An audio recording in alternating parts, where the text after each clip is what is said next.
I just found myself in the world of everyone escapes from famine. Right off the bat, my teammates ditched me. No need to stress, I've got a cheat code at my disposal.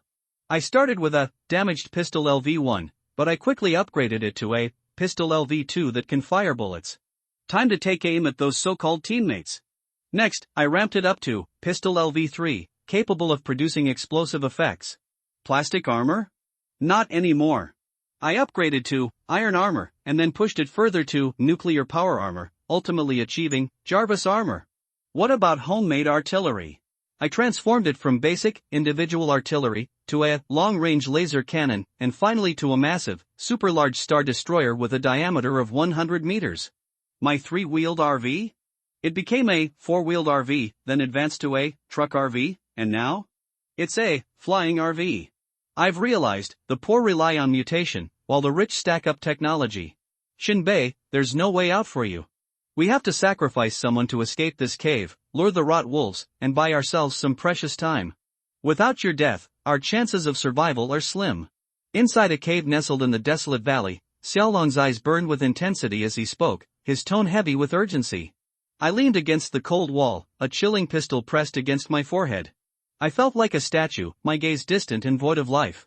In an instant, a wave of sensations hit me: coldness, tingling, itching, numbness. All maddening feelings surged through me from the depths of a spiritual void, causing my breath to quicken like a bellows. My eyelids fluttered slightly, and gradually, I began to reconnect with my body. I opened my eyes slowly. As my vision sharpened, I took in my surroundings. The cave, filled with the remnants of unknown creatures, was littered with bones marked by canine teeth. The stench of decaying animal fur and foul excrement assaulted my senses, overwhelming my mind. Nearby, several humans watched me with eager, malicious eyes, their intentions clear and unsettling. Have I traveled through time? I thought, still reeling from the shock. Did you hear what I said? Xiaolong kept the pistol trained on my forehead, his gaze sharp and oppressive. You have 1 minute. After that, you'll either die by my hand or you'll run out and draw the wolves towards us. My face darkened, confusion swirling within me as my heart raced. What kind of nightmare is this? Then, memories not my own flooded my mind. As I processed this new information, horror gripped me. My heart pounded in my chest. This was a world where everyone was fleeing from famine. In today's world, food supplies are nearly non-existent, leaving us with nothing to eat. If this consumption continues, it will lead to our own destruction. Yet, the rot wolf feasts effortlessly on our demise. Now, everyone is gearing up to sacrifice me, Shinbei, for their own survival. The pain I feel is unbearable. This situation feels like a descent into hell. The countdown to death, 1 minute. At this moment, others are trying to persuade me, Shinbei, can't you see that personal sacrifice benefits the group? The greater good is what matters. You need to understand. Don't say that. You might not die if you go out to lure the wolves, just run fast enough. Yes, exactly. Give it a shot, Shinbei. If you make it back, you'll be my hero, and I'll repay your kindness. Shinbei, we need to take action. It's better to face the wolves than to die under a bullet. I doubt you can outrun my bullet, Shinbei. What do you think? While they present it as persuasion, it feels more like a mix of threats and slander. But I won't let their words drive me mad. I'm acutely aware of the pistol in Xiaolong's hand. And Xiaolong isn't the only one armed. Others in the cave have bulging bags around their waists, likely hiding pistols. Some even carry AK-47s and M3 rifles slung across their backs. After a moment of reflection, I smile and say, but you have to give me a chance, right? Xiaolong replies, what do you mean? I need a gun. You just need to run, Xiaolong responds sternly. I won't give you the rifle. The pistol won't do much against the rot wolf. Unless you can shoot its eyes, hitting any other part will only injure it without causing fatal damage, merely provoking its ferocity. Shinbei didn't speak, but his eyes were extremely firm, and he stretched out his hand for the gun. Xiaolong was silent for a moment, looking at a man behind him with a very obscure look. The man nodded, pulled out a broken dot-looking pistol from his waist, and threw it to Shinbei. Shinbei took it and opened the magazine. A bright yellow bullet pressed against it. Click. Plug it back in. Just then, a paragraph of text suddenly popped up in the corner of Shinbei's eyes. Pistol LV1, 1 out of 5, P226 semi-automatic pistol, with a range of 50 meters. 1 bullet.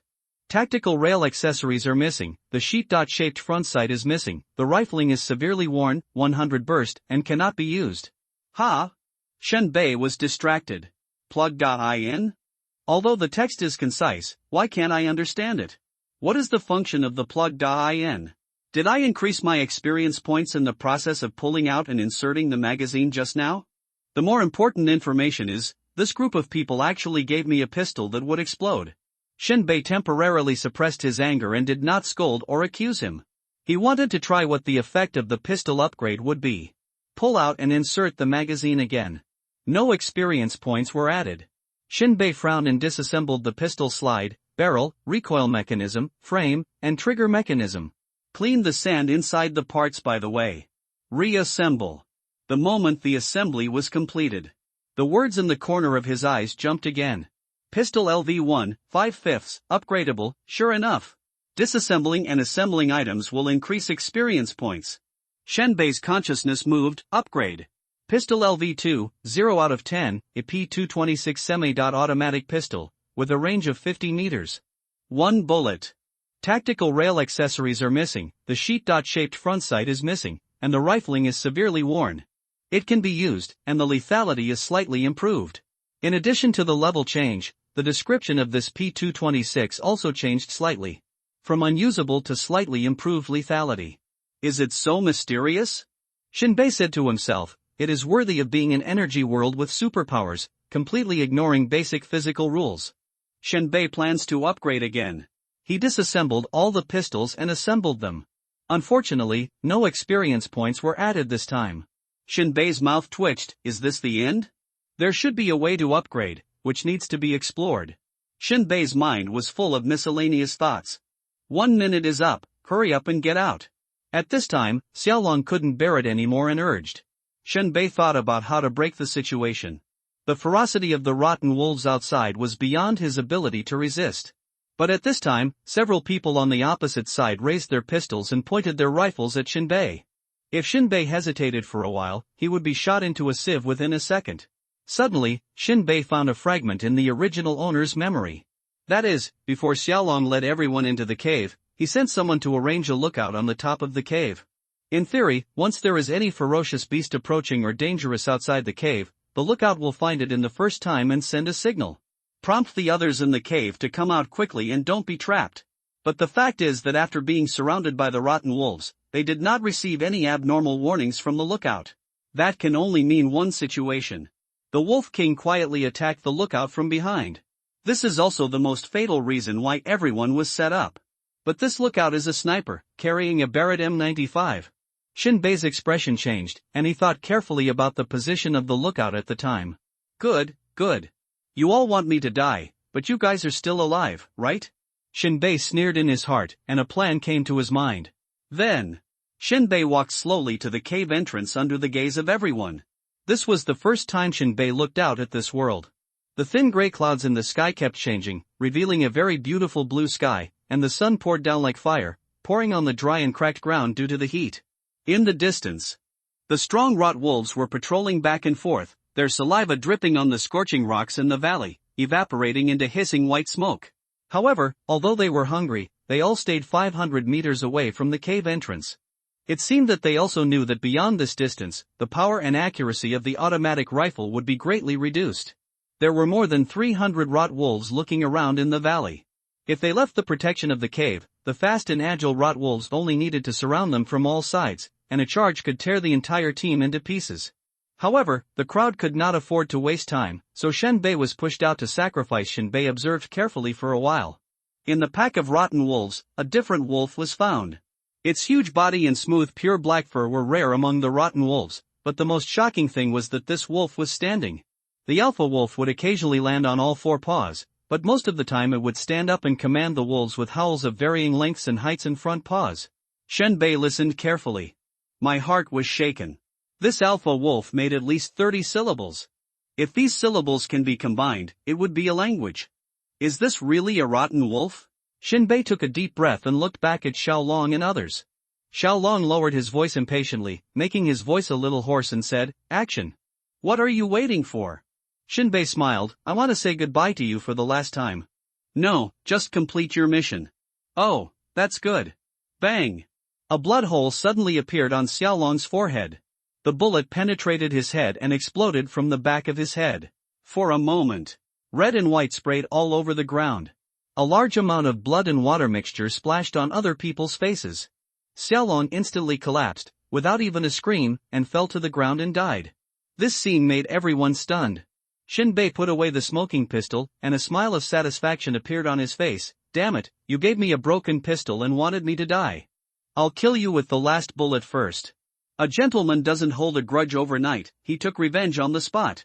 At the same time, Shinbei also had an unexpected surprise. Shooting a shot actually increased the experience value. Pistol LV2, 1/10. At this time, the others in the cave never thought that the development of the matter was completely beyond their expectations. The pistol was obviously damaged, why could it still fire bullets? Even if it could fire, Shinbei actually shot the last precious bullet at the Xiaolong at the last moment. Fuck! That pistol is obviously damaged. Unbelievable, how could it fire a bullet? Damn, is there something wrong with your brains? Why are you still considering whether the pistol is good or bad at this time? Shoot him. Smash this bastard. When the other people in the cave angrily picked up their guns and wanted to shoot at Shinbei at the entrance of the cave, Shinbei's figure had already disappeared. They were so angry that they were powerless and furious, and they cursed endlessly. At this time, Shinbei ran wildly, but did not attack the wolf pack in a straight line. Instead, he desperately squeezed his physical strength, turned his figure, and ran to the left. This direction not only allows him to escape the sight of the cave and avoid being retaliated by others. More importantly, he can quickly reach the top of the mountain and get a sniper rifle. If you want to break through a pack of more than 300 rot wolves, it is absolutely wishful thinking without a superpower. It is like hitting a rock with an egg and destroying yourself. There is only one way to crack it. That is the sniper rifle on the top of the mountain. At this moment, when the head wolf saw Shinbei's figure rushing out, he did not press all the rot wolves up. It seemed that he also understood that Shinbei was the bait pushed out by humans. The head wolf stood upright, uttered wolf howls, coordinated and directed the actions of the wolf pack, sent out several rot wolves to chase, and maintained the order of the other rot wolves. When necessary, it still walks upright, but never stays in one place for too long. More often, it completely disappears in the wolf pack. Except for the wolf's appearance, it looks more like a calm, cruel and cunning human commander in every aspect. Shinbei looked back from the corner of his eye and saw several rotten wolves rushing over. The stones on the ground were ejected at high speed. It was like a sports car with increased acceleration. Fuck! Shinbei underestimated the beasts in this world. The rotten wolves were so fast that it made people's scalps numb. Shinbei let out a deep roar and squeezed his physical strength again. His heart's blood supply was stretched to the limit. Even his nostrils could not withstand the intense exercise and suddenly sprayed blood. Shinbei didn't care. He was on the verge of life and death. He wished he could grow 8 legs and escape. In a few breaths, the distance between the two sides was getting closer and closer. The fastest rotten wolf was less than 20 meters behind Shinbei in the blink of an eye. Even Shinbei could feel the strong pressure from the rotten wolf, as if it was dragging Shinbei back. Finally, in Shinbei's field of vision, a small hill less than 3 meters high appeared. Like a wall standing in front of him. Shinbei bent and jumped. He stretched his arms up, grasped the edge with his fingers, and rolled up with the help of the inertia of the impact. He turned his head and looked to the left. A corpse that had been eaten and scattered. And a Barrett M95. Shinbei did not hesitate at the moment. He took a few steps and rolled over, grabbing the sniper rifle on the ground. Google search TWKAN pulled a bolt. A text prompt popped up in the corner of his eye, Sniper Rifle LV1, 0/5, remodeled Barrett M95, range 900 meters, 5 rounds of bullets, detachable bipod missing, rear adjustable monopod missing, zoom lens missing, high lethality. No time to deal with the text prompt. Although the missing tripod will cause greater recoil, this gun has an efficient recoil brake that can reduce 70 of recoil. Even without a tripod, we have to do it. Turn around and look back. The nearest rotten wolf not only jumped to the top of the mountain, but also opened its bloody mouth and pounced on it. The distance between the two sides was less than 1 meter. Shinbei could even smell the stench emanating from the rotten wolf's mouth. Shinbei took a deep breath, calmed his violently beating heart. He did not aim at all. At such a close distance, a blind sniper shot. Bang! Shinbei's shoulder was sore and numb from the impact of the recoil, as if it was about to fall apart. The huge recoil hit Shinbei heavily, pushing him back 10 centimeters. Sniper rifle LV1, 1 out of 5, for Shinbei, after observing Xiaolong's words and the entrance of the cave. The pistol is indeed not a threat to the rotten wolf. But automatic rifles and above are definitely lethal to them.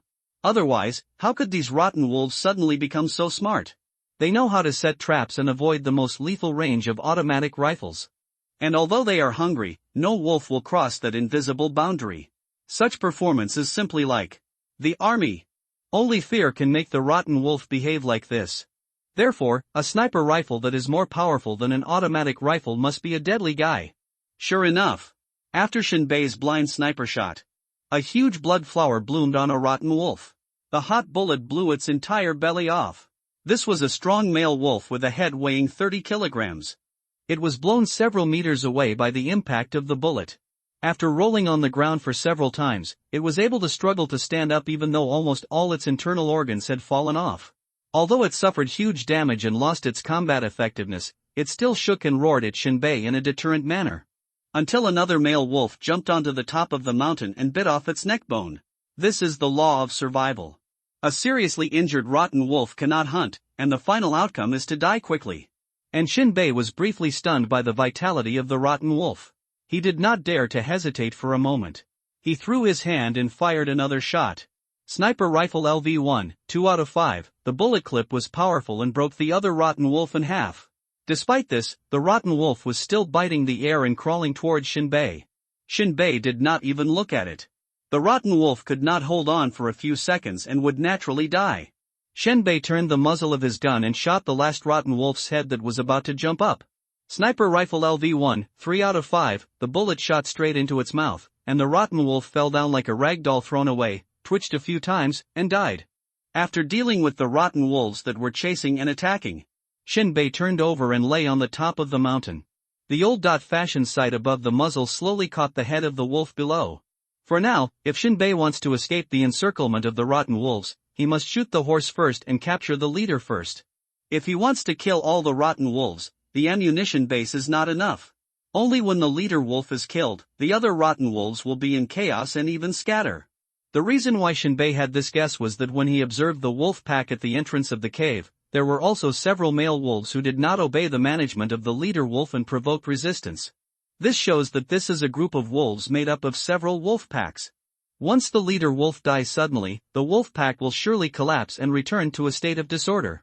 Shinbei's gun body extended a little, and it can be seen that this is an old enhanced and improved Barrett, and it has undergone some manual modifications. The gun body has been simply solidified and modified to fire more powerful bullets, and a section of steel pipe has been added to the barrel to make the range longer. However, there are no advanced sights of the new era on the gun, not even the old-fashioned sight, only a most primitive sight. From the muzzle to the leader wolf, the straight line distance is more than 1,000 meters. Normally, this gun can reach a range of 2,000 meters in perfect condition and under the shooting of veterans. But because of the mess of maintenance and modification, it looks more and more like an antique. Even if the range of this gun is enough, whether it can hit or not depends on luck, and it must be extraordinary luck. The muzzle of the sniper rifle swayed slightly as the leader wolf moved. Shinbei's movement was almost accurate to microns. Bang! Sniper rifle LV1, 4 out of 5, a huge and violent gunshot resounded throughout the valley. The hot bullet drew a white line in the air. Instantly, the thick chest of the wolf leader almost exploded. It lowered its head and fell to the ground as soon as it saw its horrible wound. The wolf leader fell, and the rotten wolf pack immediately fell into chaos. Most of the rotten wolves were enraged and ran back and forth throughout the valley, looking for the murderer who dared to provoke the entire wolf pack. However, the wind echoing in the valley had no unusual smell except for the smell of gunpowder that was diffused from nowhere. Several rot wolves with the sharpest sense of smell had already rushed to the top of the mountain, but it was already empty. Dozens of furious rot wolves rushed towards the already existing target. The humans in the cave. Such a charge was tantamount to suicide. The farthest of the more than 40-strong rot wolves only approached 10 meters away from the cave entrance before being shot down one by the dense rain of bullets. The only result was that 1/3 of the ammunition of the entire team was consumed. After another half an hour, the rot wolf pack began to fall into greater restlessness and anxiety. A strong male wolf began to roar and howl frequently, trying to take over the position of the leader. Seeing this scene, the humans in the cave became nervous. Although this wolf was only much stronger than the ordinary rot wolf, it did not have the wisdom that was obviously superior to the same kind as the original leader wolf, but after the wolf pack produced a leader wolf again, who knew what would happen. Bang! Another heart-shaking gunshot rang out, and the new leader fell down. This time, the people in the cave finally saw a wisp of green smoke coming out of the opposite mountain. Someone took out a telescope and looked at the opposite side. There was only a piece of rock in the lens, and there was no human figure at all. Is it Shinbei? Him? Bah! I asked him to go out to attract the wolves, but I don't know where he ran to. It shouldn't be? The distance just now was about 1,200 meters. He has not been trained. How can he shoot so accurately? I think it should be someone else who saved us. Maybe Shinbei was with this person. No matter who it is, we seem to be saved. The wolf pack has lost its leader again, and it is estimated that it will not launch a charge again. It's a pity for Xiaolong. He died so miserably. After we can get out, we must find Shinbei to settle accounts. The people in the cave breathed a sigh of relief and began to condemn Shinbei again, and ignored their persecution of Shinbei. The valley returned to tranquility, and the afternoon sun was even more scorching. Without the restraint and leadership of the alpha wolf, the pack of rotten wolves changed from a disciplined army to wild beasts acting on instinct. Just 1 hour before dusk, they had lost their last patience and began to leave the valley in 2s and 3s. Until finally, when all the rotten wolves in the valley had dispersed, the people in the cave poked their heads out. On the opposite ridge, among the rocks, Shinbei was wearing a yellow-brown hooded cloak as a lookout, which made him almost blend into the surrounding environment. Watching the people coming out of the cave dancing and celebrating their survival, Shinbei hooked the corners of his mouth sarcastically and put the crosshairs on their heads. You are too happy too early. You must pay the price of blood for your actions. Shinbei was merciless. This is the hunting moment I like. At this moment, everyone in the cave saw that the group of rot wolves had completely disappeared. They ran out with excited and encouraging expressions. Neither the dead Xiaolong nor the disappeared Shinbei could arouse their thoughts. Their eyes were all looking at the dozens of dead carrion wolf corpses. Ha! Brothers, this time it was not in vain. There are crystal source cores everywhere. Harvest slowly. This thing is currency. Dig the wolf's head quickly. Leave 5 for me. I plan to replace it with a new arrow rifle. This antique in my hand should also be replaced. I plan to buy 2 pairs of wheels so that I don't have to rent an apartment in the shelter and suffer the glare and oppression of the landlord. Everyone looked greedy, drew out their daggers, and began to harvest the crystal source core in Rulong's brain. This object is not only currency, but also an item that can charge the ability of the superpower. Gradually become a tradable currency. But little did they know that it was on the other side of the valley among the rocks. Shinbei's sniper crosshair has been hanging over their heads, becoming the scythe of death. In Shinbei's view, the moment they drove themselves out of the cave and used them as bait to attract the wolves. As long as Shinbei is still alive, the two sides will be eternal enemies. Only by hunting can you get revenge. A slightly twisted smile hung on Shinbei's handsome face. May there be no escape from hell. This sentence is a common saying in this world, usually only seen at funerals. The sniper rifle in Shinbei's hand was like a sleeping lion awakened and ready to go. Holding his breath, Shinbei's eyes were as sharp as an eagle. He held the cold gun body tightly, his heart beating together with the barrett in his hand. In an instant, his finger gently pulled the trigger, and that moment seemed to freeze in time. Bang!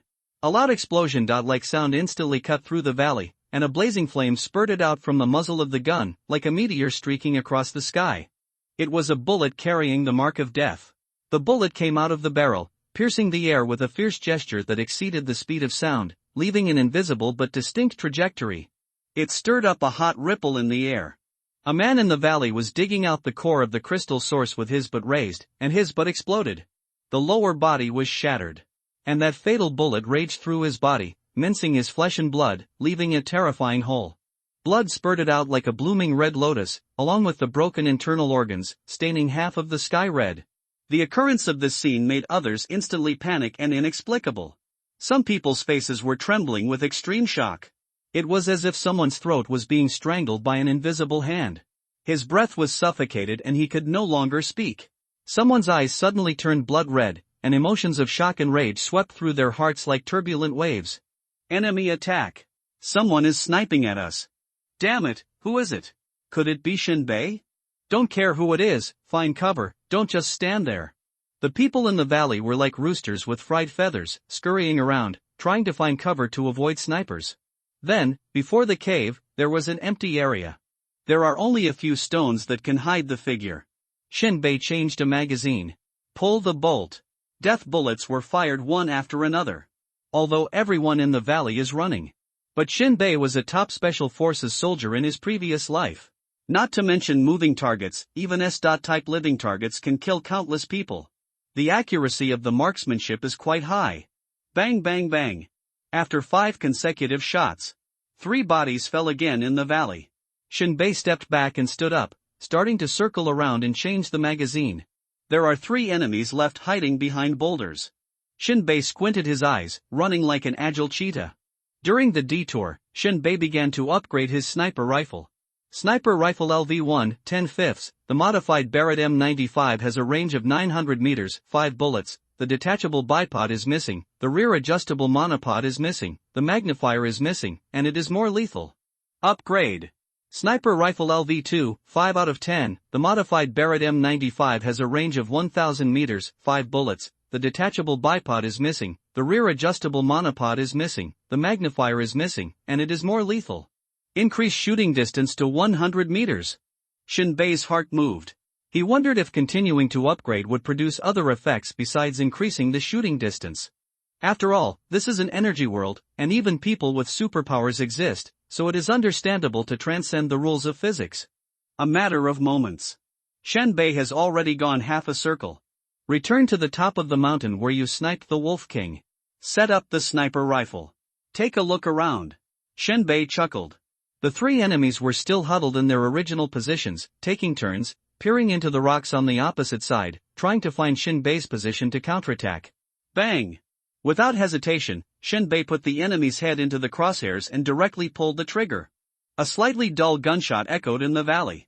Sniper rifle LV2, 6 out of 10, the first gunshot still echoed over the valley, and another shot followed.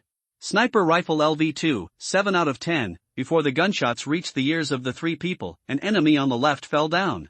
The powerful bullet directly blasted through the stone, and half of his chest was smashed to pieces with mud. A bloody arm flew out from the other end and fell to the ground.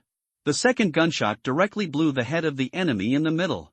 The muscles of the man on the far left kept jumping, and every gunshot seemed to hit his heart. He turned back suddenly and found that there was a person lying on the top of the cave. The black barrel was slowly turning and pointing at him. He was extremely shocked and horrified, and he could see the faces of the snipers clearly in his pupils. Shinbei.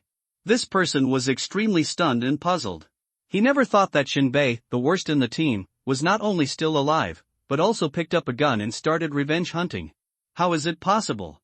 Indescribable regret, fear, and resentment tore his heart like millions of ants. If he could start over again, he would definitely stop Xiaolong from releasing this demon. Bang! He suddenly heard a strange whistle in his ears. This was the high-frequency vibration emitted by the bullet when it flew, which was faster than the sound wave. Strong regret and chill violently stirred in his heart, and he growled hoarsely, "No." Puff! The bullet hit his forehead accurately. Like a watermelon smashed to the ground, it exploded into a blood mist flying all over the sky. At this time, Shinbei's finger was still hooked on the trigger. With the emotion of venting, he emptied the magazine. Sniper rifle LV2, 10 out of 10, Shinbei breathed a sigh of relief and smiled softly. Upgrade.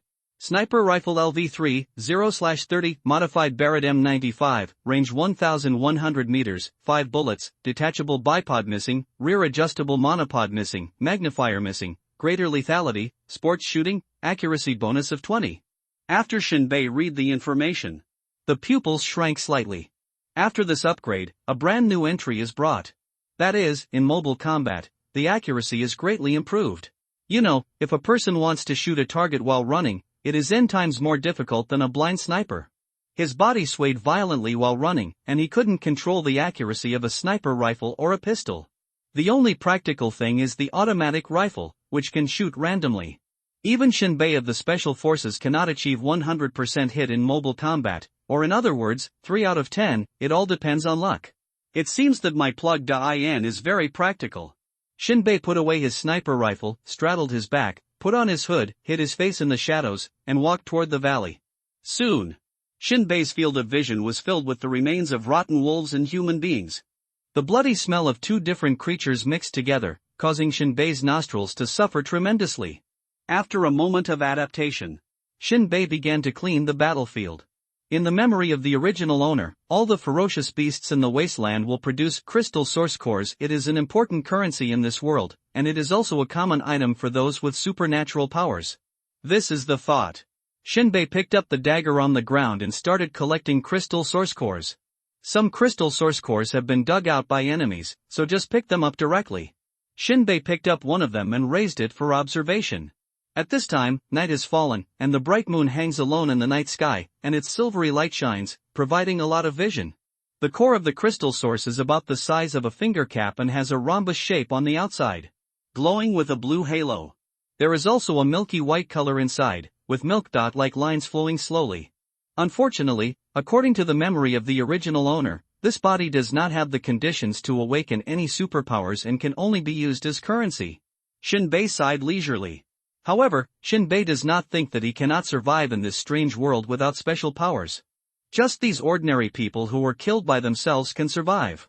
And there are endless possibilities for plug.ins. The future is bright. It takes about an hour. Shinbei collected all the crystal source cores. 37 pieces in total. How much is the specific value? Because part of the original owner's memory is missing, Shinbei can only measure it by finding a shelter. Then, Shinbei rummaged through the enemy's corpse. In addition to the rifle bullets, there was only a bottle of water, dry biscuits, and half a cigarette.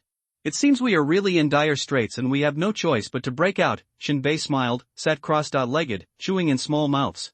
After replenishing energy. After Shinbei lit the cigarette, he took a deep breath. It took 3 or 4 minutes before he exhaled a faint smoke. One look and you can tell that he knows how to enjoy tobacco. After taking a few puffs of the cigarette, Shinbei pressed the butt of the cigarette into the soil. 30 pounds of wolf meat was cut into pieces. He stood up and looked at the east, covered with moonlight and silver, and traveled all night. According to the memory of the original owner, Shelter 36 is to the east. Although the shelter is on the move. But usually you won't travel too far, and you can encounter it as long as you don't make a sharp turn. Whether at night or during the day, when moving in the wilderness, you only need to pay attention to ferocious beasts and evil species. Of course, that includes people. The ferocious beasts can still be dealt with, but the evil species can only appear once, and if they don't run away, they will die. Shinbei always kept the same pace and slowly walked towards the east. After dawn. In Shinbei's field of vision, there was a barren land in the distance. A giant creature with a body length of 5 kilometers, a width of about 300 meters, and a height of more than 10 meters appeared. Like a slug that keeps squirming. This is Shelter 36. This giant creature is called Titan by humans obviously. This has nothing to do with the Titan in Shinbei's knowledge, whether in appearance or essence. Maybe the world has some misunderstanding of the word Titan. However, this is a natural shelter that is harmless to humans and animals and crawls slowly in the wilderness. What makes this creature a refuge is its most important characteristic, namely, no evil species can come close to it within a radius of 500 meters. Why it has this characteristic is unknown to humans. But that's not important. As long as the evil species cannot get close to this point, this is humanity's remaining hope of respite. There are currently 56 known shelters like this one, scattered in the wilderness. Humans, on the other hand, followed the Titans to flee and migrate continuously. Wherever the Titans go, humans follow. Within the shelter, there are also class distinctions. Powerful humans naturally live on the backs of Titans. There are many residences and various facilities built on it. And low-level people like Shinbei are not qualified to board the shelter. You can only follow behind the Titan. Shinbei quickened his pace and started to catch up with the shelter. Soon, the outline of Shinbei's field of vision was obscured by Titan's huge body. Within a few kilometers, a very strange scene appeared. Densely packed and immeasurable ropes connect one end to the Titan's body. One end is connected to countless houses with wheels. These houses are behind the Titan, stretching out for nearly 5 kilometers. You can imagine. When the evil species comes, it is absolutely unsafe within a 5-kilometer range. These houses must be adjusted and squeezed into a 500 meter range. This will inevitably lead to certain frictions and disputes. The only truly safe place is the shelter on the back of the Titan. And not everyone can enter and stay in the shelter. After Shinbei entered the range of the house, he walked slowly and explored the wonderful world bit by bit. A lot of wheel ruts and the sound of the Titan's huge body crushing the surface stones mixed together to form an indescribable sound. These houses are of different sizes.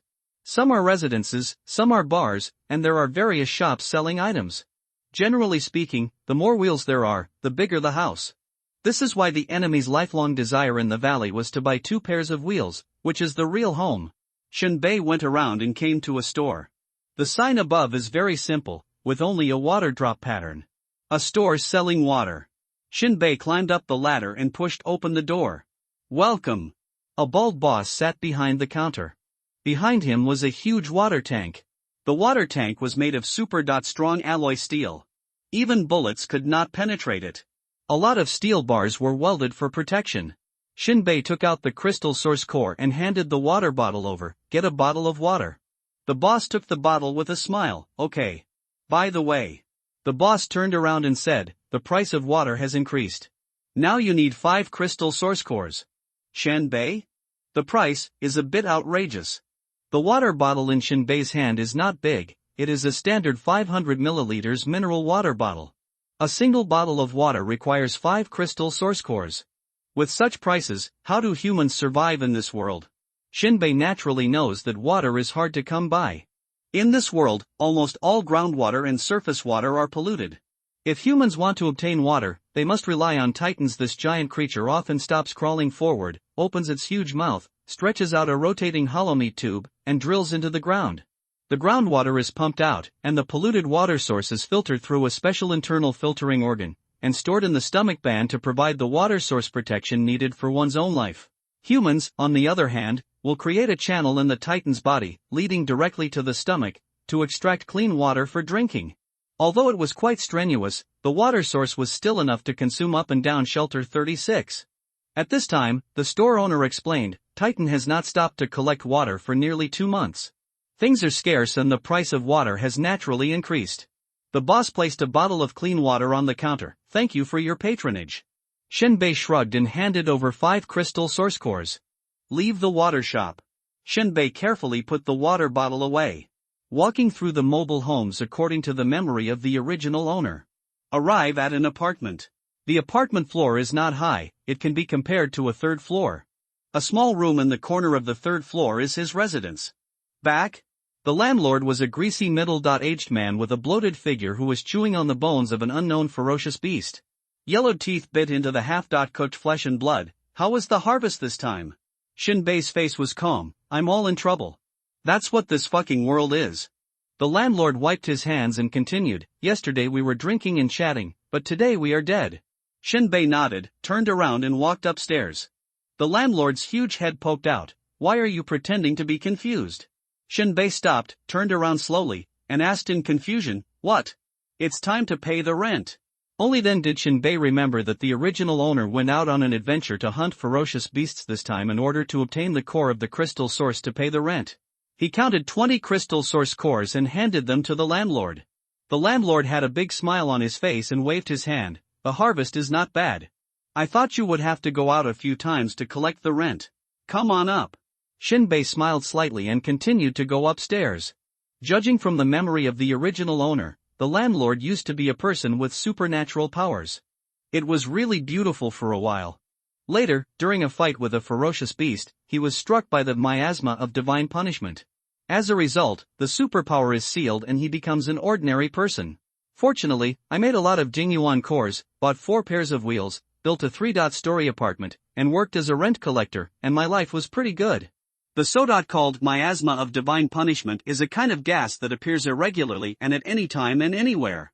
Once a superpower user is contaminated with this gas, no matter how powerful the superpower user is, his superpower will be directly sealed and cannot be broken, and he will inevitably become an ordinary person. Human beings in this world believe that this is a punishment from God for those with supernatural powers to spy on the energy of heaven and earth. It's called the miasma of divine punishment. Shinbei opened the door of his residence. There's not much space inside. A bed takes up almost 80 of space. The room was reasonably clean. It's just that the bedding is a little stuffy. Black and shiny. Water resources in this world are hard to come by, especially drinking water.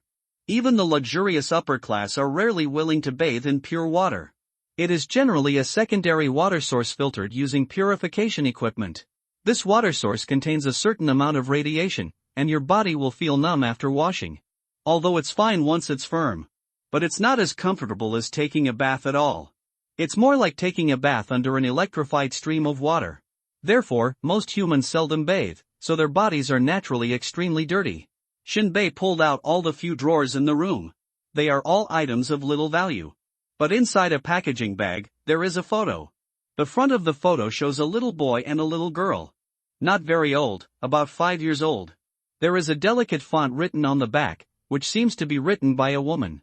In the 67th year of the new calendar, my sister Shinnan followed me to Sanctuary number 7. The Crimson Queen, with her own handwriting. Sister, Crimson Queen? Shinbei was stunned. This part of the memory was not inherited at all. If I hadn't looked through the drawers, I wouldn't have known there was such a thing. The name Crimson Queen seems very powerful. Shinbei pursed his lips. Let's put this past incident aside for now. With Shinbei's current ability, he doesn't have the ability to find where shelter number 7 is. Then grabbing the alarm clock on the table, Shinbei tilted his head and his eyes lit up. Alarm clock LV1, 0 out of 5, the internal parts are damaged and the time is inaccurate. The alarm is damaged and cannot tell the time. Shinbei flew with his hands and quickly disassembled the alarm clock into hundreds of fragmentary parts. Then put it back together. Alarm clock LV1, 100 out of 5, upgrade. Alarm clock LV2, 95 out of 10, upgrade. Alarm clock LV5, 0/100, the alarm clock is intact, accurately tells time, has a crisp ringtone, is of excellent quality, and will almost never be damaged by external forces. If 10 crystal source cores are installed, it can be used as a detonator. Ha! Time bomb? Shinbei was stunned. Unexpectedly, the little alarm clock turned into a detonator after some upgrades. You must know that the core of the crystal source is essentially a kind of energy. It was just absorbed by the superpower. And now, through the action of the alarm clock, this energy can be detonated. What a surprise! Shinbei held the alarm clock and grinned. I thought only guns could be upgraded, but looking at it now, it seems that everyone's mechanical objects can be upgraded. If there's a Gundam or a battle armor or something, I don't dare to think about it, I don't dare to think about it. Shinbei's mind immediately started to stir. At present, the lower level premises where Shinbei is located does not have the conditions for production machinery. On the upper level, that is, on the back of Titan, there is also a processing place for the production of weapons and machinery. Take a break. Shinbei really couldn't help it. I want to try my luck and see if I can try to make a mecha to increase its combat effectiveness. This is closely related to your own plug.in. Go out. Walk forward along the removable wooden planks in the middle of the house. On the way, Shinbei also bought a piece of clay powder cake. It is a mixture of fine soil and flour. Really, the taste of nature. It tastes gritty, a bit like chewing old tree bark. But this is the main food for ordinary humans. Shinbei slowly adapted to the tasteless food. Soon, Shinbei came to the stairs. This is the only way to the Titan's back. There are 2 login methods. One is to walk up. Another option is to take the elevator. Elevators are generally used to transport materials, and the power source comes from an electrical power user. But I saw him holding the wire with both hands, electric sparks bursting out from the palms of his hands, his face turning red, and controlling the current output. The motor slowly rotates, lifting the elevator upward. Shinbei was released after being inspected by the guards and handed over 10 pounds of rotten wolf meat strips. It's a bit painful, mainly because Shinbei didn't do the details well and should have divided the rotten wolf meat into smaller pieces. Maybe handing over a pound would be enough. Of course, residents of the upper shelter are allowed to enter and exit the shelter. Just leave before sunset.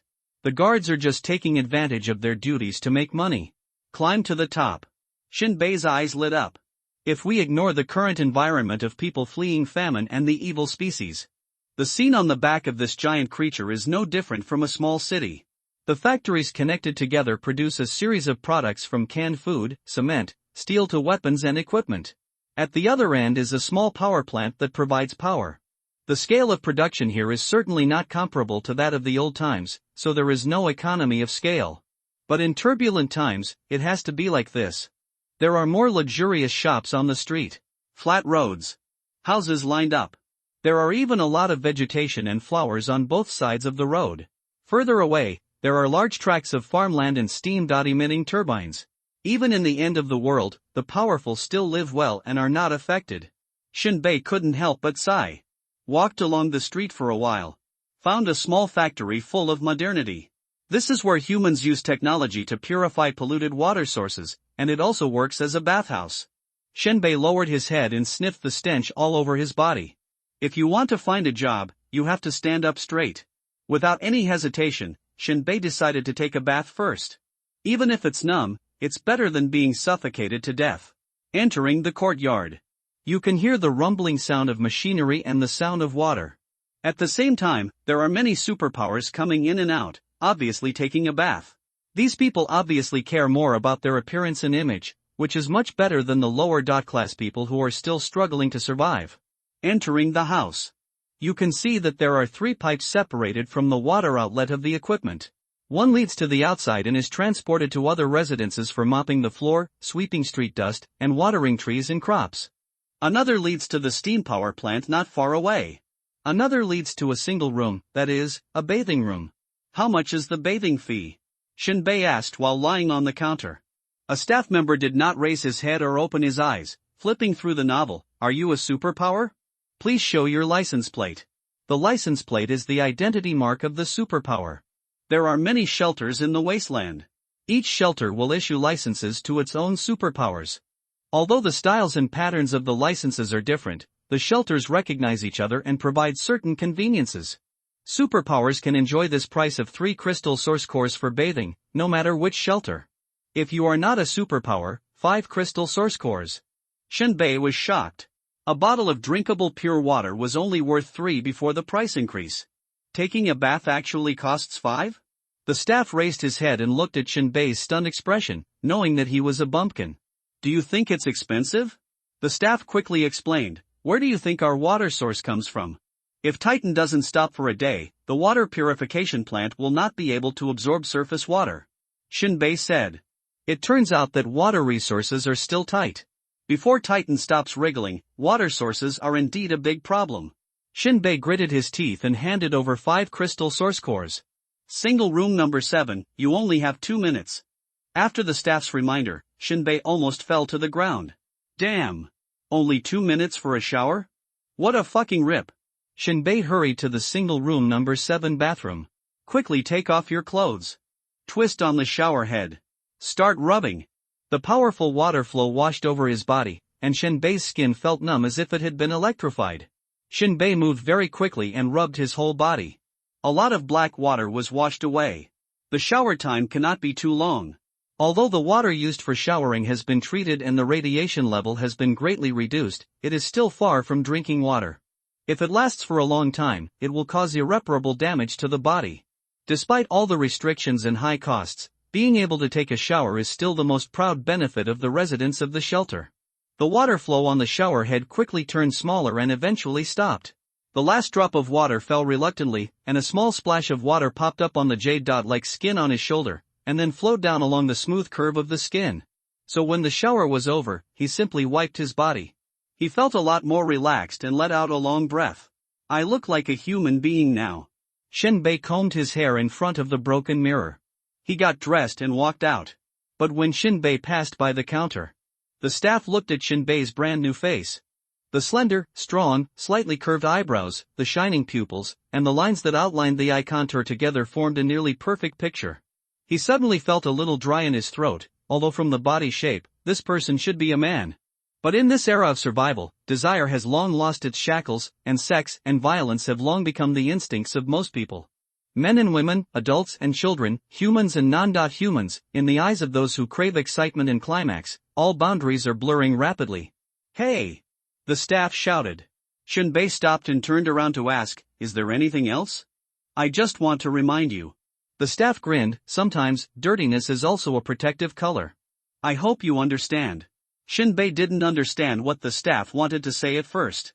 But seeing his fingers drawing circles on his face, Shinbei understood. Thanks. Shinbei returned to the street and put on his hood. Right now. There was a violent vibration under Shinbei's feet, like a small earthquake. The noise quickly disappeared. Then, many people cheered in the street. Titan stopped. God has favored us, and the price of drinking water can be reduced. Quick! Go down and see if there are any mines around. Whether it's coal or iron, you can sell them for money. Damn it! The surface water is 1,000 meters away. Go down and hire someone to get the water.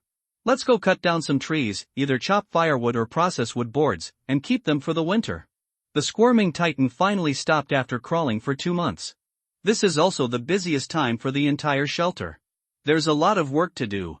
It's even the most rare opportunity to renovate the wheels of your house by using all kinds of supplies locally. The first thing the lower class people, especially landlords, have to do is to untie the dragging ropes. Push your house within 500 meters of Titan. Avoid being attacked by sudden evil seeds. The chaotic scene is naturally indispensable, with the owners of the various wheel houses jockeying for space and verbal abuse. Even fights often occur. Under normal circumstances, the general who controls the sanctuary will send the Inquisition's law enforcement team to maintain order. At this time, Shinbei could choose to leave Tai and find any employer and get paid for his work. But Shinbei's goal is not to do chores, but a customized mecha. Soon, Shinbei came to a private workshop. Firearms can be processed here. Take a look at it. Guns of various types were scattered all over the floor, like garbage. The boss even used 98K as a fire stick to skewer large pieces of meat and put it on the fire for barbecue. What kind of gun should I buy? Just look at it, pick whatever you want, scrap metal price. After the boss saw Shinbei, he introduced him as a guest. Shinbei looked around. Do you have a revolver?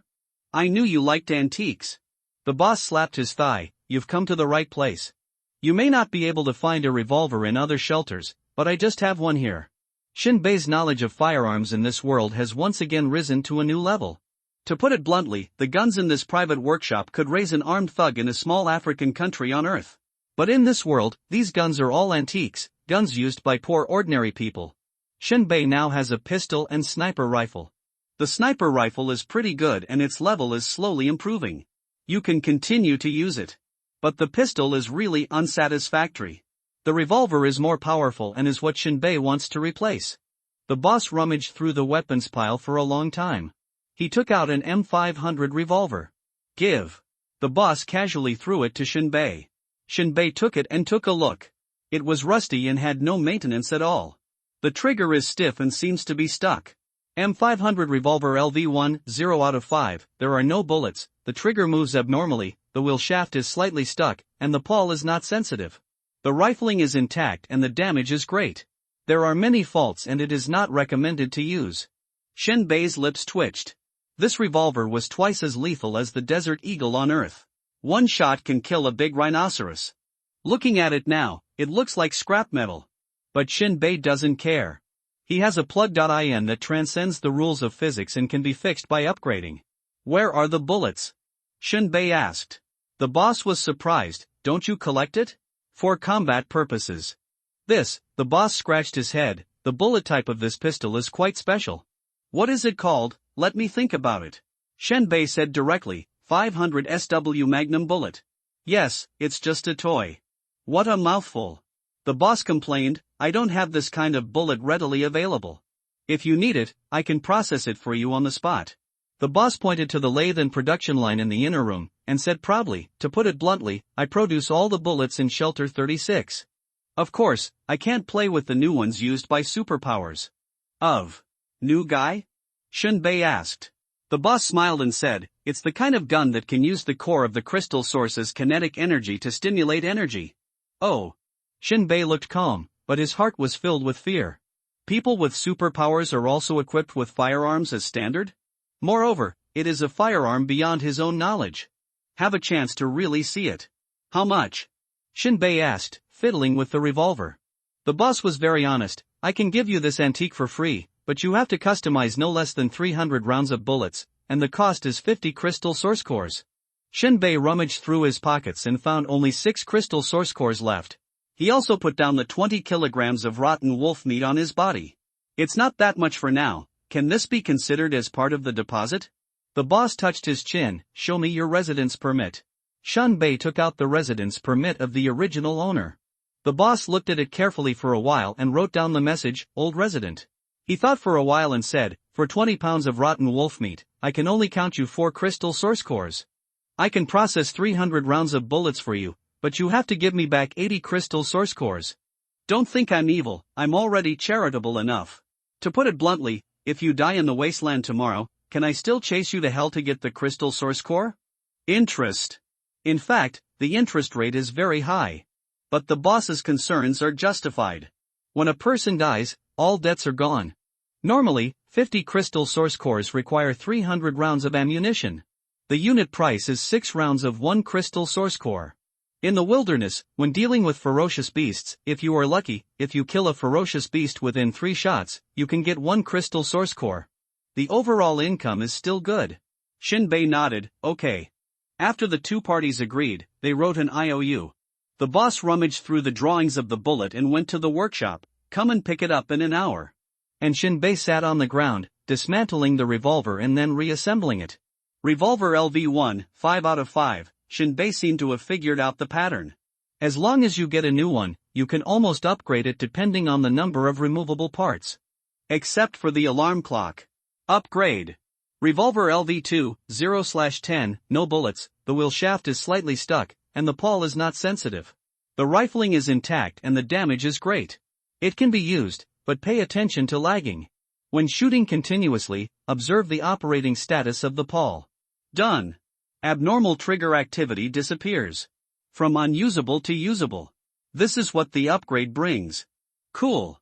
Shinbei held the heavy revolver and found sandpaper. Start grinding, polishing, and pouring oil. Soon. Almost 80% new revolvers are on display. The appearance of this pistol is also very distinctive. It is gray and black, and it looks like a small pistol held by aliens in science fiction movies. At this time, Shinbei also found an engraved bullet on the table. Shinbei asked the boss curiously what this meant. The teacher said cheerfully, it is said that the thing tinkered by the mysterious superpower can increase the power of bullets, but I don't believe it anyway. What's the difference between this and firing a pistol? Shinbei said without thinking much, he kicked the bullet into his pocket and studied it slowly in the future. Taking advantage of the free time of processing bullets, Shinbei continued to walk into the shelter. Not long after, he came to a site with a gear sign. There were many superpowers working inside. When Shinbei came in, he saw people inside constantly turning pieces of iron or directly into metal. Then someone else turned the metal into things of various shapes. There were gun parts. There were also various things that he couldn't understand. Shinbei's eyes lit up. This is the role of superpowers. This is the most reasonable development and utilization of productivity. Who are you looking for? An old man in the yard looked at Shinbei vigilantly across the fence. Shinbei said bluntly, I want to customize a piece of equipment. Customer.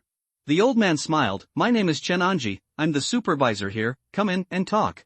Shinbei shook hands with the other party and followed Chenanji into the office. Tell me, what do you want to customize? What are your requirements? Chenanji's personality is to speak quickly and never be polite. Shinbei thought about the words and how to express them appropriately. After thinking for a while, he said, I want to customize a portable mecha. I wonder if it can be made. Portable? And mecha? Chenanji was in a trance. Why did he have the visual sense of how to grow an elephant to the size of a teddy bear? Are you making fun of me? Chenanji held his chin with his hand and thought for a while. He did not get angry immediately, but asked patiently, how do you want to make it portable? Shinbei stated his requirements, if possible, I hope it can be folded into a box, which can be carried on the road. When it is needed, press a button and it can be expanded into a close-fitting mecha.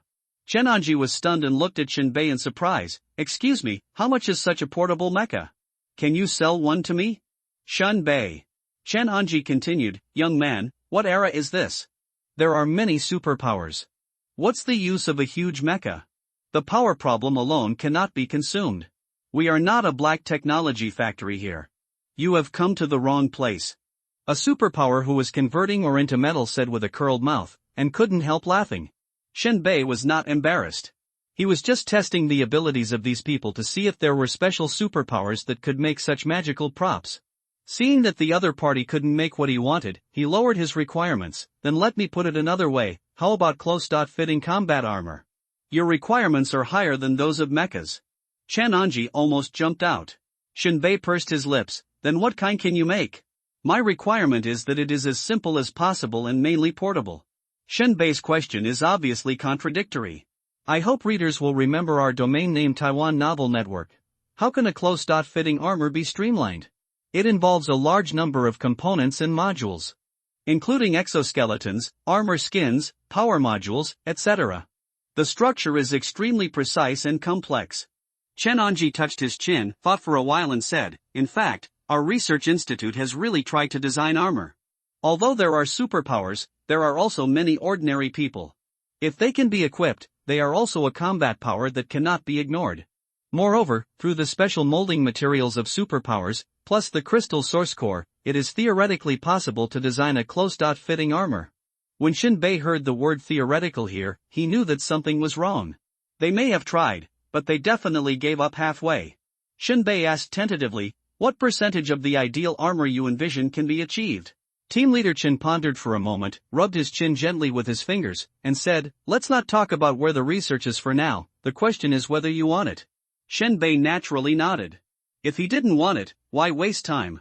Give me 1 million crystal source cores, I can provide you with a armor. That ignores cost and manpower. Shinbei. To be honest, this joke is not funny at all. Shinbei coughed. Team Leader Chen is really humorous. Chenonji shrugged and smiled. If I had so much money, I would buy a fighter directly. Yes, so much money can buy 10 fighters. Team Leader Chen smiled bitterly and continued, power armor is a topic we have been studying for a long time. Since the world changed, there are various new materials and new energy sources. Our research progress has greatly improved, but it is still a little behind the power armor. What step is missing?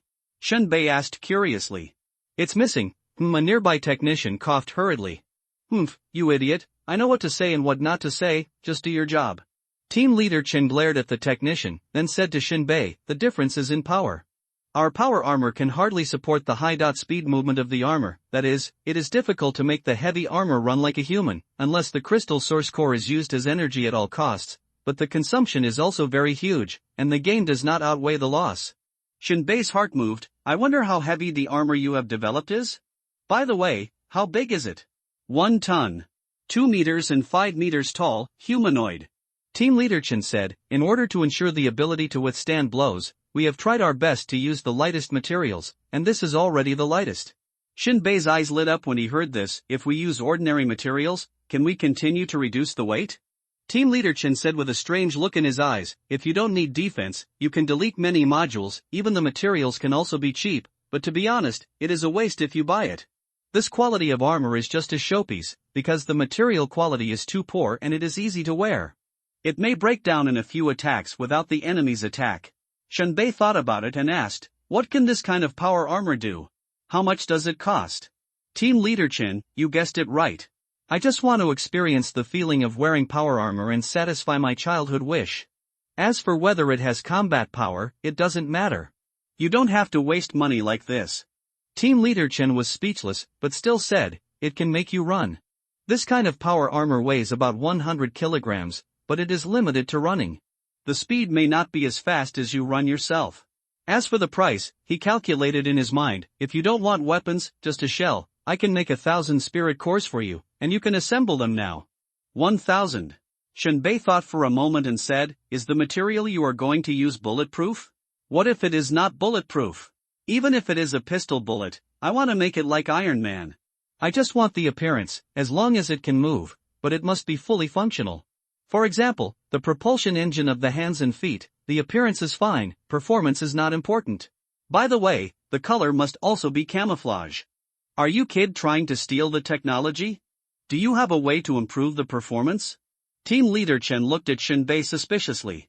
These days, there are too many strange and bizarre superpowers. His assembly room is full of similar superpowers, without any combat power, but can create amazing value. Ha, you figured it out. Shinbei was full of nonsense. My usual hobby is to disassemble remote controls, alarm clocks and so on. I just want to try to modify the power armor and challenge my own limits. Come with me to the laboratory, I can assemble the kind you want for you on the spot. Team leader Chen shook his head speechlessly, thinking he could make a fortune. After all, it's just a shell. That's much simpler. But Shinbei did not follow Chen Anji's footsteps and leave. Chen Anji tilted his head. What's wrong? Shinbei was a little embarrassed. He wanted to tell the truth that he did not have the ability to pay for the armor for the time being. But when the words came to his lips, Shinbei shut up again. It almost ruined the big thing. Shinbei thought, if he really said he had no money, then Chen Anji will definitely kick me out. The next time, rich people will not pay attention to me, or raise the price. It is better to let Chen Anji make the things first. In this way, Chen Anji has no choice but to sell it to me. A plan came to mind. Shinbei said nothing more, smiled and said, it's okay, let's go. Stand on it. I want to scan your body data. Height and body shape are very important, otherwise it may not be comfortable to wear. Arriving at the newly built laboratory, team leader Chen operated on a computer and pointed to the platform next to him. Shinbei hesitated slightly and walked onto the platform. Then he saw 8 infrared cameras above his head descending and scanning his body up and down. It's okay. Team leader Chen operated on the computer for a few more minutes, and saw the 3D printer next to him working quickly and automatically screening materials. Then, under Shinbei's surprised gaze, one part module after another was quickly printed out. In addition to the necessary parts, many modules were even made of plastic. There are also some parts that cannot be made by 3D printers. It requires a plastic psychic to roll the iron sheet into a ball and then stretch it into the corresponding parts. This production method that combines technology and mysterious power opened Shinbei's eyes. Team leader Chen seemed to want to tell him to pick up the parts and check the data continuously. He also showed it to Shinbei, as if he wanted to tell him that if he wanted crispy skin, then I would make you a real crispy armor. However, Shinbei did not dislike it, because he could upgrade it anyway. Under his surprised gaze, more than a dozen mechanical arms moved quickly and began to assemble automatically. Is the technology in this world so advanced? At least in terms of artificial intelligence, it is much more advanced than the Earth before he crossed over. Can I assemble it myself? He asked hurriedly. Although it is the most crude version, it is also a sophisticated high-tech product. He does not have the confidence to disassemble and reassemble it himself. Team leader Chen, who was operating the computer, pointed his finger. You want to assemble it yourself? This kind of armor, even if many modules are deleted, still has thousands of parts. The robotic arm can be assembled in a few minutes, but it will take at least several hours manually. Are you sure you want to assemble it yourself? Yes, I hope I can assemble it myself, but I hope you can give me an assembly sequence. Yang Yuan said. If you don't understand power armor, even if I give you a video of the assembly sequence, you may not be able to assemble it. If a screw is missing, you may not be able to move it, Team leader Chen said. Then can you guide me? Yes, you can, but my time is precious. Team leader Chen paused, thought for a while and said, I can only give you an assembly video. If you don't understand anything, ask me. Shinbei nodded, no problem. Chen Anji shrugged. He felt relieved, but he muttered in his heart, I really don't understand. If you can secretly learn technology, I will eat this computer. Even if you learn how to assemble it, it is useless if you don't know how it works and can't make various parts. Team leader Chen shook his head speechlessly, then asked the robotic arm to dismantle the newly assembled modules, and then controlled the robotic arm to move the newly printed parts to the assembly table. Come here, let's get started. After Chen Anji finished speaking, he left the assembly table and ran to the other side of the laboratory to study his own things. Shinbei rubbed his hands and opened the assembly video on his computer. Follow along and learn to assemble it in a decent manner. Without automated robotic arm assembly, manual assembly is indeed slow. But Shinbei doesn't mind it. These are all experience points. Experience value plus 1, experience value plus 1. Every time Shinbei assembles a module into parts, he will gain an experience point. A little adds up to a lot, and sand gathers into a pile. Time passes. It took a full 3 hours to assemble a camouflaged power armor that looked like Iron Man. This powered armor is only 2 meters tall, perhaps because many modules have been deleted. When the last part was installed, a white light flashed that only Yang Yuan could see. The power armor in front of you also showed its own data, pseudo, powered armor LV.1, 1000/1000, the armor has no practical value, cannot fight, cannot provide defense, and has no attack power. Maybe when celebrating a holiday, you can wear it out to add to the festive atmosphere. The corner of Shinbei's mouth twitched. The word pseudo in front is very spiritual. It all goes to show that this thing is a plastic toy, but Yang Yuan is still very excited. After assembling it by himself, his experience points can already be upgraded. With upgrade data, that's no problem. Of course, Shinbei will not upgrade now. After all, there is team leader Chen in the laboratory. If something is discovered, he will cause unnecessary trouble. This thing, team leader Chen was embarrassed to say that this was powered armor, so he directly referred to it as this thing. It has all the functions you want, but they are all super castrated versions. It weighs about 20 kilograms and is just a crispy skin. Not to mention bulletproof, ordinary people can probably cut it with a sword. It is the most valuable thing on it. It's the energy converter on your chest. You'd better not wear it to fight, otherwise don't blame me if you die. Don't worry. Shinbei grinned. Team leader Chen took a crystal source core, manually opened the energy slot on the armor's chest, and put the crystal source core into it. The next moment, the power armor's eyes lit up. Okay, you can go in. He pressed the outside of the energy tank on the chest of the armor again, and saw that the front half of the armor was completely contracted. The helmet, chest, abdomen, hands and feet have all shrunk by half, allowing people to stand directly inside. Yang Yuan stood in, and after returning his hands, feet, and head to their proper positions, the armor automatically closed. Immediately afterwards, he discovered that he seemed to be able to control the armor through his thoughts. There seemed to be a weak artificial intelligence in it? No, it has nothing to do with artificial intelligence. It seems to be a technology that connects neurons, allowing him to control various functions of the armor with his thoughts. He was a little surprised. There are technologies that connect neurons. The technology in this world is really not weak anymore. Because all functions are super castrated versions, the ventilation system is also very poor. You'd better open the mask, otherwise you will easily become hypoxic. Team leader Chen said. Okay. With a thought, Shinbei's mask automatically contracted to both sides, exposing his face.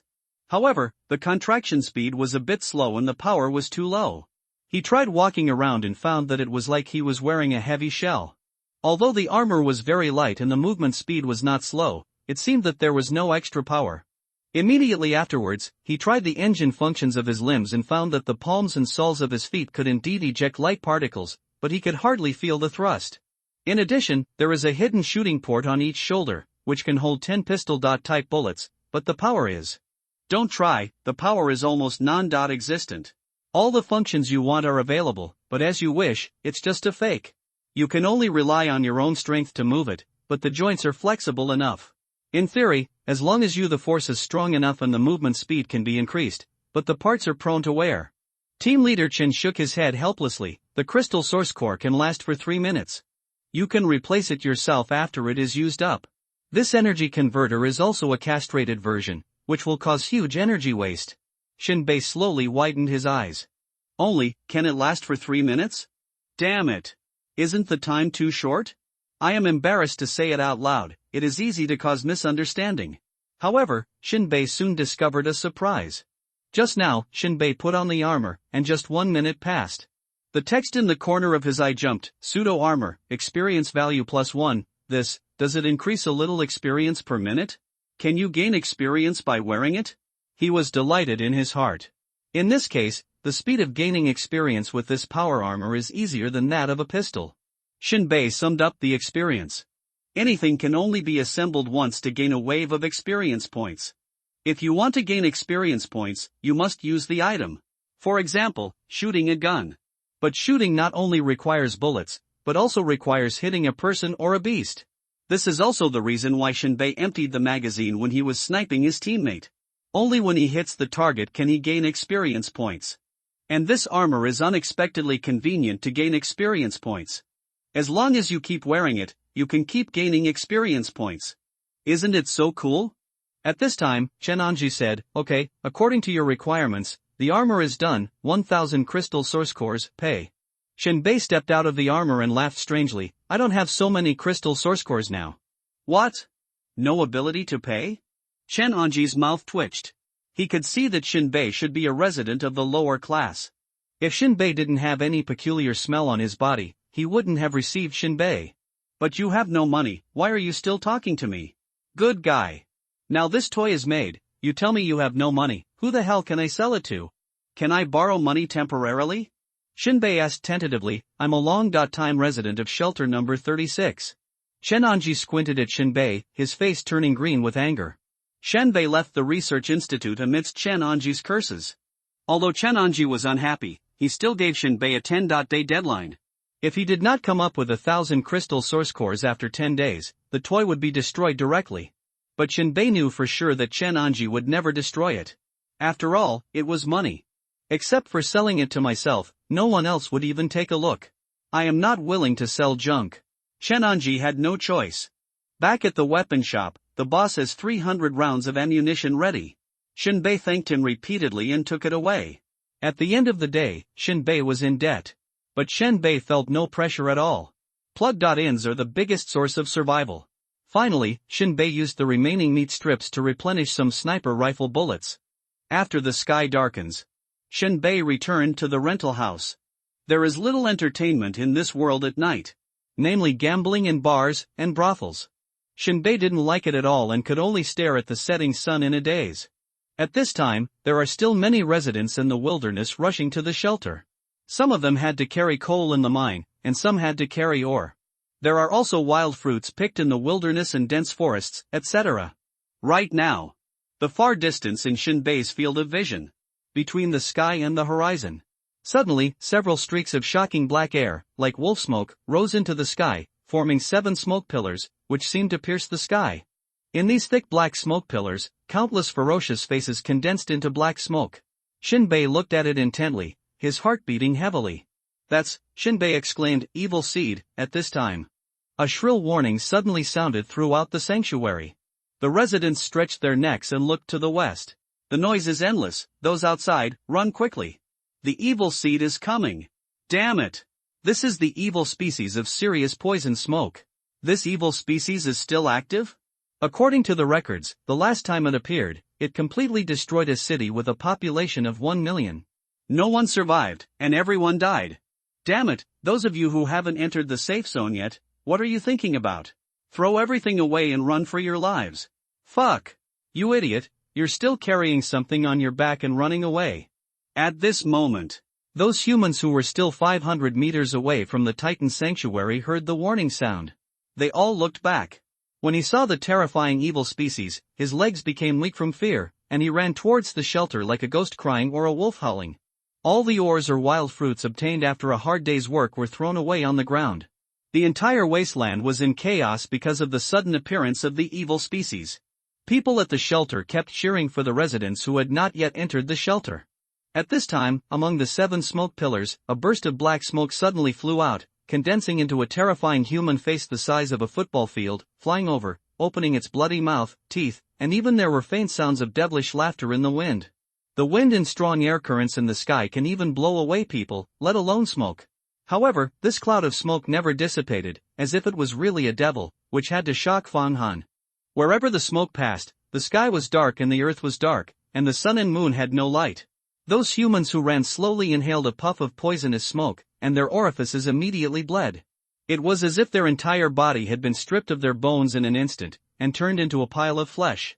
In the blink of an eye, these minced meats looked like boiling water bubbles. Bang! Exploded into blood mist fireworks.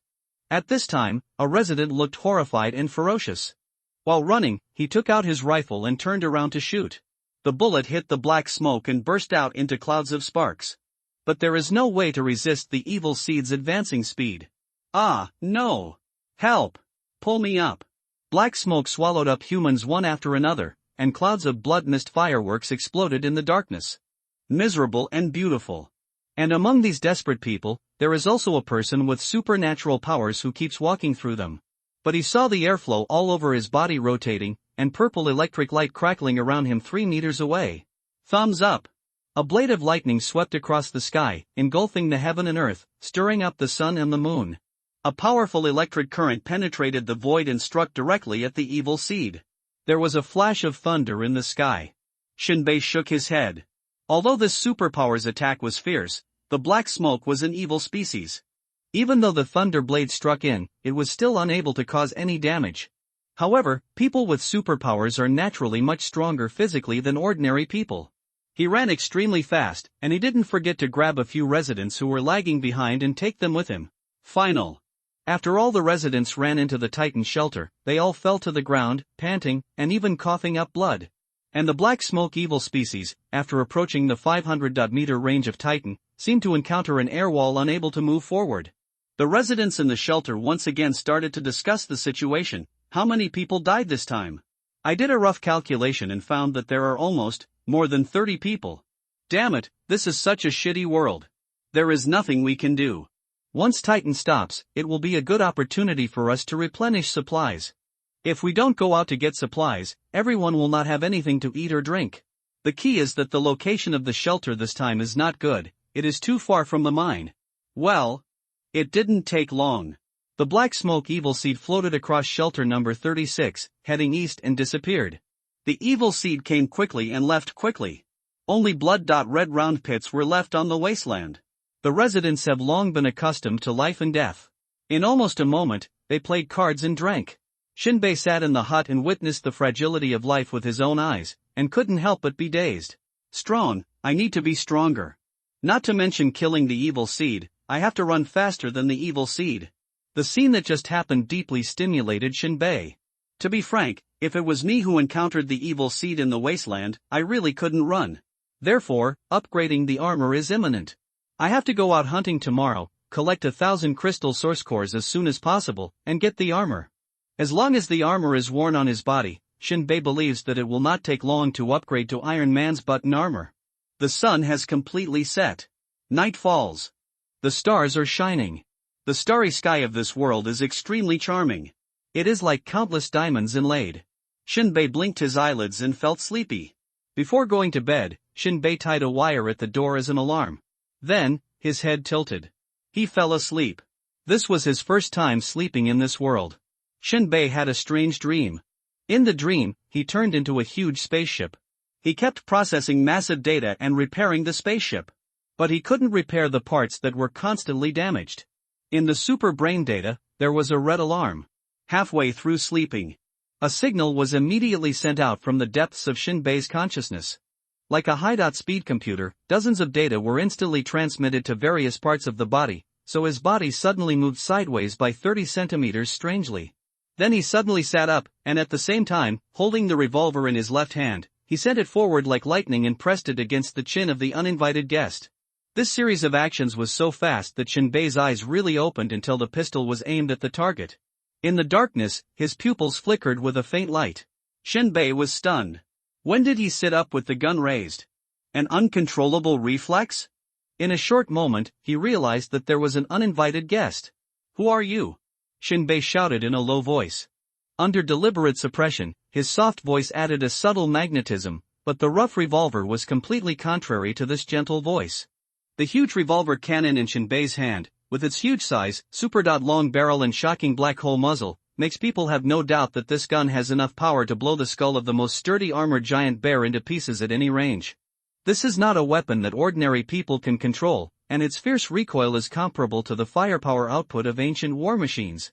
Shooting with this gun with one hand, even if the wrist is not broken or fractured after the first bullet, the subsequent recoil is enough to greatly shift the position of the gun, greatly increasing the time and accuracy required for subsequent aiming. But at this moment, this barbaric revolver has been placed on the lower jaw of the intruder, and the problem of aiming no longer exists. Even if Shinbei's wrist is broken after firing, it will only happen after the intruder's head is turned into fragments all over the sky. The head under the muzzle looks fragile and thin. Whether it is this extremely domineering revolver or the ordinary pistol with the least power, it can easily penetrate her skull. However, few people could easily pull the trigger, especially after seeing the intruder's appearance. Almost all men would not make the decision to shoot at the first time. Because she is an extremely beautiful girl, who looks less than 20 years old at first glance. In the context of the era of national famine, the actual age of women is often much younger than their appearance. Perhaps she is only 18 years old, or even younger. She has short dark chestnut hair and a healthy wheat complexion. Her sexy lips are painted with a strange purple-gray color, and her bright big eyes are staring at Shinbei. There is panic in those eyes, but also a little excitement and expectation. The girl is wearing a short leather jacket with a very low neckline and a short hem that just outlines the outline of her plump breasts and tight and flawless waist, as if there is no other cover under the leather jacket. The lower body is matched with a pair of tight jeans, which tightly wraps her plump and perky buttocks and slender and powerful legs, like her second layer of skin. The girl not only has outstanding appearance and graceful figure, but also exudes vigorous vitality and excess energy, which can be seen from the strong smell of alcohol that lingers on her body. Obviously, the alcohol she drank has made her nervous system overly excited, focusing on seeking excitement, while being numb to the fear of life and death in front of her. Although there is a pistol hanging under her chin that may send her to the sky at any time, her eyes, which are slightly blurred by alcohol anesthesia, only stare at Shinbei's charming eyes and the hand holding the gun. Shinbei's washed hands, whether it is smooth lines or delicate skin, make the girl's proud hands pale in comparison. A trace of murderous intent flashed across Shinbei's eyes. He had noticed the metal wire that fell on the ground. This woman actually cracked his alarm trap in a drunken state. His slender index finger on the trigger shrank slightly. With just a little more force, the gun would trigger a thundering blow. The girl finally noticed this fatal change, her eyes instantly cleared, and fear spread. Shinbei stood up while keeping the pistol pointed at her. As long as his fingers trembled slightly, the girl's beautiful face would turn into a pool of blood and flesh. The pistol was pressed against her, forcing her to tiptoe and maintain an extreme posture that only ballet dancers could do. Any small movement could cause the pistol to fire accidentally. However, at this critical moment, Shinbei made an unexpected move. He first gently combed her chestnut short hair, then touched behind her ears, gently massaged along her neck, and even inserted his fingers into her slightly open and panting mouth. The girl instinctively wanted to bite off the too cold and slippery fingers, but she did not dare to move. She could only let fear and tension spread throughout her body, and sweat began to slide quietly along her cheeks and neck. Then, Shinbei's fingers gently unbuttoned the only 2 buttons of her short leather jacket, exposing her upper body without any underwear, and then carefully explored her skin inch by inch. The pair of breasts, which were not plump but upright, naturally received special attention and were kneaded repeatedly. The cold and smooth touch transmitted by Shinbei's fingertips was like a wandering snake, and like the lingering tongue of a lover. Then, he turned his target to her lower body. He unbuttoned her jeans without hesitation, pulled them roughly below the knees, and began a comprehensive and in-depth inspection. In this era full of mutant energy and mutant genes, any bumps on a woman's body may be a hiding place for deadly weapons or biochemical organs, especially for those who are good at genetic evolution. Organs can be deformed and proliferated at will. They look ordinary on the outside, but they may hide tentacle-like structures inside. The girl frowned in pain, squeezed out a few hoarse moans from her throat, and Shinbei's body search process came to a temporary end. He stepped back and put away his gun. After confirming that she was unarmed and her drunken state was not a disguise, and that she did not seem to have any obvious malice, Shinbei asked in a low voice, "Who are you? What are you doing here?" The girl's eyes burned with a fiery fire, and she replied, "My name is Bai Luo. I thought you were so cool when you came out of the shower. Why didn't I notice it before? He. By the way, I'm a master of lockpicking." Shinbei is no stranger to such situations. In this era of rampant violence, women are in a low position due to their physical and strength disadvantages.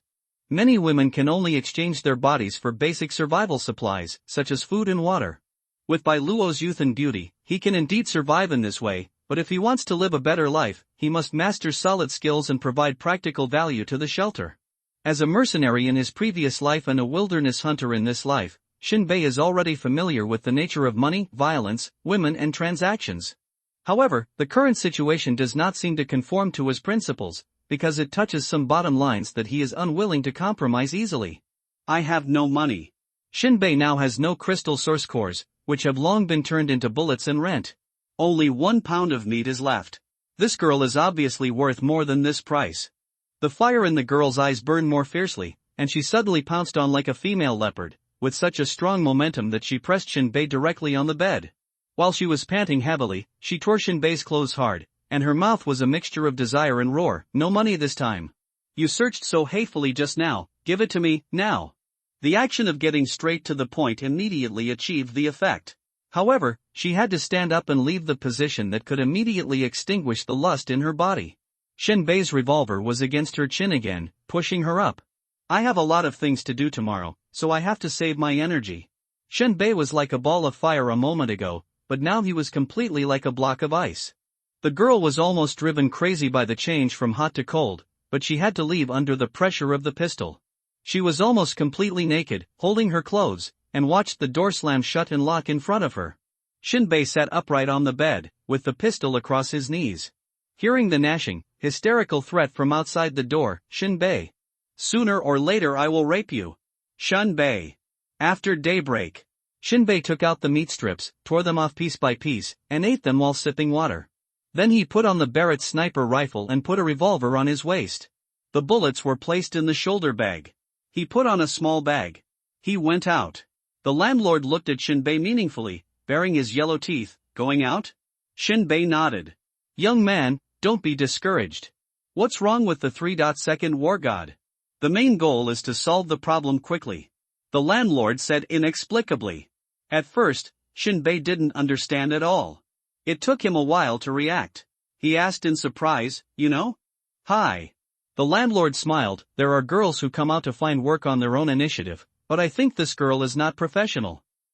So? You paid the bill so quickly, and she still looked reluctant.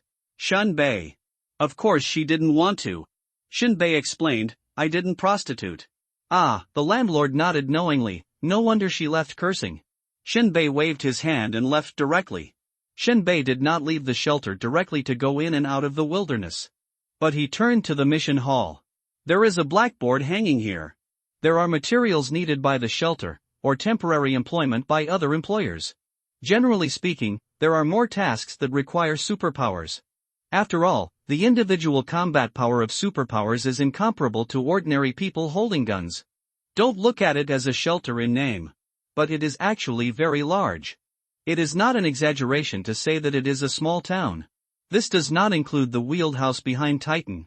Shelter number 36 is a medium-sized one. The population is about 90,000. Some large shelters can reach 200,000 or 300,000. Therefore, once the Titan stops, there will be a lot of various hired tasks. Shinbei squeezed through the crowd and looked at the blackboard. There are quite a few tasks on it. Many of them are mining, felling trees, and other jobs. This kind of work does not require fighting with ferocious beasts, and it is safer. There are also long-term tasks issued by the general of the shelter.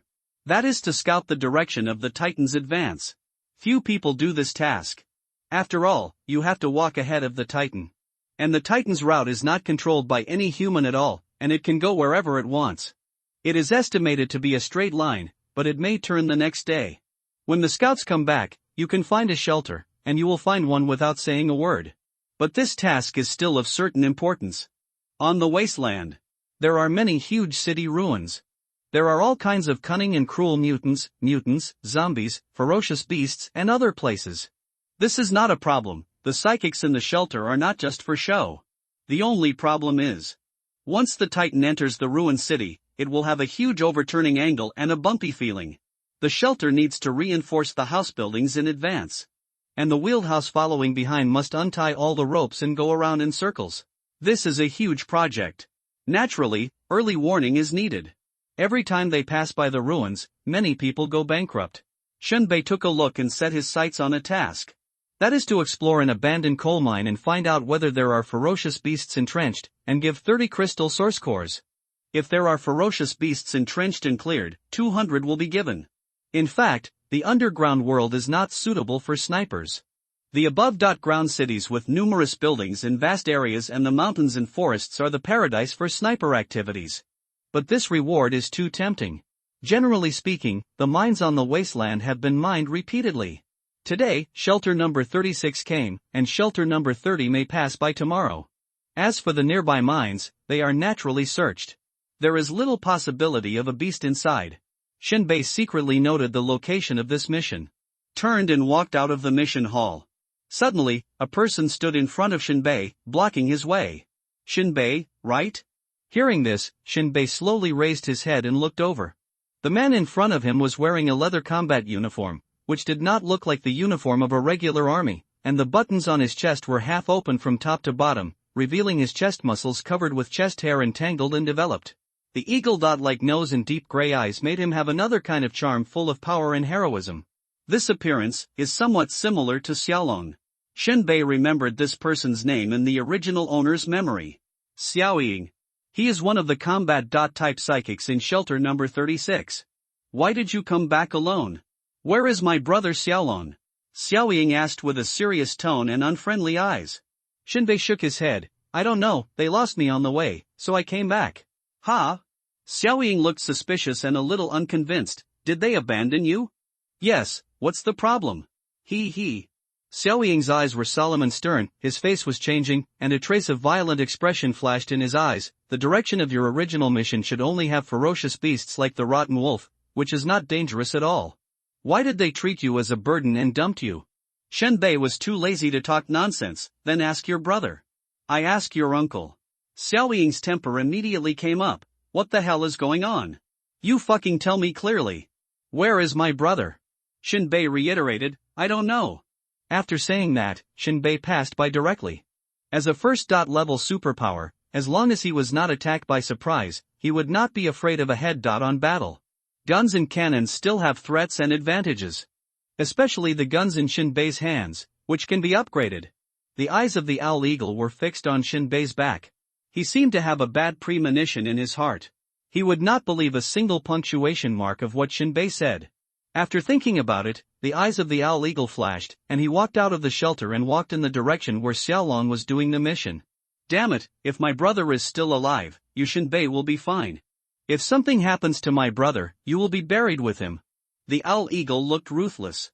And Shinbei hid in a hidden place, looking at the direction where the owl eagle's figure went away, squinting his eyes. As long as he saw Xiaolong's body, he knew with his toes that he was an important suspect. After all, if everyone was shot to death by bullets, the beast would not use guns. In the future, it would be the owl eagle in the dark and himself in the light. Maybe revenge will be launched at any time. Shinbei gritted his teeth and ignored the mission for the time being. Just follow. Shinbei must find a good position to ambush and kill the owl eagle. No more trouble. In this world, let alone overnight grudges, even if you kill someone a second late, you will regret it for the rest of your life. An hour later. Shinbei set off. The sun with strong ultraviolet rays scorched the earth mercilessly.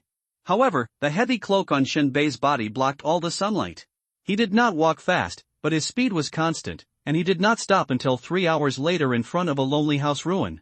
After carefully checking the villa with half of the roof missing, Shinbei relaxed after confirming that there were no deadly creatures hidden, and it was not the nest of some large carnivorous animals like the armored violent bear.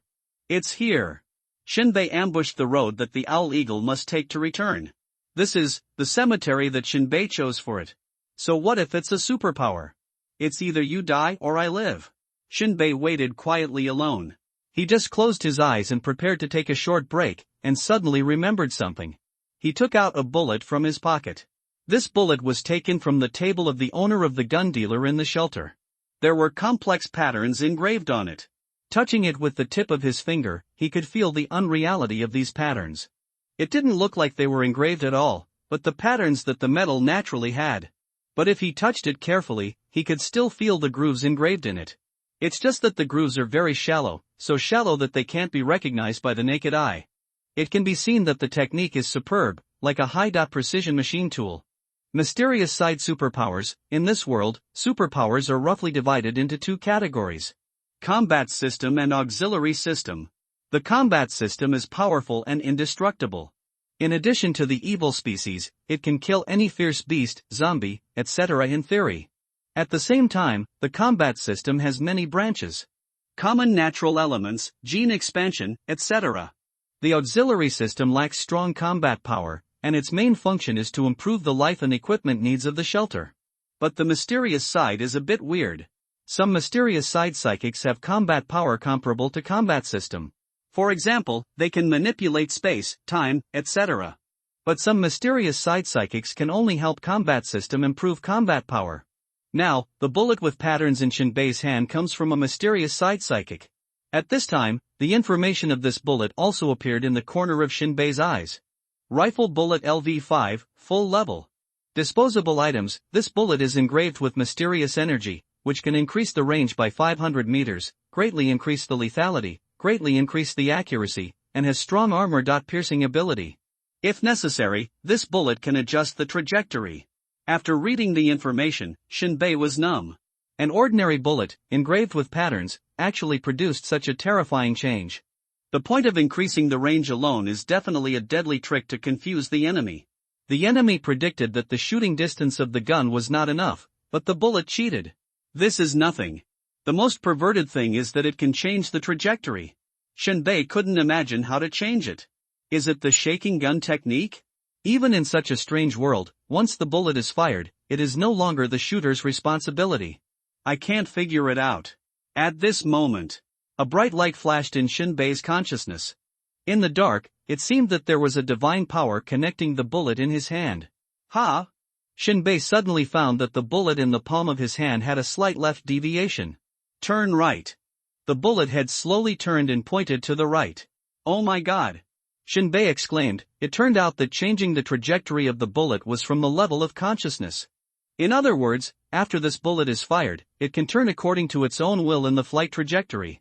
Shinbei was suddenly surprised. It's worthy of being a mysterious side superpower. Anyone can use the bullets carved out.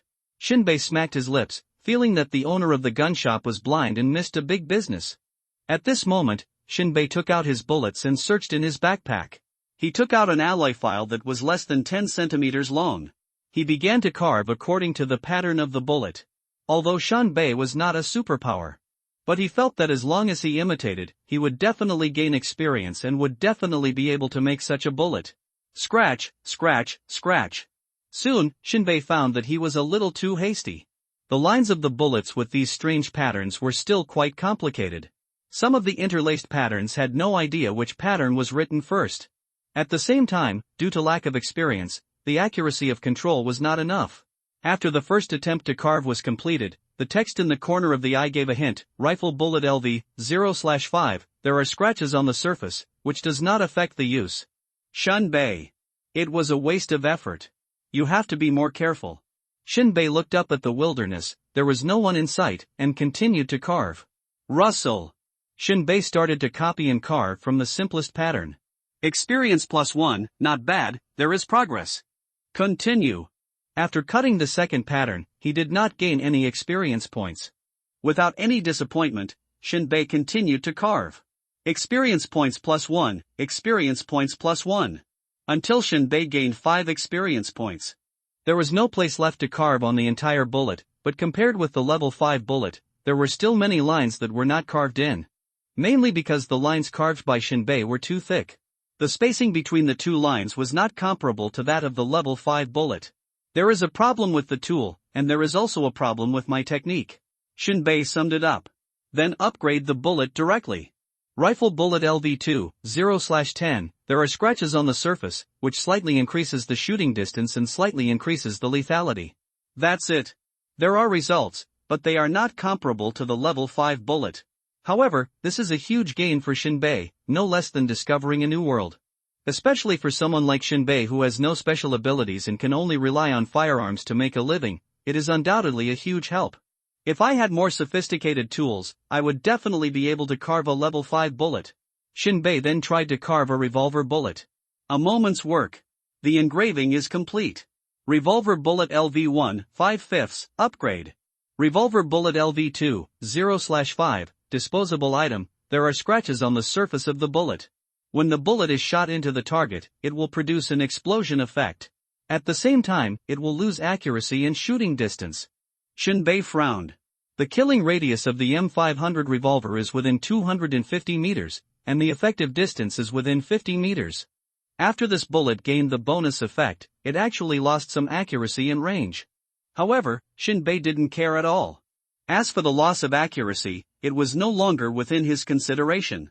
According to Shinbei's idea, when he was ready to use the revolver, he would never be more than 20 meters away from the target.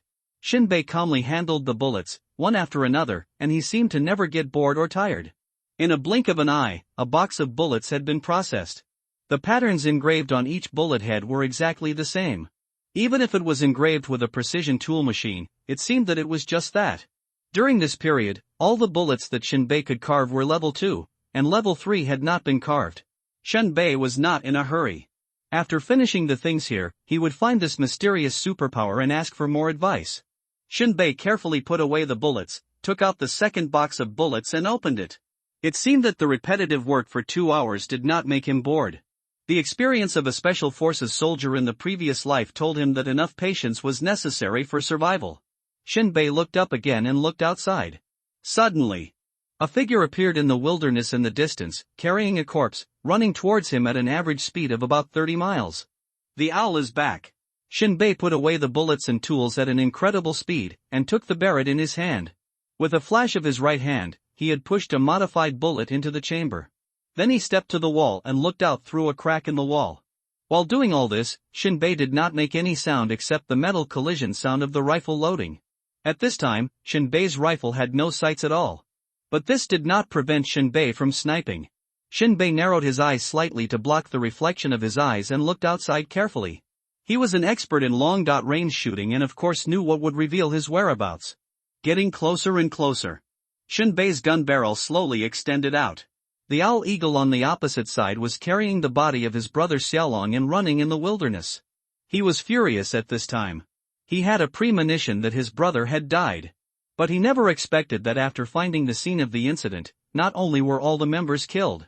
Moreover, all of them were killed by snipers. After checking each body, he found that except for Xiaolong's forehead which was pierced by a pistol bullet, all other members were shot to death by sniper rifles. Google search TWKAN from this, the owl eagle instantly thought of the sniper rifle on Shinbei. It's him, he must have killed everyone. The owl eagle's face was twisted and ferocious. If I had known this, I should have killed him in the morning. The owl eagle thought that it was not too late now. As long as Shinbei appeared in shelter number 36, he would be killed without saying anything. The shelter didn't care whether an ordinary person died or not. Thinking of this, the owl eagle ran faster. Jumping back and forth among the grass and trees in the wilderness, he hurried back to the shelter in a hurry. At this moment, Shinbei's eyes were watching the sound of the owl eagle from a distance. The T-shaped crosshairs followed the slowly twisting barrel and quickly caught the two legs running rapidly in the grass. He wanted to shoot the opponent's head or chest, but the lush branches and leaves hanging from the trees blocked the upper body of the target. The dense forest bottom within the crosshairs had a very limited field of vision, and only saw two legs flashing across each other, running quickly.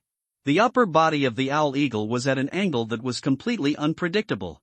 Blindly shooting the head would not only miss the person, but also might miss the target and alarm the owl eagle. This first shot was crucial. Slow down, slower, look back and stare at your evil seed. Shinbei's mouth silently lipped, and a few soft green grasses kept rubbing his cheeks. Swoosh! Seized the opportunity, just when the owl eagle's running legs suddenly stopped, waiting for the brain to convey the command to change direction. Shinbei pulled the trigger decisively, and a shrill bullet suddenly shot out of the gun barrel, smashed the grass leaves blocking the way, and flew straight to the target. The bullet flew at a very fast speed, sticking to the ground under the grass and trees, drawing a whistling line of fire. As the owl eagle was about to raise his feet to run, the bullet hit the convex ball of his left ankle, causing the sky to fall heavily, just like a running horse suddenly stepped on a trip rope, and fell forward without reservation, breaking his nose, breaking his front teeth, and breaking his lips. Naturally, there was no time to avoid it. He squatted and rolled in the grass. Soon it became quiet. It can be seen that the owl eagle has a strong combat awareness. Even if he was shot, he did not panic and shout. Instead, he was extremely calm and did not make any unnecessary movements, as if he disappeared in the grass. Shinbei pushed and pulled out the shell in the gun barrel with lightning speed, and pulled the trigger with his finger again. His eyes were always attached to the sight, staring at the target without slacking for a moment. After a careful inspection, still found a flaw. There was a hand stretched out from the grass, which was extremely dazzling in the messy grass. Swoosh! The Barrett sniper rifle in Shinbei's hand, like a ferocious venomous snake, took a second bite of the prey in time. The bullet was shot out along the air trajectory that was still warm in a very short time. The exposed palm was directly broken.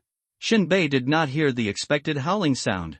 Moreover, there was no reflex action after the palm exploded. Like the palm of a dead person. Shinbei's heart thumped. It's bad.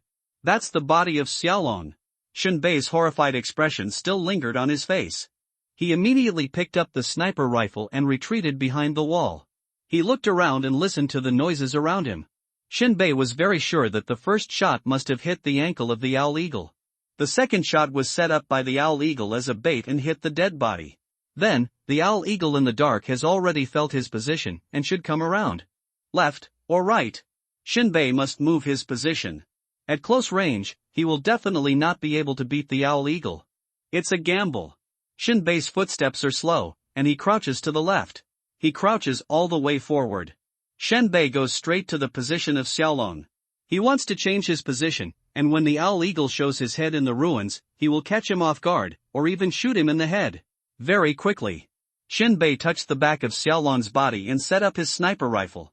Almost at the same time, a black shadow appeared at the position where Shen Bei was originally sniping. It was no one else but the owl eagle.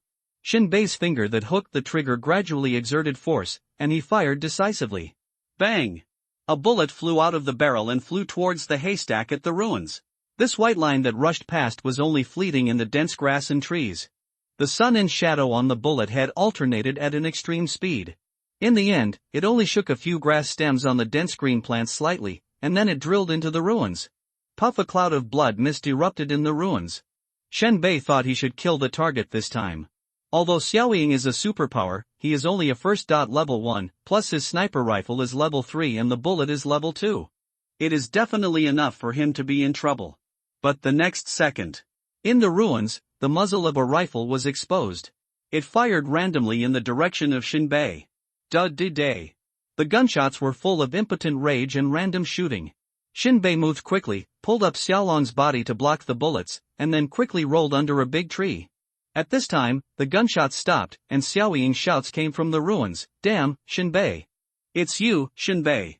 Shen Bei was also stunned, and once again had a new understanding of the superpowers. After being shot twice, he could still speak. Shen Bei simply responded openly, "That's right, it's better to strike first, you don't mind, right? Fuck you! You killed my brother, and you want to kill me?" The vicious voice of the owl eagle came again. "Why, do you still want to kill me with a gun? I am a superpower. I advise you to surrender obediently, and I will spare your life." "Don't talk nonsense at this time." Shen Bei continued with ease, "Although superpowers are powerful, they are not invulnerable. If you have the guts, stand up and I will shoot you in the forehead. As long as you don't die, I will take the initiative to let you kill me, how about it?" The owl eagle was silent. One thing must be admitted, the power of sniper rifles poses a great threat to superpowers. Especially the first and second level superpowers, which are actually only slightly stronger than ordinary people. Unless you are promoted to the third level or above superpowers, your defense can ignore bullets. And now his ankle has been broken, seriously affecting his movements. Just now, he was shot in the shoulder again, and the bullet was still stuck in the bone. He almost fainted from the pain. Although he was not shot directly, it was still a matter of life and death, and it was too passive. Because his ability was strengthening strength. In other words, he could not fight closely, but could only passively take the beating. Xiaoying looked around at the terrain and was a little stumped. His ankle was injured, and his movement speed plummeted. If Shen Bei and he went around in circles, he would be killed by him sooner or later. What to do? Xiaoying squinted his eyes and looked at his injured ankle.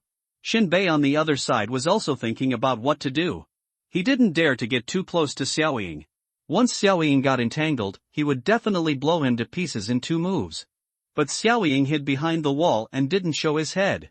If he kept wasting time, once the injury on Xiaoying's foot recovered, he would be the only one to die. Thinking of this, Shen Bei slowly took out the level 5 bullet.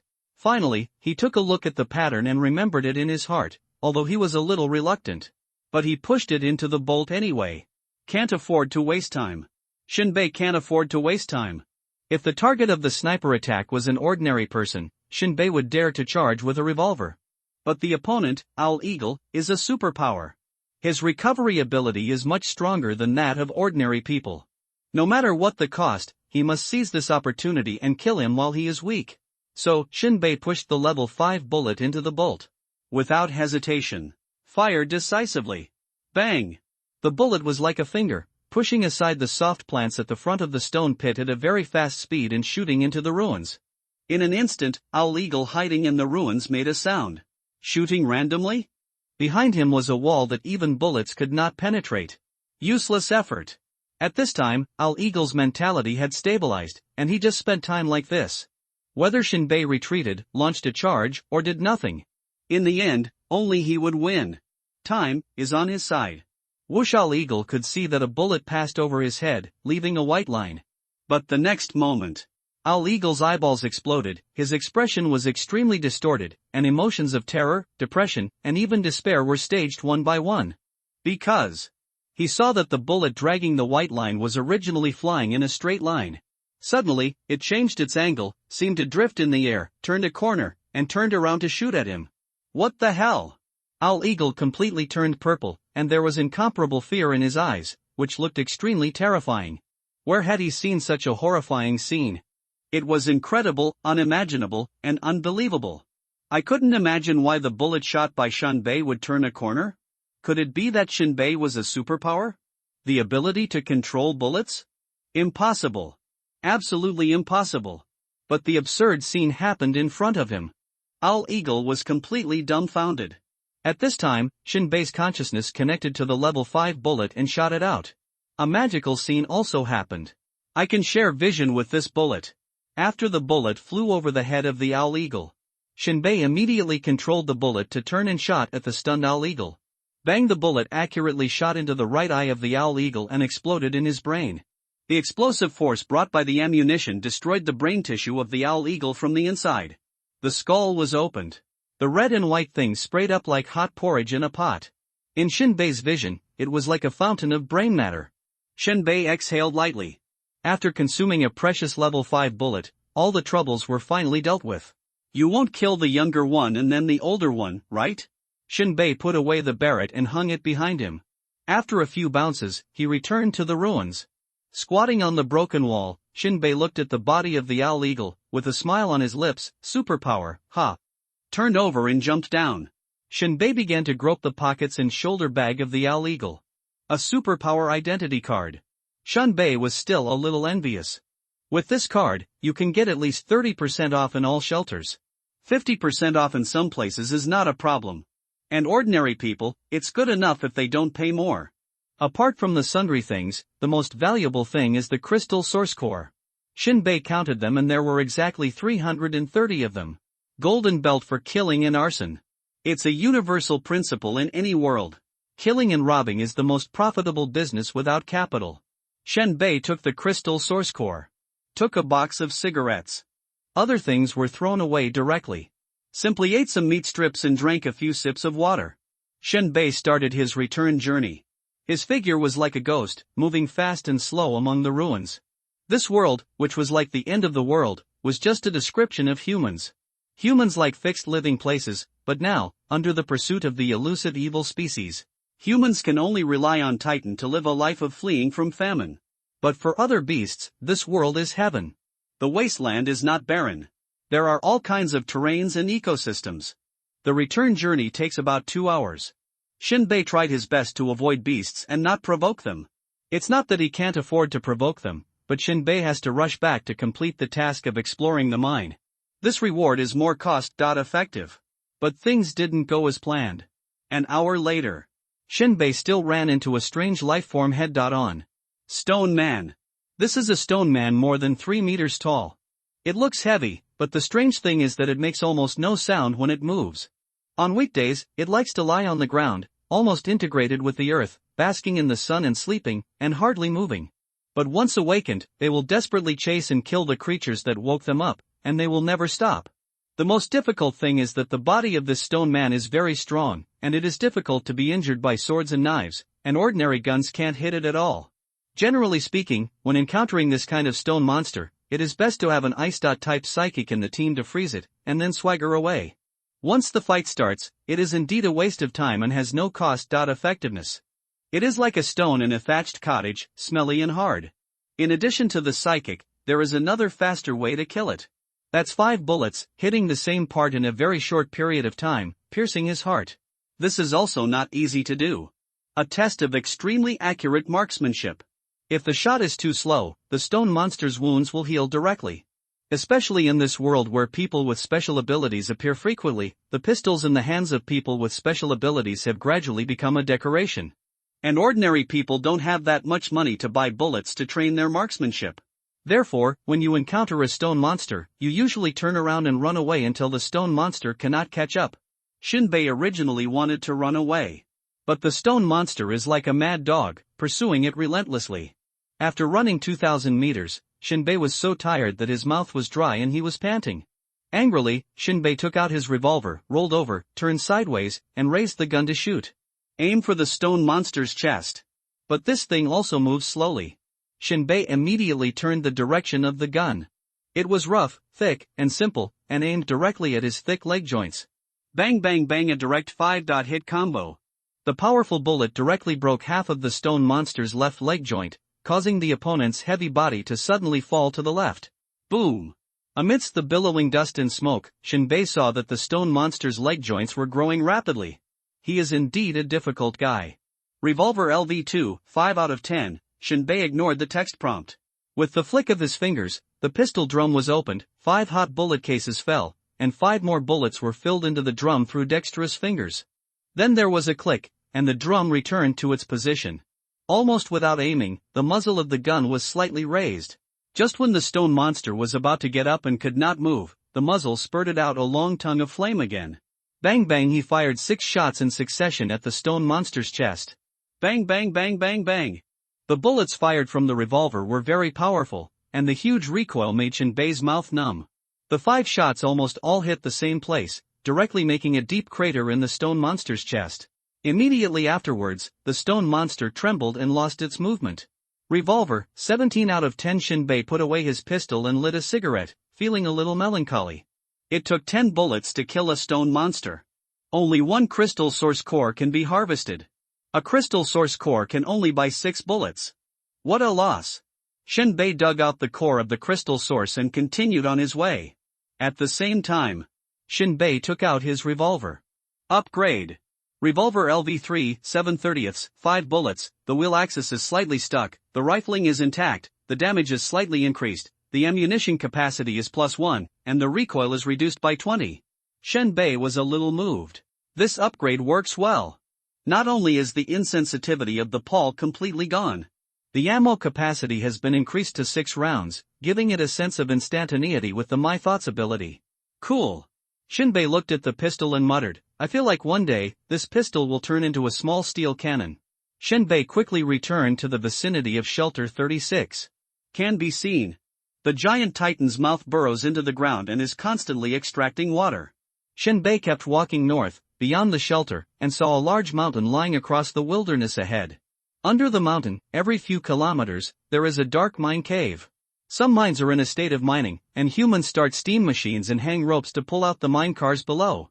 The ore or coal inside is then dumped on the ground and transported back to the shelter. These functional steam devices are built from multiple shelters. You can use any shelter nearby. A busy scene. Everyone is working as fast as they can. After all, there is no rule at all when the Titans leave. Sometimes I don't move anywhere for a year. Sometimes the move starts the next day. The time difference between the two is so big. Shinbei came to one of the mines numbered A013. There are several staff members of the shelter logistics department here who are looking into the inside of the mine. In the wilderness, although resources are ownerless, the power to extract them belongs to the sanctuary. After all, the defense force organized by superpowers cannot be messed up by ordinary people. Shinbei mingled among them and chatted with several logistics staff for a while. Then he got right to the point. I want to do a reconnaissance mission. A staff member named Mingyi looked Shinbei up and down with a meaningless smile. You? Right. Let me take a look at the superpower license. Ordinary people. Shinbei said truthfully. Minji slapped his mouth. Brother, it's not that I'm being harsh. Anyone can do the task, but you have to have a life to do it. What if there is a ferocious beast down there? Do you still want to die? Shinbei said in a calm tone, life or death is up to me, you don't have to worry about this. I think you should work as a laborer. You can earn some living expenses in a day. The other one. Minji continued, 2 superpowers have already taken over this exploration task. I guess they will be back soon. Shinbei smashed his mouth when he heard this. Too late. Sighed. It is impossible to work, and it is impossible to work in this life. Since the task here was preempted, Shinbei didn't hesitate and turned around and left. He wants to head towards the mountains. Look for ferocious beasts that can be hunted, dig more crystal source cores, and buy back the armor as soon as possible. And right now. Other workers at the mine entrance shouted in panic, something happened, come quickly. Shinbei followed the sound. I saw. At the entrance of the mine, a person with supernatural powers stumbled out.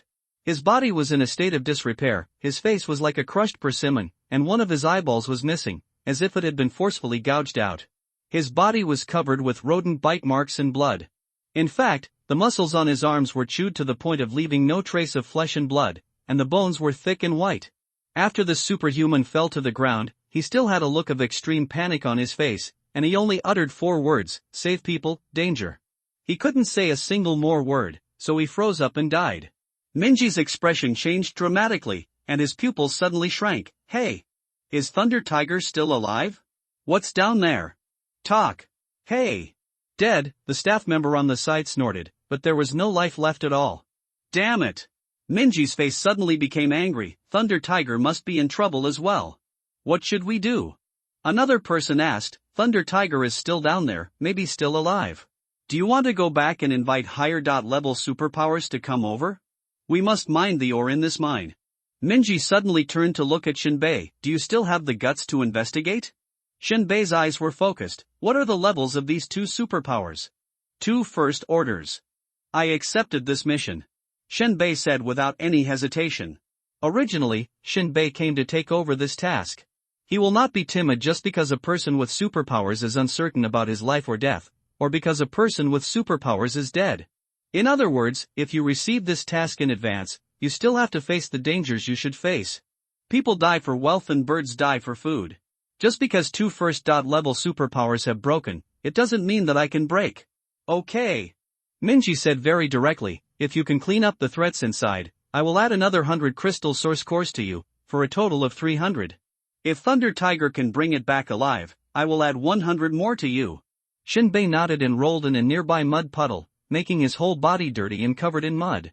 Mingyi and other staff looked at Shinbei's preparations, took a sudden breath, and couldn't help but say, "So damn professional. Is this to block one's own aura? It seems like this guy really has some ideas. Superpowers never do such details. Chickens don't pee, they all have their own ways." Shinbei cleaned the mud off his eyelids and pulled out a 3-edged military thorn from the dead superpower as a weapon. Without saying a word, enter the mine. He walked cautiously in the deep cave, his steps light and soft, like a flexible cat, moving silently. The thick hooded cloak and earthy smell prevent his breath and body temperature from leaking out, making it difficult for dangerous creatures underground that rely on smell or infrared vision to hunt his presence.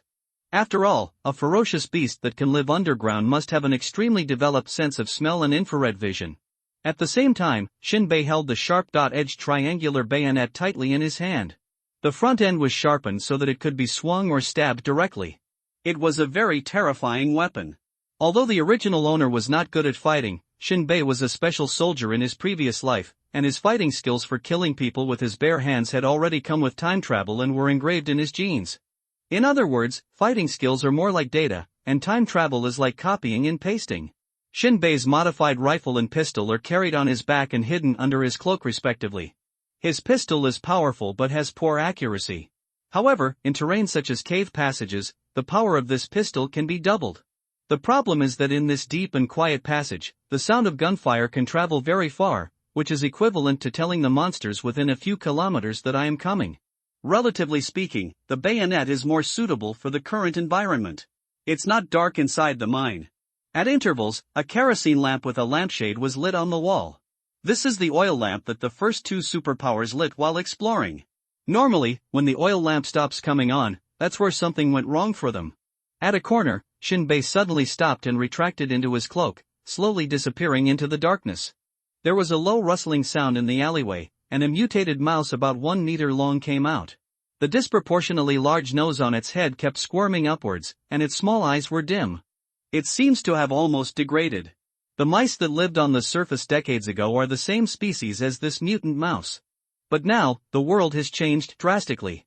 After being enveloped by abundant strange energy, these animals have also completed drastic changes. Even as the mutated rats grew larger, their strength also increased. But Shinbei's state of mind didn't fluctuate much.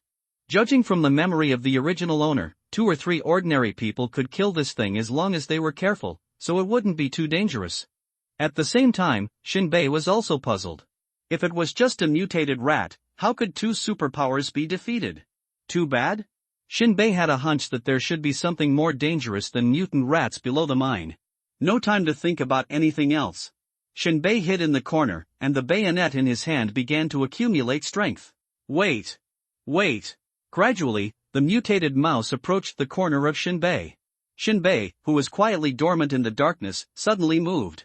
When the mutant mouse was almost parallel to Shinbei, Shinbei took the initiative to attack. The three-edged bayonet stabbed out like lightning, piercing the upper end of the mutant mouse's nose, piercing the upper and lower jaws, and nailing it firmly to the ground. The nose is the most vulnerable part of the mutant mouse. It screamed madly, and its four short, thick and sharp claws desperately grabbed the ground, and gravel splashed everywhere. In a blink of an eye, it dug a hole in the hard rock. Shinbei's left hand tightly grasped the upper end of the bayonet, and his seemingly fragile arm was as unshakable as a rock. At the same time, Shinbei's body was also swaying to avoid being caught by the claws of the mutant mouse. This claw went down, and the skin and flesh were torn apart. It was nothing, but it was mainly carrying germs. In this world, there is no medical insurance, and seeing a doctor for treatment is definitely heartbreaking. At this moment, the mutant mouse, whose vitals were severely injured, could not even last for a minute. After a violent convulsion, it fell to the ground motionless. Shinbei slowly pulled out the bayonet, turned the mutant mouse over, and saw clearly that it was a female mouse. Shinbei frowned, and his expression changed slightly. Male mutant rats are used to acting alone, and if a female rat appears, there will always be a male rat following behind her. Shinbei did not delay for almost a second. He quickly moved sideways a few steps and stood in the center of the passage where the mutant rat appeared, crouching with his front legs and his hind feet on the ground, holding the bayonet horizontally, aiming at the deep and dark passage. Almost at the moment when he raised his bayonet horizontally, a fishy wind suddenly surged in the passage, and a more robust male mutant rat suddenly rushed out of the darkness and bit Shinbei in mid-air. The bayonet did not move at all. With the momentum of the mutant rat, the sharp tip of the bayonet deeply pierced the throat of the mole, passed through the internal organs, and almost broke out of the anus. Shinbei let go of his hand and quickly stepped back a few steps. His posture was light and swift, as if he was gliding on water. With a click, the mutant rat almost used up all its strength to close its huge mouth and bit hard on the handle of the bayonet. Although its incisors can chew almost any rock, it is still not as hard as this thickened steel. With a crackling sound, the steel immediately bent, and the rat's teeth also broke. The rat rushed too hard, fell from the air, and slid several meters on the rugged ground before rushing in front of Shinbei. Shinbei raised his right leg and stepped on the rat's head. The rat screamed and struggled, but the rat's head could not be lifted from the ground at all. As long as it exerted force, the body pierced by the bayonet would feel unbearable pain. Even with such a heavy blow, it still struggled for more than a minute before it stopped breathing. Shinbei pulled out the bayonet. He felt sick. Killing this thing is more evil than killing people. Shinbei continued to go deeper. In the dark and rugged cave, Shinbei's eyes kept scanning the ground, looking for the claw marks of the mutant rat. There were more and more claw marks, which were scattered in various mines in a very messy way. Not long after, the light of the kerosene lamp disappeared. Shinbei's vision was submerged in darkness. Fortunately, glowing mosses and sewage emitting faint light could occasionally be seen in the tunnel, which allowed Shinbei's vision to be somewhat clear. Shinbei pursed his lips. He felt more and more that the armor was necessary. If he could also obtain infrared vision through the armor, it would be as bright as day in this darkness. Shinbei's vigilance had reached its peak at this time. The two superpowers were probably attacked here. Shinbei squatted down and looked at the ground carefully. Sure enough, there were messy human footprints and a lot of blood mixed with mud. Looking into the tunnel, traces of being dragged could be seen. Shinbei was almost half squatting, wrapped in his cloak tightly, like a ghost, quietly following the traces to the depths of the passage. Surprisingly, in this rugged tunnel, some places seemed to have been intentionally filled with empty cans. These cans were tied with ropes and hung horizontally in the tunnel. Is this an alarm device? Shinbei was a little surprised. This was obviously something that only intelligent creatures could make. Have the mutant mice evolved to this level of intelligence? This reminded Shinbei of the leader of the corrupted wolf. Shinbei rubbed his temples. These simple traps could not do anything to him, but slowed down his movements. He stepped over carefully. After a long time, Shinbei saw an iron door. At the same time, the traces of being dragged also disappeared inside the door. This iron door should be the refuge chamber of the mine. Shinbei took out his revolver. He took a deep breath. With a squeak, he suddenly opened the heavy iron door and rushed out. This is a hall of more than 100 square meters. There were more than 30 mutant mice of different sizes in the hall. The big ones were almost adults, while the small ones had not yet opened their eyes. It could be seen that these hamsters belonged to different litters. Judging from the 3-month adult period of mutant mice, they could basically give birth to one litter a month. This was still normal. What made Shinbei's eyes explode the most was that there was a conspicuous big bed in the center of the hall. On the bed, a mutant mouse with a shape very close to that of a human was riding on a male human whose limbs were tied to the four sides of the bed, and they were having intense sex. She saw that it was a female from the physical signs. However, the sharp mouth and fangs were still exposed, and the long tail behind her was swinging. At the same time, she was wearing a suit and pencil skirt that professional women in the old times usually wore, and her skin was not covered with lush fur like other mutant mice. Her skin could be considered somewhat smooth, and her appearance was more like that of a professional human woman in the old times. She was slightly petite, and rode the male human unscrupulously, making a splashing sound. However, judging from the fact that other mutant mice were cautious and did not dare to approach the bed at all, and the brighter red light in her eyes than that of ordinary mutant mice, it showed that she was the queen of this nest. At the same time, Shinbei looked at the human on the bed. He recognized it at first sight, and he should be the Lei Lao who mentioned by Ming Yi. Lei Lao whose clothes had been stripped off, and his face was full of dead despair, unable to live or die. He could only endure the bullying of the Mouse Queen. Shinbei was in a trance for a moment, and his whole body was numb. This scene is too fucking exciting. At a glance, I felt a chill rushing from my heels along my spine to the back of my head. Lei Lao who was raped by a rat. Although the queen looked like a human, she was only similar in appearance, but she was still a rat in essence. Shinbei almost vomited. Save me! Save me! Lei Lao who screamed with a hoarse voice and a trembling face after seeing Shinbei. Although he didn't know her, there was no doubt that she must be a rescuer sent from above. At that moment, Shinbei raised his revolver without hesitation. The black muzzle of the gun was a straight line, fixed on the center of the Rat Queen's eyebrows. At this time, the Rat Queen's mouth suddenly opened wide, and a dazzling red light suddenly lit up in her eyes, revealing 2-inch-long fangs, and she pounced on him at a faster speed than ordinary mutant rats. The extremely wide mouth made her entire face distorted beyond recognition. Bang bang bang bang. After the revolver was upgraded, the recoil was significantly reduced. Shinbei held the gun with one hand, without any hesitation, and fired 6 bullets almost at the same time. The first bullet penetrated her neck, and the other 5 bullets drew an arc along her collarbone, thus completely cutting her head off from her body. This scene gave people the feeling that the bullets in Shinbei's gun were like a chainsaw. Lei Lao who was dumbfounded. Lei Lao who widened his eyes. He watched the head of the Rat Queen being shot through by Shinbei easily, and it fell to the ground with a gurgle. His eyes showed an unbelievable look, and his face suddenly choked. This? Killed the Rat Queen just now? Didn't even use his superpowers? Wait. Lei Lao Wu frowned. This person doesn't seem to be a superpower, but simply relies on the powerful pistol, boldness, and carefulness. Thinking of this, Lei Lao Wu couldn't help but show a trace of contempt. Although it was shameful enough for him to be raped by a creature like a rat, as long as his life was not threatened, he still looked down on ordinary people who showed off their power with guns. At this moment, Shinbei slowly retracted the pistol. The other adult mutant rats in the hall reacted, and they roared hysterically and rushed towards Shinbei like crazy. Shinbei retreated again like sliding on the water, just dodging the attack circle of the mutant rats. Then he jumped out of the door with fast and fine steps and disappeared into the deep passage.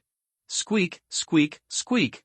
The mutant rats suddenly became agitated, and instinctively rushed out of the hall one after another, chasing along the passage to the depths where Shinbei disappeared. Shinbei ran to distance himself. He fired frantically. The hot shells clanged on the ground. Bang bang, the dull and heavy gunshots sounded from time to time, and along the winding passage, waves spread to the distance. 10 minutes later, Shinbei slowly returned to the original route and walked into the hall. At this time, Lei Lao Hu had broken free from his restraints. He was naked without even wearing clothes, full of anger, with a twisted face, waving his fists covered with steel elements, and smashed the remaining mutant rat cubs in the hall into mud one by one. The extreme shame and rage almost made his eye sockets crack. He smashed again and again. He also dragged the corpse of the Rat Queen over, swung it and smashed it, and stepped on her head. Shinbei leaned against the door, watching with a smile. Lei Lao Hu, who had vented his anger, slowly raised his head. His face was full of the smelly blood of the mutant rats. What's your name? Shanbei. Shanbei? Lei Lao Hu's face was full of twisted and neurotic smiles, you are really brave, an ordinary person dares to come down. Where is my buddy? Dead. Lei Lao who twisted his neck, what a pity, you will be my little brother in the future. Go, get the clothes. Shenbei raised his eyebrows, feeling unhappy. Who spoiled you with such a bad habit of being so arrogant? Let me be your little brother? Shenbei smiled coldly and didn't move.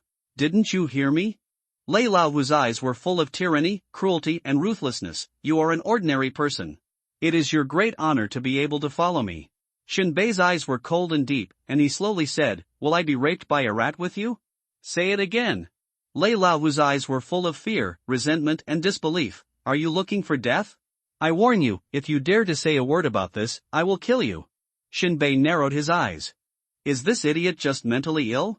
Save people and save a trouble. These 100 crystal source cores are not worth it. Lei Lao who must have suffered a huge psychological trauma. If he goes out, he may suspect that he was raped by a rat every day. It's very annoying to think about it. Shenbei said coldly, a useless superpower who can't even beat a mutant mouse, you were so arrogant in front of your savior, you have forgotten the pain after the wound healed, right? Fuck you, are you looking for trouble? I asked you to save me? Didn't the people above pay the bounty? Lei Lao who continued with a fierce look, you took the money to do what you should do, but my status is still higher than yours. Don't expect me to be grateful, don't forget, you ordinary people serve superpowers. And bang! Shenbei was in no mood to listen to Lei Lao whose nonsense, he raised his revolver and pulled the trigger decisively. A bullet directly blew Lei Lao whose head. To be frank, at such a close distance, the upgraded pistol and bullets are more powerful than Barrett. A first-level superpower can't stand it at all. The world is quiet. Shenbei felt very happy and refreshed. For ungrateful trash like Lei Lao who, burying him is the best way to cut off the cause and effect. However, Shenbei also suffered some losses, 100 crystal source cores are gone. Ming Yi had set a task at the beginning. If he could bring this guy back alive, he would get a reward. But this guy asked for his own death, so he couldn't blame himself for being ruthless. At this time, Shenbei had completed the task of exploring the mine. The income was 300 crystal source cores, plus the killing and looting of the owl eagle, and the output of the mutant rats, the total assets reached more than 700, and it was not far from 1,000 crystal source cores. Then, Shenbei dragged Lei Lao's body away, entered an abandoned mine tunnel, found an underground wellhead, and threw it directly down. Then he returned to the hall and dug out the crystal source core from the head of the rat queen that had been rotten into meat paste. Just when he was about to take a step to leave, he suddenly remembered something and turned around and walked back to the hall of the refuge chamber. Lei Lao should have the goods, right? Shenbei searched and found Lei Lao's bag in the corner. He opened it and took a look. A blue light shone out, and Shenbei's eyes suddenly widened. There were about 300 crystal source cores inside. Can I pay off my debts in one day? Killing people and robbing goods is really profitable. Shenbei put them away happily. Then, Shenbei left the refuge chamber and continued to go deeper into the mine. Generally speaking, mutant rats have a strong sense of territory, and there should be no other mutant rats entrenched in this hole. But out of caution, Shenbei continued to explore. Until he was blocked by a wire mesh door. He moved the debris blocking the door away, and then shot the rusted iron lock on the door, and then pushed open the wire mesh door. After walking up more than 100 meters, Shenbei's eyes narrowed slightly, and a bright sunlight shone on his face. After being active in the dark for a long time, this ray of sunlight made his eyes a little uncomfortable. After adapting a little, Shenbei walked to the ground. The warning sign at the entrance of the stairs, pedestrians are not allowed to drive, and vehicles are not allowed to drive is still very clear, and has not been completely blurred with the passage of time. This is another exit of the mine. The scenery outside is no different from the entrance. It is still as desolate as before, full of vitality. Looking around, there is only a vast wilderness in the west, and countless high-rise buildings hidden in the mist in the east. That was the home of humans in the past. Now it has been occupied by all kinds of strange beasts. Shenbei returned to the original route and carefully checked back and forth along the mine twice to confirm that there were no problems and mutant mice left. Then he returned to the entrance. The process of handing over the task was very smooth. Shenbei briefly described the mutant mice and did not mention the traces of Lei Lao. Ming Yi asked, but he knew nothing. Shenbei did not want to be like Xiao Long and Xiao Ying, who beat the younger and came to the older. The task reward was settled on the spot, and 3 crystal source cores were obtained. That's right, 3. It's just a bit bigger, called Intermediate Crystal Core. One intermediate crystal core can be exchanged for 100 crystal cores. This mission yielded a lot of rewards. After deducting consumption and debt repayment, there are still 100 crystal cores left. Shinbei didn't stay for long. He returned directly to shelter number 36. He wanted to buy the unique custom-made armor. Seizing the time to upgrade is the right way. Shelter 36. Shinbei climbed onto the back of Titan. Go to the weapons selling shop first. All previous debts were settled, and a batch of bullets for sniper rifles and revolvers were customized. Looks like you got a good harvest. Shinbei smiled and nodded. With the gold belt of murder and arson, the harvest must be very exciting. By the way, I have something I want to ask about. After Shinbei put away the bullet, he continued, I once saw a striped bullet here. Do you still remember the maker? Shinbei thought that instead of groping blindly, it would be better to ask the right person directly, even if it costs money, it would be worth it. But unexpectedly, the boss sighed, I just got the news that he is dead. Dead? The corner of Shinbei's mouth twitched. Wasn't he too unlucky? Although it was a pity, Shinbei didn't have much fluctuation. In this world, not to mention ordinary people, even people with superpowers die every day. People with superpowers also need to eat and drink, and they also need to go hunting to earn crystal source cores. What's more, the Jingyuan core is also related to their promotion level. I went out to the wasteland with someone and was beaten to death by an explosive ape. The boss said it calmly and easily. Get used to it. Shinbei shrugged, chatted for a while, and then left. A moment's work. Shinbei once again stepped into the institute's courtyard. In the laboratory, Shinbei took a look. Chenanji is at work. The customized armor was left to gather dust. It's good that you're still there. Chenanji was busy working. After seeing Shinbei, he became a little impatient and continued to stir up the things in his hands and said, Your things are still there and they are not lost. You don't have to look at them every day. When will you have enough 1,000 crystal sources? Core, come back anytime, I don't take credit here, the words are not finished yet. Chenanji heard a few clicks on the table. Looking up, I saw 3 intermediate crystal source cores and some other crystal source cores spinning and rolling on the table. At this time, Shinbei had already walked to the other side of the laboratory and dragged the armor out of the pile of items. I didn't have any money yesterday, but I made it so quickly today? Chenanji looked at Shinbei in shock and weirdness. You know, even for a person with superpowers, it is quite difficult to earn 1,000 crystal source cores in one day.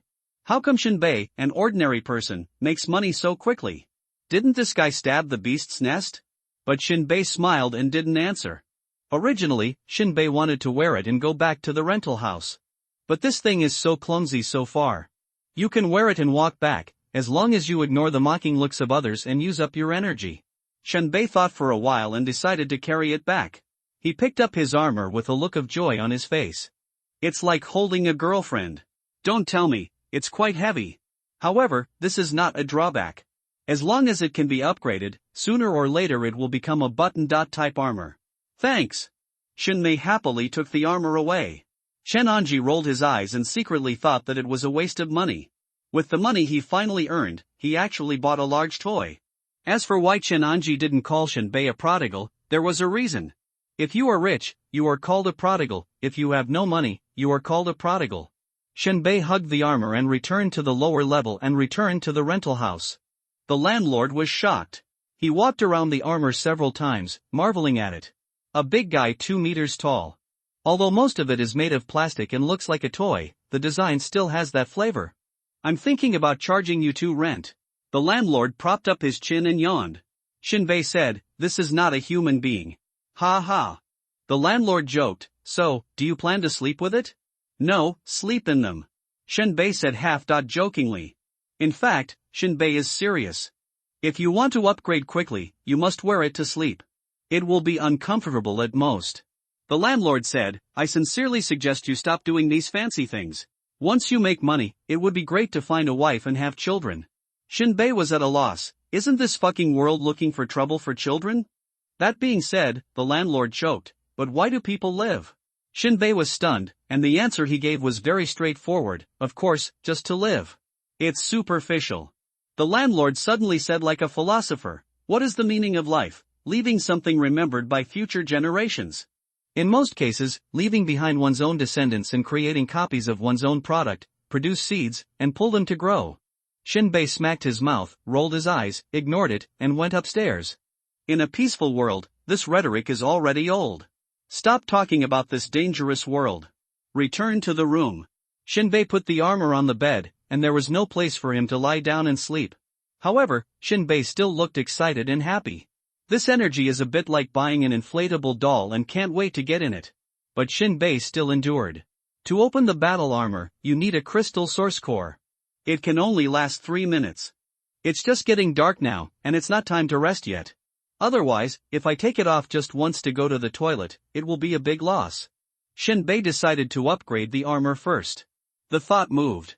Information about the armor popped up: pseudo, power armor LV.1, 1001/1000, an armor with no practical value, unable to fight, unable to provide defense, and without attack power. Perhaps during festivals, you can wear it out to add to the festive atmosphere. When it was assembled, this armor had already gained experience in upgrading. But because Chen Anji was present at the time, he was afraid that he would notice that the armor had changed, and it would be hard to explain. Now, it can finally be upgraded. Upgrade. Pseudo, power armor LV2, January 2000, an armor with almost no use. It is irrational to use it in combat, but its defense ability is slightly improved, walking speed is slightly improved, mind connection reaction speed is slightly improved, an infrared vision system is installed.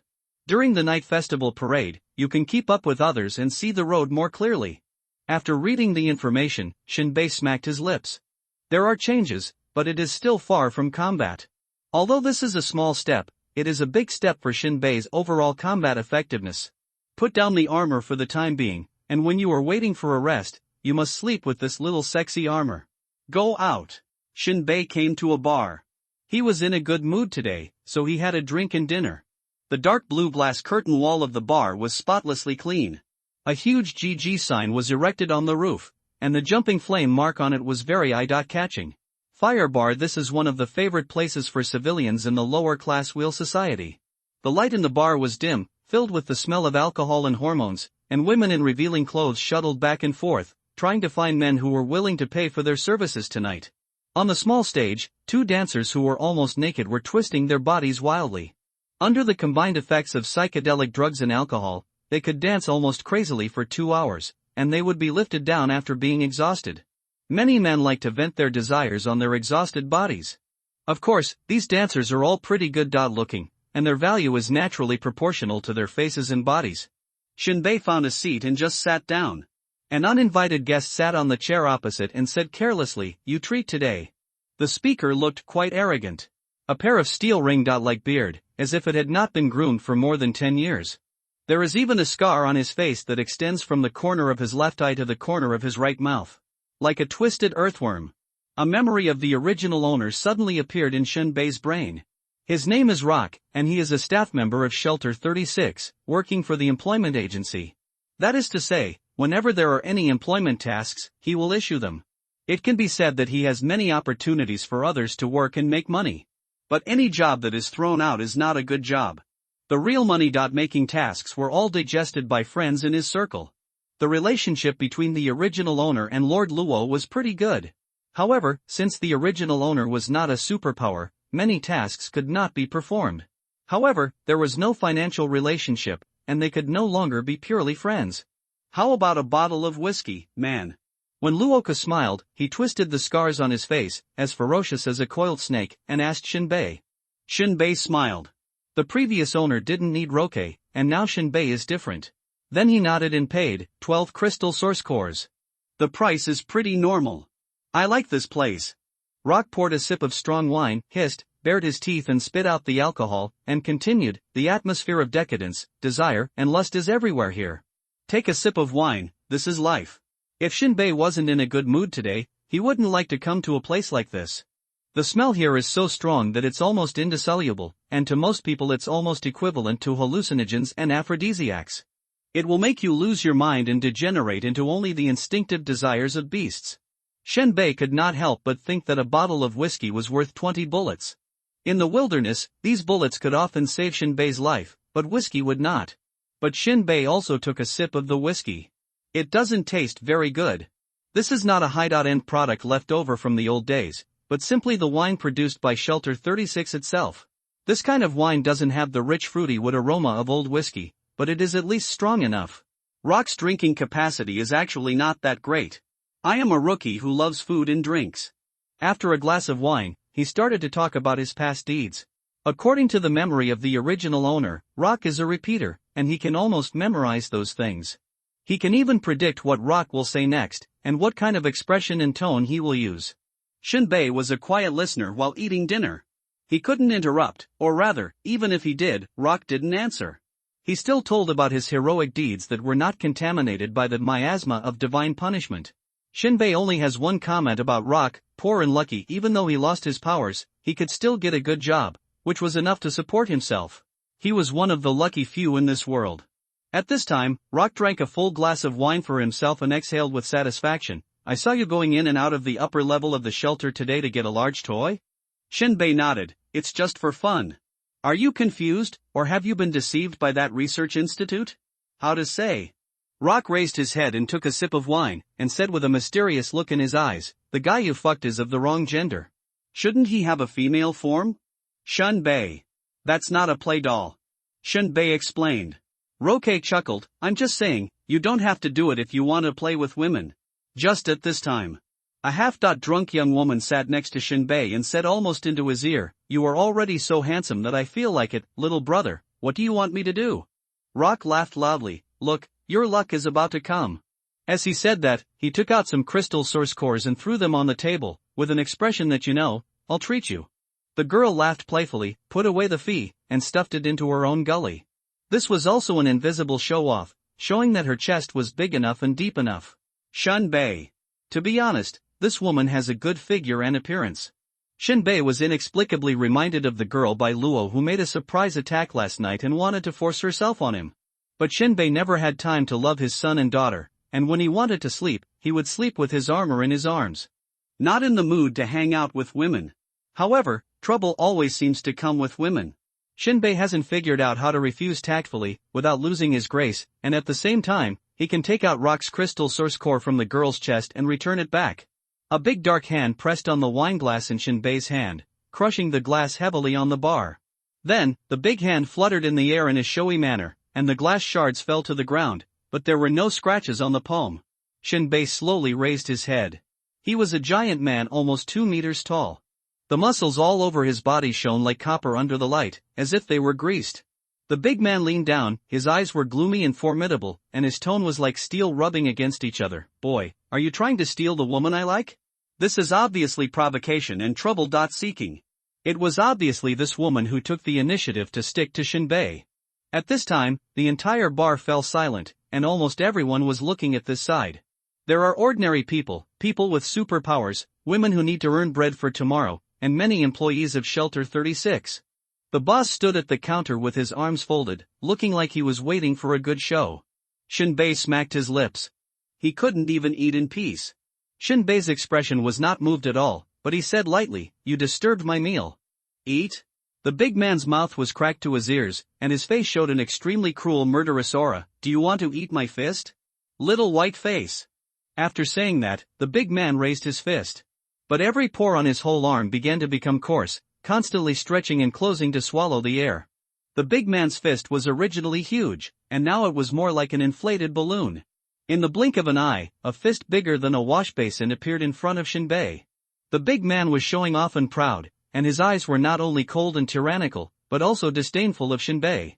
The occurrence of this scene made other people in the bar shout, as if they were watching the fun and adding fuel to the fire. Fight, fight. We are short of snacks. Mengshan, if women see your finger, they will love it to death, ha. Forget it, I know his ability, it can only last for 3 minutes at most. Ha! This is pitiful, why not take some blue xiaoyao pills? The big man Mengshan didn't care about other people's ridicule, he just wanted to teach Shinbei a little lesson. It's not that you can play with women just because you have money. Mengshan coughed a few times, and a mouthful of thick phlegm had reached his throat. He was going to spit a mouthful of thick phlegm on the face of this thin and weak pretty boy first, and then break his neck with a punch. However, the phlegm reached his throat, and there was no way to spit it out. The expression that seemed to be eager to vent suddenly changed. But Shinbei just kept silent for a while, and shook his arm. A large revolver nearly 30 centimeters long was pressed against his forehead. Mengshan opened his mouth wide, his eyes wide, and he had no idea how this gun appeared. However, the huge gun body of nearly 30 centimeters reminded him all the time that this pistol could easily smash his head, which was no more difficult than breaking a cup.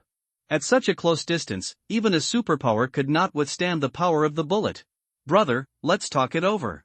Mengshan was scared, his tone was soft, and he was no longer aggressive. However, Shinbei smiled calmly. He pulled the trigger directly. Click. Mengshan's ferocious face was suddenly sluggish, alternating between blue and white. He never expected that the man in front of him would shoot so decisively. But, as expected, after the trigger sounded, there was no louder gunshot. Mengshan, a strong man who had fainted from fear, fell to the ground, knocked over 2 tables, and knocked over several bottles and countless cups. The screams of women in the bar came one after another. It was unclear whether they were mocked by Mengshan's cowardice or cheering for Shinbei. Shinbei picked up the bottle of expensive brandy on the table, poured some on the muzzle of the gun, and then lit a cigarette. He did not open the drum until the light blue flame burned out, and then reloaded the 6 bullets in the palm of his right hand. Rock laughed. "You are really good." Shinbei pulled the corner of his mouth. "Save the good work for me next time. You want to use guns to prove that you are not weaker than the superpowers?" "Shinbei, sober up, you are really drunk." Shinbei said, "Who said it well?" After a little farce, Rock and Shinbei left the bar. At this moment, on the outskirts of shelter number 36, on the originally dark wasteland, extremely dazzling lights lit up. Shinbei squinted and looked over. They were rows of vehicle headlights. "They are not our people." Rock muttered, "Either some shelter came here to trade and exchange what they have, or they covet the control of our shelter." In this world, gasoline has long disappeared. Because of the state of all people fleeing famine, even if some refineries are intact, they cannot gather technical personnel to produce.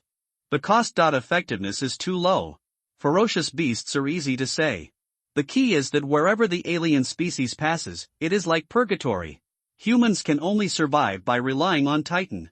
If you stay in place or engage in production work for a long time, death is only a matter of time, and there is no chance of luck. Therefore, the engines of vehicles in this world have been modified and replaced with crystal source cores. Even so, it is not a price that ordinary people can afford. Often, 1 kilometer of consumption requires a high-level crystal source core. Only big people or shelters can be so wasteful. At this time, shelter number 36 also shot searchlights at the convoy. After a while, the convoy stopped 500 meters outside shelter number 36. There were about a dozen modified vehicles with trucks lined up in a row. At the same time, many people wearing black military uniforms jumped down. Several of them set up machine guns on the trunk and aimed at shelter number 36. Looked extremely arrogant. It seemed that they were going to attack and occupy. In the shelter, many people came out to watch. Many people showed extremely panicked expressions. Some were even scared and screamed. You know, in this world, the shelter is safe for aliens. But for humans, there will also be wars for it. Every Titan is the most scarce resource. Whoever can control it will be the boss of a world. The coveters can be said to be endless. And the leader who controls the Titan is also a high-risk job. Maybe he will be killed for any reason and someone else will take the throne. Among them, it is inevitable to purge the remnants of the previous dynasty. Often every fight is a huge bloody conflict. At this time, General Yu Wuchang, the controller of shelter number 36, also stood on the fence and stopped to watch. Yu Wuchang's figure is tall and slender. With the help of the moonlight, it can be vaguely seen that the person coming is a pale and sinister middle-aged man. He wears military boots and a scarlet military coat with skeletons as decorations. His eyes release a faint red light in the dimness, and he is looking at the people present below, as if he is looking at a group of lambs to be slaughtered. "General!" Rock looked up and saw General Yu Wuchang clearly in the moonlight, and hurriedly shouted, "It seems that the newcomers are not friendly." Yu Wuchang's military uniform fluttered in the night wind, and he just smiled calmly, "With me, they dare not fire a shot." Boom! The unknown personnel below directly set up the mortar and fired around at shelter number 36. Shinbei. "Ah, this. Did you get slapped in the face?" However, this shell did not hit the shelter, but flew over the shelter and exploded on the other side. Under the moonlight, General Yu Wuchang stood with his hands behind his back, and immediately sneered with sarcasm, "By Luo from shelter number 7, can you stop making trouble?" The next moment, in the vehicle below, a pair of straight thighs stretched out of the car door and stepped on the ground, making a rustling sound. At this time, Bai Luo was wearing a straight senior officer uniform, with a dazzling gold star on his shoulder strap, his short hair tied up under his beret, his face was covered with a layer of frost, and his eyes were shining with a charming smile. The residents of shelter number 36 sighed and dispersed immediately. Some residents went home to get supplies, ran out, and traded with the convoy. Some continued to go back to the bar to get drunk. Rock snorted and rolled his eyes. This tiger woman is still the same style as always. She trades when she wants to trade, and she always fires a cannon or a few shots to get satisfied, as if no one knows she is coming. And Shinbei widened his eyes and paused. Bai Luo? Shinbei was in a trance. At this time, Bai Luo was completely a bloody soldier who dominated the battlefield. How could he still have the sluggish aura of drunkenness and love that night? Why is she? What's going on? Shinbei couldn't help but blurt out. Rock hummed in confusion, do you still know her? Shinbei frowned, we met once. I'm warning you. Rock said earnestly, Bai Luo is a subordinate of the tribunal established by the Spider Queen, and her status is not low. Don't provoke her if you have nothing to do. Her nickname is the Widowmaker. Shinbei exclaimed. Who provoked her? She came to me. Who knows why this woman was still a prostitute last night, but today she is transformed into the leader of the team. What kind of routine is this?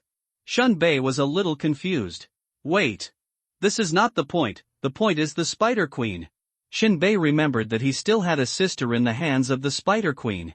Now I don't know what the situation is. At this moment, Bai Luo looked around shelter number 36, and in a blink of an eye, his eyes met Shinbei. Shinbei's whole body stiffened.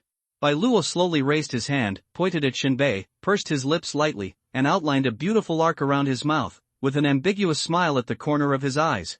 She believed that she could understand the meaning of Bai Luo's expression. And Shinbei really understood it. But the corner of his mouth twitched, and his eyes showed no fluctuation. Bai Luo squinted his eyes, and his eyeballs were about to burst into flames. Her lips spoke silently, I'll rape you sooner or later.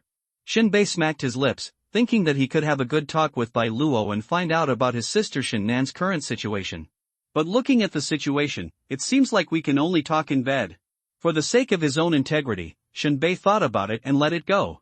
I will try to find out more about my sister when I get the chance in the future. I guess nothing will happen to my sister, after all, it was the Spider Queen who took her away. That was a being even more awesome than General Yu Wuchang. Shinbei turned to Rock and said, I'm going back to rest. Rock waved his hand, go ahead, I'll watch the excitement for a while. Because the Titan is now at a standstill, the various wheelhouses are scattered. The wooden boards connecting the houses to each other were also removed. Shinbei walked on the ground, afraid that Bai Luo would rush out and push him down. Even if someone is raped in public, others will just watch and applaud. For people in this world, public pornographic performances are the norm, and their shame is fed to dogs. Walking back to the rental house fearfully, Shinbei breathed a sigh of relief. Go back to your room. I sat on the edge of the bed and carved bullets carefully for a while. Revolver bullet LV2, 0/10, disposable items, there are scratches on the surface of the bullet. After the bullet is fired into the target, it will produce an explosion effect. At the same time, accuracy and shooting range are lost. For others, level 2 bullets have been quite the surprise. But for Shinbei, it can only be described as failure. If he wants to survive longer in this world, Shinbei can only rely on guns and bullets. Shinbei hopes to obtain level 5 bullets. Keep practicing. Bullets were carved with patterns one by one. Shinbei kept recalling the details of the level 5 bullet. The carving technology has improved. After upgrading, the efficiency of producing level 2 bullets is very high. Finally, after consuming hundreds of bullets, Shinbei only had one sniper rifle bullet in his hand. Sniper rifle bullet LV1, 0/5, sniper bullet, good workmanship, stable gunpowder performance. Swish! Shinbei buried his head in carving meticulously, and trying to continuously compress the distance between the carved lines. Experience value +1, experience value +1. After 5 experience points were credited, Shinbei directly chose to upgrade.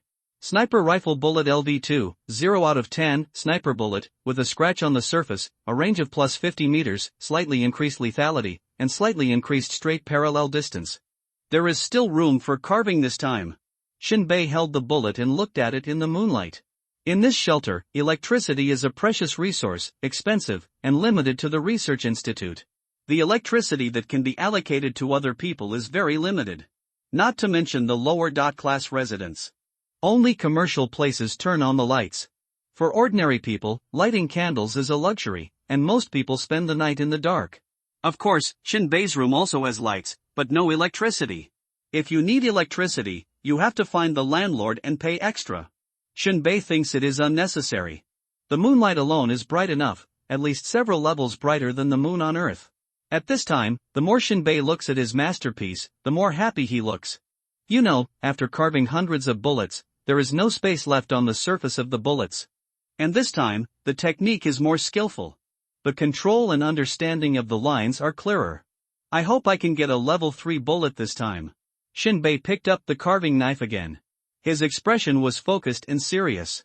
The tip of the knife drew lines on the copper shell bullet bit by bit. Experience +1, experience +1. Shinbei took a breath, shook his hands, and continued to carve. To upgrade the bullet, not only does it require space for carving, but the direction of the lines must also be consistent. Shinbei is not a psychic, so he cannot figure out the meaning of these lines. He is not a machine tool that can do precision processing. Shinbei did it all by hand, and even a breath can affect the depth and misalignment of the lines. Experience +1, experience +1. With the last stroke of the carving knife, the bullet was carved just right. Although it is not as meticulous as the lines of the level 5 bullet. But he also gained 10 experience points. Upgrade. Shinbei held the bullet excitedly, and his mind moved, and he upgraded directly.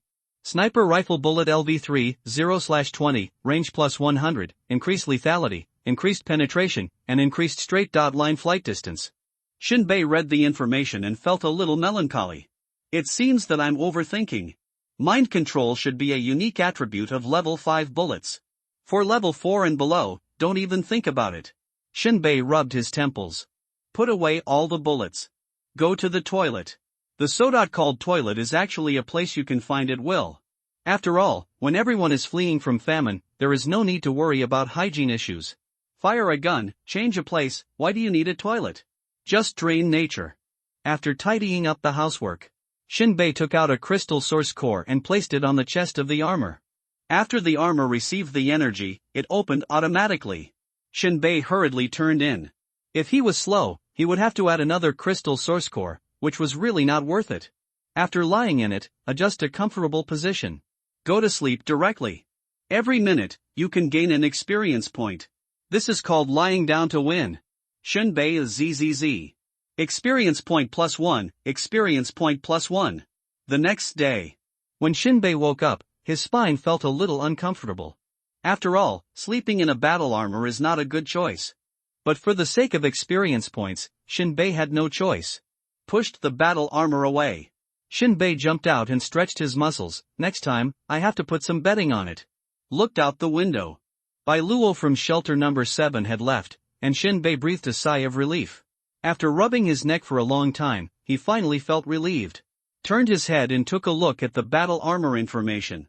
Pseudo, Power Armor LV2, 601/2000, this battle armor is almost useless. It is irrational to use it in combat, but its defensibility is slightly improved, its walking speed is slightly improved, its mind connection reaction speed is slightly improved, and an infrared vision system is installed. During the night festival parade, you can keep up with other people and see the road more clearly. Shinbei was quite satisfied with the experience points added by the battle armor. It feels much more convenient than upgrading guns and bullets. But there is also a disadvantage, that is, too much experience is required. Shinbei thought about it and decided not to go out in the near future, so he would stay in the armor. At least it should be able to cooperate with his activities, have a lot of defense, save his physical strength while running, and provide acceleration. Other functions can be upgraded slowly. After all, in this world, you don't need to be awesome to survive. Another rule of true fragrance is, you just need to run faster than others. Shinbei currently has some crystal source cores, which are enough for him to stay at home for a few days if he lives frugally. During this period of time, Shinbei has only one goal, which is to lie in the armor, gain experience points, and constantly upgrade. You must arm yourself before going out to do things. I made a simple breakfast. Shinbei chewed slowly, sending the food into his stomach and converting it into his own energy. Just finished breakfast. I heard the landlord shouting downstairs, "Beast tide! Beast tide is coming! Grab your weapons!" The entire rental building was instantly agitated. Many people ran out, guns, weapons, or bare hands, and hurried downstairs. In this world, evil species cannot harm the mountain and sea titans, but various beasts can bite titans to death. Therefore, once a beast tide attacks the shelter, humans must coexist with the titans, a relationship of mutual survival and mutual loss. It can be said that titans protected humans, and humans must also protect titans. At this time, the landlord waved in the hallway, 8. Stage defense, hurry up. The so-called 8. Stage defense is a numbered node. All people living in the shelter have a unified defense task. When the beast tide comes, everyone stands in the position they want to defend. Whether it is a superpower or an ordinary person. This is a mandatory requirement of the shelter. If there are disobedience, the punishment will be light. If it is serious, they will be wiped out on the spot by General Yu Chang. For humans living in the shelter, the beast tide impact is an impact on their homes and assets. Needless to say, as long as there is an alarm, the residents will spontaneously stick to their defense positions. The only thing that can make all residents unite and cooperate is the beast tide. Even if other people attack shelter number 36, there are many people watching the show. The country is easy to change. The power struggle is only in the upper class. The lower the people are, the less they are implicated. Whoever rules is the same. Shinbei's plan to lie down was interrupted, so he grabbed the sniper rifle and followed the landlord to the 8th defense area. At this moment, Shinbei looked into the distance. He saw the sand and dust rolling between the horizon. The earth rumbled and trembled. Endless roars reached the sky and the earth. The dark beasts ran recklessly on the wasteland. All kinds of strange beasts were like thousands of troops and fierce beasts. The tail was more than 20 meters long, shaped like a ground dragon, with hard scales, comparable to alloy beasts. An ape-like species with white hair and fangs turned outward, leading the vanguard. Its arms were hanging down, and a bloody mouth occupied nearly half of its face. There was also a hideous tumor on its head. With blood-red eyes bigger than copper bells and a suffocating huge body, it was simply fierce. This is the explosive ape. In the sky, the black shadows swooping down from the sky were dozens of strange birds as big as calves. These strange birds had 4 claws on their abdomens, and each claw held a rock bigger than a basketball. The sharp cries were so clear and creepy. The large number of them made people's scalps numb. At this time, General Yu Chang was still standing on the fence, his scarlet eyes slightly narrowed, and his voice was not loud, but it was unusually loud. Everyone! Defend our homeland! Resist the beast tide! Prepare the artillery, salvo, boom! Shelter 36 is under the command of General Yu Chang. The ferocious and dark barrels of large caliber artillery were exposed one after another. It's like 10,000 guns firing together. Remember the domain name of this website, Taiwan Novel Network. A large number of cannonballs were shot into the sky, turning into parabolas and falling into the beast tide. For a while, a huge explosion rose into the sky, turning into a mushroom cloud carrying a powerful shockwave, blasting the ferocious beasts within a range of more than 10 meters into broken limbs flying in the sky. The smell of explosives mixed with the smell of fishy blood and burnt flesh constantly irritated everyone in the shelter. Although this wave of volleys caused considerable damage, countless strange beasts were killed. But there are too many ferocious beasts, and there are some ferocious beasts that can resist the bombardment. It was completely unable to withstand the crazy attack and impact of the beast tide. The roar of the beast shook the sky, and the earth shook, like thousands of troops galloping. However, a large number of ferocious beasts were killed by artillery fire, forcing the beast tide to change its course. Only some of the alien beasts who panicked and chose their own way continued to rush forward desperately. They were lucky enough to get close to the safe zone, and then were beaten into a hornet's nest by the dense machine gun bullets. Boom boom, the gunfire from Shelter 36 was still tilting. More and more ferocious beasts are charging into Titan's safe zone. At this time, the superpower fighting team stood in front, forming an impenetrable defensive position. Once these superpowers take action, they are extraordinary. Or smash the 5-meter-tall ferocious beast Bakuza with one punch. Or thunder and lightning are flying all over the sky, jumping back and forth among the ferocious beasts. Every time a bright light flashes, some ferocious beasts freeze up and are electrocuted to death. There are also people with superpowers who lean on the ground with one hand, and a large ice sheet extends out. Any ferocious beast that accidentally enters will be frozen in an instant and become a living target. With the full cooperation of the superpowers, it became an insurmountable barrier for the beast tide. Shinbei was amazed when he saw it. If a superpower is taken out alone, it may not be so effective. But when many superpowers cooperate with each other, it's not as simple as 1 plus 1. But 1 by 1.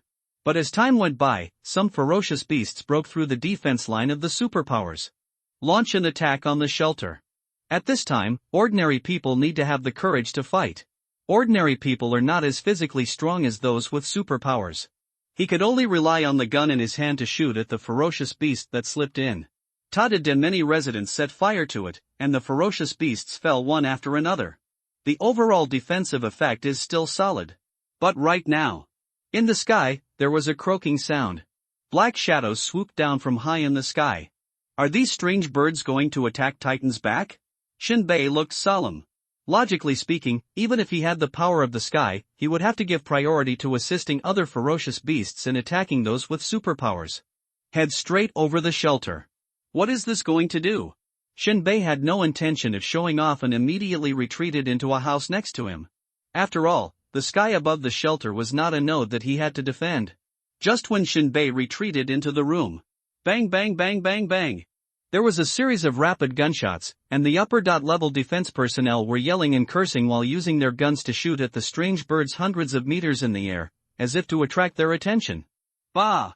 However, the next moment, a particularly loud cry resounded through the sky. As if receiving some instructions, dozens of strange birds in the sky ignored the people who were shooting.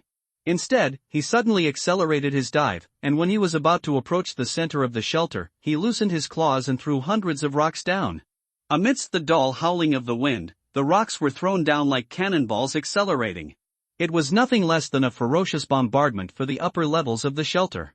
A series of loud noises were heard as these dense rock shells collapsed the roofs of low-rise buildings or factories. Many unlucky people were unfortunately hit by the rock shells, and their blood spattered on the spot and turned into flesh. Mud. Damn, their target is the factory. It's so high, we can't hit it at all. What's going on? How did these beasts become so smart? Fuck. We're under attack from the back and belly. There were roars, screams, and roars everywhere, and it was impossible to tell who was giving the order. The upper-class people's expressions changed wildly, and they shot into the sky in vain. However, the guns in their hands were all pistols, with a range of less than 50 meters, and they could hardly threaten the air. The circling and chirping wing-clawed stone vulture. These wing-clawed stone vultures seem to have a lot of intelligence. The objects they focus on are not the people guarding the upper levels, but the factories with the largest targets. The effect was also very obvious. When the roofs of each factory building were blasted, a large number of panicked children rushed out and fled in a hurry. A dense crowd of children poured out of the room, and the wing-clawed stone vultures hovering above let out excited chirps, and then swooped down like lightning toward the fleeing people on the ground. Go to the factory to support, and go to the upper level to save the child. Seeing this scene, Yu Wuchang immediately mobilized his defense forces, and some superpowers and ordinary people immediately rushed towards the upper level. In such chaos, Shinbei was also mobilized to follow closely.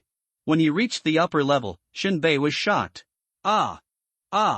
Help me, help me! Bang bang bang bang bang! The winged stone vultures circled and dived in the air, and whether it was ordinary people or children, miserable howls were heard everywhere.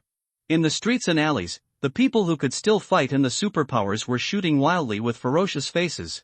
Fire, roars, screams, and the creepy calls of strange birds filled the sky above the shelter. Shinbei saw that a superpower held up a super-large rifle that was 2 meters long.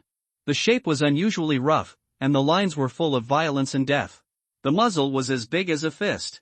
But the superpower opened the back cover of the rifle and grabbed a handful of intermediate crystal source cores and stuffed them in. He slammed the cover tightly. He raised the gun. His face was ferocious and he roared, "Bastard! Die!" In an instant, the superpower's arm showed faint stripes, as if the superpower in his body was activating the gun. After the gun burst into a flash of light, a group of blue light came out of the muzzle. Boom! Boom! Boom! The gun fired a blue light bullet. A gas explosion like a small blue sun exploded in the sky. 3 strange birds were killed instantly. Shinbei hissed. This was the first time he saw a gun used by a superpower. 2sci.fi, right? Not only does it require the use of the ultimate crystal source core, but it also requires the superpower to activate it with his own superpower. The power is good. But Shen Bei was not envious. It was just a Krypton gold gun. He couldn't use it. At this time, Shen Bei had no time to look around. He quickly climbed up a small turret that was collapsed by rocks and looked up. With the advantage of height, Shen Bei immediately saw strange birds circling in the air, waiting for an opportunity to move. From time to time, after diving to the ground, there were more frightened and struggling children or residents on their claws. As if they had caught their own food, they flapped their wings excitedly and flew straight into the sky. These strange birds began to tear and gnaw the children in their claws in mid-air. Their sharp mouthparts tore the desperately struggling children apart like ragdolls. For a moment, blood mixed with internal organs fell in the air. It was bloody and horrible. The strong smell of blood drifted with the wind. In Shen Bei's sight, the strange birds in the sky kept circling and diving over the entire territory, avoiding the people who were shooting randomly, and all the targets of attack were placed on the children who were running around like headless flies. In just a blink of an eye, more than a dozen children were caught like eagles catching chicks. These strange birds were scattered, and their movements were fierce and vicious. They came and went like the wind. In addition to the advantage of air-to-ground, except for the super-large rifles of the superpowers, most of the time, others were in vain. Except for a few strange birds that were unlucky and were shot down by concentrated fire, there was not much loss in number. Shen Bei immediately set up a sniper rifle and pulled the bolt. Just when he was about to shoot the moving target strange bird. In the chaos, Shen Bei discovered several unique figures suddenly jumped out and launched a sharp counterattack against the strange birds that were diving down. In Shen Bei's vision, a superpower named Yin Hu, with a figure as swift as a cheetah, shuttled through the crowd like lightning. At this moment, a strange bird just swooped down in front of him and grabbed a citizen. However, before the strange bird could flap its wings and rise into the air in excitement, Yin Hu's figure had already swooped over. He swung his arm, and the long whip in his hand was wrapped around the claws of the strange bird in a split second, instantly dragging it into the air. Cry! Cry! Suddenly entangled in the claws, the strange bird's wings flapped violently, the air whistled, and the sand and rocks flew. However, Yin Hu, the instigator, seemed to have his feet firmly nailed to the ground, not moving, but his face was full of viciousness. Beast, get down! Boom! Yin Hu held a long whip in his hand, stepped back, twisted his waist and bent over, his muscles and bones crackled, and his arms burst out with great strength. The strange bird, which was flapping its wings like a calf and struggling desperately, slammed into a nearby earth wall without any resistance as Yin Hu's long whip swung violently, knocking it down directly. With a swing of his arms, the calf-sized winged stone vulture could not resist at all, and it knocked down the earth wall like a cannonball, which shows the amazing power of Yin Hu, a superpower. As soon as the strange bird fell and was still struggling, the people around Yin Hu opened fire one after another. The strange bird was directly shot into a sieve by the close-range bullet spray, and it twitched wildly for a few times and stopped moving. Yin Hu continued to walk through the crowd, the long whip in his hand was like a venomous snake, waiting for an opportunity to move, and his shots almost never missed. In just a few minutes, he found an opportunity to kill two more strange birds, and was extremely fierce. Seeing this scene, Shen Bei's eyes flickered at the top of the turret dozens of meters away, and he silently estimated something in his heart, and then turned his eyes to another place. He saw Meng Shan, who had clashed with him. This psychic was holding an exaggerated saw that was more than 1 meter long, and he jumped quickly on the roofs of various low-rise buildings like a monkey. Whenever a strange bird swooped down nearby, he would suddenly step on his feet and leap out. The saw in his hand accurately and fiercely chopped the wings of the strange bird directly, cutting off its wings at the root like cutting tofu, with a ferocious arrogance. Shen Bei narrowed his eyes, and his eyes kept switching between several psychics. There is no doubt that these psychics have demonstrated strength, speed, physical strength, reaction and fighting skills far beyond ordinary people, and each of them is extremely fierce. Judging from their strength performance, they are simply little supermen. Cursing, roaring, and screaming were heard incessantly, and the scene was in chaos. Just when Shen Bei was about to shoot, Rock climbed up the half-collapsed gun tower and said with sweat on his forehead, "What are you doing hiding here? These beasts are as strong as bulls and fast. It will be troublesome if they treat them as prey." Shen Bei said without looking back, "Of course I plan to fight." Rock shrank into a dead corner, looking at the chaos on the ground, and said bitterly, "These flat-haired beasts, winged stone vultures, completely treat us as food to be raised. And they seem to be getting smarter and smarter. In the past, They only knew how to dive and catch people, but some time ago they even learned to throw stones. Damn it! If I hadn't been contaminated with the miasma of divine punishment, I would have been the first to tear them apart with my hands. Shinbei understood. These strange birds have the advantage of flying, and ordinary guns are naturally difficult to deal with. These strange birds are ferocious, as big as calves, and come and go like the wind. They are extremely difficult to deal with. However, Ian Hu and others can deal with them calmly. Obviously they have already had experience. If Ian Hu, Mang Shan and other superpowers had not intervened, the sanctuary would have suffered even more casualties from the beast tide. At this moment, a burst of excited and fanatical shouting suddenly broke out from the chaotic area in front. That's the general. The general is coming, the general is coming. Ah, damn beasts, you'll be in trouble. Hearing the word general, Shinbei suddenly looked in the direction of the voice. At this moment, the road was in a mess, but Yu Wuchang appeared with his hands behind his back, walking slowly forward as if strolling in the garden. The people scattered in various locations shot into the air and howled excitedly, as if they were welcoming their king. Cry! A loud cry resounded through the sky, as if it was a signal of urging. At this time, the number of winged stone vultures in the air had been reduced by half. In addition to the winged stone vultures biting the prey in their claws in the air, there were several winged stone vultures that seemed to have never caught their prey. They were still calling and circling in the air, looking for opportunities. At this moment, Yu Wuchang, who was wearing a conspicuous blood-red military uniform and strolling on the road, immediately became the target of several winged stone vultures. Cry! Amid the sharp calls, 4 winged stone vultures could no longer hold back under the stimulation of the smell of blood in the air. They screamed excitedly, spread their wings 4 meters wide, stretched out their iron hook-like claws, and swooped down towards Yu Wuchang in the open area. You beasts, all deserve to die. Facing the winged stone vultures attacking from different directions, Yu Wuchang slowly raised his head on the ground, with a cruel smile on his sinister face, because, what you destroyed and plundered is my property. Bang! Yu Wuchang stomped his foot hard, and the earth and stone ground under his feet exploded with a huge force. His figure disappeared on the spot in the splash of earth and stone. People who were close by only saw Yu Wuchang disappear on the spot, but Shinbei, who was far away, saw clearly that Yu Wuchang himself actually soared into the sky like a cannonball, jumped up more than 10 meters high, and in the blink of an eye, he jumped under the first swooping bird. Then Shinbei saw that at the critical moment, Yu Wuchang, who had jumped more than 10 meters high, stretched out his hands like lightning, instantly grabbed the claws of the strange bird, and laughed wildly at the same time, and tore it with his arms. With a swish. It was as if he was tearing not flesh and blood, but a thin piece of paper, and the body of the winged stone vulture, as big as a calf, was directly torn from it, and blood and internal organs splashed in the air, and drifted down with the wind. Boom! The next moment, amidst the vibration, Yu Wuchang landed steadily on the roof of a low building holding 2 pieces of corpses. The other 3 winged stone vultures that were swooping down from different directions didn't even have time to react and change direction before Yu Wuchang bent over, stepped forward, and threw the 2 pieces of corpses out of his hands, like a hidden weapon. Bang bang! The next moment, no one knew how much power Yu Wuchang had in this throw.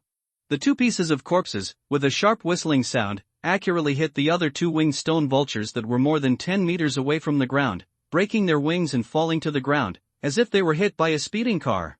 The 2 winged stone vultures screamed shrilly and struggled frantically on the ground, but Yu Wuchang didn't even look at them. He looked up and saw the last winged stone vulture in the air 10 meters away, flapping its wings in panic and trying to take off.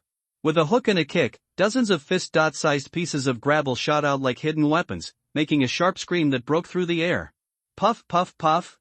Pieces of gravel exploded on the last winged stone vulture, and its wings were immediately severely damaged by the flying gravel. The winged stone vulture screamed and staggered to the ground, also struggling desperately. At this point, all 4 winged stone vultures that attacked Yu Wuchang were shot down in less than 10 seconds. In just a few seconds, 4 winged stone vultures were shot down with ease, showing Yu Wuchang's inhuman strength and brutal fighting skills to the fullest. Shinbei stared at Yu Wuchang's figure in the distance without blinking, and his mind quickly digested the scene he had just seen. The general is mighty. The general is still powerful. I said, once the general comes, these beasts will not be able to be proud. Cheers and compliments broke out like a tsunami, and people from all directions rushed out, focusing their fire and shooting the 3 winged stone vultures that were not completely dead on the ground into sieves. Seemingly very satisfied with the military power and prestige he showed, Yu Wuchang smiled slightly and looked up at the sky. At this time, the hunting activity seemed to have come to an end, and the number of winged stone vultures dead was close to half. Under such a large loss, with a particularly loud scream, the only 20 or so winged stone vultures left in the air had eaten and drunk enough, and turned around without any nostalgia and flew back in the direction they came from. When the figure and roar of the winged clawstone vulture completely disappeared in the sky, it did not mean that the beast tide was over. There were still a large number of ferocious beasts to be dealt with in the lower level. And Shinbei was equivalent to running along the whole way. He did nothing, and under the clean and decisive treatment of the superpower, the strange bird was driven back. At this time, Yu Wuchang commanded several people to go to the research institute. He found Chunanji and took out weapons similar to flying discs. Shinbei also held one in his arms. He looked at the label name on it, Cluster Firepower Flying Disc. This is the latest air suppression weapon developed by our research institute. Chunanji explained quickly while teaching how to use it. To put it simply, when the flying disc is flying in the air, it will tilt the ammunition inside and cover the area with full firepower. After the ammunition is dumped, it will automatically return to the take-off position, and you can reload the ammunition. All you have to do is press this button, adjust the distance and altitude, and release the firepower flying disc. You don't have to worry about anything else. Remember, the flight distance is only 5 kilometers.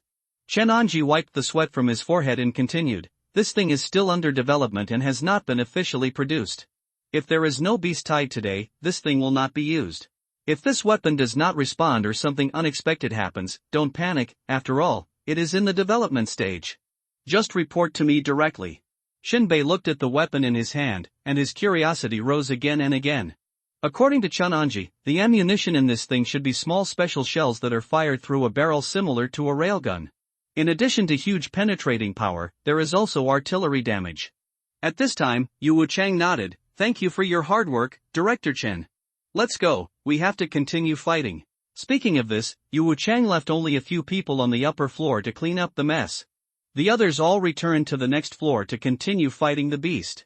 Shinbei held the cluster firepower flying disc and returned to the number 8 defense section. The landlord looked at the thing in Shinbei's arms in a strange way. "What is this?"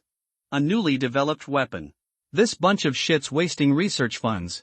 The landlord fired a shot at the beast and continued, "Research to improve the quality of life of the people is not done, such as researching stronger wheels, which is better than anything else. Researching useless things all day long." Shinbei pulled his mouth. "It seems that this has nothing to do with the institute. It's still what Yu Wuchang said to research." At this moment, dense black discs rose up at various defense nodes, quickly dispersed in all directions, and then fired dense shells. Boom boom boom. Boom. Boom! The stone forest area in the distance was flattened by dense artillery shells, and many beasts that could not be seen were blown to pieces. I have to say that this thing is much more useful than artillery. Really, it can hit whatever you point at. Moreover, although the flying discs are not big, they are equipped with high-dot explosive bombs, which are as powerful as artillery. After a series of explosions, the entire beast tide was torn into a dead zone. But some monsters are very powerful and jumped high to bombard those black discs. Dang! Boom! Boom! Some beasts with very strong jumping ability can jump dozens of meters high, blasting black discs away one by one, or directly blowing them up in the air. And those intact firepower flying discs began to automatically return to the take-off position and continue to load high explosives. After adjusting the bombing location, take off and bomb. This scene boosted the morale of the people in shelter number 36. Regardless of fatigue, the superpowers started fighting again, and colorful superpowers flew all over the sky. The corpses of the beasts piled up higher and higher. "Hey, what are you still looking at? Release your fire disc," the landlord urged on the side. Shinbei said "Oh" and operated it. "Press the start button." The fire disc with a diameter of 1 meter took off into the air. Although Shinbei couldn't understand what the power of the fire disc was, there was no flame ejection port or gas propulsion port. But he was shocked.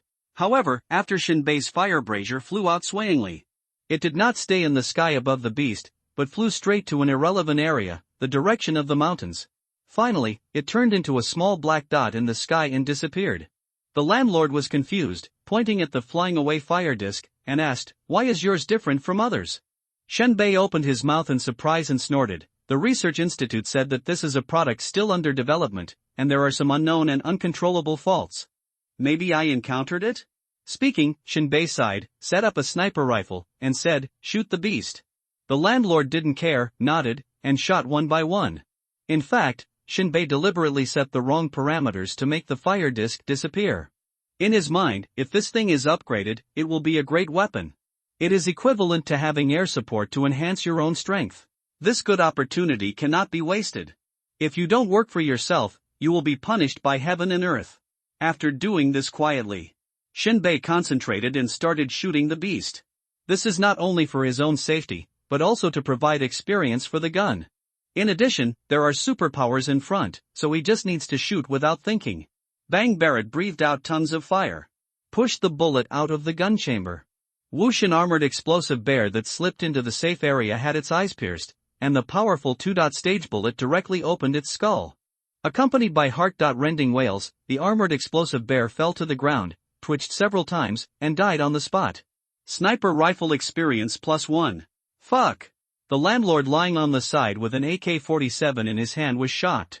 He looked at Shinbei in surprise and said in disbelief, "You shot and killed an armored explosive bear?"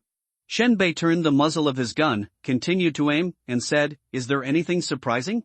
Bang! Shinbei pulled the trigger. Another bullet shot into Rulong's eye, sending him flying to the ground. Sniper rifle experience +1, hiss. Another shot. When did your shooting skills become so accurate? The landlord was deeply shocked and his eyes were distorted. To put it bluntly, if you let yourself hunt the armored blast bear or rot wolf alone, the only option is to escape. He didn't have the ability or courage to face such a vicious beast alone. Even if I have a gun in my hand, I can't do it. I can't do it with marksmanship. This is no longer a gunshot to the head, but a gunshot to the eyeballs. In fact, even a person with special abilities who is proficient in shooting is nothing more than this, right? The more the landlord looked at Shinbei, the stranger he felt.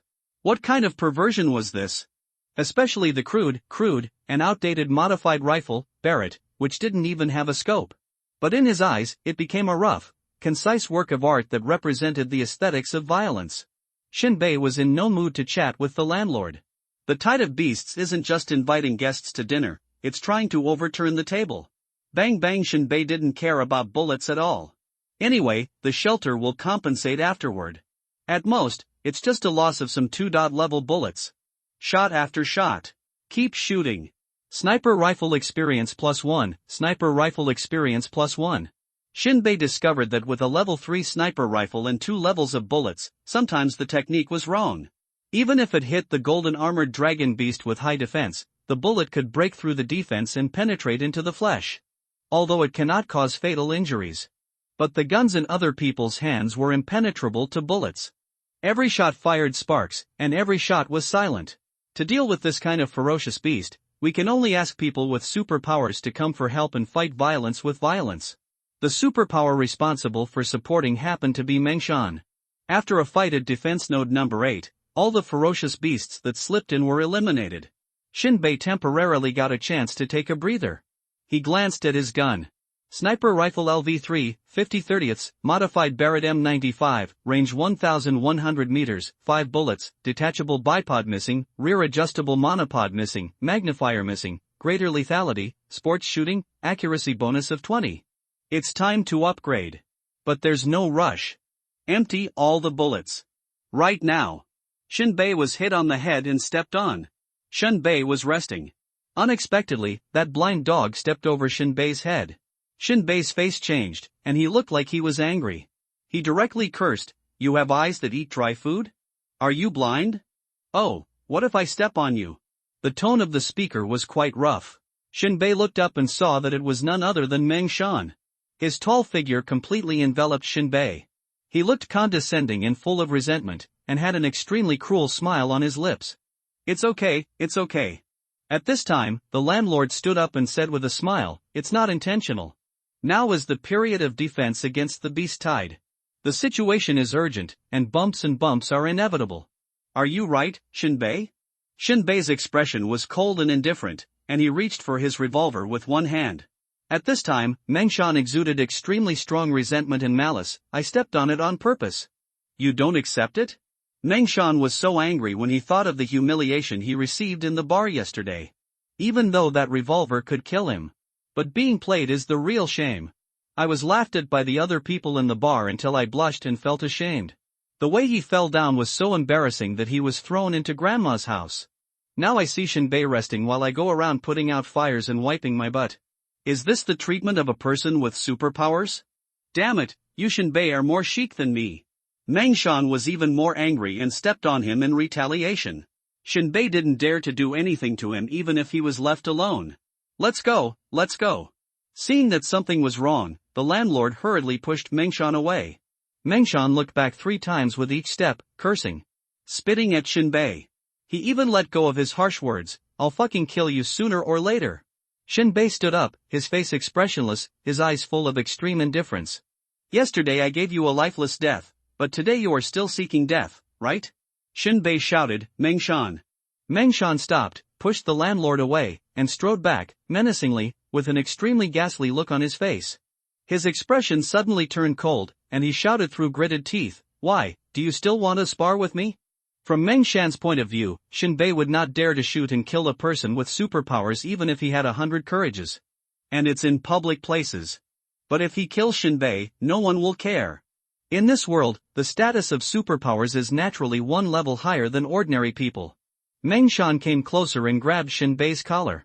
A fierce light flashed in his eyes, an evil energy burst out of his body. Now, kneel down and kowtow to me. Otherwise, I will throw you into the beast tide. But Shinbei's handsome but sinister face was full of plain expression. Say nothing.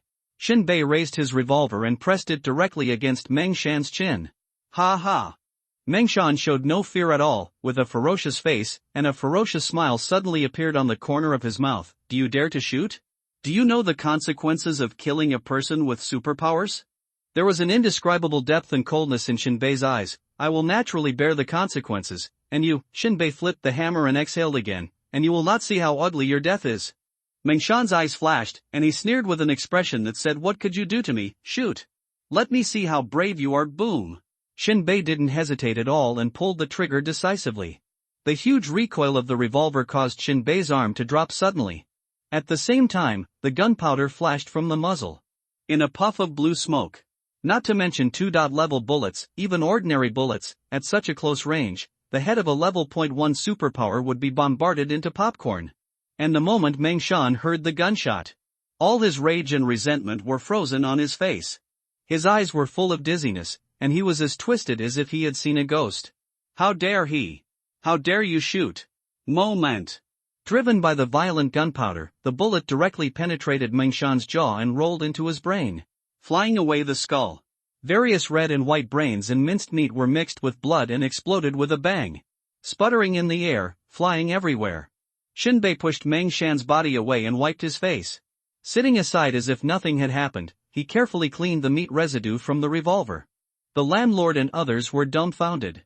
None of them expected that Shinbei would shoot as soon as he said he would. Without any hesitation or procrastination, he killed the mountain with one shot. Mengshan is a combat-type superpower. Even though it's only one level. But he's also a superpower. Everyone's faces were filled with indescribable shock and astonishment, like a stormy sea. The landlord is even more upset. Shinbei and Mengshan were just arguing, but in the blink of an eye they were killed. Although human life is not valuable in this world. But it also depends on who the other party is. That was a person with superpowers, and his head was blown away. The landlord's eyes were filled with surprise and uncertainty, and his face was so gloomy that it seemed like water could drip from his eyes. He gritted his teeth and said, Shinbei, you're crazy. You killed the superpower Mengshan, and General Yu Wuchang won't let you go. But Shinbei was stood in Yuanting, his eyes were deep, like an old monk in meditation, there were no waves in the ancient well, and his voice was quiet and cold. It doesn't matter. Grass. The landlord had a good impression of Shinbei. But if something like this happens, there is only one way left for Shinbei. He immediately took out a high-level crystal source core and stuffed it into Shinbei's pocket. One high-level crystal source core can be exchanged for 1,000 crystal source cores. This is not a small fortune. The landlord's voice was a little hoarse, and he lowered his voice. Go.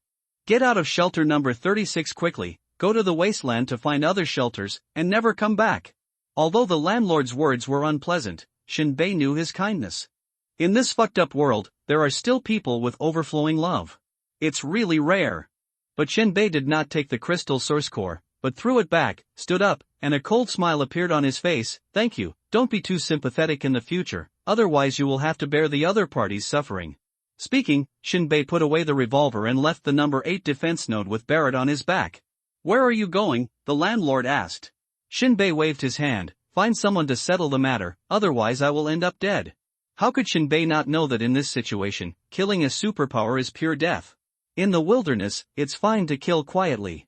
But in the shelter, and during the beast tide, that would be a slap in the face of General Yu Wuchang. The wrath of thunder is inevitable. Shinbei doesn't want to leave shelter number 36 for the time being. There are many dangers outside the wilderness. My physical strength is not enough to cope with continuous combat. At least I have to upgrade my armor before I am qualified to travel long distances in the wilderness. Shinbei traveled through various defense nodes. In the chaos, he returned to the upper level. Find Rock and tell him about his own affairs. When Rock heard it, his brows slightly frowned. "You kid, you really know how to get into trouble." Rock smacked his lips. Shinbei said, "I'm really good at finding people." "Don't give me that." Rock touched his chin, thought for a while, and said, "You continue to defend your node, I'll take care of you Wuchang." "Thank you. Just remember that you owe me a favor." Shinbei shrugged, left the upper level, and returned to his own defense node. Shinbei knew that Rock was absolutely sure to help him settle the matter. Before he was infected with the miasma of divine punishment, he was not just bragging about his bravery, but he was really brave. He controlled the thunder with one hand, and the sky and the earth exploded. He even saved Yu Wuchang. It can even be said that without Rock, Yu Wuchang would not be here today. So, Shinbei dared to shoot in public without restraint. "We have someone above us." The attack of the beast tide continues. Cluster Vitality Frisbee has become a main force that cannot be ignored. Every time they go out, they can clear out a large number of ferocious beasts.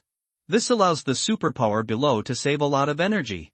After all, no matter how powerful a person can fight, it is not a perpetual motion machine. There are always times when you are tired.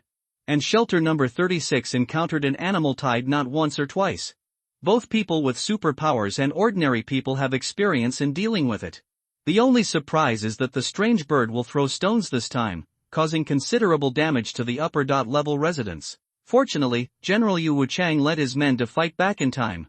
Although there were casualties, it was still bearable. At this time, after dealing with his own troubles, Shinbei went into battle again. Shot after shot. Missless shots. Gunshot hits. The landlords around me were doubtful about life. When Shinbei killed the superpower Mangshan, he thought about letting Shinbei escape from shelter 36. The sky is vast, you can go anywhere, and there is more than just shelter 36 in this world. You can survive in any shelter. But Shinbei just left for a while and came back as if nothing had happened. Moreover, there was no worry about the future, and the shooting was still so accurate. If it were him, he would have been so distraught that he would not have any thoughts to resist the ferocious beast. The landlord was stunned, and he didn't know what Shinbei's state of mind was now. Can't figure it out. The fighting continued into the afternoon. The corpses of ferocious beasts in front of the shelter have been piled up to a height of more than 10 meters. A considerable number of wheeled houses in shelters were destroyed by the murderers. Many people died at the same time. Disasters can happen at any time, and people in shelters don't have time to grieve. After the beast tide receded, everyone entered a busy state. It's time to fix the house, fix the house. The superpower began to dissect the beast's skull and take out the core of the crystal source. By the way, cut off valuable things from the beast and store them for later use. In the eyes of ordinary people, the beast tide is a disaster. In the eyes of people with superpowers, it describes a treasure trove delivered to their doorstep. It just needs to be handled carefully and a few people will die. In the wilderness, is there any day when no one dies? At this time, Shinbei had fired all the bullets. Because the landlord's house was still intact and did not need to be repaired, Shinbei went back to rest directly. Of course, Shinbei can also choose to log wood and sell wooden boards to the landlords who have suffered a lot to make some money. But relatively speaking, it is more cost-effective to lie in the armor. The landlord followed Shinbei, looking suspicious and frightened. He was afraid that Yu Wuchang would come out at this time, capture Shinbei, and implicate himself again. But until dark, he didn't find anyone coming to Shinbei aggressively. Logically speaking, Yu Wuchang must have known about this news. The landlord patted his head. Is Shinbei related to Yu Wuchang? If you can't figure it out, just stop thinking about it. At this time, there was shouting outside the door. The landlord ran out in a hurry. The people outside are staff from the logistics department of Shelter 36. They were lugging 2 big bags and distributing them door to door. One bag is the core of the crystal source, and the other bag is all kinds of animal meat. How many people? The staff asked the landlord. The landlord gestured and said, 9 residents, plus 10 of me. Nonsense, the staff member pointed at the list and said, one of them is obviously dead. The landlord had a grimace on his face, but the one who died had a family, and his wife and children had to eat. Life and death matter. The staff member said in a stiff tone, I also act according to the rules. If you break the rules, others will kick you in the face. The landlord sighed and reached out to take his share of the reward for defending against the beast tide. Return to the house. The landlord pulled his neck and shouted. All the residents came downstairs one after another. Take your fair share.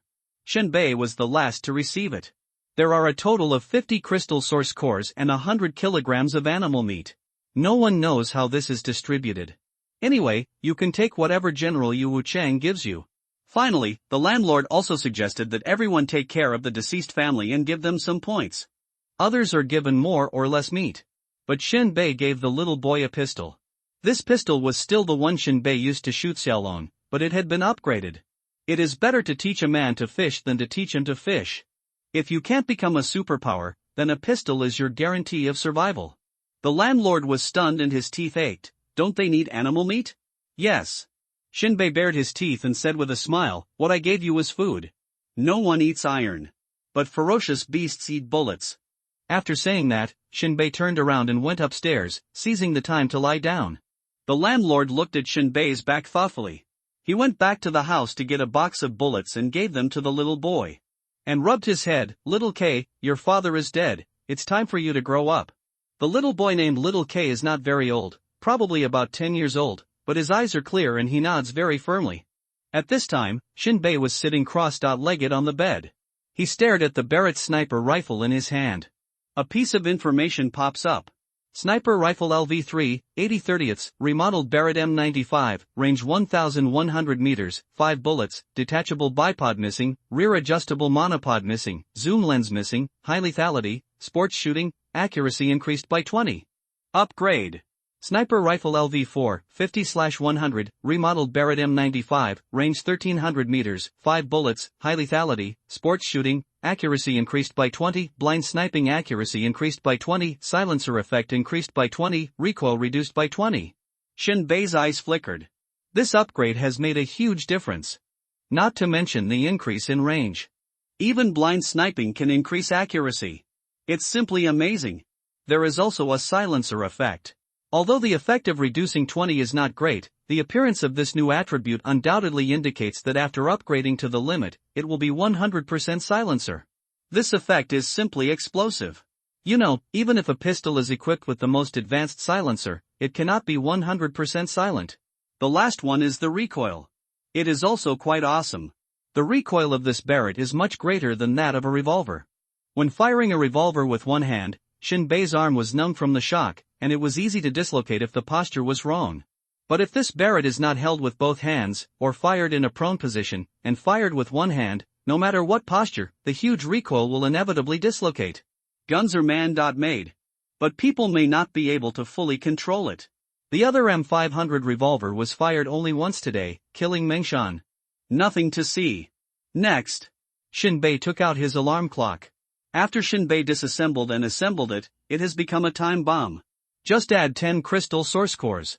Shinbei tried to put the crystal source core in.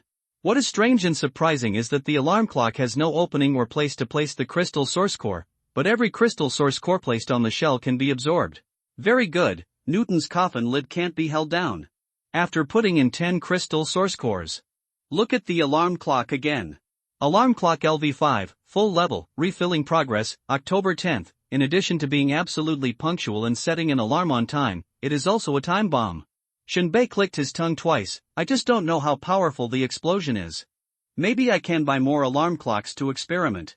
If the effect is good, it can be used to kill the enemy. Put down the alarm clock. Shinbei continued to fight for his most important equipment. Armor. Make the bedding. Lie down comfortably. Armor experience +1, armor experience +1. Shinbei yawned and roughly calculated, I lay down for 6 hours in the afternoon and 12 hours at night, a total of 18 hours. 60 experience points per hour. You can get 840 experience points tomorrow. The day after tomorrow you can level up. I hope there will be a surprise. Blazing bar. When Shinbei entered early in the morning, the inside of the bar was in a mess. Various wine bottles were thrown around, and food remnants were everywhere. The drunken people fell to the ground and slept soundly, their grunts rising and falling like a symphony. The pungent smell of alcohol and vomit spread throughout the bar. Yesterday's intense beast tide and harvest allowed everyone to obtain a lot of crystal source cores. For humans on the run with today and no tomorrow, indulgence and alcoholism are eternal themes. Naturally, he would drink until he was so drunk that he lost consciousness. Shinbei found a clean place to sit down. Not a moment. Rock came in a hurry. Shinbei waved consciously, waiter, whiskey. No one answered. The waiters were all asleep. Shinbei stood up and went behind the counter alone, took out a bottle of wine, dropped the Jingyuan core, and returned to his seat. Rock took a sip of wine, hissed, smashed his mouth, touched the stubble on his face, and said, the matter of you killing the superpower Mengshan has been settled. Shinbei raised his glass to show respect, thank you. But it's not that simple. Rock added. Shinbei snorted and asked, what conditions are attached? Luoka said in a very low voice, it's not that Yu Wuchang insists on imposing conditions. My face, General, still has to be given. Without me, he wouldn't be where he is today, you know. But Inhu was a good brother of Mengshan. He insists on jumping out and making trouble. In the end, he compromises. You owe Yu Wuchang a free mission. Shinbei understood it and said bluntly, I owe Inhu a mission, right? You can understand it that way. Rock shrugged, no matter what task, as long as it is in the name of a shelter, it must go through me. If it is unreasonable, I will reject it. Shinbei didn't care, as long as he gave himself time to upgrade his armor. Even if Inhu wanted to go into the wasteland and kill himself in the name of a mission, it would not be that easy. The two chatted for a while. Shinbei left the bar. For 2 days, Shinbei had nothing to do. His main task was to lie down. When I was really tired, I walked around the shelter. The wasteland is not a place you can just go in and out of. Encountering a vicious beast is nothing. If you encounter an evil species head-on, there is no safer place than a shelter. The pile of meat piled up by the beast tide a few days ago has become an entertainment place. The smell of a large amount of flesh and blood attracts many ferocious beasts to come looking for food. And ordinary people picked up guns and started hunting. Although the effect is minimal, it is simply a waste of bullets. But the entertainment effect is quite good. Without him, there is a stake on one side. Bet on whether this shot can hit the beast. Shinbei had nothing to do, so he went to play. The landlord happened to be there too. After seeing Shinbei coming, his eyes lit up and he knew how to place his bet. He winked and asked Shinbei to cooperate and make a pig-killing plate for cutting leeks. Shinbei nodded gently. The sniper rifles used here are not very good. A handful of 98K. Before Shinbei traveled through time, the name 98K was known to everyone in the gaming industry. But in this escape world, there are still some shortcomings. Although it comes with a scope. However, after the gun was randomly modified, all the indicators were already messed up. Come on, Shinbei is coming next. The host raised the bottle and cheered, not a superpower, let alone a shooting expert, but an ordinary person. Bet on the good news. The people around him discussed for a while and placed their bets on Shinbei's miss. The landlord smiled happily. The landlord has seen Shinbei's marksmanship before. Absolutely one of a kind. To put it bluntly, you will not be at a disadvantage against a person with special powers who specializes in shooting. Shinbei climbed on the shooting platform, and the crosshair of the high-dot power scope was set on the head of the ferocious beast that was looking for meat. That's a carrion lizard. Its appearance is both weird and terrifying. Its whole body is covered with uneven and mottled carapace. These carapace shines with an eerie light in the sunlight, as if it is made up of countless rotten bones. Its eyes are two deep black holes that shoot out blue flames from time to time, making them look weird and terrifying even in the daytime. Shinbei estimated the distance. It's about 500 meters away. This distance is nothing to worry about for mercenaries like Shinbei. When Shinbei was sniping at his teammates at the Rulang cave, the distance between the two sides was as much as 800 meters. Shinbei adjusted his posture and decisively pulled the trigger. Bang, a puff of blue-white smoke filled the barrel. Everyone looked at the rotting bone lizard. Next breath. Driven by the kinetic energy of the bullet directly exploded its eyes, and black blood mixed with silver-gray broken eyeballs collapsed onto the rock. It didn't run away. The bullet may have directly damaged its brain tissue. It wailed sharply, rolled at the entrance of the cave, and kept hitting the rocks. After a few breaths, the rotten bone lizard died. Oh, too. The landlord looked up to the sky and laughed loudly, and put all the bets into his pocket. The other gamblers took a deep breath and were shocked. You know, the rules of this game only require hitting the beast, not killing it. And Shinbei's shot directly killed the beast. This kind of shooting technique is really amazing. Come again. I bet Shinbei can kill the beast. Your shooting skills are good, I bet too. I don't know if he can perform stably, I bet he can't hit it. Are you stupid? Look at Shinbei's shooting posture and calm aura, it's 100% possible, bet he can hit it. Shinbei turned his head and secretly glanced at the landlord. The landlord bet that the crystal source core would not hit. Shinbei understood. The next shot. It missed directly. A burst of dust exploded on the ground. The gamblers were shouting and cursing, saying that it was bad luck. In the next few bets, Shinbei shot whatever the landlord bet. After a few times, the landlord cut nearly 300 crystal source cores. The landlord signaled Shinbei to retreat. Enough is enough. On the way back, the two started to get dirty. Shinbei got more than 200 crystal source cores. If you take the extra portion, I'll just drink the soup with you. The landlord's face was full of smiles. This was a free crystal source core that he got by cheating, and he was not greedy. Shinbei would not give in and took it directly. These idiots are all mad, haha. The landlord recalled the scene just now and was very happy. Shinbei remembered the wise saying, 9 out of 10 gamblings are lost. Sometimes, you don't even know how you lost. At this moment, a girl in a black cloak suddenly jumped out from the side and stretched out her hand to stop the two. The girl slowly raised her head, her facial features were extremely delicate, and she was born with a good face. The whole person looked like a porcelain white doll. However, there was a faint blue light flashing in her pupils. Shinbei couldn't tell whether she had blue eyes or used superpowers to decorate for beauty. Enchantress. You are the superpower blue enchantress. The landlord blurted out by name. Most of the girl's face was hidden under the hood. She pointed at the landlord with one hand and uttered only one word, get lost. The landlord was so obedient that he got lost immediately and never looked back. But he didn't run far, but watched from a distance. Shinbei was a little confused and asked, what do you want to talk to me about? Blue Enchantress said in a cold tone, your shooting skills are good, comparable to those of a shooting expert. There are many mistakes. Did you see them just now? You deliberately set a trap to win money. I saw it a long time ago. Shinbei. Blue Enchantress spoke again, it just so happens that my team is short of a sniper.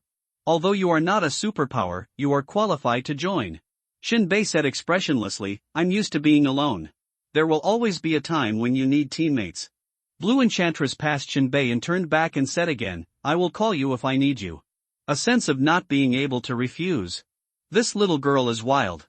On the way back, the landlord kept chattering, last time, there was a drunk guy standing outside the wheelhouse to relieve himself. Isn't this a normal thing? Guess what? The landlord asked and answered, good guy, I fired an ice gun and killed her. He said it was contaminating her eyeballs. It's simply unreasonable. Too cruel. While the landlord was telling the story of the Blue Enchantress, he turned around and covered his crotch, for fear that the Blue Enchantress would come back to kill him. Shinbei smashed his mouth when he heard this. How can a person with superpowers be reasonable? If I were awesome, I would be unreasonable. Whoever has a strong fist will speak hard. Shinbei killed the superpower Meng Shan and still had to find a relationship to make things right. Shinbei, who had been mentally prepared for this for a long time, was not surprised by what happened in this deserted world. Return to your residence. Shinbei continued to lie down. Take the time to upgrade your armor. In terms of physical strength and physique, Shinbei cannot compete with those with supernatural powers. Naturally, it has to be in technology. The poor rely on mutation, the rich rely on technology, lie. 2 days later, Shinbei climbed out of the armor. His eyes sparkled with excitement. I took a look at the armor information. Pseudo-powered armor LV2, 2320/2000, a battle armor with almost no use, it is irrational to use it in combat, but its defensibility has been slightly improved, its walking speed has been slightly increased, its mind connection reaction speed has been slightly improved, and an infrared vision system has been installed. During the festival parade at night, you can keep up with others and see the road clearly. Coming. The experience points are fully prepared. Shenbei's consciousness moved, upgrade. Power Armor LV3, 320/3000, a somewhat useful armor, it can assist in running, has improved defense capabilities, has a certain load carrying capacity, and has a slightly improved mind connection reaction speed. Each crystal source core can maintain the armor running at high speed for 5 minutes. After Shenbei read the information, the corners of his mouth couldn't help but curl up. Level 3 armor is ready for use. Although not satisfactory in every aspect. There is no super defense, no huge strength, no fire system, and it is not button-type portable. But at least it can help yourself increase your running speed. This alone is enough for Shenbei to be ecstatic. Moreover, the utilization efficiency of the crystal source core is greatly improved. It originally could only last for 1 minute, but now it can last for 5 minutes. This is undoubtedly a huge improvement. What surprised Shenbei even more was that the armor was originally about 2 meters long. Now it has shrunk to about 1.8 meters, which is exactly my height. The surface of the armor no longer has a rough texture, but changes to a matte black color. The more I watch, the more I like it, the more I watch, the more delighted I am. Shenbei couldn't wait to re-enter the armor. He carried his sniper rifle on his back and jammed his pistol. Step out of the room. The expected creaking sound of joint friction did not appear. The armor itself did not make much extra noise during movement and walking. Moreover, all parts are exceptionally silky and smooth, with no feeling of blockage or sluggishness. Also, the armor is extremely close-fitting, as comfortable as wearing a coat. It can be seen that with this upgrade, this armor has evolved in all aspects. Shenbei kept moving his limbs, squatting and jumping up, adapting to the rhythm brought by the armor. Went downstairs. The landlord exclaimed with confusion on his face, "Why haven't we seen you for a few days? This toy has changed a lot." Shenbei opened his mask and said with some show-off, "Of course it's a bulkhead modification." The landlord said, "You have this skill, you should work in a research institute." "That's not the life I want. People want stability after all." "That's for you." Shenbei waved his hand and left the rental house. He planned to go to the mountains to the north and retrieve the cluster fire flying disc that was deliberately abducted during the beast tide. Let's see what happens after upgrading. At this time, the entire Shelter 36 was still busy.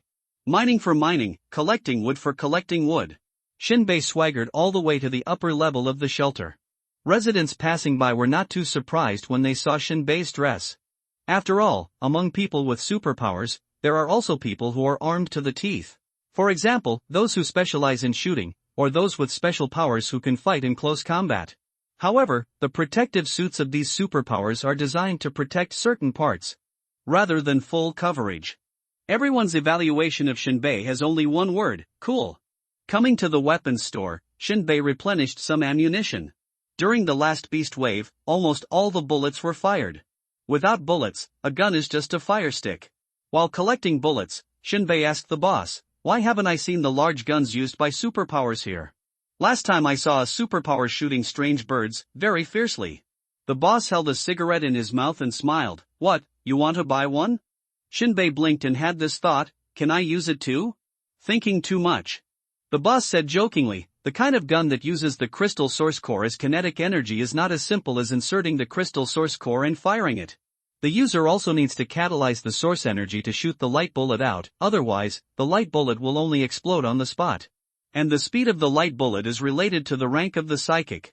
If it is a shooting expert, it will be better to control the gun." Shenbei suddenly realized it. No wonder the flying posture of the bullet was a bit weird when he saw the psychic using a large source energy gun to kill the strange bird a few days ago. It always feels so slow, and the parabola is too early. It turns out that the psychic is not strong enough. After completely giving up the idea of owning a source energy gun, Shenbei said goodbye and left.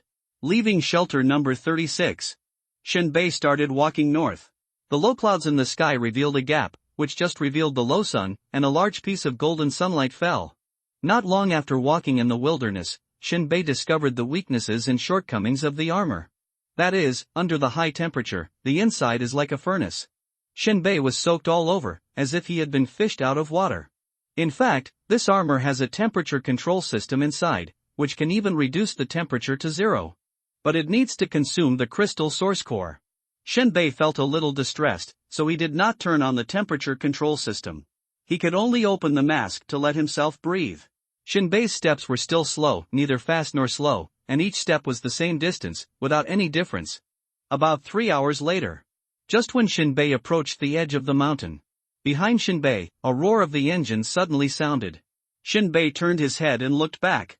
It seemed that a Tyrannosaurus suddenly roared to the sky in the smoke and dust, and the roar immediately overwhelmed the roar of the two running off-road vehicles.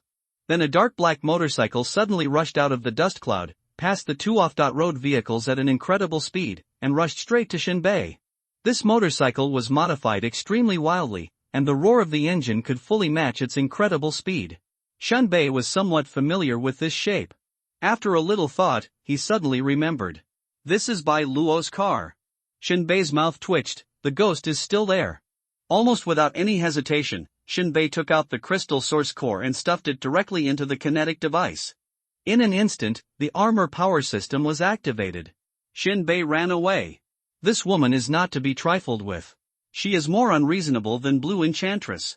Blue Enchantress can only force you to invite you to join the team. But Bai Luo is greedy for his body.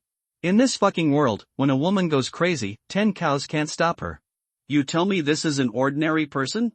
A big man sitting in the driver's seat was holding a cigar, looking at the speedometer, and then looking at the man running in front. This fucking speed has reached 40 kilometers per hour. Bai Luo was sitting in the company pilot, holding a thin steel needle in his mouth, bunning his hair, and inserting the steel needle into his bun. He looked at Shinbei running in front of him with interest. Look, an ordinary person can run at 40 kilometers per hour, so the person I like is definitely right. The big man on the side laughed. If you are sure it is an ordinary person, then the problem lies in the protective armor he is wearing. The big man took out the Zhongji crystal source core, stuffed it into the engine feed port, stepped on the accelerator, and the vehicle suddenly accelerated, raising a cloud of dust. After nearly 100 meters of painful and trembling braking, the car body used the last bit of kinetic energy to straighten lightly, fully demonstrating the big man's near-perfect control technology. And the vehicle just stopped properly less than 3 meters in front of Shinbei. Bai Luo kicked open the car door, put his hands on the edge of the car, turned over, and jumped onto the roof. She sat cross-legged on the roof, smiling sweetly, and stretched her delicate and pretty curves. Bai Luo looked at Shinbei and said word by word, I like you, whether you agree or not, give me a straight answer. Shinbei faced Bai Luo's declaration. Touching his face, he realized that what the staff member said when he was taking a shower in shelter number 36 was true. A good-looking appearance is indeed the beginning of trouble. A woman sticks to him. So annoying. Shinbei was not polite. He took out a revolver and pulled the trigger directly. Bang bang, the continuous roar of gunfire, at such a close distance, exploded in Bai Luo's ears. For a moment, she thought that the bullets ejected from the muzzle were shot at her. Especially the cold, sinister, heart-pounding muzzle, like the roar of a demon. She had never felt that a pistol could make her feel so close to death. Even her back was cold and her hair stood on end. Bai Luo flipped over and slid off the roof of the car. He stuck his head out again, but saw that Shinbei had rushed out of the mountains and dense forests and disappeared. Bai Luo was furious and climbed into the car. Her innocent and charming little face instantly became extremely distorted. Chase him. However, the big man on the side, holding a cigar in his mouth, couldn't help but smile bitterly. Chase him, the tire is blown up.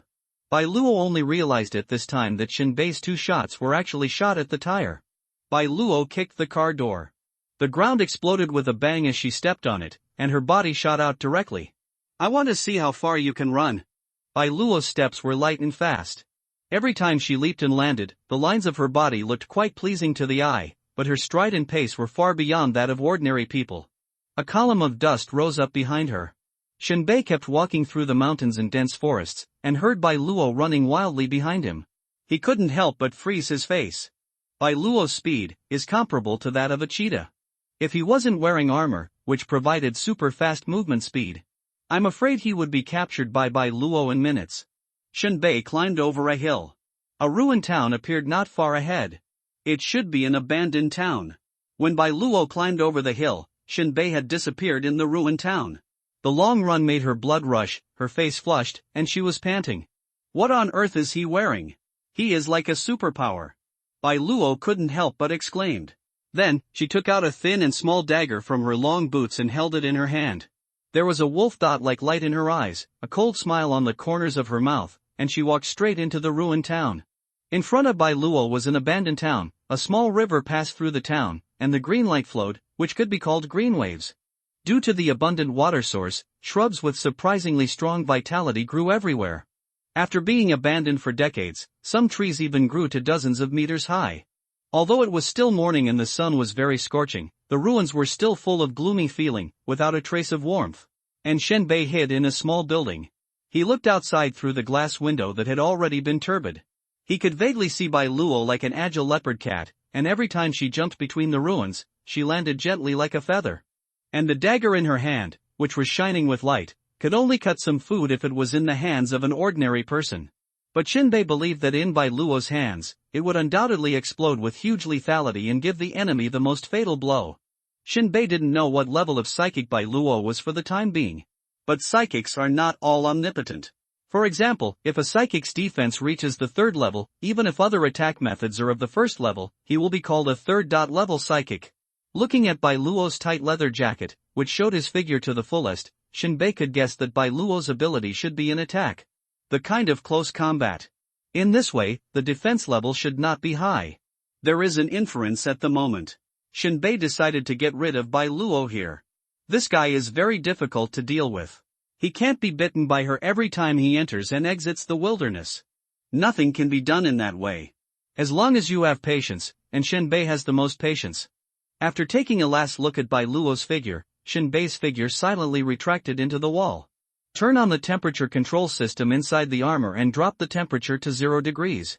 To prevent Bai Luo from having any heat-sensing abilities to detect him. And the clothes on Shenbei's body are enough to keep warm. Because the area of this town is not small, there are still many houses like the one Shenbei is squatting in. If Bai Luo wants to search one by one, it will take some time. Shenbei prepared all the bullets and placed them in front of him.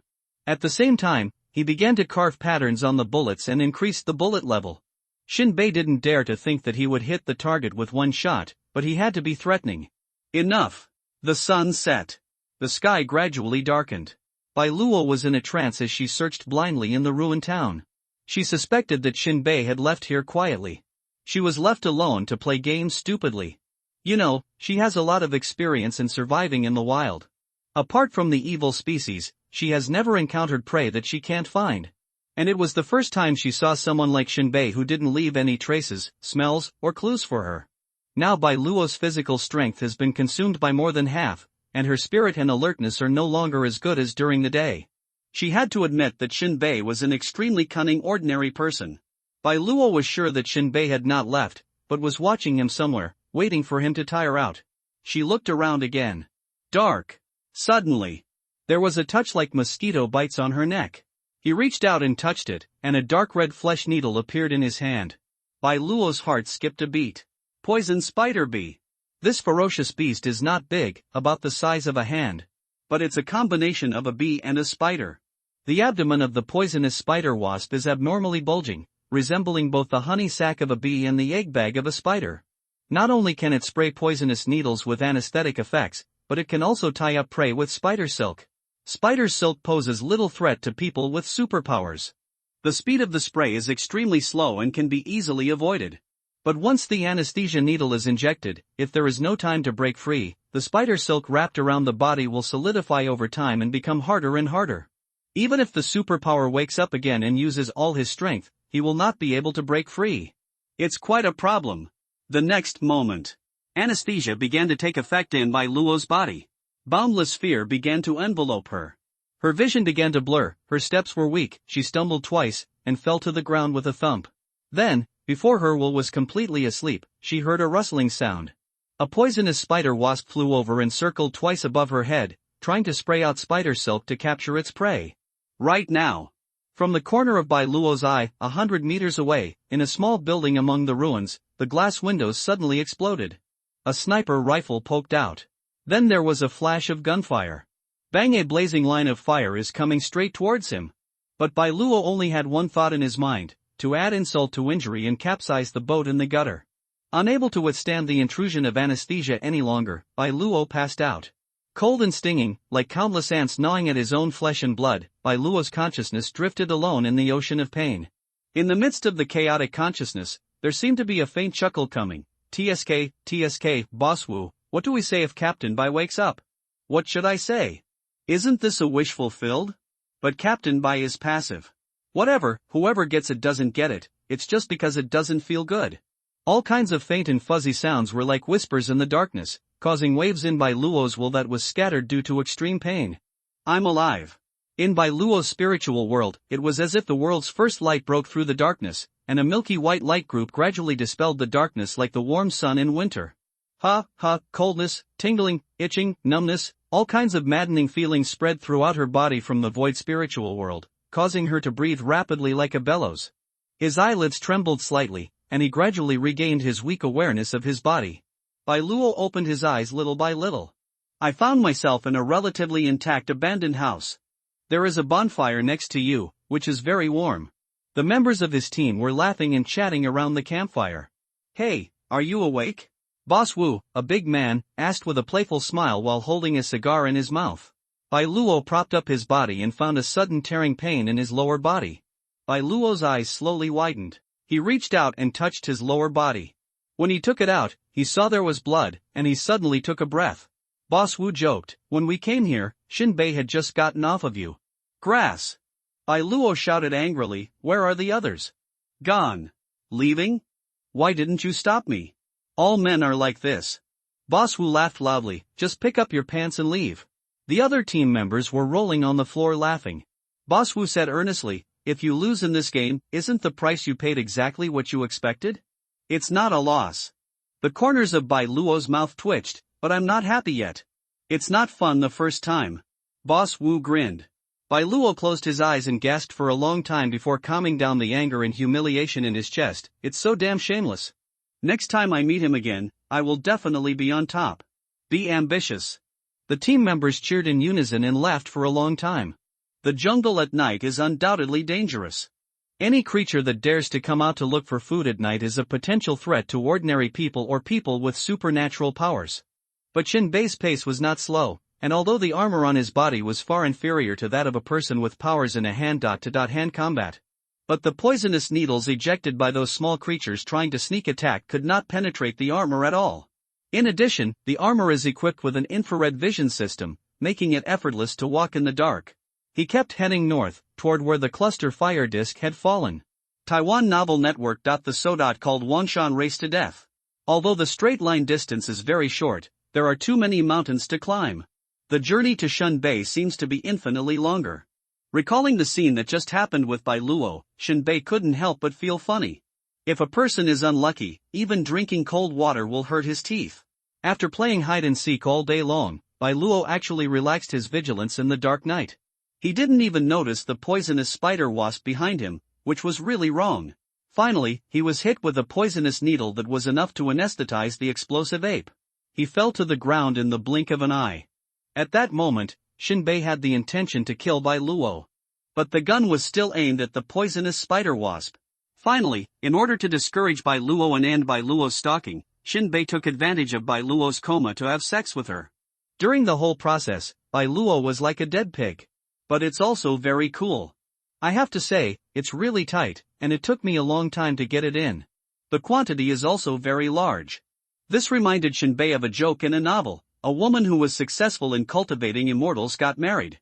On the night of the wedding, the groom couldn't tell her. In short, Bai Luo lost the game and achieved the result she wanted. The process doesn't matter. Long journey. Shinbei was standing in a ravine at this time. According to the budget, his current position should be the direction where the cluster fire flying disc fell. Search every tree and plant along the valley. Extremely careful. When the sky is dark and bright. Shinbei found a cluster fire flying disc on a big rock. Found it. Shinbei was extremely excited. Picked him up immediately. After inspection, there were bumps and dents on the surface. It's not a big problem, the internal parts should not be damaged and remain intact. Shinbei thought for a while. Now there are two problems that need to be solved. First, dismantling and assembling the firepower frisbee requires a clean and stable environment. It's definitely not appropriate in the current situation. If a screw falls into the grass, it will never be found. Second, this cluster fire flying disc is too large, with a diameter of 1 meter. If it is taken back to the shelter and it is too conspicuous, it will definitely be taken back by the research institute and subject to investigation. You know, at the beginning, I reported that the cluster fire flying disc deviated from the course, hit the mountain and crashed. Now holding an almost complete firepower frisbee back, then it is purely to find trouble for myself. Therefore, Shinbei needed to find a hidden place to hide it. Upgrade slowly and see what changes happen in the future. Thinking of this, Shinbei walked along the valley and deeper into the valley. Not long after, we walked out of the valley. Suddenly it becomes clear. On the edge of the horizon, a large city ruins appeared. Shinbei consumed the crystal source core and turned on the accelerated movement mode of the armor. It took about half an hour to reach the edge of the city. After entering, find a relatively hidden place. After walking around inside to confirm that no vicious beasts were entrenched, Shinbei put down the cluster fire disc. Rub your hands together. After staring at the cluster fire disc for a few seconds, a message popped out: Cluster fire disc LV-1, 0 out of 100, an aircraft capable of air-to-dot ground strikes, with strong firepower and a cruising range of 5 kilometers. Needless to say, the power of this cluster fire flying disc was witnessed by Shinbei with his own eyes. All that remains to be done is disassembly and assembly. Take out the toolbox. Shinbei drank some water and ate some dried meat to regain some energy. After taking a rest, Shinbei grabbed the tools and started trying to dismantle it. First is the shell. This is easier to do, just unscrew a few number 12 high-strength screws. I have to say that the manufacturing process of this world is still worthy of praise. For the screws above, no matter how hard you use the wrench, you will just hear a click. You can put down the wrench and use your fingers to easily unscrew it. Remove the casing. Inside is an extremely complex structure and circuit library. Shinbei knew that without the guidance of the research institute, he could not rush to disassemble it at this time. To record. Taking out a pen and paper, Shinbei began to draw a diagram of the internal structure. When Shinbei was a Special Forces soldier in his previous life, he also studied basic courses on mechanical principles and structures for a period of time. Let's put it this way, it won't do anything too complex, and it's more than enough to repair a car. Of course, the structure of cars in this world is very mysterious, and they use crystal source cores as power. Although Shinbei can't understand the principle, he can still get a glimpse of it by treating it as gasoline. Driving gear, flying disc output shaft, linkage gear, gyroscope, fire output module, crystal source core kinetic energy output module, small artillery, high explosives. Originally, Shinbei didn't know the names of the various parts. But this batch of technical firepower flying discs is a test product, and the parts and modules on it are labeled, probably for the convenience of researchers to assemble. In normal production, these labels will definitely not be affixed, and there is no time to affix them. This is a bargain for Shinbei. Next. While disassembling, Shinbei re-sketched the connection diagram of each component on paper. According to normal assembly, there should be a component assembly diagram here. What is the main view, top view, left view, section view, half section view, etc.? But Shinbei picked up this firepower flying disc. No, it was stolen. Shinbei could not and did not dare to ask the research institute for drawings. He could only use simple methods to record. Fortunately, the installation between each wiring harness is relatively simple. The module wire ends of the wiring harness are all tied together and made into plug.in plugs. There is no chance to plug in the wrong plug, and it cannot be plugged in. Shinbei disassembled the cluster firepower flying disc bit by bit like an ant gnawing on an elephant. At the same time, Shinbei also disassembled a shell. Pour out the gunpowder inside. There is an unexpected discovery. Gunpowder is made up of 2 colors, the black one is naturally high explosive. There is also a kind of broken crystal with a blue hue. Shinbei reached out and touched it. Is this the crystal source core? Shinbei's expression was a little strange. This thing can also condense into a solid to store energy? Shinbei couldn't help but take a breath. No wonder the clustered firepower flying disc is so powerful. The crystal source core is a special energy manifestation. In essence, the inside is like a semi-solidified liquid. But how did the institute make it solidify, store energy, and participate in the gunpowder reaction? Could it be that this kind of firepower flying disc has been researched a long time ago, and this little thing that is broken into crystals is the latest research result of the institute? Shinbei thought about the details of carrying the clustered firepower flying disc. When Shinbei got it, it seemed like someone was wiping dust on the surface. Are bullets also added to this thing? Shinbei touched his chin and thought about it. This is not the key. The key is how to smash the crystal source core without destroying the energy contained in it. Shinbei couldn't figure it out. After all, he was not a professional researcher. I'll have to ask Shinanji if I get a chance. Let's put aside this unexpected discovery about gunpowder for now. Shinbei glanced at the parts scattered on the floor. Rubbed his hands. Start assembling. Only during the assembly process can you gain experience points. Moreover, according to past rules, as long as the assembly is successful, you can upgrade to the next level. As for how to upgrade later, you just need to figure it out. Click. Shinbei looked at his own blueprint and began to reverse restore it step by step. Experience points +1, experience points +1. 3 hours later. When Shinbei closed the shell and tightened the last screw, he took another look at his masterpiece.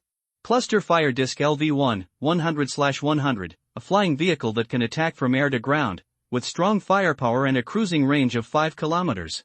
Okay. The experience points are just enough to upgrade.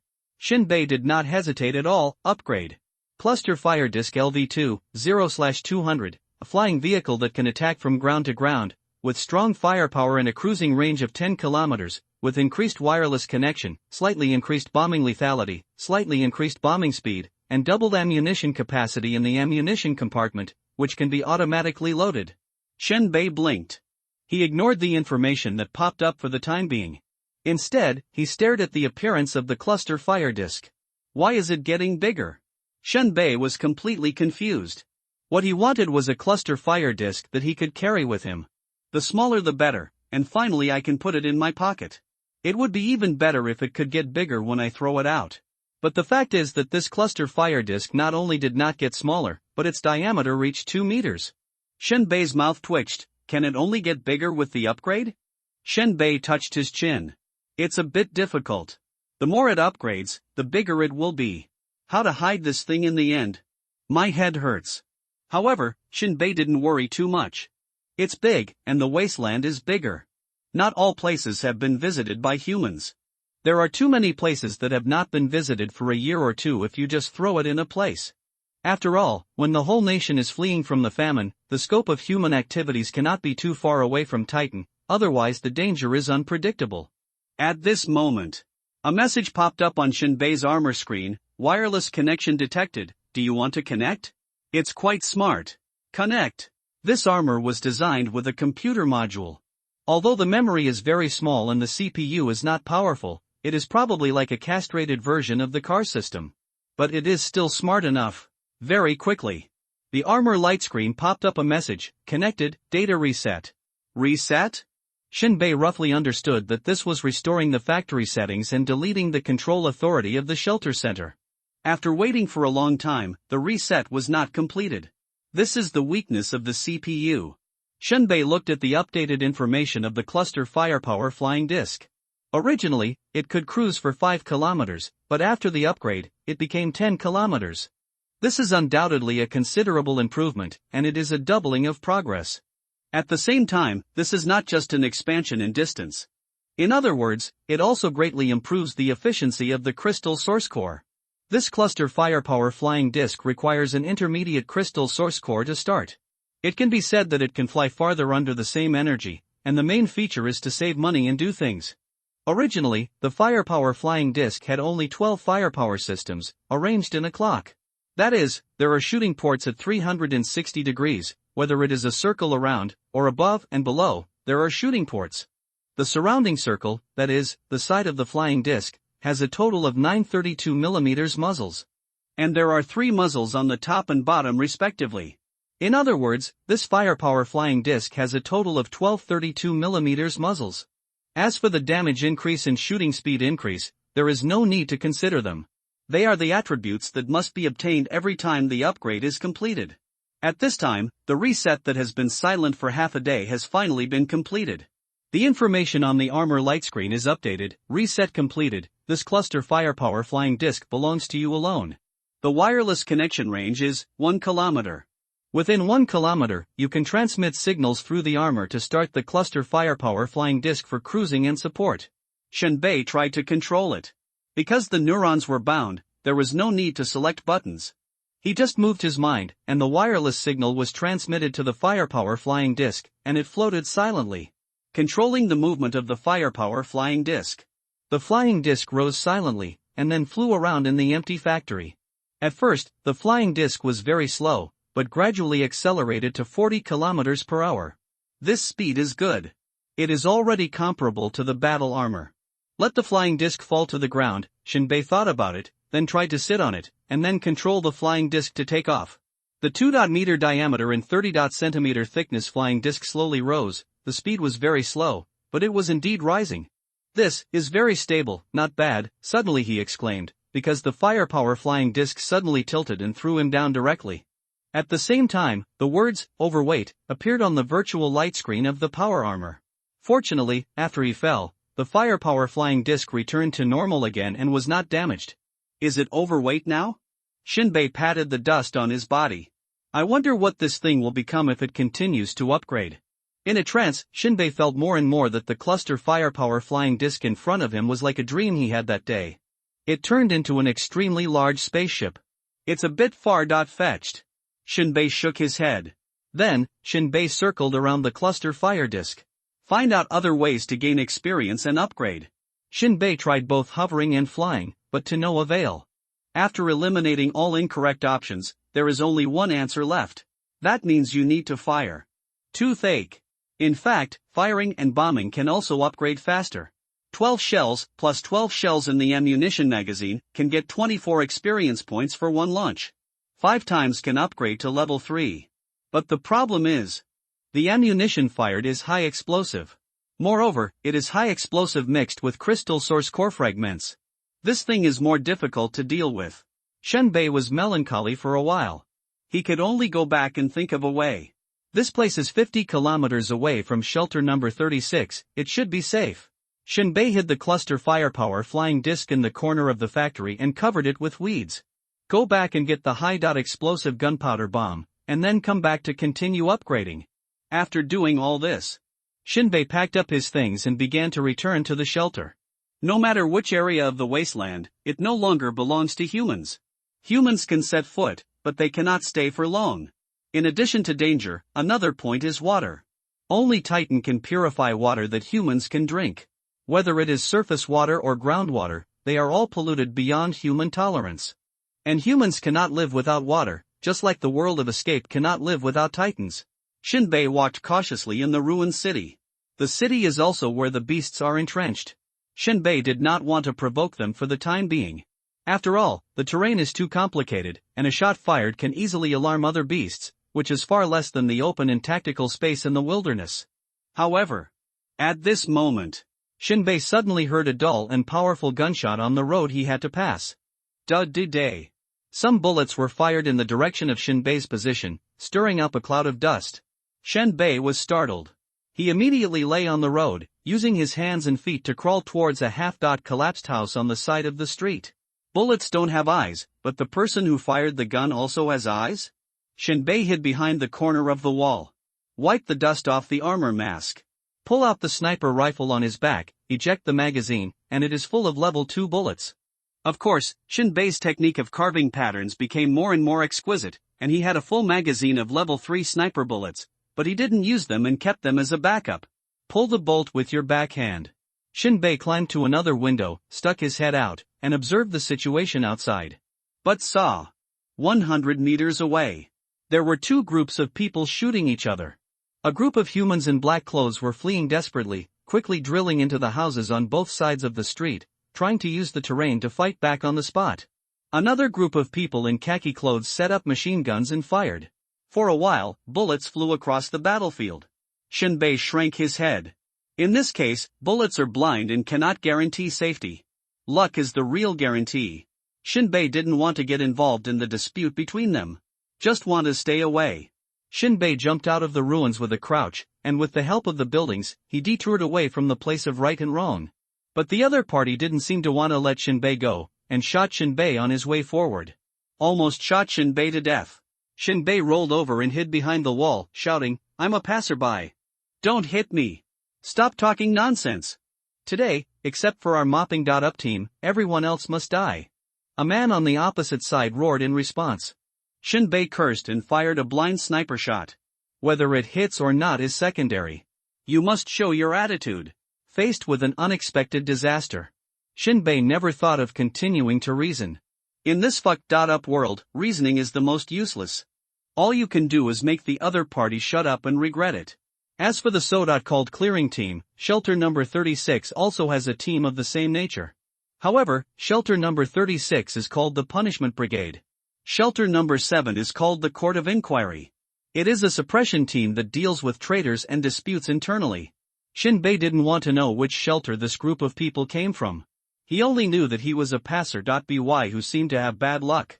So, when the other party clamored to clear him out, Shinbei shot out with a blind sniper. Originally, Shinbei just wanted to suppress the opponent's firepower and find time to move his position. After all, in the process of shouting, his position was also exposed. But he never thought. This blind sniper shot was a lucky shot, and the man who answered the question was killed. Experience value +1, Shinbei was full of surprises. Just a random shot can kill someone. The opponent's luck is really bad. It's the point where the god of hell knocks on the door himself. Shinbei found a hidden position. The muzzle of his sniper rifle burst out a blazing flame again. The most fiercely roaring assault rifle in the opposite house was instantly silenced. The sound of the rifle in Shinbei's hand was shocking. Every roar was enough to drown out the roar of other guns, and after every gunshot, there must be an enemy who lost the right to survive forever. The gunshots were like mechanical death, coherent and dense, as if the sniper could accurately harvest lives without aiming.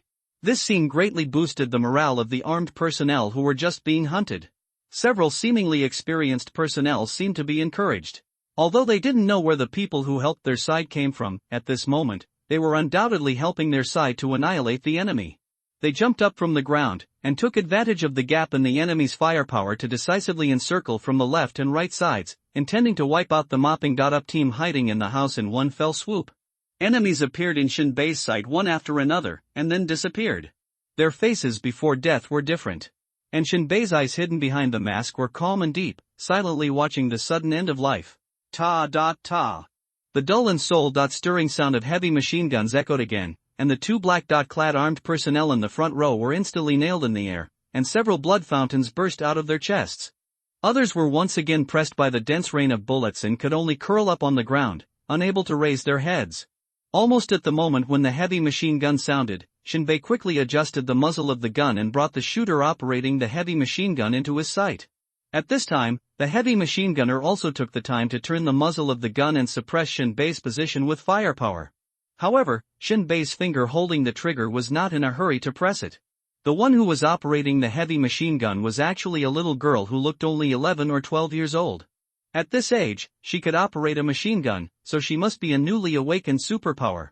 On that beautiful face, which was rare in the mopping up team, there were a pair of big eyes full of tears.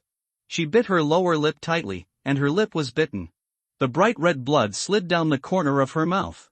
The flames sprayed by the heavy machine gun made her face full of hatred flicker. Shinbei didn't know where her hatred came from and what she had experienced. But he was involved in the unprovoked fighting, and everything was out of his control. Through this little girl, Shinbei seemed to glimpse another figure, a little girl he thought he had forgotten in the depths of his memory. In the few seconds that Shinbei hesitated, a shrill scream sounded again on the battlefield. A black-clad armed man crawling on the ground was mercilessly baptized by the heavy machine gun bullet chain, and several streams of blood gushed out instantly. Shinbei has no sympathy for anyone. Just like this world, it has no sympathy for any human being. It's either you die or I live. Anyone standing and breathing is committing a crime.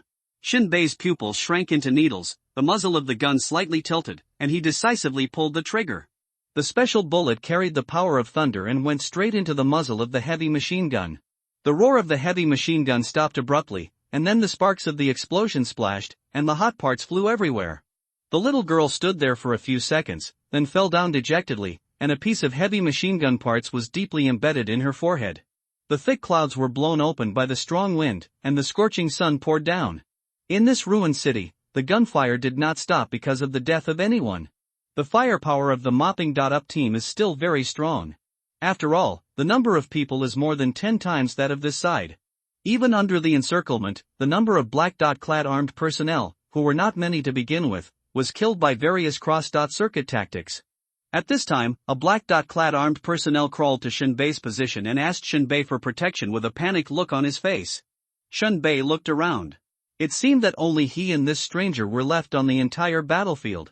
Although he killed many enemies, there were still about 100 people left on the opposite side. Shinbei asked, "Which shelter are you from? What crime have you committed?" "Shelter number 20. The man said in a very fast tone, "I am a member of the research institute. Because of some ideological differences, I was ostracized by others. I killed the team leader and then escaped. The armed personnel who covered me were all sent by shelter number 22. As long as you can send them to shelter number 22, I will give you wealth and honor." Shinbei thought of the little girl who was filled with hatred just now. "Did you kill the little girl's father? He wanted to monopolize my research results." The man's eyes were bloodshot, and he continued, "I promised him, but he wanted to kill me. He was so excited that he forgot to hide his body. He exposed his head outside the wall, and seemed to want to find an excuse for his reputation and unwillingness as a traitor."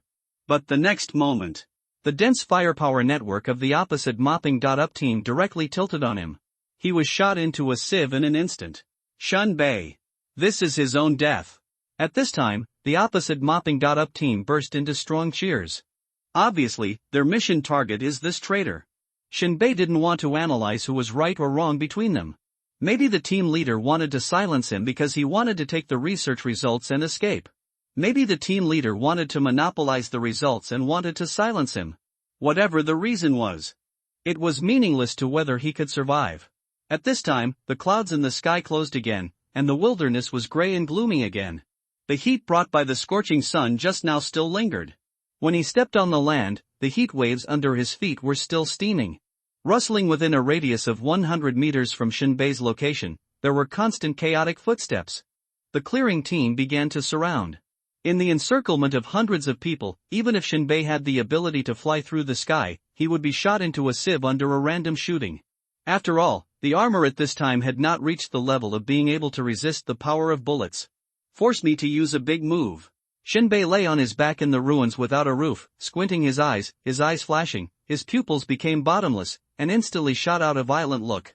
Shinbei's consciousness moved, and the consciousness connection was transmitted to the wireless connection.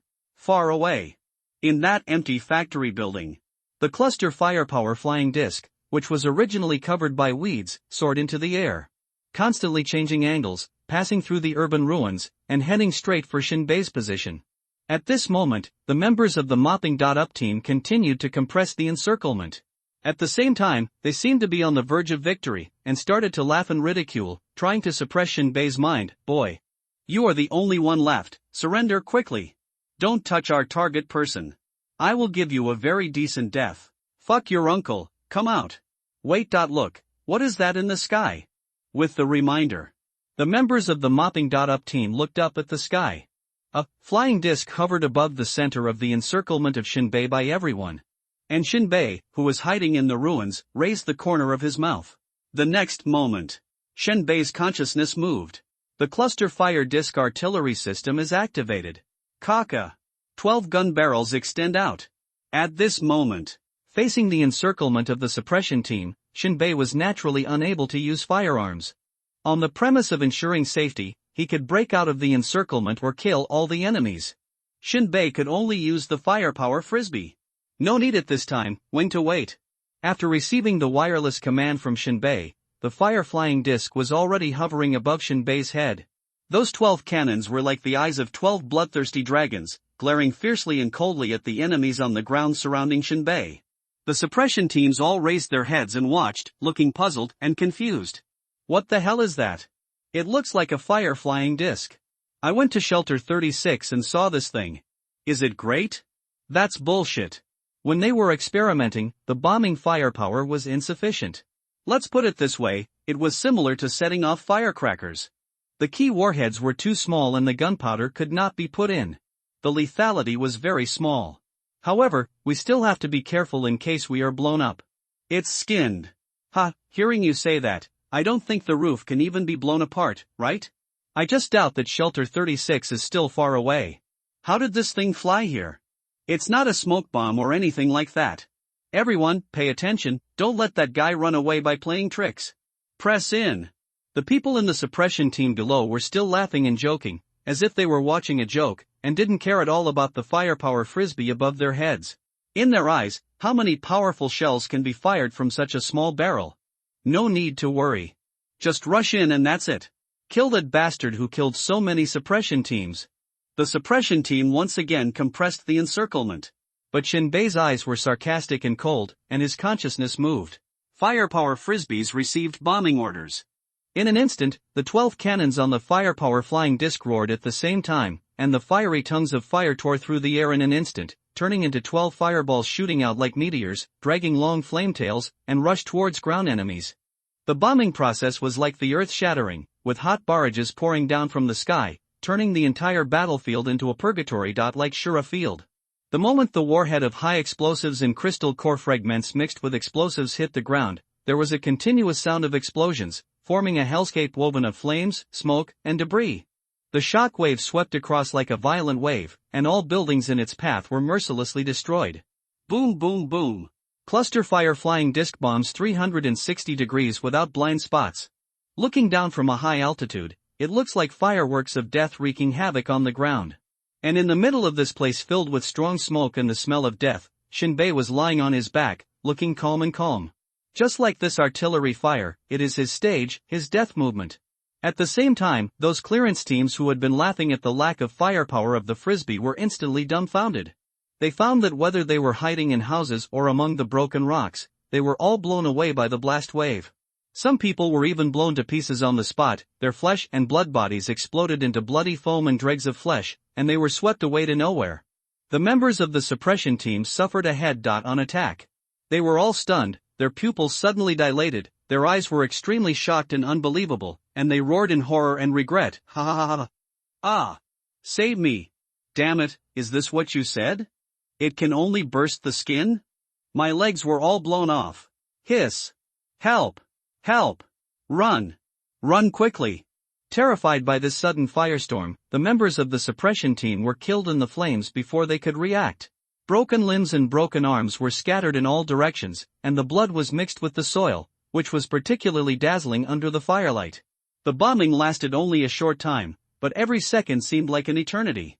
Each explosion announced the end of several or more than a dozen lives. After the artillery fire subsided, the entire ruined city also fell silent. It's like the players suddenly cut off the tape. Faintly, only the enemy's tragic wails and painful groans could be heard. Shinbei stood up and looked up at the concentrated fire-flying disc, his eyes as ruthless as a ferocious beast filled with uncontrollable joy. Fierce. So fierce. This bombing almost wiped out all the enemies. Those who are still alive have long lost their combat effectiveness. They are either missing arms or legs, or are dying. Shinbei waved his hand. The cluster fire-flying disc returns according to the route it flew from and enters the standby state. And Shinbei jumped out of the ruins and randomly picked up a rifle. Or an M4A1 assault rifle. If this gun were on Earth, it would be an excellent rifle. But this world can only be reduced to a toy for ordinary people, and a fire stick in the eyes of superpowers. Shinbei pulled the bolt and pushed the bullet into the chamber. Walk leisurely among the ruins that were pockmarked by bombings. A few steps away, an enemy of the suppression team was buried among the rocks. Struggling in pain. Shinbei's gun was pressed against his forehead. The man was suddenly startled and raised his head suddenly, his face covered in blood like a snake. You can't kill me. I am a member of Shelter Number 20. Shinbei's tone was calm, but the content was chilling. May there be no escape from hell. Bang! A bullet was fired into his forehead. Experience value +1. Shinbei ignored the pop-up message and continued to search for other surviving squad members along the ruins. For Shinbei, although using a revolver to kill enemies can increase experience points. But not worth it. The bullets in Shinbei's revolver were all level 2 and level 3 bullets. It is not cost-effective for killing and suppressing teams. Bang bang. The crisp gunfire of the M4A1 assault rifle continued. Every gunshot was accompanied by either curses or howls of pain and begging for mercy. But Shinbei was indifferent, whether he was cursing or submissive, kowtowing like pounding garlic. All were shot to death. After a few minutes, Shinbei threw down his rifle and returned to the ruins where he had taken refuge. Shake out a small bag. Inside is Shinbei's harvest, a courier from the suppression team, more than 100 crystal source cores. Poverty. Shinbei only had one word to comment on this. With so many people, so many crystal source cores were found, so it's no wonder that there wasn't even a single superpower in the suppression team. Wrong, Shinbei touched his chin. It's not that there are no superpowers, but the superpowers from Vault 20 encountered the superpowers from Vault 22. The battlefield was divided between the two sides. Shinbei was just wondering why there were ordinary people in the suppression team. There are no supernatural beings in the escort team. It's not that there is no company authorship, but they are entangled together and haven't come over yet. Think of this. Without any hesitation, Shinbei immediately put the Barrett sniper rifle on his back and left without any hesitation. Shinbei has certain strength to fight against superpowers. But it also depends on the number of people on the other side. More than 2 will be difficult. It is not advisable to stay here for a long time. If a person with superpowers catches up, he will be in trouble. He was about to leave just now. Shinbei stepped on a backpack. This backpack belonged to a defector from Vault 20. After being shot in the head, the backpack rolled to the side. Shinbei picked it up and wanted to see if there was any crystal source core inside. Open it and take a look. Shinbei was a little confused. The huge backpack is full of papers. Shinbei took a cursory glance and couldn't understand what was described above. There are all kinds of weird drawings, but it's hard to tell whether they are equipment. However, Shinbei still saw a keyword on the drawing: Jinyuan reorganization and refining process. Shinbei was half suspicious. Could it be the core fragments of the crystal source contained in the explosives of the firepower flying disc, right? I can't believe it. Shinbei never doubted his luck, but this was too outrageous. I was still worried about how to get the core fragments of Jinyuan, and I fell asleep in a blink of an eye and gave him a pillow. Time is also fate, Shinbei sighed. However, Shinbei still held a skeptical attitude. After all, the words reorganization and fragmentation are completely unrelated. Maybe it's my own associations or preconceptions. Shinbei immediately closed his backpack and stuffed a crystal source core into the armor's power module. He rushed out of the ruins and ran out of the city. Stay away from this land of right and wrong. As for the drawings, go back and study them slowly, there is no time to waste them again. Then he started walking at a constant speed in the vast wilderness. Night falls quickly, and the cold wind dissipates the heat of the day. At this moment, 2 supernatural beings wearing black robes appeared on the edge of a messy ruins. The man named Gon Mo opened his hood, revealing a pair of porcelain-white eyes without pupils. He sniffed the smell in the air, and his tone was a bit cold: death, gun smoke. Another superpower stretched out his hands hidden in his cuffs. There was no flesh and blood on his hands, only bones and bones. Tisk, tisk, is this plowing under artillery fire from the establishment? Chaima, we're late. Gon Mo squatted on the ground, grabbed a handful of blood and soil, stuck out his tongue and licked it. Our people in Shelter 22 are also dead. Chasing the horse, he moved his skeletal palms and looked back towards the wilderness. Apart from the howling wind, there were almost no other sounds in the wilderness, and no traces of activity could be seen. Yes. Joima chuckled, both our people and the people in Shelter 20 are all dead. At this time, Gon Mo sniffed the air, jumped without any hindrance, and fell into the ruins where Shinbei had hidden. He took a deep breath, and the various smells lingering in the air entered his brain. That can only mean one thing. Gon Mo curled his lips: there is one person still alive. Joima laughed: nonsense, everything is lost, so of course there are people alive. Why don't you tell me where they went? Gon Mo squatted on the roof, lowering his head. He didn't leave a drop of blood. I can't smell his scent. Chaima scratched his head. I remember that the nearest shelter from here is number 36. If Titan didn't turn a corner. Gon Mo raised his head and faced south. Then let's go and have a look. Shelter number 36. The Titan has begun to move. The wheelhouses were in chaos, hanging iron chains, stretching out for several kilometers, and being dragged by the Titans to continue fleeing. As long as the evil species does not die, humans cannot stop, and can only watch large tracts of land become unusable. This is an endless escape. When Shinbei returned to the rental house, it really took a long time to find it. The ranking position of the rental houses is not fixed every time. If you want to get ahead, you have to grab a position. Obviously Shinbei's landlord is not good at this, and this time he fell behind the huge and numerous wheelhouse team. Shenbei locked himself in the house. Take off the armor. It's like unloading 1,000-pound stone, and the whole body is relaxed. Go out to buy some drinking water and food. The price of drinking water has dropped from 6 crystal source cores to 3 crystal source cores. For the shelter, as long as the Titan absorbs enough water and has sufficient drinking water, the price will be lowered. Ensure that all residents will not die of thirst. After a simple meal, Shenbei set his sights on the armor. After wandering outside the wilderness for a few days, the armor would gain an experience point every minute. Power Armor LV3, 3160/3000, a slightly useful armor that can assist in running, has improved defense capabilities, has a certain load-bearing capacity, and slightly improved thought connection reaction speed. Each crystal source core can maintain the armor's high speed operation for 5 minutes. It can be upgraded. Shenbei was a little tempted. For Shenbei, firearms are used for combat. And armor is for life saving. Only by constantly upgrading the armor can you have the confidence to fight against the superpowers, instead of being like an ordinary person who can only retreat when seeing the superpowers. Upgrade. Shenbei did not hesitate at all. Power Armor LV4, 160/5000, a relatively useful armor with a defense capability that reaches the level of a second-level defensive superpower. The power module is upgraded, and each crystal source core consumed can exert the full force of a second-level power superpower. The joint connection parts of the armor have been upgraded, and more complex movements can be made without blocking. This upgrade almost made Shenbei scream out loud. After level 4, the armor actually clearly stated that it can fight against level 2 psychics. Major upgrade. Explosive upgrade. That is to say, I can now fight with psychics below level 2. Shenbei was trembling with excitement. You know, the upgraded guns and bullets in Shenbei's hands can also kill psychics. But this will not completely solve the problem.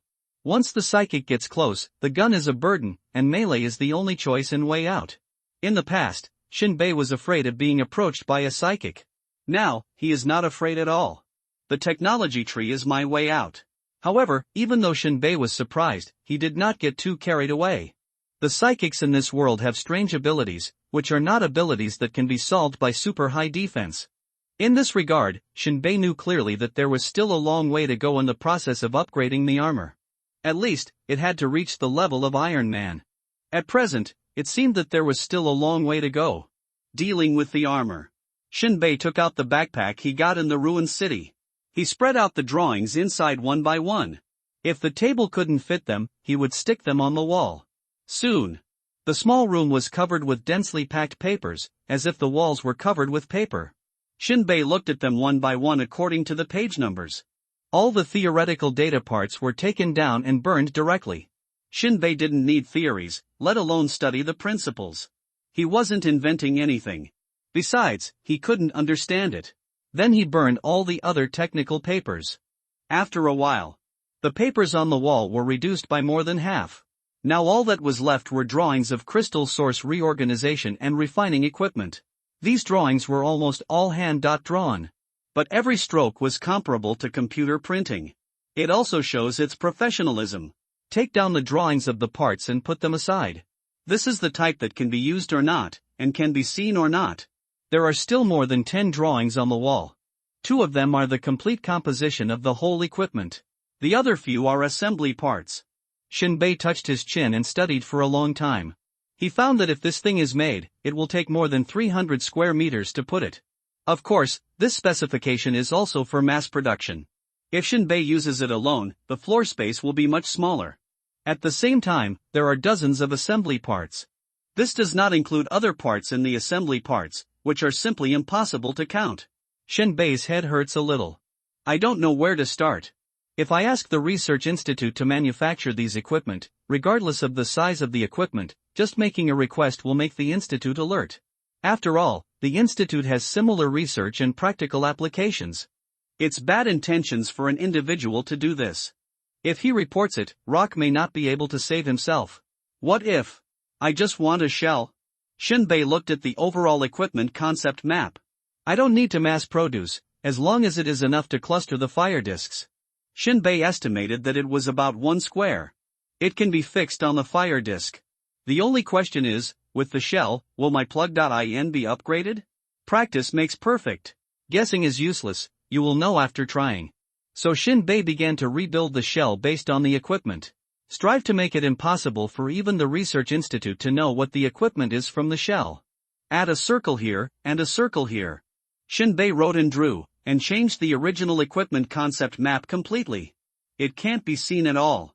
But only Shinbei knew that after removing the excess parts, it was the shell of the crystal source reorganization and refining equipment. Do it as soon as you say it.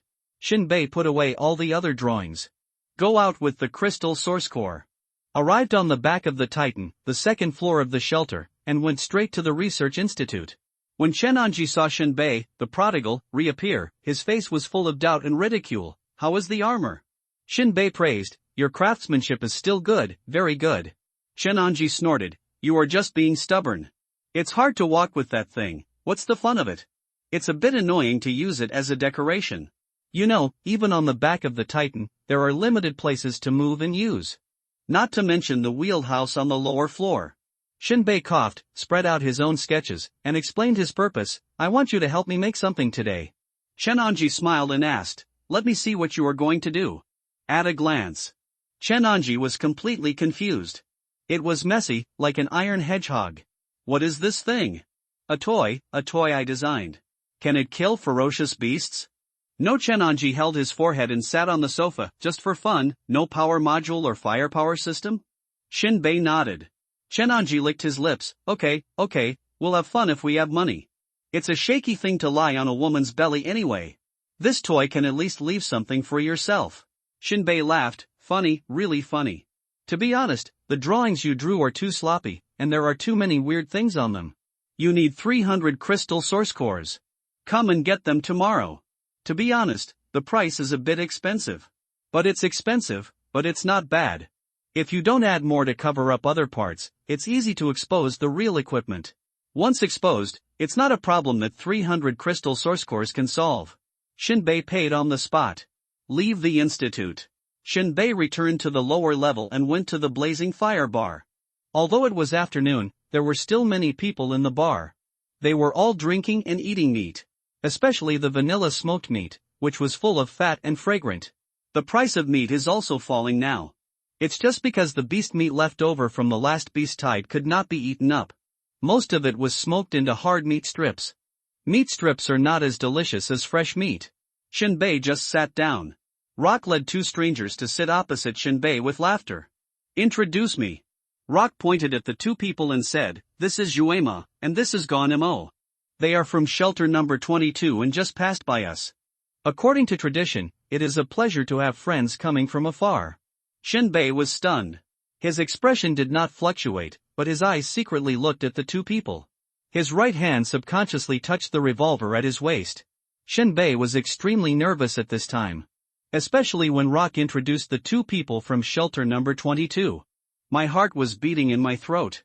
Rock may not know, but Shinbei knew it clearly. Shelter number 20 was fighting with shelter number 22 because of the traitor incident. After fighting, the only one who benefited in the end was me. Shinbei didn't believe that they just happened to pass by. I'm afraid they came for me. But Shinbei couldn't figure out if I left any clues. After a short thought, I didn't leave any tails. This is Shinbei. Don't look at him as an ordinary person, he is very brave. Rock introduced. An ordinary person who is brave is also an extraordinary person. Juema Kuga crossed his hands together, rubbing them together to make a harsh sound, and looked at Shinbei with a smile. Gon-mo stretched out his nose and sniffed, vegetable barbecue, plain and delicious. Shinbei suddenly felt that the other party didn't seem to come for him, and there was no hostility at all. Maybe they came to shelter number 36 with a purpose, but they definitely didn't know that the real target was sitting in front of them. Otherwise, there would be no need to be polite and they would just start. Shinbei let go of the revolver and waved, waiter, add 3 servings of vanilla barbecue and whiskey. Soon, the barbecue was delivered. Several people ate and drank, chatting about everything under the sun. Rock found an opportunity to ask, what is your mission this time? Juema's head hurt when he mentioned this, and he glanced at Shinbei. Rock waved his hand, it's okay, these are all our own people. Then I won't hide it from you. Juema took a sip of wine, straightened his words and said, we lost something, a khaki backpack. Rock laughed, a broken bag, I'll give you one. Gon Mo chewed the barbecue and made a not very clear sound. This is not about a backpack. Rock blinked. Although the other party said it simply, he also realized that there might be something important in the backpack. Very important? Rock asked again tentatively. Juema nodded. It's optional for you, because you already have it, but for us in shelter number 22, it's not yet. Then you can buy it from us. Rock suggested. In this world, not every shelter can be self-sufficient. Shelters also need to trade with each other to make up for the material needs. For example, shelter number 18 is rich in cigarettes, and almost everyone smokes cigarettes produced by them. And shelter number 36 is good at alcohol, which has always been part of foreign trade. Juema heard Rock's suggestion and smiled. We want to buy it. We just met with General Yu Wuchang, but we don't sell it. What can't be sold? This is the first time Rock heard that shelter number 36 has something that it doesn't sell. Anything can be traded, including people. Let's not talk about this. Juema shook his wineglass. We too may stay here for a while to find our things. Sorry for bothering you. Luwaka curled his lips. As long as you have money, you can stay as long as you want. But from what I heard, our people took your things. Suspicion is everyone's freedom. Gon Mo interrupted. Luwaka continued with a warning. Don't make trouble, and guests can't break the rules of shelter number 36. Juema laughed. I hope Bai Luo can listen. Don't mention her. Luwaka snorted. She relies on the Spider Queen. No matter which shelter she goes to, she always fires 2 shots before opening the door. A few days ago, it was even worse. Yu Wuchang just said that she didn't dare to fire a gun, but she fired a few shots at us. Juema and Gon Mo laughed. After dinner, Juema and Gon Mo left. Luwaka and Shinbei leaned against a corner of the wheelhouse and looked out at the vast wilderness. Many residents returned from work and chased the Titan up. I heard that Blue Enchantress came to you? Rock asked. Shinbei nodded. Maybe she liked my appearance. If you think so, you are not far from death. Rock said earnestly, every mission of Blue Enchantress is full of crises. People without skills are cannon fodder in her team. Shinbei rubbed his nose. What excuse can I refuse? Become a corpse. Rock gave a fatal answer. What a suffocating suggestion. Shinbei laughed heartily. Shinbei transferred his body protection to Juema and Gon Mo, and asked, will these 2 people not cause trouble? Just stay away from them. Rock exhaled a breath of alcohol. They are all second-level mutants, and they dare not make too much trouble. They are still not good enough in front of our number 36 shelter. Shinbei said. Second-level mutant, haha.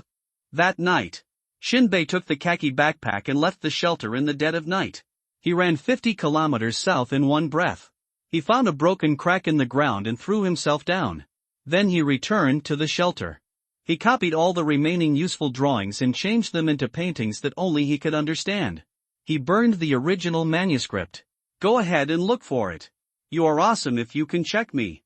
Shinbei clapped his hands, and all the evidence was eliminated. Juema and Gon Mo could only search in vain. In a hotel, this is a place dedicated to providing accommodation for other shelter personnel. The price is not cheap, 30 crystal source cores per night. At this time, Juema leaned against the window, looked out the window, and smacked his lips. Gon Mo, how do you say we check? We can't go door to door, right? General Yu Wuchang will not tolerate our behavior. Gon Mo's white porcelain eyes turned, and he touched a bullet shell in his hand and said firmly, I have a hunch that the thing is here, and we will find him soon. What do you mean? Gon Mo raised the bullet shell in his hand and touched the pattern on it. What a strange bullet. Why do you want to carve patterns on the bullet? I'm bored. Juema closed the curtains, lay on the bed, and said, it's like someone can't help kicking a stone. But this pattern is very regular, obviously it's done with care. Gon Mo put the bullet next to his nose and sniffed. I feel that this pattern may be more important than what we are looking for. I don't study firearms, and I don't care. It's something that ordinary people tinker with. Juema yawned. Gon Mo lowered his head. If an ordinary person can kill a superpower with a bullet, who is the ordinary person? Or, is the pattern on the bullet prepared to kill a high-level superpower? But the contradiction appeared again. This is obviously a skill that superpowers should have. But superpowers look down on gunpowder firearms. Superpowers who specialize in shooting all use crystal source weapons. If it is a masterpiece of ordinary people, what is the use of carving this thing? Gon Mo was puzzled. The next day, Shen Bei came to the research institute. Take away his things. According to the design, the original size of the item was only 1 square. But many decorations were added to cover the eyes. The whole thing was an iron hedgehog that was difficult to start with. In the end, Shenanji made a wooden box, and Shinbei carried it back to the rental house. After unpacking, Shinbei spent a lot of time dismantling all the extra branches and leaves. It was mainly because the research institute was lazy. Some things are not detachable, but one-piece. It is convenient for the shapers, just stretch and pull, just like plasticine.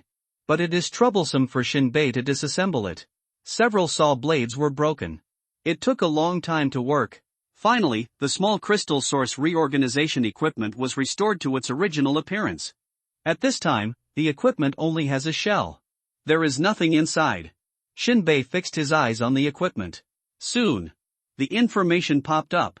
Crystal Source Reorganization Equipment LV10/5, a simplified version of the Crystal Source Reorganization Equipment toy with only appearance, without any production function. In order to produce Crystal Source core fragments, it lacks 5 necessary internal parts numbered 001 Crushing Module, 008 Engine Module, 016 Packaging Module, 089 Pressurization Module, and 170 Cooling Module. After reading the information, Shinbei was surprised and shocked. Although this empty shell cannot produce crystal source core fragments, but directly give the missing parts. You know, there are hundreds of drawings of parts alone. Some pieces of paper have several parts drawn on them at the same time. Now, just follow the prompts and make all 5 parts, and then you can produce and use them. Mass production and personal use are really different. Shinbei licked his lips, immediately found the equipment drawings with the corresponding numbers, and then burned all the other drawings directly. Some of these parts are commonly used parts. If they are all handed over to the Research Institute for production, it seems that the intention is also very obvious. Shinbei touched his chin, just to be safe. He decided to try his luck at a second-hand equipment recycling store. In this world, because of the scarcity of resources, materials and supplies are relatively precious. Therefore, when inheriting and developing technology, we all follow a principle: substitutability. Because of the use of the crystal source core, many parts can be converted and used on different equipment. For example, the engine. There are only a few specifications of size, and the power is absolutely enough. It's nothing more than the length of the output shaft. Therefore, in order to avoid purchasing too frequently or too much in the Research Institute, Shinbei plans to try his luck at a second-hand store. The store is not far away. Shinbei took a few minutes to get to the door. Here you can see any second-hand civilian items except guns. Even, there are mineral water bottles. This is a must-have for everyone. If Titan passes by the city, there are still many people who go to the ruins of the city to dig this thing. After entering, Shinbei took a turn inside. Sure enough, he found many parts required by the crystal source recombinant equipment. The 008 engine module is a small engine. Boss, how much is this? I don't want to cheat you. The boss yawned behind the counter. That thing is scrapped. If you are confident in your repair skills, take it for 100 yuan. Shinbei didn't hesitate at all. No matter whether it is good or bad, this thing is an engine module. Even if it is bad, it can be upgraded to a good one. Otherwise, when he traveled through time, Xiaolong gave him a broken pistol. How could it be upgraded to a good one? I want it. Shinbei threw 100 crystal source cores over. The boss was obviously stunned, thinking that this deal could not be made, and slapped his thigh. If you repair it, I can add 10 yuan to recycle it. What a profiteer! A usable engine module, even if it is second-hand, must be sold for at least 200 yuan. Afterwards, Shinbei found 016 packaging module, 089 pressurization module, 170 cooling module and other parts in a pile of junk. Packaging them together, the total cost is more than 1,000 yuan. Almost emptied Shinbei's wallet. Shinbei looked at the less than 20 crystal cores in his bag and felt distressed for a while. All the hard work to earn money was spent in the blink of an eye. However, Shinbei didn't feel bad for long. Thinking about the psychic made him feel better. If playing with technology is a bottomless pit, then the psychic spending crystal cores for upgrading is a black hole. Shinbei left the store with the parts. Returned to his residence. Placed the engine module in the crystal reassembly device. Experience +1, experience. This means that even a bad engine module is recognized by the plug.in. Then put the packaging module and other parts in. Experience +1, experience +1. Look at the device information again. Crystal Source Recombination Equipment LV1, 5 out of 5, a simple version of the Crystal Source Recombination Equipment toy with only an appearance, without any production function. If you want to produce crystal source core fragments, it lacks 5 necessary internal parts numbered 001 crushing module, 008 engine module, 016 packaging module, 089 pressurization module, and 170 cooling module. Upgrade. The equipment shook slightly a few times, like a magic pot. The information was also refreshed. Crystal Source Recombination Equipment LV2, 0/20, a simple and low.n version of the Crystal Source Recombination Equipment, with low production capacity, low efficiency, low pass rate, and high energy consumption. Although the text prompts indicate that this thing is a garbage equipment. But as long as it can be produced, it's fine. It can be upgraded slowly in the future to improve efficiency and pass rate. As for how the parts thrown in are connected together and how they work, Shenbei doesn't care. All he wants is the crystal source core fragments, including energy fragments that can increase lethality. Shenbei studied it. First, a crystal core was put into the power port of the engine module as a power source. Shenbei looked at it curiously. This engine module has a mechanical claw. After grabbing the crystal core, a thin hollow alloy tube will extend from the inside, drill into the crystal core, and extract the liquid in it as a power source. It's a bit like a fuel tank. Shenbei smacked his lips. Then another crystal core was thrown into the input port of the broken module. Unexpectedly, the device prompted that the input quantity was not enough. Shenbei threw in another one. Still not enough? No way? Still need to invest? How much can it produce? Shenbei's face was a little ugly, muttering to himself. Continue to invest. Until 10 pieces were put in one after another, the equipment lit up the green light, indicating that the investment was completed. Then, the equipment was running autonomously. Shenbei just waited with peace of mind. Just at this time, Shenbei heard the landlord below shouting, "Welcome Blue Enchantress to my apartment." Blue Enchantress. Shenbei immediately flashed out of the room and locked the door. This guy is definitely here to find him. Shenbei didn't plan to show the things in the room, so it would be better to go out in advance. He went downstairs. He just saw the landlord leading Blue Enchantress upstairs. Come down, then there's no need to go up. The landlord greeted Shenbei with a smile, looking for you. Blue Enchantress still looked like she kept people away from her, cold and unpredictable, like a walking ice sculpture. She slowly raised her head, her blue eyes staring at Shenbei. Her tone was cold. Tomorrow, gather and do the mission. After saying these 7 words, Blue Enchantress turned and left. Just as she came quietly, without taking any clouds with her. The landlord bowed and sent her away. Wiped the cold sweat from his forehead, heaved a sigh of relief. I'm really afraid that this woman will blow my apartment away if she gets angry. Your worry is unnecessary. Shenbei said. Why? Will you step on ants? The landlord said, oh, and had some realization, but he also said, but if you really step on them, you will have no power to resist.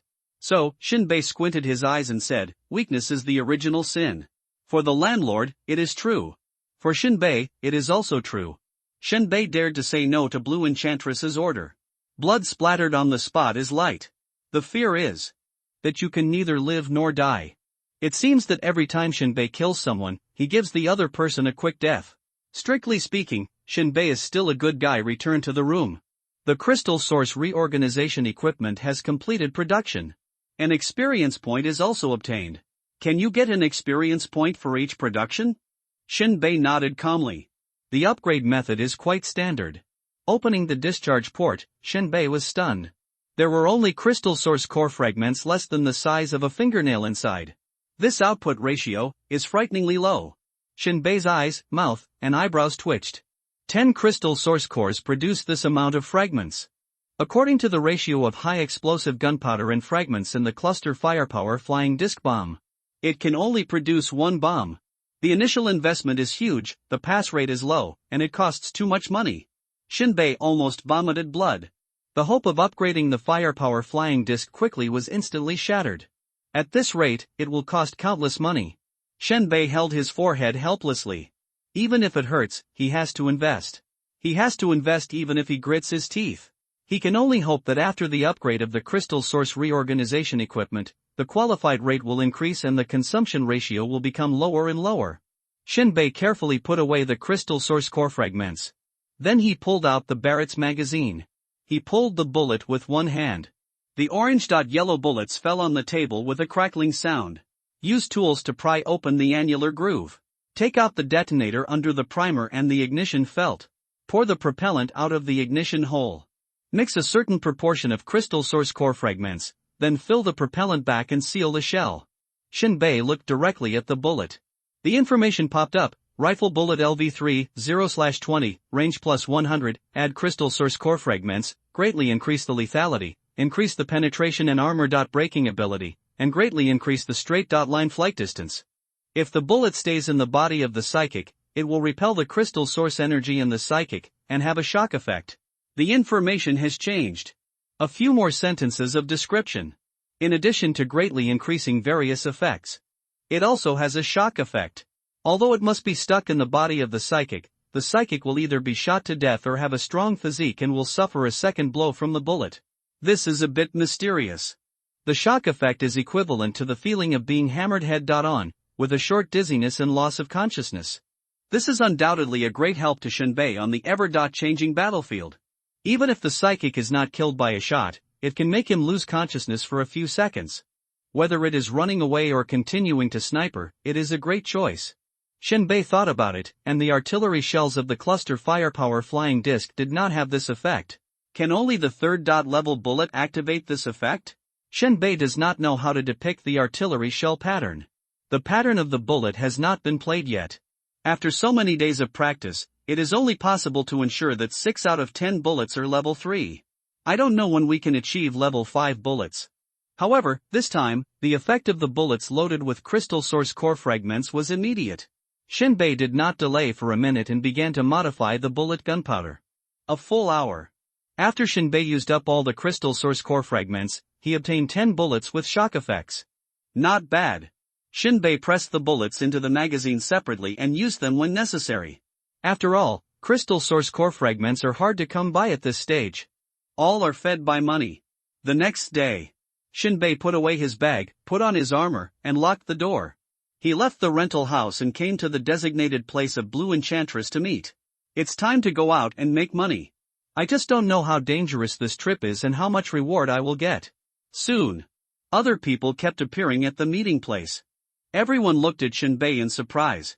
An ordinary person carrying an antique sniper rifle is our teammate? What a joke! When Shinbei showed up at the meeting place, this outfit was indeed weird. He was wearing armor that looked good but was not practical. To others, this kind of armor was just for show. The real armor was not armor, but armor. It only needed to protect special positions. In other words, it was specialized and refined. Use limited materials to build key parts. Obviously, if Shinbei's armor was made of all high-grade materials, it would be an unimaginable huge investment. With this money, who would come out to do the mission? And being fully armed was something that ordinary people could do. At this time, Shinbei faced everyone's gaze calmly, without any fluctuations in his mood. These people probably also vaguely guessed that Shinbei should be a sniper. They just doubted his ability and did not mock him. In this world, this is not irrational behavior. Especially for snipers. He was the one who did bad things, and he was also the one who made things happen. Gradually. At the meeting place, more than 100 people came one after another. Among them, there were more than 10 people with special abilities, and the others were ordinary people. Ordinary people all carry rifles. Shinbei was a little surprised at the size of this team. So many people, what mission is this? Soon. Blue Enchantress appeared in everyone's sight. The originally chattering crowd began to quiet down. She lifted her hood, and her black hair fell. Blue Enchantress looked around, as if counting the number of people, then nodded and said, "This time the mission is to go 300 kilometers away and connect with the personnel of shelter number 10 for supplies. Our mission is to protect the supplies and deliver them to the designated location, and then pull the supplies back. Now go to the number 1 defense section to drive out all the vehicles, and we will set off directly." Shinbei moved with the crowd. He was a little surprised. Is it just an escort mission? Is it necessary to summon so many superpowers? It feels that ordinary people equipped with heavy firepower can complete the mission back and forth. Shinbei didn't think much. Came to section number 1. This position is at the front of Titan. The so-called garage is an iron house hanging on the body of the Titan. Lower the deck and keep it close to the ground, but not touching the ground. Otherwise, the speed of the Titan's movement will make the deck break directly like plastic. And driving the vehicle out of the garage still requires certain skills. After all, the Titan is moving, and the vehicle cannot drive too slowly, almost catapulting out. Once the speed is slow, it is easy to fly off the deck. It took about half an hour. 10 vehicles left the shelter and rushed in the wilderness. In the convoy, there was an off-road vehicle with an antenna on the roof, which should be a radio transceiver for walkie-talkies. This off-road vehicle was naturally ridden by Blue Enchantress. 7 pickup trucks followed behind. Each pickup truck was loaded with artillery. 3 of them were loaded with supplies and covered with tarpaulins. I don't know what they were loaded with. However, from Shinbei's observation, they should all be light goods. After all, there was no change in the tires. The other 2 vehicles were people carriers, and Shinbei and others squeezed in the truck bed and bumped all the way. The convoy crawled like a little snake in the rolling dust. The thick clouds were blown open by the strong wind, and the scorching sun poured down. The various creatures that were still active on the ground immediately fled and found dark places to hide. The temperature of the ground under direct sunlight rose rapidly, and the rising hot air soon distorted the scenery on the ground. Shinbei was in the transport vehicle, and fortunately there was a carport above his head, so he was not exposed to the sun. The only sounds around were the whistling wind and the dull sound of the wheels rolling over the ground. It was afternoon, and although the scorching sun was blocked by clouds, this barren land was still as hot as a furnace, ruthlessly scorching the earth. On this slightly flat wasteland, the convoy moved forward with difficulty, and the vehicles roared continuously, as if they were fighting tenaciously against invisible resistance. The carriage carrying people was crowded, and even 2 people sat on the top of the cab. They held tightly in their hands the AK rifles that had gone through a century of vicissitudes and were still popular, and looked around the seemingly endless wasteland vigilantly. The people in the car were of different shapes, some fat and some thin, wearing a variety of clothes, and the weapons in their hands were even more messy. Some even held old gunpowder guns that could only deal with birds. They looked tired, their eyes were empty, and they were drowsy under the scorching sun, and their heads seemed to weigh 1,000 pounds. Shinbei held the eye-catching modified rifle in his arms and leaned against the wall of the carriage. As the vehicle bumped and swayed, his body also swayed. He occupied the rear of the last truck carrying people, occupying a relatively spacious position.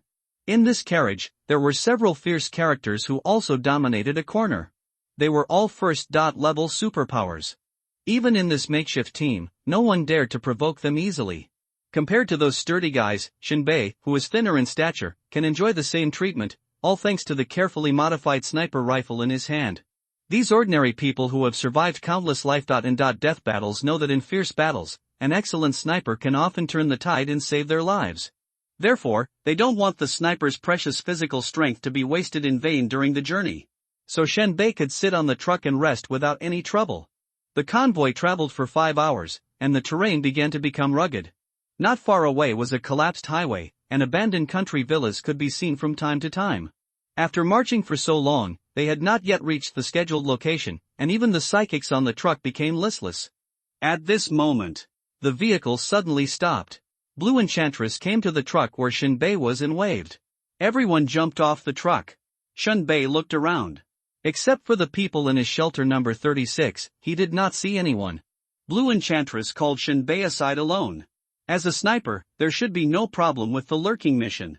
Blue Enchantress did not ask any questions, but simply stated it, as stiff as if she was muttering dogma. Shinbei nodded calmly. Lurking is a must for snipers, and it is even as important as marksmanship. A sniper who can't lurk is a moving target. At 9 o'clock, 10 kilometers away, there is a city ruin. You go in early, find the central garden, and lurk nearby. Blue Enchantress looked at her watch. We will enter the city in 2 hours under the cover of night. After that, Blue Enchantress took out an earphone. We are within 5 kilometers of each other, and you can hear my command.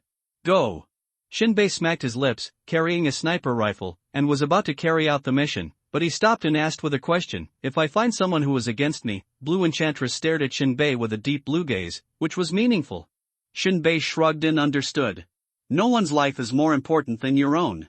Even the people in shelter number 10 are the same. Shinbei did not turn on the armor power module. But he walked slowly. 2 hours is plenty of time. Avoid the beasts running around all the way. Gradually. Under the setting sun. in the orange-yellow afterglow. In Shinbei's field of vision, he could already see the outline of the ruined city in front of him. A shadow, like a large beast falling to the ground. From the information on the sign on the broken highway, we know that this city is called Jiangcheng. Shinbei is not very clear about the geographical location of this world. There is no way to compare it with the Earth. However, as a sniper, the most important basic skill is to adapt to various complex environments. Even in unfamiliar places, you can escape or fight your way out. Shinbei quietly touched the edge of Jiangcheng, weaving and moving towards the ruins. It was very quiet all the way. Shinbei found the bus stop sign and compared it with the almost faded text in map. Found the location of Central Park. It is about 3 kilometers away from Shinbei. Shinbei began to circle around, avoiding the sunlight, and climbed to the top of a tall building 1 kilometer away. The rusty iron door was almost effortless. Shinbei bent down, lowered his head, and crawled under the parapet. Shinbei looked out. There was no one in the Central Park in the distance, and no signs of activity were found. Shinbei shrank his body, closed his eyes, began to rest, and waited on the spot. It didn't take long. Shinbei's headset rang with the sound of electric current. He hurriedly opened his eyes, rubbed his face, and regained consciousness. In just a few seconds, Shinbei fully woke up from a state of near hibernation and entered the state before the battle. Shinbei, have you seen anyone? In the headset, the incomprehensible electronic tone of the blue enchantress came. Shinbei stuck his head out again. Central Park in the distance was still quiet. No one was found. Shinbei answered briefly. Impossible. The Blue Demon Queen was silent for a moment. We agreed to conduct the transaction in Central Park and then observe. Shinbei pursed his lips. Some understand, the Blue Enchantress may want to take advantage of others. If it is a normal transaction and it is entered openly, there is no need to make such preparations. Shinbei took a sip of water. He raised his head again and looked down. This look shocked Shinbei. On a low building opposite, there is a sniper observing Central Park with a telescope. But it seems like this guy is a newbie, or careless. He forgot that he was facing the sun. The telescope refracted bright light instantly. This reflection disappeared very quickly, but it did not escape Shinbei's eyes. Shinbei immediately started to move along the parapet. Stick your head out again. Then he looked down and saw the sniper lying on the roof, smoking leisurely. Shinbei's gaze began to extend around the short building. In the green trees and grass, I found a shadowy figure. Are these people from Shelter 10? Shinbei couldn't tell, but it should be them. Immediately reported through the headset, they were found, hiding in the southeast corner of Central Park. Good. Blue Enchantress is a simple word. Soon. The originally silent urban ruins were instantly broken by the sharp sound of piercing the air. Shinbei raised his head and looked back alertly, only to see 3 black spots in the air speeding towards him at an alarming speed and falling in the middle of Jiangcheng in an instant. The heart of the park. Immediately afterwards, a deafening explosion resounded through the sky, and 3 blazing fireballs rose into the sky. Under the raging shock wave, the high-rise buildings around the square were crumbling like fragile sandcastles, and they collapsed and spread outward along the square. Confirm the impact point of the cannonball. Blue Fairy asked calmly. 10 degrees to the left. Move 10 degrees to the left, fire 5 rounds, execute immediately. In just a few seconds, 5 sharp tracks crossed the sky again.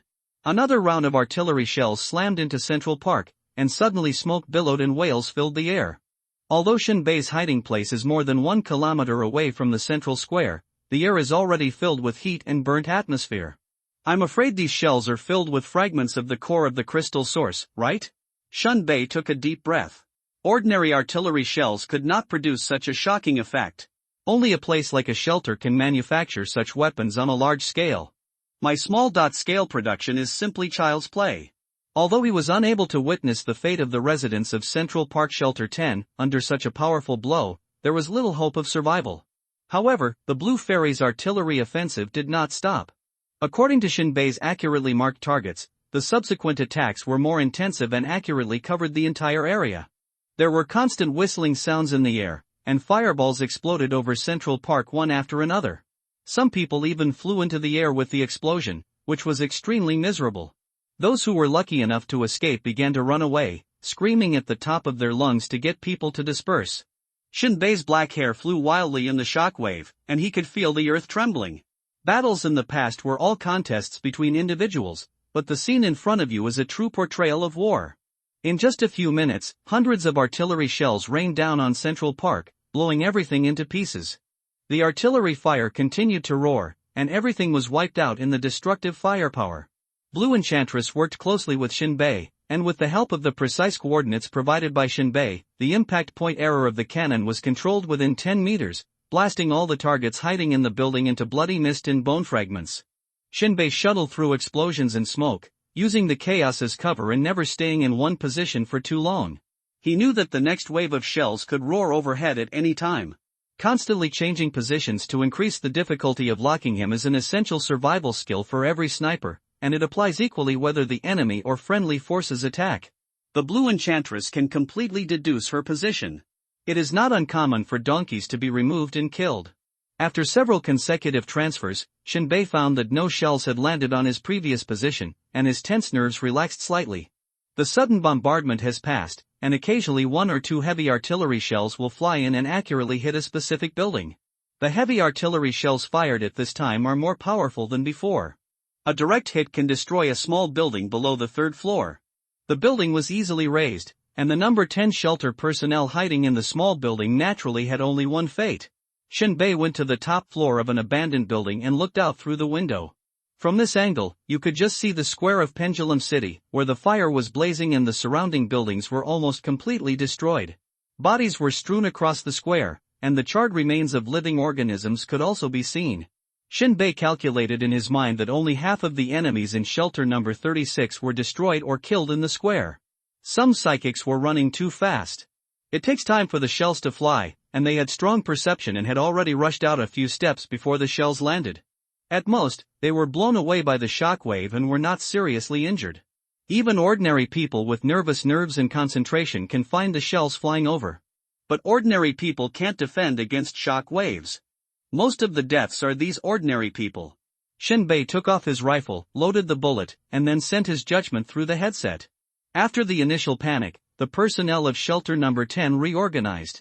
From the layout, although shelter number 10 was prepared, it was obviously not expected to be hit by such a fierce long-range attack, so it suffered heavy losses in an instant.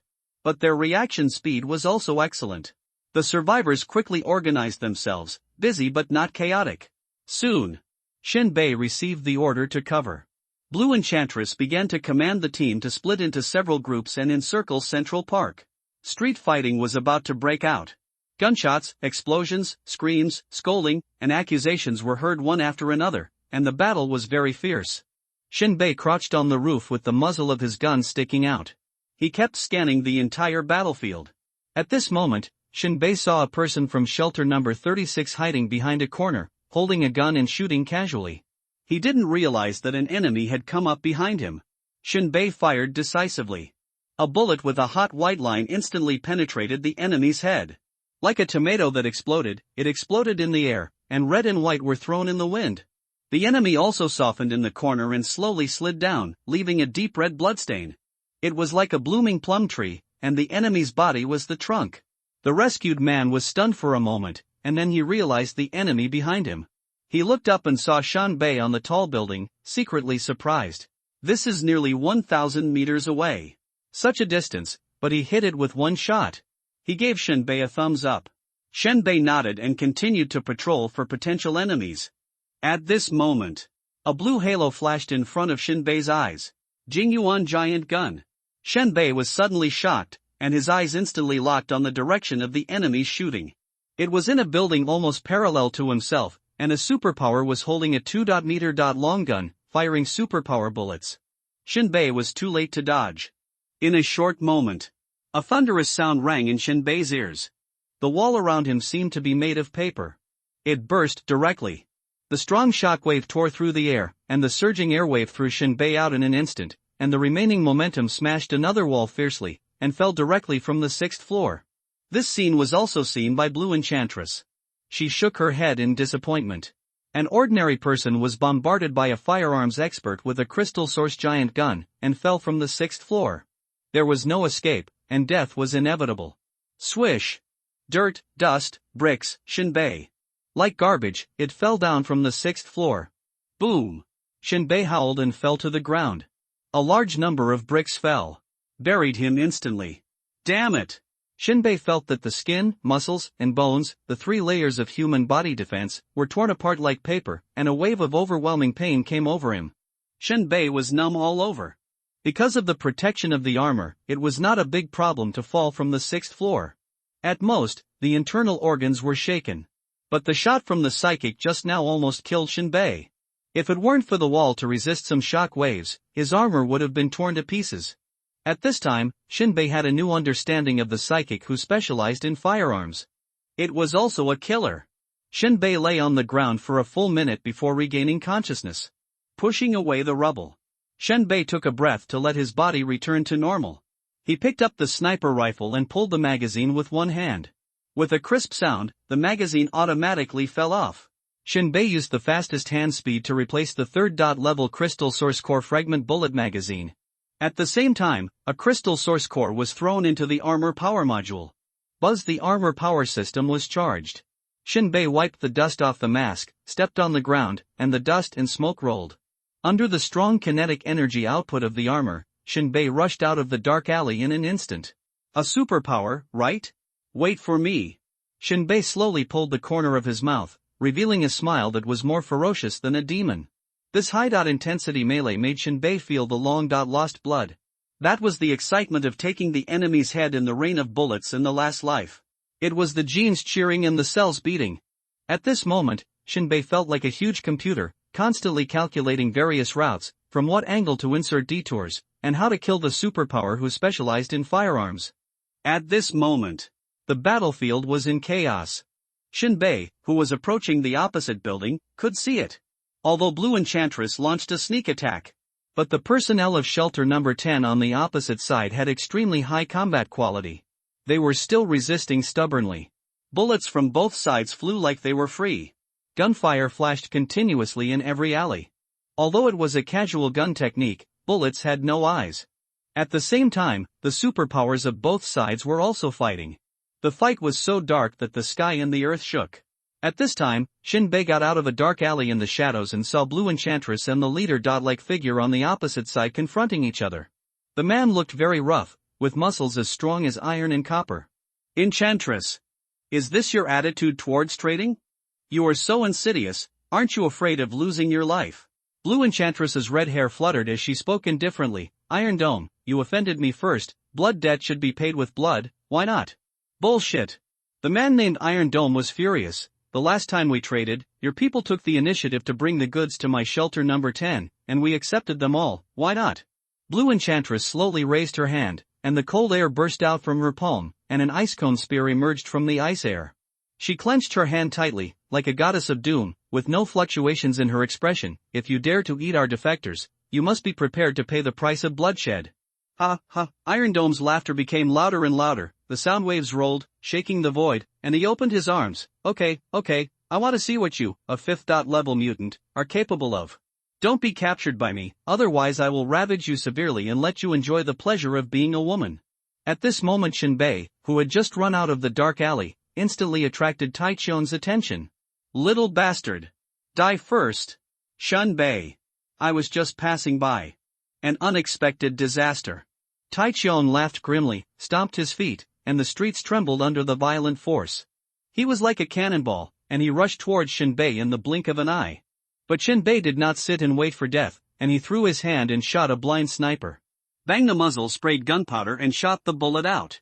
The bullet left the barrel, rotated at high speed, pierced the air, and caused the surrounding space to distort. At the moment of the gunshot, the bullet hit Taichion's chest directly. Bang! It can be seen with the naked eye that although the bullet broke Taichion's skin, it was only embedded in his thick muscles and could not go any further. Shinbei was secretly surprised. This is a level 3 bullet. This Taichion's defense ability is too abnormal. For Shinbei, this feeling was like stabbing a person wearing a thick cotton coat with a dagger. It didn't penetrate at all, leaving only a small red dot on the skin. Oh? You still dare to shoot? You are really brave, but you will die miserably. Taichion didn't care about the damage of Shinbei's bullet at all. He was still charging and rushed straight to Shinbei. But the next second, his consciousness suddenly paused, as if it had crashed, his limbs suddenly lost coordination, and he fell to the ground with a thump. What's going on? Taichion's eyes widened, his expression revealed a trace of panic.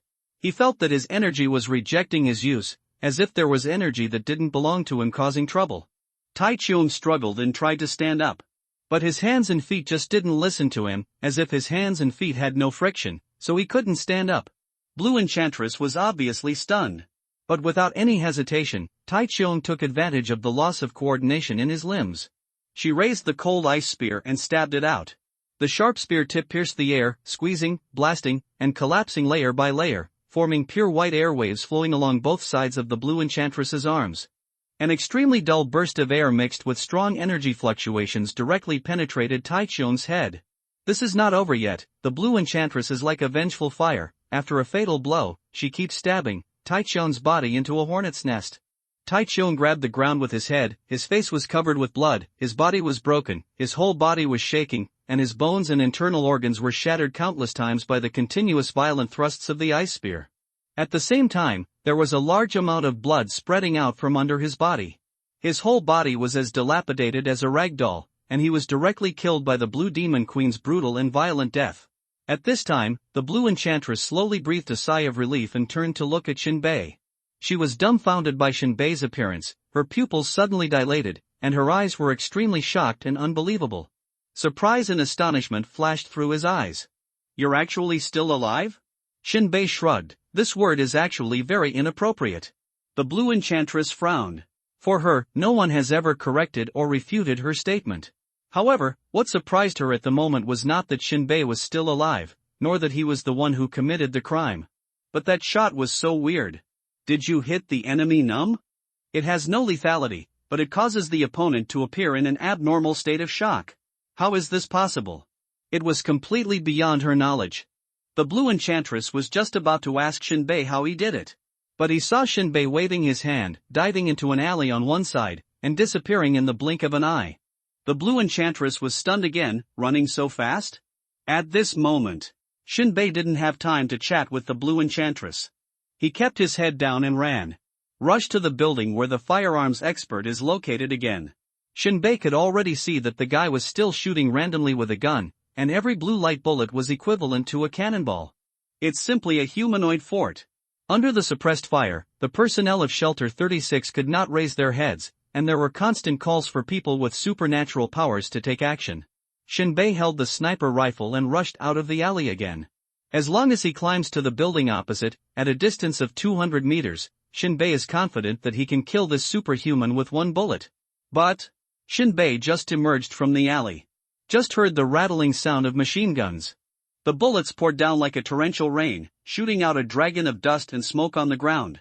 Shinbei rolled back into the alley, his body pressed against the wall, panting heavily with lingering fear. Machine gun? How could there be such heavy firepower? Moreover, the sound of the gunfire was very dull, but it had an impact that made people's hearts beat faster, and it was continuous. It is conceivable that almost no living thing could survive under such a dense rain of metal bullets. Shinbei quietly poked his head out, and when he saw it, he was dumbfounded. But see you. An enemy in Shelter 10 has most of his body buried in a strange and powerful armor. It was an armor that was more than 2 meters high and stood majestically. Its back was covered with exhaust vents, constantly spewing out hot air masses.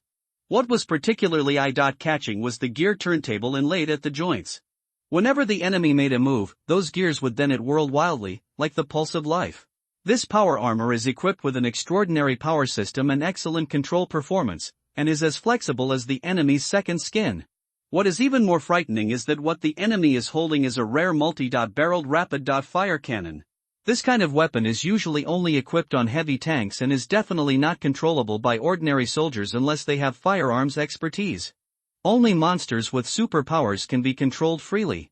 I saw that terrifying rapid-fire gun barrel rotating rapidly, like a death scythe under the control of the enemy, easily penetrating the walls of the buildings on both sides, ruthlessly tearing apart the lives hiding inside. The giant ammunition box behind the armor is like the mouth of a giant beast, continuously feeding ammunition chains directly into the barrel of the rapid-fire cannon. At this time, the enemy stepped forward, half-crouched to accumulate strength, bowed his body and lowered his elbows. The rapid-fire cannon in his hand instantly adjusted the angle, and once again let out a deafening roar.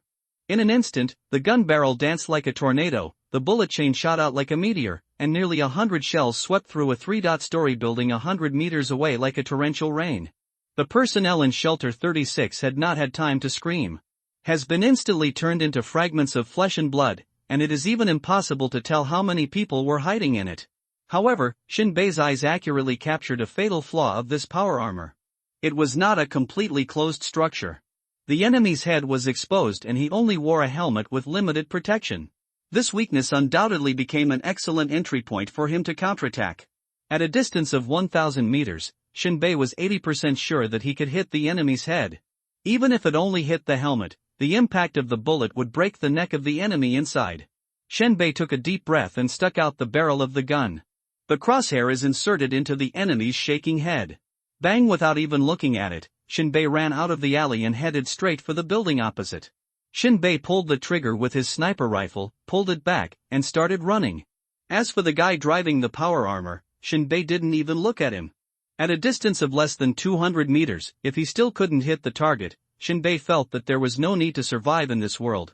At this moment, the enemy's defense mask on the power armor exploded directly. A cloud of blood mist bloomed like fireworks.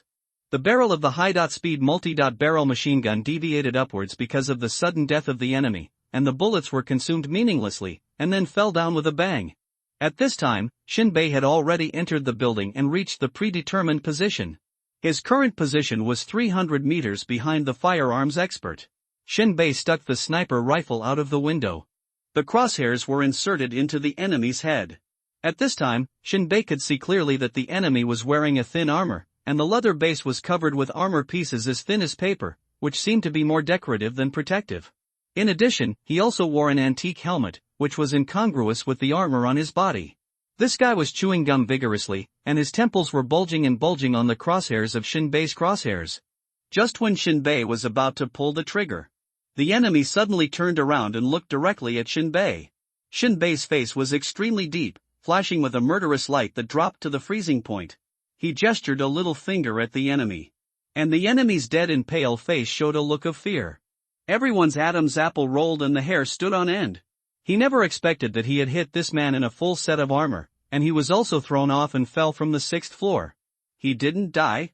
However, when he faced Shinbei behind him, he didn't panic at all. Because he saw that the firearm in Shinbei's hand was just a modified Barrett. This kind of old-time firearm can only threaten a first-level defensive ability user. For the third-level firearms expertise, the second-level defense plus the protective helmet on the head. At most, it is injured, not fatal. He showed sarcasm, even raised the corner of his mouth, and gestured a middle finger to Shinbei. Provocation. Shinbei decisively pulled the trigger. Boom! A dull gunshot came. A golden copper shell, flashing with light, jumped out of the gun barrel and fell to the ground with a clang. The bullet flew at a speed that was almost invisible to the naked eye. The next second, a burst of sparks splashed on the enemy's forehead, and his body didn't even shake. And the enemy didn't figure out at the moment of death why an ordinary person's bullet would penetrate his second-level defense. Is this reasonable? Then the brain that was crushed by the bullet did not allow him to think. Directly died.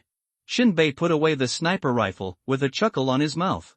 You can look down on ordinary people, but don't look down on upgraded firearms and bullets. At this moment, Shinbei's sixth sense suddenly sounded the alarm. He felt someone was staring at him. He looked out. 100 meters away, there was a tall figure looking directly at him. He was more than 2 meters tall. The giant revealed a cold light, as if he was staring at the god of death. The superpower from shelter number 10? Shinbei had almost no hesitation and directly set up the sniper rifle to shoot. The next moment, as if sensing an invisible threat, the giant's eyes became sharp and cold. He licked his lips and shouted loudly, "I am Mao Boer, I want to tear you apart with my hands." Shinbei choked, and the crosshairs had already been put into his forehead, next life. However, the next moment, the seemingly clumsy giant, but his movements were a shock to Shinbei's eyes. In fact, one big step would take him 10 meters, and the momentum was so swift and fierce that even Shinbei could feel the trembling of the earth when he landed. Shinbei's heart skipped a beat. This speed. It's impossible to aim at all. Shinbei immediately took out a crystal source core and stuffed it into the power module. He held the window with one hand, jumped, turned around and disappeared into the ruins. Mao Boer roared like a tiger descending from the mountain, and instantly leaped dozens of meters away, following closely behind at a speed comparable to Shinbei. Shinbei rushed at full speed among the ruins and dead trees in the ruins. The unprecedented speed made the surrounding scenery become a series of blurred afterimages. He continued to squeeze the power module's ultimate potential. The red light flashing on the mask warned that the power module had reached a 100 overload state. However, Shinbei turned a deaf ear to this and continued to shuttle between the abandoned houses and dead trees like an arrow from a string. The speed was so fast that he could run on the wall for dozens of meters continuously with the momentum, bringing the performance of the armor to the fullest extent. The terrain of Jiangchang was rapidly constructed in Shinbei's mind, and the possible paths of travel emerged clearly like a living map. He knew the environment near Central Park very well, and made good use of every corner to avoid all obstacles and run at high speed. Compared with Shinbei, who was as agile as a cheetah, Malbur was like a powerful and unstoppable heavy tank. Every step he took was more than 10 meters away, and the ground around him sank instantly when he landed. Malbur's way of advancing is completely different from Shinbei's. If there is a house or wall blocking the front, a slightly thinner person will be directly smashed by him without slowing down. All obstacles will instantly collapse like paper, unable to cause any hindrance to him. Viewed from a high altitude, it looks like a gray dragon billowing with dust and smoke rushing through Jiangchang. And those huge obstacles that might slow down his pace have never appeared on his route. It can be seen that this seemingly rough giant actually has amazing instant calculation capabilities and can always find the best tangent to gradually approach. Shinbei. Every 10 seconds, Malbur would find the right opportunity to shorten the distance with Shinbei. After a few minutes of high speed pursuit, Shinbei still took the initiative. He skillfully bypassed his own team members scattered on the battlefield and led Malbur straight to the combat troops in Shelter 10. In fact, in a city of the size of Jiangchang, a battle of a few hundred people should not be considered a big deal. However, because the intensity of firepower on both sides far exceeded that of the old times, explosions continued one after another, as if thousands of people were fighting. A fierce battle was going on. Many times, Shinbei and Malbur rushed directly through the center of the exchange of fire between the two sides. The difference is that Shinbei used buildings and terrain-blind spots to block stray bullets, while Malfujir rushed directly through the hail of bullets. As a third-level defensive ability user, Malbur is not even afraid of sniper rifle bullets, so how can he care about the bullets of these automatic rifles? After going back and forth several times, the battle formation in Shelter 10 had been completely disrupted. Shinbei's purpose was obvious. He was likely to be at a disadvantage in a direct confrontation with Malbur, a person with special abilities. Therefore, Shinbei adopted the method of constantly walking the dog to consume Malbur's physical energy. And Shinbei's running speed comes from the armor. At least 90 of the power comes from the armor, which allows Shinbei to save a lot of energy. However, Malfuji also seemed to see Shinbei's intention. For ordinary people to run so fast, Malfuji felt unprecedented humiliation. Malfuji suddenly burst out with a shocking roar, his physical fitness instantly increased to a higher level, and his speed soared again. At the critical moment when the distance between the two widened to nearly 200 meters, Malfujir jumped up again. This time, the height and span of his flight were greater than ever before, and one of his giant hands was raised above his head, with his palm wrapped around him. A light blue arc spark. And Shinbei showed extraordinary calmness and reaction speed at this critical moment. He suddenly stopped, turned around quickly, pulled out the revolver from his waist, and with dazzling hand speed, he ejected all the original bullets from the cylinder, then accurately inserted a special bullet inlaid with a third-level crystal source core fragment, and without hesitation, he pressed it into the barrel of the gun and aimed it at Malfuji, who was about to attack in mid-air. Every movement was so fast that it was almost difficult to catch, but it was clearly visible in Malfujian's eyes. For Shinbei, these tactical actions such as aiming with a gun, emergency stop shooting, crouching shooting, jumping shooting, shooting while moving, and rapid reloading have been practiced to perfection in his previous life. Just as Malfuji was preparing to release a thunderous strike in the air, he suddenly fell straight down as if being pulled by an invisible force and stood firmly on the ground. At this moment, the distance between him and Shinbei was less than 100 meters. He stared at the black muzzle of the gun and then looked at Shinbei's eyes, but did not interpret any information from it. However, the special bullet that Shinbei had just loaded made Malbur feel a chill in his heart, just like the instinctive vigilance of living creatures when facing natural enemies. At that moment, Malfuji saw clearly the mysterious lines on the bullet. Although he could not determine its meaning, he guessed that it might greatly increase the lethality of the bullet. Fuji clenched his fists, and flashing electric light surrounded them, gathering energy without concealment. When Shinbei saw this, he frowned and asked sternly, "Do you want to experience the power of this thing?" Fuji responded with a heroic laugh, "What power can a mere pistol have? Die." Before he finished speaking, the duel between the two sides was about to begin. Shinbei's revolver fired instantly. In this world, remember one thing: strike first, get the early reward. It will never be wrong. There was a loud bang, deafening, as if thunder exploded in the ears. The reverse impact of the revolver made Shinbei's arm retract suddenly. From the barrel, a stream of scorching fire spurted out, instantly cutting through the darkness. It was hot and dazzling, like a flame gushing out from the abyss of hell. Driven by this flame, the third level bullet was fired at lightning speed. The speed of the bullet was so fast that it was impossible to capture its trajectory, and only a vague silver light could be seen. Malbor showed amazing reaction speed under Shinbei's attack, and his head quickly tilted back to avoid the throat, but Shinbei's accurate shooting did not miss, and directly hit Malbor's mouth.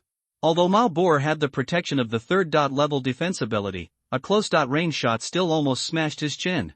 At the same time, Malbor counterattacked fiercely. He waved his palms forward, and the electric fire released from his palms instantly intertwined into a wide and towering bright blue electric net, several meters in diameter and 2 meters high, which completely enveloped Shinbei in a lightning speed.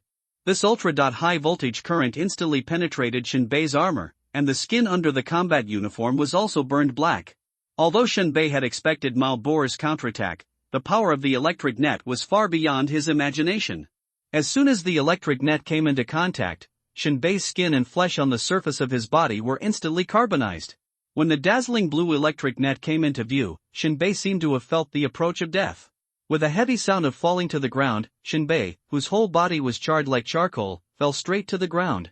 Under the strong electric shock, his charred outer shell began to shatter piece by piece, and the fresh red tender flesh was exposed, and reddish blood continued to ooze out.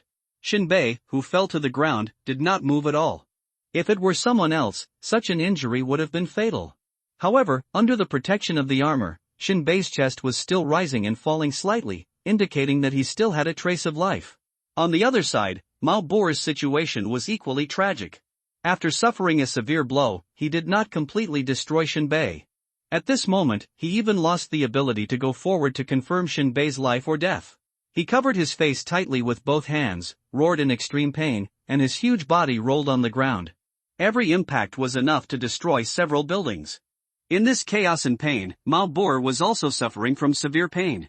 The pain was like thousands of knives torturing every nerve ending of his body. He stumbled to his feet.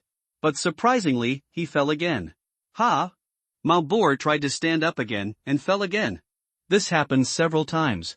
Malbor widened his eyes and looked incredible. My internal energy is restless? After a few seconds of tossing, Malbor finally regained control of his body and stood up staggeringly. It must be said that the physique of the superpower is really strong. If an ordinary person had been hit by this shot, he would have died long ago. But Malbor could still stand up. Level 3 defense, so terrifying. However, Malbor was still terrified for a long time. He couldn't imagine that his level 3 defense couldn't protect him from a revolver. What kind of bullet was that? Its power was comparable to that of a firearms expert. Boy, you are attracting my curiosity more and more. At the same time, Malbor felt uneasy. In his opinion, not to mention the small-sized Shinbei, even an armored Tyrannosaurus Rex could not resist the overpressure grid he emitted. But for some reason, Malbor always had a vague worry in his heart, thinking that the ordinary human in front of him was extremely dangerous, and this feeling of danger did not disappear when he fell. Malbor finally knew where the uneasiness came from. It was the armor on Shinbei's body. Whether it was running speed or defense level, it was comparable to a level 2 superpower. Is the technology of shelter number 36 so advanced? Malbor's chin was still oozing a lot of blood. This injury was enough to threaten his life, but as long as he returned to the shelter immediately, he could still be saved. But he didn't care, because the ordinary person in front of him was too mysterious. Whether it was unexpected bullets or armor. If he took the shelter back, it would definitely be a special merit. Malbor finally walked to Shinbei's side, raised his giant foot, and stepped heavily on Shinbei's chest. Although he was seriously injured, every move of Malbor was still full of irresistible power. The foot he stepped on would easily crush an elephant even if he was under his feet. Then, at this moment, a faint whistling sound in the air flashed in the night. Mao Boer turned back suddenly. But see! Amid the overwhelming screams, a swift, fierce and indescribable violent ice spear burst out from a dark corner around the ruins, tearing the night sky with unparalleled momentum. Blue Enchantress! Mao Boer was shocked, his heart seemed to be tightly grasped by a big hand, and he felt unprecedented and incomparable danger and crisis. How could it be? How could Blue Enchantress appear here? Is the leader dead? Mao Boer has not yet received an answer. The ice spear has penetrated his heart, and his body is instantly frozen, as if time has stopped at this moment. Plop! Mao Boer knelt on his knees, and a vicious and painful roar suddenly floated out. You fucking sneak attack! The figure of Blue Enchantress slowly walked out of the darkness, and a pair of azure eyes clearly revealed a contemptuous look in the pupils. I can kill your leader. For you, sneak attack and no sneak attack will have the same result. Blue Enchantress gently pushed Mao Boer's forehead with her fingers. May there be no escape from famine in hell. Boom! Mao Boer died with his eyes open and fell to the ground. Blue Enchantress squatted beside Shinbei and knocked on his mask. Are you still alive? Shinbei responded very weakly, almost dead. Ha! Blue Enchantress sneered, you are really brave to fight against the 3rd level electric energy and the 3rd level defensive ability user. Shinbei didn't want to dwell on this issue, but just said, why don't you think of a way to let me survive? Yes. Blue Enchantress simply replied with one word. Then took out a bottle of yellow potion and poured it into Shinbei's mouth. In a matter of moments. Under Shinbei's carbonized and cracked skin, all the flesh and blood were squirming frantically. If you use your enhanced vision to observe carefully, you can even see that the tiny blood vessels in Shinbei's body are growing and extending like tentacles. They become pieces of nets, covering the body tissues, and then regenerate a new layer of tissue on them. These newly generated tissues are like soil, and countless branches and buds will immediately sprout from them. When the branches and buds grow bigger, you will find that these are new blood vessels. Shinbei gritted his teeth and endured the strange and sharp changes in his body. It felt like thousands of ants were biting his whole body, and the itching and pain were unbearable. Blue Fairy said in a cold tone, this is a super modified repair potion. One bottle is worth 100,000 crystal cores. Shinbei's eyes kept flashing. I owe you. No, Blue Fairy looked playful and laughed. It's for you. But I have to say that even for a superpower, it is extremely rare to get this treatment, let alone ordinary people. And you are different from ordinary people. Blue Fairy leaned down, looking directly at Shinbei with cold crystal eyes. It's really different, not in terms of fighting will, but it makes me unpredictable. She stood up and continued, you will be able to recover in half an hour at most. I have to go to the front line, you just follow me. After speaking, Blue Fairy put on her hood, walked lightly, and disappeared into the night in a blink of an eye. At this moment, Shinbei had no time to ponder Blue Enchantress's nonsense. His will was almost destroyed by the side effects of the potion. Half an hour later, the strange feeling on Shinbei's body completely disappeared. After regaining control of his body, he stumbled to his feet. He took off his armor and all his clothes. Gently shook. A large amount of black dead skin fell off. At this time, Shinbei's skin was restored to its original state, even whiter and tenderer, like a child. This potion is really expensive for a reason. Shinbei had a joy of being reborn. Generally speaking, if you are injured or die in the execution of a mission, you will bear the loss yourself. And Blue Enchantress gave the super modified repair potion for free, so Shinbei accepted it calmly. Feel at ease. You have to be thick-skinned. Put on the armor again. The will connection is normal, and the system self-check begins. Everything is normal. Shinbei's hanging heart fell to the ground. I'm really afraid that the high voltage current will cause irreversible damage to the armor. From the system self-check, at the moment when Mao Boer's current invaded, the system decisively cut off all circuits and induction components. It turned directly into a piece of iron sheet, and no matter how large the current was, it was released and flowed back to the earth. Restart the armor. Shinbei trotted back to Jiangcheng. The war was over at this time. Shelter number 10 was bombarded by shelter number 36, and the leader had not appeared for a long time, so the army was already in chaos. The power armor that could have suppressed the personnel of shelter number 36 was also solved by Shinbei with one shot. Shelter number 36 completed the task almost like a whirlwind. After defeating the main resistance of the enemy, the search for the remaining enemies also progressed steadily. Under the effect of the overwhelming reconnaissance and battlefield support system, the sporadic enemy resistance could not pose a threat to Blue Enchantress and the fighters of Shelter Number 36, and would be killed by intensive firepower, and the end waiting for these enemies could only be destruction. After Shinbei resumed his actions, he did not foolishly follow the eager and passionate fighters to chase and kill the enemy.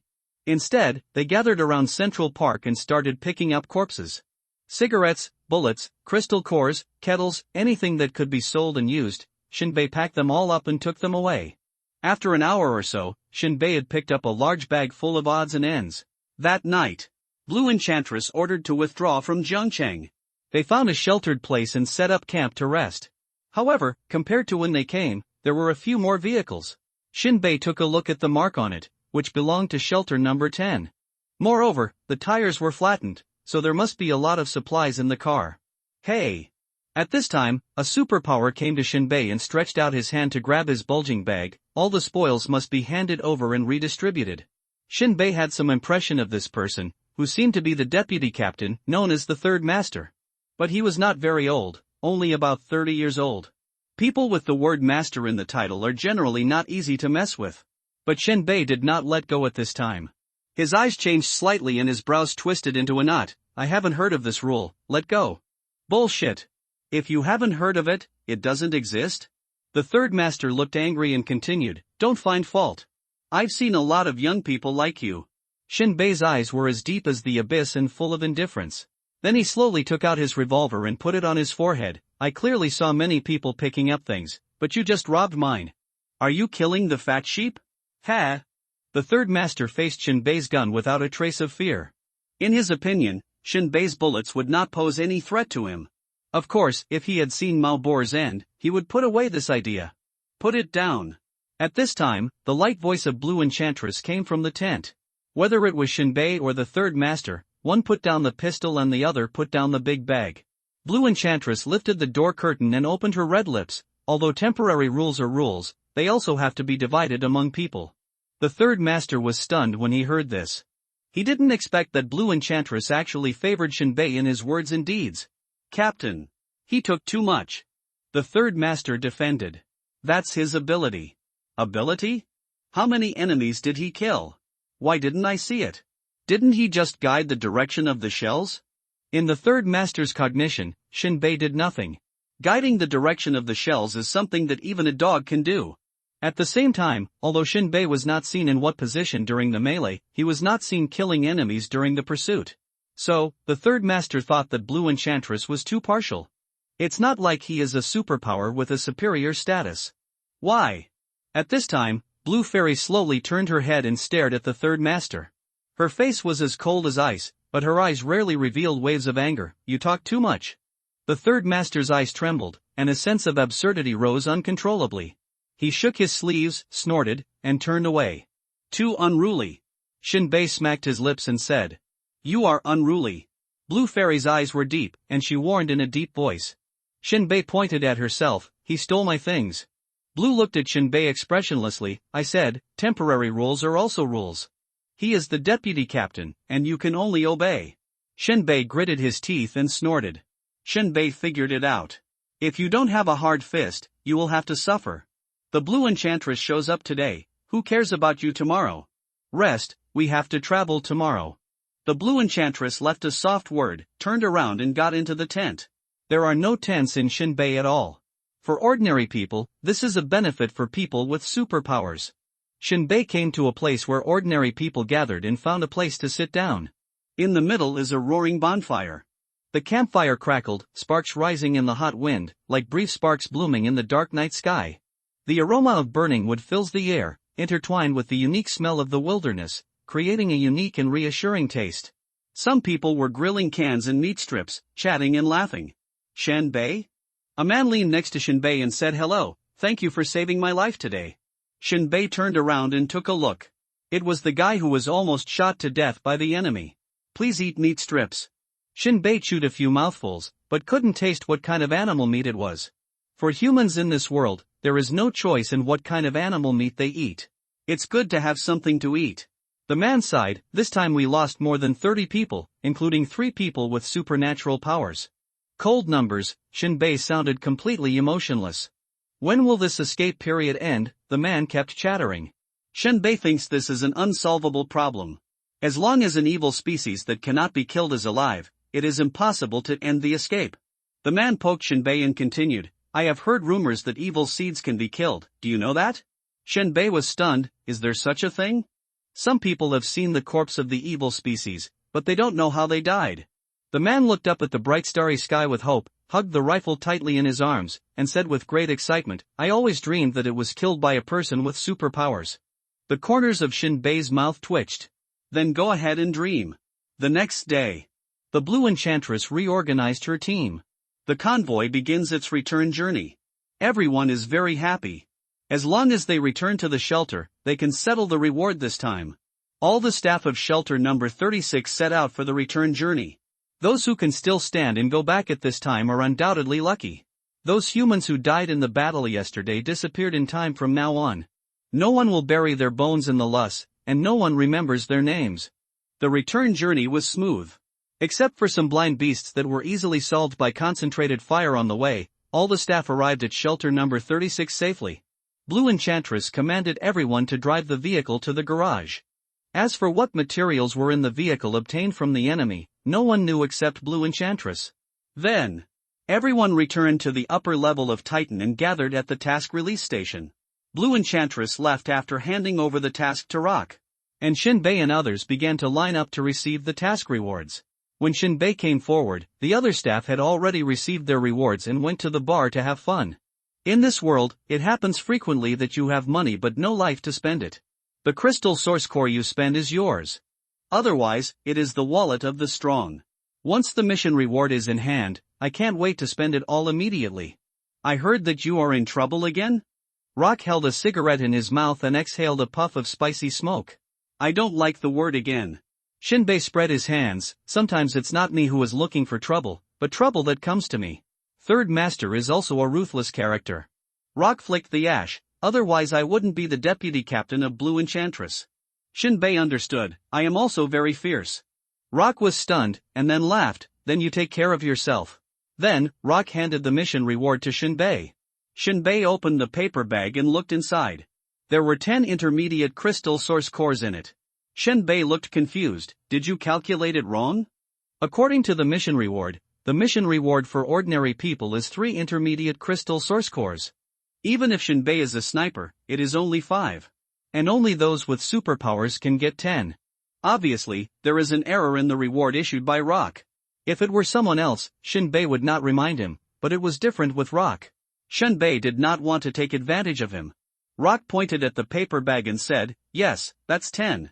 The other 5 were given to you by Blue Enchantress. Shinbei said, oh. Rock put his arm around Shinbei's shoulders and said meaningfully, I don't know how you performed on the battlefield, but you were probably recognized by Blue Enchantress. I hope she doesn't appreciate your pretty face, otherwise you will suffer. Shinbei said firmly, I said, I'm very fierce. Okay. Rock smiled, I hope so. Leaving the mission release station, Rock followed Shinbei to the weapons store. The weapons store has several more sizes and styles of bullets. It's probably the difference in materials. Shinbei lowered his head and concentrated on comparing the performance, workmanship, and price of 3 different brands of bullets. Rock picked up another cigarette and lit it with a famous match. Smoking in a weapons store is an act that is no different from suicide, but Rock doesn't care at all, and Shinbei doesn't take it to heart either. Only the owner of the weapons store has a green face.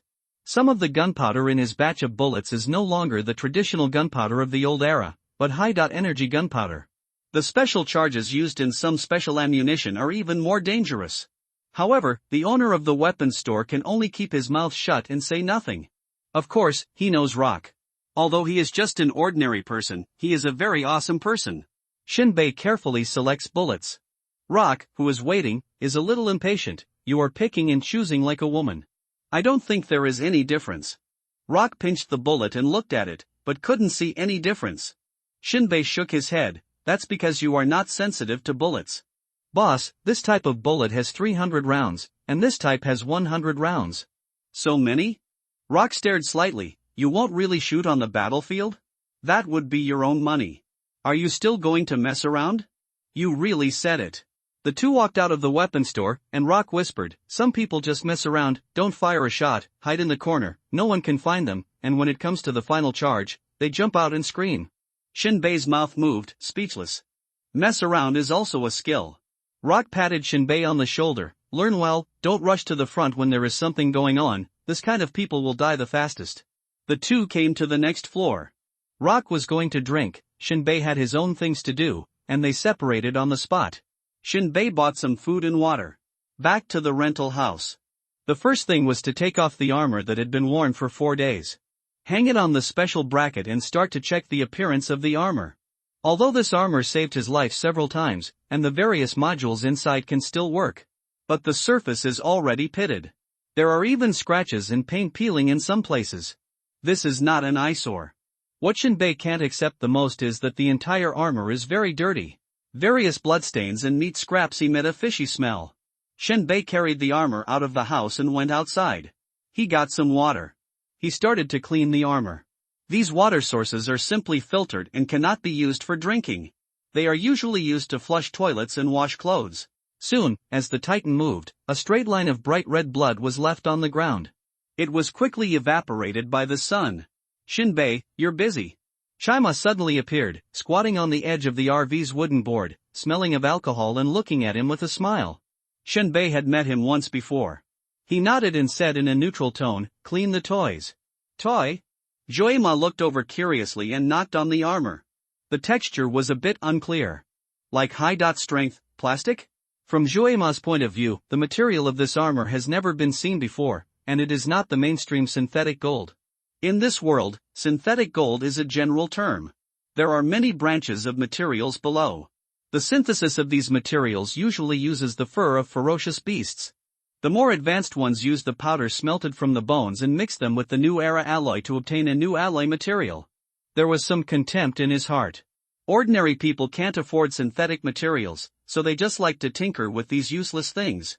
After Shinbei cleaned his armor, he stood up and wanted to go back. Chima pressed his hand. "Don't leave, let's chat for a while." Shinbei tilted his head. "What's wrong with you? I'm just interested in you. Do you want to go to our shelter number 20? I'll give you a good treatment." Shinbei frowned. Defection. In fact, in this world, people can move between shelters. It's just more troublesome. Both parties currently in charge of the shelter need to sign an order for the peaceful transfer to be accepted. In fact, is there any shelter that dislikes overcrowding? The more the greater the power. Population is the root and foundation of development. Usually the movement of personnel is due to defection. It depends on whether one side dares to clamor and attack the opponent's Titan. The most typical example is the last war with Shelter 10. Shelter 30's excess resentment for defecting to Shelter 10 was just to suppress the other party, and they did not dare to organize a large force to find the location of Titan number 10 to ask for an explanation. Of course, there are exceptions, such as Shin Nan, who was taken away by the Spider Queen. General Yu Wuchang didn't even dare to fart. This is also the strength gap between the leaders of the shelter. Yu Wuchang doesn't even have the confidence to challenge. And Shinbei was pretty good in Shelter 36. But connections are also here. The landlord can default on the rent, and Roque is also a big guy. Moreover, the Blue Enchantress will vaguely become his backer. "I don't want to go to Shelter 10 for no reason." Shinbei refused directly. Shoima chuckled. "It's okay, we are talking about something else." Shinbei had no time to chat with him. Maybe if he said too much, he would suspect that he had taken away the things he had lost. Talk less, absolutely. But Chima seemed to have identified Shinbei and insisted on chatting with him. Shinbei felt strange in his heart. Is this man a psycho?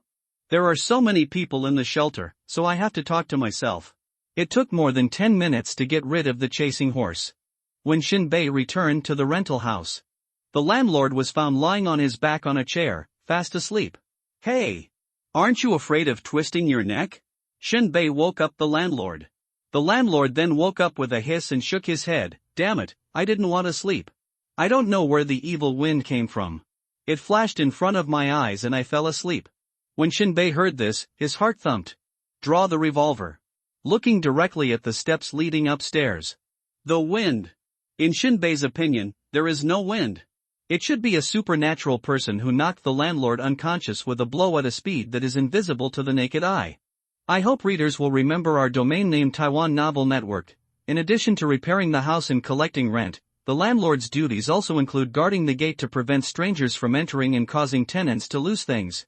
In this world, don't expect to return lost property or lock the door at night. If you don't have such high quality, you can be considered to be abiding by the rules if you don't kill or rob in the shelter. What Shinbei was alert about was that Juema had just talked to him about this and that, and there was no substantive content in the chat. It was purely to waste his time. At first, Shinbei thought Juema was drunk and bored. Now I see. I was being targeted. But how did I expose myself? There is no reason at all. Shinbei recalled that when he was being pestered by Juema to chat, Juema's partner Gon Mo never showed up. Shinbei had a hunch that Gon Mo was in his room.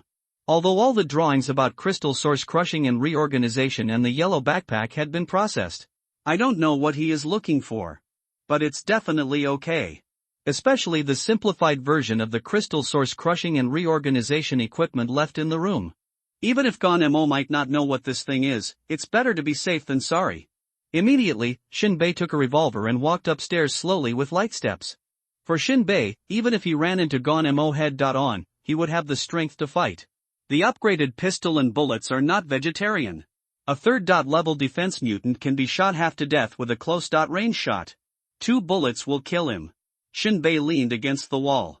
He listened at the door of his room. There was no sound or movement inside. Shinbei took a deep breath and suddenly opened the door.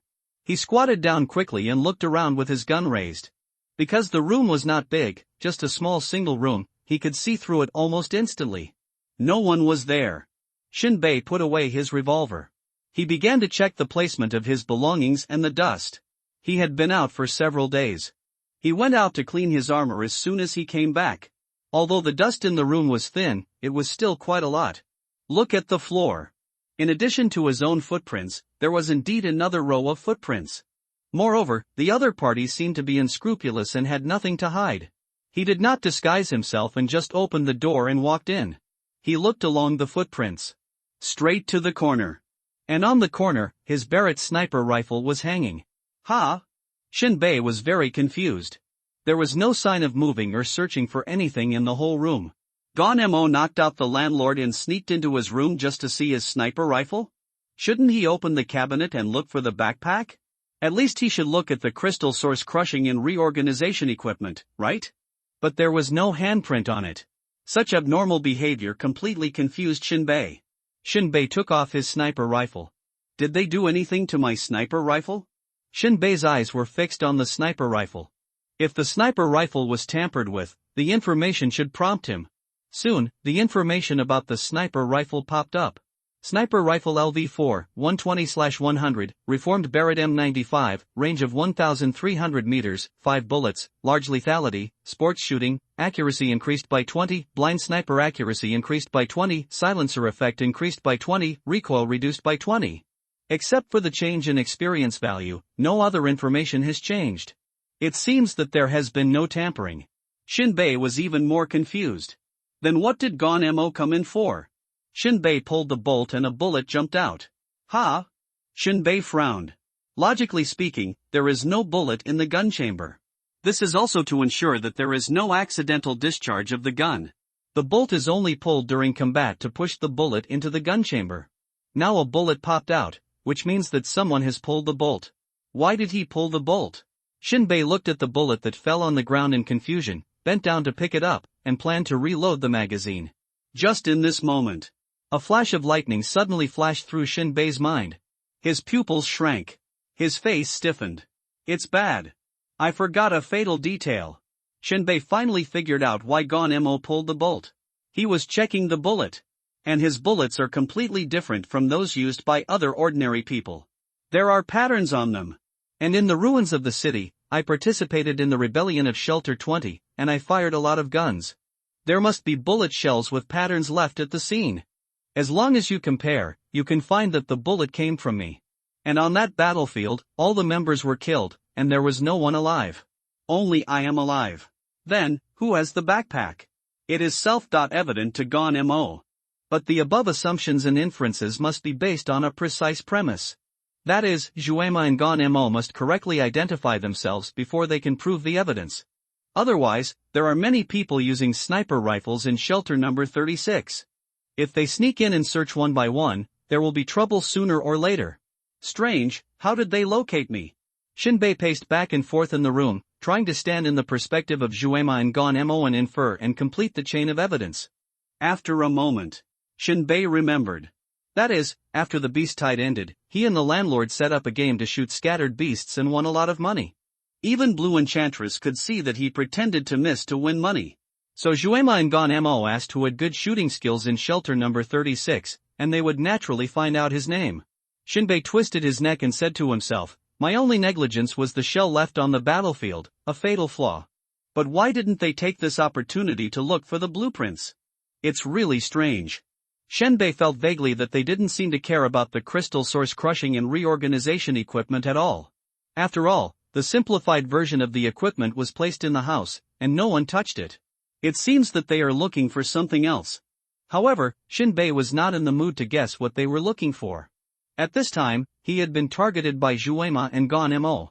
What he was thinking about now was how to deal with these two tails. The only way to solve the problem was one word: kill. Kill one if one comes. Kill two if two come. The only thing that made Shinbei feel relieved was that inside the shelter, let alone outsiders Juema and Gon Mo. Even the locals did not dare to kill people openly at will. If they dared to force it, it would be a slap in the face of General Yu Wuchang. They didn't even have to do it themselves, and the two of them would be sentenced to death by General Yu Wuchang. There is still time to prepare. First, upgrade the armor, guns, etc. that can be upgraded. Then find an opportunity to get rid of them in the wilderness. At this time, Shinbei did not panic at all, but was eager to move, and a desire to kill was agitated. At the same time, Shinbei was also curious. They were not looking for the crystal source crushing and reorganization process drawings. What were they looking for? What important things have I forgotten? Shinbei looked at the armor that had been cleaned. It was full of holes and the paint was peeling off. But Shinbei believed that as long as it was upgraded, it would be restored to its original state. Upgrade the armor. Faced with the current situation of being targeted by Juema and Gon Mo, there is only one method Shinbei can choose. Kill. And the confidence to kill comes from your own equipment. It is true that Shinbei cannot achieve the earth-shattering momentum of a superpower. But Shinbei's advantage lies in precise shooting. It's a battle between technology and superpowers. Seize every moment and upgrade all the equipment that needs to be upgraded. The first item is the battle armor. Power Armor LV4, 160/5000, War Armor with some uses, increased running speed, improved defensive capabilities, and increased mind connection reaction speed. Each crystal source core can maintain the armor running at high speed for 10 minutes. The armor can change color as the environment changes, allowing it to be better hidden in the environment. After Shinbei read the information, the text inside has been significantly changed. Originally, a crystal source core could only last for 5 minutes, but now it can last for 10 minutes. It means that the power module will wait until it is upgraded to take advantage of the efficiency improvement of the crystal source core. At the same time, the most important upgrade is the appearance. It can be said that the current armor is completely a camouflage uniform that can blend into various environments. This has an extremely protective effect on fighting in complex wilderness terrain. Just during the last fight with Shelter 10, the psychic who specializes in firearms found his position and killed him with one shot. Most likely it was because the armor did not blend into the environment, and the color of its appearance was too dazzling, which exposed its position. Now that the armor has been upgraded, you no longer have to worry about this problem. Then, Shinbei began to upgrade his sniper rifle. Sniper Rifle LV5, 20/200, the modified Barrett M95 has a range of 1,400 meters, 5 bullets, and is particularly lethal. For sports shooting, the accuracy is increased by 30, the blind sniper accuracy is increased by 30, the silencer effect is increased by 30, and the recoil is reduced by 30. The gun barrel can be used normally if sediment blocks it. The entry in front of this sniper rifle has not changed significantly. Add some data. But an extremely important entry is added later. Ignore the sediment. You know, when using this sniper rifle in the past, even in combat, you had to be careful about mud entering the barrel. The last time I fell from the 6th floor, I was still running. I cleaned the barrel to avoid exploding the barrel. But now, just ignore it.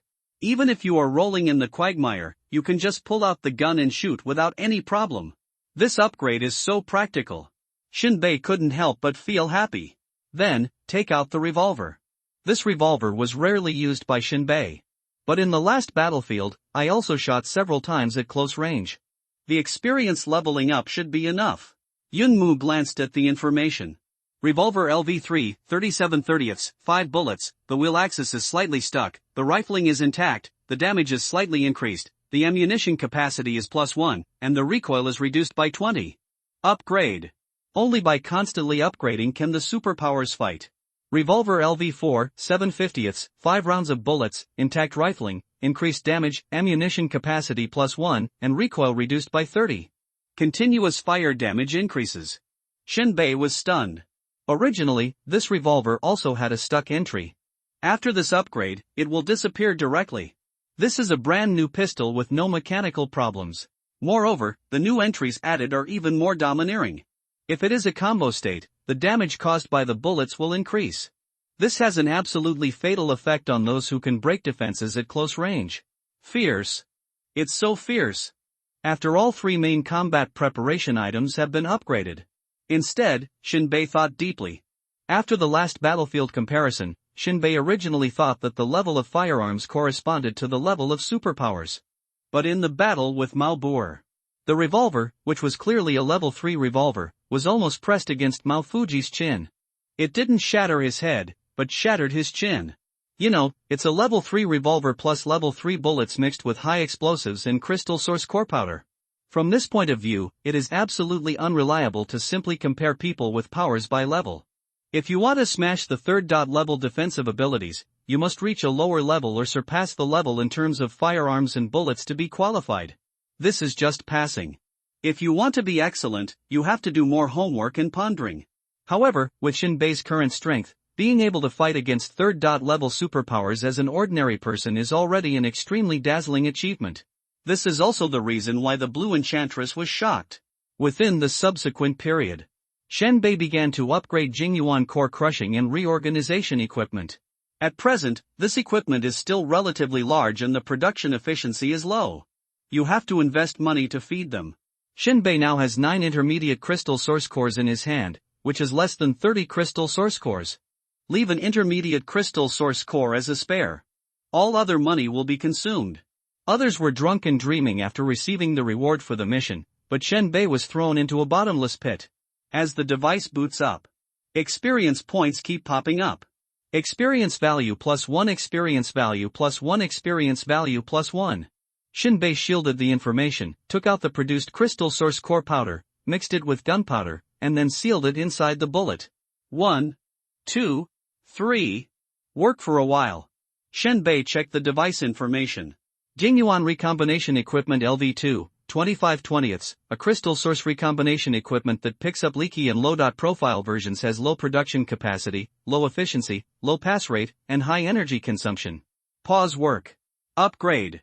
Jingyuan recombination equipment LV3, 5/100, a low-end version of the crystal source recombination equipment has lower production capacity, lower efficiency, lower pass rate, and higher energy consumption. The content of the entry has not changed much. From low to lower it can be considered an improvement. But Shinbei was not in a hurry. As long as they walked out of shelter number 36, Joima and Gon-Mo could only worry but not dare to mess around. Produce slowly and consume all the crystal source cores. At the same time, all bullet modifications are completed. A part of the storage is used for cluster fire discs. By the way, I also need to buy some high explosive gunpowder. Thinking of this, Shinbei suddenly had a fatal question: what to do with the shell of the cluster fire flying disc bomb, custom made? 1 or 2 is fine, you can easily get it from the weapon shop owner. However, to upgrade the cluster fire disc, you need a lot of bombs. If the number is large, it will easily arouse the suspicion of the research institute. Regarding various details, Shinbei was very cautious after learning his lesson. The only way to survive is to keep growing. Exposing it too early is the crime of being pregnant with a jade. My head hurts, Shinbei rubbed his temples. There must be a road before the car reaches the mountain. I will tell you later. Shinbei continued to modify bullets in gunpowder. By the way, start carving textures and upgrade the bullet level. After nightfall, Shenbei gained a lot. Needless to say, depicting level 3 bullets is now commonplace. After purchasing new materials and specifications of bullets from the weapon shop owner, it actually depicts a level 5 sniper bullet. In Shinbei's hand lay the level 5 bullet he had been thinking about. Finally, it was born in my own hands. Moment. Information about this bullet jumped out of the corner of my eye. Rifle bullet LV5 0/300. Disposable item. This bullet is imbued with mysterious energy, which can increase the range by 500 meters, greatly increase the lethality, greatly increase the accuracy, and have strong armor-piercing ability. The bullet's trajectory can be adjusted if necessary, etc. Shinbei tilted his head, looking suspicious. It seems, something's wrong. Something's wrong. Shinbei immediately realized that this freshly fired level 5 bullet was abnormal. The text description below is exactly the same as the level 5 bullet I picked up in the weapons store last time. But the exception appears at the bullet level. Shinbei clearly remembered that the suffix of the 5th level bullets from the hands of superpowers was full level. Why can I still upgrade this one I have? Doesn't this mean that there are also level 6 bullets, level 7 bullets? Shinbei took a breath. Could it be that my understanding and manipulation of bullet patterns have surpassed this mysterious superpower? This is a bit. It's happy. Shinbei believed that apart from being unable to awaken his powers, he was definitely not inferior to anyone else in terms of combat literacy and understanding. If this were not an escape world, a place similar to Earth, Shinbei would have the courage and planning to carve out a sea of blood with a sniper gun. That is to say, the mysteriousness of the superpowers restrains oneself. Putting aside his superpowers, Shinbei felt that he was far ahead in other aspects, but he was definitely not the only one with different ideas. So, I stand on the shoulders of giants. Shinbei breathed a sigh of relief. This bullet still has potential. But Shinbei looked at the bullet and saw that there was no longer any pattern on it. Where is the potential? This is a troubling question. The next day. After daybreak, Shinbei continued working. The first thing is to upgrade Jingyuan core reorganization equipment. After upgrading yesterday, Shinbei's eye didn't care because of the emergence of level 5 bullets. Now take a look at the information. Shinbei was stunned.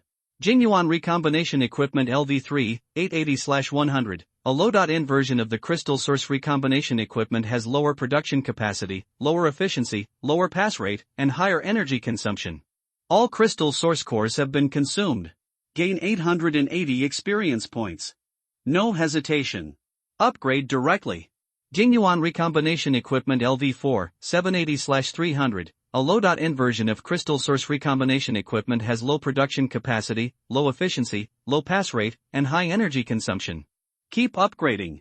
Jingyuan recombination equipment LV5, for 80/500, a crystal source recombination equipment has acceptable production capacity, acceptable efficiency, acceptable pass rate, and acceptable energy consumption.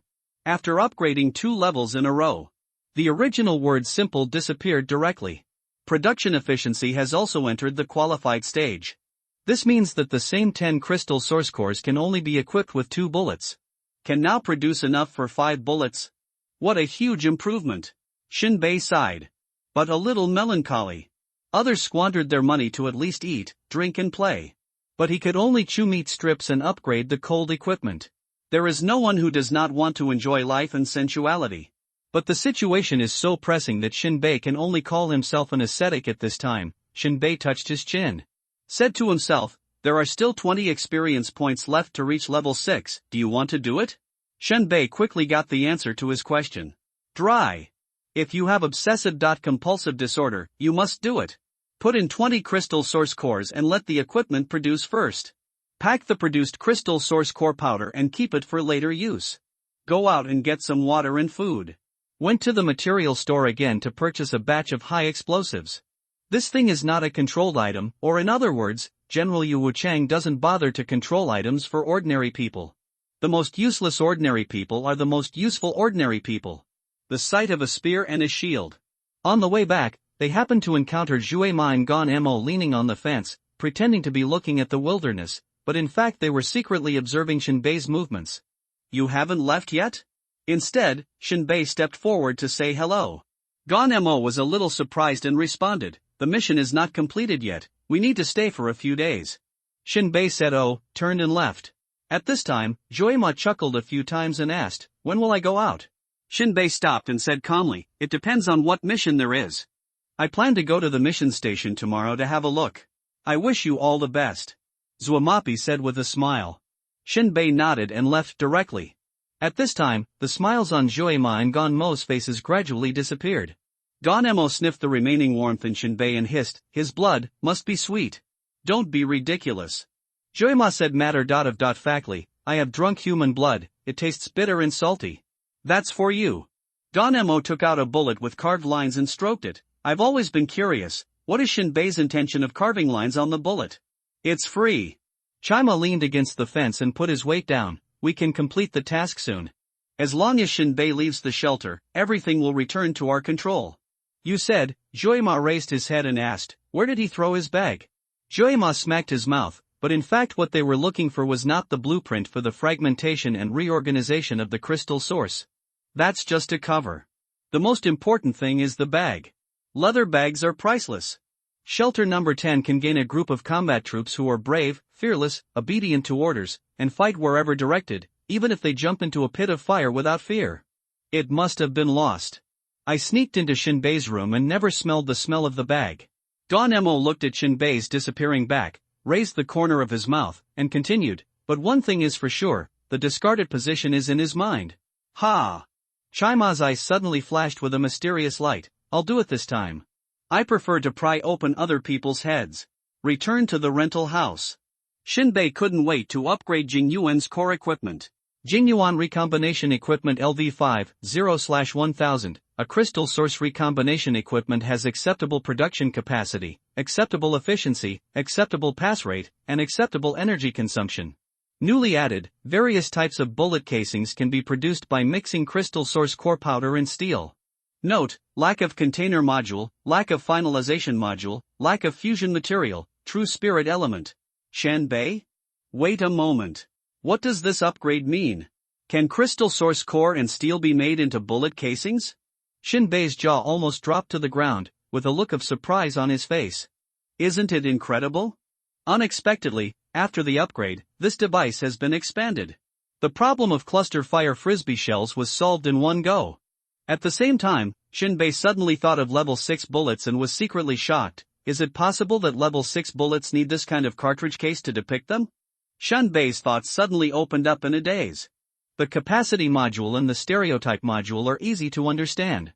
Shinbei thought, it should be used for high temperature fusion and shaping of the bullet shell. But what is the key material, the true spirit element? Shinbei had never heard of it at all. Or the memory of the original owner knew it, but it was lost. However, Shinbei had a vague feeling that just two true spirits were not simple. Seems very difficult to mess with.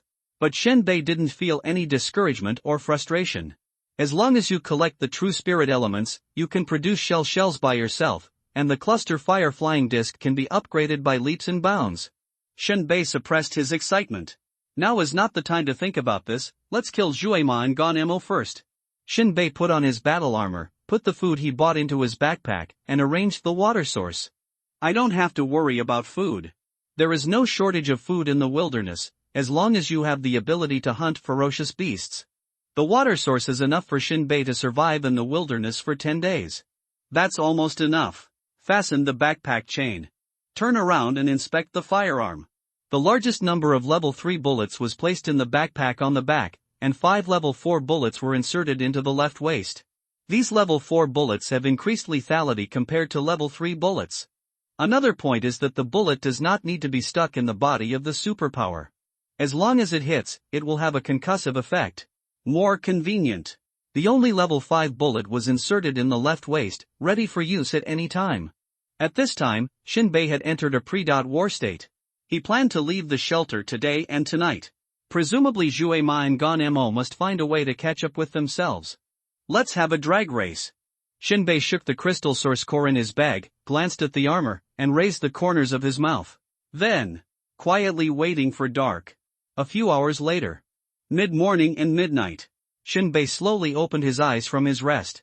Pack the Jingyuan crushing and reorganization equipment and hang it on the armor. This equipment cannot be placed in a rental house. It is too unsafe. Take advantage of this opportunity and move it quickly. Shinbei opened the window, jumped, and landed easily on the wasteland. Stepping on the moonlight, I walked slowly towards the direction of the fire-flying disc.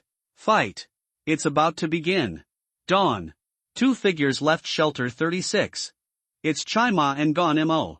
For the two of them, Shinbei made a false shot and clearly said that he was going to the mission station to see the mission today. As a result, it seems that he ran away last night. Joima and Gon Mo stopped pretending. Direct showdown. A pursuit began. Gon Mo sniffed the air and changed from the 9 o'clock direction to the 10 o'clock direction. Their figures gradually turned into black spots in the wasteland.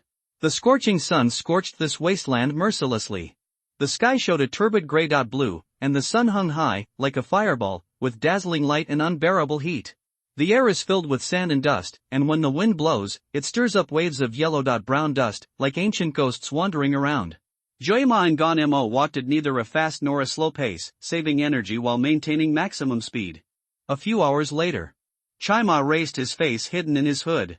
You can see the faint rolling mountains. The mountain is not high, it can only be regarded as a rocky hill at best. There is no snow on the top of the hill, and there are no plants to be seen. There are only a few dry trees halfway up the hill, with their twisted branches stretched out in the cold wind. He stepped on the top of the hill with his solid and thick military boots. The light brown exposed rock obviously could not withstand the heavy pressure of the military boots and groaned and began to crack. An obviously mutated grass tenaciously poked its body out of the crack in the rock. It attached the blades of grass to the military boots with a swiftness that did not belong to a plant, and then cut the military boots with the sharp and tough serrations on the edges of the blades. The seemingly tender blades of grass were sawed on the rough rubber surface of the military boots, making a tooth-gripping sound and leaving white marks. The horse-chasing military boots crushed the ferocious grass into several pieces with just a slight crush. Then, military boots took another big step forward and stood at the edge of the mountain. Looking around, Joima shrugged and said to Gon Mo beside him, "Are you sure he stayed here last night?" There was nothing. Gon Mo sniffed the air, stretched out his hand and said, "I can still smell the heat of the fireworks." Chima looked in the direction of the finger. About 500 meters away, there is a pile of burnt wood ashes. It seems so. Joima twitched the corner of his mouth. The two of them came to the already cool fire. Gon Mo took a deep breath, turned and walked towards the northwest. Chima kicked Mu Hui away. The black sky was blown by the wind, as if some evil species had been surprised and fled. He casually broke off a branch, held it in his mouth, grinned, and followed in stride. 3 hours later, Joima and Gon Mo stopped. In front of them was the corpse of a ferocious beast. A manticore. This ferocious beast is huge in size, with the tail and stinger of a scorpion, the body and sharp claws of a lion, and its head combined with the compound eyes and sharp mouthparts of an insect. The skin appears mottled green and purple. Not exactly docile. They will attack humans when they see them. This corpse was covered with bullet marks, as if it had been sieved by a high-speed machine gun. Seeing this scene, Joima couldn't help but sneer, "It's Shinbei's masterpiece, right? This marksmanship is really lousy." Gon Mo was also a little surprised. Although this ferocious beast is extremely ferocious, it is just a fake. Ordinary people only need to hold firepower and hit the forehead with one shot. But Shinbei was killed after more than 10 shots were fired. Gon Mo frowned and asked a question, could it be Shinbei who was playing tricks? The residents of Shelter 36 said they lost a lot of money in his hands. Chima spit out the already chewed branches, "You lose money." Sometimes Shinbei loses money even if he can't shoot the beast. This shows that his marksmanship is very good. Gon Mo took a long breath. This guy is not an ordinary person. He has a very high level of tactical literacy. He is like a domesticated wild wolf who is unwilling to give in. Chima chuckled. Gon Mo continued, "Let's go, there was a shooting here, and we didn't hear the sound, which means it's still far away from Shinbei. Step over the manticore corpse and continue moving forward." Chima kicked the manticore away again and spat, "You are such a difficult guy, why don't you just let me pry your head open?" An hour later, Gon Mo turned a corner. This bend is almost 90 degrees in half, facing north. Strange, where is he going? Gon Mo stood there, sniffing the air. Chima didn't care, whatever, the marksmanship is not good, and so are the people. I suspect he is running in circles. Gon Mo said.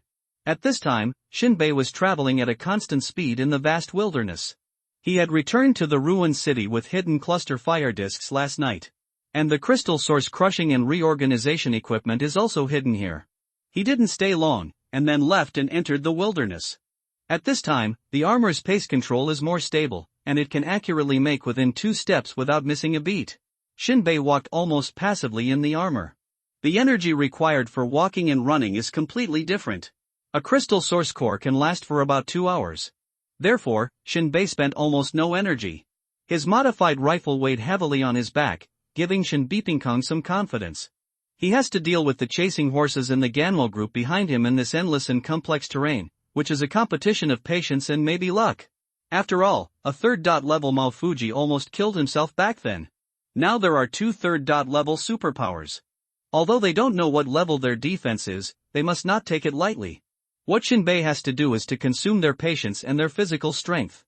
Therefore, Shinbei has maintained a constant speed. If it is too fast, it will make them think that they have disappeared and are no longer chasing. If it is too slow, the purpose of consuming physical energy in the early stage has not been achieved, and it is easy to suffer a loss. The vast world is full of infinite crises and opportunities. Shinbei is a very patient animal, and the initiative will return to his own hands. Shinbei firmly believed. 5 days passed by in a hurry. Shinbei walks for 2 hours and rests for half an hour every day without stopping, alternating between day and night. He walked at a constant speed, maintaining a speed of about 10 kilometers per hour. Of course, Shinbei's speed was much faster than 10 kilometers. This was done to make the 2 people following behind make a wrong judgment. At critical moments, perhaps the smallest mistake can turn the tide of the battle. Shinbei knew that the distance between the 2 sides was getting closer. It's almost time for a close fight. Shinbei is not sure how long this almost is. It all depends on Shinbei's mood. Because the initiative has returned to your own hands.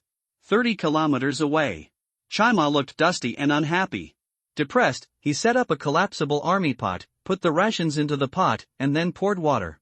There is a switch under the pot that, when pressed, causes high-temperature flames from the solid fuel to boil the rations in 3 minutes. Ganmo took a few random bites.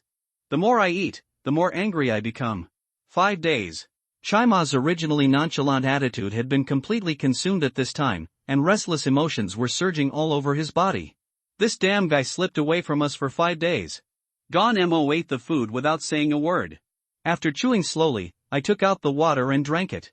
I wanted to drink water. But only a few drops of water came out. Ganmo took a deep breath. Originally we were hunters, but now he is a hunter. Ganmo recalled the route he had taken these days. I found myself walking in a big circle. Like being beaten by a donkey covered with cloth. If Shinbei was a superpower, how terrible it would be, Ganmo sighed. Ha ha ha ha ha. The chasing horse stood up irritably and kept stamping its feet, making a rumble beneath its feet. He raised his head and roared, "Fuck you, Uncle Shinbei. Come out to me if you have the guts." Time passed bit by bit, and night soon enveloped the land again. Joima and Ganmo are on the verge of collapse. Although they were not as able to move as freely in the dark as during the day, they still refused to give up because they knew that Shinbei would not be able to run far. It's nearby. For such a cunning prey, it was not for them to give Shinbei a chance to breathe. But Shinbei left them little chance to breathe. They were running out of ammunition and food, and almost no water. If Shinbei cannot be found to fight, the consequences will be worrying. Another day and night passed. The night wind at this time was very chaotic and mixed. Ganmo was touching the water stains on the ground and sniffing. It's urine. Ganmo was ecstatic. The urine is not dry yet. Shinbei is here. The words are not finished yet. The chasing horse stared straight into the wilderness in the distance, and suddenly shouted, "Be careful." Just when Ganmo was happy to catch Shinbei through the urine trace, Juema saw at a glance that there was a flash of fire in the dark night in the distance. I hope readers will remember our domain name Taiwan Novel Network. The fire flashed and disappeared. Juema instantly determined that it was a muzzle spray. Be careful. As soon as Juema finished speaking, Ganmo's already tense nerves reacted immediately. But he shouted. He pushed forward with both hands. An invisible force field barrier supported the 2 people. In an instant, a ball of fire suddenly lit up 1 meter in front of the 2 people. Juema looked over and saw that the fire that came out of nowhere was a bullet. The bullet was still rotating at high speed. The violent friction with Ganmo's barrier produced the fire. The bullet slowed down suddenly as if it hit an invisible wall, and then the bullet began to deform strongly. Juema's face was a little abnormal, even surprised. You know, Gonmo's force field barrier is a second-level mysterious side ability. After many tests, any gun bullet shot at 500 meters, the bullet touched this barrier, and it exploded in vain. But what puzzled Juema was that the muzzle of the gun with flashing fire was about 1,300 meters away from the two people. Crossing such a long distance, this bullet did not explode. Moreover, the momentum of this bullet was huge, far beyond the ordinary. Although the bullet became red and shiny in the high speed and strong friction, it almost melted into a ball of molten iron. What kind of bullet is this? Juema roared in disbelief. Don Mo remained silent, and he also found that this bullet was unusual. He increased the output barrier energy to resist the kinetic energy of the bullet. However, in the end, in the eyes of the two men with their scalps exploding, the bullet finally pierced through the invisible wall with a sound of puff, and turned into a hot metal jet, whistling towards Juema's chest. Although the speed of this metal jet was much slower than before, the momentum and high heat could still easily penetrate the thin steel plate. But the bullet was blocked for a while, and Juema had enough time to react. In an instant, his eyes flashed bright red, and he shouted loudly, and a blazing firestorm suddenly broke out around him. At this time, the bullet was no longer in an assembly line, but completely turned into a block of molten iron. After the jet rushed into the hot wind, it was immediately rolled, pulled away, and blown away by the violent whirlwind. A large piece of metal droplets passed by Juema and fell on the wilderness, and the ground was scorched with pieces of green smoke. After the burning wind spun rapidly for dozens of weeks, it suddenly spread in all directions, igniting everything that could be ignited within a 10-meter range around Juema. Until then, the sound of a sniper rifle like thunder was faintly heard. A cold sweat slid across Juema's forehead. It was obvious that this shot was aimed at his heart. If it was an ordinary bullet, Juema would not care much. Although he would be injured, it would definitely not be fatal. However, the power of this shot was much greater than that of an ordinary sniper rifle, comparable to an anti-material gun. If he was hit directly by this gun, I am afraid that half of his chest would be pierced. Juema was more and more scared the more he thought about it. It seemed that he had indeed underestimated Shinbei. But he really couldn't figure out what Shinbei's sniper rifle had done to make it so powerful. A burst of anger broke out in his heart.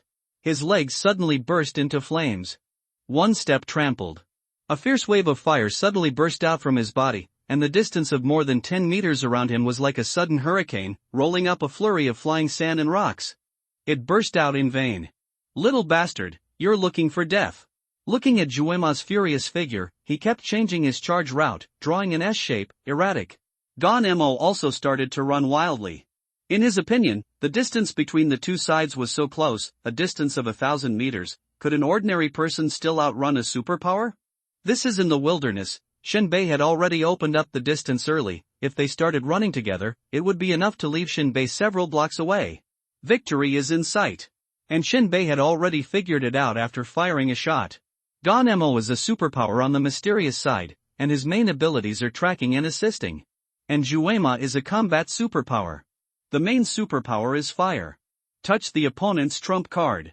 At this time, Shinbei, under the cover of the night, was like a smart black cat, moving at a speed of about 20 kilometers. Shinbei did not intend to fight hand-to-hand now. He wanted to continue to sneak around and make them crazy. Shinbei was betting that these psychics who were used to a superior life were better than himself in enduring the pain, fatigue, hunger and dirt in the wilderness. As an ordinary person, in order to deal with two-third-level psychics at the same time, he needed patience. After all, Malbor had left a huge psychological shadow on Shinbei. If there was no rescue by Blue Enchantress, he would have died. The night will always pass. It was daytime. Shinbei began to speed up, constantly consuming the crystal source core, and increasing the speed of the armor to 40 kilometers per hour. Fuck his uncle. Juema was dried-out-mouthed, cursing, with a twisted face. I have never been so humiliated. In Juema's past combat career, it was always head-on, fist-to-fist. The longest battle lasted no more than 1 day. That was in the battlefield. For a battle like this involving several people, it could be resolved in an hour or so. But now, his mentality collapsed. Why is Shinbei running so fast? Juema asked puzzledly. Don Mo licked his dry lips and sniffed the air. Armor, it's definitely the armor on him. Impossible. Juema denied directly. I have seen his armor. The materials used are the lowest level, almost like toys. Have you seen what's inside? This, no need to doubt it. Gonmo's face became more and more excited. This guy may have something more important to dig out than a purse. Juema's eyes suddenly lit up, and his pace became faster. At this time, Shinbei entered the ruins of the city. Climbed up a hotel building that had not collapsed yet. In the past 24 hours, Shinbei kept approaching them, and then quickly left and hid in the shadows again. He repeatedly aimed and locked different enemies with his consciousness, and then disappeared immediately. In this way, he tested the enemy's perception and exerted pressure. Shinbei's physical strength was rapidly declining, but he believed that Juema and Gonmo's physical strength was consumed faster than his. Their water had been consumed, and there was little high-energy food left. The most important thing was that the enemy could not get effective sleep. Shinbei wandered around them, like a sheepdog driving a flock of sheep. Almost. Shinbei began to calculate the time. About an hour later, Juema and Gonmo would also enter the urban ruins. Close your eyes and rest. Only with sufficient physical strength can you face the real showdown below. Outside the urban ruins, Juema and Gonmo stood at the entrance of the street passage. This should be the battle place he chose. Gonmo breathed a sigh of relief. Juema twisted his neck. He had not drunk water for 3 days. If it were an ordinary person, he would have fainted or died by now. But for a superpower, although it was very uncomfortable and dizzy, it was not fatal. The most deadly thing is the endless pursuit of Shinbei. Juema strode into the urban ruins. Gonmo kept sniffing the air, gradually approaching Shinbei's location. On the top of the tall building, Shinbei suddenly opened his eyes. Gently poked his head out. Then he saw Juema and Gonmo searching 2 kilometers away below. Shinbei took a deep breath, unbuttoned his belt and urinated on the tall building to increase his smell. Then he took out the alarm clock, set the timer for 10 minutes. Placed behind the bricks. It would be best if Gonmo could be killed or injured, otherwise I can't hurt them at all through the defensive force field. Go downstairs and head straight to the opposite building. Cemetery, start. 9 minutes later. Juema and Gonmo appeared in the high-rise hotel room. Gonmo touched the damp urine stains on the ground. It's less than 10 minutes away. Gonmo stood up. Chima's restless mood could no longer be restrained. Where has he gone now? Maybe it's watching us from somewhere. Say something useful. Walk. After Gonmo finished speaking, he turned around and was about to leave the room. Suddenly a bullet came through the window on the other side. Gonmo instantly put up a force field defense. The warhead suddenly slowed down as before, and began to turn red and deform under the influence of huge kinetic energy. Finally, it broke through his defensive force field, turned into a metal jet, and shot towards his chest. Gonmo's feet were nailed to the ground, and his whole body suddenly fell sideways, barely able to escape the fatal metal jet. He reached out and pressed lightly on the floor, and his body bounced back strangely, still standing upright on the windowsill. He looked straight across. Saw it. Shinbei is 800 meters away, holding a sniper rifle. Fleeting. Disappeared into the building without a trace. At this time, the last ray of light disappeared on the horizon on time, and this huge abandoned city completely disappeared into darkness. Due to the physical exertion of these days, Gonmo felt relaxed after seeing Shinbei. Even wanting to have a good sleep. It was like fighting a fierce battle, exhausted. But the problem is, in the past few days, I haven't even touched the enemy's hair. He sat on the ground panting, regaining his strength. Chasing the horse, it's your turn. Leave it to, chasing the horse is not finished yet. There was a sudden click from the bricks in the corner. Juema and Gonmo looked at each other. Extremely puzzled. What the hell? The next second. Boom! A deafening loud noise tore through the originally peaceful air, and the firelight instantly illuminated every corner around it. The shockwave generated by the explosion was like an invisible wall, violently hitting everything around it and shattering the windows. Gonmo tried to stand up again, but he couldn't react at all, and he didn't have time to set up a defensive force field. Under the huge impact, Gonmo was the first to bear the brunt and was directly thrown away by the violent explosion. Along with the rubble and bricks, they fell from the upstairs and crashed to the ground, life or death unknown. Chima immediately hid behind the wall, although he was buried by the exploded rocks. But nothing serious. After he climbed out, he immediately looked for Gonmo, found that he had fallen downstairs. There's nothing to worry about when chasing a horse. If you fall from this height, you won't die. At most, you'll be seriously injured. As long as I can get back to the shelter, this is a small problem. It only takes a few days to get back to the original state. There was no hesitation in chasing the horse. He stood up and jumped off the tall building, followed the street in front of him, and pursued him directly to the north. He believed that Shinbei would never be able to run far. At this time, he had been tortured by Shinbei and completely lost his mind. Whether it is physical hunger and thirst, or mental restlessness. They all drove him to end the battle early and return to the shelter to continue enjoying a good life. In fact, he was somewhat resistant to the wilderness. This is all the mental oppression and destruction brought by Shinbei. At this moment, he ignored any circumstances and just wanted to catch Shinbei and pry his head. Under this extreme anxiety and anger, his eyes spit fire and he gritted his teeth. Especially when Shinbei arranged a bomb, it got stuck and exploded just as the two arrived. No. The explosion time was originally missed, but Shinbei blocked it with a shot and made up for the missed time.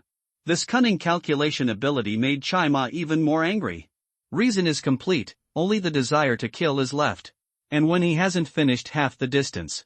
Just when I flew over the garbage pile on the street. No attention was paid to the abnormal changes in this garbage pile.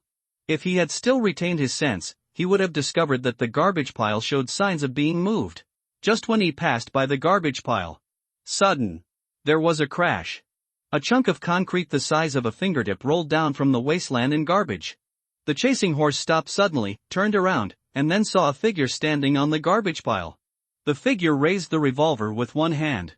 Chasing the horse's eyeballs exploded. Not someone else. It's Shinbei. He never expected that Shinbei not only did not escape, but instead traveled in the opposite direction, hiding in ambush on the road he must pass. Is this person still an ordinary person? At this moment, Chaima saw Shinbei with a cold face and deep eyes, and pulled the trigger extremely decisively. The muzzle of the gun lit up with a bright flame. At this moment, Chaima's spirit entered an extremely tense and extremely calm state. He almost watched the bullet warhead spinning and flying towards him. The high-speed friction in the air lit up the body of the bullet. Ruowu's flame trail then disappeared above his field of vision. It's actually between the eyebrows. Chaima actually had time to come up with such an idea, but unfortunately, the speed of his consciousness had completely broken away from the physical reaction ability. At such a close range, the chasing horse's body had no way to avoid it. The bullet penetrated the chasing horse's forehead and flew out from the back of the head. The huge kinetic energy blew his entire skull away, and blood immediately poured out like a waterfall. Joima seemed unwilling to believe that he died at the hands of an ordinary person. A revolver with a rough shape, it should be nothing, right? Although his defense is level 2. Well, this ordinary person is really brave. He is also full of scheming. Gon Mo is right. If he is a superpower, he dares to kill all kinds of aliens, right? Burning smell. Should I eat? No, I should go to bed first. Juema's brain cells that have not yet completely died are thinking intermittently. He is still standing, keeping a straight posture, except that the back of his head is cold. He thinks he should be dreaming. Yes. These days are really too tiring. Tired to doubt life. Ta. Footsteps. In Juema's gradually dimming vision, he saw Shinbei walking step by step. Then a pair of gray, muddy hands were placed on his shoulders. A cold and liberated word came to Juema's ears, may there be no famine in hell. No. This is a death wish. Juema didn't want to listen. But his body was pushed and slowly fell backwards.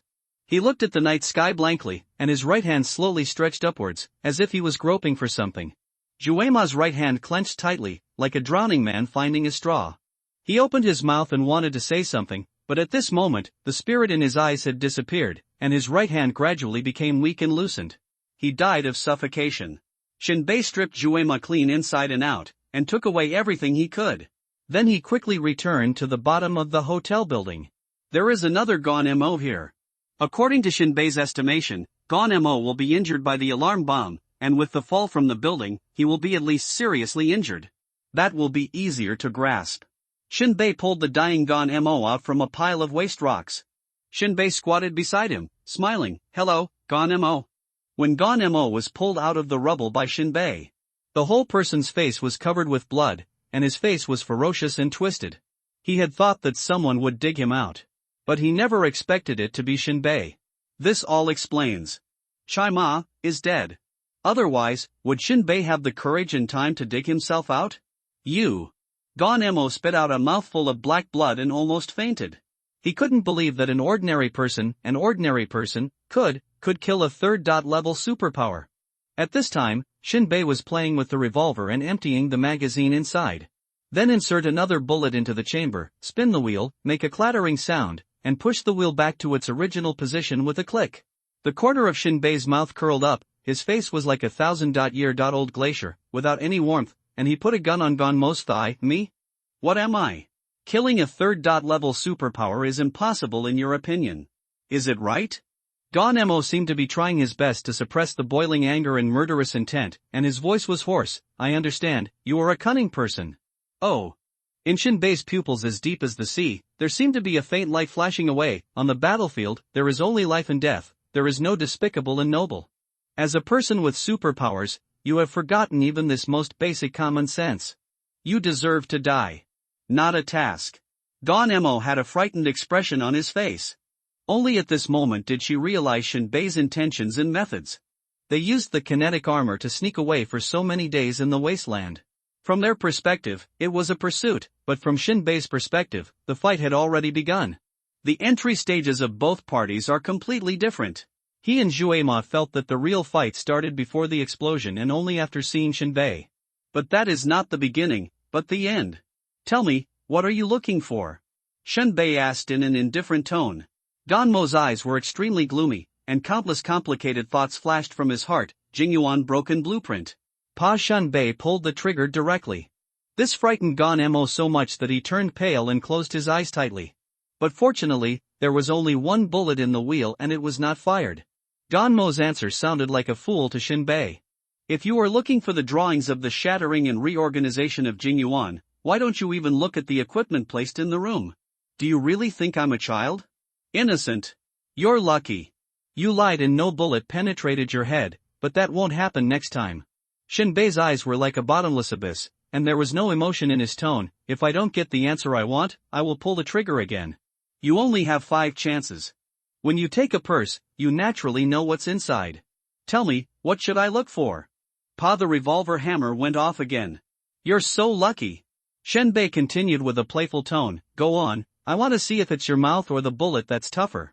Gon growled extremely angrily and unwillingly. I have said everything that needs to be said. Pa Shinbei pulled the trigger again. Still no gunpowder spray. Tisk look, if I were as lucky as you, I could make a lot of money by going to the bar and playing roulette. Give me a pleasure if you dare. That's because you're overthinking it. Shinbei pulled the trigger and died. Boom! Sparks flew everywhere and smoke erupted. The bullet finally blasted out under the propulsion of gunpowder. The huge noise lingered in the ruined city for a long time. The power of the bullet directly smashed Gonmo's right leg to pieces. Minced flesh, broken bones, and blood splattered all over the floor. Ah! Gonmo's leg nerves were filled with a sea of huge pain. Sharp pain ripped through his thigh like lightning. It was as if a hot piece of iron was embedded deeply into his muscles and bones, instantly causing his whole body to convulse. He could feel every nerve twitching painfully, every cell screaming silently. Hastily, Gon rolled on the ground holding his broken leg. Shinbei laughed silently and took out another bullet and stuffed it into the wheel. Shinbei stepped on Gonmo's chest and put the muzzle of his gun on his left leg. Come on, let's continue. I have plenty of time to play with you. Gonmo's expression was the most urgent and ferocious. Fuck you. Pa, another empty gun. Shinbei smiled, leaned forward, looked directly at him with a very aggressive attitude. Your left leg may be shattered with the next sentence. Then I will sleep again. Tomorrow it's okay to continue. Gonmo's heart was covered with a thick haze, his eyes were extremely cold and deep, and he said nothing. Don't speak? Shinbei's eyes were indifferent. Then I can shoot too. I said. Gonmo's unsustainable spirit finally collapsed. We are looking for the bag. Shinbei made a confused hum. Bag? That's right. Gon lay on his back on the pile of rocks with a look of despair. The blueprint of the broken and reorganized Jingyuan is just a deception. What we are really looking for is the leather bag. I rummaged through my bag, but there was nothing there except the drawings. You can try to cut it open and see. Shinbei tilted his head and asked, is the bag sandwiched? What is hidden? It's something you don't dare to touch. Gonmo's somewhat maniacal laughter came. Really, Shinbei, we fold it into your hands and accept it. But I want to give you a reminder, the weight of that thing. It's definitely not something you, an ordinary person, can touch. Shinbei's gun was pointed at Gonmo's forehead in between his eyebrows, his eyes filled with contempt. As a person with superpowers, you are not my defeat? You don't need to tell me whether I will touch you or not. You need to tell me what is in that mezzanine. That's it. Why don't you go and see for yourself? Gonmo looked like he was letting himself be slaughtered and would not even say anything about being beaten to death. Shinbei twisted his neck. I hope there is no escape from hell. Bang! A bullet blasted Gonmo's head into pieces. His head exploded directly at the neck, turning into a headless corpse and dying. Shinbei yawned. Search for Gonmo's body. Carrying a sniper rifle, he left the combat scene in the dark. Quite a while. I found a relatively safe house and huddled in the corner. Spread the loot in front of you. 50 intermediate crystal source cores are pretty good. Most other items have no direct practical value. However, Shinbei rummaged through a pile of debris and found a key and a tube of red powder. This key is still the style of Shelter 36. It seems to be the key to the guest house. Didn't check out? Shinbei touched his chin, put away the keys, and packed them alone. The red powder poured out a little, and Shinbei put it under his nostrils and sniffed. It smells like pickled rotten eggs in sauerkraut soup. What the hell is this? Shinbei held up the glass tube and looked at it. There was a label on the back. The content was very simple: Spirit. Removing potion, used to harm spiritual creatures. Shinbei slowly widened his eyes. This is good stuff. Zhang was worried about how to get some real spirit elements, and they were delivered to his door in the blink of an eye. If he hadn't picked up this thing, even if he killed Shinbei, he wouldn't have known that he needed this thing to deal with spiritual creatures. Afterwards, Shinbei drank some water and his thoughts began to quiet down. Regarding the leather bag, Shinbei was hesitant. Gonmo never said anything about what was hidden in the leather armor sandwich until his death. Do you want to find it back to satisfy your curiosity? Shinbei thought for a long time. The place where he had thrown his backpack looked like a crack in the ground. But the actual interior should be an intercity subway tunnel. You can find it if you look for it. But is it necessary? Shinbei frowned. Forget it, I'll find it when I have time, otherwise it will become a mental illness. But don't worry, you can put other things aside and upgrade the cluster fire disk tomorrow. Shinbei shrank down, always holding the revolver in his hand, and went to sleep with 5 points of drowsiness. Nothing happened all night. At dawn, Shinbei left the ruined city and ran through the wasteland again. This time, Shinbei did not go directly to the ruined city where the cluster fire disk was hidden. Instead, he deviated in a certain direction. 1 hour later. After writing this, I hope readers will remember our domain name Taiwan Novel Network. It was a cloudy day with thick clouds, and the light was even dimmer than usual. Shinbei slowed down his pace and carefully observed the surrounding environment. This is a desolate, barren, and dilapidated town. Half-collapsed abandoned houses are scattered on the horizon, and several high-voltage iron towers stand alone in the wind. The twisted steel bars clearly outline the huge power of the nuclear explosion. At the end of the site, you can still see a huge round shallow pit, which is the explosion center of the nuclear explosion that day. Yes. A nuclear explosion pit. This is a masterpiece left by humans when they tried to kill alien species. It turns out that the alien species seem to be creatures of higher dimensions and cannot be destroyed or eliminated. And no one survived the nuclear explosion in this town. Even if it was not a nuclear explosion, the town would have been slaughtered by the evil species. But Shinbei heard a saying that the nuclear explosion was not aimed at the evil species, but at something else, which could also be a rumor. Shinbei didn't know what the town was called. In this era, all place names have lost their meaning. They are collectively called ruins. After all, humans can no longer survive in cities, and the only name worth remembering is Titan. Shinbei rested in an abandoned house selected on the edge of the town. He turned and stuck his head out, looking at the sky of the town. Above the town, there was a natural phenomenon, and the thick radiation cloud was spinning slowly and strangely, with the center of the vortex hanging low, almost touching the iron tower of the town. It seemed that the entire sky was crumbling and could collapse at any time, crushing the town full of traces of years and frost. Wait for the night. Shinbei sat down at ease. Ever since he and Juema Ganmo chased and killed each other in the wilderness, Shinbei passed by this town accidentally one night. He found several glowing creatures. The flesh and blood of this creature is completely different from other wilderness beasts, but is similar to evil spirits. They are all strange creatures of the spirit body that are naturally born from special magnetic fields and places where negative energy gathers, such as tombs and cemeteries. They are almost invisible during the day, almost invisible, and ordinary humans cannot observe them with the naked eye. Only at night, they emit faint light like glowing fireflies. After seeing this strange creature, Shinbei immediately thought that this thing should explode the true spirit element required in the crystal source crushing and reorganization equipment. But because Juema and Ganmo were chasing him that day, Shinbei did not try to kill it. Moreover, Shinbei felt that it might not be possible to kill this thing with gun bullets. He was afraid that a bullet would penetrate it without any harm, but instead alarmed this kind of spirit creature. Now get rid of the tail. Shinbei plans to collect some true spirit elements. The most reliable way is to use the spirit eliminating potion on Juema. Shinbei frowned after taking out the spirit eliminating potion. How should this thing be used? Apply it on the fist and fight at close range? Although I can fight, is it really reliable? The word reliable does not mean Shinbei's doubt about the spirit eliminating potion. It means his doubt about spirit creatures. Who knows what they can do? It is very likely that they will be discovered before they get close. Such a battle will be beyond his control. After thinking deeply for a while, Shinbei got up and left the ruined hut. He had an intuition. When he passed by this town, he ran along the edge of the town, and Juema and Ganmo would definitely not go around in circles, but go straight through the town. They would definitely run into spirit creatures in the town. There would definitely be a fight. As long as we find the place where they fight, we will know how to solve it at a glance. This is called learning from experience and using what is ready. The road into the town has long been destroyed, and we can only barely recognize that there was a section of road here. There was a signpost on the roadside, with 5 or 6 signposts pointing to different places nailed on it, and most of the place names on them were mottled and incomplete.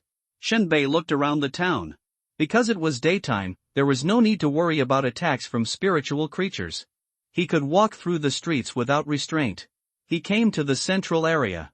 Because no one had visited here for many years, the ground was full of dust. Shinbei indeed found 2 rows of footprints crossing the town. No need to think too much, it must be the footprints of Juema and Ganmo. Look along the route of the footprints. Not far away, there was a new crack on the wall of a dilapidated house.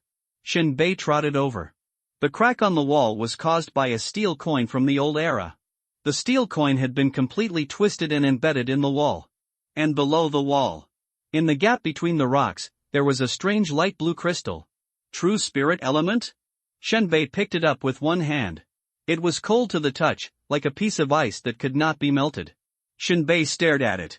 A hint popped up in the corner of his eye: true spirit element, max level, a material with few uses. Shinbei was delighted. It was indeed this thing. This proves that my guess is correct. The ghost-like spirit creatures in this town can really explode the items I need. As for the fact that the hint is of little use, that is for others, but for me, it is of great use. I can use the equipment to produce shells myself. Shinbei can be sure now.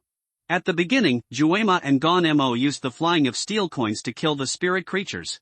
The most intuitive evidence is that there are no footprints in the corner of the wall, and the steel coins were fired from 5 meters away. Shinbei reached out and pulled the coins embedded in the wall, but couldn't pull them away. It seems that the power is not small. Shinbei touched his chin. It's not a simple throw, it also requires a certain impact force, so I can only use firearms. Shinbei's shooting is very accurate, but throwing is another matter. Although the armor can also provide similar power. But the accuracy is not good, it is a pure waste of spirit removal potion. Thinking of this, Shinbei returned to the previous abandoned hut. Take out the magazine of the sniper rifle and empty the bullets. Apply the spirit removing agent on the bullet. There are slight lines on the bullet that allow the agent to be adsorbed on it.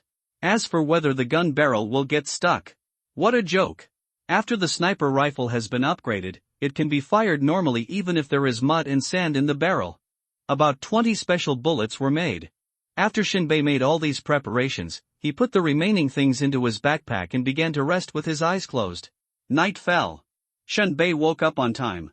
He sucked up a tube of high-energy nutrient that had no taste at all, drank the clean water he brought with him, and got up and left the house. Taking advantage of the night, climbed up the tallest building in the town, a 3-story building. There should be taller buildings, but they collapsed. The only strong one is this building. Lying on the roof, Shinbei poked the rough but extremely simple sniper rifle out of the parapet. The infrared vision in the armor was directly turned off and could not be used. The glowing spirit creatures were the best targets. After waiting for more than 10 minutes, the sky was completely dark, with no moon and no wind. It was pitch dark. Gradually, some lights suddenly flickered in the town. It seemed that the town was alive at this moment. These lights kept moving. They were similar in size to humans. But if you look closely, you will find that the eye sockets of these spirit creatures are dark, and their lower bodies have no legs, which are like ribbons. These spirit creatures go in and out of various buildings, seemingly very busy. This gave Shinbei an illusion that the peaceful scene 100 years ago was reappearing. They were at work, working. Hunting. Shinbei aimed at a spirit creature. Pull the trigger. Bang! Sharp and swift sounds of breaking through the air broke the quiet air. The high-speed flying bullet drew a beautiful arc in the air. The speed was so fast that the surrounding air was stirred up by it, forming a series of vortexes of airflow. Snap! Swish! In Shinbei's field of vision, the target he shot at was like glass, shattered directly, and after dropping a true spirit element, it turned into a light spot and floated into the night sky, as if it became a star under the night sky and disappeared. Too easy. The exorcist potion is really useful. Shinbei grinned. It was completely a target shooting.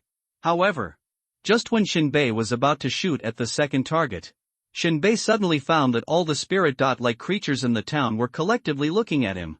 Shinbei's face suddenly paused, and his heart skipped a beat. Without saying a word, he grabbed the sniper rifle, jumped directly from the third floor, and ran away. Just when Shinbei thought this was just a game, hitting a moving target, the first shot was fired. Shinbei didn't even think about pulling the trigger for the second shot, and just chose to run away. So much so that when Shinbei jumped downstairs, his bag was scratched and the Jingyuan core rolled into the corner without even noticing. Maybe the gunfire was too loud. As a result, all the spiritual creatures in the town turned back collectively and looked at Shinbei with the same gaze. At this time, Shinbei's hair stood on end and his scalp was numb. Hold the sniper rifle and turn on the armor power module. The power output is full. Fleeing towards the town at top speed. But, the next second, a spiritual creature almost ignored the distance and appeared directly to the left of Shinbei. After Shinbei caught the light from the corner of his eye, his whole brain almost shut down. Displacement? Shinbei's heart almost stopped beating at this moment. But Shinbei's reaction was not slow either. He tilted and raised his arm, and pointed his gun directly at the spiritual creature on the left. Muzzle powder spray. The bullet instantly penetrated the optical disc player of the spiritual creature and exploded directly. However, before Shinbei could breathe a sigh of relief, light suddenly appeared on the right side again. Shinbei's heart skipped a beat. Just as he was about to swing his gun and shoot, it was already too late. The spiritual creature on the right suddenly waved his hand. It was extremely gentle, almost like an old grandmother stroking her grandson's hair. Passed directly through Shinbei's body. And Shinbei was confused while running. The warframe did not make any damage alarms. Not a single wound on his body was bleeding. Am I worrying too much? This thing is harmless? Shinbei was almost scared to death by himself. He planned to stop and continue his killing spree. But the next breath, Shinbei's mind suddenly went blank as if he had been hit hard by a heavy hammer. Then he lost consciousness in his hands and feet, fell to the ground, and was thrown directly out of the town under the strong inertia. At this time, Shinbei's will seemed to be drained out, as if his soul was suddenly expelled into the void. Everything floats meaninglessly. Perception of the outside world is completely down. For a while. Only then did Shinbei wake up with his head full of confusion. Even the act of opening his eyelids was extremely difficult, as if there was a mountain of stone pressing on his eyelids. He fluttered several times and was unable to stand up even with the help of the armor's kinetic energy. Shinbei raised his head with difficulty, and his vision gradually became clearer from the state of frosted glass. He saw that the spiritual creatures were only 1 meter away. But they seemed to be trapped by an invisible barrier. They bared their teeth and claws, turned in circles extremely violently, and screamed silently, but they couldn't get out. Shinbei breathed a sigh of relief and fell to the ground paralyzed. You're careless. Spiritual creatures are really hard to mess with. Shinbei gasped and said to himself, they will ignore distance and displacement. Once hit, the body will ignore it, but the spirit will be drained. This state is very bad. Shinbei felt as if he was being drilled hard by a vacuum cleaner. Exhausted. Tired. It's more tiring than chasing horses in Ganmo in the wilderness. It feels like I have never slept since I was born. No wonder. Joema and Gon chose to use steel to attack spiritual creatures, and their voices were quiet. Shenbei realized something. If it weren't for the spiritual creature being unable to step out of its own territory, and being attacked a few more times, its spirit would definitely collapse and turn into a vegetative state. Danger after danger. Fortunately, the instant acceleration provided by the armor made Shenbei fall out of the town. If he missed even a little distance, death would be so close. After resting for almost 10 minutes, Shenbei stumbled up with his sniper rifle. Okay, I'm in control now. Shenbei stood outside the town, raising his sniper rifle. Bang bang bang, bright and dazzling fire burst out. The bullet breaks through the air and spins out at high speed. Those fearless spiritual creatures instantly collapsed in front of Shenbei. Soon. Kill all the spiritual creatures in front of you. Shenbei stepped into the town again. Shenbei maintained a constant pace with every step he took, and did not deliberately conceal the sound of his footsteps as he walked along the path into the town. Although his steps were very light, the sound of his footsteps still spread far away in the quiet night, just like a stone dropped on the flat mirror-like lake, causing endless ripples. Shenbei picked up the true spirit elements one by one. These are all gains. If you have this thing, you can produce your own bullet casings. Picked up the last true spirit element. Shenbei Gang was about to turn around and leave. Out of the corner of his eye, he noticed light spreading from the corner of a building. This building was very familiar to Shenbei. It was the roof of the third floor that he climbed to. Shenbei's eyes narrowed. They've obviously all been wiped out. Why is there another one? Shenbei immediately raised his sniper rifle, intending to shoot him directly. Otherwise, it would feel really uncomfortable if you were caught by it. Zitzi, there seemed to be a sound of electricity coming out. Shenbei tilted his head. The sound of electricity? Not a spiritual creature? Because of the wall blocking it, Shenbei could only see the light and couldn't see anything else. He poked his head around half a circle and came to the other direction of the building. Look past. This was a false alarm.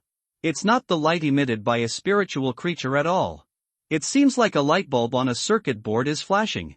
How can there be electricity? Shenbei jumped off the wall and walked a few steps to the electronic board. Only then did he find that the electronic board was equipped with a battery module, and the crystal source core he dropped had been absorbed by the battery module, converted into electrical energy, and activated the circuit board.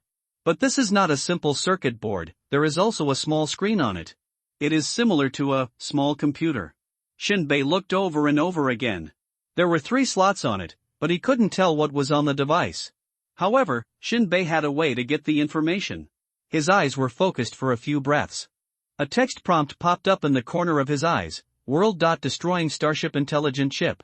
An Ultra.high Performance chip, but because of the lack of war database, defense template and SP model, only basic functions are retained.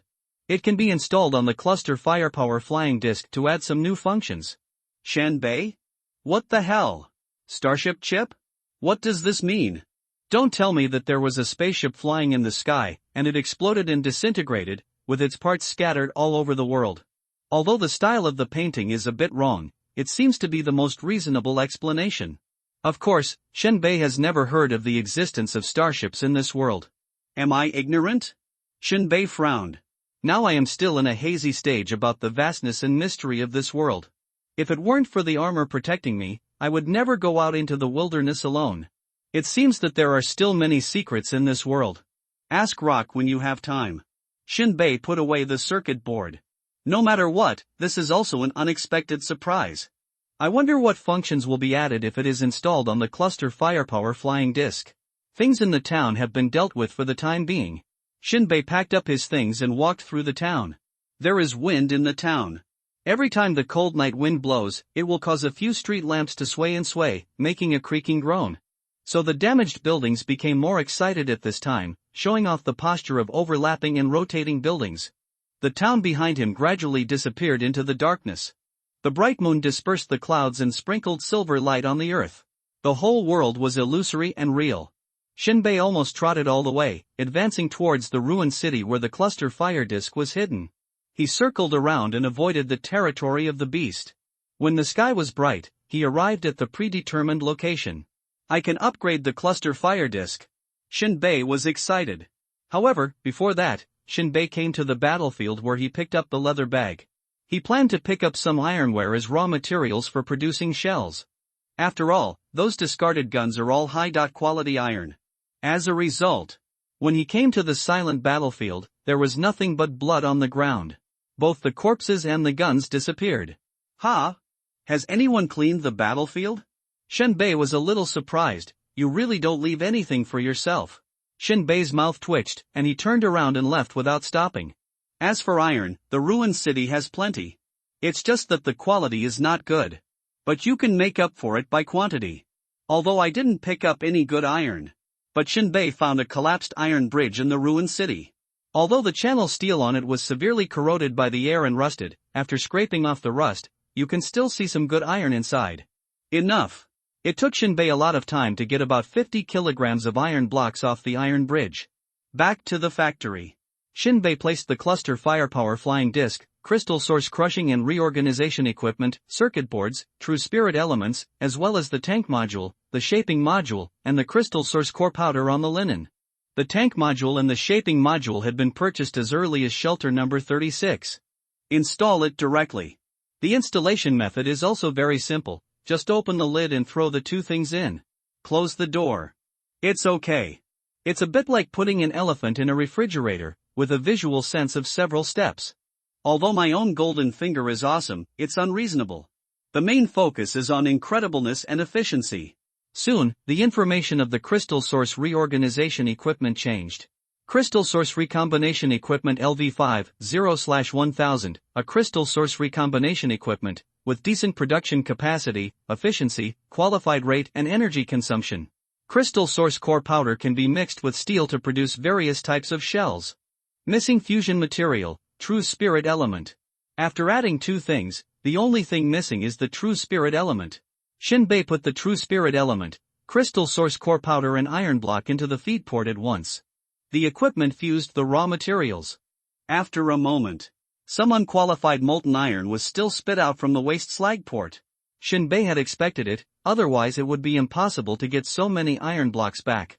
Then, the equipment supported a screen for Shinbei to output the shell size. Shinbei was more or less involved in this kind of data. Especially in shelter number 36, he had seen Chen Anji playing with this thing on the computer. It's simple to say. There are several parts, including the chamber, cartridge, body, connecting cone, cylindrical part, plug cone, front cone, etc. The reason why it is complicated is the size. However, Shinbei is not worried at all. Take out the toolbox. There is also an original shell of the cluster fire disk inside. Just use a caliper to measure. After comparing and recording the data, Shinbei input the data. At the same time, the shell size data of sniper rifle bullets and revolver bullets were also made and input into the equipment. The equipment began to produce by itself, without Shinbei worrying about it. Shinbei set his sights on the cluster fire disk. The information popped up. Cluster fire disk LV2, 0/200, a flying vehicle that can attack the ground, with strong firepower, a cruising range of 10 kilometers, increased wireless connection, slightly increased bombing lethality, slightly increased bombing speed, and doubled the ammunition load in the ammunition compartment, which can be automatically loaded. It takes a lot of effort to upgrade this thing. No firing, no experience gain, it's really a headache. Shinbei opened the shell of the cluster fire disk. Put the circuit board in. How to install it? The gold finger will take care of it. Cover the shell. Shinbei looked over again. Information displayed, upgrading, good guy. It simply can't be read. Is this circuit board so difficult to deal with? Shinbei was a little surprised. You know, Shinbei has added a lot of modules to the Jingyuan recombinant equipment, and the fusion installation can be completed in almost the blink of an eye. But as a more advanced cluster fire disk, it takes time to digest the circuit board and upgrade. Shinbei is looking forward to it. Taking advantage of this time, Shinbei looked at the information of the sniper rifle and revolver. Not enough experience for upgrading. Put it aside for now. Then stare at the armor. Almost 7 days of wandering in the wilderness, so many days, 1 experience point per minute, should be able to upgrade, right? Power armor LV4, 10240/5000, some useful armor, running speed increased, defensibility increased, mind connection reaction speed increased. Each crystal source core can keep the armor running at high speed for 10 minutes. The armor can change color as the environment changes, and then hide better in the environment. Enough! Shinbei has been busy until now, and he hasn't upgraded an item. Finally, one is here. Upgrade. Power Armor LV5, 5240/10000, extremely useful armor, defensibility has been greatly improved, and it can withstand the full force attack of the third level power type. Added resistance to magnetic field interference, added resistance to high temperature, and added current excitation. Current excitation requires the power module to consume an intermediate crystal source core, which can generate 1000 V high voltage current and can be used 3 times. Wow! After reading the information, Shinbei was shocked. Originally, it could only resist the full force attack of the second level power type, but now it can resist the third level. This full force attack is not an ordinary attack of the superpower, but a full force attack with a big move. Powerful. Even more powerful. There is also resistance to magnetic field interference, which is also an indispensable new ability. Generally speaking, the more high precision things are, the greater the threat of strong magnetic fields to them. There is no doubt that the upgraded armor is a high-tech product. The magnetic field is definitely a fatal point. Although I have never fought against superpowers in this area, at least this loophole has been plugged now. Strength +1. High temperature resistance is also good. If the armor is upgraded earlier. Facing Joema, a fire-type superpower, Shinbei dared to fight hand-to-hand. Of course, this is just a thought. Shinbei naturally understood that although the armor could resist high temperatures, it did not mean that it could completely insulate and insulate. Roasting you and scalding you are both forms of harm. Another major upgrade is current excitation. This is a new attack method added after the extended armor can unleash the power of the second level power type. This reminded Shinbei of Malbor's ultra-high voltage power grid. A lingering shadow. Can I electrocute people too? Shinbei took a deep breath. Whoever is yelling at me, I will give him a taste of the shadow. Shinbei slapped his mouth. However, to activate this current excitation, an intermediate crystal source core is needed. My wallet hurts a little. If you calculate your wealth, compared with himself, Malbor doesn't need to spend any money to release the power grid. He is a real rich man. Those who play with technology are really bottomless pits. Shinbei shrugged. However, something is better than nothing. Compared with life-saving, the cost-effectiveness is relatively high. Of course, Shinbei could only sigh at the current upgrade progress. I don't know when I will be able to reach the level of Jarvis armor. After all, the armor would still be extremely hot without the air conditioner. Turning on the air conditioner costs money. The power of money, have no choice. Although he still has 50 crystal source cores ripped from Joema and gone MO in his hands. But he glanced at the cluster fire disk that was still being upgraded. Shinbei felt unsure. Cannonballs need shells, shells need crystal source core powder, and crystal source core powder needs crystal source core to break and reorganize. What a money chain that progresses step by step, right now. There was a clanking sound from the cluster fire flying disc. Shinbei was stunned. Is the upgrade completed? Gaze over. Information about the upgrade popped up out of the corner of my eye. Cluster Firepower Flying Disc LV2, 0/200, a ground-to-dot ground attack aircraft with strong firepower, a cruising range of 10 kilometers, wireless connection, slightly increased bombing lethality, slightly increased bombing speed, doubled ammunition load, and automatic loading. Newly added Doomsday-class Starship Smart Chip, Basic Edition, with designated target attack instructions, can be equipped with a monitoring system, missing, real-time data feedback, and simple editing instructions. After Shinbei read the information, the text description did not change much. Later, several new functions were added because of the addition of the Doomsday-class Starship Smart Chip. Moreover, all of them are relatively practical functions. Designated target attack. This is the most surprising thing for Shinbei. You know, whether it is shelter number 36 or his own cluster firepower flying disc. The bombing ability is absolutely second to none. But precision strikes. It really gives people a headache. In other words, the cluster firepower flying disc can only do 360-degree bombing with itself as the radius. As for where the bombs fall, it's up to fate. This is why Shinbei had to hover over his head when he used the cluster fire disc to bomb the enemy for the first time. Moreover, he had to reload the gun. But now, after the cluster fire disc was equipped with a chip, it has the ability to attack designated targets. Air-to-ground strikes are stronger. Shinbei couldn't help but be happy.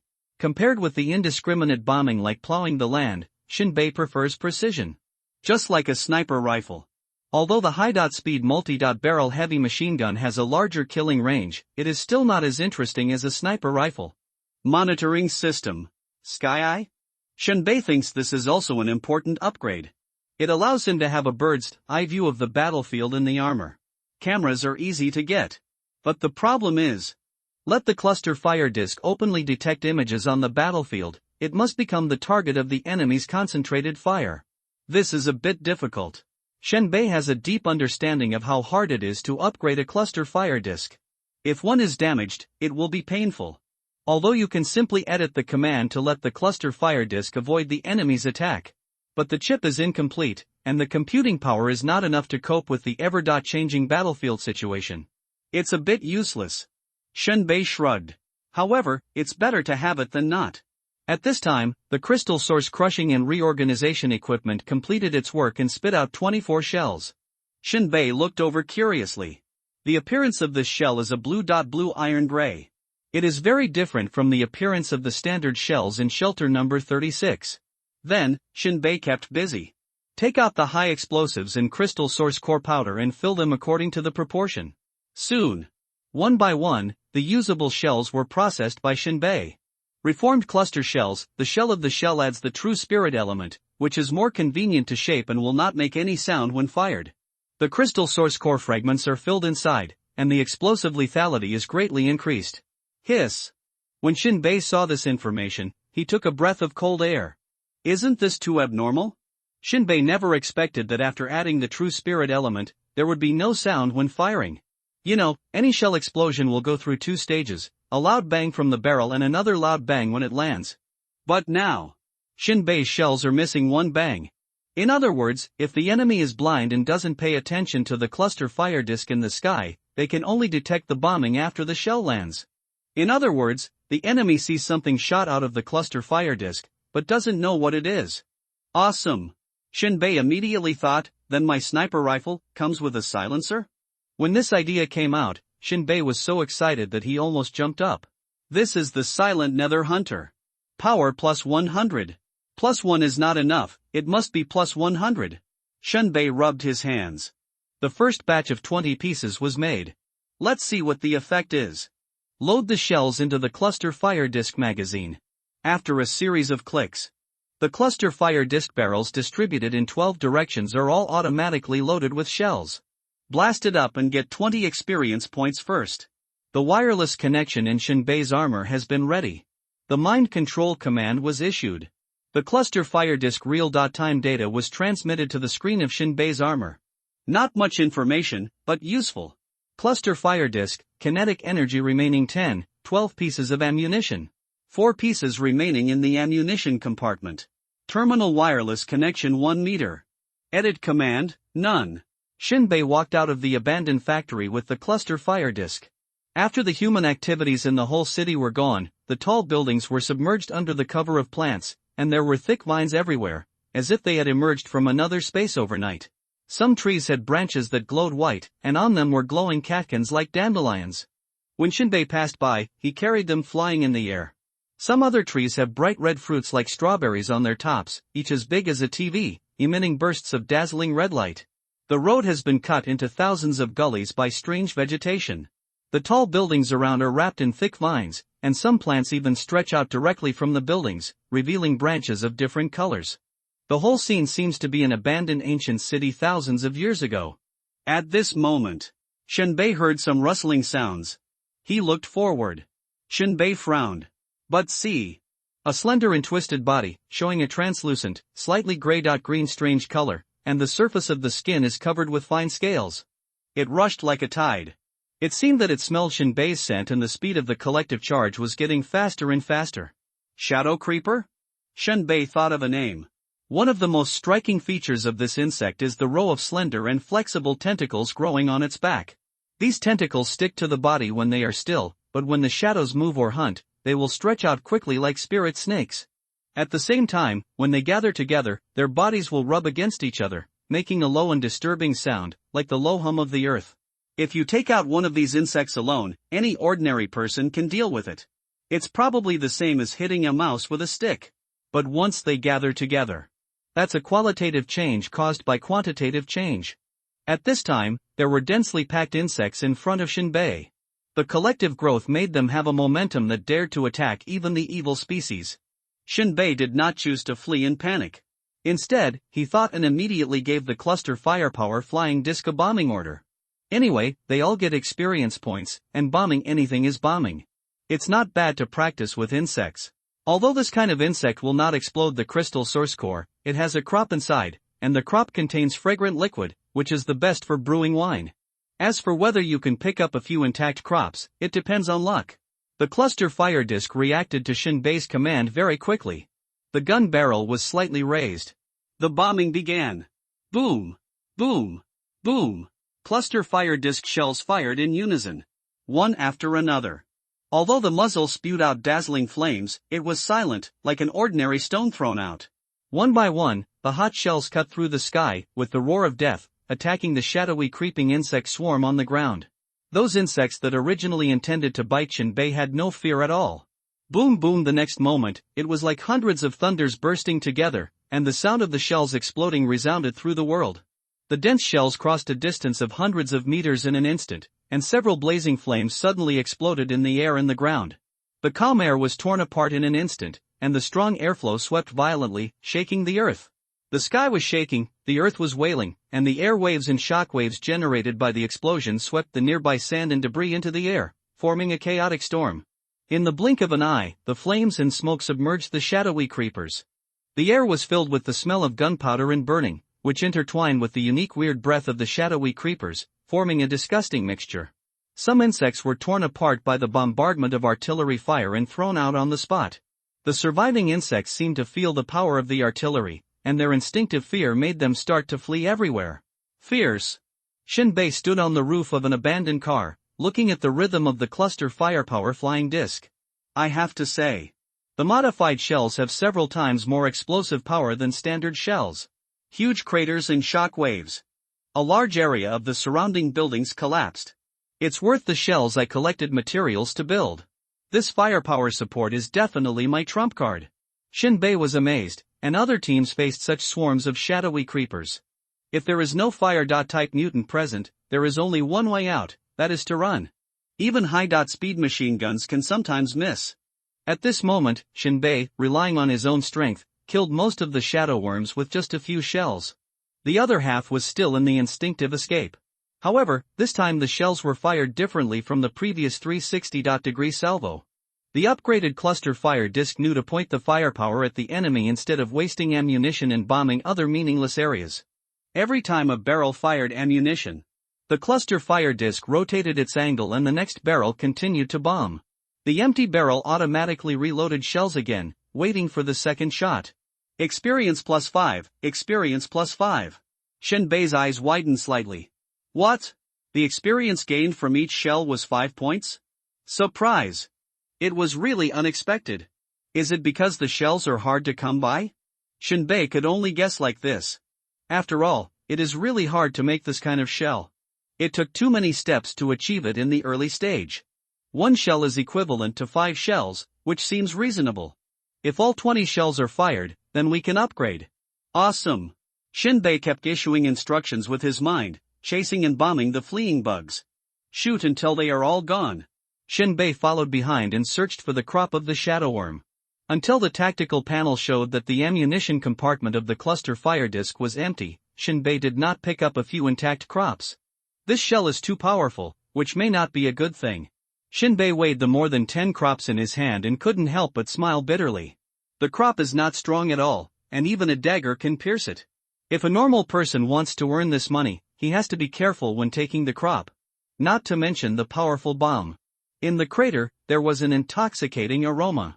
Shinbei looked at the real-time data of the cluster fire disc again. Cluster fire disc, kinetic energy remaining 5, 0 rounds of ammunition. 0 rounds remaining in the ammunition compartment. Terminal wireless connection 300 meters.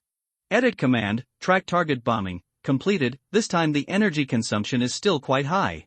From 10 down to 5. But hovering on standby does not seem to consume much energy. Shinbei edited a command. Edit command, automatic return.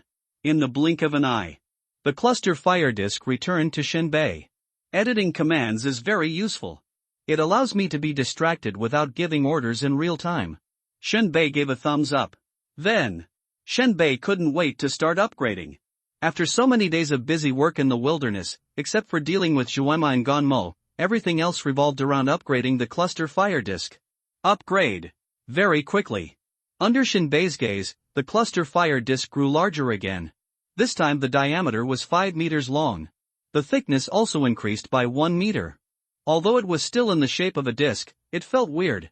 It's getting bigger and bigger. Shinbei had an illusion that if he continued to upgrade, he could even make a spaceship. Starship. Ever since he accidentally picked up the chip, Shinbei couldn't help but associate it. Will it really become a starship after upgrading it over and over again? Shinbei shook his head and said to himself, what's the use? The evil species will not die, and the famine will not stop. The evil species will also fly into the sky. At this time, new information refreshed in the corner of Shinbei's eyes. He shook off the unreasonable and complicated guesses and looked at the text record. Cluster Firepower Flying Disc LV3, 0 out of 500, a flying vehicle that can strike ground to ground, with strong firepower, a cruising range of 20 kilometers, an increase of 3 kilometers in wireless connection distance, a new world. Destroying Starship Intelligent Chip, basic version, with designated strike target instructions, can be equipped with a monitoring system, missing, real-time data feedback, and simple editing instructions. A new storage warehouse has been added, in which some items can be placed. A new stealth system has been added, which can make the cluster firepower flying disc invisible, but after the firepower system is turned on, the appearance will inevitably appear. Shinbei swallowed his saliva. Wow! The cruising range has increased. The wireless connection distance has also increased. This is nothing. The most amazing thing about this upgrade is the cluster firepower flying disc can be invisible. This kind of invisibility is not invisible to radar. It is directly transparent. This black technology is very reasonable. Shinbei couldn't help laughing. In this world, some superpowers can be invisible, and my cluster firepower flying disc can be invisible, no problem. Moreover, in this way, Shinbei doesn't have to run back and forth between the ruins and the shelter. After all, the Titan is always moving, getting farther and farther away from the ruins. Also, if it is hidden in this place and is really picked up by some blind human, it will be a big loss. Now, it is completely invisible, and then it follows the Titan to move and protect itself at any time. At most, it consumes some crystal source cores. For money, ordinary people have to work hard and have courage to make money. For Shinbei, he is fully equipped and has first-class violence. It is relatively easy to make money compared to superpowers.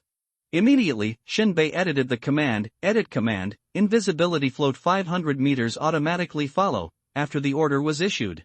The cluster fire disk in front of Shinbei gradually disappeared as if it was painted with transparent paint. It blended perfectly with the surrounding air. Shinbei looked at the tactical panel. Cluster fire disk, kinetic energy remaining 4, refilling quantity 0. Ammunition compartment remaining 0. Terminal wireless connection 500 meters. Edit command, invisibility float 500 meters automatic follow, good. Shinbei was overjoyed. Later, he returned to the abandoned factory and placed the crystal source crushing equipment in the cluster fire disk. In this way, his two important things were safe. It's time to go back. Shinbei looked south, otherwise, I won't know if the shelter is lost. Shinbei returned to the abandoned warehouse. After making some more shells and crystal source powder, he packed up everything. After eliminating all traces, walk out of the ruined city. Enter the vast wilderness again. With the help of the armor, Shinbei maintained a constant speed of 30 km per hour and headed towards the location of shelter number 36. Generally speaking, Titans rarely turn.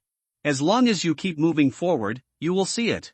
The next day, Shinbei returned to the shelter safely. However, what surprised Shinbei was that he couldn't find his home. In other words, the rental house following Titan disappeared. Shinbei was a little confused. He walked between the RVs repeatedly, looking for the rental house. He really couldn't find it. So he went to the bar. Just happened to see Rock drinking. Shinbei? When Rock saw him for the first time, his whole expression was quite shocked. He looked Shinbei up and down, and even stretched out his hand to pinch Shinbei's body. You are still alive? Rock shouted in disbelief.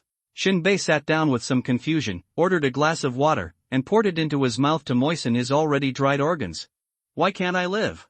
Shinbei asked back. Rock laughed and grabbed Shinbei's hand. You were so lucky. A few days ago, your rental house was attacked by a giant mouthed burrowing beast. The whole house was swallowed up. Only one little boy survived, and the others, TSK, all gone. Shinbei's eyes moved suddenly, and the corners of his mouth twitched a few times.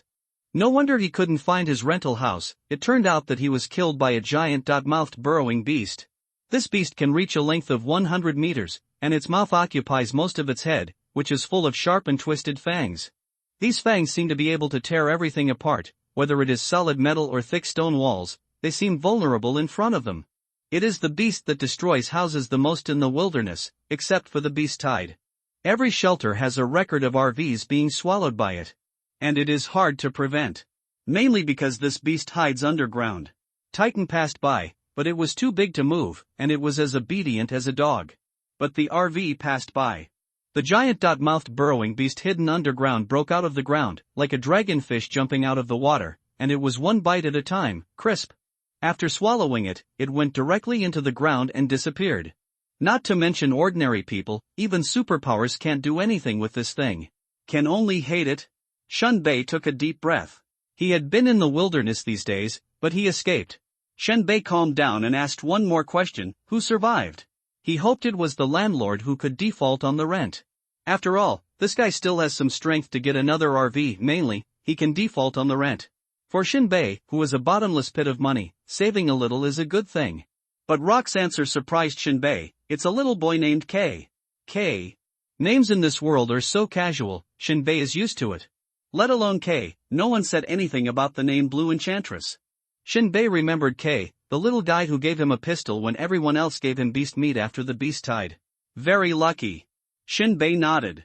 Rock said with a sigh, that was the kind of luck that the ancestral tomb exploded. When the giant mouth burrowing beast swallowed the house, the little guy was also in the room, and he fell from the teeth of the beast. Shinbei shrugged. He grabbed the barbecue and started eating, and his burning stomach was finally comforted. Every piece of food that entered the stomach was like a high-temperature furnace, which instantly decomposed the food. Shinbei ate 5 plates of barbecue in a row before he could stop his hunger. Rock opened his mouth slightly. Are you awakened? Generally speaking, the amount of food consumed by a superpower is several times that of an ordinary person. Shinbei's eating style is obviously beyond the limit of a normal person.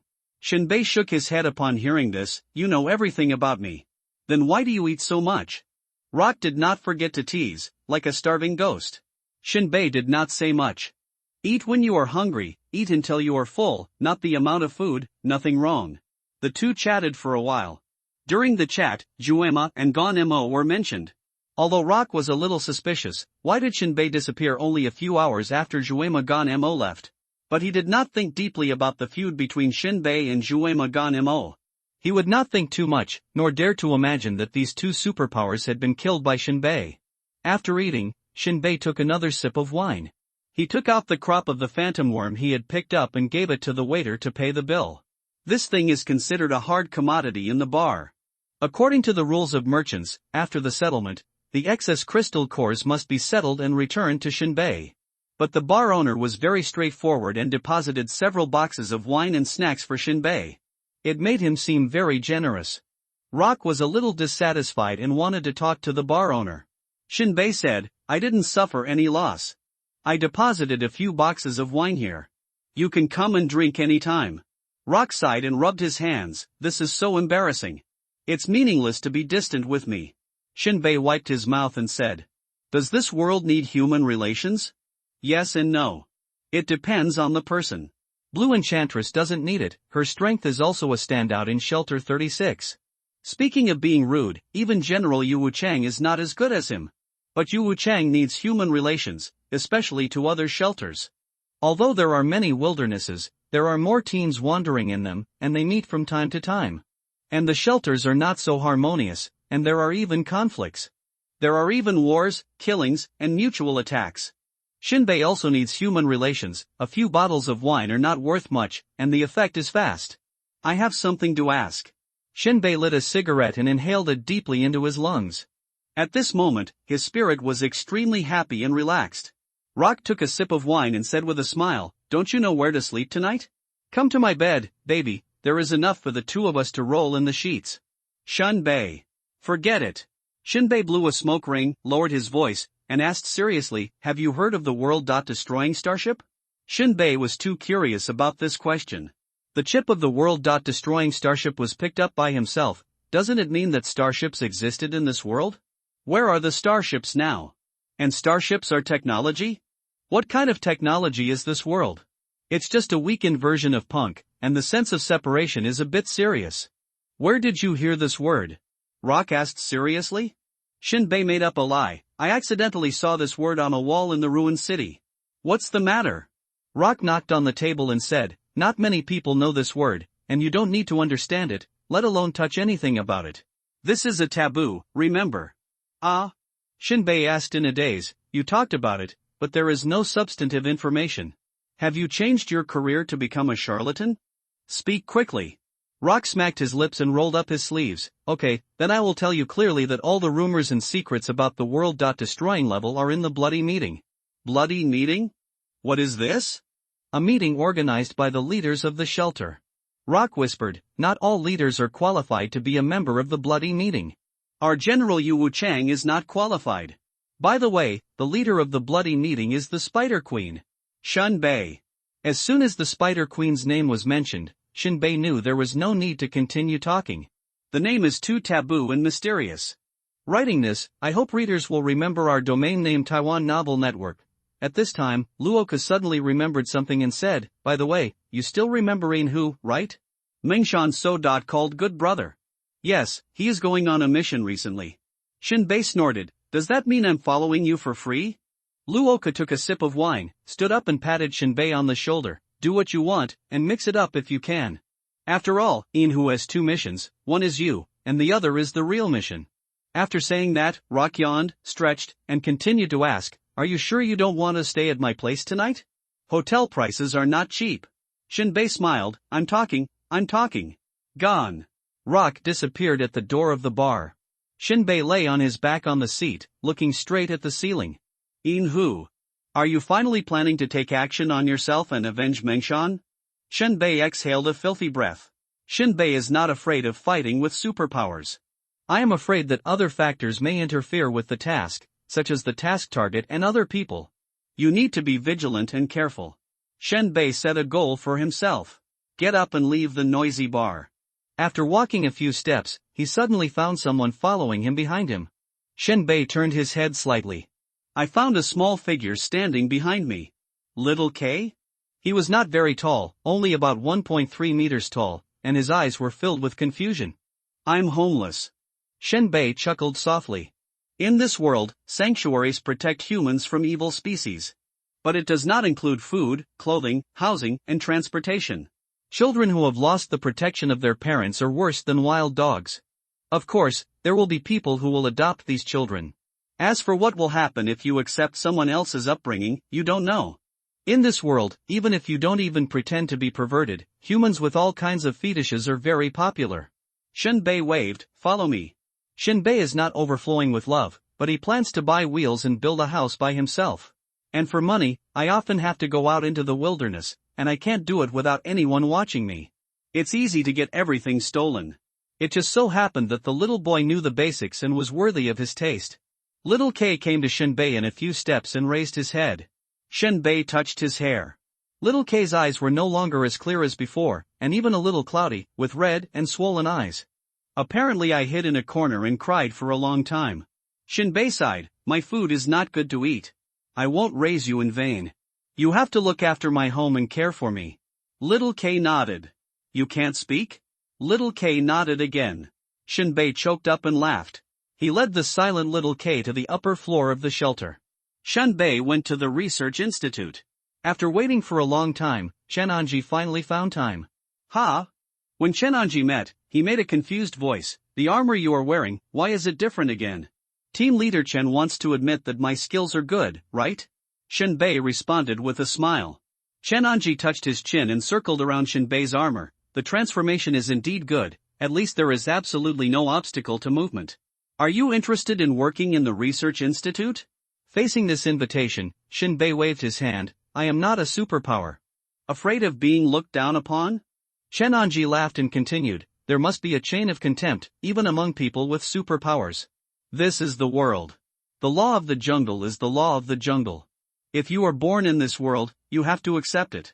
Shenbei turned to look at Little K and asked earnestly, have you learned what Uncle Chen said? Little K nodded. Shenbei turned to look at Shenanji, the education effect is good. You, Shenanji said with a straight face, I'm talking to you, why are you talking to others? The meaning of education is universal. I think you just don't accept it. What I don't accept is that others treat me as a weakling. When Shenanji heard this, his expression paused, but his eyebrows suddenly raised, and he said somewhat rudely, I say you are weak, but I am flattering you. Shinbei shrugged and said nothing. Okay. Shenanji pressed his hand, since you don't want to come to the institute, then tell me your current purpose. Shinbei said bluntly, I want a RV, how much does it cost? Shenanji touched his chin, actually, houses are not very valuable. The cheapest way is to hire labor and buy wood to build one. The more expensive ones are the wheels and chains.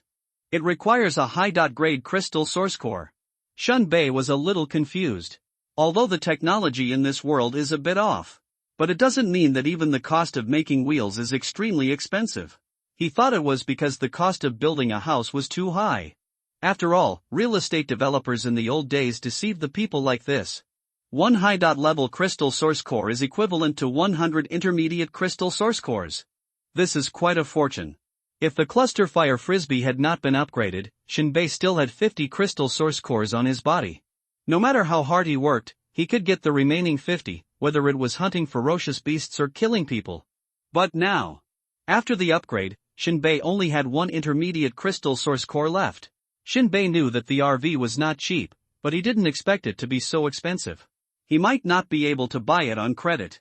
It's expensive, right? Shenanji saw Shinbei's tangled expression and thoughts, knocked on the table and said, you think it's expensive, and I think it's expensive too. Moreover, I can tell you that neither the wheels nor the chains are expensive, but the expensive thing is the qualification certificate. Qualification certificate? It was the first time Shinbei heard this word. Shinbei felt vaguely that this thing seemed to be the property certificate of the old times. Shenanji continued, you have to understand one thing. A shelter can run not only by Titan, but also by taxation. Otherwise, where will the wages of us non-combatants come from? In fact, Shenanji summed it up in one sentence. You don't know how expensive firewood and rice are until you run the household. General Yu Wuchang was almost bald. Without a qualification certificate, your RV is not qualified to be hung on the Titan. If you dare to hang it privately, the punishment will be unimaginable. Shenanji added. Shinbei stood up, with a helpless look on his face. It seems that I thought it was too simple. Why don't you come to our shelter to make money? Thank you for your kindness. Shinbei said modestly, and continued, how about this, help me build a house that can be assembled. The materials don't matter. The cheaper the better. No matter whether it is practical or not, it can be sheltered from wind and rain. Your requirements are too low, far less than wood. It doesn't matter. Shinbei said lightly. How many floors? Shenanji recorded the requirements. Are there any other requirements? 1 floor. Shenanji was surprised, just 1 floor? Aren't you planning to be a landlord? Just live by yourself. Shinbei put down an intermediate crystal source core as a deposit, and turned to leave the institute. In Shinbei's eyes, the materials of the house really don't matter. Even if it is a paper shell, it can be upgraded to a residence with amazing defense. As long as it is template splicing, it can increase experience points. These are the rules summed up by Shinbei. Opportunities that can increase experience points will never be missed. At night, Shinbei brought Xiao Kei to Rock's residence. He lived on the upper floor and enjoyed super standard treatment. A 2-story building with a single family. It was not a problem to take Shinbei in for a few nights. He was tough on the outside, but honest on the inside. Rock opened the door and welcomed Shinbei in with a smile. It's just that reality is too depressing. Shinbei smiled helplessly. Shinbei talked about his desire to build a motorhome. Rock looked at Shinbei as if he was a fool. Innocent, you know it with your toes, building a motorhome is cheap, who would rent it? Let's not talk about this. There's one thing I forgot to ask. When will Inhu leave for the mission? Originally, Rock had too many tasks to handle, and he couldn't remember who would go out on the mission and when. They were all temporary notices. But he was more concerned about Shinbei, and immediately replied, "I thought you were dead. This mission can be carried out at any time, but who came today and asked to carry out the mission tomorrow." Tomorrow. Shinbei's mouth twitched. "I won't talk to you anymore, I have to take time to rest." Shinbei patted Xiaokei. "Go, find a place to sleep by yourself." Xiaokei was a little restrained, looking at the messy and garbage-filled room, and finally chose a corner and slowly leaned down. Shinbei. Rock grabbed Xiaokei's neck, carried him to the utility room, threw in a blanket, and closed the door. Is that good enough? In Rock's eyes, this kind of child is a burden, and having a utility room to sleep is a great blessing. At least it's much better than a stray dog. Shinbei took off his armor, curled up on the sofa, and yawned. "At least you are better than me, you can stretch your legs. Look at me, the sofa is too small. Go upstairs and sleep in the same bed with me." Shinbei said half-jokingly, "I'm afraid I will make a mistake." Rock went upstairs with a bottle of wine. "I have to lock the door tonight and not give you the opportunity to make a mistake. Stay here. If I can't come back, call him Godfather, okay?" Shinbei put on his equipment and took the time to instruct Xiaokei. Luoka was eating breakfast and almost choked to death. He coughed a few times. "You are trapping me to death. I can't take care of myself, I don't have the energy to take care of this little bastard." Shinbei checked the gun bullets and said with a smile, "He is a mute, what are you afraid of?" Luoka's mouth twitched. "You can make fun of me. Come here, little thing, lick all the food I left. Waste a little, I will break your teeth." Although Luoka said so fiercely, he pushed Shinbei's breakfast to Xiaokei. Shinbei stretched out his hand to take the food and stopped in mid-air. "Shinbei. Hunger will keep you awake." Luoka grinned. Shinbei smacked his lips, snatched a piece of barbecue and stuffed it into his mouth. "Your advice is not worth thanking. This is all my experience. I have my experience. Hee, you don't know what's good for you after hanging out in the wilderness for a few days." Rocket put on his clothes and waved, "Let's go." Before leaving, Rock warned Xiaokei with a fierce look on his face, "If you dare to steal my things, I'll beat you to death." Xiaokei didn't have any fear and ate the food silently. Rocket tilted his head and whispered, "This little guy. If he can awaken, he is also a ruthless person." Shinbei looked back, closed the door, and said, "If a person is not ruthless, he can't stand firm. Cowards have been eliminated by this world." Rocket looked at Shinbei with a weird face. "Are you going to be a philosopher? If you can't save people by studying medicine, what's the use of being a philosopher? If you talk like this, I'll feel much more comfortable." Arrived at the mission station. There were already many people crowded in front of the door. Rock's temperament changed, and he kicked the crowd blocking his way with a kick. "Get out of the way. Don't you have eyes in the back of your head?" The crowd made way for him with a smile. "Boss Luo, you are lazy again. Is there a task with less work and more money today?" "Boss Luo, yesterday's task settlement was wrong. You didn't count the crystal source cores needed for driving on the road. I'm here to perform quantitative tasks and do some good work. A small gift is not a respect." Rock pressed his hands in front of the chattering crowd. "Take a deep breath and curse directly. Fuck your mother of the old times. You need an intermediate crystal source core to drive several times, and you told me to? Are you trying to put on an eyedropper? Damn it, get out. What did you send? You still want a simple task? It's better not to send it. Who are you insulting?" Then, with Rock cursing, he opened the door of the task office. Everyone rushed in. There are many people who come to perform quantitative tasks today. This kind of task is a mandatory requirement of the shelter. Every member of the shelter, no matter who they are, must complete a task issued by the shelter every week. Generally speaking, the personnel of the institute also have to go in and out of the wilderness to perform tasks. But usually, the tasks of non-combat personnel are lower, and they are also carrying work and cleaning the battlefield. There is no danger. To put it bluntly, this is also a way for the shelter to make money for free, which is equivalent to labor. Of course, if you take over the task at the task station, you don't need to do quantitative tasks. Shinbei sat aside and waited. Who has not arrived yet, and he can't help Rock. After working for a long time, there are fewer and fewer people in the task station.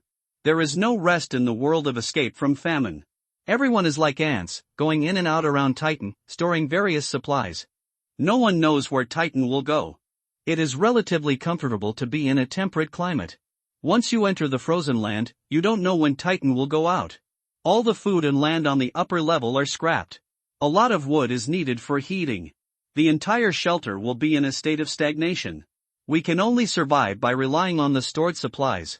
Shinbei once heard that a titan led humans into the frozen zone for 5 years. After 5 years, only the titan was alive, and all the people were frozen to death. The tragedy was not only caused by evil species and fierce beasts, but also by the climate. After everyone in the mission office left, Rock stretched and said, "I work 4 hours a day, I work so hard." Shinbei ignored Rock's boasting, he couldn't compare with him at all. "How much is the price for Inhu's mission this time? You will be tempted if I tell you." Rock turned on the computer and looked up the list of personnel. It just happened to be a high-level crystal source core. "But this has nothing to do with you, because you owe a debt of favor." Heartbeat. It was indeed heartbeat. And a little too fast. Shinbei was too sensitive to the amount of money. "It's hard, right? The mission at this price might not be that simple. To deal with the god of wilderness," Rock said lightly. Shinbei almost fell off his chair. "Wild god.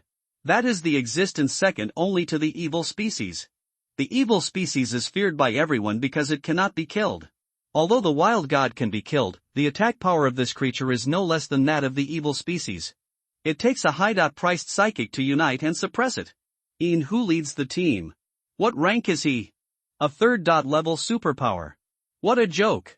Shinbei said directly, "Is it still too late for me to defect? Why panic?" Luoka stared at the computer, tapped the keyboard a few times, and cursed, "Fuck. This guy Luo Changyuan didn't come to perform the quantitative tasks again." "Where are you talking about?" Luoka turned to ask Shinbei. "I want to defect." "Don't panic." Rock pressed his hand, "It's just a juvenile. The research institute is very interested in this thing." "Young body?"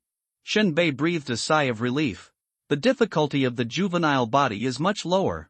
Does the institute have money to burn? Is there anything to study?" Shinbei asked. Rock lowered his voice. "I heard that Sanctuary Number 1 has developed a potion that can allow ordinary people to undergo a second awakening. The raw material is the blood of the Aragami. No one dared to provoke Huangshan before, but now that he has found a juvenile form, Yu Wuchang naturally wants to try.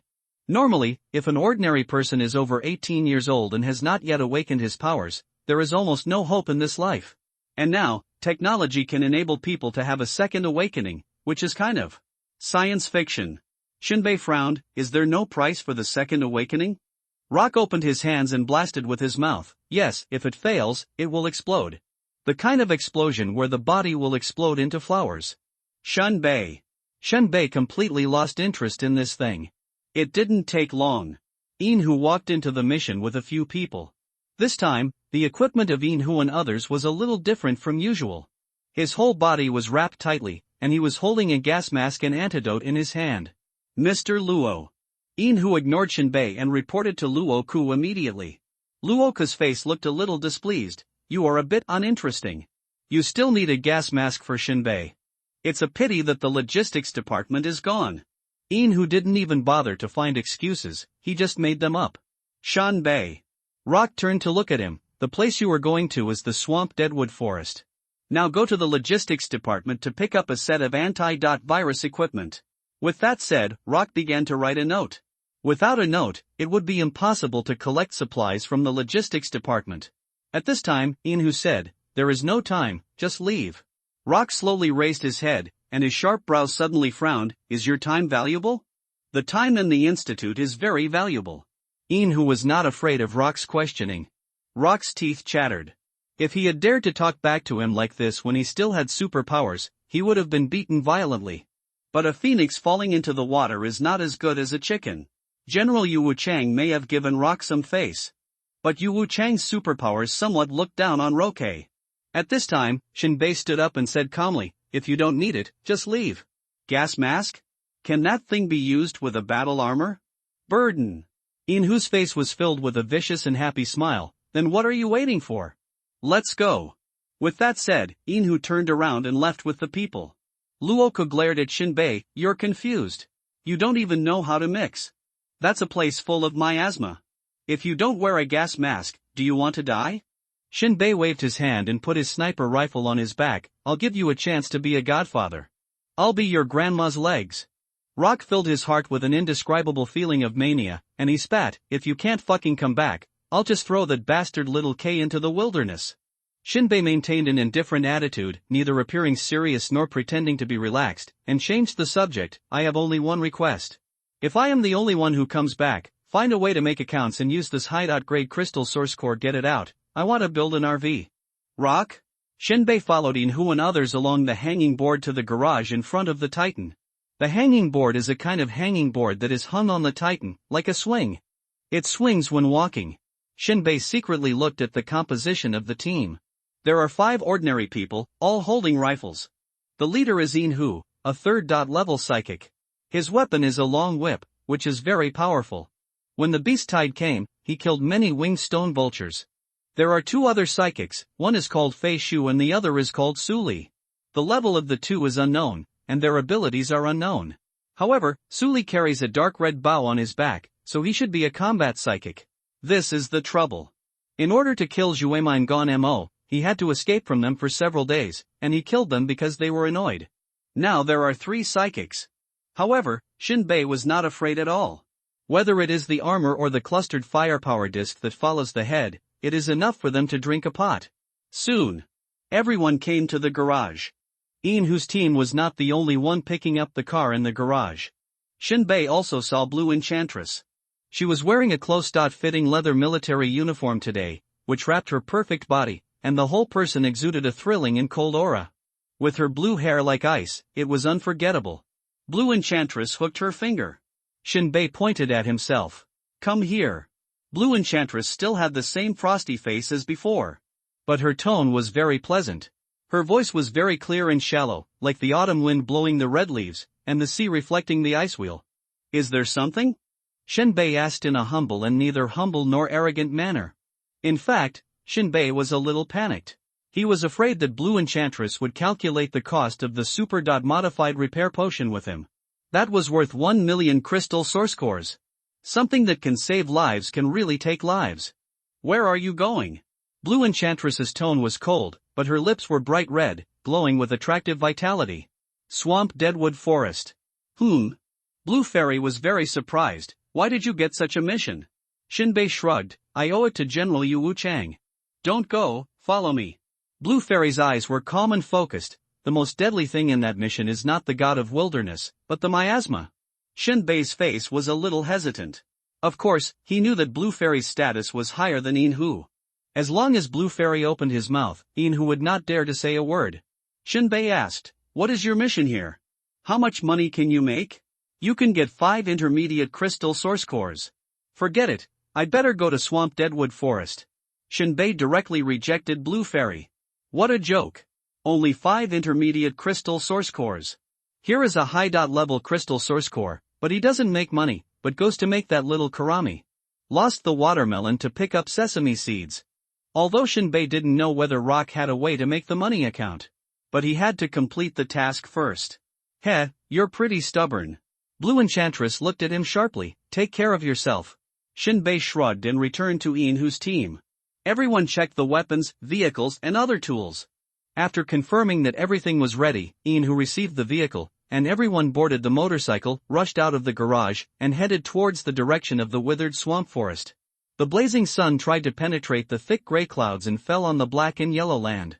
Occasionally, a strong wind blew away a small piece of gray cloud, allowing the sun to penetrate unimpeded.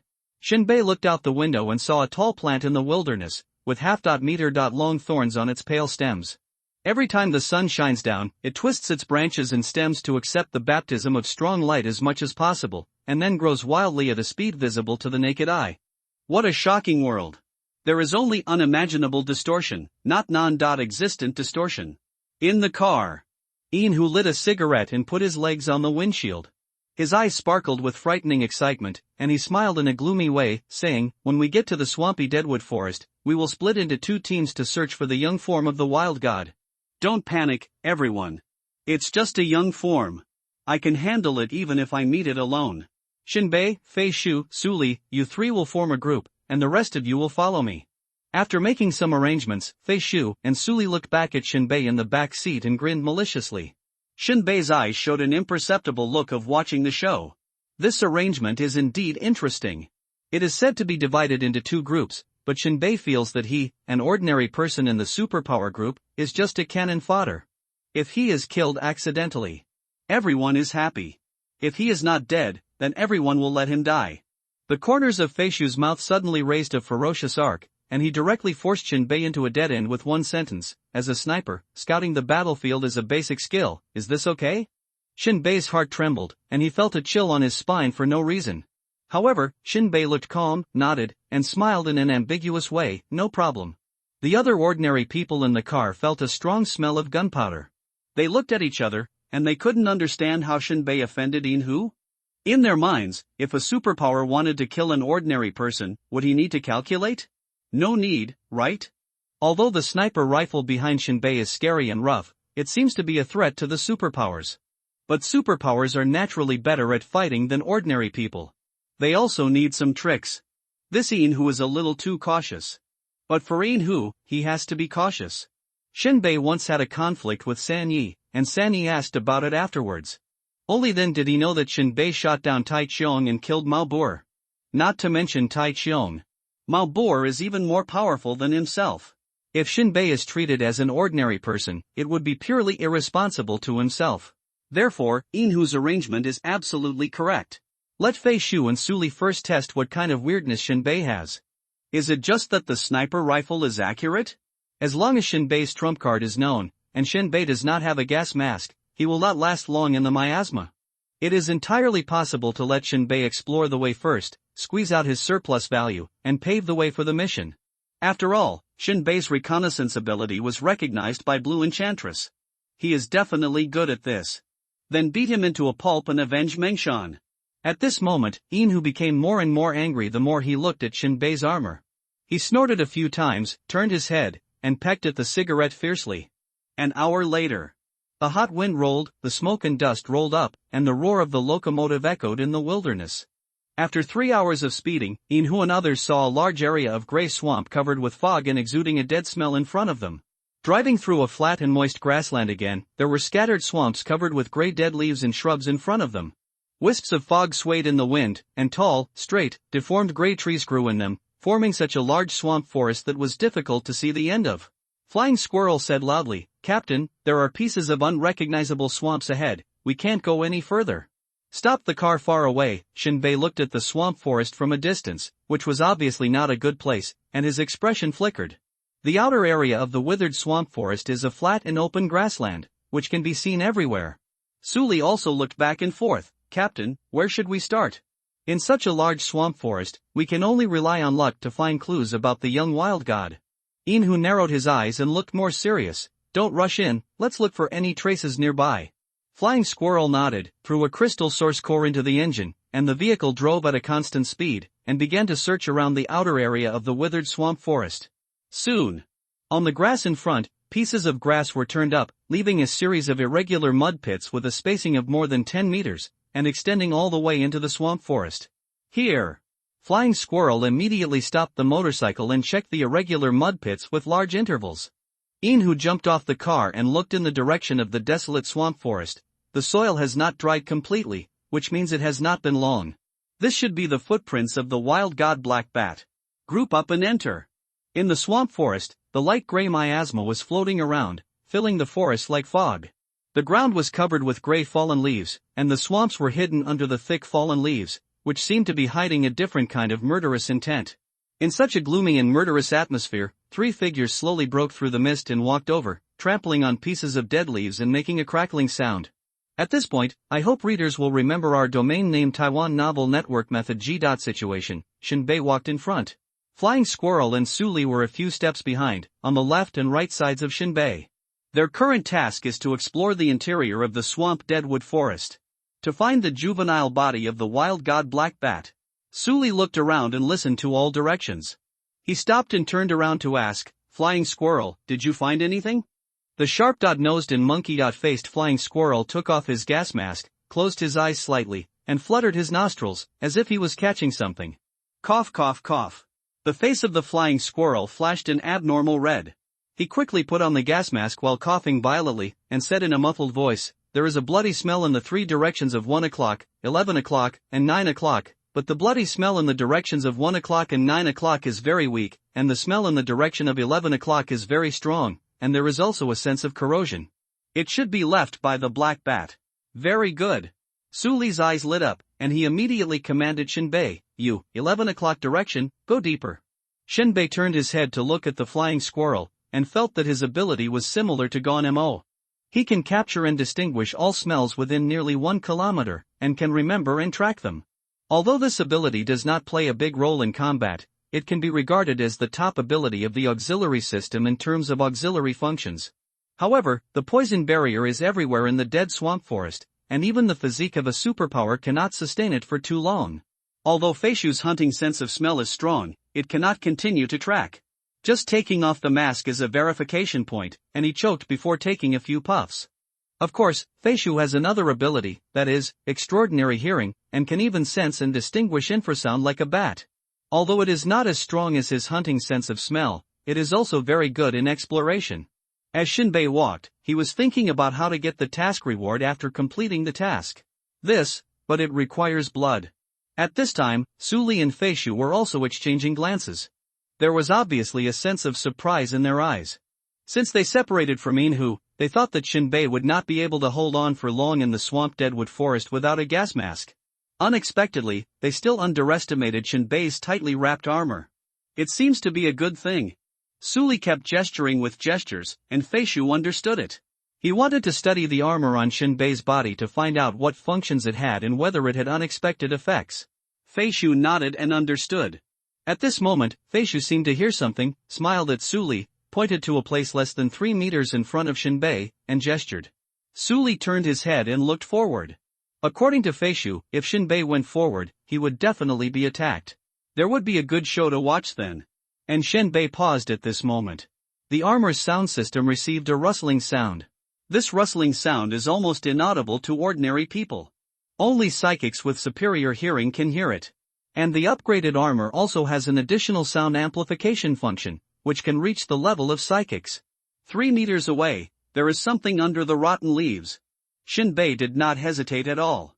The revolver suddenly raised the angle, using normal bullets, and the black muzzle sprayed green smoke in the next second. Bang! The flames flickered and the air trembled. At the same time, the ground just a few meters in front of him suddenly exploded like a bomb, and countless mud, dead leaves, and blood splashed horizontally. Hiss! Hiss! A strange and miserable sound sounded, and Shinbei looked closely and saw that a mollusk as thick as a man and like a leech was blown into 2 sections. One section was twisting wildly in the mud, and the hideous mouthparts that occupied most of the head kept shrinking and struggling, which looked chilling. It was the notorious killer in the dry and silent swamp, the iron wire kingworm. This creature was hidden in the mud covered by dead leaves, isolating all smells, temperatures and movements, and was extremely difficult to guard against. However, Shinbei, who believed that technology was the primary productive force, was obviously not among them. At his level, he could perceive the external environment in detail through the abnormal module combination of the armor. Just all the slight movements on the ground within a dozen meters around him could be vaguely detected even if the iron wire kingworm was hidden in the mud. The flying squirrel behind was also shocked by Shinbei's speed and decisiveness in shooting. He even found it hard to believe. How could an ordinary person find out that there was a wire king bug in front of him? To be frank, in this team, apart from himself, even Inhu couldn't find it. Strange. Strange. Was this just luck? Su Li was also shocked. If the flying squirrel hadn't said anything, he would have thought that the flying squirrel had betrayed and given Shinbei a signal in advance. Damn luck! Su Li said to himself. Click, click, click.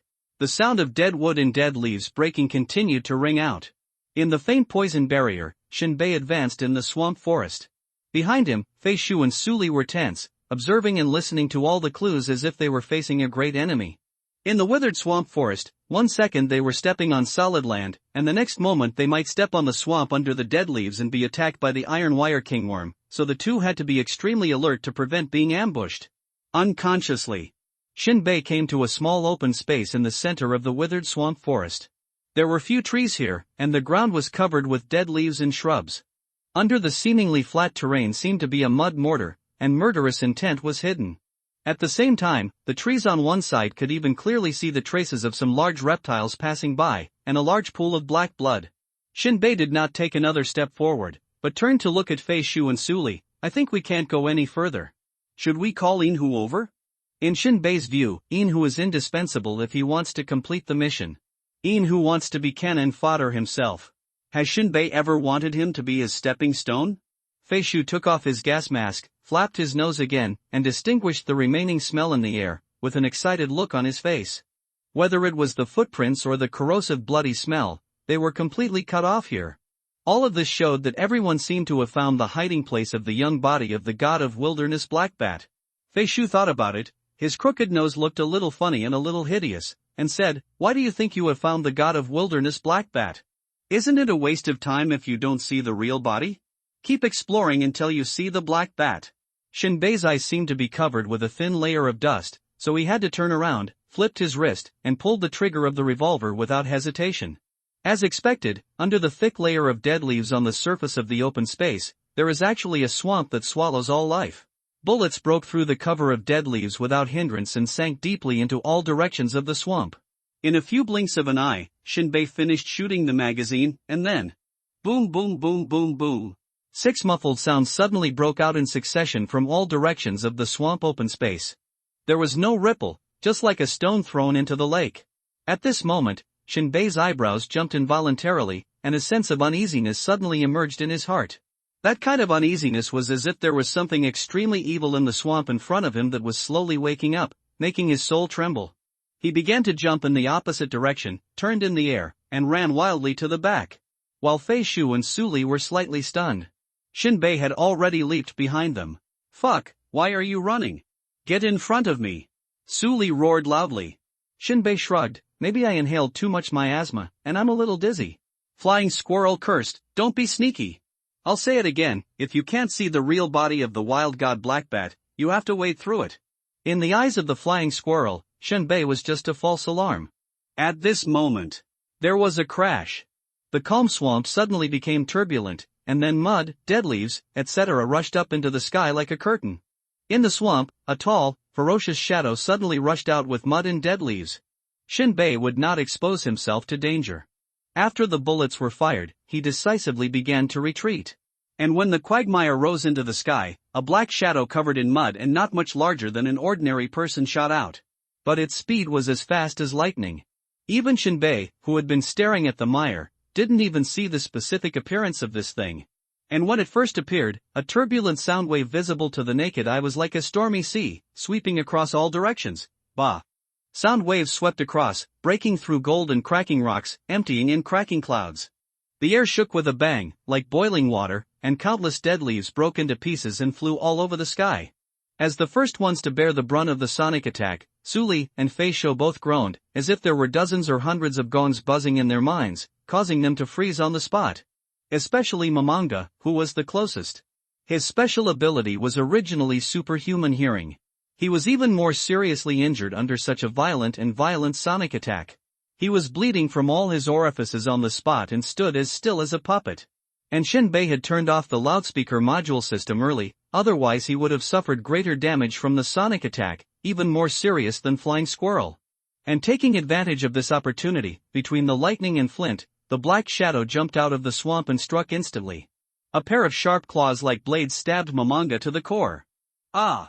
Under the sudden attack and severe pain, Mamanga's survival instinct caused him to let out a miserable howl and wave his arms wildly.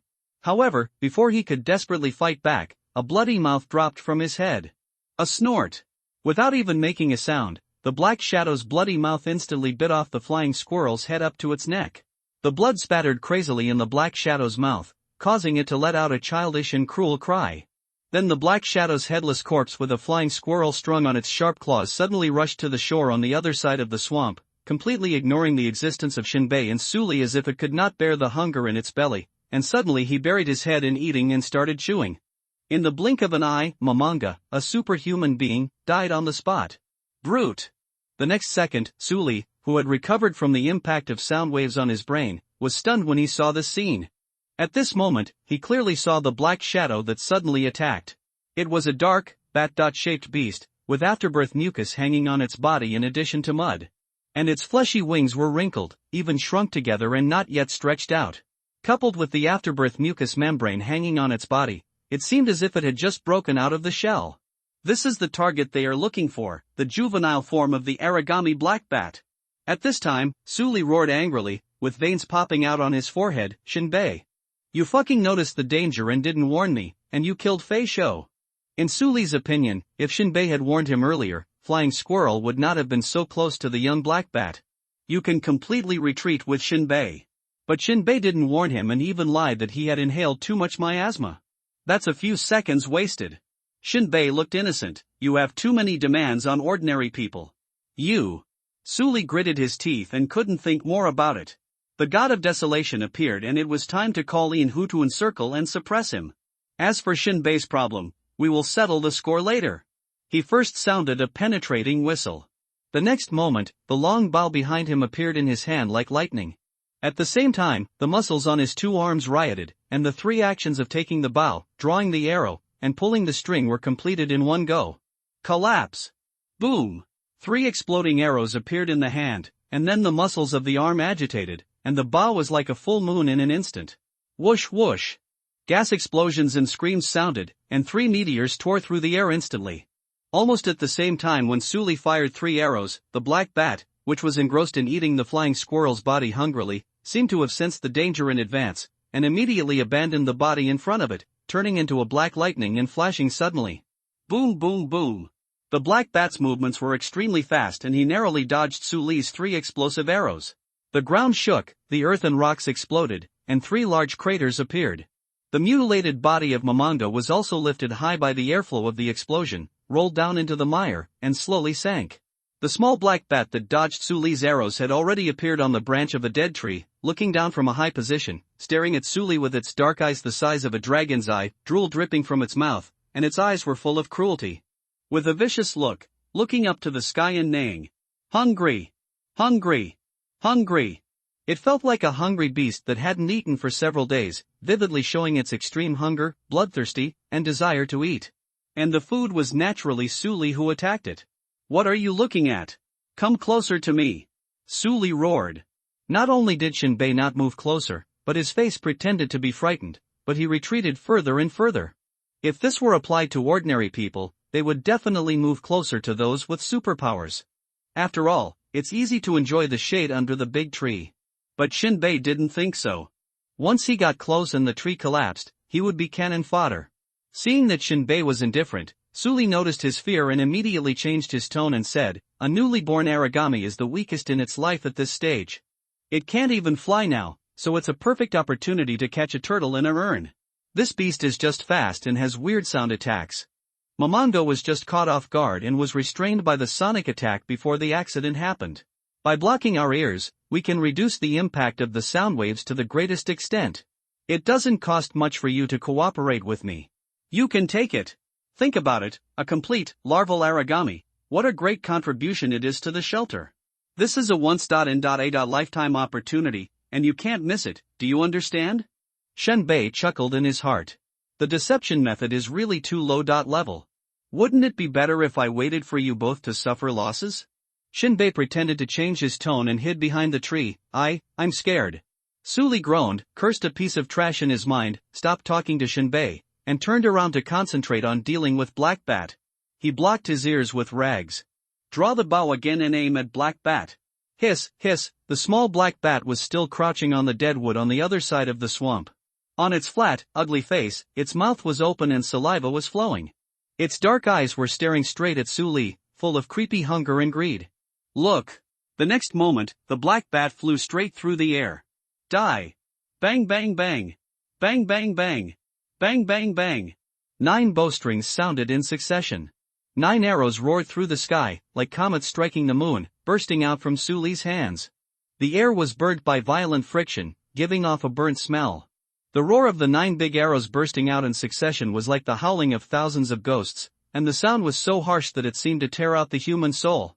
This is Suli's ultimate skill as a superpower, the 9-dot star chain. Boom boom boom boom boom. The next moment, the strong wind swept, the airflow blew, and the small open space was shaking continuously.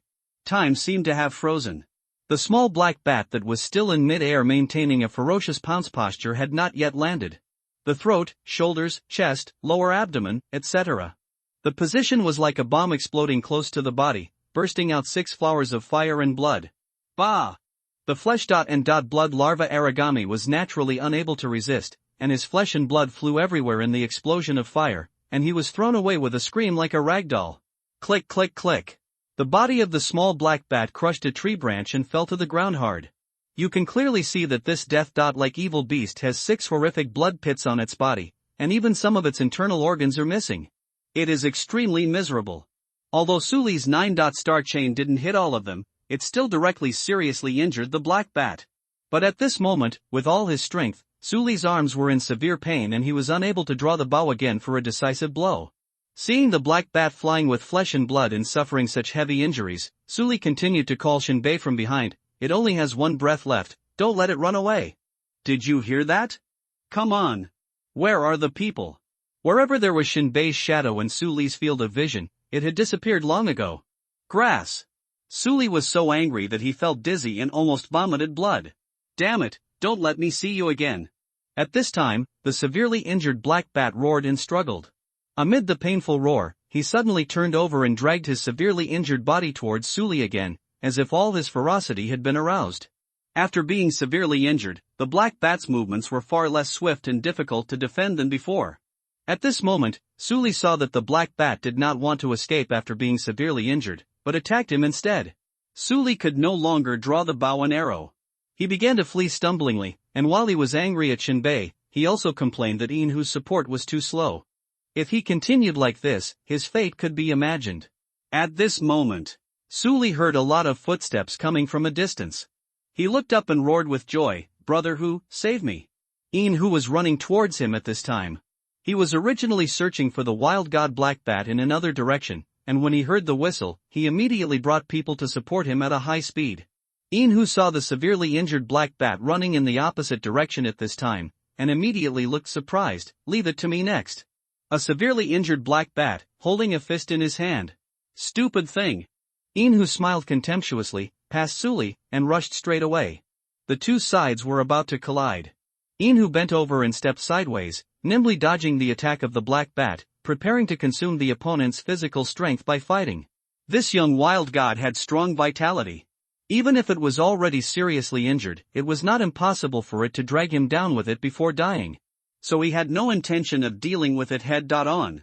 Instead, he wanted to temporarily entangle the black bat and wait until Suli recovered his strength. The two would naturally kill it easily with the combination of the two. However, although the idea was beautiful, the next development of the situation was beyond his expectations.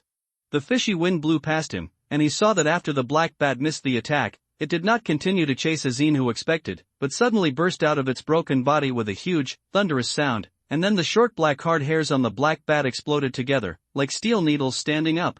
A huge warning sign suddenly rose from Suli's heart, who was recovering his breath. Not good. Whoosh whoosh whoosh whoosh whoosh whoosh whoosh. The next moment, the small black bat's body was like 1,000 arrows, and countless steel needles and hard hairs shot out like a violent storm, covering dozens of meters in radius, the sky and the ground, all around, and all 365 degrees. The overwhelming steel needles and hard hairs shot out, leaving no place to hide in the sky and the ground, and the speed was faster than bullets. The closest Inhu reacted very quickly in horror. His whole body suddenly changed. The original skin began to condense into a thick bark like defense, wrapping it inside. Ding ding dang dang. A large number of steel needles were blocked outside the bark. Suli, who was not far from Inhu, and the ordinary people who came to help were not so lucky. Suli saw something wrong, and immediately reached out to grab an ordinary person, barely blocking the door, and had not yet adjusted to cover his body. The next moment, more than 50% of the arms, chest, abdomen, legs and other parts of the body were pierced and penetrated by the hard bristles of the steel needles, leaving only hundreds of blood holes as thin as pinholes. Grass, grass, grass. In just a moment, Suli's whole body trembled violently, and then countless blood beads gushed out of the whole person like a sieve, staggering to the ground, still twitching. Ah! On the other side, other ordinary people did not react at all, avoiding a larger range of attacks. The steel needles attacked like a rainstorm, and dozens of fine blood holes appeared on their arms, shoulders, heads, and other parts of the body. It was like a burning pain, and they fell to the ground screaming, "Save me! It hurts! Captain Inhu. Save me. Ah. In a moment, these ordinary people were silent, not a single one was left, and all died under the attack of the black bat. Black bat's attack with its bristles was like a 360-degree rain of pear blossom needles without any blind spots. It was faster than a bullet and gave it unparalleled penetrating power. Even the combat leather armor on their bodies could not resist the amazing penetrating power of the steel needle bristles. More importantly, all the steel needle bristles that entered the body were stained with the extremely corrosive blood of black bat. This blood invaded the body like a strong corrosive toxin. Although it was not fatal, it made his body unable to move as if it was filled with lead. Even an awakened person could not resist it, let alone ordinary people. This shows how intense the black bat's toxin is. At this moment, only Inhu still retained his combat effectiveness. Suli was already seriously injured. If it were not for the strong physique of the superpower, he would have died long ago. Even so, after wasting a few hours and not being able to get treatment in the shelter, the only outcome was death with hatred.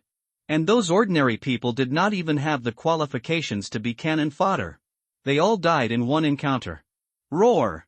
At this moment, the black bat, which was bald and had its black skin exposed, let out a cruel cry, revealing its extremely tenacious vitality. It reached out with its sharp claws and pounced directly at the Inhu, who was covered with thick bark, with a raging rage. Damn it! The Inhu had no time to take a look at the situation behind him. The foul smell of wind blew in his face, and Inhu's veins bulged, and his muscles and bones trembled.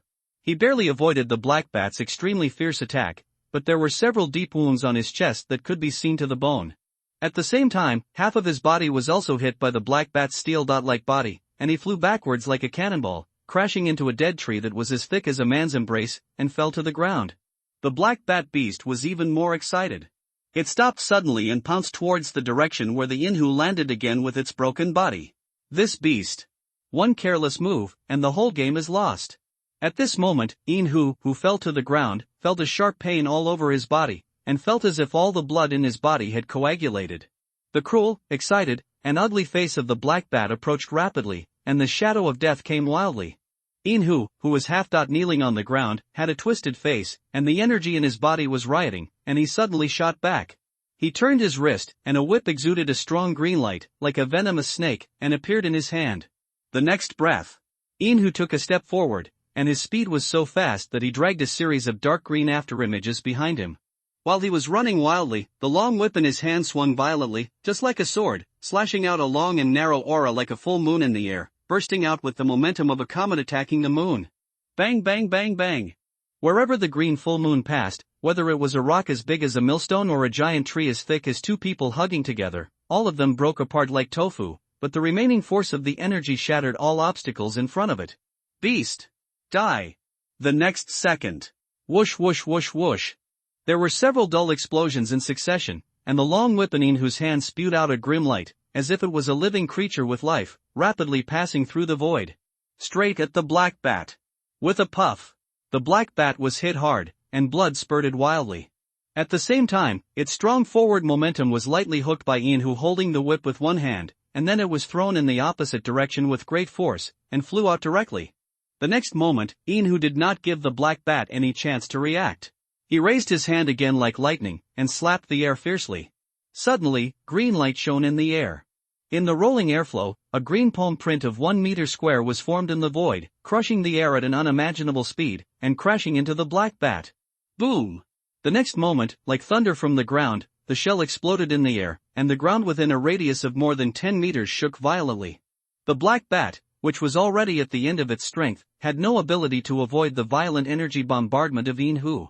In the deafening roar and the strong wind sweeping around, the black bat did not even last half a second.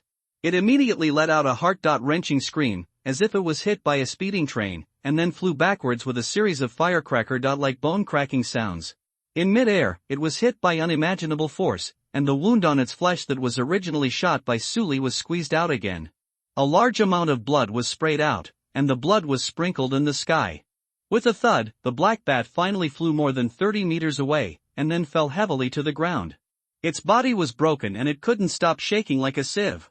It struggled a few times and couldn't stand up. Finally, it wailed and died. Pah!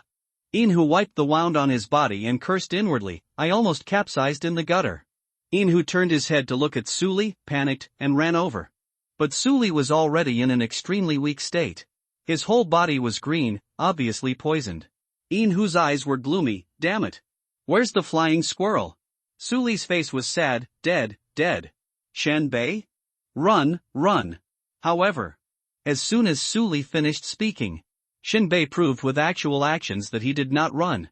It was a sniper rifle bullet with no sound but full penetration, which shot through Suli's forehead. I am here, I am always here, I am everywhere. Shenbei squatted on a tree in the distance and muttered to himself. The next moment, he pointed the gun directly at Inhu. Dead. Suli's forehead exploded. The still warm brain, along with blood, splashed all over Inhu's face. Inhu slowly widened his eyes. His heart was shaking. He clearly didn't hear any sound, but he saw a bullet shot into Suli's head. How is this possible? Inhu's brain reacted quickly, and he immediately realized that Suli was shot dead, and it was Shenbei's masterpiece. He was the only one carrying a sniper rifle. But what made his scalp fall off and his whole body tremble was why there was no gunshot. Could this bullet be shot from a slingshot? This kind of silent firing of bullets is something that only high-level psychics who specialize in shooting can do. And Shenbei is just an ordinary person. Guns need gunpowder, and there is a sound when they are fired. He swallowed his saliva, feeling that Shenbei was more troublesome than he expected. The next moment, Inhu had no time to think, nor did he care about Suli, who was already dead, and he had no intention of dragging the target Black Bat Juvenile. He flashed directly, his flesh burst into emerald green light, and plunged into the mud. The surface was like the surface of water, and Inhu disappeared like a fish in water. For Inhu, because he didn't hear where the gunshot came from, he couldn't judge Shenbei's position at all. Hiding behind any tree might expose his position. It was far less safe than going underground. At the same time, it would also make Shenbei lose his target. As long as Shenbei searched, he could catch him. Shenbei, who was squatting on a dead tree in the distance, was slightly stunned when he saw this scene. This ability is really unexpected. Shenbei squatted on the tree without moving, but turned on the sound system. At the same time, he withdrew the level 5 bullet from the gun chamber. In Shenbei's expectation, he planned to use the level 5 bullet to kill Inhu with one shot. Even if Inhu's reaction was fast enough to hide, he could still use the bullet's ability to turn and stage a scene of Xiaolong. But the facts exceeded Shenbei's expectations. This guy went underground. However, this was not a problem for Shenbei. He immediately connected the cluster fire disc. Cluster fire disc, kinetic energy remaining 98, 12 bullets. 24 bullets remaining in the ammunition compartment. Terminal wireless connection 500 meters. Editing instructions, invisible floating 500 meters automatic follow. Shenbei quickly set the command, forward 1000 meters, cruise. Silently, the air surged with slight fluctuations, and the still invisible cluster fire disc hovered over Suli's body. And Shenbei jumped off the tree. Switched to a revolver that was more practical at close range. At this time, the entire swamp deadwood forest was so quiet that there was not even a trace of wind. The air was filled with a faint green mist. Not even a few dozen steps away, Shenbei suddenly heard a rustling sound on his PA system. That was the sound of something moving underground. It was coming towards him. Shenbei looked calm, and naturally knew that Inhu was planning to launch another unexpected attack from underground. But he thought too much. The next second, the cluster fire disc in the air suddenly lifted its stealth. The barrel drooped slightly. There was a flash of fire, without any sound. It was like a plastic bag dropped from a tall building. But the next breath, the shell exploded in the swamp 800 meters in front of Shenbei.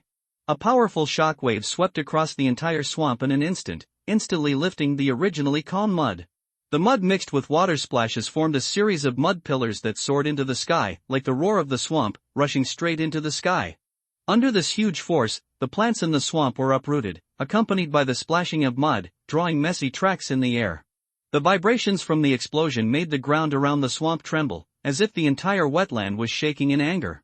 When the mud fell, it made a dull sound, and the splashing water fell back into the swamp again, stirring up circles of ripples. The air was filled with a strong smell of mud and gunpowder. But there was no bloody smell that Shenbei wanted to smell. Shenbei frowned. The shells of the cluster fire disc were modified, although there were no patterns engraved. In fact, Shenbei tried to use the patterns of bullets to draw on the shells, but failed. It seemed that the plugged IN was not used to the local climate, and there was no prompt. But let alone the modified shells, even the standard high explosives of the Research Institute could blow out the Yin tiger. But Shenbei did not see any flesh and blood. There were only pieces of meat blown up by the iron wire kingworm and other creatures. Shenbei tilted his head, staring at the bomb crater in front of him. In a short moment, a human dot-shaped arm was found. But this humanoid arm is not made of flesh and blood, but a wooden stake. It is similar to a prosthesis. Seeing this, Shenbei's pupils suddenly shrank. I underestimated him. Shenbei instantly thought that the rustling sound just now was not Inhu crawling underground. It was the prosthesis he made with his superpowers crawling. Shenbei did not hesitate at all. Directly command the cluster firepower flying disc to bombard the battlefield in all directions without dead angles. Since he did not know where Inhu was. But he must not be able to run far in such a short time. Or, he was too disdainful to run. After all, he is a superpower, how can he be scared off by an ordinary person? Boom boom, cluster fire discs rain shells. In this gloomy and dangerous hinterland of the swamp, artillery fire once again tore apart the long-lost tranquility. The cannonballs full of destructive power were like doomsday meteors, cutting through the dense miasma, dragging blazing tail flames straight into the mud. The rolling mud and water vapor intertwined into a chaotic world. Shenbei's eyes kept scanning. A hellish scene danced on his face in the light and shadow of the explosion.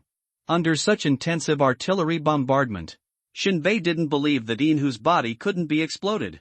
Really? Artillery shells plowed the ground and bombed, just one round. A black shadow leaped out of the swamp mud 300 meters away from Shenbei. Inhu. Mengshan misses you very much, right? Ha ha. Shenbei's voice was strange and loud, seeming to make the endless smoke and water vapor boil, as if he was jumping for joy and cheering. At this time, Inhu was like a silent stone, bearing the tide of pain from all over his body. A bloody hole was opened in his abdomen, his internal organs were shattered, and the spine on his back was deformed and bent. His face was a mixture of blood and mud. He never expected it. Although Shenbei has many tricks, his firearms are very powerful. But Inhu's plan to escape from the ground and plan a sneak attack unexpectedly failed. This is nothing. What shocked him the most was the fire-flying disc hovering above his head. Isn't this the weapon of the shelter? How could it be in Shenbei's hands? Moreover, the appearance becomes larger and the firepower is stronger. This shouldn't be the case. This kind of bombing weapon will automatically return to the Research Institute after being used. Also, when did Shenbei bring this thing? I can't figure it out.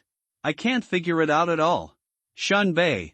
At this time, the Yin tiger is like a blazing flame in the cold current of the ice ocean, and like a dying beast in a desperate situation, painful and cold, silent and ferocious, crazy and tenacious.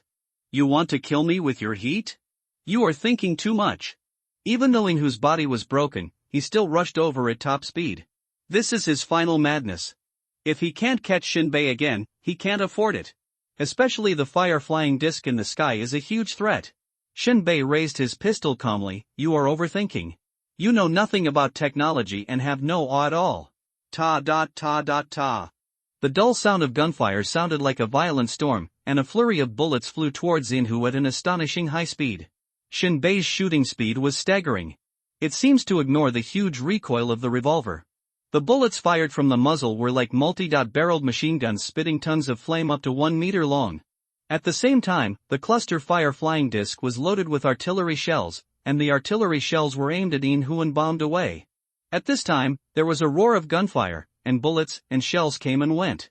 Inhu was surrounded by rich life force, and the bark defense generated by supernatural powers seems to be impenetrable, but that only refers to the Research Institute's cannonballs. But in the face of Shenbei's ruthless artillery fire, he finally seemed overwhelmed.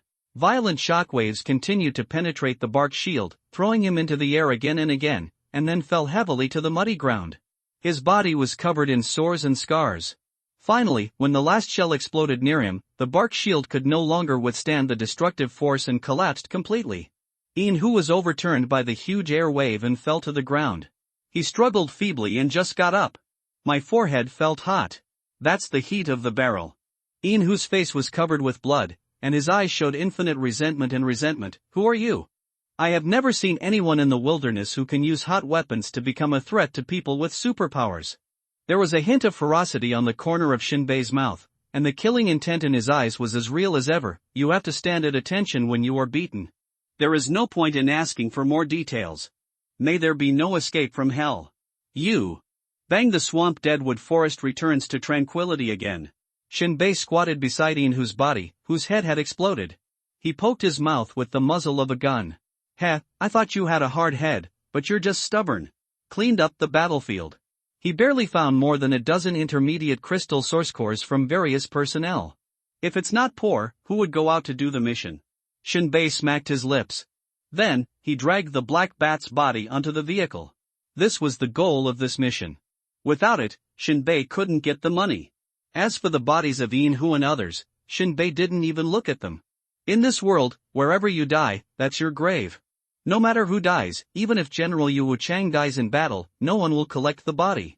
Some people will even celebrate. The whole world is a natural cemetery. Shinbei got into the vehicle. This was his first time driving a modified car in this world. Checking the power compartment, Shinbei was relieved to find that there was still some crystal source core energy left inside, so he could drive back to the shelter. He stepped on the accelerator. Boom! You can still feel the power and arrogance of the engine of the vehicle rushing towards you. In any case, the functions of the special off-road vehicles in this world are incomparable to those of the old era. After abandoning all kinds of safety facilities to protect the people in the car, as well as the fancy color TV and large refrigerator, the main feature is performance. Not only four-wheel drive, but also strong power, the suspension system that can be freely adjusted between 10 centimeters and 100 centimeters from the ground, each explosion-proof wheel that can be freely turned 180 degrees, and the crawling mode under special terrain. This is the essence of the new era vehicle. Shinbei took a last look at the swamp and deadwood forest. Light a cigarette. Take a deep puff. With one foot on the accelerator, the vehicle directly launched and rushed out. Now it is close to dusk, the sky has begun to darken, and the clouds above the wilderness are blown away by the strong wind, revealing beams of red sunlight. But the scenery and colors of the entire wilderness are still very monotonous. After running for about 10 hours, Shinbei saw the Titan squirming in the darkness. I'm back, however, the next second, Shinbei realized something was wrong. In the past, electricity was an extremely valuable resource in the shelter. Even if there were generators that used crystal cores as kinetic energy, the output ratio was obviously at a loss. Usually only the upper level could afford it. But now, the extremely energy-consuming searchlights of the entire shelter were all turned on, shining everywhere in the wilderness under the night. It seemed to be looking for something. At this moment, someone shouted a few times. The light beams of the searchlights all shone on Shinbei's vehicle. Shinbei raised his arms to block the dazzling light. A trace of displeasure flashed in his eyes. Just as he was about to jump out of the car, he heard a chaotic roar from the shelter. Run! What are you still standing there for? Evil seed! There is an evil seed behind you! Shinbei listened to the intermittent roars in the air, like the eternal cold wind blowing from the Arctic icefield. Horrified, his hair stood on end, and his soul seemed to be frozen. Shinbei felt an extremely oppressive and eerie breath coming from behind him, like a substantial tide, rushing from all directions. Shinbei's neck was extremely stiff, and his hands were sweating and slipping while holding the steering wheel. He trembled his head and looked back slowly. In an instant, Shinbei seemed to have his throat strangled by an invisible big hand, and his breath was choked and he could no longer speak. But see! Under the searchlight, a demon beast that looked like it had broken out of its shell from the deepest part of hell appeared in front of him. Less than 100 meters behind the car. The size of the evil species is so huge that it can block out the sun and the sky. Its body is like a twisted and deformed black mountain, covered with a hot and cracked hard shell like lava, inlaid with countless wriggling eyeballs and sharp bone spurs, each of which flashes with the light of the netherworld, which is creepy. Under its huge trunk, countless tentacles are circling and dancing like greedy venomous snakes, each of which is covered with extremely sharp barbs and glands dripping corrosive liquids. Wherever it passes, even hard rocks will turn into pus. And at the end of those tentacles hidden in the darkness are bloody mouths, ready to devour any creature that dares to approach. The center of the evil species is a heart that never stops. It beats wildly, making a thunderous sound.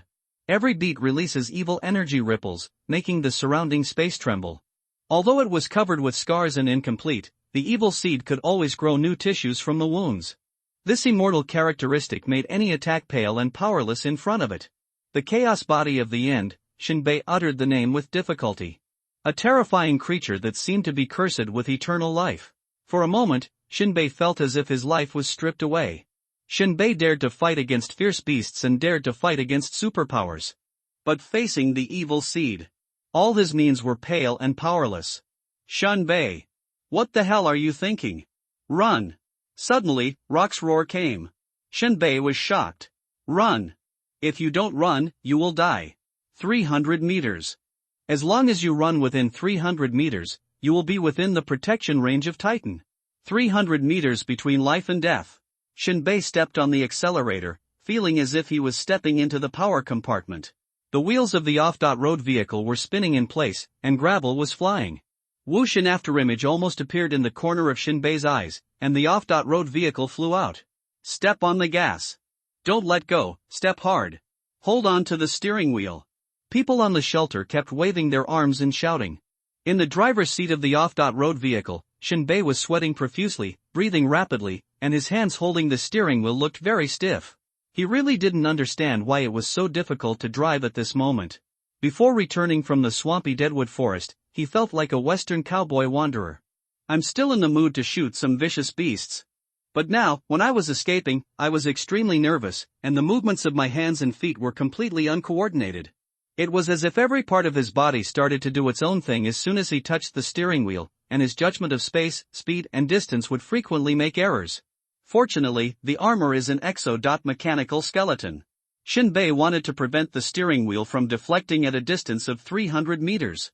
Directly cut off the power module, leaving the armor in a dead state, and rely on mechanical power to keep a tight grip on the steering wheel without letting go. The off-road vehicle is getting faster and faster. But the limit is only 50 miles per hour. After all, off-road vehicle performance is about handling complex wilderness terrain, not speed. What's more, there was Black Bat's body in the back, which weighed more than 3 tons. 300 meters. 280 meters. 250 meters. 200 meters. Close. Getting closer. People inside the shelter were also chanting, "The evil seed has not moved. It seems that it is not interested in you. Lucky guy. Shinbei, you can even stop and provoke the evil seed, huh?" Shinbei finally breathed a sigh of relief after hearing everyone's shouts. Thoughts swirled in my heart, is this still a polite evil species? It's really rare. But his relaxed mood only lasted for a second, and a sudden change occurred. The huge body of the evil species' final chaos body directly pressed down on him. Like Mount Tai collapsing. The waves rolling in the air fell lightly. Directly across the road that Shinbei must pass through. Squeak! Shinbei immediately activated his armor and stepped on the brakes. The speed of the vehicle does not decrease due to inertia. After stopping only 10 meters away from the evil species, the occurrence of this scene immediately shocked the personnel in the shelter. Rock even beat the fence and stamped out the cigarette butts. The spark that disappeared in an instant was like Shinbei's life dimming. He cursed secretly, "Fuck. Call me Godfather." Little K raised his head, looked at Rock, and then turned to look at the vehicle that had been completely obscured by the evil seed. Shaking his head firmly. "Little bastard." Rock cursed again, turned and left. At this time, other people in the shelter also shook their heads and left one after another. This time, no one can spare Shinbei's death. In this world, the most valuable thing is sympathy. Numbness. That's the main theme. But only little K was holding onto the fence, with his feet up, looking forward to seeing through. Facing Shinbei, who was only less than 200 meters away from the safe zone of the shelter, after being blocked by the evil species. The staff of the shelter shook their heads one after another, and no one responded with pity or sighs. It was like the end of a drama, the restaurant closed, and the people left. No one thought Shinbei could survive. Amid the voices of "May there be no famine in hell," the residents left without a trace. Eat, drink, and have fun. In this world, anyone who dies is just dead. Famine is still famine. It will not change because of the appearance or disappearance of anyone. Everyone's blood is cold. It really can't be heated. Even Rock, who has a good relationship with Shinbei. Only Xiaokei is still clinging to the fence, stretching his neck to look, his eyes flashing with tension and depression. At this moment, Shinbei's road is completely blocked. The countless tentacles of the evil species and chaos body dissolved in the darkness. In an instant, the vertical beams on the tentacles all lit up. Like a light bulb floating in the air, or a falling star. Confusing and fantastic. Fuck. Shinbei cursed inwardly, but did not give up hope of survival. In this world, the evil species is immortal, and it is unknown whether it is because the damage of the superpowers is not enough, or for other reasons. Anyway, it is indestructible. But this does not mean that the evil species will kill all humans in one encounter. At the beginning, the black smoke dot-like evil species did not kill more than 30 people after chasing for a while. Thinking of this, Shinbei felt that he still had hope and could not give up or be frightened by the evil species and lose his mind. The off-road vehicle roared again. Immediately, the body reacted quickly. The brake pedal was pressed to the bottom, and the tires rubbed violently with the ground, and a cloud of white smoke rose instantly, like the thick mist of magma gushing out when a volcano erupted. The tires made a harsh and sharp roar, like the howling of a beast before its death. The car body trembled violently, and the engine roared continuously. The rear wheel skidded wildly, in a manner that violated the laws of physics. It gripped, stalled, and gripped again in high-speed rotation, leaving deep tire marks on the ground. At that moment, the whole car slid sideways almost close to the ground, and the body showed an extremely exaggerated tilting posture, as if it would overturn in the next second, but it regained balance in a fraction of a second. With Shinbei's extremely precise operation, the off-road vehicle danced a gorgeous arc in the air like a sword, and quickly and smoothly completed a 180-degree turn on the spot. With a beautiful drifting action, it rushed directly into the wilderness at night. The off-road vehicle driven by Shinbei has no idea how many times it has run off the road. There is no road in the wilderness, or in other words, when escaping, any direction is a road. An hour later, Shinbei took the time to look back. The evil species still stretched out its huge body, like a big net chasing and covering it. Faster! Faster! Shinbei kept stepping on the accelerator. But the speed of the off-road vehicle was obviously not increasing. Always hovering at a moderate speed of 50 miles per hour. The evil species body that covered the sky and the sun, its running speed was obviously faster than the off-road vehicle, rushing over like a tide. Sweat beads slid down Shinbei's forehead, and he felt like a mouse being teased by a cat. It was extremely unwise to circle back to the shelter. The more you circle, the closer you are to the evil species in a straight line. You can only keep your head down and keep a straight line distance to the maximum distance. However, at the critical moment, the engine of the off-road vehicle, which lacked maintenance and was running at high speed, suddenly spewed out white smoke. The speedometer began to drop off a cliff. Shinbei's teeth hurt. The speed was not enough to begin with, and now the engine had a problem. The next moment, Shinbei was extremely decisive, took out the intermediate crystal source core, and threw it into the armor power module. The armor power system made a buzzing sound. Full power. After Shinbei's consciousness gave the order, the visual panel flashed red. Even Shinbei could feel the heat and kinetic energy generated by the full power of the power module. The next moment, Shinbei kicked the car door and jumped out of the car. His figure suddenly rolled to the left. At that moment, time seemed to be stretched, and the space around him was distorted and deformed. The energy light bands on the armor flashed violently with his movements, as dazzling as the explosion of stars. The moment he landed, Shinbei rolled with the force, raising a dust storm on the hard ground, like a huge shockwave caused by a meteorite hitting the earth. Several consecutive tactical rolling actions, coupled with the close fitting and repeated armor, resolved the huge inertial impact force. Then, without waiting for the dust to settle, he immediately stood up, and under the powerful propulsion built into the armor, his figure instantly turned into a shadow and rushed forward. Running at full speed, Shinbei stepped on a wilderness mixed with broken rocks and withered vegetation, and every step he took stirred up dust. The armor's power module has pushed the speed to the limit, 60 per hour. Every time Shinbei leaped, it seemed to challenge the constraints of gravity, leaving a trail of afterimages looming in the air. The visual panel kept flashing red light. Shinbei directly blocked it, and would rather burn the armor's power module than stop running. This is a life-threatening situation. The only consolation is that the armor's running speed is faster than the off-road vehicle. Looking back, it was like a nightmare, the evil species, flashing numerous bloodthirsty eyeballs, still chasing relentlessly. But the speed of both sides seemed to be pulled apart. Shinbei felt relieved, but did not relax his nerves. He continued to run wildly. I don't know how long it took. The eastern horizon was stained with a faint rose color, which was the shy outline of the early sun before it completely broke free from the shackles of darkness, soft and full of power. The morning glow gradually unfolded, like a huge watercolor canvas, relighting the wasteland that was once silent in the night in a dreamlike way. Shinbei looked up and glanced ahead.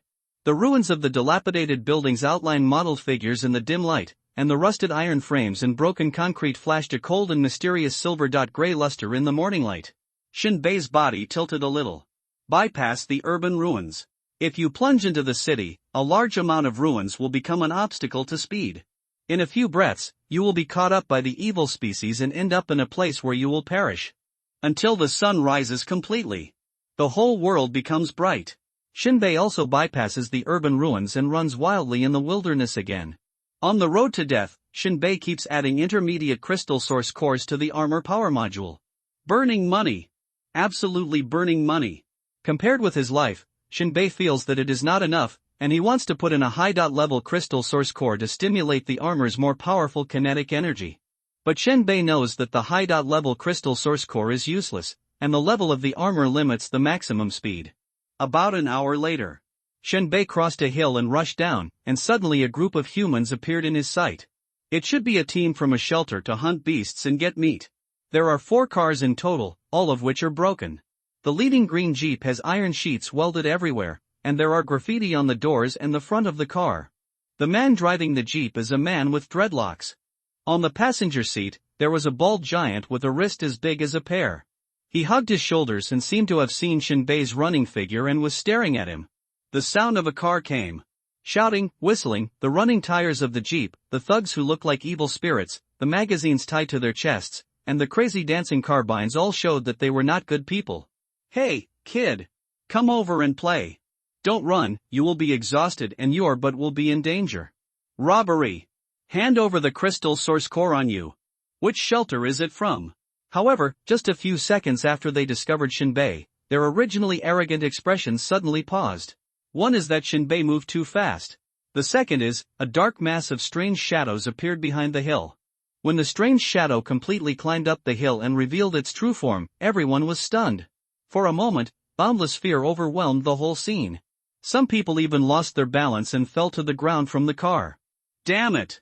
That's the evil seed. This guy is running the evil seed. Turn around. Don't run towards us. The carbine was spitting out flames like crazy, leaving a row of bullet holes on Shinbei's way forward. This threat was of no concern to Shinbei. In fact, Shinbei kept running, twisted his feet, and ran straight towards them. Pulling them to be buried with him can also reduce the speed of the evil seed's pursuit. I'd rather die than let my fellow Taoist die. Asshole, turn around. Damn it. Let's run. Let's get back to the shelter. The Jeep, which was originally swaying, accelerated instantly and began to turn. Due to the restrictions of the terrain, 2 Jeeps collided at high speed and completely stalled. The overturned Jeep drew a parabola in the air, fell with a wind sound that made people unable to open their eyes, made a deafening muffled sound, and plowed more than 6 meters of rolled soil backwards. Those who were thrown out shouted and wailed. The remaining 2 cars sped away without caring about the teammates who were left behind. The dozen people were completely dumbfounded. They stood there in a daze, at a loss. When Shinbei passed by them, they reacted. They raised their rifles in anger and started shooting at Shinbei. Shinbei had no intention of getting entangled with them. He moved in an S shape and disappeared directly from their sight. At this moment, a large shadow pressed down from the sky. The evil species is coming. Ah! Save me! Giggle when the evil species descended. The emotions of panic, fear, and even viciousness and unwillingness surged in their hearts like a raging sea. Suddenly, countless tentacles of the evil species instantly pierced the bodies of those humans who had not had time to escape. A sharp pain like a soul-tearing came from their minds, and they immediately screamed hoarsely, curled up on the ground like a shrimp, and rolled and struggled madly. The tentacles of the evil species seemed to be hollow, and they sucked them into mummies in the blink of an eye. As the tentacles threw the mummies out like throwing garbage and fell to the ground. The corpses, like broken glass, shattered into pieces of meat on the ground. The hungry greed of the evil species seemed to be satisfied. It stayed in place for a while, and then drifted away to the north. At this moment, Shinbei stopped in the south, watching the evil species completely leave. His tense nerves suddenly relaxed and he fell to the ground. He lay on the wilderness, panting. He had been running for nearly 3 hours. Although he had the help of the armor, he was also dizzy and tired. If his life was not threatened, he would definitely not be able to support this high-intensity running. He panted violently for more than 10 minutes. Shinbei finally recovered a little from the terrible pain of soul tearing. He lay on the ground in a mess, raised his head with difficulty, drank a sip of water, and chewed food quickly. The tired internal organs began to get nutritional supplements. Shinbei stood up again. He knew that the pursuit was not over yet. Although the evil species left. But it implicated a group of humans and suffered an uncrowned disaster. Naturally, he would not let it go. Moreover, this place must be very close to the shelter of that group of people. After all, they met them when the sun just rose, which means they were not out for a long time. The 2 jeeps that escaped will soon return and retaliate against me. If I reason with them, it means that my helplessness is useless. That is equivalent to pushing myself into the fire pit. In this world, reason cannot fill the stomach, let alone bring people back to life. No matter who it is, everyone knows that in the world of escaping from famine, one must first keep a little bit of bad air in his heart. What an absurd thing, first suppress the other side in momentum. Then, don't care about life and death, just do it if you don't accept it. Negotiation? There is no negotiation, only bullets. Of course, there is still the possibility of negotiation between shelters. For other people, it is wishful thinking to ask for forgiveness from the other party after causing such a thing. Shinbei moved his mind and gave an order to let the armor conduct self-inspection. After all, the armor always maintains a high-load operation state, and even a burnt smell can be smelled. The situation is estimated to be not objective. Self-inspection, at the same time, pull the cluster firepower flying disk data. Clustered fire disk, kinetic energy remaining 38, 12 rounds of ammunition. 24 rounds remaining in the ammunition compartment. Terminal wireless connection 500 meters. Editing command, invisible float 500 meters auto.follow, Shinbei took a look. Fortunately, the clustered fire disk still has kinetic energy left. I was really afraid that it would fall directly from the sky due to insufficient kinetic energy. It would be no fun if it fell to pieces. Currently, it can support returning to Shelter 36. At this moment, the information popped up on the armor visual panel. Self-test completed, upper body frame, including head support unit, shoulder assembly, chest armor plate, back support structure and spine simulation device, shoulder joint module, elbow joint drive, wrist joint and hand exoskeleton, etc. intact. Lower body frame, damaged, the list is as follows: hip joint assembly, 30 damaged, knee joint module, 50 damaged, ankle joint drive device, 50 damaged, foot thruster, 90 damaged, power module, 70 damaged, control system, including sensors, neural interfaces, etc. intact, life support system, including oxygen supply, cooling system, heating device and waste treatment facilities, etc. intact, skeleton structure, slightly damaged, power transmission cable, infrared vision cable. Disconnected, others intact. Carefully browse the information. The problem is not big. The upper body is not affected in any way, and the lower body limbs may be a little stiff. After knowing this situation in mind, Shinbei knew how to deal with the pursuit below. Look to the west. Sure enough, there are dust dragons rolling on the edge of the sky. It is the dust raised by the jeep, heading in this direction. Shinbei activated the armor again, and the power module output was pulled to the limit again. Even if the power module is burned, we have to run to the ruined city, otherwise I will be a target. Shinbei's figure suddenly paused, and he rushed out in the direction he came from. I don't know how many Avengers are chasing after him, and there are several superpowers among them. Fighting in the wilderness is absolutely disadvantageous. The only correct choice is to solve the alley battles in the steel forest one by one. Damn it! Captain Black Fong, we lost a lot of people. The bull giant sitting in the car had a cruel look in his eyes and screamed in extreme anger. The man called Black Fong had a head full of dreadlocks. His face was cold and murderous, forming a large area of extremely depressed, gloomy, as if a disaster was about to come, covering the car. They had just fled back to shelter number 12, and after reporting the situation to the leader Chi Yun-Lai, they saw that the evil species had left. They immediately asked Chi Yun-Lai for additional manpower to hunt down and kill for revenge. According to Black Fong's description, Chi Yun-Lai had a strong interest in Shinbei's armor, and almost without any hesitation, he asked to bring the armor back to the research institute for research. At this time, Black Fong growled, "Hurry up! Chase! Don't let the guy run away!" The driver stepped on the accelerator hard, and the speed climbed again. Black Fong turned to the bald man and said, "Sure Xian, you don't need to talk nonsense. When I catch that guy in armor, I will definitely destroy him to pieces." The bald man Sure Xian gritted his teeth and said, "This is the first time someone dares to walk the evil seed. What a brave guy." Black Fong snorted and looked straight ahead. It's just that the speed of this evil seed's end chaos body is not fast enough and it has been injured, otherwise how could it be walked by humans like a dog? Injured? Sure Xian was suddenly shocked. "How did you see it?" There was an undisguised sarcasm in Black Fong's eyes. "Were you scared silly at the beginning and didn't observe carefully?" Sure Xian's mouth twitched and he couldn't speak. He was almost scared to pee at the first time. There are many evil seeds in the wilderness. But because the wilderness is too small, the shelter is always moving, and the probability of encountering evil seeds is not high. This is the first time he has encountered an evil seed face to face outside the shelter. Naturally, he was a little flustered, so he had no time to observe anything. Heia's eyes were extremely deep, and his face showed no joy or sadness. He slowly said, "The heart of this evil species is covered with scars, and it is even exposed. Although the wound is healing, it seems to have suffered serious damage." Sure Xian took a breath of cold air, and his head was buzzing. The others in the car were also shocked. "Injured? The evil species was injured? Doesn't that mean?" Sure Xian asked excitedly, "Isn't the evil species immortal? How could it be injured? Does it mean that the evil species will also die?" Heia shook his head. "I don't know why this evil species was injured, but one thing can prove that the evil species is not dead, and this record has not been broken." At this time, an ordinary person holding a rifle said, "I heard that someone saw the body of the evil species. It must have been killed by humans.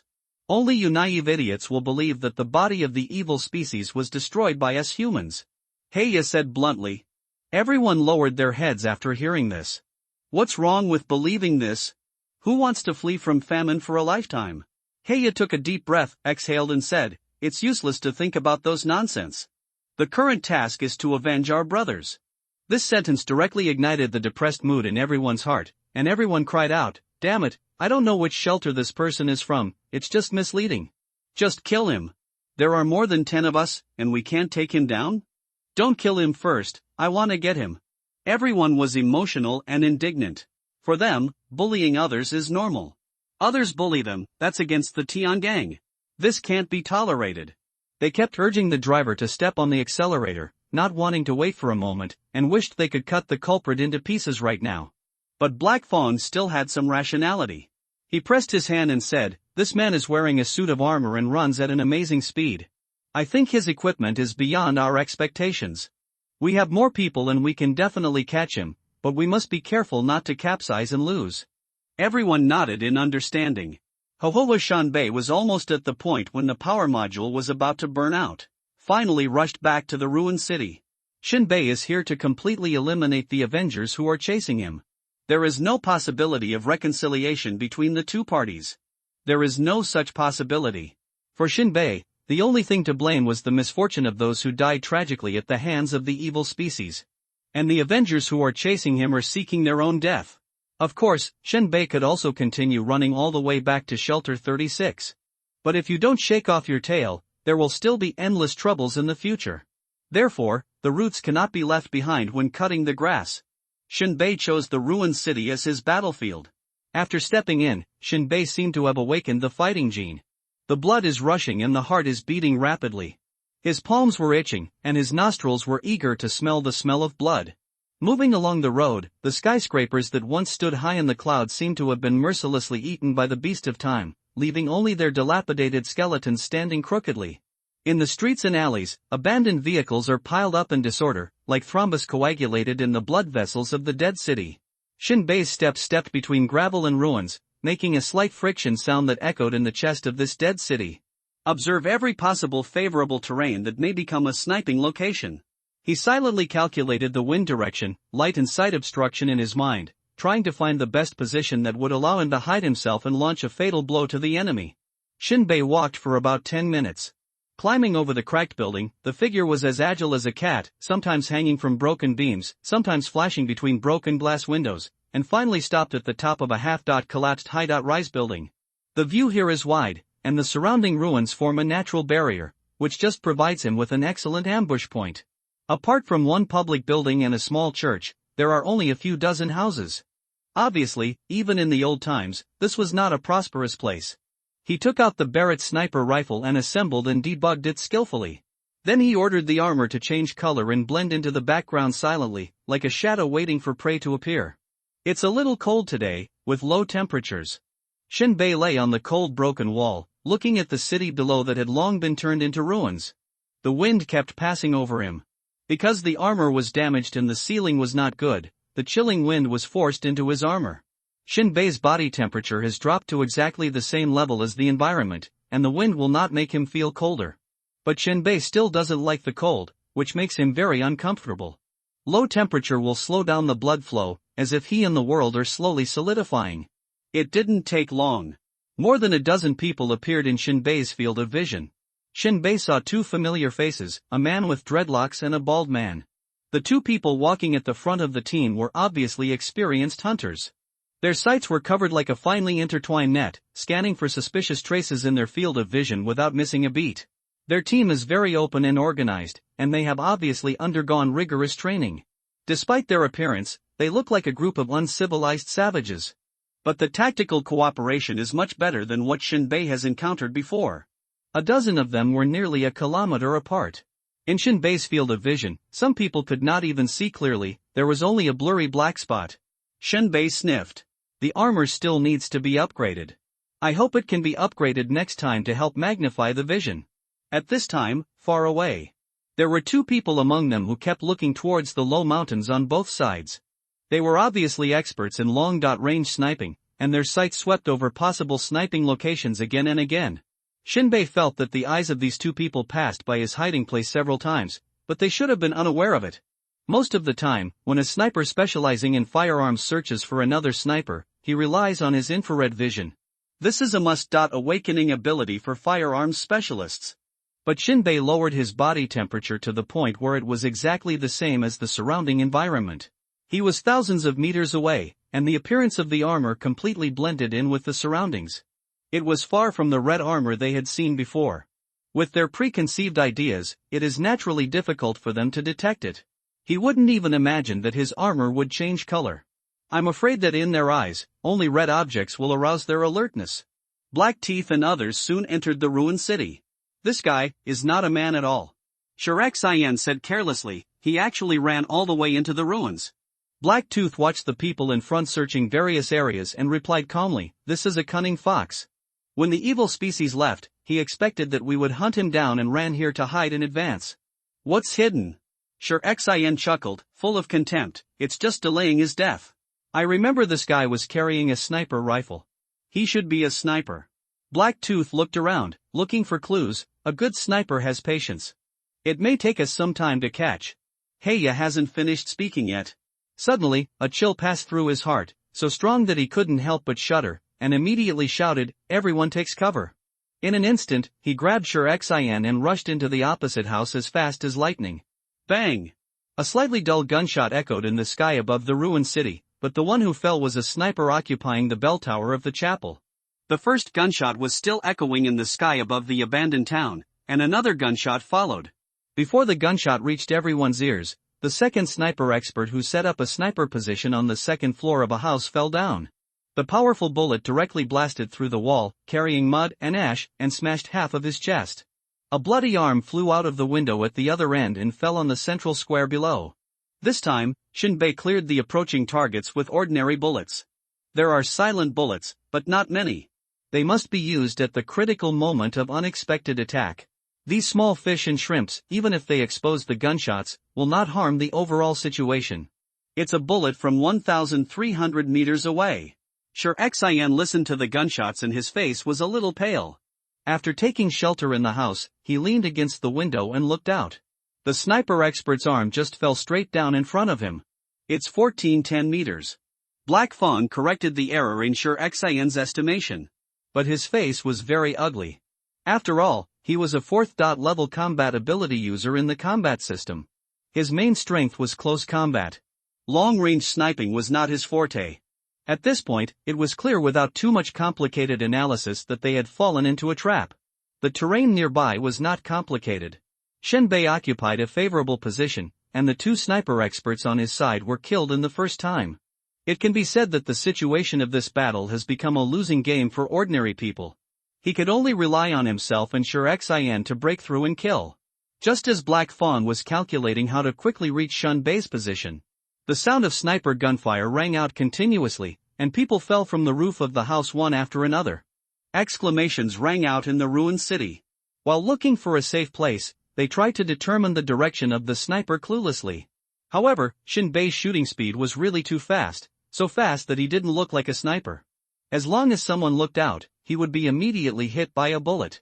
The thin walls of these houses eroded by time could not provide any cover at all. The muscles on Heiya's face kept jumping, and every gunshot sounded like a knock on his heart. In a short period of time, Shin Bei had fired 13 bullets and killed at least 8 people. After seeing the fate of the second sniper expert, he no longer had hope for the people who were shot to survive. The power of the bullets used by the other party was clearly to leave no survivors. Every death meant that his team's strength was weakened. He is an ordinary person. Xin came to a conclusion. Heiya glared, what the hell is there to say? The firearms used by the superpowers who specialize in firearms are different. In other words, the guns they use are small cannons. And Shin Bei on the opposite side is just an ordinary bullet. At this moment, a teammate was very experienced and brave, and he raised his hand and fired 2 shots. Gunshots rang out one after another.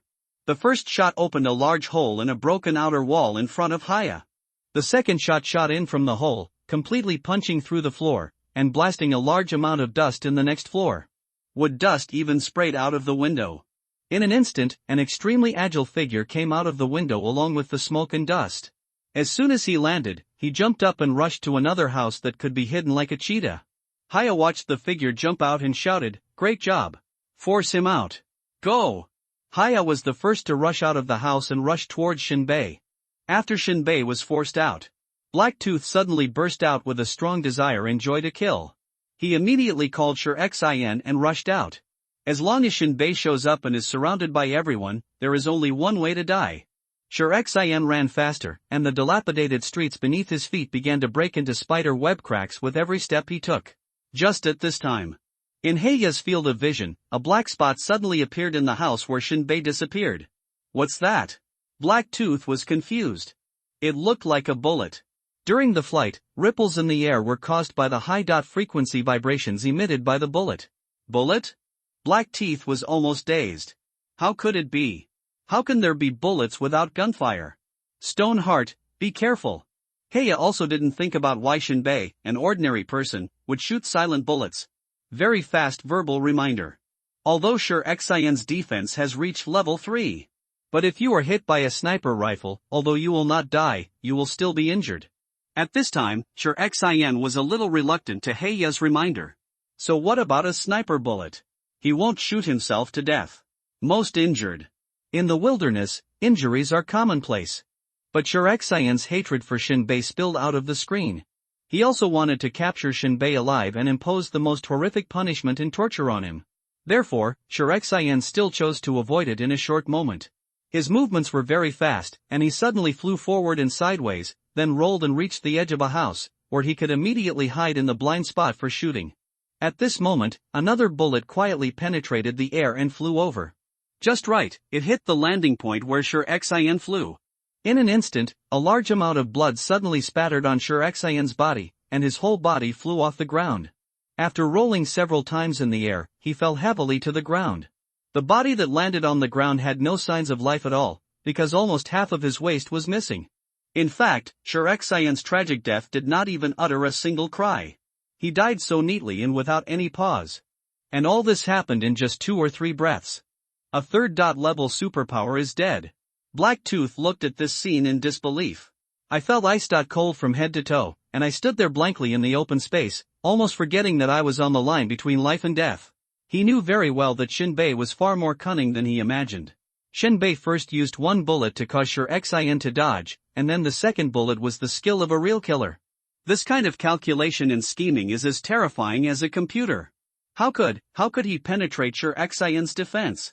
At this moment, Heiya couldn't imagine, what kind of bullet did Shin Bei use? This power has far exceeded the limit of damage that normal gunpowder bullets can cause. Puzzling. confused, creepy, horrified. All kinds of emotions filled his mind, endlessly. This seems to be an ant. Usually when I see it, I don't bother to step on it. And Shinbei, the ant, actually killed an elephant in front of his eyes. This is more powerful than the impact of a lion killing an elephant. An ordinary person with a sniper rifle, even if a god comes, can't kill a third-level superpower with one shot. He suddenly woke up, his face was cold and solemn, and he also revealed a vague uneasiness. Blacktooth saw the flashing muzzle flash on the ruins opposite, but still couldn't lock onto Shinbei. He yelled and picked up a rifle dropped by his teammates next to him. Holding the muzzle of the gun, he fired wildly at the place where Shinbei might be hiding. His finger pulled the trigger hard, and in an instant, the rifle let out a deafening roar, like a thunderbolt tearing through the silence. Tongues of flame spurted out from the muzzle, and tracer projectiles flew toward Shinbei's hiding place like an angry swarm, forming a fiery and deadly trajectory. The surrounding dust stirred and rolled due to the violent impact of fire, and the air was filled with the smell of gunpowder smoke and burnt steel. Every gunshot was accompanied by flying gravel, and every impact carved new wounds on the ruins. After the bullet is fired, Heiya bowed his body and rushed toward Shinbei's sniper position amidst the ruins and rubble, using the cover of various buildings and obstacles. At a distance of 1,500 meters, he needs close to 1 minute to charge. However, as long as he was allowed to get within 500 meters, he would be confident to suppress Shinbei's firepower. In other words, he still needs to cross 1,000 meters accompanied by death. Black Teeth leaped forward rapidly, using various incredible tactical moves to close the distance with Shinbei. Shinbei continued to fire, bullets whizzing past Heiya. However, instead of being grateful for the deviation of the trajectory of these bullets, his heart sank deeper and deeper. Screams kept coming from behind him. It was obvious that Shinbei's target was not him, but his teammates who were still hiding in the ruins.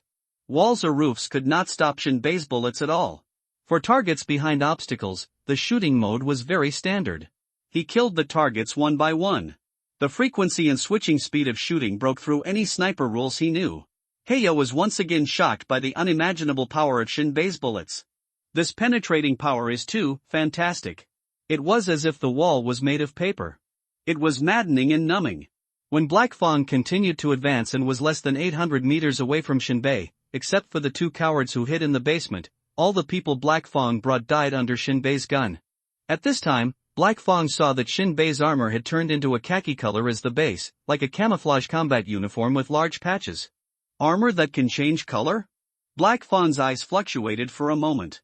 There were also rifles with shapes that were obviously different from the old time guns, and the alloy gun box hanging on the side of the leg, which seems so different from other snipers. People in the wilderness have a simple and effective way of understanding strength. In their eyes, clothes without patches, smooth and charming metal objects, and strangely shaped guns all represent unmatched strength. Of course, the most representative of strength are various combat vehicles. Shinbei's car had long been abandoned in the wilderness, but the equipment on his body was enough to show strength. His appearance was still mostly hidden under the mask, but those calm and cold eyes flashed the deepest in Black Fang's eyes. Shinbei even half-knelt, holding the rough and simple Barrett sniper rifle and no longer concealing his figure. In front of Black Fang, he pulled the trigger. The fire from this shot was particularly dazzling. A particularly high-pitched scream suddenly came from the ruins. It was the heart-wrenching sound of a teammate who wanted to cooperate with Black Fang to encircle Shinbei and ran from the basement. Black Fang looked back in horror and saw that a big hole was blown in the outer wall of the teammate's small building. The young man lay on the ground, howling constantly, and his entire buttocks were stained red with blood. Shinbei turned the muzzle of the gun and pointed it at Black Fang, forcing him to dodge several times in a row. Finally, he felt relieved after hiding behind a huge landscape rock. "Boy, you are against shelter number 12. Black Fang leaned against the stone and shouted sternly. He hated it so much that he lost almost all his men in the battle just now. Only one person was left. He was an ordinary person. And Shinbei's bullets and gun skills were so domineering that he couldn't even raise his head. At this moment, he even suspected that Shinbei was playing dumb. "Can you represent shelter number 12? Shinbei's voice was cold and there was some vague disdain. At the same time, the muzzle of the gun swung slightly, and the whole body was perfused to scan the boulder. But the boulder was too thick for the bullet to penetrate. As long as Black Fang dared to show his head, he would be shot in the head. Of course, if Black Fang didn't come out for a long time, Shinbei didn't mind using level 5 bullets. Listen to me, our leader Chi Yunlai is very interested in you, let's talk. Bang Shinbei fired directly, and the bullet shattered on the boulder, causing the stones to fly. This was Shinbei's answer. Talk? There is no talk. If a person's surplus value is squeezed dry and he is still in the enemy's territory, there is only one end. Leaving the body exposed in the wilderness. Black Fang didn't seem to give up, and kept roaring behind the boulder. He would occasionally poke out a branch to tease Shinbei. This wasn't Black Fang wasting time in vain. Rather, another teammate took this opportunity to get close to Shinbei. Just when Heiya tried to shout, "Let Shinbei give up resistance and go to shelter 12." And Shinbei was stimulating the other person to get out of the boulder. Both sides were extremely afraid. Heiya was afraid of Shinbei's weird shooting skills and bullets. Shinbei also didn't want Heiya to fight in close combat. So far, Black Fang has shown no supernatural powers. If you can't touch the opponent's trump card, the giant sword hanging above your head cannot disappear. Just as the two were in a stalemate. Unknowingly, an enemy almost like a cat touched behind Shinbei. It has to be said that this ordinary person's combat literacy is absolutely inferior to that of an ordinary person with a level of 90. He was practically crawling with his chest on the ground. Every move is slow and light. Like a lizard waiting for an opportunity to hunt. You can tell at a glance that he has received very professional training. Just when the enemy was only 10 meters away from Shinbei. Suddenly I touched a transparent silk thread. In an instant, there was the sound of a can shaking out of thin air, making a harsh clanking sound. That was a simple early warning device buried by Shinbei.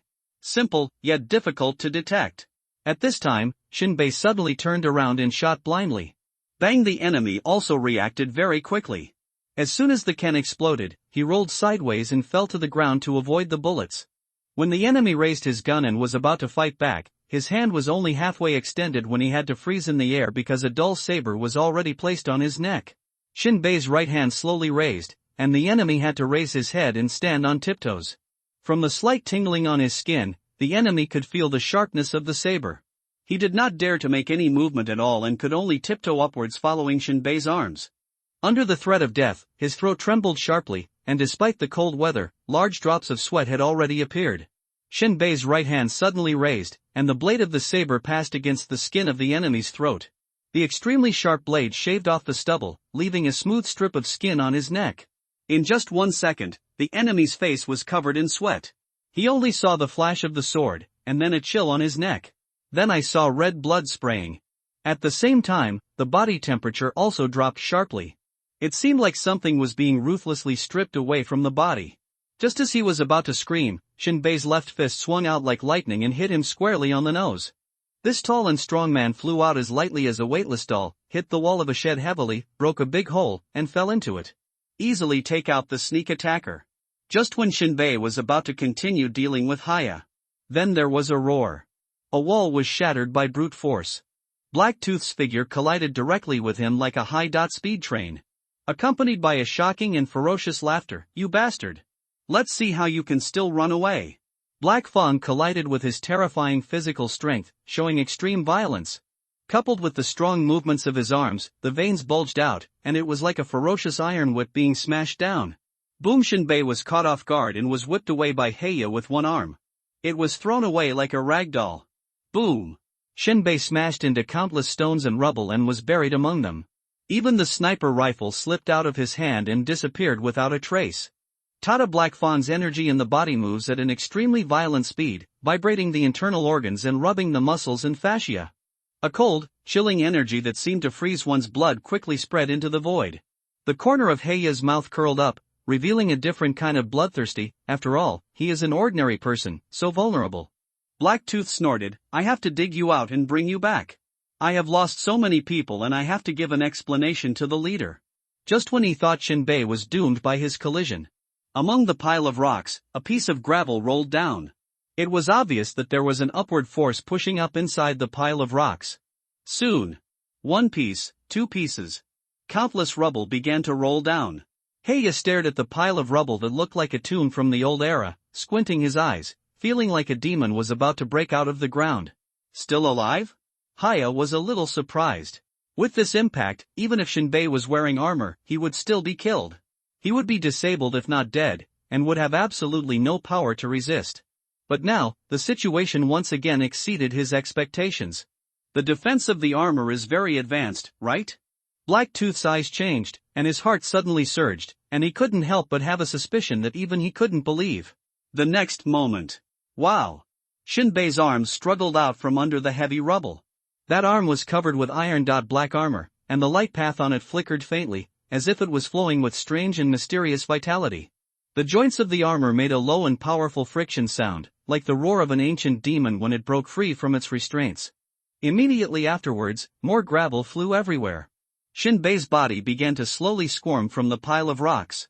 His shoulders, chest, waist, every armor plate stood up tenaciously against the heavy pressure. His body squeezed out bit by bit among the broken stones, like the door to hell opening and the devil breaking out of the ground. Finally, when Shinbei climbed out of the rubble, he stood on the ruins, bathed in the blood-red sunset, as if he was supporting the world. He slowly raised his head. His clear and calm eyes met Heiya's gaze, and he said calmly, "You are very powerful, but you are not close yet." A cold, ferocious light flashed in Heiya's eyes. He suddenly laughed wildly. His laughter was unexpected, surprising and joyful. "Very good. You are the most cunning and tenacious ordinary person I have ever seen. I have experienced countless things. They are either cowardly, tough, submissive, or conceited. But no ordinary person has ever made me so embarrassed. To say that you are an ordinary person is definitely underestimated. I think you are a bit stronger than a person with superpowers." What a coincidence! The coldness and fierceness in Heiya's eyes seemed to have condensed into substance. "I like novel challenges." The next moment, Heiya raised his backhand, and a wave of energy spread throughout the field. This is one of his powers, aura locking. In close combat, a force field area centered on oneself can be formed to increase one's own attack speed and defense, reduce the enemy's speed and hit rate, and put the enemy into a passive position of being beaten. For Shinbei, who did not have any firearms in his hands at this time, this ability alone was enough to solve the problem. In Heiya's view, Shinbei's armor has good defense, but can it be beaten? It's just a target after all. Black Teeth licked his lips. He wanted to know which one was better, superpower or technology. And Shinbei Gujing Wubua's eyes fluctuated violently. Close combat. This was Shinbei's first time, and he also wanted to know whether his fighting skills in his previous life, coupled with the support of his armor, could kill a person with superpowers. Shinbei directly took out the intermediate crystal source core and inserted it into the power module. Extract energy for later use. Next breath. Heiya didn't say anything nonsense. He stepped hard and the soil flew up. He took one step forward, like an arrow leaving the string, and rushed in front of Shinbei the next moment. He punched out, and the person behind him was knocked out of the vacuum. The air exploded, and the strong wind swept towards Shinbei. "You haven't been beaten before, have you? Then enjoy it." Blacktooth's wild roar came rolling in along with the rumble of the air. Facing the Black Fawn rushing towards him, Shinbei didn't even have time to draw his revolver. In fact, the first thing Shinbei thought of was not to shoot with a pistol. At this distance, the pistol was not very effective, and the threat was far less than 10 meters away. Shinbei did not resist.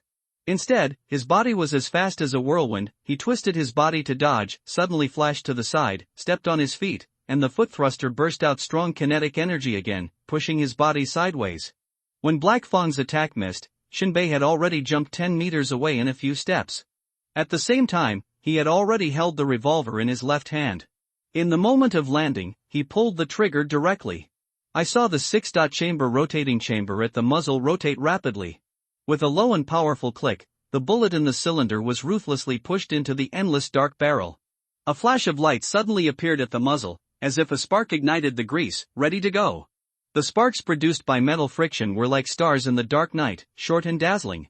As Shinbei's fingers clicked to the bottom, the bullet shot out from the narrow muzzle. The muzzle spewed out hot flames and billowing gunpowder smoke. Bang! The bullet left a burning track, splashing a large piece of sparks on the ground. At this time, Black Fawn was no longer in the original place. The speed of disappearance made Shinbei smack his mouth. It was one of his abilities, instant shadow dodge. This is a kind of moment when the opponent launches an attack. Through perception and prediction, the character can briefly enter a subspace state. It makes the enemy's attack seem to pass through nothingness, thus achieving a nearly perfect dodge. At the same time, in this state, Black Fawn can also quickly adjust his position and go around to the side or back of the enemy to counterattack. However, this ability can only be activated once in a short period of time, and the displacement distance is only 10 meters. Shinbei retreated a few meters again, and a black shadow passed in front of him. It was Black Fong moving at high speed. The faint sharp whistle and the wisp of cool breeze passing by his face can feel its terrifying lethality. You even have to dodge bullets. What kind of superpower are you? It's really shameful and embarrassing. Shinbei tried to use words to stimulate Heiya's weakness. And Heiya ran around Shinbei at high speed. He responded with a big laugh. This low-end trick should be put away. Your bullets are extraordinary. Only fools don't dodge. Shinbei pursed his lips and immediately pulled the power module to the maximum output, and began to output kinetic energy to the limit again. It also began to move at high speed, changing direction from time to time, but Shinbei couldn't aim at Heiya, who was also moving irregularly. In the high-speed movement, the wind blowing in his face was also becoming cold and hard. The two chased each other like lightning, flashing from one house to another, and even entering an abandoned house and constantly circling. While chasing and dodging, the two were still constantly attacking each other. Shinbei was not simply dodging. While dodging his opponent's attacks, he was trying to lock on to his opponent. The revolver in his hand was ready to fire, but it never fired. Black Fong was obviously very afraid of the revolver in Shinbei's hand. Once the muzzle was caught, he would decisively give up the attack and quickly dodge, not giving Shinbei time to shoot. Shinbei was patient. Black Fong was also patient. This patience was based on the consumption of competition. Black Fong's high-speed ability also needs to consume energy. Once the energy in his body withers, he will be like an ordinary person. But Shinbei had no way of predicting how long Black Fong could persist in this pursuit. But Shinbei was a little anxious.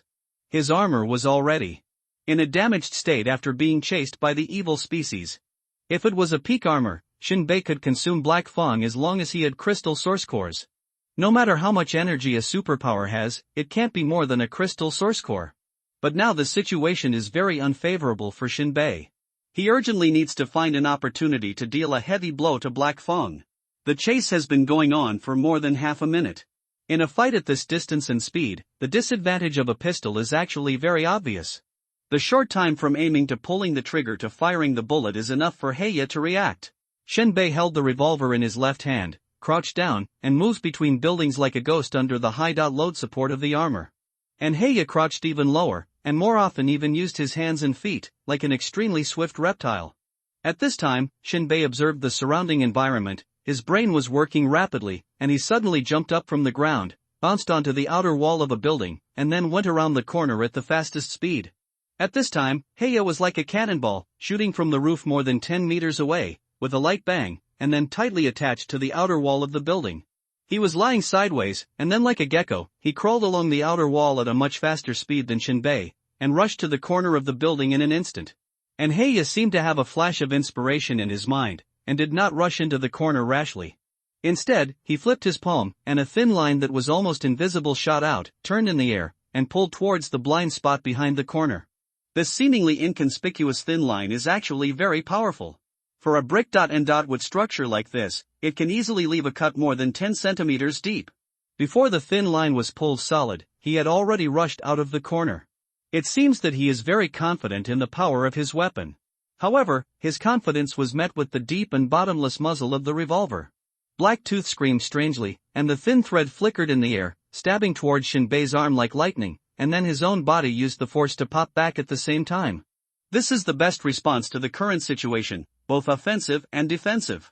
Obviously, Heiya is well aware of the power of the revolver and understands that this kind of brick wall cannot block the bombardment of bullets. It is definitely not a good choice to retreat to the corner. As for the thin line he swung, he did not expect to be able to contact Shinbei's body. To his surprise, the thin thread easily pierced Shinbei's arm and then nailed it deeply into the wall. However, he was not happy at all, because Shinbei's arm was still holding the revolver steadily, and the crosshair was always aimed at the Black Tooth that bounced back, and Shinbei's right hand had already grasped the piercing gun. The thin line that crosses my left arm. There was a loud bang and the revolver roared again. Black Fong had already been ejected to the ground at lightning speed, and then ejected sideways. The bullet missed again. Heiya felt happy for a moment and dodged away. However, at the moment when he had lingering fear, there was a sudden tugging force on his arm. Heiya suddenly raised his head and saw Shunbei pulling on his silk thread and pulling hard in the opposite direction. The next moment, before Black Tooth could cut the thread, the whole person seemed to be sucked in and flew up. And Shinbei also jumped down at this time, with his right fist fully drawn, followed by a deafening roar like Hong Zongdalu, "It's over." As Black Fong flew upwards, an extremely intense light suddenly erupted in his eyes. As he gestured, he clenched the 5 fingers of his right hand into a fist, and the entire fist was covered with a layer of violent energy, red and dazzling. This is his strongest attack, Pulsating Blast. A power that rapidly vibrates its own energy to instantly burst out with powerful power, forming a high-density energy wave that directly hits the enemy's interior, causing irreparable internal injuries and killing him on the spot. At the same time, Heia's entire spine was also driven by energy, trembling violently, just like a hidden dragon trying to soar into the sky. Even through his clothes, it gave people an explosive feeling of shock. "This is why you are seeking death. You actually gave up your pistol and fought with me. You bastard will die. But you deserve to die." Heia's expression was fierce, and the violent murderous intent in his eyes seemed to have condensed into substance and was about to escape. In his opinion, Shinbei was simply seeking death. No longer rely on the speed advantage and pistol threat provided by the armor. He actually jumped down and hit himself with a fist falling from the sky? It makes me laugh so hard. Moment. Shinbei fell from the sky. Black Tooth flew head-on towards Shinbei. The two of them were in mid-air, about to fight fist to fist. However, just when the two of them hit the earth like a comet, Shinbei's right fist suddenly shone brightly. It was like thunder cracking. A dazzling electric current burst out from the palm of Shinbei's armor. It was a wild and blazing torrent of energy, just like Shinbei, a dragon that had been dormant for a long time, breaking free from its restraints in an instant. This current instantly illuminated the surrounding area, flashing with blue-white arc light. It was like countless dancing snakes, weaving a bright and dangerous network of light in the air. The electricity crackled and the sound was clear and exciting. Black Fong just glanced at it. My scalp suddenly exploded. It was as if my brain had been hit hard by a siege hammer, and it went blank in an instant. The current was extremely violent, like a ball of lightning rising from Shinbei's hand. What the hell? Black Tooth clearly saw the dazzling electric current, but his eyes suddenly went dark. Boom! In Heia's astonishment, the fists of the two men collided in mid-air. Although Heia was a little surprised, he was extremely sure that the current on Shinbei's hand did not come from superpowers, but that his armor could also provide current attacks. Although it was a bit scary, Heia didn't care at all. How strong could a mere current be? At most, it would be numbed by electricity and tickled. And Shinbei couldn't bear his own punch at all. The moment the two fists touched, the current raged like a violent lightning storm, and the dazzling blue light instantly illuminated the sky. Every vein of the current was jumping, expanding, and exploding frantically, with sparks flying and crackling, like thousands of sharp arrows piercing the silent night sky, leaving a series of swift light tracks. At the same time, the red energy on the tip of Heia's fist was also venting energy. With a loud bang that shook the earth, a blazing fire exploded in the air. The calm air was torn apart in an instant, and the strong airflow swept violently. A hot wave, accompanied by a thunderous roar, stirred up smoke and dust like an overwhelming sandstorm, rising into the air, accompanied by scarlet flames. A series of violent explosions came from the air, which was the sound of the air being forcibly squeezed and expelled by the fierce and unmatched, pure power and speed. Time seemed to be stopped. And in Black Fong's eye sockets, countless electric currents were like winding little snakes, clinging to his body. In this suffocating moment, Black Fong seemed to have touched the cold and ruthless fingertips of the god of death. The electric current instantly penetrated the air and invaded the unprepared body with a thunderous force. The whole scene was like a horrible symphony of vision and hearing.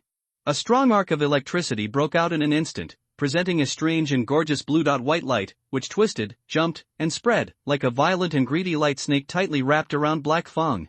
Its brightness was enough to pierce the deepest corners of darkness. The surrounding air seemed to be scorched by the hot energy, making a hissing sound, and the air was filled with a strong smell of burning and smoke. Black Tooth's whole body twitched violently due to the impact of the electric current, and his muscles were almost twisted and deformed due to the spasm under the high voltage. The surface of his skin was even more scorched and cracked by the electricity, and the bright red blood flowed out. His facial expression was frozen in extreme pain and horror, and his pupils were infinitely enlarged due to fear, reflecting the unspeakable inner horror.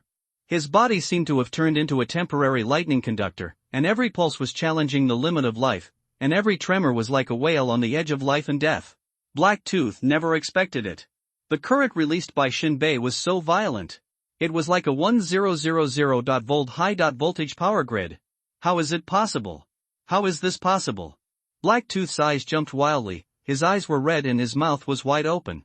He couldn't imagine why a small battle armor could provide such violent current energy. What's the difference between this and a small power station? We can't stand up anymore. We will be electrocuted or fainted. Fainting in the ruins is a joke. It's easy to be bitten to death by the beasts that sneak in. Heiya was shocked. His heart seemed to be tightly grasped by a big hand. He felt an unprecedented and incomparable danger and crisis. At this moment, he endured the extreme pain of the current crawling in his brain. His face was bright red and ferocious like a ghost face. His big teeth turned outward, and his muscles were knotted and flashed with a strong luster, full of explosive power. He roared with all his strength, "Die for me!" Boom! Heiya squeezed all the energy in his body again. His scarlet fist shone brightly. The thin air twisted in an instant. A series of crimson sharp shock waves suddenly formed, like a bomb explosion.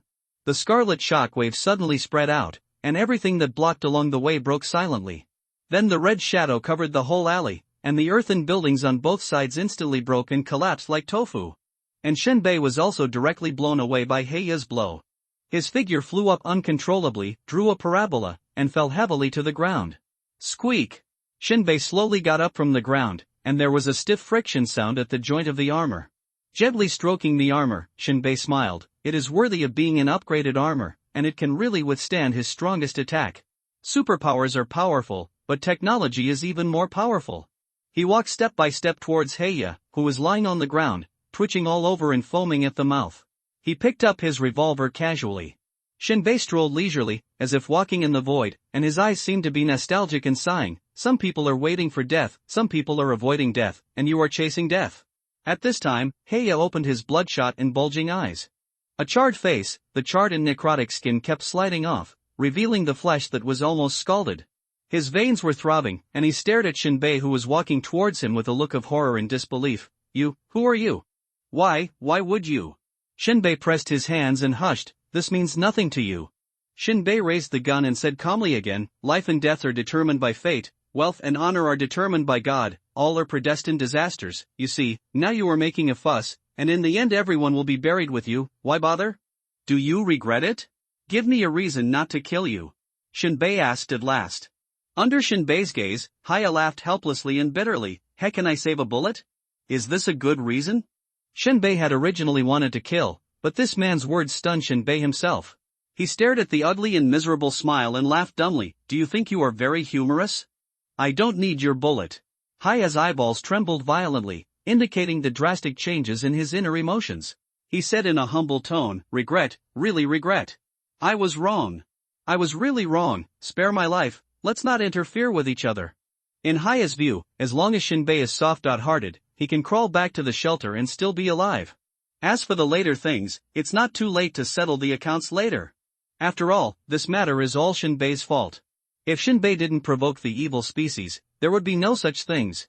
Therefore, Heiya believes that as long as he is soft, Shinbei will definitely not shoot.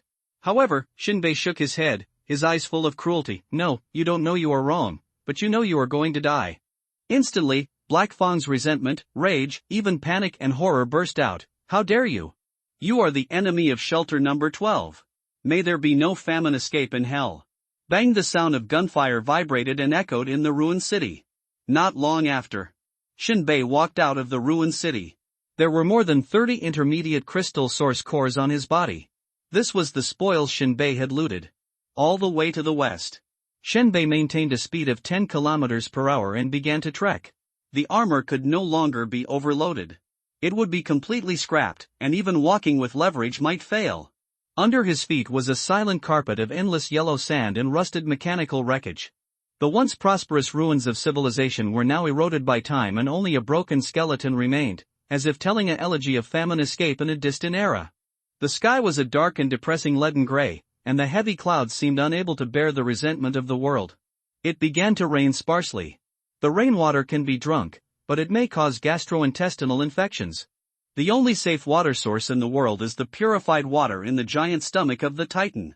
Shinbei did not take shelter from the rain. He still walked alone with a gun on his back. About 5 hours later, Shinbei raised his eyes, put his palm on his forehead, and saw a vehicle crashing into a tree from a distance. Found it. It was the vehicle used by Shinbei to escape. On it was the body of Shinbei's important mission target, the juvenile black bat. Whether he could get the RV license depended on Rock. Check the vehicle. The engine was intact, but it could not start. Drilling under the car to check, there was a hole in the chassis, and a wire was completely smashed and broken into several sections, with no possibility of reconnection. Shinbei broke off a thin branch, soaked it in the puddle for a while, and used it as a wire to connect. Start. The engine roared. Good trick. Shinbei turned the steering wheel, carrying the black bat's body, and hit the road again, speeding through the wilderness. An hour or so later, Shinbei returned to the vicinity of shelter number 36. Suddenly found that the Titan was crawling around the corner with its huge body. This direction is north? After Shinbei escaped death twice, he finally returned to the vicinity of shelter 36 with the trophies and the body of the black bat. At this time, Titan was turning a corner. It was originally moving eastward, but now it is deviating to the north. If Titan drives straight to the north, it will enter the northern winter zone. This is not good news for Asylum 36. The whole shelter was already busy. A large number of people began to leave the shelter, entering and exiting the wild jungle like ants, cutting down wooden branches as reserves for heating. No one knows whether Titan will enter the Northern Territory or when it will come out after entering the Northern Territory. Therefore, a large amount of heating wood is the most important material needed for a shelter. When Shinbei appeared in the garage and returned the off-road vehicle, the faces of the busy residents showed an expression of disbelief and extreme shock. They stared at Shinbei, feeling like they had seen a ghost. I couldn't help but exclaimed, "Hi Shinbei? No, he is still alive? Am I dazzled? How is it possible? This is the first time I've heard that ordinary people can escape from evil species." For a time, wherever Shinbei went, there were waves. But Shinbei completely turned a deaf ear. People with superpowers can indeed outrun evil species, but it is also the choice of ordinary people to divert trouble to the east. It doesn't matter whether the cat is black or white, as long as it survives, it is a good cat. Shinbei first dragged the black bat corpse to the logistics department, sent the mission target there in exchange for a storage slip. Generally speaking, for collection tasks like this, the materials are sent to the logistics department first, and then the rewards are settled at the task station. Corruption can be avoided to the greatest extent. After all, the shelter does not belong to everyone, but to General Yu Wuchang's private property. In other words, until no one defeats General Yu Wuchang, everyone is a subsidiary of Sanctuary. Any surreptitious behavior is actually cutting off Yu Wuchang's flesh. Return to the mission. Rock, who was still dozing, suddenly woke up. He pretended to rub his eyes, as if he suspected that he was hallucinating after seeing Shinbei. There was a moment of astonishment, and then he burst out laughing, and his laughter became even crazier. Rock clapped his hands and made a snap. Okay. I knew the goddess of luck would favor you. Shinbei slapped the storage list on the table. I am the goddess of luck. Oh, Luoka patted Shinbei's shoulder with a lewd smile on his face. When did you change your gender? Do you mind if I play with our relationship? This joke is really cold. It's not funny at all, just like someone exclaiming that all evil species will be wiped out. Luoka looked at Shinbei up and down, then grabbed the storage list and clicked his tongue. It's unbelievable. You used to be just an ordinary person who followed others, but now you have grown to a point that I can't imagine or understand. Hearing this, Shinbei said, you always have to grow, or you need a little miracle. This is no longer a matter of miracles. Roque shook off the storage list. It's that you are creating miracles. If nothing else, don't you have a trace of fear in your mind when faced with evil beings blocking your way? Fear can make people lose the courage to resist, and it can also make people fall into hysterical madness, and those who always fall into the former will become the excrement of vultures and rotting wolves in the wilderness. Shinbei leaned on the seat and spoke lightly. Rock touched his chin and nodded knowingly. Luoka was not interested in how Shinbei survived when the evil species blocked the road and chased him. All he knew was that he could get rid of the title Godfather. He looked outside and saw the residents in a hurry, all busy stocking up on wood. Luoka lowered his voice, changed the topic, and asked, tell me the truth, Inhu and the others. Rock's meaning is obvious. Shinbei brought back the body of the mission target, but Inhu and others did not show up. It seemed to indicate that something unpleasant happened while they were encircling Black Bat. Shinbei was generous and calm, with a confused look on his face. I don't know either. Inhu asked me to be on guard outside. When I went in, Inhu and others were gone. I tried to look for them, but no one was found. Do you think this excuse? Rock paused and exhaled again. Can you Wu Chang believe it? Shinbei suddenly realized it and hurriedly added, my words are flawed. I did not find any living people, but there are still corpses, and there are still a lot of craters on the ground. Bomb crater? Rock tilted his head. Bombing crater? Shinbei nodded. Rock was a little confused. To encircle and suppress the Black Bats, in the presence of superpowers, no bomb assistance is needed. How come there are craters? Did other shelters attack by surprise? Rock asked tentatively.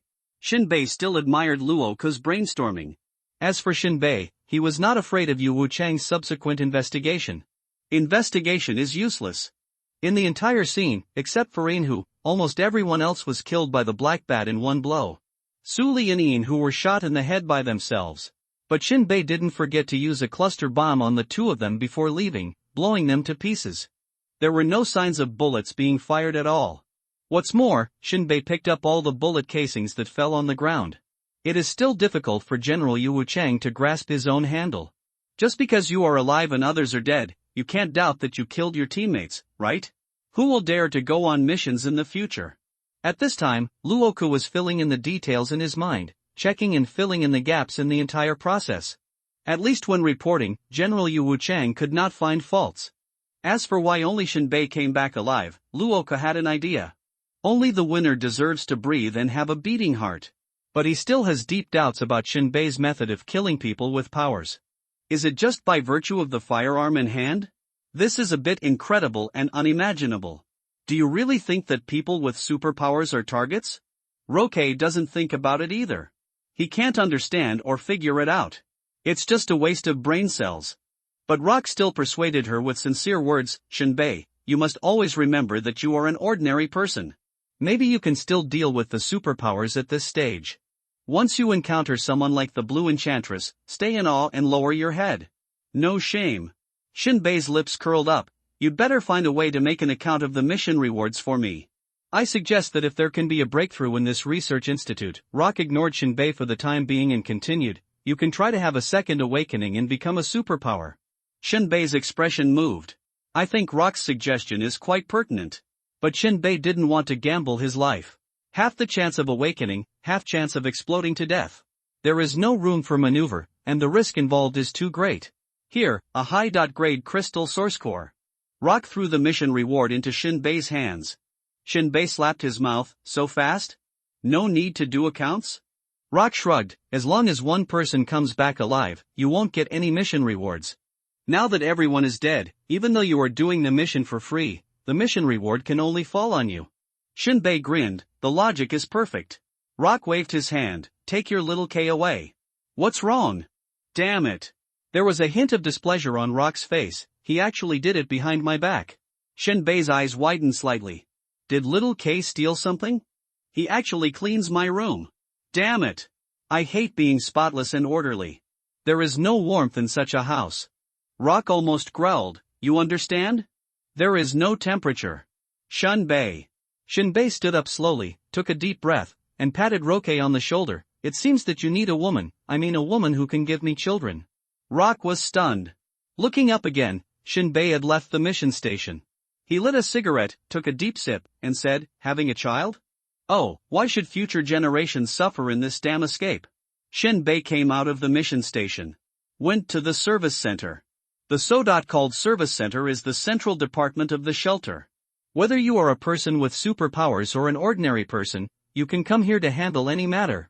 For example, payment of various fees, immigration matters, policy issuance, etc. The main building of the service center is made of scrap metal plates, concrete prefabricated parts, recycled wood and other materials, showing a rough industrial style. At the same time, the windows are designed as small but strong bulletproof glass or iron grill windows. Shinbei paid a high-grade crystal source core here and obtained a RV license. With this permit, you can build an RV, hitch it to the back of your Titan, and escape with the shelter. Leave the service center and come to the research institute. At this time, Chenanji had already made all the assembly templates for the wheels and the RV and piled them aside to collect dust. After paying another fee, Shinbei theoretically owned his own RV. Just need to assemble it. Looks like you need to hire a few people. Chenanji appeared behind Shinbei wearing multifunctional work clothes and goggles. At the same time, the rubber gloves of his hands were dripping with red and smelly blood. Shinbei? Blood? Shinbei looked at Chenanji's hands in surprise. If I read it correctly, it should be Black Bat's blood. You, Chenanji shook his hands, haven't you seen blood? Shinbei shrugged, I thought you were only studying manufacturing. Chenanji was slightly contemptuous, combatants need to be specialized, and we researchers also need to be versatile, otherwise how can we be worthy of the salary? Is there any progress? Search TWKAN on Google, it's hard to say. Chenanji washed his gloves and said, the information we got here is not complete. How Shelter 1 uses the awakening potion still needs to be studied. But I have a vague feeling that it may not be that simple. I think you can afford the salary.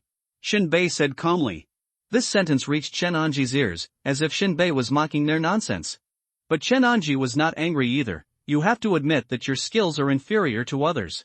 I was thinking that if you really can't find anything through research, could you suggest that General Yu Chang dig some holes? The corners of Shinbei's eyes twitched. This is a bit too much. A war between shelters could easily break out. Chenanji's face suddenly darkened and he sneered, war will make people progress and is the driving force of this world. There's nothing wrong with what he said. Shinbei rubbed his nose and said, let's talk about my RV. Chenanji pointed to the building blocks of the house and said simply and clearly, the so-called RV is supported by 4 movable wheels, achieving the perfect combination of housing and mobility. If you are willing to spend an extra Jingyuan core, you can choose better materials to construct the module, which has good thermal insulation, waterproof and moisture-proof properties, and is lightweight and durable. The module is filled with high-efficiency thermal insulation materials, and the exterior is covered with UV and weather resistance. The modules are made of strong composite plastic layers and are spliced to each other through precise but joints to ensure seamless sealing and rapid assembly and disassembly. But it's a pity that you only choose the cheapest one, which only has one function, shelter from wind and rain. Shinbei interjected, that's enough. Chenanji spread his hands and continued, the house part has wall modules, glass window modules, roof modules, and basic living facilities modules. The glass window module ensures the stability of the window when it is moved or subjected to wind pressure. The roof modules are designed to streamline lines, and waterproof buckles are used between modules to ensure there will be no leakage in rain or snow. The basic living facilities module is a simple bed and chair. There are no cabinets, so you need to pay separately. Shinbei said it didn't matter. You can add it slowly in the future. Then, Chenanji introduced the installation method. It's not difficult, just remember the general order. If you pile up the wood, you can usually do it. In a short while, Chenanji had to go to the laboratory to do some work, while Shinbei carried materials from the upper floor to the lower floor alone. As for Chenanji's proposal to hire people, it is definitely not allowed. The assembly of any module is an experience value. No less hands-on experience will result in a lack of experience points after the RV is completed. This makes it impossible to upgrade. Even Shinbei never asked Rock and Little K for help. Make enough food and clothing by yourself. In the past, every time a new RV was born in the shelter, it would attract a lot of onlookers. On the lower level of the shelter, there are only 2 things for the residents to be happy about. One thing is a new RV, which means the shelter is growing and can accommodate an increased population. Another is the birth of a new baby. Because of the recent turn of Titan, which may lead to the cold winter in the north, everyone is busy stocking up on wood. There are not many people watching the construction of Shinbei's RV. They just take a look from a distance and then go about their own business. The sun shines through the devastated sky onto this desolate land. Shinbei began the first step of assembling the house. Put the wheels down and hang them on the public iron rope. Shinbei's RV is located very far back, extending 5 kilometers away. Shinbei jumped off the ground, holding the chain with one hand and the wheel with the other. It took him a long time to hang the RV foundation on Titan. The moment he hung it up, words popped out of the corner of Shinbei's eyes. House construction, experience value +1, experience points, are very stable. The next step is to build a house on the RV site. Follow the construction sequence from bottom to top and from outside to inside. Ensure that the connections between each module are tight and crack-free to prevent the structure from loosening due to severe bumps. Generally speaking, RVs are generally made of wood, and can use a variety of connection methods, such as nails, rivets. Modularity only has card slots. If the card slots are not tightly fitted, if the Titan enters the ruins in the future, it will fall apart after a few bumps. This is why shelter people don't like modularity. However, this is not a problem at all for Shinbei. Shinbei began to firmly install the chassis components on the wheels. Every screw and every panel is carefully fixed to ensure the stability and durability of the overall structure. Soon, the wall modules were embedded board by board and seamlessly connected to form a closed-in warm space. Large area window modules made of transparent plastic are embedded in them, introducing valuable natural light into the interior. The internal wiring and conduits are also laid in advance. Although the electricity bill of the shelter is high, the Institute also reserved this option when designing the house. For Shinbei, these are all experience points. House construction, experience points +1, house construction, experience points +1. Until 3 hours later. A RV full of primitive and rough feeling was built. Shinbei carefully checked every link and confirmed that all modules were not missed before nodding with satisfaction. The internal space is not too large, more than 100 square meters, divided into 2 rooms, living room, and kitchen. The toilet is not needed. The wilderness outside the shelter is a natural big toilet. Shinbei went out and bought 2 quilts. A simple style home even if it is built. Shinbei sat cross-legged in the RV and lit a cigarette. It is better to have nothing than to have nothing. Shinbei looked at the RV and couldn't help laughing at himself. Then, Shinbei focused his eyes on the RV. Information about the RV popped up. RV with only appearance LV1, 200/200. This RV only exists in the literal meaning, with an area of 113 square meters.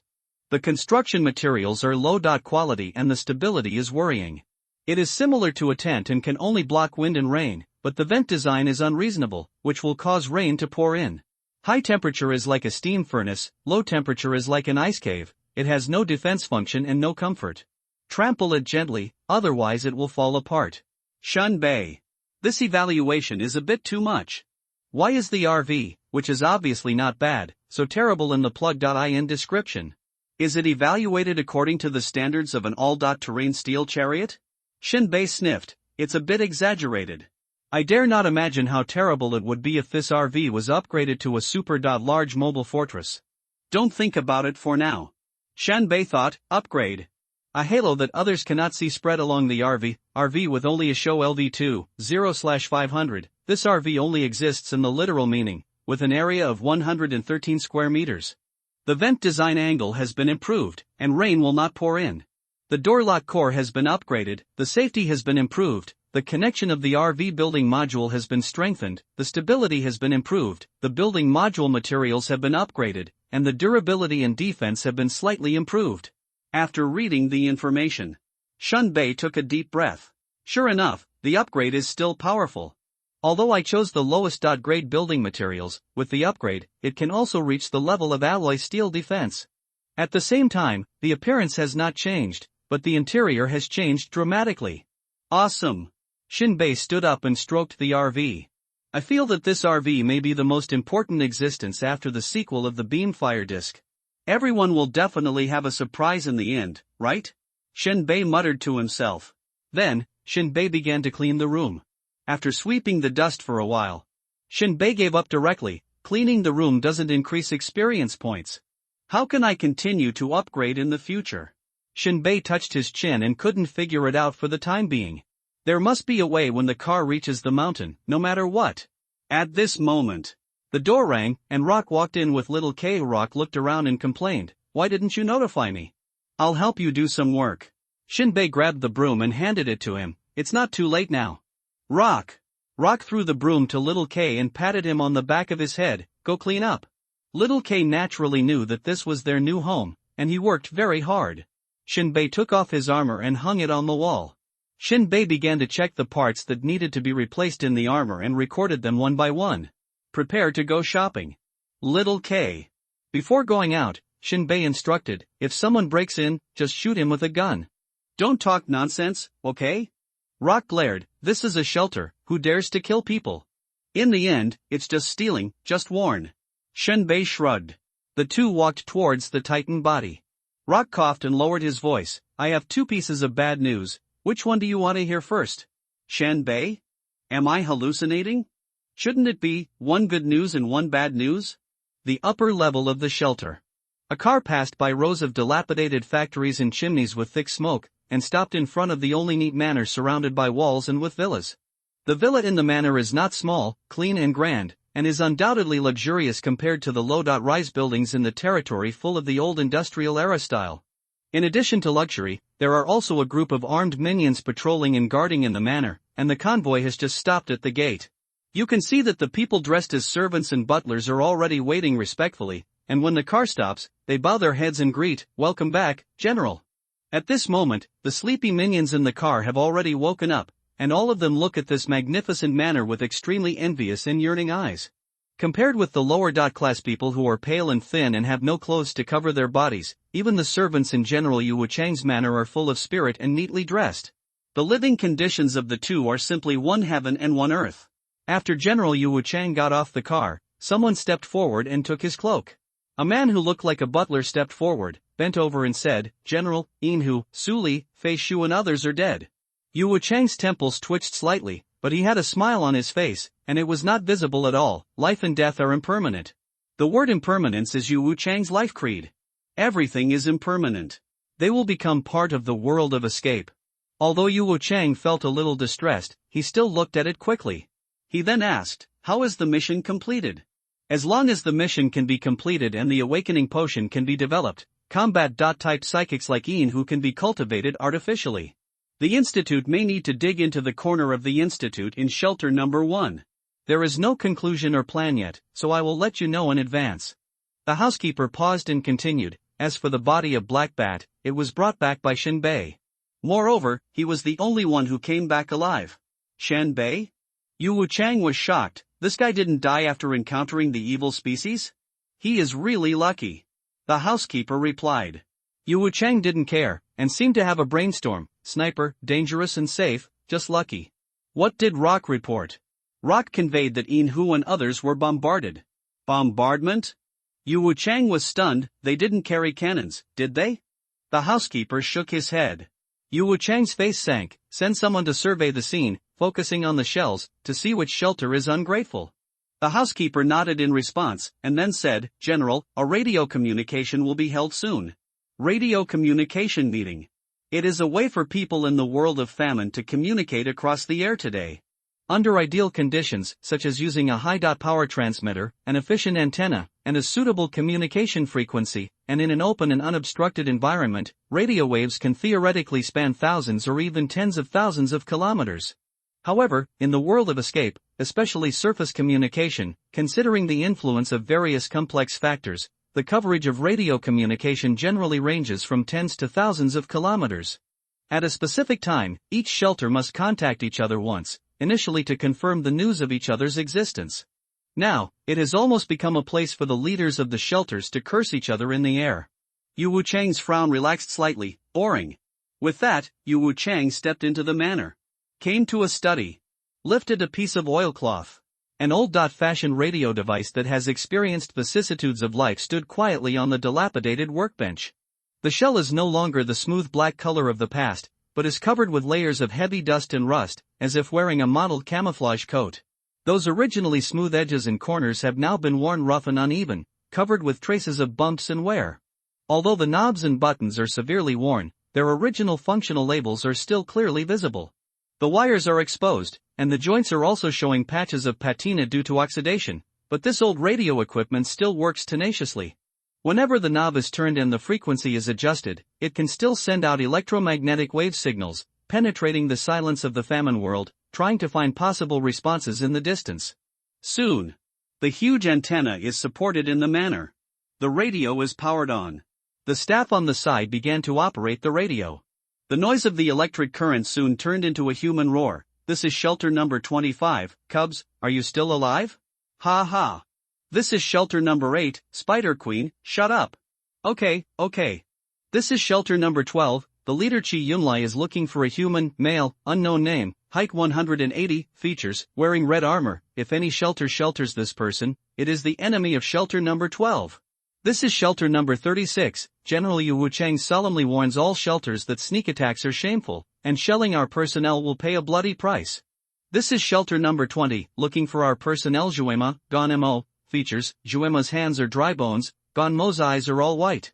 This is shelter number 22, the leader informs shelter number 20, regards all the women in your family. Shelter number 20, our team has encountered your personnel, they are dead, repeat, they are dead. The entire radio liaison meeting once again turned into a war of spitting. There have always been frictions between shelters, and the leaders are used to it. Only when the Spider Queen of shelter number 8 speaks can everyone calm down. At this time, the voice of the Spider Queen is transmitted through the radio. Although her voice is somewhat deformed by the electric current, it is still cold and aloof and mysterious, with a kind of beauty that is out of this world, like a clear spring on a snowy mountain. Anyone who hears this voice can imagine her stunning beauty. However, when you want to have this heavenly sound, you find that it is out of reach and accompanied by Black Death. Shelter number 36, Yu Wuchang. When Yu Wuchang was called, he immediately grabbed the intercom and responded, I'm here. Shelter number 12, Chi Yunlai. Chi Yunlai quickly replied, I'm here. The Spider Queen said again, both of you reported the evil seed's end chaos body. According to the description, the evil seed has injuries? As soon as this was said, Zhao Yunlai immediately knew where the armored man came from. He suppressed his anger and replied, according to the description of our people, it is indeed the case. Yu Wuchang. Yes. Yu Wuchang quickly replied, there is indeed an unhealable wound in the heart. The Spider Queen was silent for a moment and said, the direction had disappeared at the last moment. Yu Wuchang didn't speak. He didn't know where Shinbei led the evil seed. But Chi Yunlai knew. When the evil seed appeared, it was not far from shelter number 12.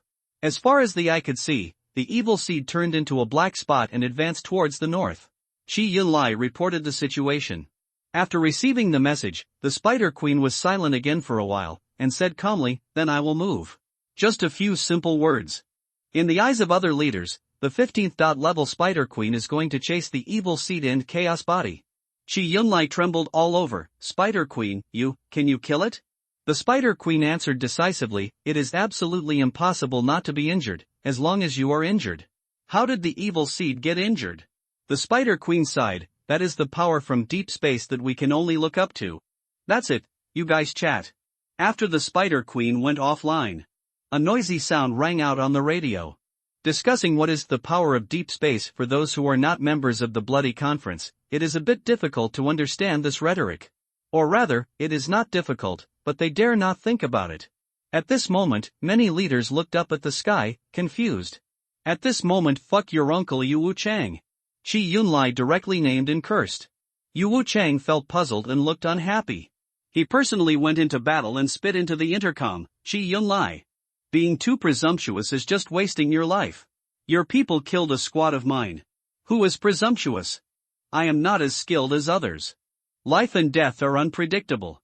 Although Yu Wuchang didn't quite understand what was going on. But after taking stock of the whole story, the person wearing red armor that Chi Yunlai pointed out was most likely Shinbei. Only Shinbei was connected to the evil seed and chaos body. But no matter who it is, as long as he enters the wilderness, he will face death at any time. Deserve to die, just reincarnate. So, Yu Wuchang naturally didn't indulge the other party's bad habits. But what Chi Yunlai wanted was not compensation, but the armor on Shinbei's body. In Chi Yunlai's opinion, Yu Wuchang was very likely not aware of the value of the armor. The two people quarreled in the air, and the other leaders were discussing. At the end, shelter number 1 said, any attempt to poach people will be devastated. Yu Wuchang made a sound and turned off the intercom. He touched his chin, waved his hand, and said to the housekeeper, go, invite Rock here.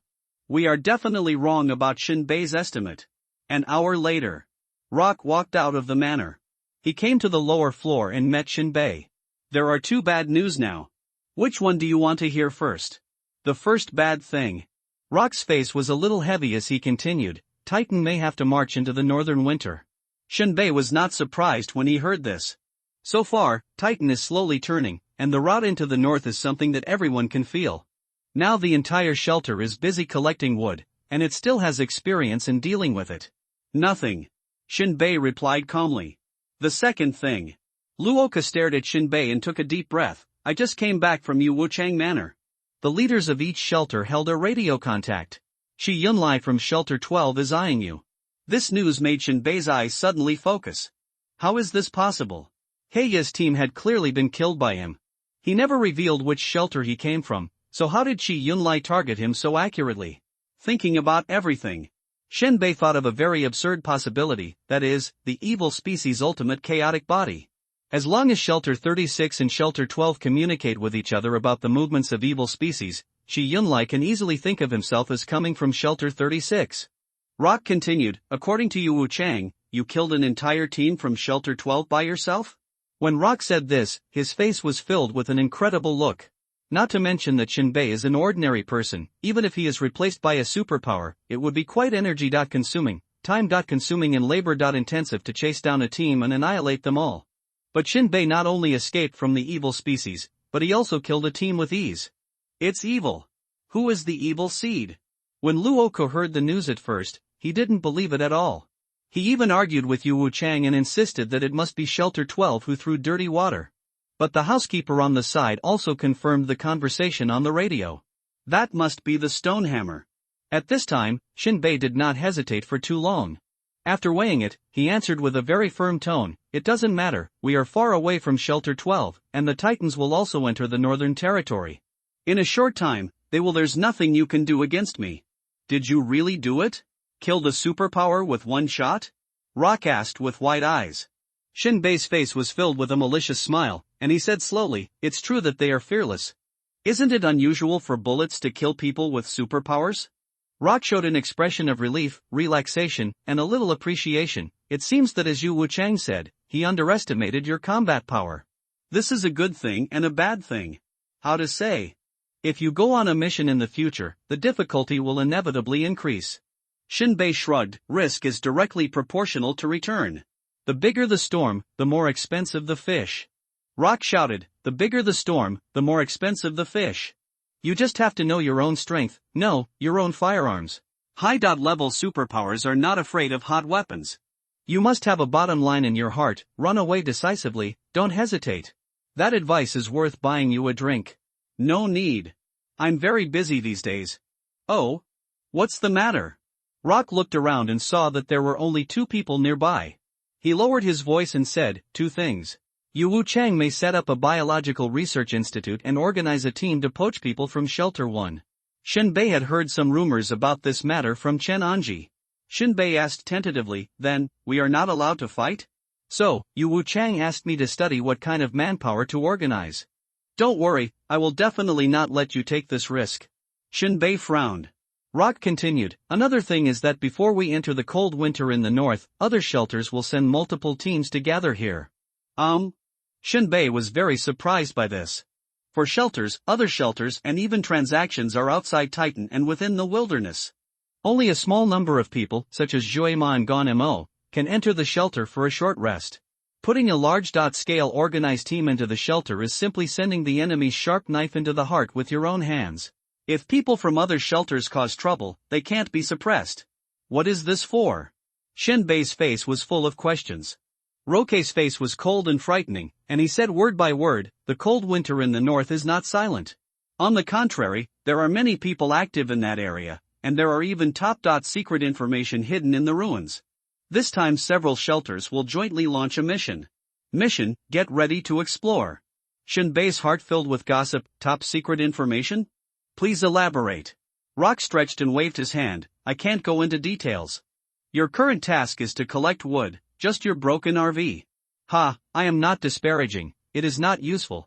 Once we enter the cold winter in the north, it will be a mobile refrigerator. Looking at Rourke's leaving figure, Shinbei curled his lips. From Luoka's mouth, Shinbei got several important information. Shi Yunlai stared at himself. The shelter may hold a poaching war. The last poaching was by chasing Ma and others, and many people died. The other is a joint mission between shelters, and I don't know what secrets to explore. These are not things Shinbei can participate in. Shinbei's current task is to upgrade the RV to prepare for the cold winter in the north. The other one, taking advantage of the time, ran south and took out the leather bag that Juema and Gon Mo were looking for from the subway tunnel. After Rock left, Shenbei went to the research institute to order some damaged parts of the armor. Then we went to the weapons store. The weapon shop has been updated. The first thing that caught Shenbei's eyes was a large .caliber sniper rifle with a rough shape. It was completely black, with a body that was over 1 meter tall. The black edges and corners exuded a gloomy and violent flavor. When the weapons store owner saw Shenbei looking at the sniper rifle intently, he immediately took it off with a standard salesman's smile. The boss's calloused fingers twirled the barrel of the gun and introduced to Shenbei, "The new product I made is named Death Series RS-107. It is a semi-automatic sniper rifle that uses 30mm high-explosive armor-piercing bullets. The magazine is 5 rounds and has a double-chamber impact brake. Device, detachable spike-shaped bipod, standard Type 3 accessory rail, equipped with the latest optical ranging sighting system produced by the Institute." Shenbei scratched his eyebrows. "Can it be simpler?" The owner of the weapons store glanced at Shenbei with some disgust. "This thing is designed to deal with armored tanks, missile launchers, and even low-flying fighter jets. It can easily penetrate 50mm missiles within a range of 2,000 meters. Special steel plates. Many shelters are now researching genetic arms to attack the so-called fourth-level superpowers." "Wait a minute," Shenbei was shocked and said, "Tank? Fighter? Genetic arms?" Shenbei was stunned. These new words are familiar yet unfamiliar. The owner of the weapons store tilted his head. "Are you okay? Don't you know tanks?" "That's right, they rarely appear, but we have several in the shelter, and they are still gathering dust in the garage. The firepower is indeed not as good as the cluster fire frisbee. Fighters are just like helicopters. The core energy of the crystal source is too wasteful, and fierce beasts are flying all over the sky. This thing rarely appears. Genetic troops are just what we call them. The official name is the Second Awakening." Shenbei sighed, thinking that the research institute was tinkering with some novel technology, but it was still the same old technology, and it was just used by the owner of the weapons store to compare firearms. The weapons store owner curled his lips. "This gun will make those self-righteous brats happy. In this day and age, a good gun is more important than your dick. I'm talking about hot weapons. I suggest you replace it with a sniper rifle. Your firearm is really terrible. Whether it's intangibility or power, it can't be compared to the Death Series." Shenbei said, "My dick expresses dissatisfaction." Weapon shop owner. Shenbei's eyes focused on the gun body. A message popped out of the corner of his eye. "Reaper RS-107 Anti-Material Sniper Rifle LV1, 0 out of 10, the range is 2,000 meters, and it can launch multiple types of ammunition including grenades and armor-piercing projectiles. It has huge lethality."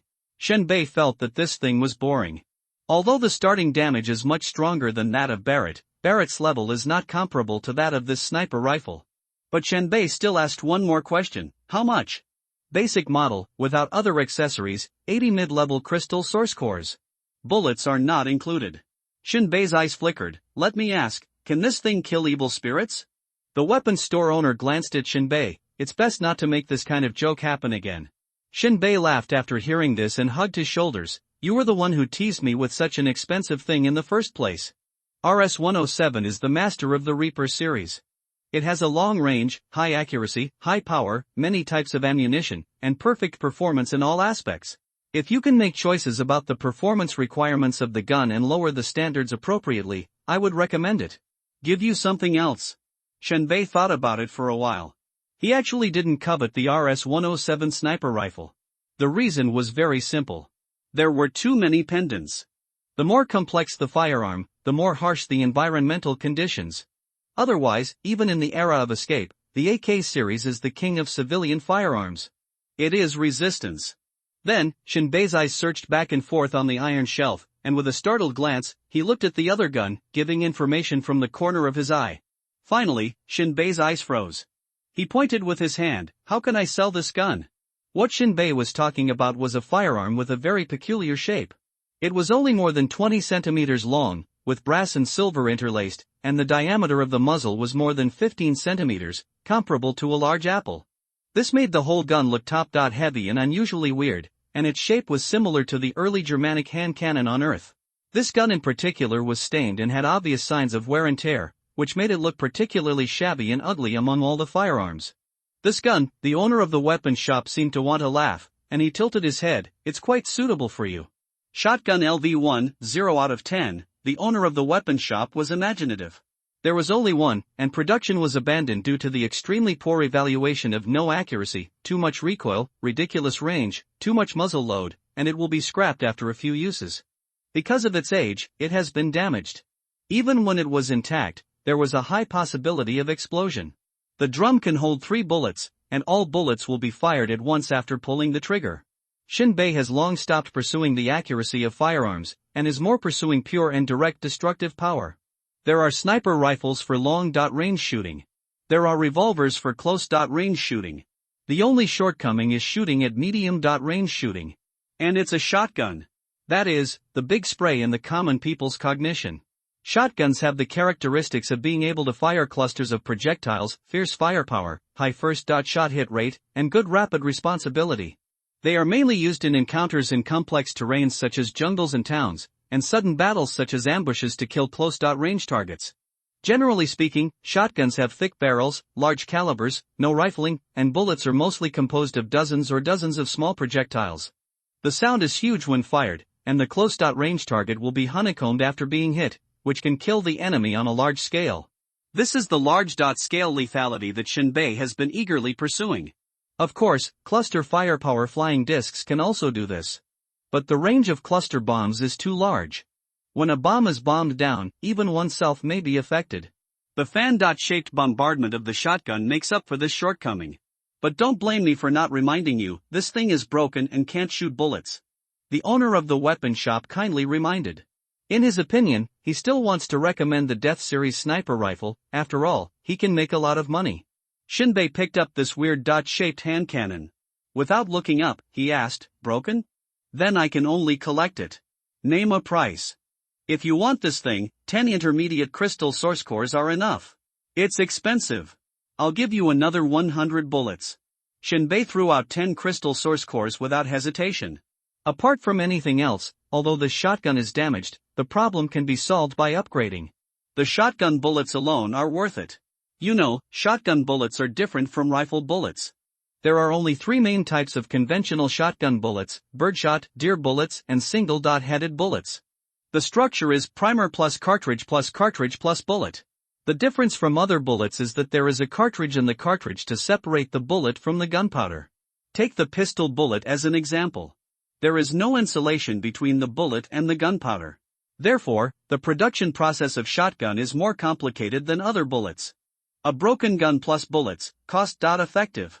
While the owner of the weapon shop was looking for bullets, Shinbei quickly disassembled the shotgun. Smoothbore barrel, automatic machine, firing mechanism, magazine, aiming device, buttstock, grip, etc. At the same time, the magazine of this shotgun is a revolver type, not a pump magazine type. It doesn't matter. It can fire bullets. Start assembling. Experience value +1, experience value +1. After a while, Shinbei reassembled the shotgun. Shotgun LV1, 10/10, upgrade. Compared to the beginning, this gun doesn't seem to have changed much, just some aging parts. With the help of the plug.in, it seems to be polished. Shotgun LV2, 0/50, a shotgun with average performance that can fire bullets, with a magazine capacity of 5 rounds. After pulling the trigger, all the bullets are fired at once, which is enough to cause fatal damage to ordinary armor. After the upgrade, the magazine capacity increases. Moreover, the power is also increasing, which can pose a fatal threat to ordinary armor. This is an important upgrade for group damage weapons. Delightful. In the future, when facing more than 10 people surrounded, the sniper rifle cannot be used, and the single-point disadvantage of the revolver is obvious. With this shotgun, you can harvest a group of enemies in a short time. It's exciting to think about it. Shinbei stroked the gun body and became more and more happy. Strength +1. Put away the bullets sent by the boss. Shinbei bought a small amount of sniper rifle and revolver bullets. Although Shinbei can produce bullets himself, but the cost is too high. Shinbei once calculated that a bullet produced by himself costs almost 1 intermediate crystal source core. The price of bullets has fluctuated recently, but 5 bullets only need 1 crystal source core. Whether it is the true spirit element or the crystal source powder, it must be used sparingly. It is not worth using expensive bullets to deal with ordinary enemies. Leave the weapon shop and return to the lower level. Just after arriving at the lower level, Shinbei suddenly saw a message in the corner of his eyes, RV experience value +2, Shinbei hummed in confusion. RV experience value? Shinbei thought about it. He did nothing. Only Xiao Kei was cleaning the room. Naturally, he would not gain experience value. Thinking for a while, Shinbei looked at the time and suddenly realized, is it automatically increasing experience value by hour? Yes. Shinbei was ecstatic. This RV that can be upgraded while lying down is really wonderful. It is even easier than upgrading the armor. Power armor has to be worn to upgrade. It is extremely uncomfortable to sleep at night. But the RV is awesome. Every hour, the experience value is automatically increased. Gentle. Shinbei laughed crisply. Then, he went to a second-hand store along the wooden path and found a fireplace as a stove for heating. Moved back to the RV, Xiao Kei was cleaning the room. I don't know where he got the furniture made of scrapped vehicle parts and the old map as wallpaper.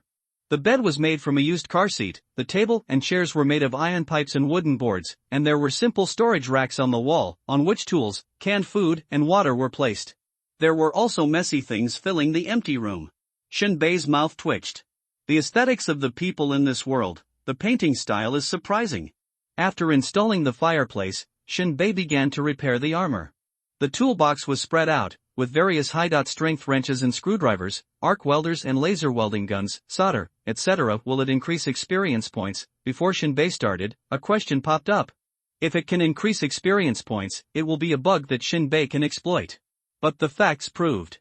Shinbei worked for half an hour, and after replacing all the parts, he did not gain any experience points. I thought too much. After Shinbei repaired the armor, he stretched and started the self-test. Soon, the self-test was completed. All component modules and pipelines were in good working condition. Shinbei focused his eyes on the armor. The message popped up. Power Armor LV5, 10023/10000, nothing to say. During this period of time, from returning from the wilderness to the time when the rented house was swallowed, executing the mission, escaping from the evil species, and destroying the Black Fang team, 5 or 6 days passed in a flash. The maximum experience value for one day is 1440. There are more than 5,000 experience points left from the last upgrade. With the experience points gained from these, I can upgrade again. Upgrade. If I don't upgrade for a day, I will feel uncomfortable all over. Power Armor LV6, 2300/30000. The power armor that allows the wearer to fight against the psychic has effectively improved its defense ability and can withstand the full force of the 4th level power psychic. New Field of View Magnification Module, can magnify the field of view of objects 5 kilometers away. New Absorption Module, can climb vertically on walls and glass surfaces. Shinbei took a breath. Since entering LV5, the new abilities of this armor have become more and more abnormal. Night vision, exciting current, anti-magnetic field, high temperature resistance, low temperature resistance, and the sound amplification system are not to be mentioned. Yesterday, I was still thinking about expanding my vision, and this time it came directly.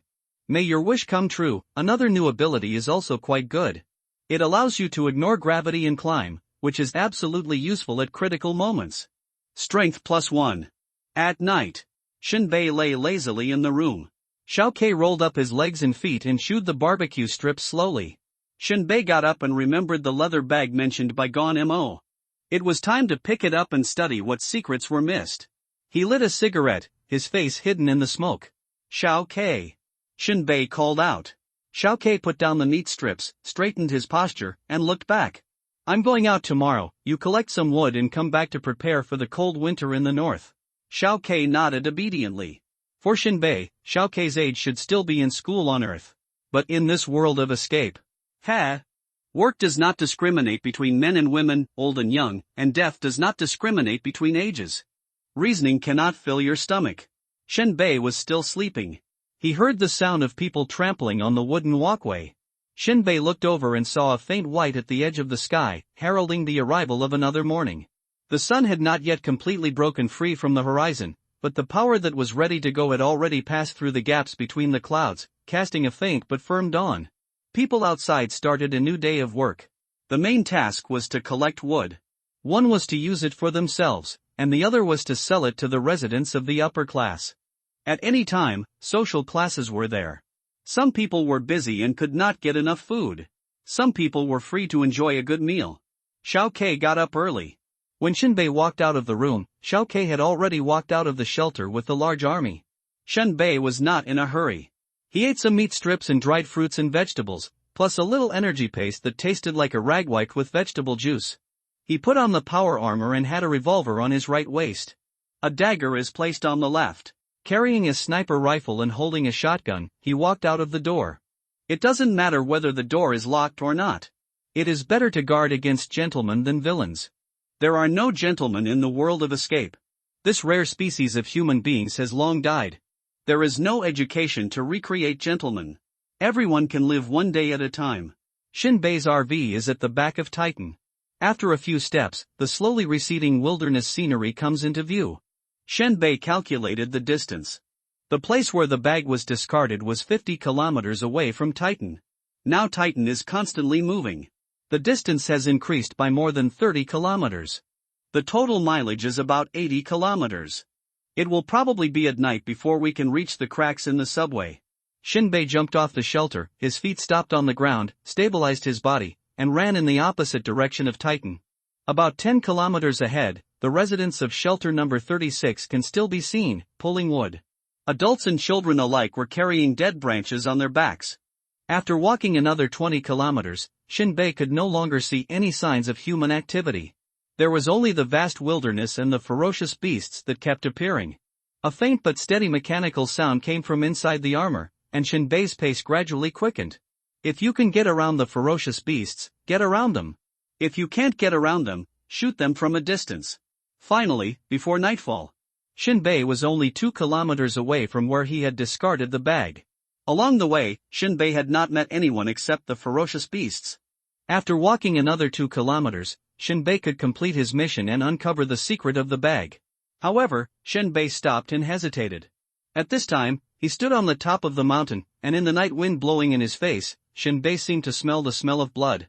Shinbei was actually very clear that he had not seen any signs of anything unusual. The night wind was very cold, with the cold and astringent breath common in the wilderness, but there was no smell of blood in it, not even a trace. This is the feeling of danger, and it is the feeling of the body, reminding Shinbei in this way. Shinbei tried to look into the depths of the night. But in the dark night, even if the armor gave Shinbei night vision, magnified vision, and other enhanced perception abilities, the range of vision was far less than that of the day. Looking at it this way, Shinbei did not find anything. He took off the armor mask that he kept using to zoom in and out his vision, and scanned the mountains under the night again. But after switching all modes, Shinbei still did not find where the danger came from. Shinbei deeply doubted whether he was thinking too much and was seeing things. After all, it is not impossible that shelter number 12 targeted him and sent people to squat. But no matter how he looked, he did not find anything unusual.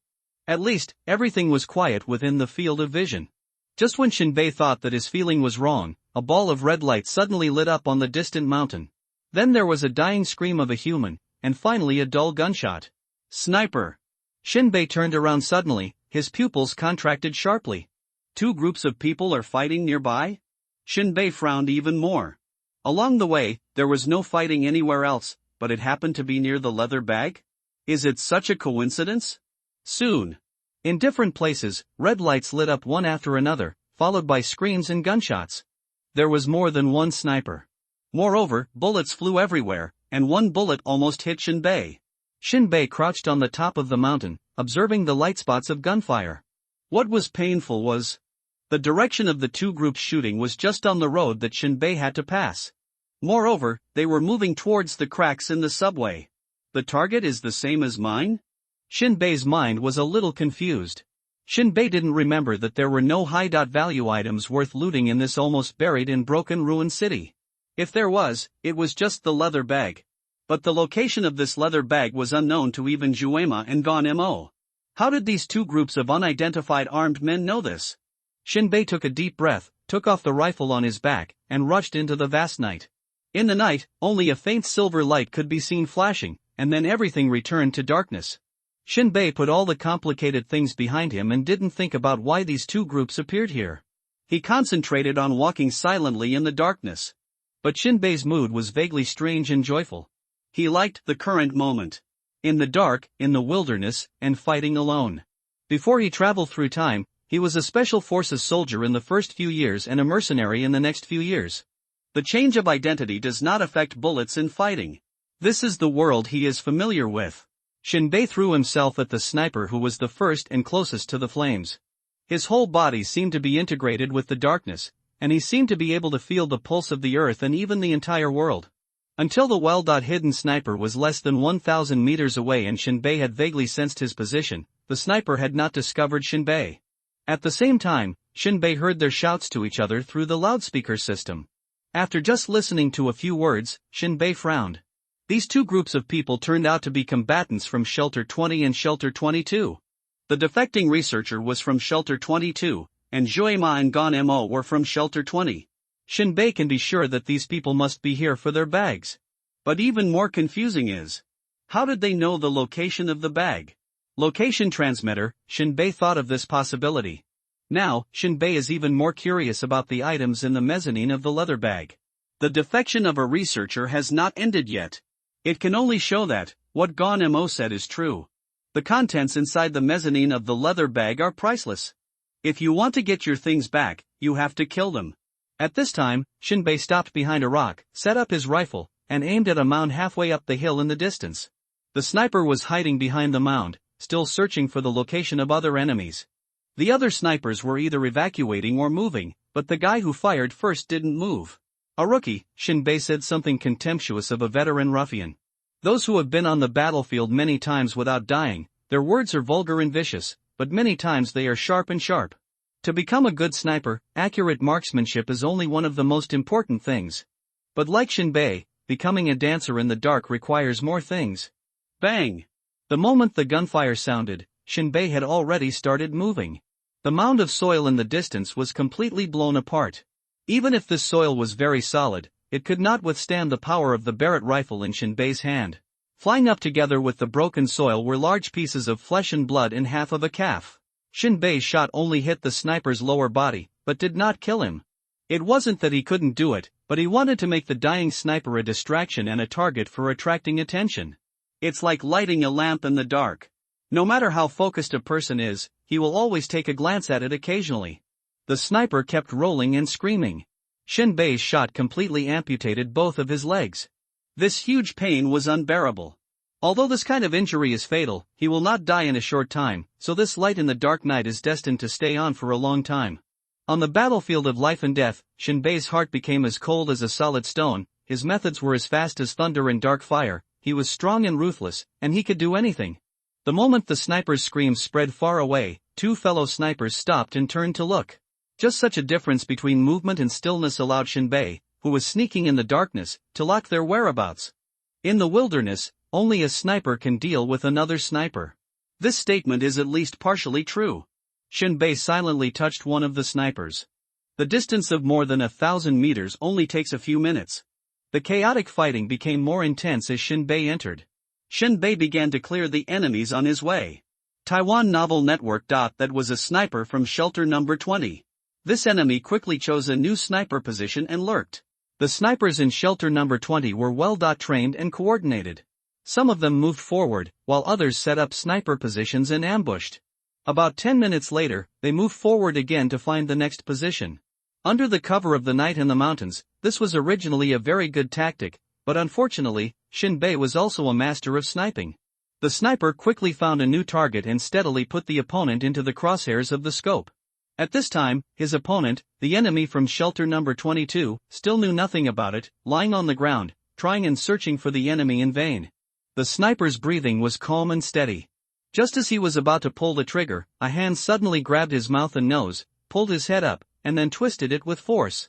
The sniper's cervical vertebrae immediately made a light click, and his whole body immediately softened. I wish you and Juema Ganmo have fun. Shinbei crouched beside the sniper's body. After more than 10 seconds, he was sure that he was dead, then he bent his body and sneaked towards another sniper who had been locked. In a blink of an eye, Shinbei had quietly dealt with 4 snipers from Shelter number 20. Each of them had his cervical vertebra broken from behind. In the darkness, Shinbei regained the feeling he loved. His movements became more and more smooth, fast, and light, as if the night wind was gently supporting his body. It has been a while since I saw the sniper from Shelter number 20 shooting.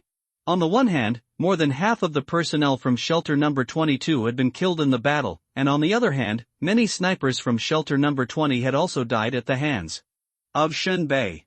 At this time, a red light flashed on the distant mountains, and then the screams before death rang out again in the night. Shenbei looked at the direction and distance, then raised his sniper rifle and locked the sniper who was moving his position. According to Shenbei's judgment, the enemy from Shelter Number 22 wanted to shoot him, but missed the target and killed the enemy from Shelter Number 20. It was really a stroke of luck. Shenbei pulled himself out and set up the sniper rifle. The gun body was black and smooth like a mirror, reflecting the brightness of the moonlight and the faintness of the stars.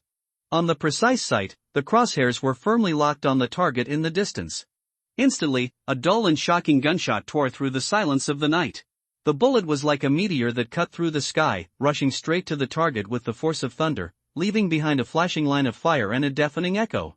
The sniper's body suddenly shook, and his head suddenly exploded, with most of his shoulder also exploded. After firing a shot, Shenbei did not even look at the results, and began to move sideways at high speed.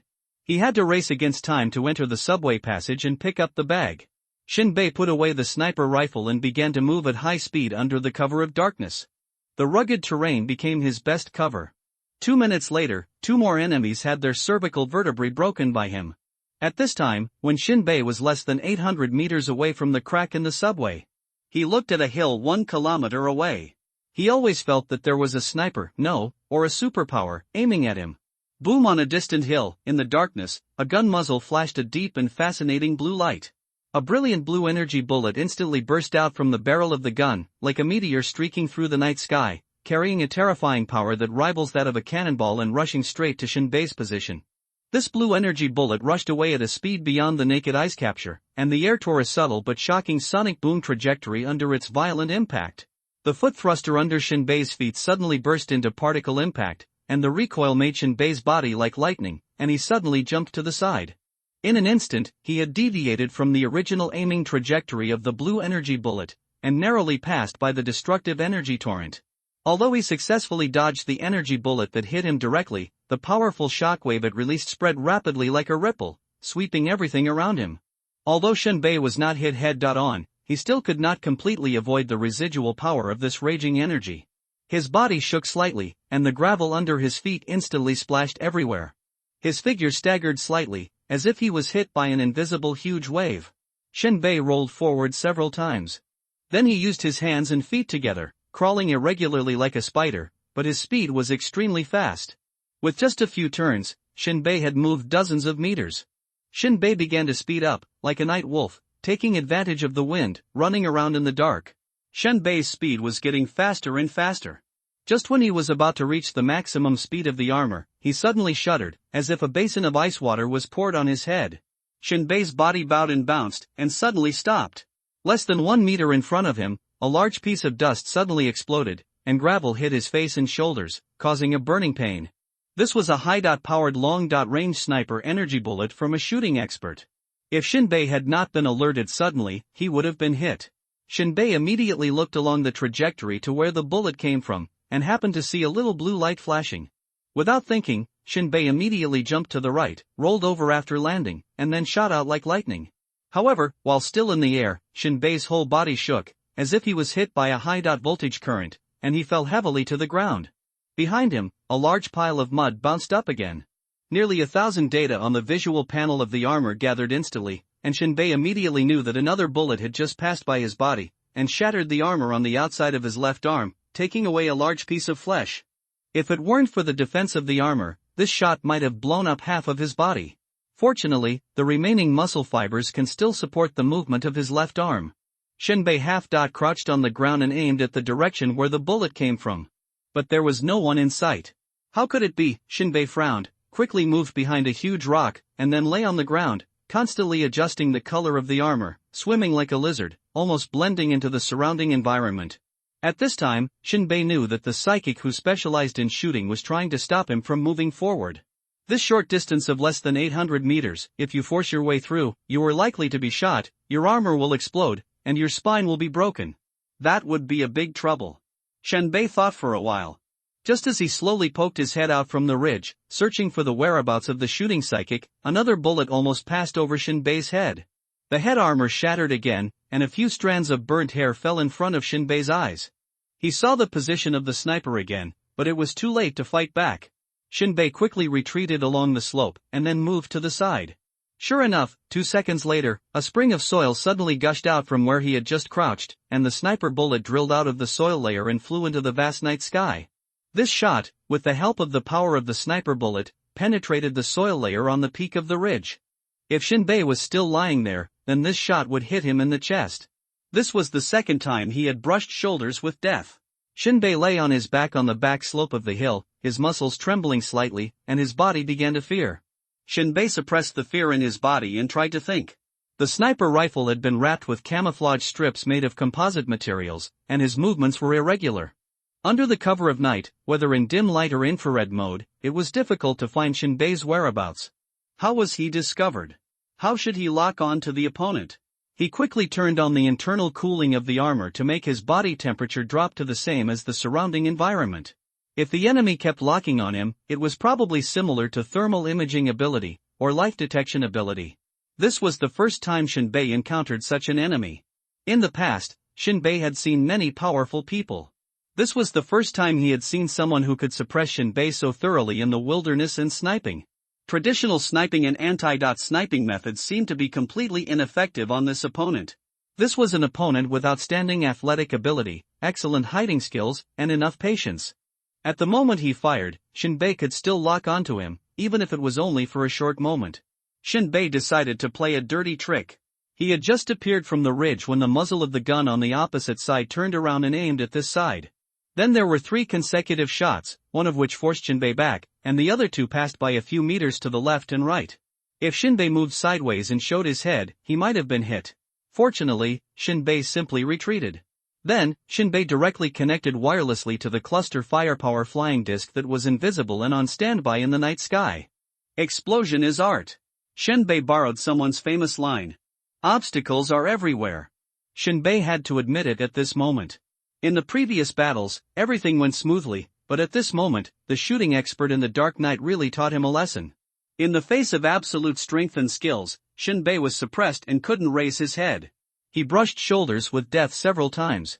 His armor was torn by the enemy's shooting. The enemy played hard, and Shinbei could only use the big killer to play dirty. If he didn't solve the dilemma, let alone pick up the bag, he would be slowly killed by the enemy. Shinbei's wireless connection was always in stealth mode, escorting the cluster firepower flying disc. In the Dark Knight, even the cluster firepower flying disc that appeared quietly was difficult to distinguish. The barrel turned slightly and aimed at the distant hills. At this moment, the shooting expert seemed to sense something, suddenly raised his head, and looked at the night sky with some confusion. He suddenly pulled the trigger, shot Shinbei hastily, and then jumped up and rushed to the back of the mountain at a speed that was almost as fast as Shinbei. Bang! Shinbei, who was always keeping a close eye on the enemy, finally fired the first shot in retaliation. The sniper suddenly stopped his charge, turned to the side, and jumped 20 meters away. Shinbei's shot in retaliation missed. However, the enemy was not trying to avoid Shinbei's shooting. In the direction where he was originally rushing, there was a sudden earth-shaking explosion. Even Shinbei, who was 1,000 meters away, felt the vibration of the ground under him. With just one shot, the power of the explosion covered the entire top of the hill. The impact wave directly knocked the enemy dozens of meters away to the ground. As expected, this psychic who specializes in shooting definitely has the ability of battlefield sensing. Although the shells did not land accurately on the enemy. But one shot covered the entire top of the hill in smoke and dust. What would it be like if 10 shots covered it continuously? Before the psychic could get up from the ground, 2 more silent shells fell almost at the same time, one of which landed closer than the first. He was directly lifted up dozens of meters by the airflow of the explosion, thrown far below the hill, and then fell heavily to the ground like a ragbag. The enemy lay on his back, looking at the night sky, gasping for breath. After such a bombardment and fall, he was still alive, which was really surprising. Thinking of his explosive power and speed when dodging heavy artillery bombardment, Shinbei had no doubt about his strong physical function. The enemy's left arm had disappeared, and the part below his knees was also blown away, and his eyes had begun to lose some consciousness. His eyes looked at Shinbei from a distance, conveying a silent message in shock. And Shinbei slowly put down the sniper rifle that was aimed and ready to fire. Shinbei's brows wrinkled deeper. This sniper is abnormal. The earth was still shaking, and heavy artillery kept bombarding the top of the hill, throwing dozens of tons of soil into the sky. At this moment, the power of steel and fire was interpreted to the extreme. In less than a minute, the fire coverage of 10 rounds of heavy artillery was completed. But in this short moment, whether it was the humans in shelter number 20 or number 22, they were all terrified by the silent explosion scene, and felt that time was extremely long. People kept shouting in the night, "What the hell? Who buried the mine?" In the sky. The shells were bombarded from the sky. How is it possible? Why didn't I hear the sound of the artillery? Damn it! Be careful to avoid it. Even Shinbei was speechless when he saw the hill that was cut off by more than 1 meter after the bombardment. At this time, Shinbei began to charge in the opposite direction, heading straight for the shooting expert who was not completely dead. In Shinbei's opinion, this guy's sniping skills are not inferior to his own, so he must be a leader. But he was the only one who appeared on the battlefield. This was obviously unreasonable. Shinbei wanted to interrogate some information to find out how many superpowers there were on both sides and where they went. Only by knowing the situation can he control the whole situation. Another thing is, superpowers are relatively rich. The crystal source core is the basis for Shinbei to upgrade his equipment. There is also an important point: the enemy was bombed by the cluster fire flying disc and was ripped and tattered. But Shinbei didn't see the blood splatter. Strange. At this time, Shinbei was like a black ghost shuttling through the endless dark night. The moonlight sparsely sprinkled on his armor shining with cold light, reflecting a mysterious and cold outline. He held his breath, as quiet as still water, and as moving as thunder. Every step on the dead leaves or gravel was silent. The lightweight design of the armor made his movements more agile, as flexible as a cat, but as powerful as a tiger descending from the mountain. The two warring parties were still firing bullets at each other at this time. In the hail of bullets, Shinbei's figure, accompanied by the sound of breaking through the air, penetrated the night directly, and attacked at an unpredictable speed and angle. After Shinbei approached the shooting expert, he stretched out his hand and dragged him into a crater. Bullets flew back and forth above the crater. But for Shinbei, it was safe for the time being. Shinbei lifted the mask, revealing a pair of indifferent eyes, staring directly at the expert.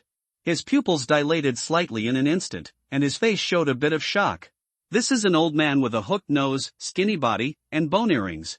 Although his whole body was bombed and broken, his face was not distorted by pain. Because, his left arm and knees were not made of flesh and blood, but machines. A mechanical man? At the same time, blood bubbles began to appear at the corners of his mouth. What was a bit strange was that these blood bubbles were bright red when they just came out, and slowly turned to blue-green, and the new blood bubbles were the same color. Shinbei would certainly not miss such details. He frowned slightly, and his eyes in the depths of his pupils kept flashing. What the hell is this? Shinbei's mind was stabbed with pain. He really couldn't remember that there was such a biological prosthetic technology in this world? You should retire. Shinbei suppressed his curiosity, lit a cigarette, took a puff, and stuffed it into his mouth. The enemy held a cigarette in his mouth and took a deep puff, but he looked relaxed. Cigarettes are the best anesthetic. Does it hurt? Yes. This joke is not funny at all. Shinbei pointed at his broken limbs, his tone was joking, but his eyes were serious. It opened my eyes. I have never heard of prosthetic transformation. I have seen silent shells in books, and I thought it was a joke. Today I saw it. But I don't remember that there is a person like you in the Church of Almighty God. Shinbei came into contact with a new word, Church of Almighty God. Shinbei crouched down and slowly stood up. In front of him was the gradually calming black ripples. Tell me about the Church of Almighty God. The old man looked up at the night sky, his eyes gleaming with fanaticism. That is the power from deep space. It is the only way to end the world of famine. You fools don't understand it at all. The debt you owe can never be repaid. That's not what I want to hear.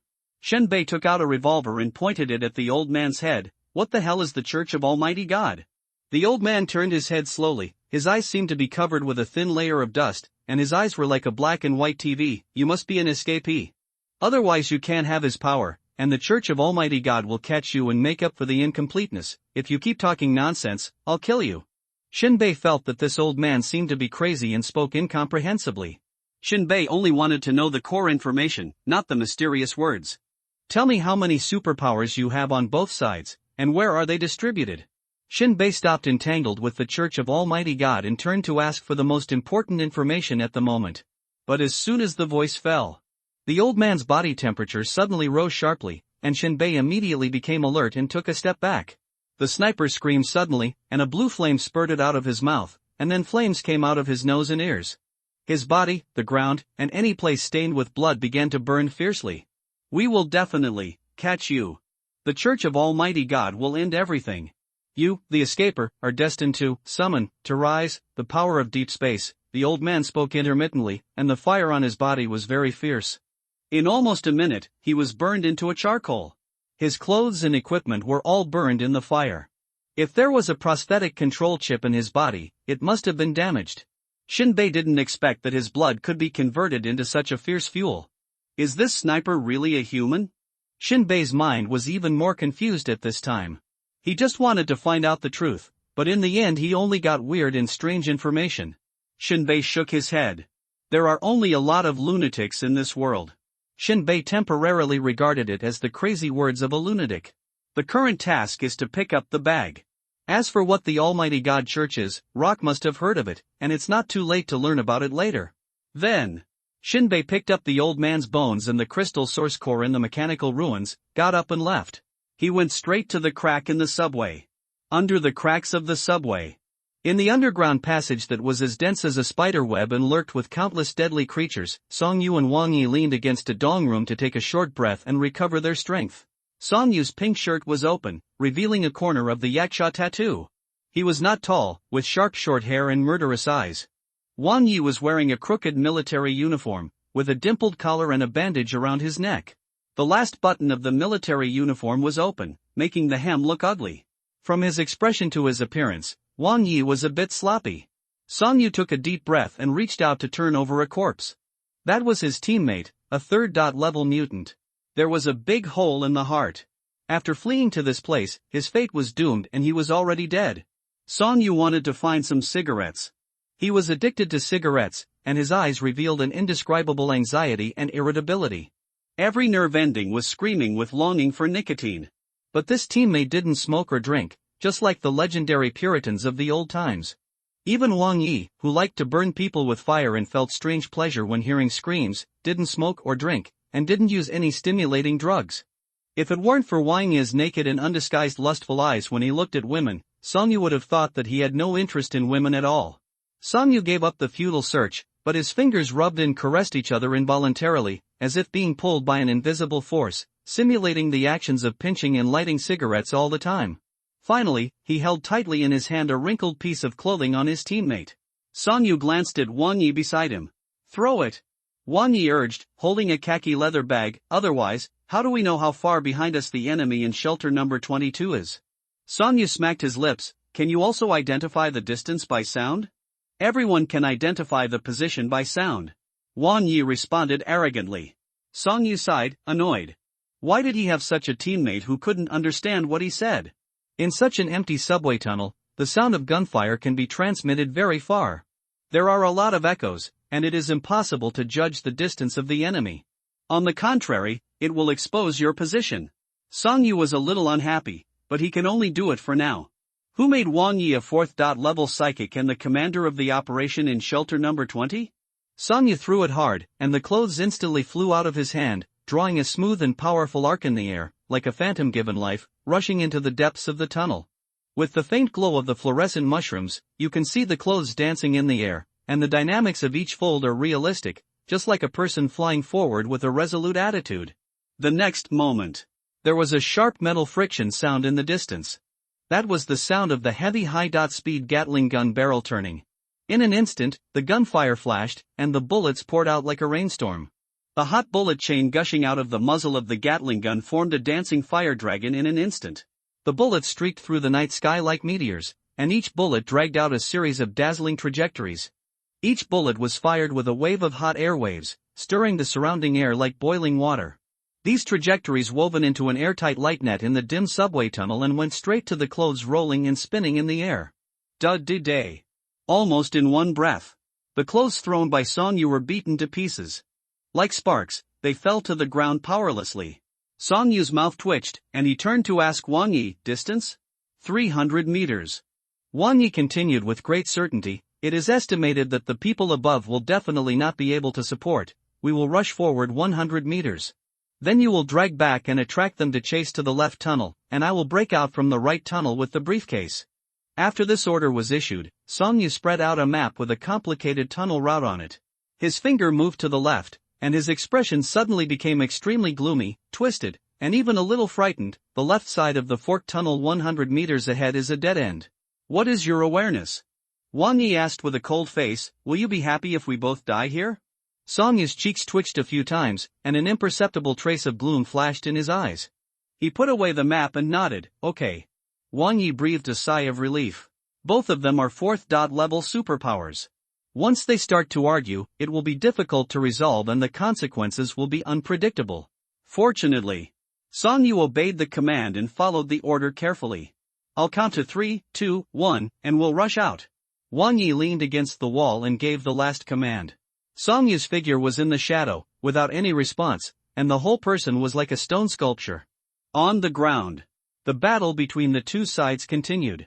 The personnel of the two shelters were trying to prevent each other from entering the subway crack. But in the dark night, there was a faint black shadow that was very agile, crawling along the ground, as light as a wild cat, jumping into the subway crack and disappearing in the dark corridor. After Shinbei flipped in, he did not land. He turned on the armor climbing mode at the first time, and used the super strong magnetic adsorption device equipped with the armor to lightly and accurately hang upside down on the rough concrete structure of the roof. The intricate network of pipes on the top of the tunnel has been corroded, and the exposed wires hang like withered tentacles. Occasionally, a gust of wind passes through the tunnel, causing echoes, and the sound is hollow and distant. Shinbei turned his head around. Under infrared vision, the dark tunnel has a good view. Shinbei scanned the ground and found nothing unexpected. The bag was indeed gone. It's late, but Shinbei knew that he was just late, not late. If any party had obtained the bag, the battle above would have ended long ago. The personnel on the ground did not receive the order to retreat, which means that the bag is still in the subway tunnel. As long as they can find their traces, they can catch up and steal the bag back when they have the chance. The word steal has no derogatory meaning. Shinbei knows his own weight. A 4th level psychic can still make adjustments at any time, so it is easy to take refuge. For a higher level psychic, Shinbei can only outsmart and not be reckless. At this moment, the sound of high-speed gunfire echoed from the tunnel on Shinbei's left. A faint light flashed in the depths of Shinbei's pupils. Like a gecko, he crawled rapidly on the top of the tunnel, and every step he moved was full of the rhythm of power and precise control. His flexible arm and leg joints stretched and twisted smoothly with the precise control of the intelligence system inside the armor, as if they were one, making him walk on the inverted ceiling as if on flat ground, with ease and freedom. One intersection after another passed by Shinbei. Although he was in an upside-down posture, it did not prevent him from running and crawling at a high speed. The subway tunnel was like a tomb of time sleeping deep underground, and the track was covered with thick moss and gravel accumulated over the years. The tile wall that was once as white as new had long lost its luster and became dull, and faded fragments of old advertising posters could be vaguely seen on it, as if they were fossils left by time. A moment of effort. 3 men appeared in Shinbei's infrared field of vision. The 3 men formed a cross-cover formation, and moved forward step by step, cautiously, deep into the subway tunnel. The leader was a superpower holding a high-speed rotary Gatling machine gun. He had a circle of steel needle-like beard on his face, which made his head look bigger than others. His hair and beard were gray, but he looked only in his 30s. Following the bearded man was a thin boy with a shoulder bag. He had a bang that slightly covered his eyes, and he was extremely handsome. Among the 3 people, the last one was a girl. She wore ripped jeans and a black T-shirt with a nuclear mushroom head. Her hair was short, and her bangs were dyed light goose yellow. Silver earrings were conspicuously hanging in her ear holes. Shinbei hid 200 meters behind the 3 people. He continued to look at the tunnel in front of him. The tunnel in front was crooked, and the vision was somewhat obstructed. He couldn't see what was going on in the depths. But Shinbei knew in his heart that the person who really picked up the bag was not far in front of the 3 people. If you want to catch up, you have to step over the heads of the 3 people. This is undoubtedly a dangerous move. Although the armor is advanced, the various modules cooperate with each other in movement, almost silently. But the ceiling of the subway tunnel is not solid, and dust and small stones fall from time to time during the grabbing and moving process. It is easy to alert the trio. 3/4 level, Shinbei muttered to himself, there is only one way to die if they get close to me. Shinbei's advantage lies in long-range shooting and the kinetic energy provided by the armor. Thinking of this, Shinbei released the ceiling with both hands, and his body slowly descended, relying only on his legs to grab the vertical body. A primitive and rough Barrett sniper rifle without any industrial modification appeared in Shinbei's hand. A stainless steel pipe as thick as an abandoned chimney, with an amazing length and huge caliber, protruded out of the muzzle. There is no embellishment of precision sights, but instead exposed mechanical sights, which are simple but practical. Even the most basic silencer or tactical rails were ruthlessly abandoned, leaving only the most basic structure and function. In Shinbei's opinion, the power of a superpower is important, but precision is also the way to survive. Shinbei hung upside down on the ceiling, with his crosshairs on the back of the bearded man and the team ahead. The trigger of pure power aesthetics made a crisp mechanical sound at Shinbei's fingertips. May there be no escape from hell, in Shinbei's combat thinking. On the surface, the biggest threat to him is the bearded man. The Gatling gun that can fire more than 1,000 bullets a minute is hard to resist for even a 4th level mutant, let alone a battle armor. Either avoid his sharp edge or shoot him first. Obviously, shooting him first is the best solution. Although the bearded man is the farthest from Shinbei. Shinbei did not hesitate and pulled the trigger directly. In an instant, the originally still air seemed to be torn apart by an invisible force, and a 4th level silent bullet constructed with true spirit elements and crystal source core fragments flew out of the barrel silently at an elusive speed. The bullet turned into an almost invisible black line, shuttling through the dark tunnel, like a venomous snake hidden in the night.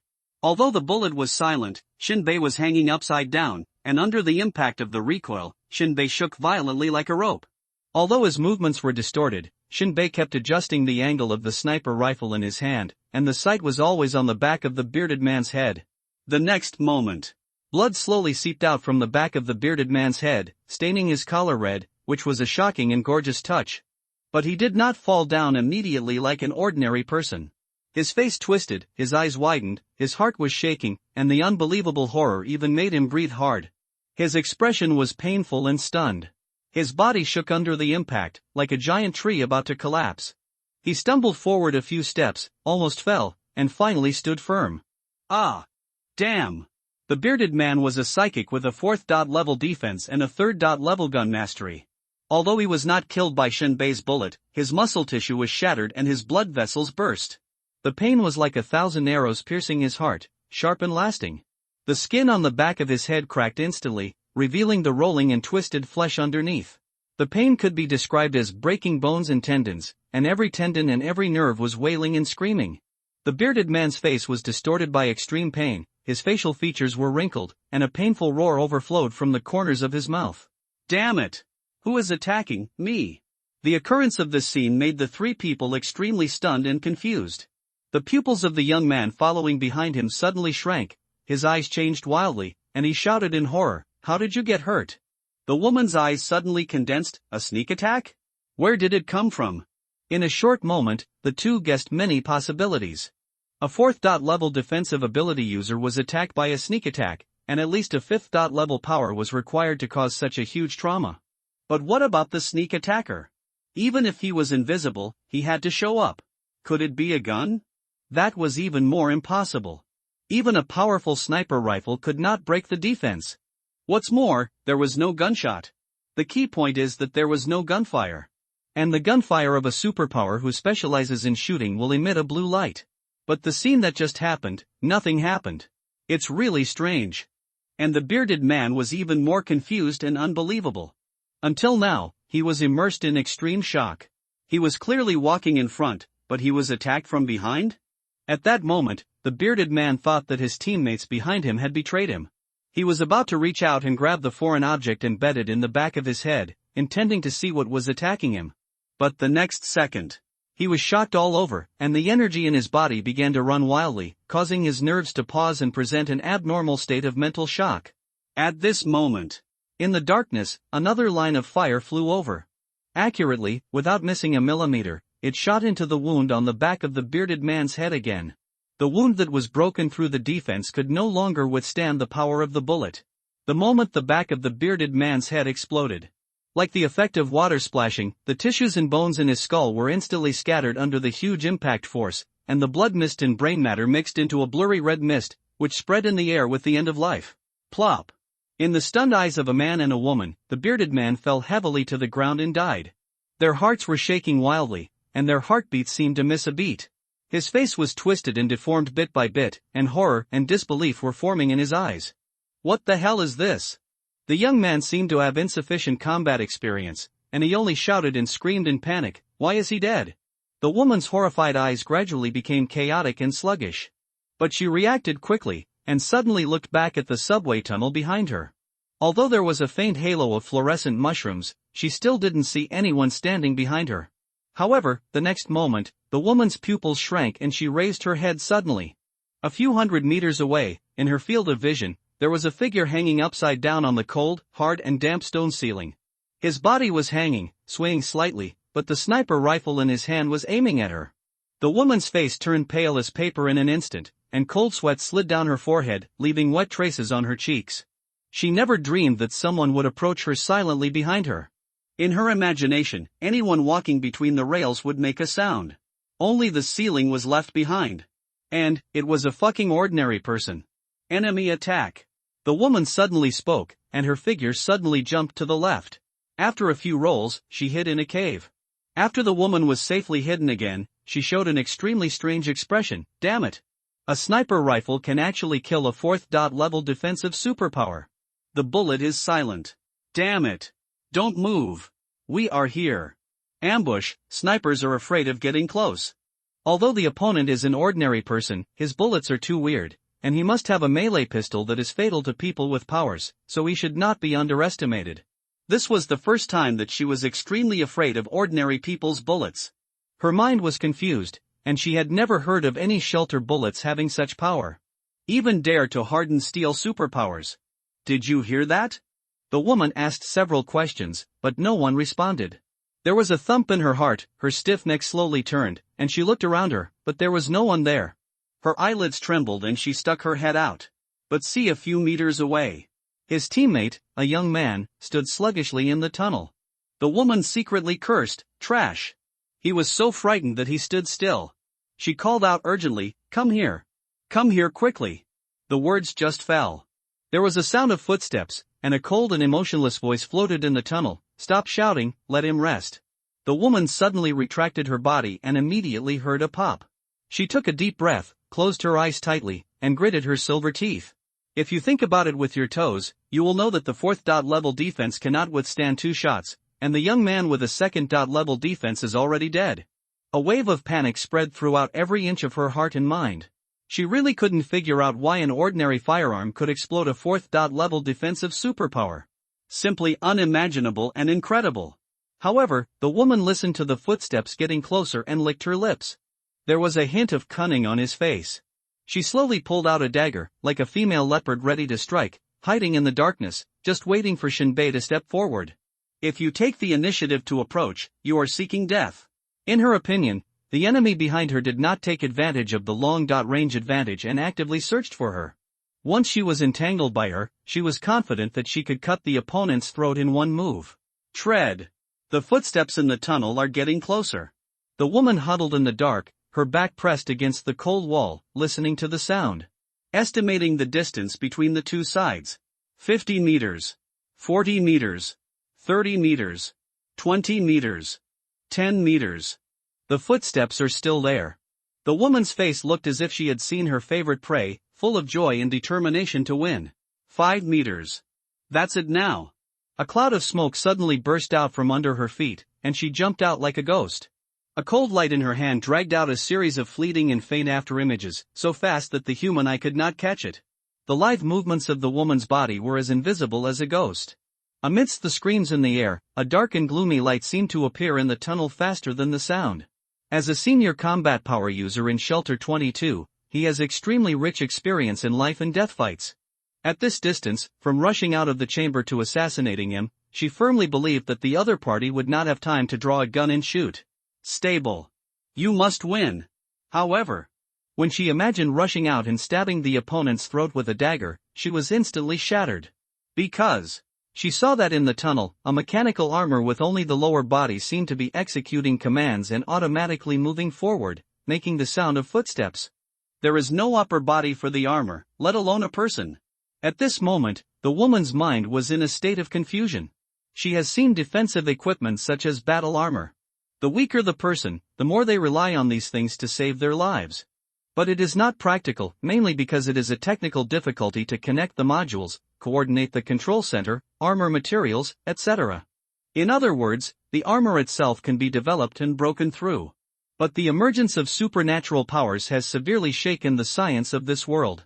But she had never seen a lower body armor that could walk automatically. Shouldn't this thing be controlled by humans? What about the people inside? What else is this? Poke the air?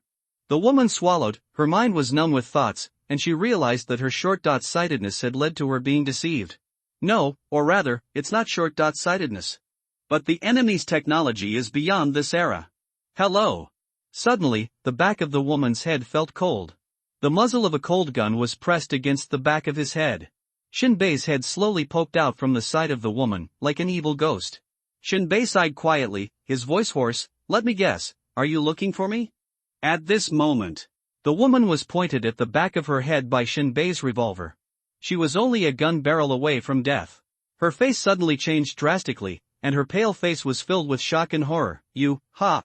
Shinbei said with a teasing tone, surprising? I cheated, my lower body armor is walking on the track, and I am still hanging on the ceiling. Shinbei's move was also a sudden idea. Especially the woman hid in the cave.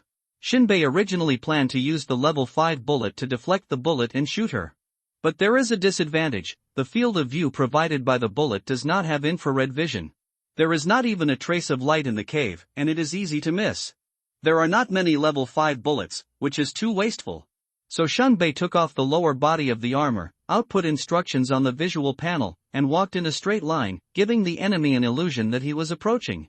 Of course, the cluster fire disc is too large to pass through the crack, otherwise it can fly over and bomb the chamber to solve the problem. However, as a superpower, you have been frightened for too long, and you didn't even hear the sound of me landing behind you. Shinbei said with a low laugh. The woman's mind was shocked, and then she figured out why Shinbei appeared behind her. This guy played a trick of making a feint to the east and attacking in the west. Her eyes were wide open, her eye sockets were broken, and her eyes were full of extremely twisted and resentful expressions. What if you heard it? It's too late, isn't it? Shinbei had a faint smile on his face, but I feel like you seem to be looking for an opportunity to resist. I can tell you in advance that my pistol bullets are more powerful than sniper rifles. The woman looked at Shinbei with a gentle look in her beautiful eyes, and said lightly, let's talk it over. You are not from shelter number 20, right? Her intuition is very accurate. There is also a basis. During the ground battle, shelter number 20 did have a sniper with very high tactical literacy, who almost suppressed his side. But sniper rifles usually do not enter narrow terrain. What's more, the sniper is a special ability user who specializes in shooting, and the firearms he uses are also different, much more advanced than Shinbei. In a team, one high-level sniper is enough, there is no need to equip two. Therefore, the woman guessed that Shinbei was a third party involved. Shinbei did not beat around the bush and answered directly, indeed, I don't belong to any party. What is your purpose? Purse. How do you know about the purse? The woman's eyes were obviously stunned. The news of this purse was strictly blocked. The positioning transmitter in the purse only transmits a signal every few days. The last time the positioning signal was transmitted, it attracted shelter number 22 to come and look for it. And shelter number 20 hurriedly followed after seeing shelter number 22 in action. Because I left it here. Shinbei answered generously. This answer shocked the woman again. She instantly thought of an unimaginable fact, you killed Juema and gone MO. That's right. Shinbei did not deny it at all. The woman took a deep breath, and her watery eyes were staring at Shinbei indignantly. A slightly stiff smile appeared on her face. I am not familiar with them, and we even have conflicts in conflicts. You see, the bag is not in my hand. You have to continue to go deep into the tunnel and find Wang Yi and Song Yu in shelter 20. How about we say goodbye here? What do you think? I won't reveal any information to you, I can guarantee that. I believe in your character. Shinbei lowered his eyes and said meaningfully, but I don't believe in your style. As soon as the voice fell, Shinbei pulled the trigger directly. The whole action was smooth and decisive, as if time was frozen at this moment. The next second, a dull and powerful click sounded, which was the trembling note emitted by the hammer colliding with the firing pin when it fell. The bullet in the cylinder made a loud bang sound, like thunder exploding, breaking the silence around. Accompanied by the flash of fire and the filling of smoke, a brass .357 caliber bullet instantly ejected from the barrel, leaving a hot tail flame trail. Boom! The woman herself was not good at defense, coupled with such a close-range bullet bombardment. Her body stiffened instantly, her head tilted forward slightly, and then she fell forward heavily. The back of her head was blurred into a horrifying scene of blood and flesh, revealing the deadly metal bullet embedded in it. Everything returned to silence, only the explosion-like impact echoed in the narrow alley. Shinbei twisted his neck, without staying too long, but put on the lower body armor and continued to chase deep into the tunnel. Shinbei did not deliberately lighten his steps, he knew it was meaningless. The gunshots and roars of the battle here must have spread to the ears of Wang Yi and Song Yu. Now the only thing Shinbei needs to do is to keep his distance to avoid being attacked by the two. Especially at the bend where the vision is suppressed. Before he took a few steps, Shinbei heard incredible shouting and cursing from the tunnel. Fuck! Song Yu, what the hell are you doing? Go to the left. Get the hell out. The screams behind are endless. There must be a big hand. I want to die. No way. In Song Yu's opinion, the screams of the three people from shelter number 22 behind him can be distinguished. There is definitely a third party involved, and their abilities are very powerful. You know, those are 3/4 level psychics. Now the whole tunnel has returned to calm, with only the sound of unbridled footsteps echoing. It all shows that the latecomer is confident, skilled and bold, and is very likely a 5th or 6th level psychic. If you don't try to escape at this time, there will be no good end. Between life and death, how can Song Yu care about the mission and justice? Selfishness is right. So, Song Yu also fled in the direction of the left tunnel. The fierce spirit burst out from himself, and Wang Yi shouted, "If you don't obey the command, you are looking for death." In Wang Yi's opinion, if it was the three people from shelter number 22 who chased him, Song Yu would not listen to the command. But the latecomer is definitely a terrifying strong man, and he is really scared. Who doesn't want to live? This right tunnel can only escape by yourself. Song Yu must go to the left to disrupt the judgment of the later comers and affect the time. Wang Yi also completely lost his patience at this moment, and his eyes suddenly became cold. It seems that if you don't beat you into submission, you will never know what your status is. The next moment, the sound of wind and energy rushed wildly, and Wang Yi rushed towards Song Yu like a tiger out of the gate. Get down! Buzz! When Wang Yi said this word, his throat swallowed violently, and the airflow seemed to be sprayed out of his throat by a concentrated bomb. Song Yu only saw the other party's Adam's apple rolling in a flash, and the sound just entered his ears, and the air in front of him suddenly exploded, and the huge air wave and sound resounded into one. The other party's exhalation and sound, the airflow sprayed out, actually created an effect like an air bomb exploding. Ability, explosive breath. This breath was violent and strong, and it was almost as sticky as condensed into substance. At this moment, Song Yu felt a little difficult to breathe. Unexpectedly, Wang Yi's low shout could cause such an amazing effect. Song Yu was shocked, but the shock was dispelled by the fierce wind and loud sound. Bang! In the rapid explosion of air, he only saw a thick and amazing arm smashing down on his head like a golden mountain and a jade pillar, occupying all his sight in an instant. At this moment, Song Yu felt extremely dangerous, but he was a battle-hardened master after all. He pushed forward and grabbed with both hands in an instant, and the force swirled and spun, dispersing the violent air in an instant. His straight push was also extremely fierce, and the muscles of his arms trembled and vibrated, and it was as fast as lightning. Almost in sync with Wang Yi's voice and movements, the change of moves was completed in an instant, trying to parry Wang Yi's punch with the momentum of a king carrying a tripod. Boom! As the two fists met, Song Yu's eyeballs suddenly bulged, and he felt as if he was hit by a meteorite falling from the sky. All the tendons, bones, chi and blood in his body were scattered. He didn't even have half a second to hold on before his knees softened and he fell heavily to the ground. In the explosion of earth and rocks, Song Yu suddenly fell to the ground like a toad. Under the irresistible force, his internal organs were like sponges being squeezed hard, and blood flew out of his mouth. But this was not over yet. Wang Yi almost didn't even look at the result of his own hand. He stretched out his 5 fingers and brought up a fierce wind. In the midst of thunder and lightning, Song Yu grabbed the ground before he even had time to scream in pain. Song Yu's palm probed unconsciously. Superpower, teleportation and shadow stealing. You can steal an item from the other person, either designated or random. In an instant, a khaki leather bag appeared in Song's right hand. The next second, Wang Yi threw Song Yu into the dark tunnel on the left without even looking. Song Yu's head shook, and he struggled but couldn't stand up in the dizzy world. Until this moment, the echo of Wang Yi's previous words "get down" was still echoing in the tunnel, gradually dissipating. Get down! In a second or two, even before the echo of Wang Yi's low shout dissipated, Song Yu was defeated. Wang Yi's figure disappeared in the right tunnel in a short moment. Tap tap. Shinbei heard the sound of Wang Yi and Song Yu fighting, and ran through the bend quickly. At a glance, there was a T-junction straight ahead, but the battle was over. Shinbei could hear that Wang Yi probably won and Song Yu was seriously injured. Song Yu is seriously injured, and the things can't be on him. Don't pay attention to him. Wang Yi is in the right tunnel. After a brief analysis, Shinbei did not hesitate to turn on the armor power output to the full, and the foot thrusters burst out with all their strength. Shinbei ran as fast as he could, almost like he was catapulted from the spot, and rushed straight out. However, surprises and accidents always come too fast. Just when Shinbei sprinted the straight distance and reached the T-junction, he was about to rush into the right tunnel. Click! A khaki backpack was thrown out from the left tunnel. At the same time, an extremely weak voice came, "Brother, I'll give you the things, spare my life." Shinbei? The sudden change shocked Shinbei. He never expected that the khaki leather bag would be in Song's right hand. What kind of trick are they playing? Those who could run ran without their bags, and those who couldn't ran actually carried mission items.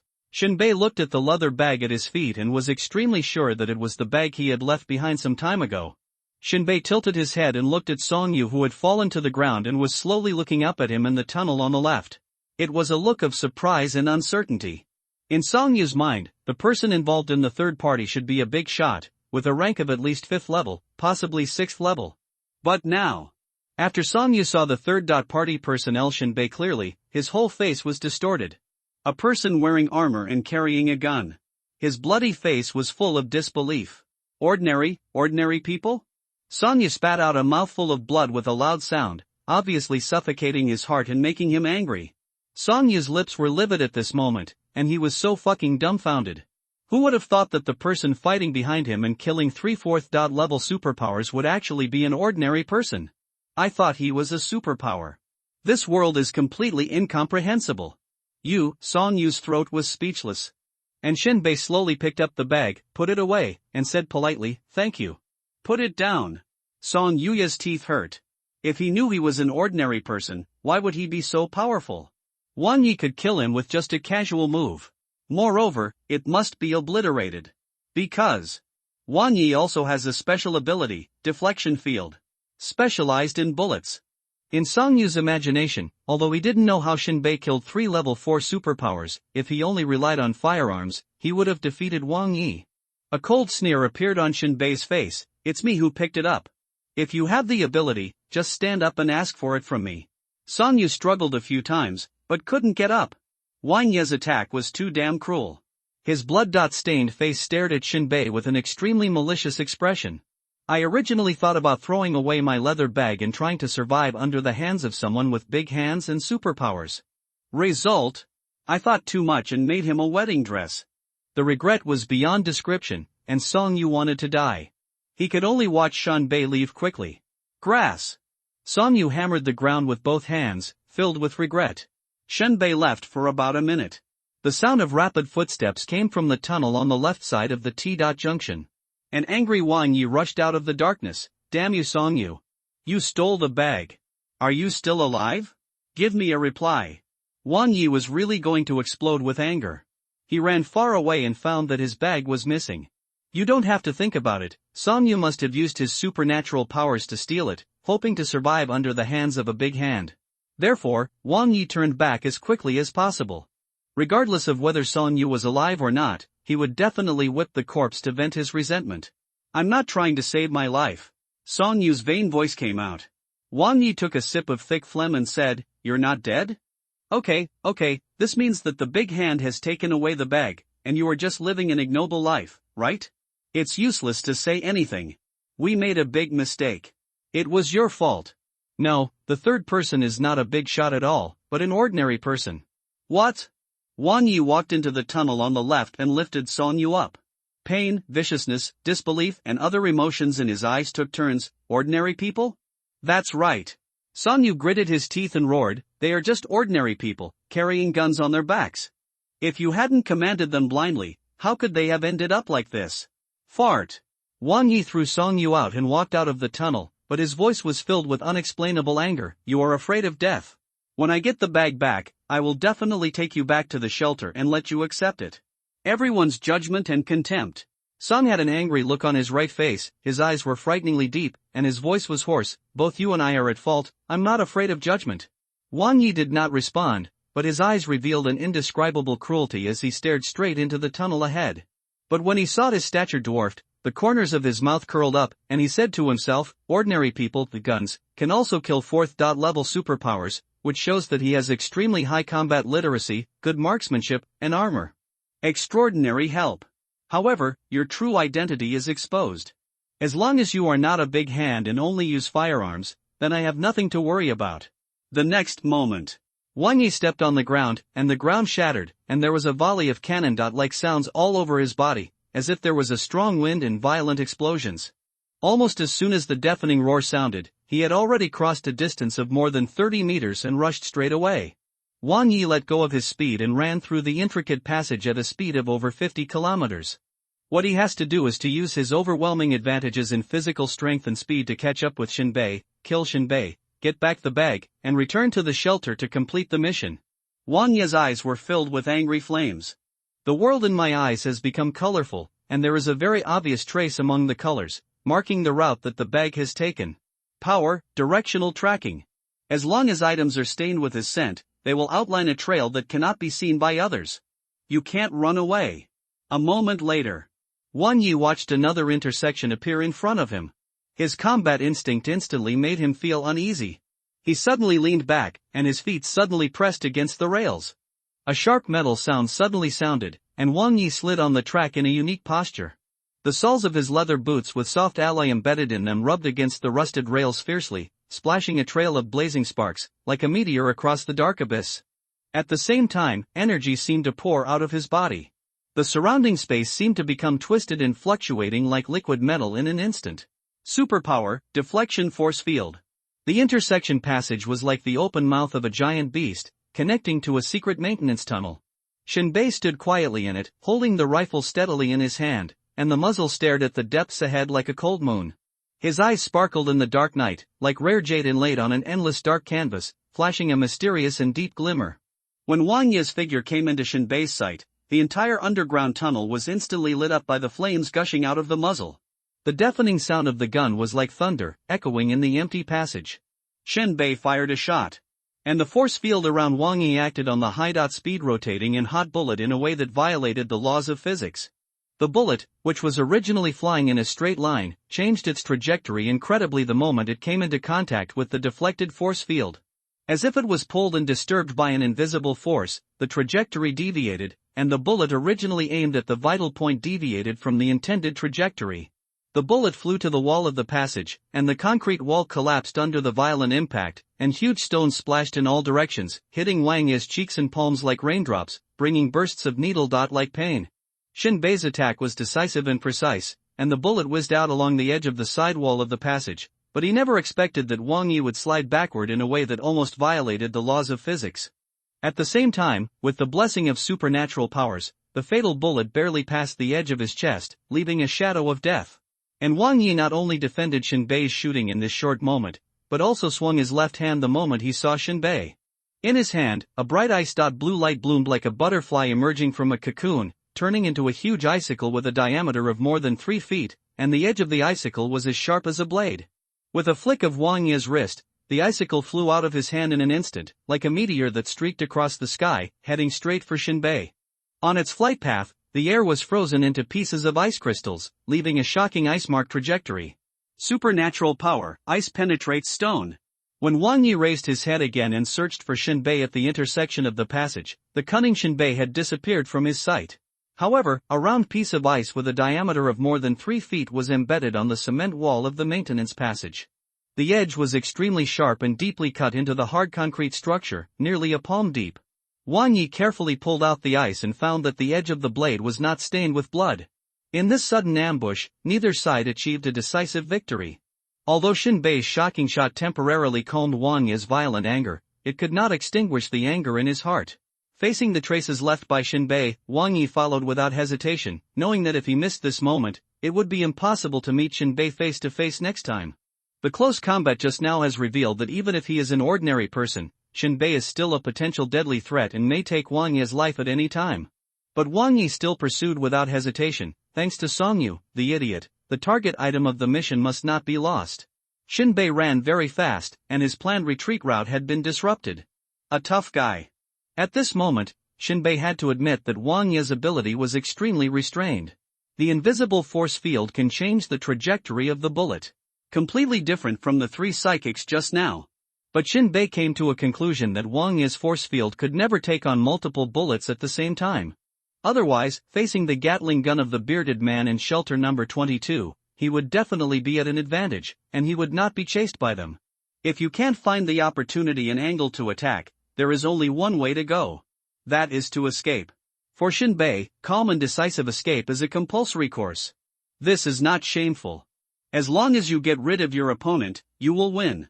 A victory that can anger your opponent to death. Wang Yi followed the trajectory of the bag. Although directional tracking has been consuming energy in the body. But he had to turn it on for a long time. The main reason is that Shin Bei's combat qualities are beyond ordinary people. Once closed, Shin Bei may be lost in a matter of minutes. The maintenance tunnel soon came to an end, leading to a long-abandoned subway station. The traces left by Shin Bei became thicker and thicker. He turned a corner and disappeared into the bathroom on the side of the platform. Boom! Wang Yi kicked down the locked bathroom door and rushed in. The ceiling above the head has been opened, revealing a deep ventilation passage. Judging from the size of the ventilation duct, it can barely squeeze one person into it. But Shin Bei fled in such a hurry that he didn't even have time to reset the fence at the ventilation passage. Wang Yi jumped up, and his head and upper body had entered the ventilation duct. Then he struck horizontally with his left elbow, and his elbow broke into the stainless steel ventilation duct wall and hung his body. The initial section of the ventilation duct went vertically upward, and then extended horizontally. At the end, it was dark, and Wang Yi could not see clearly. Are you going to enter rashly? Wang Yi hesitated. His deflection field is still on cooldown and cannot be used for the time being. In such a narrow space, Shin Bei almost didn't need to aim, he could shoot at him with one shot, and there was no way to escape. Wang Yi's figure paused for a second. Blue ice crystals burst out from his right hand, and a round ice ridge formed instantly. Ice penetrates stone. Swinging violently towards the passage. There was only a dull bang, and it seemed that the entire subway station shook. The icicles were rushing through the passage, spinning at high speed. The iron passage began to twist, like a twist. Wherever they passed, the stainless steel plates that made up the ventilation channels were groaning and struggling. However, under the almost irresistible force of tearing and twisting, the entire channel quickly twisted and collapsed, as if it had been hit by countless boulders. At the other end of the passage, the Barrett sniper rifle was thrown out, and then Shin Bei almost rushed out of the passage, caught the modified rifle in the air, and landed lightly on the ground. He suddenly raised his head and stared at the entrance of the passage he had just jumped out of. There was only a ripple sound, and countless dust and debris were ejected from the entrance of the passage, and then they were twisted together, as if they had been twisted by an invisible giant hand. If Shin Bei came out a few seconds later, he might be crushed by the ventilation duct made of steel. Shin Bei only glanced at the twisted passage entrance, then disappeared into the deep underground passage with his rifle in hand. The battle is far from over. Although Wang Yi destroyed the steel passage and missed his attack, the distance between him and Shin Bei was once again widened. Although Wang Yi didn't know the terrain clearly, the traces of the leather bag were still clearly visible in his field of vision. He walked out of the bathroom at a speed that was nearly twice that of Shin Bei. Even if he took a detour, he could quickly get back on track and continue to close the distance between the two sides, which was less than 100 meters. What a hell! As Shin Bei walked through the tunnel, he felt like he couldn't get rid of the tail behind him. This guy has a lot of superpowers. He must have directional tracking, according to Shin Bei's understanding of superpowers. There are many kinds of superpowers.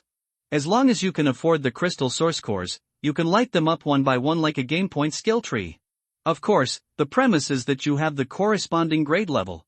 And in a certain field of superpowers, the more specialized you are, the more powerful superpowers you can light up. But you can also activate basic abilities at will and use them in combination. It's just that this combination of abilities takes a lot of work, but the power of the individual abilities is low. Although Wang Yi also has the ice element ability, it is obviously not as good as the blue enchantress who specializes in ice elements. At this moment, there are all kinds of dangerous creatures living in the underground passages, but none of them have emerged at this moment, and they have all left the area far away. Especially Wang Yi, who did not conceal his aura, gave them too many dangerous intuitions. This area is unfamiliar to both Shinbei and Wang Yi. As long as Shinbei ran, the armor's visual panel would record it on the map, so there was never a problem of getting lost. Wang Yi also seemed to have an unusual memory for the terrain. Even though he followed Shinbei around the passages of the maze, the distance was gradually shortening. As long as he has been to a place once, he will never take long detours or detours again. Shinbei soon discovered this, but he still kept running at a constant speed, as if he was preparing to compete with Wang Yi for physical exertion. Wang Yi's speed was always more than 1.5 times that of Shinbei, neither too fast nor too slow, and there was no sign of heavy physical exertion at all. The distance between the two sides has shortened to 30 meters. Shinbei suddenly stopped. Wang Yi's hair suddenly flew up, and he suddenly exerted force. His military boots caused large sparks on the rails, and he suddenly accelerated forward. He had walked through this passage before and knew that Shinbei's current location was just 2 bends away. At this distance, Wang Yi could rush in front of Shinbei in just 2 seconds. Although the deflection field was still cooling down, he was confident that he could dodge Shinbei's bullets, or at least prevent Shinbei from hitting the fatal part. When he took action, Shinbei had no chance. With the sound of whistling wind, Wang Yi's body flew straight up and rushed towards the opposite wall. He took 2 heavy steps on the wall, and then rushed through the first corner forcefully and fiercely, as if he was running on the wall. And where he landed, there were large cracks in the concrete. When he rushed around the corner, Wang Yi's pupils suddenly shrank. He saw that there was an iron oil drum at another corner, and a tracer bullet had just shot into the oil drum from the side.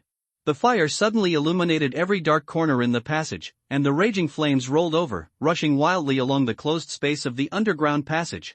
Wang Yi's heart was beating strongly and powerfully, and the sudden danger almost made the hair all over his body stand up. He was rushing towards the flames at a wild speed of more than 70 kilometers, and he was in mid-air and could no longer turn around.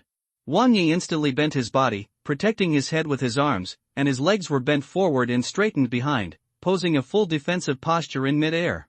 Just before the flames attacked his body, a thin ice shield with a diameter of tens of centimeters suddenly appeared in front of Wang Yi. Superpower, Ice Shield.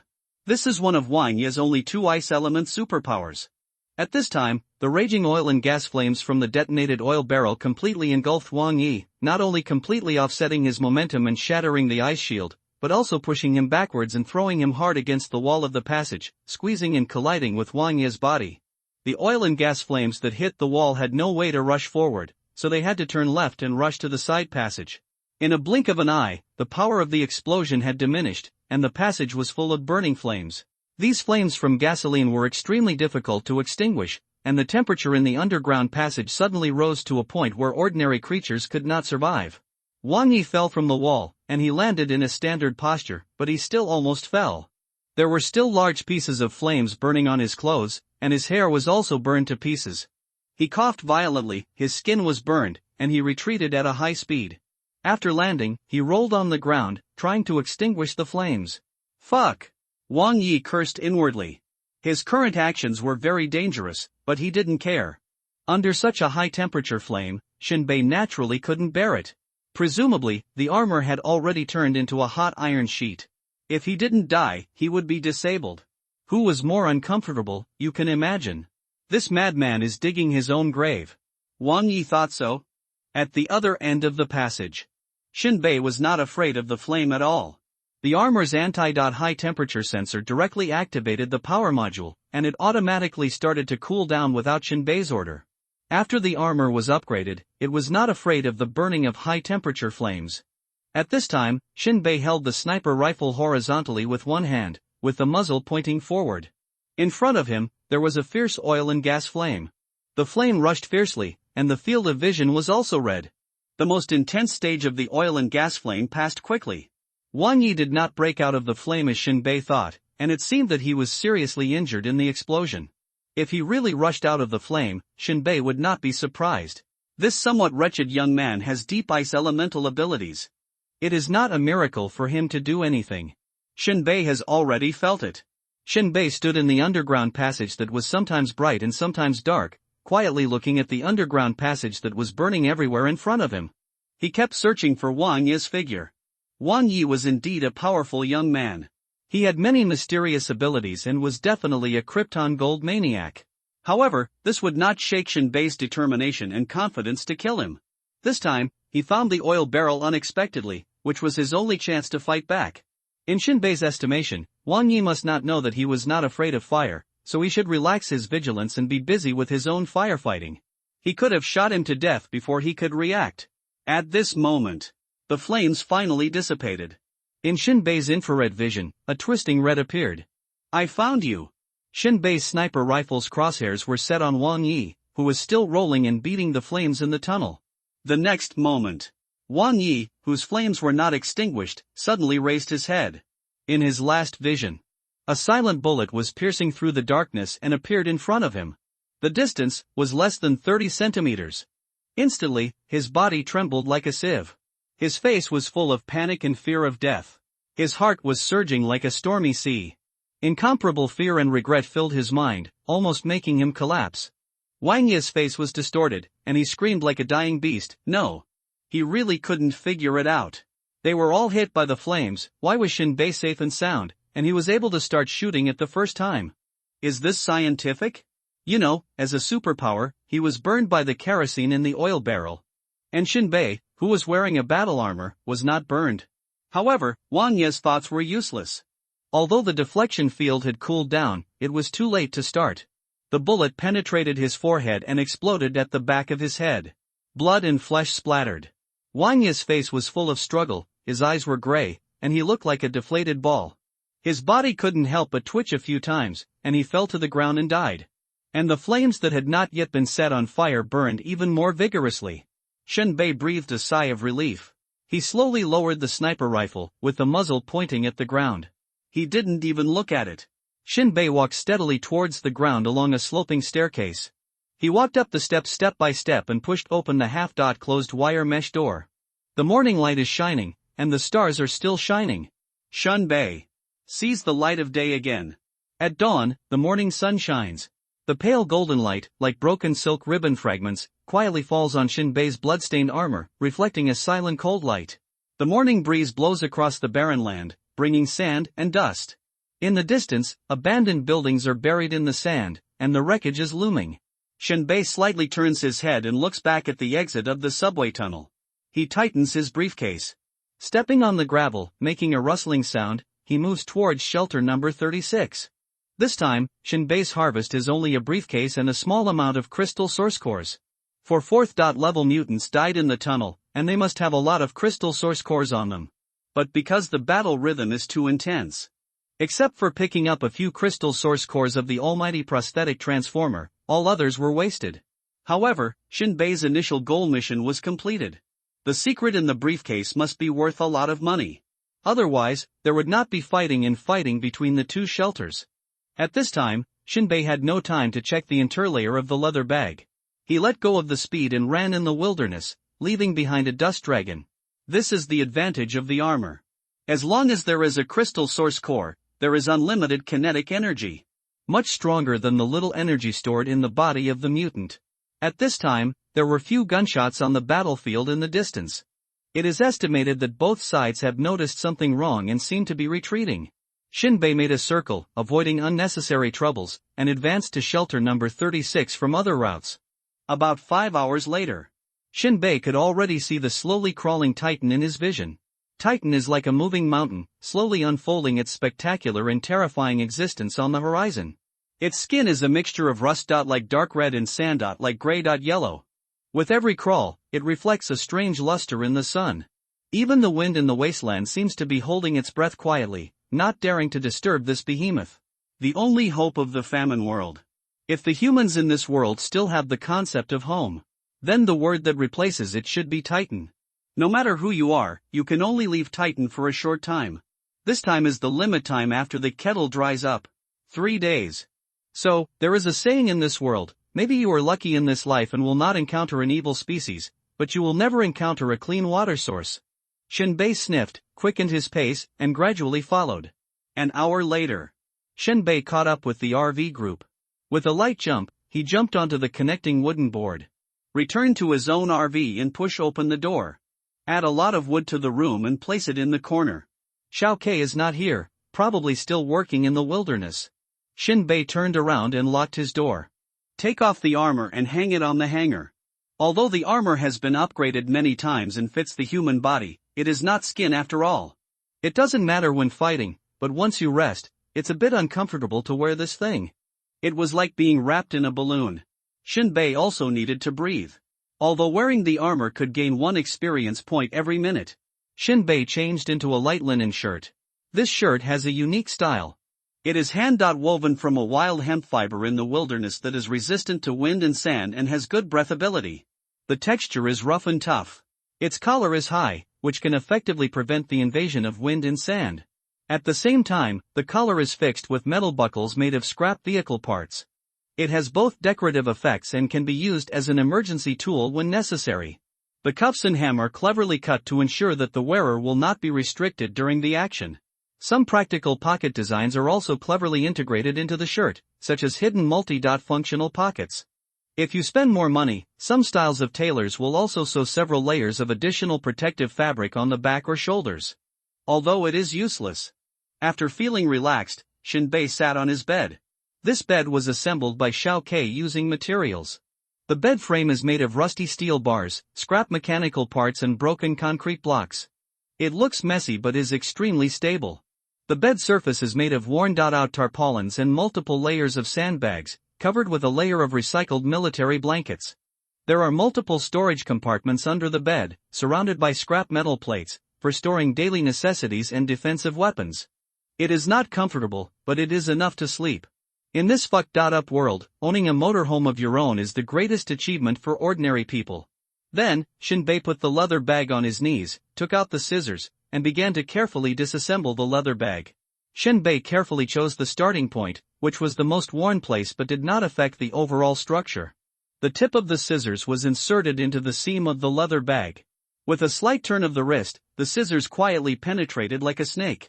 Then, he slowly applied force, and the leather skin of the leather bag cracked a tiny hole under the scissors, making a chi-chi sound, which was the unique friction sound between leather and metal. Every inch of Shinbei's cutting was extremely precise and methodical, as if he was deconstructing a carefully designed mystery. As he disassembled the bag, he examined the peeled leather pieces and carefully identified the secrets that might be hidden in them. As time went by, the bag was gradually decomposed into pieces of leather of different shapes. In the end, only the bottom layer of the bag was left on Shinbei's knees. Nothing. Shinbei never saw even a note. Finally, the bottom of the bag. The bottom layer is thicker. Shinbei's sharp knife inserted in and gently tore open the upper and lower layers of leather. There was a snap. A chip that was overall gray and black fell to the floor. Shinbei was surprised and stared at the chip that was still spinning on the floor. It's not a document, it's not data. It's actually a chip? Shinbei grabbed the chip and held it in his fingers to check.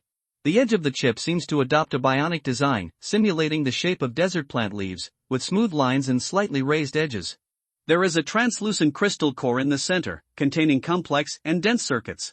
It gave Shinbei a sense of familiarity with the construction of nanoscale circuits. In addition, the back of the chip is equipped with a set of miniature magnetic interfaces, which are somewhat like USB interfaces, but have different sizes. Shinbei had no idea what the function of this chip was. However, shallow knowledge does not mean that Shinbei cannot get the answer. After focusing on the chip for a few seconds, a message popped out of the corner of his eye. Unified chip, full level, this chip is produced in the Destruction.class starship. After being implanted into the human brain, bioelectricity can make it run. The final assembly console has the function of remotely controlling this chip. Effect, it can deprive humans of fear and make them fearless warriors. Shinbei. The message is brief. But the content is extremely explosive. This chip is powered by bioelectricity. This is far beyond the current world technology. Moreover, after being implanted into the human brain, it can actually deprive humans of their emotions. Shinbei's scalp went numb just thinking about it. A human being who is fearless in battle, who dares to fight with all his strength and charge forward no matter what kind of opponent he faces, will make even an ordinary person tremble with fear in those with superpowers. If a person with superpowers were implanted with this chip, what kind of devastating scene would it be? For human beings, only when they have fear can they have awe, and only then can they know what should be provoked and what should not be provoked. In other words, fear is also a protective umbrella for humans. It will make people have the instinct to flee and survive. And without fear, he is simply an enhanced version of a dead soldier. At the same time, Shinbei tasted a different kind of horror from the brief introduction. This chip can deprive humans of their fear emotions, but does that also deprive them of other emotions? And then remotely control human thinking? The flesh, the robot. Shinbei rubbed his temples. This chip is really terrible. No wonder Gon Mo bluntly revealed that whoever touches this secret will die. If such chips are mass-produced, they can uniformly control human thinking. That's really unified. Hot potato. Shinbei felt that the chip in his palm was like hot molten iron, as if he was looking directly at the electronic ghost. Let's not consider the functionality of this chip for the moment. Shinbei looked at another message. This chip is produced in Starship. The world.destroying level, the world.destroying level again. Shinbei's mystery about this starship has not yet been solved, and another unimaginable piece of information will appear. What role does this world.destroying starship play in the escape world? Shinbei murmured to himself. On the one hand, there is the bloody conference led by the Spider Queen, which controls the secrets of the Destruction.class starship. On the one hand, the wreckage of the Destruction.class starship that once existed can still be found in the wilderness. Etc. Shinbei suddenly thought of the old man who was a specialized shooter who almost killed himself. The power of deep space, referring to the Destruction.class starship? Shinbei's thinking was a little confused. It's useless to think about it deeply, it's too complicated and long-term. And Shinbei's current task is to survive, especially since Titan is about to enter the northern winter. Throw it into a corner and eat ashes. Shinbei hid this devil chip. He could have destroyed it, but it always felt like a pity. In other words, this thing might be able to buy one's life back if necessary. Right now. There was a sound of opening the door. Shinbei walked out of the room. At a glance, I saw Little K's thin body carrying dry firewood and carefully stacking it in the corner. Shinbei didn't pay attention at first. The world of escape does not support useless people. Little K's job is a necessary condition for his survival. But when Little K turned around and continued to go out to work, Shinbei's eyes turned cold and he exhaled, "Stop." Little K's whole body stiffened. Shinbei's tone was a bit cold, "Turn around." I still have to go out to work." Little K lowered his head and responded. Shinbei shouted loudly, "I told you to turn around." Little K slowly turned around. Still hanging his head. Shinbei stepped forward and lifted his chin with his fingers. Shinbei tilted his head and looked at Little K's face, his teeth chattering. "Who did it?" Little K's face was like a canvas that had been ground repeatedly by rough sandstone, covered with blood and dirt. The areas around his originally clear eyes were swollen and purple, and his eyes were filled with fear and helplessness. Tears mixed with blood left traces on his cheeks. 2 dark ravines below. There was a bruise on the bridge of his nose, as if an invisible hand was spreading painful ink on his face. There was dried blood hanging from the corners of his mouth, and his slightly open lips were twisted and deformed by pain. Upon closer inspection, his skin was covered with fresh scars that overlapped and formed a shocking map. The hair is messy and stuck to the forehead, stained with dots of scarlet, like withered thorns entangled around innocent lives. I did it accidentally." Little K replied stubbornly. Shinbei put his palm on Little K's head, pressed it hard, and said word for word, "You are so cruel to yourself." Little K was silent and lowered his head. Shinbei turned around and returned to Little K's room, rummaged around and found the P226 semi-automatic pistol. Opened the magazine, and the yellow-orange bullet squeezes quietly inside. It's like he's in a deep sleep and won't wake up. Then, Shinbei returned to his room and put on his battle armor. Throwing the P226 semi-automatic pistol to Little K, "Take it and let's go. If you don't kill the person who bullied you today, I will kill you." Little K was frightened when he heard this and almost dropped his pistol to the ground. Shinbei didn't care what Little K thought. For a 10-year-old child, obedience and being dominated were the main themes. Shinbei roughly held little K by the collar and walked out of the RV. Jump off the shelter. Shinbei took out his revolver and put it on little K's head. Lead the way. Little K was motionless. Bang! Like a sudden flash of thunder, fire burst out from the muzzle of the gun, accompanied by deafening gunshots and blazing waves of air. The bullet struck the hard surface at an astonishing speed, stirring up a cloud of dust that resembled a huge, briefly blooming black flower. A small hole exploded in the ground, sparks flew and dirt flew. Next time it's your head. Shinbei stood behind little K and said expressionlessly. At this moment, little K's frightened shoulders kept twitching, like a frightened little animal. Tears welled up in his eyes. His shoulders were shaking more and more violently, and a suppressed sob came out of his throat. We can't afford it, we can't afford it.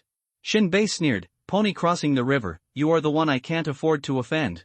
If you talk nonsense to me again, I will reunite you with your mother. Little K bit his lip with his teeth, red blood oozing out. After hesitating for a moment, he finally picked up his steps and led Shinbei towards a dense forest. On the way, one after another, members of the shelter walked back carrying dry firewood. When they saw little K's posture and Shinbei's aura, they were all stunned. His footsteps stopped, and he even followed the two of them towards the dense forest. Along the way, there was endless discussion. Look, little K is holding a gun in his right hand. Is this revenge? Haha, laugh out loud. A 10-year-old kid, does he dare? I have Shinbei's support behind me. Yeah, it's good to outrun the evil ones. But he can't afford to offend the target of revenge. Follow me quickly and let's watch the show. Shinbei ignored everyone's comments, his face remained as usual and his steps were steady. But little K was more panicked. Although he is only 10 years old, he already knows how to survive in the desert world and is familiar with it. That is, tolerate. If you can't help it, you will die. If you can't help it, you will die. Whether it's an ordinary person or a person with superpowers. Especially for children, if they are beaten, they will be beaten, if they are beaten to death, they will be beaten to death, and if they resist, they will be beaten to death. If you can't beat him to death and the other person vents his irritable emotions, you'll just have to survive. But now, in front of everyone, letting little K take revenge is something he never dares to think about. Especially when being pointed at, walking becomes erratic and soft. Moreover, once he walks slowly, Shinbei will kick his ass from behind. He felt that his butt was split into 4 pieces, and it was burning and painful. After a lot of trouble, everyone walked through the dense forest and came to an open space. There are still many residents here packing and processing wood. Shinbei stopped, looked around, and rubbed little K's head. Come on, tell me, who hit you? Little K's trembling left hand pointed at one of the men. But Shinbei was very dissatisfied with little K's actions and hit him with his palm. There was a snap. He slapped little K's palm down hard, and a bloody patch of blood appeared. Little K hissed in pain and looked at Shinbei in confusion. Point it to me again. Little K didn't know why and continued to raise his left hand.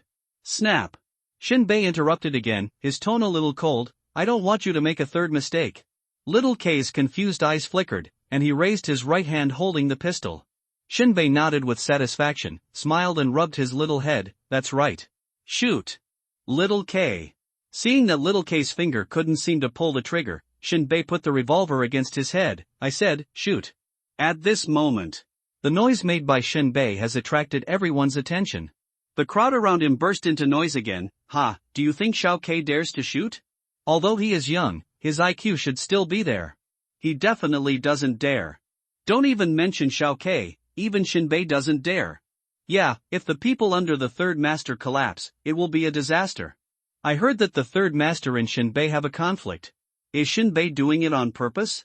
Who knows? Then again, he robbed the wood that Xiao K had packed, and when the other party didn't give it to him, he hit him. He is not a good man. The law of the jungle, where are there good people in this fucked up world? The target that Xiao K pointed at was a man who was emaciated, his face was as pale as a dead person, and his hair was as messy as a bird's nest. This man naturally understood the purpose of Shinbei bringing Xiao K here.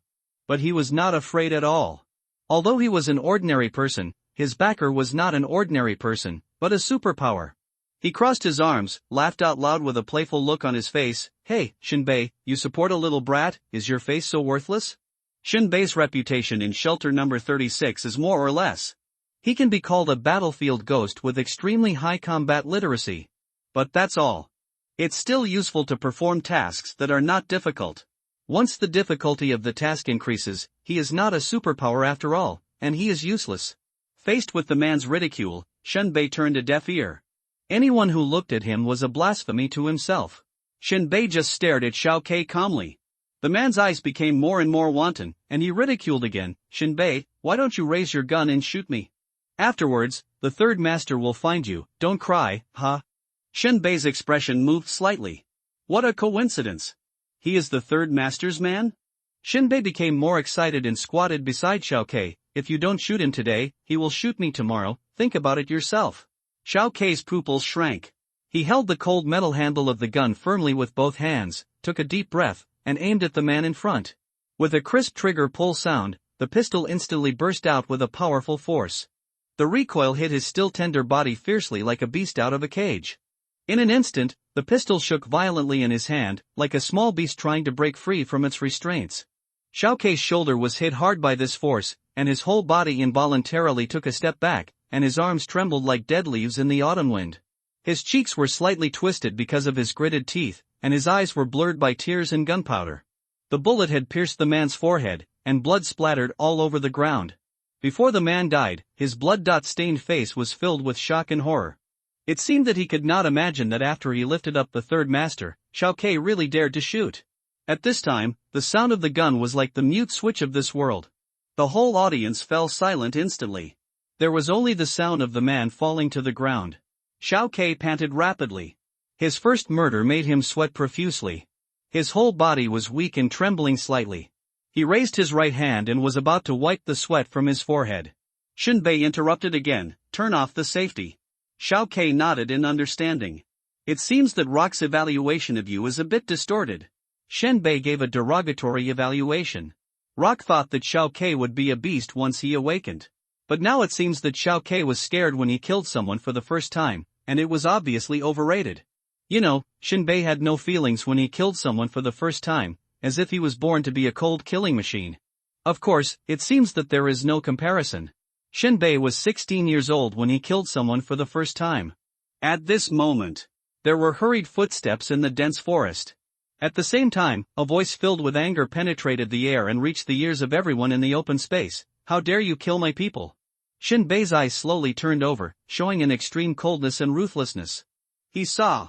The third master emerged from the dense forest. The sunlight struggled to penetrate the thick layer of leaves, and the light and shadow cast down were variegated, reflecting on the dusty ground, forming patches of light of varying depths. Within this light spot, a corpse was lying on its back, with blood still bubbling and flowing. Search TWKAN on Google. The air was filled with the smell of damp earth, mixed with the smell of metal bullets and gunpowder. The third master broke through the dense forest and grass and appeared in the center of the field. He first glanced at the dead man. His face was extremely ugly, as black as a mop, and water could be squeezed out of it. This was the second time Shenbei provoked himself. The third master was unshaven and had a look of vicissitudes of life on his face. Although his appearance is ordinary, his eyes are extremely profound, as if they can penetrate people's hearts. His sinister face revealed an indescribable cold and ferocious feeling. Shenbei, I think you are looking for fucking death. And Shenbei's eyes were sarcastic and cold. Yes, but you must not just think about it. Please take practical actions. As soon as he finished speaking, Shenbei raised his revolver, pointing the dark muzzle directly at the third master's forehead. The hand holding the revolver tightly showed no trembling or hesitation. This hand, which has been tempered countless times in life and death, seems to have been cast into a precision machine, and every movement is full of power and precision. The revolver in his hand is like a part of his body, naturally fitting every inch of skin in his palm, with a natural and tacit understanding. The basic skills are very solid and cannot be challenged. The eyes on the third master's ferocious face were extremely deep, flashing with a cruel light that had reached freezing point. His head was directly pressed against the muzzle of Shenbei's gun, and his tone was extremely domineering and cruel. Come on, I'll give you a chance to see if your bullet can kill me. That's what you said. Shenbei looked indifferent and directly pulled the trigger with his finger. But the next moment, silently, the water vapor in the air condensed into small but dense ice crystals. These ice crystals quietly adhere to the surface of Shenbei's pistol trigger, as if whispering the prelude to freezing. Instantly, as the temperature continued to drop, ice crystals began to multiply and spread crazily. In Shenbei's stunned eyes, countless ice crystals wrapped the revolver layer by layer, from the initial sporadic embellishment to the final full coverage. This process is like time being frozen in an instant, showing a quiet beauty. The originally cold and ruthless pistol was transformed into a work of art shining with blue light under the influence of ice crystals. This scene happened so fast that Shinbei didn't even have time to pull the trigger. Then, a cold and clear tone, each syllable seemed to have been carefully carved by thousands of years of ice, came. It's all gone. What's the fuss about? Shinbei tilted his head. The voice is familiar. It's the Blue Enchantress. Tread. The Blue Enchantress walked over, her eyes as bright as blue crystals, making the place light up for a moment. Coupled with her holy and flawless face, it's like a real angel has descended into the world. Her hair danced in the wind, and her white robe fluttered, revealing her beautiful figure under the clothes. The Blue Enchantress gently pulled the hair beside her ears, her eyes glanced back and forth between Shinbei and Sanyi, her face a little impatient. Are you too annoyed? The third master exuded evil spirit and anger. This time it is Shinbei who is looking for trouble. He killed my people. I killed him. Little K shouted stubbornly from the side. Shinbei's eyes clearly showed a look of contempt, and he looked at the third master. Some of them died because they paid for their wrong actions. This is the same as giving money to eat. Since he dared to steal wood and hit people, he was prepared to die. Of course. Shinbei spread his hands. If the third master doesn't want to be reasonable, I'm very happy to meet you. I don't want to be reasonable either. Principle cannot be distinguished clearly. There are only two outcomes in a duel, life or death. Some people just don't want to get involved. Shinbei turned to look at the Blue Enchantress. What do you think? The Blue Enchantress's eyes were dark and deep, as if penetrating the layers of wind and snow, revealing a feeling of uncertainty. I really gave you face. Shinbei shrugged. I'll only give you 3 numbers, get out of my sight immediately, otherwise. The Blue Enchantress raised one hand, and the air suddenly burst. I saw a faint blue brilliance shining in her hand, from invisible to tangible, just like the thin ice newly formed on the lake in the winter morning, spreading bit by bit. The air seemed to be frozen instantly, and time seemed to stand still at this moment. In this silence, everyone's focused gazes.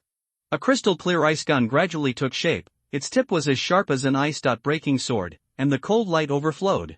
The gun body is covered with complex ice patterns, like a work of art carefully carved by nature. Each texture contains endless frost power. Otherwise, blue light surged in the Blue Enchantress abyss. Like pupils, death. Shinbei pulled little K, turned around and left without any hesitation. When the Blue Enchantress's killer ice spear is revealed, she takes action. I am afraid that my heart has erupted like a volcano that has lasted 10,000 years, and my murderous intention is so hot that it is difficult to suppress it. Shinbei was more or less disgraced. I thought the Blue Enchantress would be more polite. After all, the relationship between the two should be pretty good, right? Never thought. When a woman falls out, it's really a fickle thing. This reminded Shinbei of Bai Luo. Women in this world are really troublesome. Shinbei murmured to himself. Far less well-behaved than a woman in a coma. Above the open space. The third master could no longer suppress his anger, and he showed no mercy to the Blue Enchantress's repeated attempts. Isn't that too much? Are you Shinbei's personal bodyguard?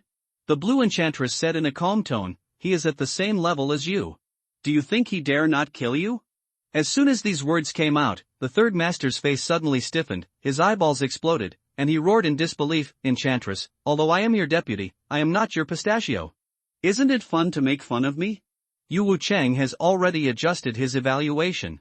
It's just that Luo Ku was stuck and didn't issue it. Impossible. The third master almost squeezed out the syllables from his throat. He is an ordinary person. Why is he qualified to be the vice-captain?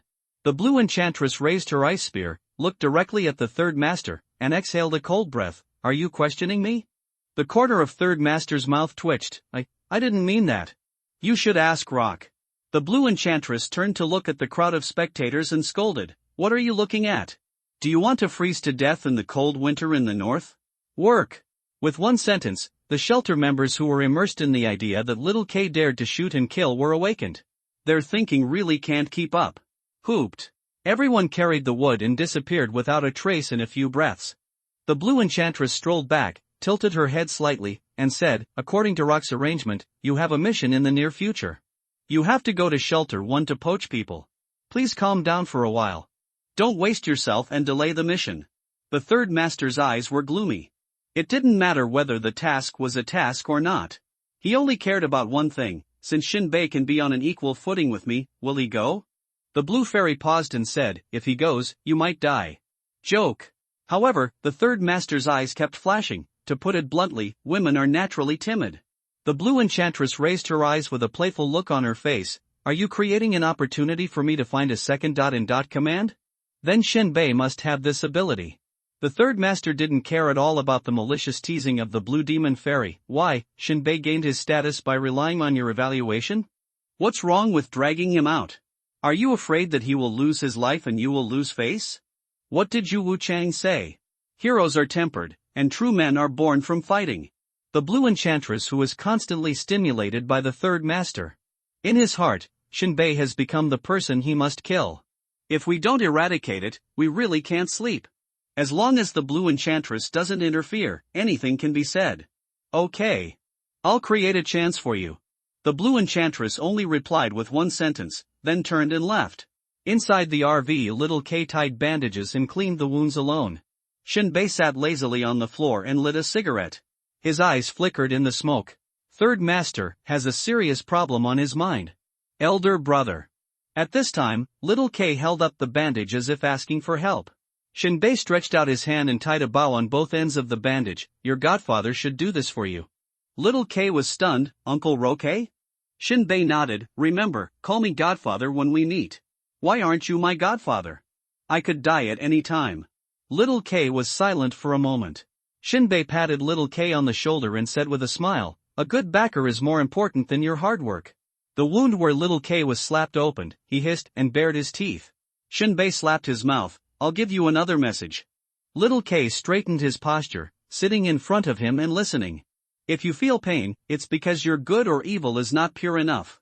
Little K was completely stunned when he heard this. This sentence is too profound for a child of his age. Little K asked tentatively, what should I do? Should I be kind? My mother once explained to me the meaning of this word, which is a kind of beauty.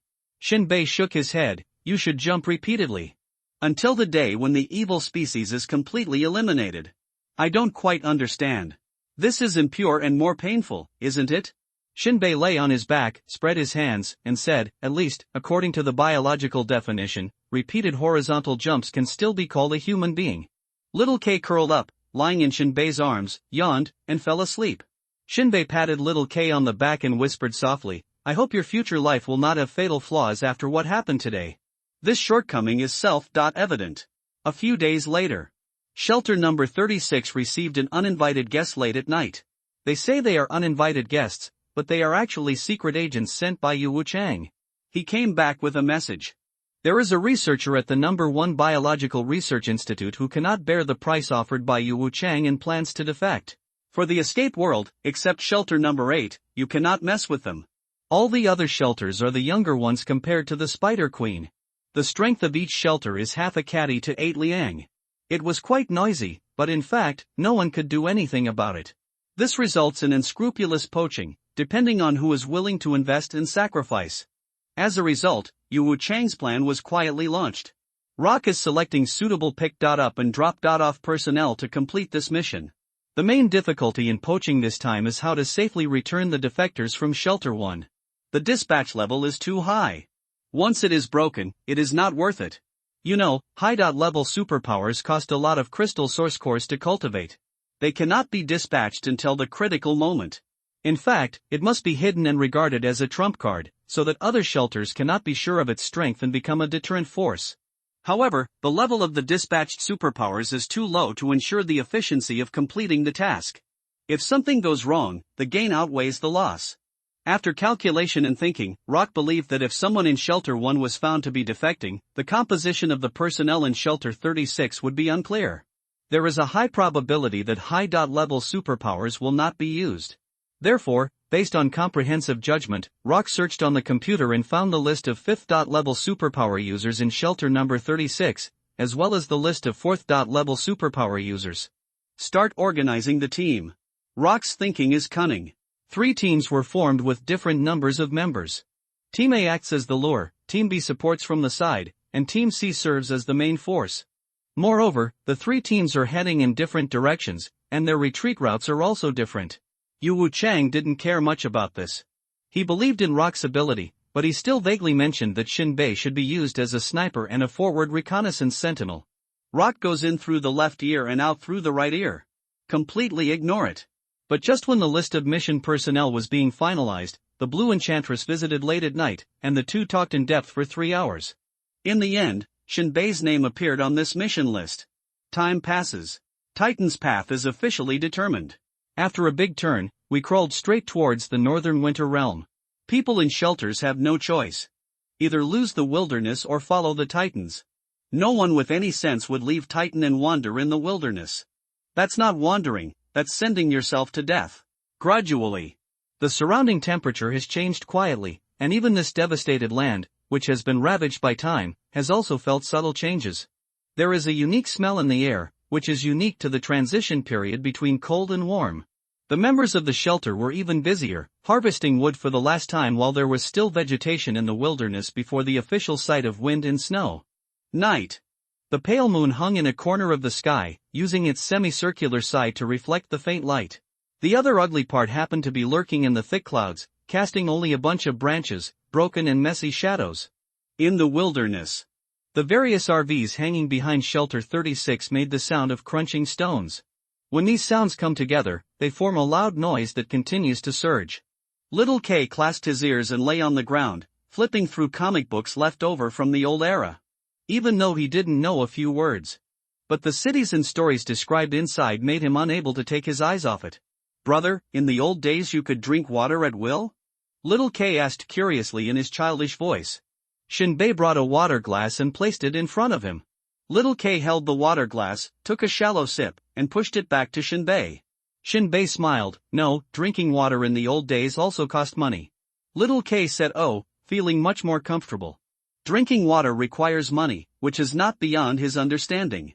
Shinbei ignored him and picked out the firewood that was not very abundant in the shelter. The fireplace crackled and emitted bursts of hypnotic heat, making him look even more sleepy. Experience value +1. A prompt popped up from the corner of Shinbei's eyes, waking him up from fatigue. Vehicle with false appearance LV2, 500/500. This RV only exists in a literal sense, with an area of 113 square meters. The design angle of the air outlet has been improved to prevent rainwater from entering. The door lock cylinder has been upgraded to improve security, the joints of the RV building modules have been strengthened and the stability has been improved, the building module materials have been upgraded, and the durability and defense have been slightly improved. Experience points are full. Shinbei had a thought. Upgrade your RV directly. In a few days, Titan will enter the northern winter. Although Shinbei stored enough wood, this is enough to raise a question mark. No one knows how long Titan stayed in the cold winter. Therefore, if the RV can be effectively upgraded, it will play a decisive role in whether Shinbei will freeze to death. Almost instantly. In invisible changes to the RV, the upgrade is complete. The residence that can be called a RV for the time being LV3, 0/1000, the RV has an area of 113 square meters. The comfort level has been improved, the earthquake resistance has been improved, and it will not fall apart when encountering bumpy roads. The building materials have been upgraded, and the durability and defense have been improved. The warmth retention has been improved, and even without heating equipment, the indoor temperature will not be lower than -10 degrees. Shinbei was happy and worried after reading the information. Although earthquake resistance is important, it is not used at present. You said that the warmth retention has been improved, and it has indeed been improved, but not much. Constant temperature of -10 degrees, it is no problem to withstand it. It is okay for a short time, but you will still freeze to death if you lose the fire source for a long time. Shinbei yawned. I heard that the outdoor temperature in the cold winter in the north can drop to more than -50 degrees. Indoors, it is also more than -30 degrees, which is absolutely fatal to ordinary people. Even for superpowers with super physical fitness, it is difficult to endure. I am afraid that the only one who can be safe and sound is Blue Enchantress. She specializes in ice element superpowers and is naturally friendly to low temperatures. But Shinbei was in a good mood. At least, according to this upgrade, the next upgrade will definitely keep the RV above 0 degrees. Then, Shinbei turned his attention to the armor. These days, Shinbei has been collecting wood and paying attention to the movements of the third master all the time, fearing that he would attack. The armor was also worn on his body, accumulating a lot of experience points. It's time to complete the upgrade. Power Armor LV6, 30000/30000. The power armor that allows the wearer to fight against the psychic has effectively improved its defense ability and can withstand the full force of the 4th level power psychic. New Field of View Magnification Module, can magnify the field of view of objects 5 kilometers away, and New Adsorption Module, can climb vertically on walls and glass surfaces. Upgrade. Power Armor LV7, 0/50000. The power armor that allows the wearer to fight against the psychic has effectively improved its defense ability and can withstand the full force of the 5th level power psychic. New Thermal Imaging System. Newly added Life Magnetic Field Detection range, 3 meters, ignoring obstacles such as walls. This upgrade made Shinbei's heart move. The defensive power is as high as level 5. More resistant to beating. Wonderful. Thermal imaging is also good. But for superpowers, it is not very useful. Superpowers usually control their body temperature. Once the body temperature is consistent with the surrounding environment, thermal imaging is just a decoration. Of course, it still has an important role in detecting the positions of ordinary people and beasts at night. Another is life detection. This detection is quite buggy. According to Shinbei's experience in the previous life, once a disaster occurs, people are trapped in the ruins. The life detector will come into play. This instrument generally uses a series of life detectors such as infrared, audio, video, radar, electrostatic field, optics, and gas sensitivity. They have their own strengths and are suitable for different rescue conditions. In actual rescue, several instruments often work together. First, the infrared detector determines the approximate position of the survivor, then the radar detector accurately locates, and finally the optical detector is used to observe the environment around the survivor to determine the rescue plan. The general principle is the reflection principle of electromagnetic waves. By detecting various microdot movements caused by human life activities, information about breathing and heartbeat is obtained from these microdot movements, so as to identify whether there is life. The detection of the armor is the life magnetic field. Anything, whether alive or dead, emits a magnetic field all the time. It's just that some are weak and some are strong. For people with special abilities, there may be special abilities to converge the life magnetic field. But the magnetic field will never be completely blocked. It depends on the sensitivity of the armor. It still needs to be verified in actual combat. If the effect is good, it means that Shinbei's combat effectiveness has been upgraded again. As long as someone wants to sneak attack, once they enter the 3-meter range, the armor will definitely issue a reminder. For Shinbei, this is an alarm that is important to his life. It can only be said to be strong +1. Shinbei stood up and went to get his gun. Last time he fought in the subway, he also accumulated a lot of experience, and he could upgrade it. Passing by the window, he looked outside. A strange bird slowly flew over the narrow window, opened its flat mouth of dozens of meters, and swallowed a wet cirrus cloud. Its misty left wing met the nightlight and immediately swam into a ball until it circled over the shelter. It originally wanted to dive into the shelter, but it seemed to hit something, and its figure paused, as if it was frightened. Then, the strange bird spit out mist containing ice crystals, turned around and swam towards the moon. Shinbei shrugged. If the shelter did not sound an alarm, there was no need to worry about attacks from strange birds and beasts.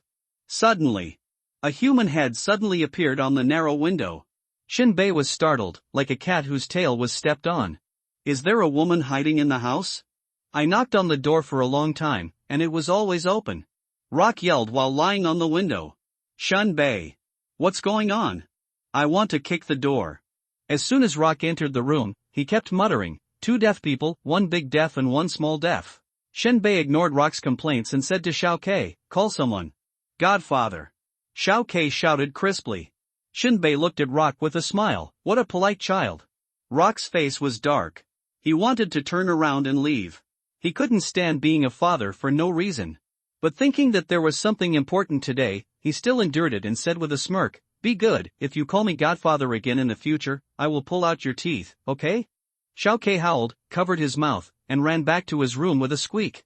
Shinbei spread his hands. He knew you had something to do with me, so he took the initiative to avoid me. Nonsense. Rock sat carelessly on the patchwork chair. He was scared by me. He's not afraid of killing people, so how can he be scared by you? Weren't you also scared by me just now? Shinbei smacked his lips, speechless. Speaking of killing people, Rock leaned forward, crossed his hands on his thighs, and said gloomily, "Is this how you educate your children?" Shinbei placed the iron kettle on the fire in the fireplace and added a powder called Wasteland Burning Soul. Stir for a while. Pour it into a cup and hand it to Rock. A unique flavor mixed with subtle bitterness and slightly sweetness filled Shinbei's mouth. This drink is similar to coffee in the old days. Dispel fatigue and refresh the mind. There's nothing wrong with my education. Shinbei lit a cigarette, took a puff, and threw it to Rock. At least, people can live without dignity, but they can't live without courage.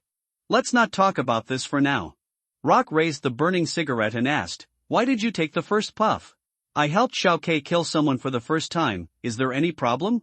He. Rock took a sip and pulled the corner of his mouth. "Your saliva is really delicious. It's poisonous and soothing. You succeeded in disgusting me." Shinbei grinned. Rock picked up the Wasteland Soul, drank it all in one gulp, and smacked his lips. "It's far inferior to vodka. Don't you have a box in the bar?" "I've finished it."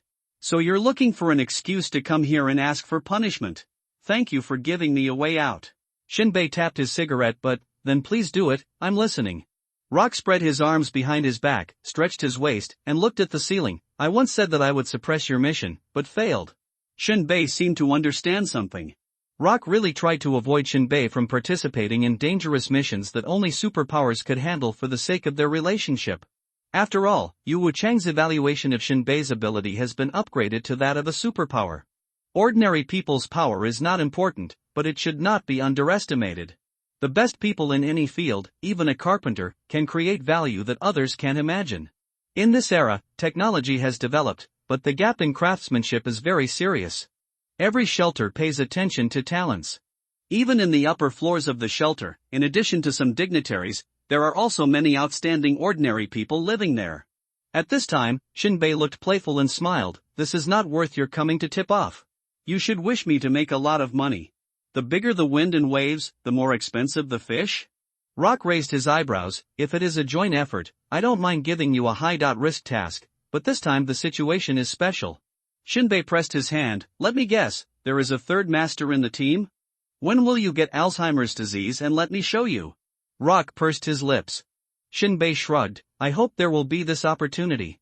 Rock took a puff of cigarette and whispered, "This mission is to poach people.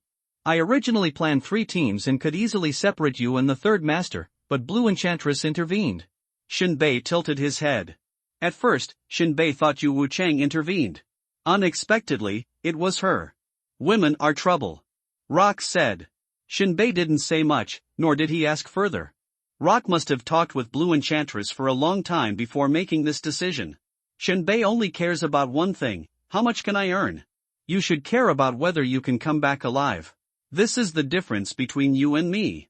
No, Rock corrected, it's the difference between being an ordinary person and a superpower. If I hadn't been contaminated with the miasma of divine punishment, with your performance, you would be a grandson in front of me. But now I am almost the same as an ordinary person, and I know what it feels like to be lonely at the top." Shinbei said, "You have experienced it, but I haven't. Isn't it a bit unfair?" "Damn it."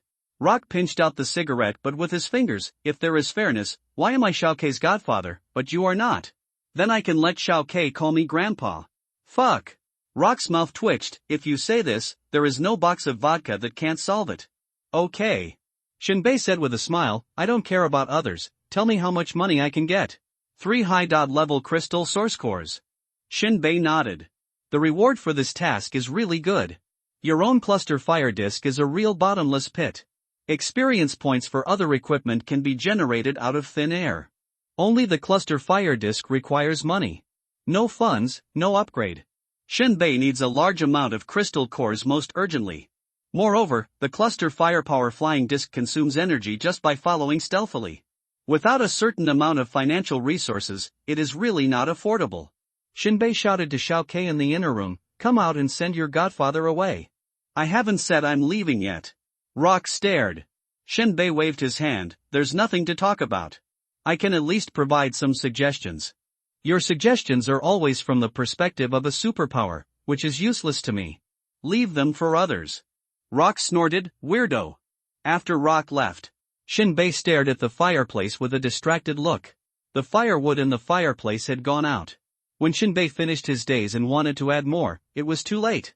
He stood up and returned to his room. Take off the sniper rifle. Stare for a moment. Sniper rifle LV5, 201/200, remodeled Barrett M95, range 1400 meters, 5 bullets, extremely lethal, sports shooting, accuracy increased by 30, blind sniping accuracy increased by 30, silencer effect increased by 30, recoil reduced by 30. Mud and sand blocked the barrel, can be used normally. This sniper rifle has been with me for a long time. I will never let myself down. It is one of the basics of my life. Upgrade.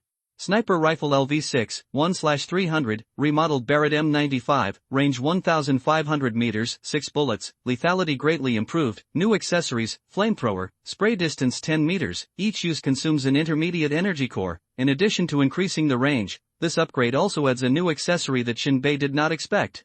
In Shinbei's usual thinking, no matter how this sniper rifle is upgraded, it is just to increase its power, and it won't do anything fancy. As a result, wow! The flamethrower has been upgraded. Shinbei scanned the sniper rifle again. There are 2 more abnormal places. There is an additional button on the side of the trigger, which should be the flamethrower switching mode. At the same time, a cylinder the size of a middle finger is hung below the muzzle. There is an opening at the top of the cylinder, which is the flame ejection nozzle. There is a slot below. With a light press, the gap can be opened and the crystal source core can be inserted. As for the principle, Shinbei doesn't need to figure it out. Just like the task of sports players is to win the game, not to study the code behind it. Shinbei smacked his lips. This thing, what can it be used for? Shinbei couldn't think of a chance to use the flamethrower in this world. How about grilled chicken wings? Shinbei stared at the small eye of the flamethrower and pondered. No, the fuel is too expensive, it's better than nothing. Put down the sniper rifle. Shinbei took out his revolver. Revolver LV4, 50/50ths, 5 bullets, intact rifling, increased damage, plus 1 bullet capacity, 30 less recoil. Continuous shooting increases damage. This revolver is Shinbei's weapon for close-range single-target shooting. The length of the barrel alone is scary enough. It's like a small hand cannon. The symbol of the god of death. Especially the damage will increase with continuous shooting, which is really lovely. Shinbei upgraded directly. Before setting out on a mission, you must get your equipment ready first to exert your maximum strength. Revolver LV5, 0 out of 80, 6 bullets, greatly increased damage. New, when the previous bullet is fired empty, the power of the next bullet will be superimposed. But the recoil will also be superimposed. His explosion. The effect of this upgrade can be described as an explosion. Once it is fired empty, the power of the next bullet will be superimposed. There are now 6 bullets in the revolver magazine. If 5 shots are fired, the 6th bullet will be 6 times more powerful. So terrifying. Shinbei dared not think about what kind of power the 6th bullet could produce. But, the recoil has also increased. This made Shinbei a little uncomfortable. The 6th bullet may kill 1,000 enemies and lose 800 of his own. But Shinbei estimated and his face improved a little. It's okay to take advantage. Shinbei is very satisfied. Especially in a world where superpowers are rampant. What else do you want? Then, Shinbei glanced at the shotgun propped up on the side. Forget about this. So far, no shot has been fired. Shinbei can only say that the enemy does not give a chance. No hurry, upgrade slowly in the future. After finishing the upgrade, Shinbei threw himself on the bed. Tomorrow's things are very simple. One is to carve bullets, and the other is to buy a camera to complete the accessories of the cluster firepower flying disc. The day after tomorrow, you can set out to do the poaching task. Ever since I got an RV, Shinbei's dream became much gentler, with no more bloody images or situations like falling from high altitude. In the past, he always dreamed of strange things. The huge flow of data, the squeeze of time and space, and the loss of control of time. And the starry sky is like the mouth of a giant beast. Many of them passed by in a blink of an eye, just like the light spots trailing the tail of meteors. Shinbei's dreams revolved around these scenes over and over again. Shinbei tried to see clearly the flashing light, but his true form was still blurry. The dreams were so high and low that when Shinbei woke up, he suspected that he had been exhausted from some kind of training. Now, on the contrary, he began to dream about the wheat fields in his hometown, scenes from his childhood. Of course, there is always the familiar shadow, flashing in the corner of every dream, being grafted onto any strange or familiar image. He no longer felt restless, but he still seemed to have lost something important, and his heart was torn apart. Every time Shinbei wakes up in the morning, this emotion becomes stronger and stronger. Shinbei didn't know what was missing. Check your firearms, armor, bullets, and spare parts every time. Nothing is missing. Shinbei self-diagnosed that this might be a sequelae of time travel. Get dressed. Shinbei walked out of the room and rushed to the upper level of the shelter. The early morning light is quietly breaking through the darkness of night. Outside the wilderness, the sky is full of wind and sand, and the frost is rampant. It's getting colder. Even when Shinbei breathed, white air could be exhaled from his mouth like a small steam engine spurting out. The white air is like smoke and mist, changing rapidly with the direction of the wind, either gathering into clumps or rising and dissipating in strands. Shinbei wrapped himself up. Passing by the blazing fire bar, the weak sunlight shines in. In the dark corner of the room, several people were drunk last night and were snoring loudly. Empty wine bottles were scattered around them. There is a new sign outside the bar with words written all over it. The general idea is, the shelter is about to enter the cold winter in the north. Although the bar is open, there is a minimum consumption, so don't think about warnings such as using the heater. A very humane warning. Shinbei shrugged and smiled silently. Keep moving forward. Shinbei passed by a RV. A middle-aged woman was boiling thin soup using a rusty scrap metal can as a makeshift stew pot. Then I grabbed a handful of earthy purslane, chicory and young leaf vines and threw them into it, which became the basis of the soup base, with a hint of natural bitterness and fresh plant aroma. Of course, there are also some grain crumbs, old beans and other dark things. The grains are scooped out of mouse holes. There are still a lot of wild grains left in the wilderness. Sometimes humans can't find them, so they can usually get them by asking the mice and their families and sweeping them up. Is this delicious? Shinbei stood beside the pot and asked. The middle-aged woman ignored Shinbei and hurriedly returned to the house with the pot. Shinbei. Shinbei said, I won't steal your things, so what? The old times are better. Shinbei sighed. In that era, if you met a Northeasterner and asked if the food was delicious, it was equivalent to stealing. Northeasterners will offer food. Enter the upper level of the shelter. At first glance, beyond the hot pot-shaped power plant, there are a series of factories that can produce firearms, textiles, cans, drinks, etc. It is precisely because of the stability of the upper level that the factory has the value of existence. If Titan didn't have such a vast area on its back, it would only provide fresh water. All the rest were RVs, and humans at this time were almost extinct. Shinbei wandered to the research institute. Chenonji is not on the first floor. After asking around, Shinbei went to the second floor. In fact, if Shinbei wanted to buy a camera, he didn't need to go through Chenonji at all, he could just buy it at the front desk. But Shinbei still had something to do and wanted to get some information from Chenonji by making some insinuations. That is about body modification, and Chenonji must know more than Luoku. That's why Shinbei didn't ask Roque rashly yesterday. Hot white smoke rises intertwinedly. The entire second floor flickered on and off under the violent fluctuations of blue flames, and high-temperature sparks occasionally splashed on the brown polyester mask. Wearing two bright red gloves, Chenonji holds a welding rod in one hand and a welding gun in the other. He moves forward on the metal with a regular swing, leaving a gradient fish scale pattern from gold to red in the end. It looks absolutely gorgeous. Shinbei did not disturb Chenonji's work. Instead, he wandered around on the second floor. He found a pair of gauntlets on a table. This armor weighs about 15 kilograms. It is blue-black in color.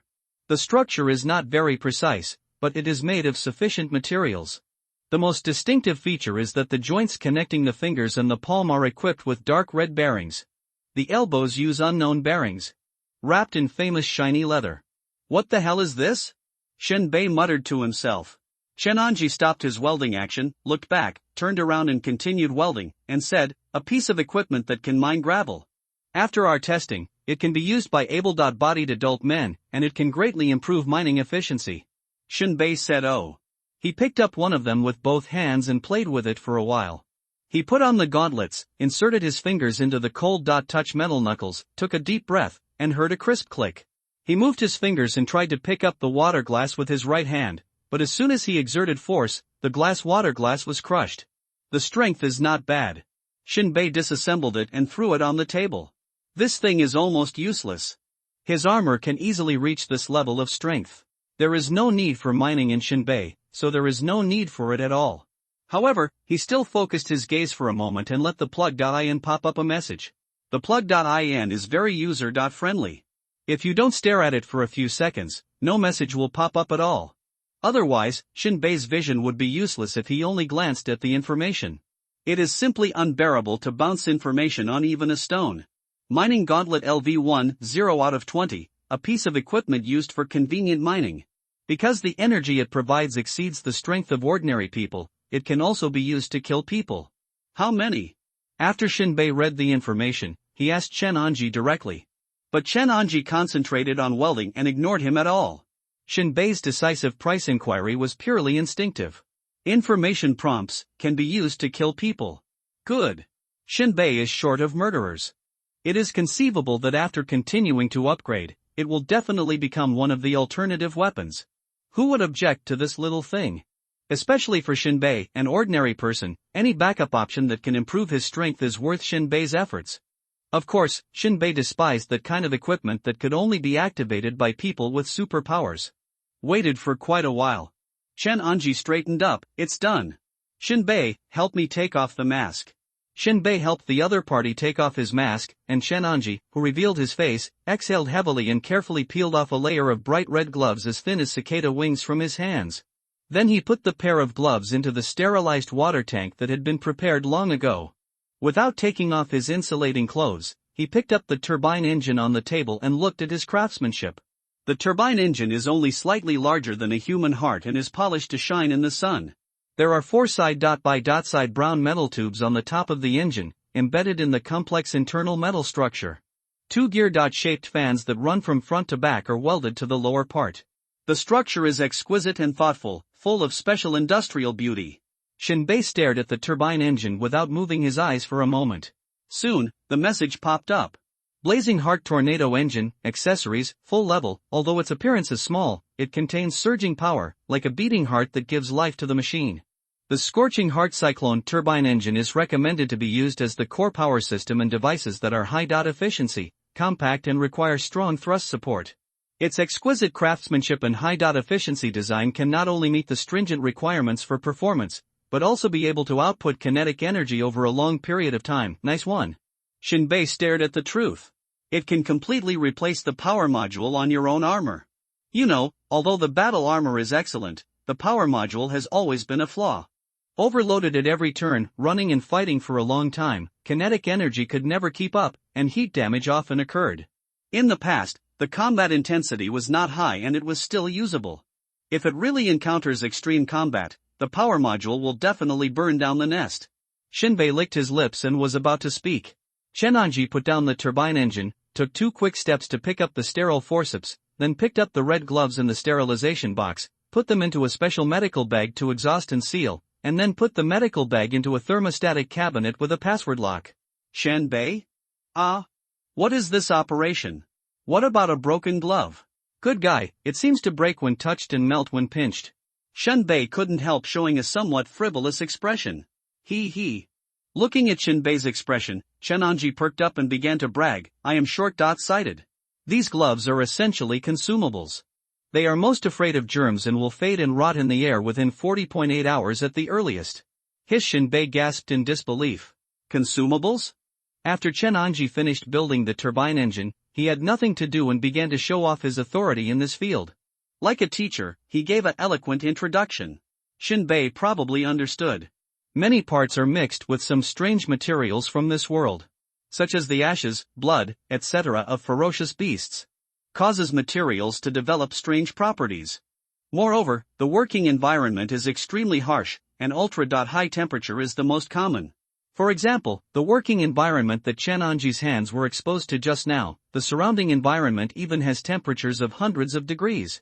Who knows what radiation and gases will be produced? From this, many protective supplies have been derived, such as using insulation materials to make gloves, protective masks, etc., to isolate and reduce the damage to materials and the harm to workers' bodies caused by harsh environments. But most protective supplies cannot 100% shield against the strange negative reactions emitted by materials. It will make it difficult for welders to flexibly adjust their own techniques, and the state perception of the workpiece and solder will also become very blurred, resulting in a greatly reduced accuracy of the welded product.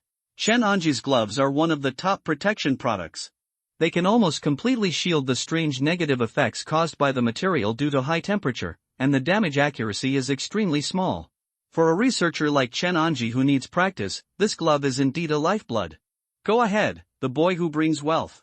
Chen Anji leaned back in his chair, drank tea, and continued leisurely, how many crystal source cores do you want to squander this time when you come to the institute? Shun Bei. Only buy one camera? After listening to Shin Bei's purchasing requirements, Chen Anji spit out a mouthful of tea. Shin Bei smashed it, feeling a little distressed. What he felt sorry for was the tea. In the old days, tea was a common household item. But in this world of famine, it is extremely precious. I hope readers will remember our domain name Taiwan Novel Network. After all, the space on the back of the Titan is limited, and there is not much land available for growing tea. Shelter number 36 does not grow tea trees, so it should be an item exported by a certain shelter as a resource. The price is not cheap. One high-level crystal source core can only buy one or two. It's a bit like the pursuit of tea in Western Europe in the Middle Ages, and its value is comparable to gold. Chen Anji was a little disappointed at this time. Although Shin Bei is not a big consumer, every time Shin Bei comes, he always makes some strange requests. It can also be regarded as adding some fun to the boring work. But now, we only need one camera. Boring. I'll give you one. Chen Anji pointed at the camera in the corner of the shed. Which one do you like? Just tear it down. Shen Bei was a little confused. Tear it down? The ones you don't need? Beware of gentlemen, not villains. Shen Anji smiled. Electricity is expensive. In fact, the cameras above are just for show and don't have electricity. Besides, there are people in the institute all the time. If they don't need it, no one dares to come in and steal things. Chen Anji paused here and whispered again, I'll say something you don't like to hear. The upper class residents are more civilized than the lower class residents. Shin Bei laughed. Is there? Maybe, but not much.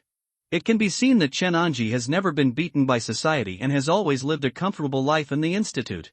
He has no idea of the insidiousness and cruelty of humans in the wilderness, and they are cold-blooded and ruthless. Shen Bei was not polite and took one down directly. What do you want the camera for? Chen Anji asked curiously. Shin Bei half-jokingly said, I plan to record the beautiful moments and show them to the bachelors. Chen Anji widened his eyes, surprised at Shin Bei's brain circuit. It's a good way to make money. You really took it seriously. Shen Bei couldn't complain. Shin Bei installed the camera and changed the topic to the mining armor. Why does this equipment look like a prosthesis? Chen Anji didn't beat around the bush and answered directly, it is built according to the concept of prosthesis. Then why not connect it directly to the flesh and blood, but wear it instead? Chen Anji looked at Shin Bei strangely. Are you talking about the transformation in the way of the omnipotent religion? Here it comes. Officially enter the topic. Shin Bei shook his head pretentiously. What is the Almighty Church? A group of crazy people tinkering with prosthetic implants. Even the heart can be replaced. What flows in the body is no longer blood, but lubricating oil. And the nutrients for the brain are nutrient solution. Chen Anji paused and continued, without a sense of smell, you can't feel the feeling of shitting. Ha, isn't this a sad thing? Shin Bei slowly widened his eyes. Can I say that this is a kind of mechanical ascension? Mechanical ascension, an ancient word. Chen Anji touched his chin and continued, your understanding is emotional.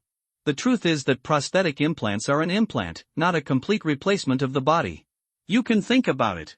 If the brain can be replaced by a computer, the 4 words prosthetic implant are untenable in the sense of the word. That's called a robot. So, other organs can be replaced, but how long can the human brain last? It's just the same as our lifespan. Chen Anji's words are very roundabout. It can obviously get to the core of the problem. But he went around in a circle, as if he was afraid that Shin Bei would not understand. Shin Bei understood that the Almighty Church can transform the human body while retaining the human brain. Then why haven't I seen this kind of transformed people? Shin Bei asked knowingly. Chen Anji shrugged, their shelter has extremely low demand for materials. All members are transformed people, which they call gifts. Moreover, they rarely go out and are only interested in a specific thing. Of course, there are also shelters that hire them to do tasks. Yu Wu Chang thinks they are a group of lunatics and don't deal with them. Humans only contact humans, which is fine. And they are not human, but a pile of broken copper and iron. It's not strange that you haven't seen it. Shin Bei said. Then the two continued to chat about the Almighty Church. Some information was summarized in Shinbei's mind. In general, the starting point of the Almighty Church's transformation of people is good. It is to let ordinary people gain strength. But the risks associated with limb transformation are too great. The probability of death is more than 70%. Only lunatics or desperate people are willing to take the risk to accept transformation. Moreover, during the transformation process, a brain.computer module interface must be reserved. Although I don't know what it is used for, it's scary to think about it. After Shinbei learned the news, he suddenly thought of the unified chip. Shinbei had a few more questions and asked them one after another. For example, what is the all-powerful church interested in and where does their technology come from? In fact, this is the same question. You know, the technology of the all-powerful church is obviously several generations ahead of other shelters. This kind of cliff-like leap is not in line with the technological development of the current era. And Chen Anji is very taboo about this. After just mentioning the words "the power of deep space," he was unwilling to talk more. Now Shinbei can be extremely sure that the so-called power of deep space and world-destroying starship definitely refer to the same goal. It can be inferred that this world was originally a world-destroying starship. Later, it was blown up for some unknown reason and disappeared. And the technology on the world-destroying starship was partially taken over by the Almighty Church. Other technologies may be divided up by other shelters, and technology has improved, and then developed into the current state. But because of the emergence of supernatural powers, supernatural power has overwhelmed technology and become the mainstream force. According to normal development, technology and metaphysics must be opposite. Therefore, a world of escape from famine that is like the end of the world presents a distorted posture. There is technology and supernatural powers. But no matter what kind of power, it still cannot change the fact that the evil species cannot be killed. You have to escape from famine. Everything that happened 100 years ago has gradually been forgotten by humans. Only a few people still pass on some information. And this information gradually deviates from the facts. There is a sense of déjà vu that is spread by rumors and processed infinitely. For example, Chen Anji also mentioned that he heard a ballad. They climbed up through the long steps, and it took more than 90 sunrises. The long ladder went straight to the sky, with 69,000 steps. When they arrived at the moon, it was a full moon. Looking up, they could only see the vast earth, which was completely submerged in the silver light. The meaning is obscure and difficult to understand. According to Chen Anji's explanation, if you look up, you can still see the earth, so there must be heaven in the deep space. This is pure nonsense. Shinbei is not sure whether there is heaven, but hell is right under his feet. After a conversation, Shinbei had a new understanding of the Almighty Church. The topic shifted to mining armor. Let's talk business. Shinbei pointed at the armor. How much is this? The market price we set is 10 intermediate crystal source cores. This is not affordable. Shinbei was surprised at the high cost of this equipment. Of course, it is not expensive for Shinbei. But for miners, this price is quite uneconomical. A miner can only earn about 20 crystal source cores a day. Although this thing can greatly increase work efficiency. But what's the use if miners can't afford it? I also know that the price is expensive, but any price depends on time. Chen Anji's words woke Shinbei up. Shinbei suddenly realized, in other words, this mining armor has not been mass-produced yet. Once it is mass-produced, the price will come down. That's right. Chen Anji looked at Shinbei with appreciation. For this sample alone, the cost calculation is naturally expensive. Once the quantity is large, the price can come down. That's why I said that you asked the price at the wrong time. What? You want to change your career to be a miner? Chen Anji brewed a cup of tea and handed it to Shinbei. I'm just interested in weird things. Shinbei tasted it and found that the tea-frying skills were a bit poor. But the taste was okay. Chen Anji's eyes were full of ambiguous expressions. You don't mean what you say. Shouldn't you be interested in the turbo engine? Who wants to eat a few bites together? Chen Anji laughed. If I'm not busy, I don't mind you chatting with me for a whole day. Quote, for the turbo engine, I'm also interested. Shinbei said bluntly. 3 high-level crystal source cores. Shinbei wiped his nose. Suspecting that the world is targeting him. Rock said yesterday that he would get 3 high-level crystal source cores if he completed the task. The quote here just happened to match. You all colluded, right? Shinbei dropped 10 intermediate crystal cores, grabbed the armor, turned around and left. I want it. Where's the turbo engine? Shinbei waved his hand without looking back. I don't have money for the time being. Then I won't wait for you. Make money as soon as possible.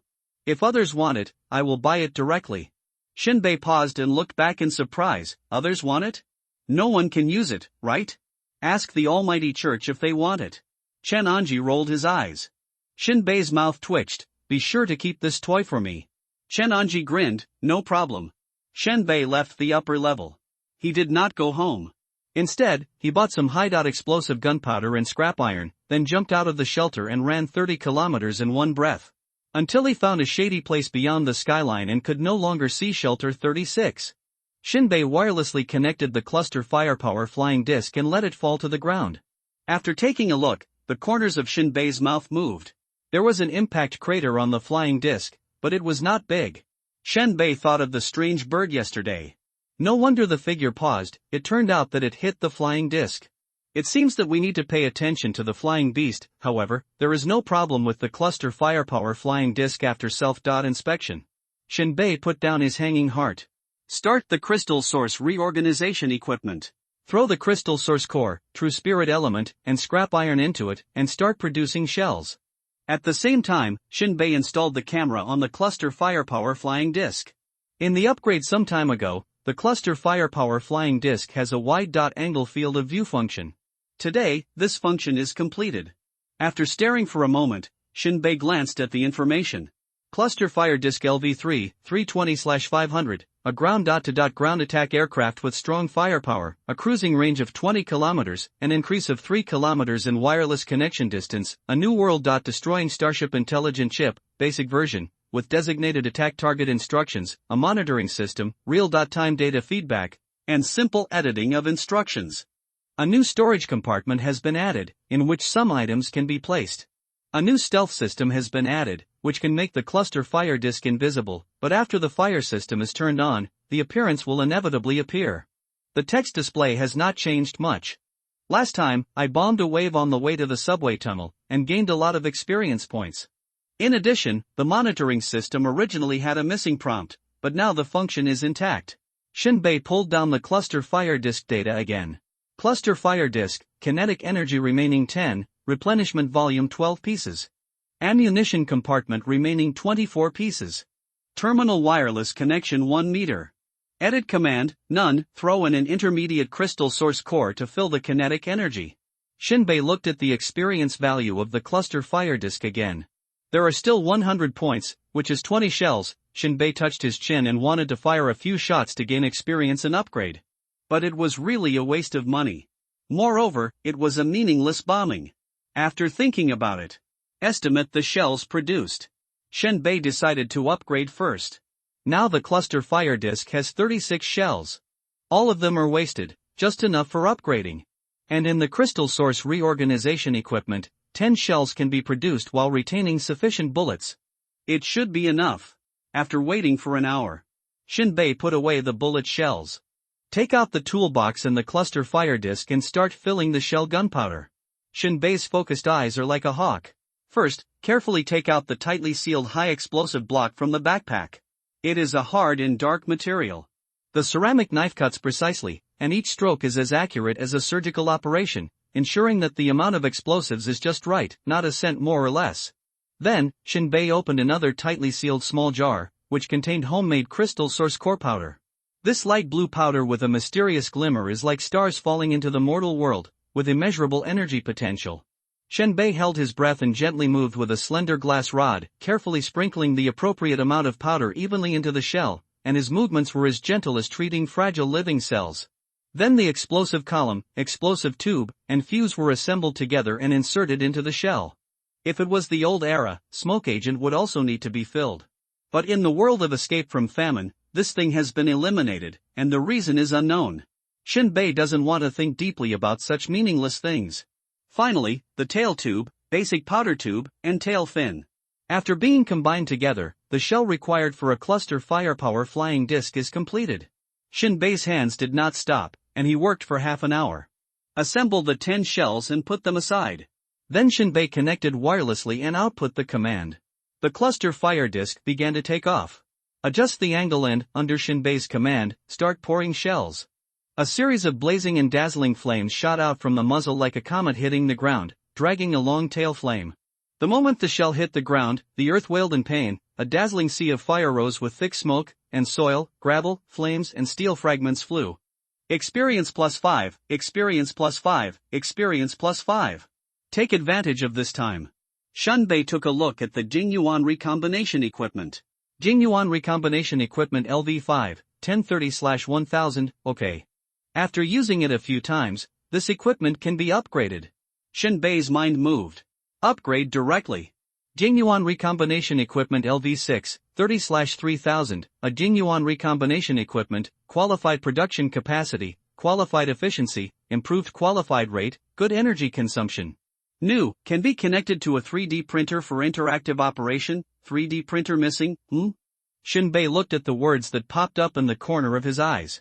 Somewhat unexpected. In addition to improved production efficiency, it can also be connected to a 3D printer? What effect will this have?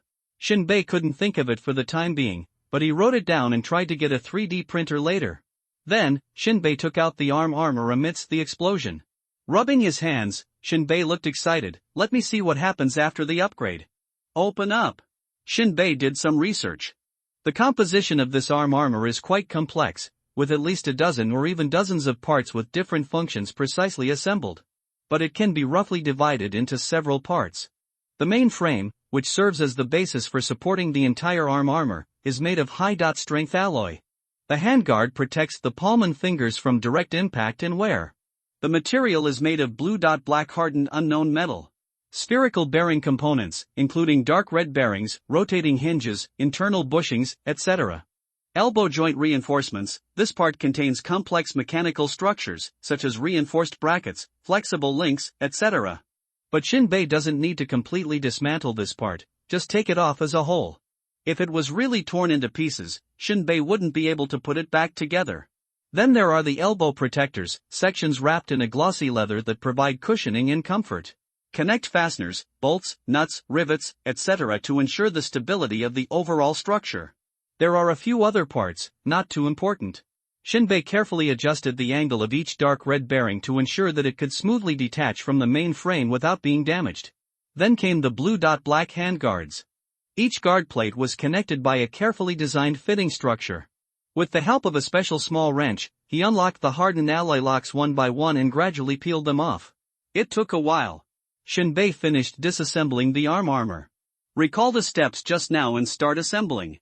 This thing is different from a firearm. Shinbei can assemble it with his eyes closed. The gauntlet is a novelty that Shinbei has never seen before. This made Shinbei feel nervous as if he were assembling a display stand for the first time. Of course, there are also video demonstrations where you can learn how to assemble the display rack. And this gauntlet can only rely on your own memory. Fortunately, Shinbei worked faithfully. Experience value +1, experience value +1 soon. The gauntlet is assembled from a bunch of parts. Glanced at the message. Mining Gauntlets LV1, 20/20, upgrade. Mining Gauntlets LV2, 0/50, an upgraded piece of equipment for convenient mining.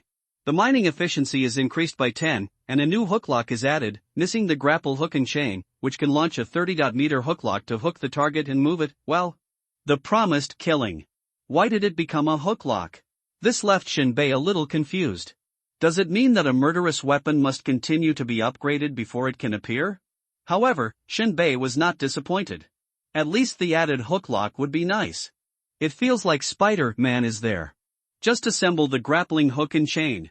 The only problem now is, how do you get experience points from this thing? Are you really going to mine? Shinbei is not very resistant to mining. The main reason is that there are no minerals to be mined on the Titan's route. Shinbei slapped his mouth. This thing wants to be upgraded again, and the year of the monkey and the horse have passed. It may take some time. Don't be in a hurry, don't be afraid of being late for a good meal. A moment's work. All the artillery shells on the cluster fire disc were shot empty. Shinbei gritted his teeth in pain. Recall the cluster fire disc. Don't even look at it, just upgrade.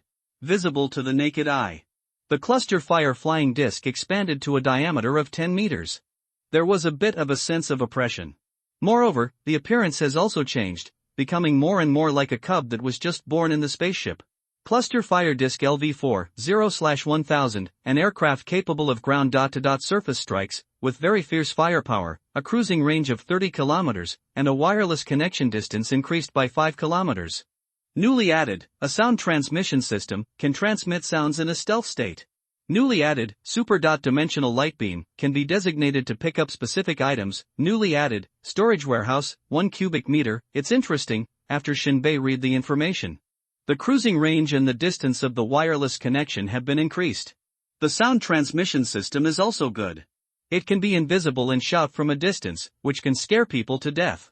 The ultra-dimensional light beam reminded Shinbei of the light beam projected by an alien flying saucer, and then absorbing things under anti-gravity. But this super-dimensional light beam can also specify items, which can reduce the area occupied by the warehouse. This means, someone has to sweep the floor for me. Shinbei was a little excited. Kill yourself in front. The cluster fire flying disc can automatically pick up the crystal source core from behind. Wonderful! Repressing his excitement, Shinbei loaded 10 artillery shells into the cluster fire disc ammunition bin. 10 barrels are automatically loaded. Make it invisible and continue to follow. Shinbei began to return to the shelter. Tomorrow is the time to set out to do the task. All of Shinbei's equipment has been upgraded. Another life and death contest. A new day. Shelter. Garage. A group of people exhaled, rubbed their hands and stamped their feet. Damn it, still going on a mission at this time. Do you want to retire? At least you should be roasting by the stove. Do you believe that Yu Wu Chang roasted you? Will you stand by and watch? I will sprinkle spices. The last sentence caused everyone to laugh, and the originally tense atmosphere was relaxed. Everyone knew that this mission was not easy. It was not to hunt beasts for meat, nor to escort supplies for trading. It was to protect the target and return to Shelter 36 alive. The mission was very clear, the target was alive. Whether others died or not depended on their own abilities. But the target must be alive. At this moment, Yu Wu Chang and Rock appeared in the garage. Everyone paused, put away their lazy postures, and stood up straight. Yu Wu Chang looked around and scanned everyone's faces one by one. There are 3 5th-level psychics, namely, Zhou Tong, Ming Zhongshui, and San Yi. There are more 4th-level psychics, including Wan Wu, Cha Xiaodao, Man Yu, and others. The only ordinary person is Shinbei in armor. Yu Wu Chang is very satisfied with Rock's arrangement. He narrowed his eyes like a sharp blade, and said to everyone, I think you already know the content of the mission. I don't want to say a word of nonsense. Target, Shelter number 1 Nyoben. No mistakes can be made. This is related to the overall strength of Shelter number 36. Let's go. Rock on the side gave Shinbei a subtle look. Shinbei nodded gently. The team set off. Various vehicles roared their engines in the garage, jumped out of the deck, rushed into the ground at high speed, made a sharp turn, and stopped on the side. Others jumped off the shelter. Prepare to enter the troop carrier. Shinbei got into the car and saw 3 5th-level psychics sitting in the cab. Among them, San Yi curled his lips and looked back at Shinbei with a bad look. Shinbei had no emotion in his heart. He got on the bus by himself, found a seat near the inside, curled up, held the sniper rifle, and closed his eyes to rest. At this moment, Wan Wu jumped on the bus. Hey, San Yi, it's great to be alive. San Yi smiled. Yes, you can live if you don't commit suicide. Shinbei slowly opened his eyes. He looked at Wan Wu. He was a man with triangular eyes in his 30s, a thin man with dark skin and scars all over his body. Wan Wu met Shinbei's eyes and bared his yellow teeth. I have carried out missions with many ordinary people, but most of them died. Shinbei showed a lingering fear on his face. It seems that you are really unlucky. Wan Wu looked at Shinbei with an excited, cruel and tyrannical look. Then you should stay away from me. As he said, he sat down next to Shinbei. Shinbei, on the other hand, didn't care. He put his arm around Wan Wu's shoulders and whispered, my favorite thing to do is to jump back and forth on the line of death. Wan Wu laughed loudly. His laughter was wanton and wild. Oh, I like you so much. You mean I'm more likable than San Yi, right? That's just you being sentimental, ordinary person. Shinbei let go of Wan Wu's shoulders and said nonchalantly, it seems that San Yi is still very charming. Shinbei cursed in his heart, failed to win over. It seems that Wan Wu is San Yi's man. At this time, another man named Cha Xiaodao, who had not yet boarded the car, came in with a voice, Anyone with a little bit of brains knows the reputation of Sanyi. Shinbei looked up at the rear of the car. First, 2 shining machetes were stretched in. Then Cha Xiaodao himself came in.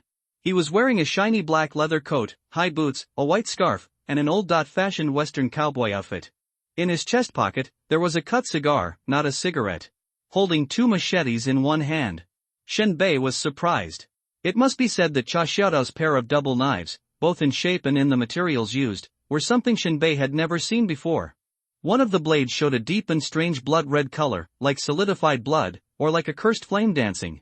On the blood-red blade, dark black lines were irregularly distributed, twisting and spreading. The other knife was made of bones, and the blade was like bones, emitting a terrifying cold air, as if it came from the 9-nether purgatory. It seemed that countless bones were accumulated in the blade like a mountain of corpses. The shape alone was enough to scare people when held in the hand. This is the sword spirit. Even Shinbei, who always worshipped fists as the hard truth, thought that it was a pair of good knives. Absolutely cool. It was cool to chop electric wires all the way, with sparks and lightning. Maruwu said with a smile, "Allow me to brag a bit, the red knife in Brother Xiaodao's hand is called Demon Knife. Sea of Blood, and the white one is called Ghost Knife. Mountain of Corpses, which are his most proud weapons." Maruwu also knocked on Shinbei's armor and teased, "I wonder if your iron skin can withstand being cut." Shinbei laughed, "Don't point the blade at me, the main purpose of my outfit is to look cool, not practical." Just at this time, another man entered the trunk, and he sneered expressionlessly, "Useless? Does that mean you are useless?" Marugo pretended to be angry, "Man you, why are you so unfriendly and speaking so meanly? What should I do if I break Shinbei's fragile heart?" Shinbei turned to look at the full moon. He was wearing a leather combat uniform, with half of the buttons on his chest unbuttoned from top to bottom, revealing his hairy, tangled chest muscles. His eagle-like nose and deep gray eyes gave him a charm full of strength and heroism. Shinbei turned the revolver with his fingers, licked his lips, and showed a devilish smile. "If you compete with me in marksmanship, you will be useless. If you compete with me in supernatural powers, I will die in your hands, and I will be useless. If not, you can easily drown in your arrogance. Are you fucking teaching me how to behave?" Manyu stared at Shinbei with a pair of majestic eyes like a lion. "Do you want us to have sex?" Shinbei instantly raised his revolver and put it against Manyu's forehead, but a bloody and cruel smile appeared at the corner of his mouth. "How about you ask Third Master, who has I killed with this gun before?" Manyu never expected that an ordinary person would dare to raise a pistol and point it at a 4th level superpower. At that moment, he seemed to hear the wails of the souls under the muzzle of the gun. His 6th sense exploded strongly. Unexpectedly, there was a sudden surge in his heart, and the hairs on his body suddenly stood up. Okay. Marugo jumped out to start a fight. "Shinbei is awesome. Shinbei is number 1, is that okay?" Manyu's face was as cold and condensed as a glacier. She snorted and sat down again. The anger and murderous intent in Shinbei Gong's heart were simply beyond words. If Manyu dared to say anything more, this shot would definitely shoot through his forehead. As for the team starting to fight inside before they even came out, Shinbei didn't care what Yu Wuchang thought. "Come here if you don't want your life, and stay with me until the end." Shinbei's eyes were extremely unhappy, then he grinned and said loudly, "Xiaowu, I just like your attitude of telling the truth, not lying. Be careful, I'm older than you. You won't suffer any loss if you call me 5th brother." Marugo's hoarse voice also contained anger. Shinbei chuckled. "Don't talk to them anymore." Shinbei finally saw it. Team C has 3 4th level superpowers, plus a 5th level master named Sani who was resting with his eyes closed. They're all in the same fucking group. I'm afraid they've already passed the gas and are preparing to do something to themselves? When to start? This is what Shinbei is thinking about right now, and he must act first. The timing must be well controlled in order to be caught off guard. Then, more than 20 people came up one after another from the inner side of the carriage, all of them 3rd level superpowers. The men were temporarily riding in the same troop carrier. Soon, the vehicles began to slowly set off. This time the journey is very long. To reach the vicinity of Shelter 1, you need to travel about 500 kilometers. Judging from the terrain of the wilderness where there are roads everywhere but no roads, plus avoiding dangerous beasts or dealing with some troubles, it is conservatively estimated that it will take 3 days. Shinbei frowned slightly as he looked at the car full of people in front of him. Obviously a team can be formed, but it is led by 3 5th level superpowers. Is Rock trying to spread the probability of the team being discovered? Shinbei didn't know the specific tasks of the three teams, but they were definitely different. There is the main force, there is cover, and there is disruption. A typical true and false tactic. At a certain point, the three teams will separate. Shinbei thought briefly, this note is the beginning of the mutation. Staring at the back of the third master's head in the cab, Shinbei smiled silently. Shrink down and close your eyes to rest. Before the three teams separated, Shinbei was absolutely safe. With so many people, even the third master would not take action in advance, so it would be difficult to explain to Yu Wuchang. Only after separation can he control the team without leaving any clues. Soon. Before doing the task. First, make a move inside. Soon. Above the wilderness. Taiwan Novel Network. The troop carrier is like a tenacious beetle, trudging hard on the rugged and devastated land. This steel behemoth was covered in rust and sand, and its body was mottled. In this land where time seems to have stood still, the tires of the personnel carriers rolled heavily over the gravel and debris, making a dull and regular crunching sound. It seemed as if the entire vehicle would fall apart in the next moment. In the desert world, humans really don't care much about their vehicles.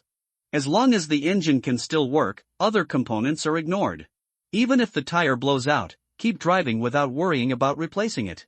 This is what is normal to them subconsciously.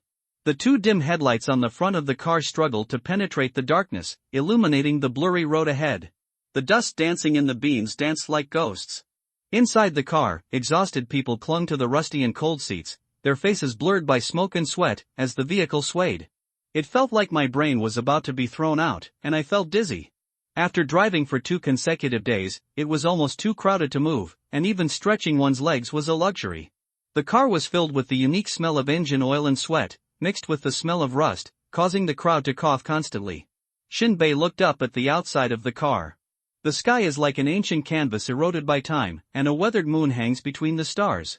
It is no longer as bright as a silver plate, but instead takes on a dull and deep copper-gray color.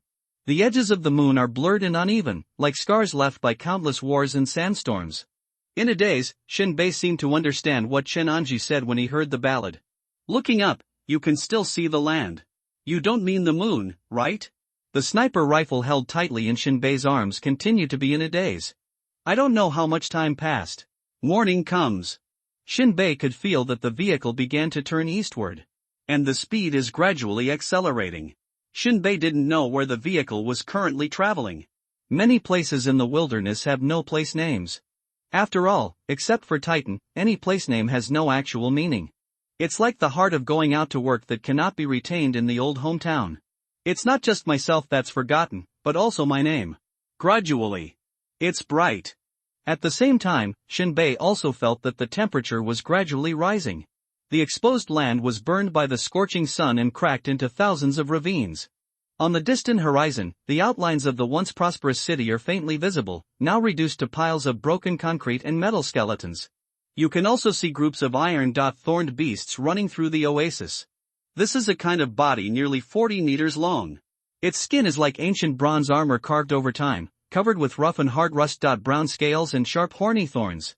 Behind the iron thorn beast there is an even more brutal one, like a walking black fortress, covered in a layer of scales as deep as night. The shadow iron jaw beast is chasing and biting.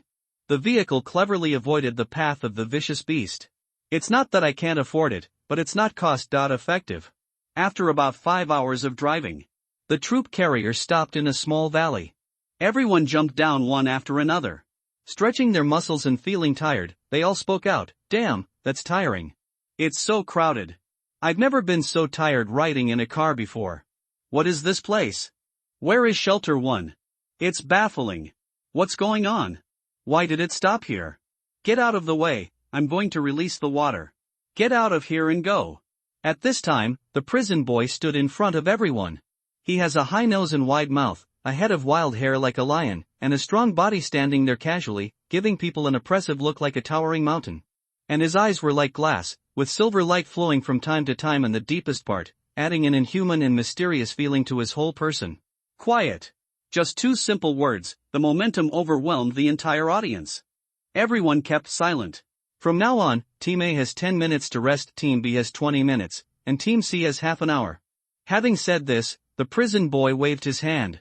A human walked into the dense forest and lifted up a piece of camouflage cloth. There were 3 SUVs inside. Shenbei took a look and it seemed that he had prepared to stop here early. This shows that it is quite close to Shelter 1. 10 minutes later, Team A set off early and drove about 30 kilometers in the direction of 9 o'clock. They can provoke anyone they see, but they cannot give priority to conflicts. The main thing is to attract attention. The prisoner's tone was neither too fast nor too slow, and he continued to make arrangements. Team B will set off in 20 minutes, drive 25 kilometers towards the 10 o'clock direction, and lurk. The main task is to cut off the enemies pursuing Team C. Half an hour later, Team C marched 35 kilometers toward the 12 o'clock direction, then dispersed, walked 3 kilometers, found the researchers who were doing quantitative tasks outside, and brought them back. After the prison boy finished speaking, he waved his hand. That's it, rest. Wow! The crowd began to disperse. Those who release water, and those who eat. There are also people lying on the ground sleeping soundly. Different postures. At this time, Shinbei had some insights. At first, Shinbei thought there was someone inside who would rush out with a cow to hand over the situation. I didn't expect that he was quietly taken away while he was doing the quantitative task. Quantitative tasks are almost a routine method of each shelter.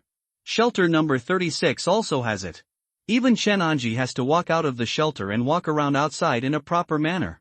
According to Rock's explanation, the quantitative task was originally for the equality of everyone and for the sake of fairness, and everyone participated. It is a tradition left over from everyone working together to complete the construction of the shelter. But as time goes by, the status of psychics and R&D personnel is getting higher and higher. If ordinary people don't do the quantitative tasks, they will be looking for death. Psychics and researchers can just fool around and get it done. It feels like picking up a few pieces of wood and going on an outing. And in Rock's planning, this loophole was seized. There is no need to lurk in shelter number 1 and forcibly bring it back. The mission target can be received in the wilderness. Of course, most of the general defection incidents are related to quantitative tasks. But there is no reason to guard against thieves for 1,000 days if you only do thieves for 1,000 days. For a small probability event, prohibiting everyone from doing quantitative tasks is undoubtedly a huge loss for the shelter. Therefore, even though all the leaders knew about this drawback, they still kept the tradition. After all, the residents worked for free for the quantitative tasks, and they didn't have to pay for the crystal source core. The advantages outweighed the disadvantages. Shinbei turned around and took in the terrain of the valley. The valley was surrounded by dilapidated and rusty stone walls. A vibrant green forest took root and grew tenaciously along the banks of a big river. The river was more than 30 meters wide, with waves of water scales. At the same time, there were many waterways and streams flowing in the valley.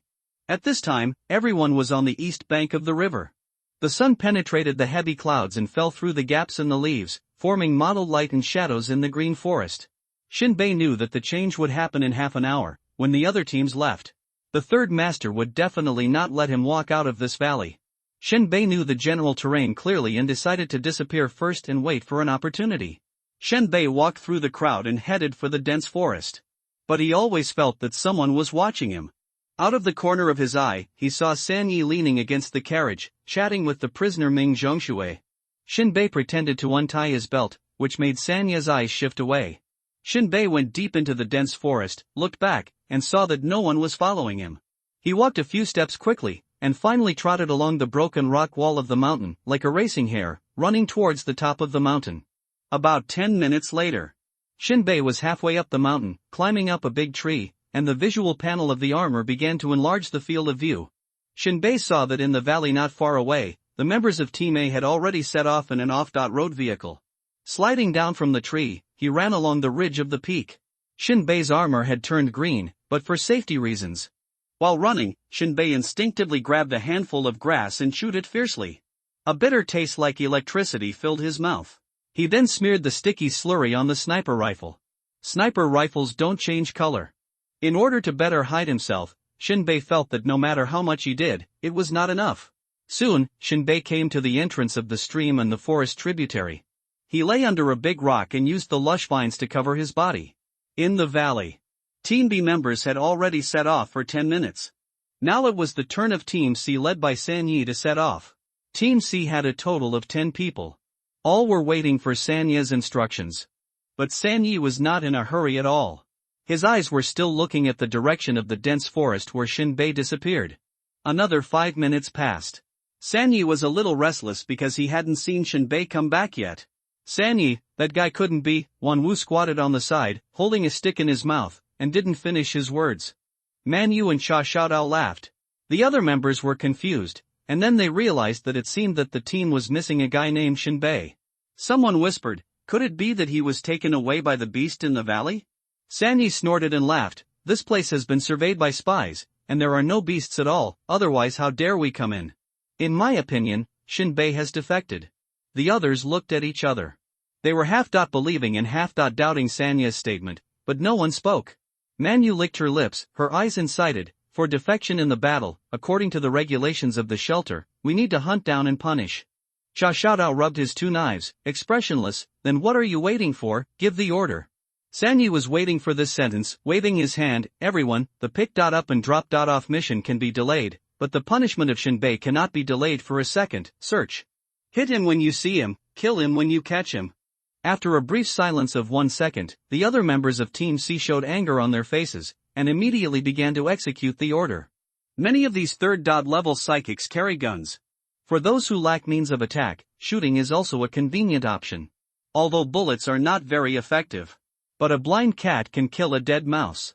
More importantly, it can disrupt the enemy's rhythm. Everyone dispersed. Unsuspectingly, they began to chase quickly in the direction where Shinbei disappeared.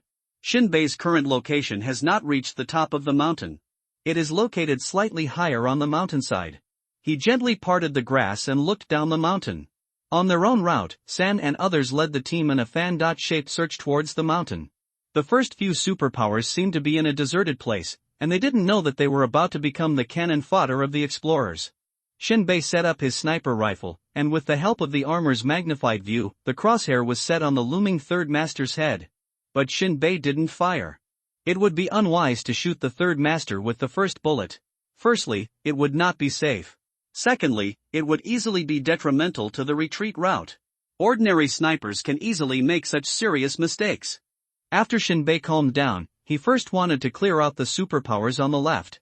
In this way, during the movement, the superpower on the left will not hinder himself by shooting. The third-level superpower was holding up a telescope and peering up and down. He carried an old G-22 sniper rifle on his shoulder, with an effective range of 800 meters against living targets. Obviously, he is not a serious sniper, he just uses the sniper rifle as a tool. Far inferior to Shinbei professional. Shinbei must wait for the enemy to enter a certain range, so that he can shoot with greater certainty. Even if the opponent turns around and wants to escape, the bullet can still be pursued. The light was good at this point and the crosshair remained relatively still. Shinbei breathed steadily. The enemy's fan search range is getting closer and closer. There is also a tendency to be messy. Some enemies are already less than 500 meters away from Shinbei. And some people are thousands of meters behind. Coincidentally, the enemy on the left is at the forefront of the search. Opportunities arise. The crosshair on Shinbei's sniper rifle was inserted into his head. Silent bullets quietly flew out of the gun. The fire flashed away. The enemy seems to be quite sensitive and has extremely strong perception. Although he didn't hear any sound, his eyes were fixed on a fire. There is no doubtful behavior in the mind. He didn't even think about why there was light of gunfire but no sound not far ahead.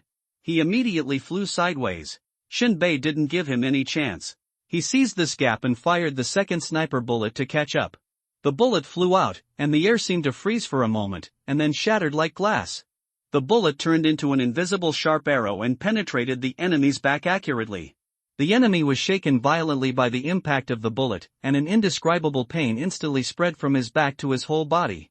Before the enemy's scream was completely out of his mouth, it was blocked back in his throat by the violent impact and turned into a half-swallowed groan. His original flying posture changed to falling to his knees, his face distorted by severe pain. His body struggled to stay upright, but he could only lean forward feebly, and his hands clawed at the injury on his back, but all he touched was wet, sticky blood and torn clothing fibers. Finally, he stared at his eyes and fell to the ground with a stare. Shinbei didn't hesitate at all, and turned the gun again, aiming at another superpower. This time the shot was very accurate. A bullet penetrated directly through the head of this superhuman. But when this enemy fell, it made a loud noise. Aroused the vigilance and wait and see of others. Moment. The enemy team shouted, something happened. Someone was killed. This way. This way. Being shot? How come I didn't hear the gunshot? Damn it, one more person dies here. Shinbei shot a silent bullet. Damn it, are his bullets so powerful? The third master looked at the two deceased men, his cheeks bulging, and his two deep eyes revealed unexpected emotions. He never expected that Shinbei was clearly using a sniper rifle, so how could he kill people silently? Then, with a serious look on his face, he shouted decisively, "Don't be dazed. Surround me. Hurry up." The team members immediately stopped waiting and started climbing at a high speed.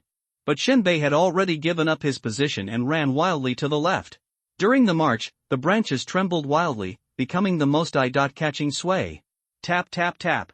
Several supernatural beings were holding rifles and shooting randomly at the swaying trees. This does not slow down Shinbei's running speed. If it were the two non-dead superpowers on the left who fired instead, Shinbei had to be shot at least several times. Although the protective ability of the armor is not afraid of bullets. But he was afraid of breaking into the gaps in the armor and causing unexpected consequences. At this moment, Shinbei turned a corner, and on the right side was a mountain cliff, almost at a 90-degree angle. If other people were allowed to flee, they would definitely run along the left side of the road. But Shinbei was very cunning and directly activated the armor climbing mode. He put his hands and feet together and climbed up like a gecko. After crawling about 100 meters, Shinbei stopped and clung to the rock wall, motionless, like a bat with its wings contracted. The protective color of the armor disguised Shinbei as a patch of moss or a cluster of small trees. Soon, the third master and his men also rushed to the bend and appeared near the mountain wall. They barely hesitated and chased straight to the left. Shinbei turned his head slightly and watched as their figures chased deeper into the area, accompanied by constant cursing sounds. Shinbei curled his lips. The scene just now was like a sniper hiding on the top of a tall tower, watching the ant-like enemies running in panic below. But Shinbei also knew that if he kicked off a small stone or touched a branch and swayed extravagantly, he would be discovered by the third master and others. Shinbei quickly climbed down the mountain wall. He fired 2 shots at the team in front who were still chasing the void. He was hit by Shinbei's upgraded sniper rifle from a distance of 800 meters, and the bullet was an upgraded 4th-level bullet. The destructive power of the warhead was quite strong. The first person with the superpower who was hit behind was shot in the butt, and it was very difficult for him to survive. However, he won't die for a while, and the broken hip bone will make him wail miserably. The second bullet hit the neck of a supernatural being at the same time, blowing his head off. In a short moment, 2 more people in San's team died. It wasn't until the howl of the guy who was shot in the butt that the people in front of him noticed. They turned around suddenly and looked at the 2 people who were shot and dying in shock. Their eyes were shocked and their faces turned red, as if they had been slapped hard by Shinbei. Damn! Why did he appear behind us? Ghost, sniper. That's ridiculous. Is this an ordinary person? Damn it, a person with special abilities who specializes in shooting, right? Damn it, he's playing tricks on us. At this time, the third master looked at Shinbei standing under the mountain wall in the distance, raised his middle finger, and disappeared into the green forest again, his eyes blazing. He now finally understood what the blue enchantress said, why Yu Wuchang wanted to adjust Shinbei's level.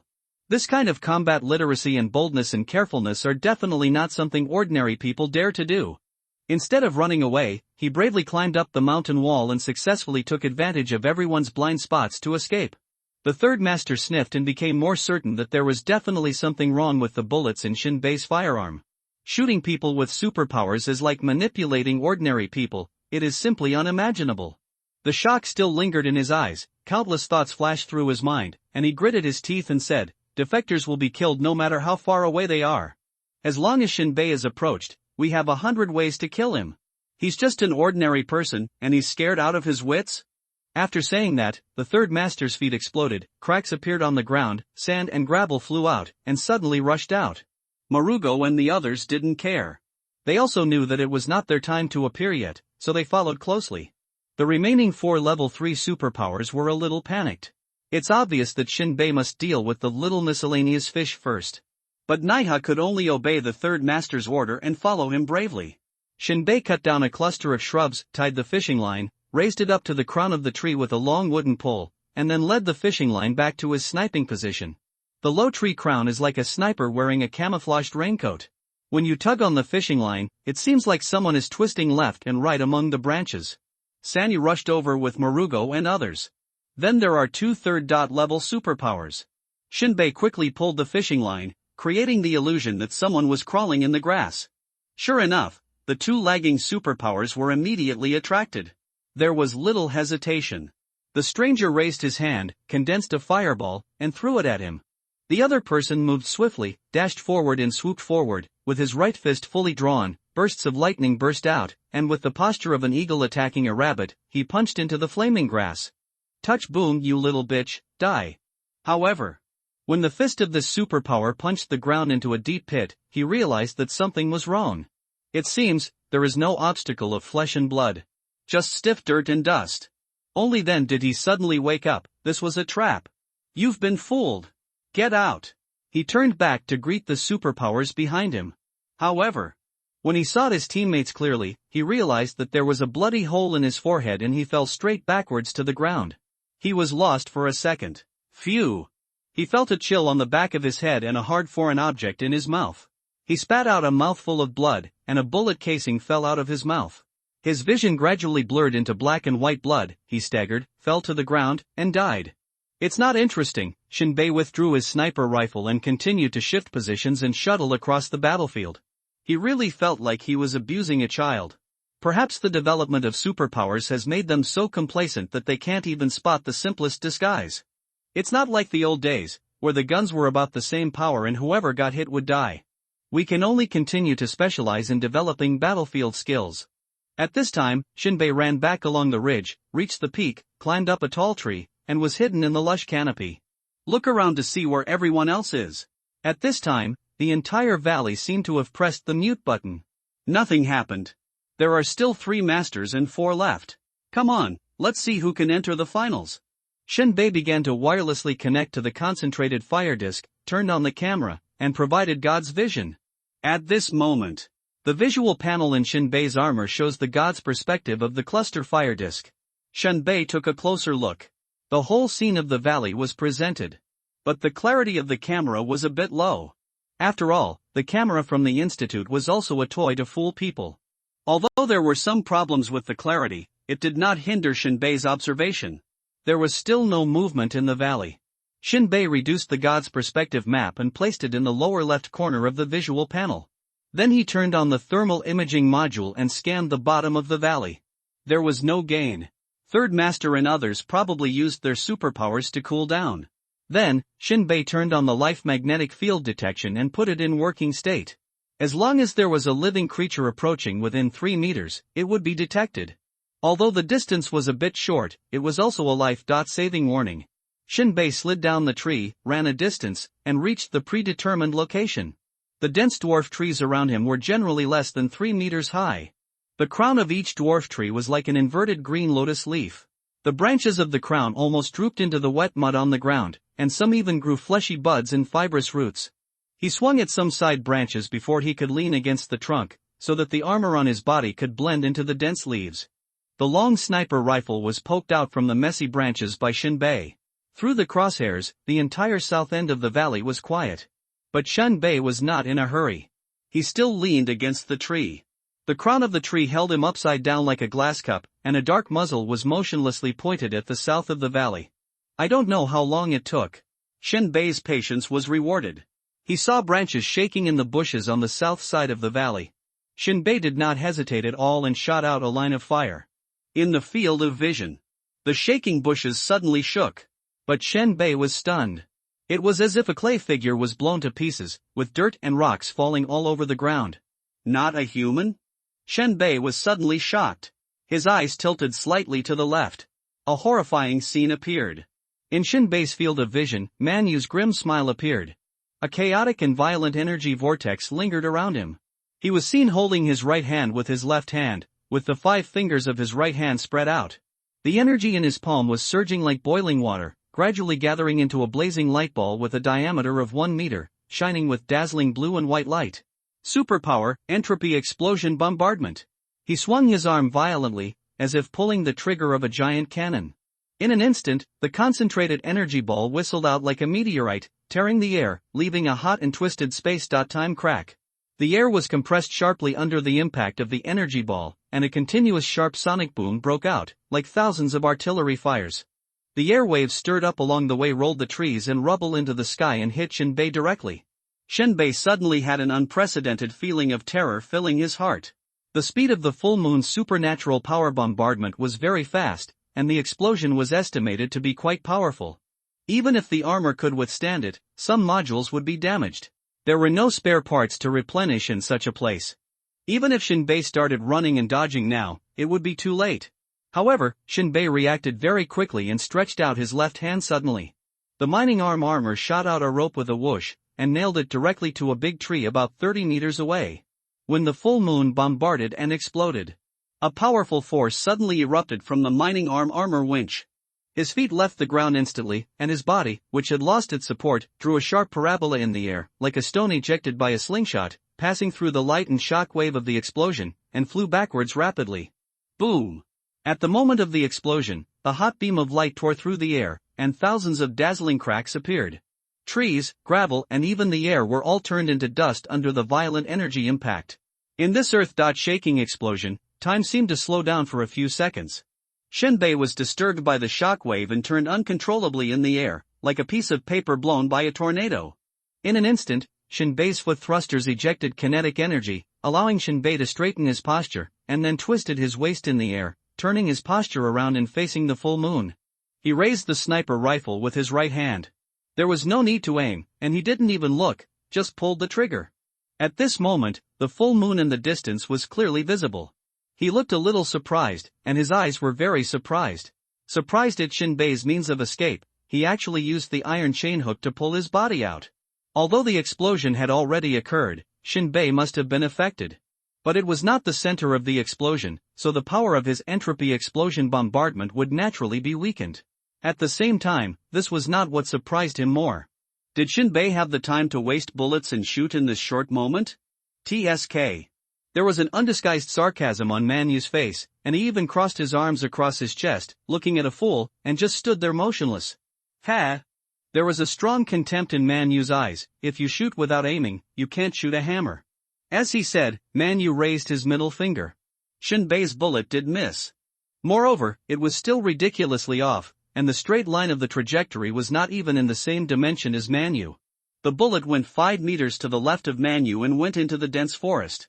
But the next moment, the space in front of Manyu seemed to darken, and his original arrogance and rebelliousness disappeared. An unprecedented feeling of terror filled his heart. He suddenly felt a little pain in the back of his head. At first, he thought it was a bug that bit him.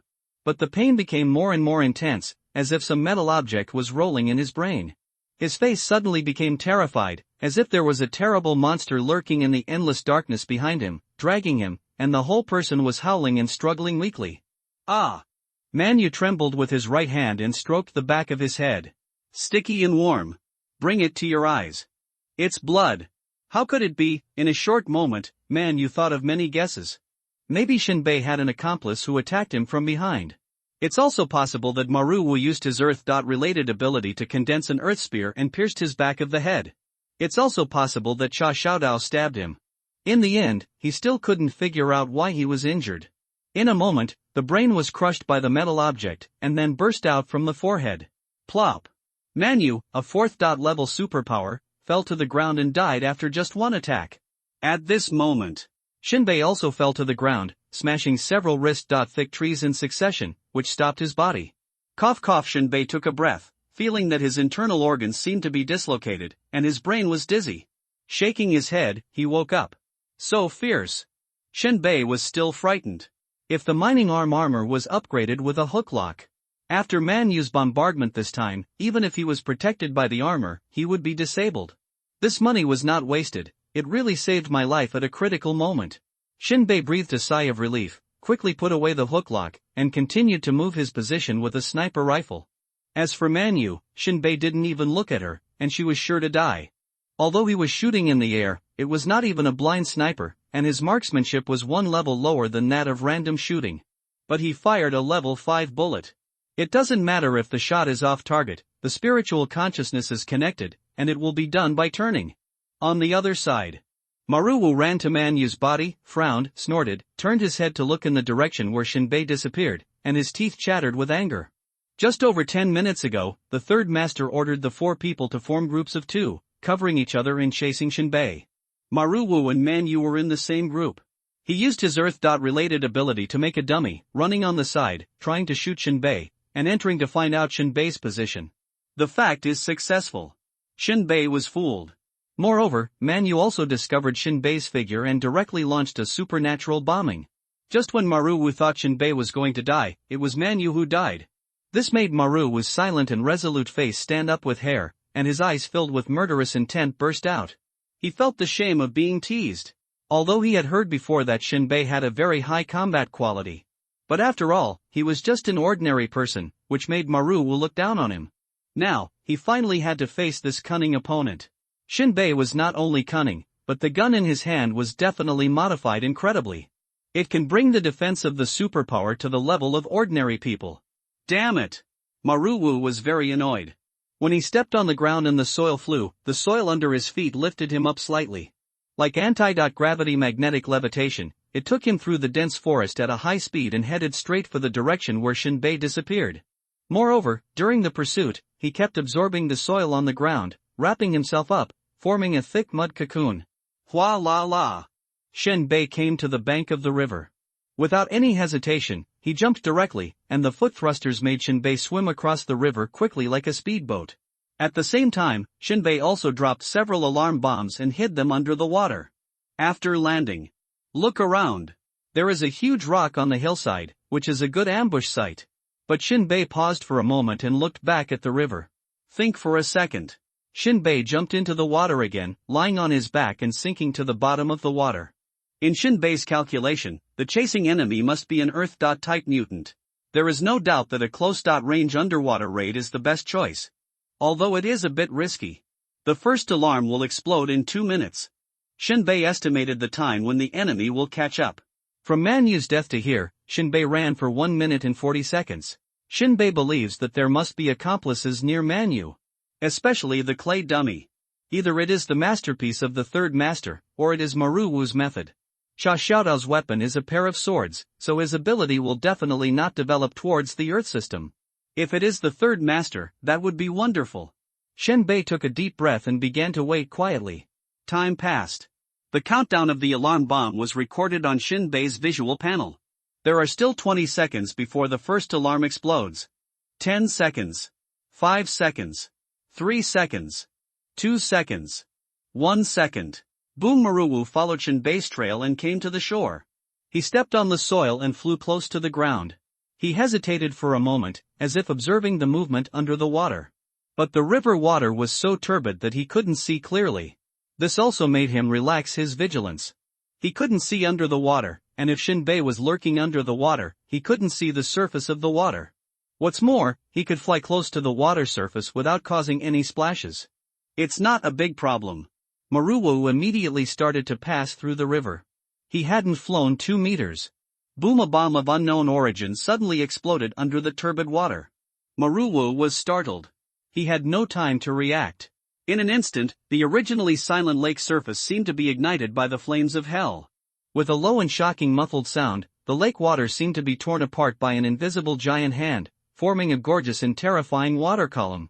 The water droplets, mud, and sand carried by the top of the water column and the waste deposited on the bottom of the lake interweave into a chaotic 3-dimensional picture, rushing straight into the sky, and then pouring down like a waterfall under the pull of gravity, forming a rain curtain filled with water mist.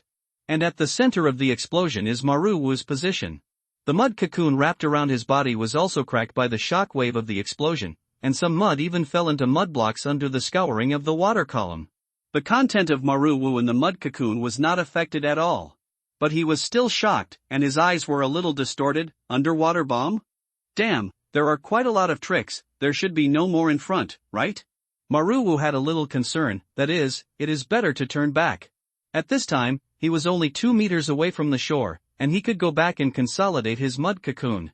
But he only had this idea, but never took actual action. It's not that Maruwu looked down on Shinbei. How many underwater bombs can he have? Let him blow it up. What can he do to me?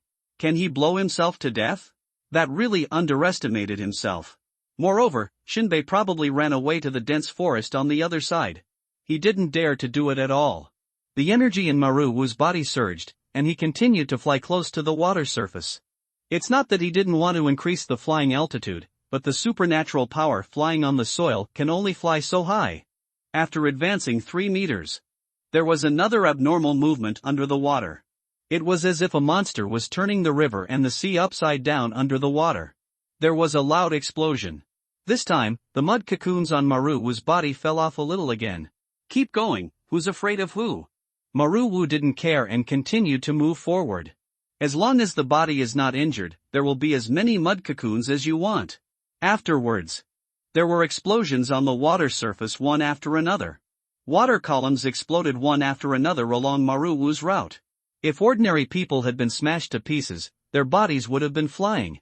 Or the supernatural power users without shields would have to end up with broken hands and feet or died on the spot in the scene of continuous explosions. But for Maru-Wu, except for the large scale shedding of mud cocoons, not a single hair on his body fell off. If you learn superpowers well, you will definitely live forever. Maru-Wu was a little proud. There are many superpowers, and how to consume the crystal source core is a technical job. Neither pure defense nor attack is the best choice. Balance is the king. Soon, Maru-Wu dragged the broken mud cocoon that was almost no longer defensive to the other side of the river. Now, he was only 1 meter away from the river. As long as he stepped over, he could grab the mud again and wrap himself with a thick layer of defense. He even had an urge to try, and wanted to charge at Shinbei's sniper bullets under the protection of the mud cocoon. Maru-Wu was extremely confident that Shinbei's bullets could not penetrate his defense layer. Thinking of this, Maru-Wu's blood boiled.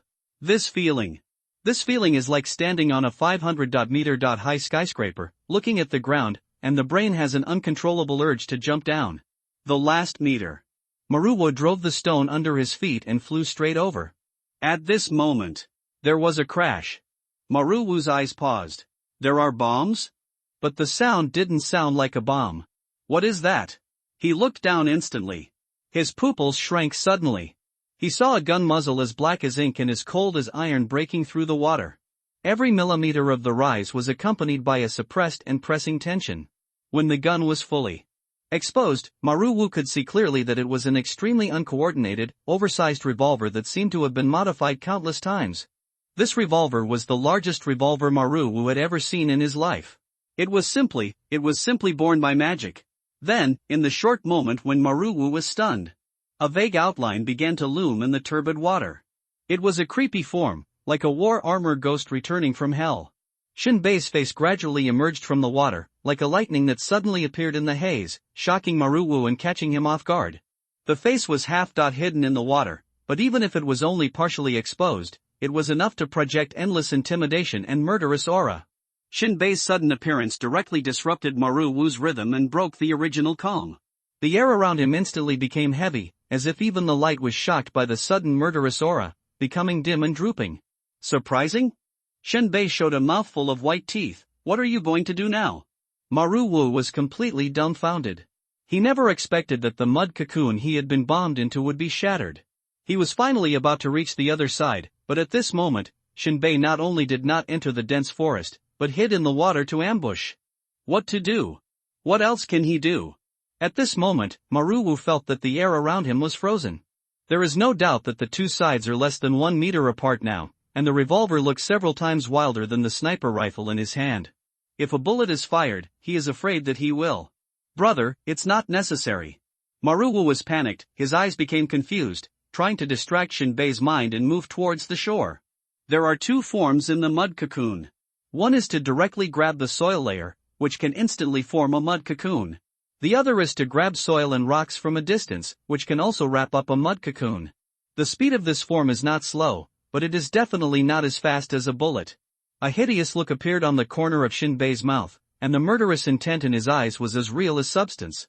He turned the pistol slightly, with a warning, if I were you, I would do nothing and wait for death quietly. Maru-Wu's face changed drastically, and veins on his forehead burst out. What do you want? How about talking? Tell me what the third master's ability is. I hope our conversation does not involve anyone. Bang! Shinbei did not give Maru-Wu any chance to talk nonsense. If you don't want to talk, then don't talk. The moment the bullet shot out of the gun barrel, Maru-Wu's whole world was quiet. Even if he broke his head, he would think that Shinbei was so decisive in killing and abusing, and he just wanted to bargain and increase some chips. But Shinbei, the bullet is really worthless. In the end, Maru-Wu watched the bullet go from bottom to top, drilling in under the ribs.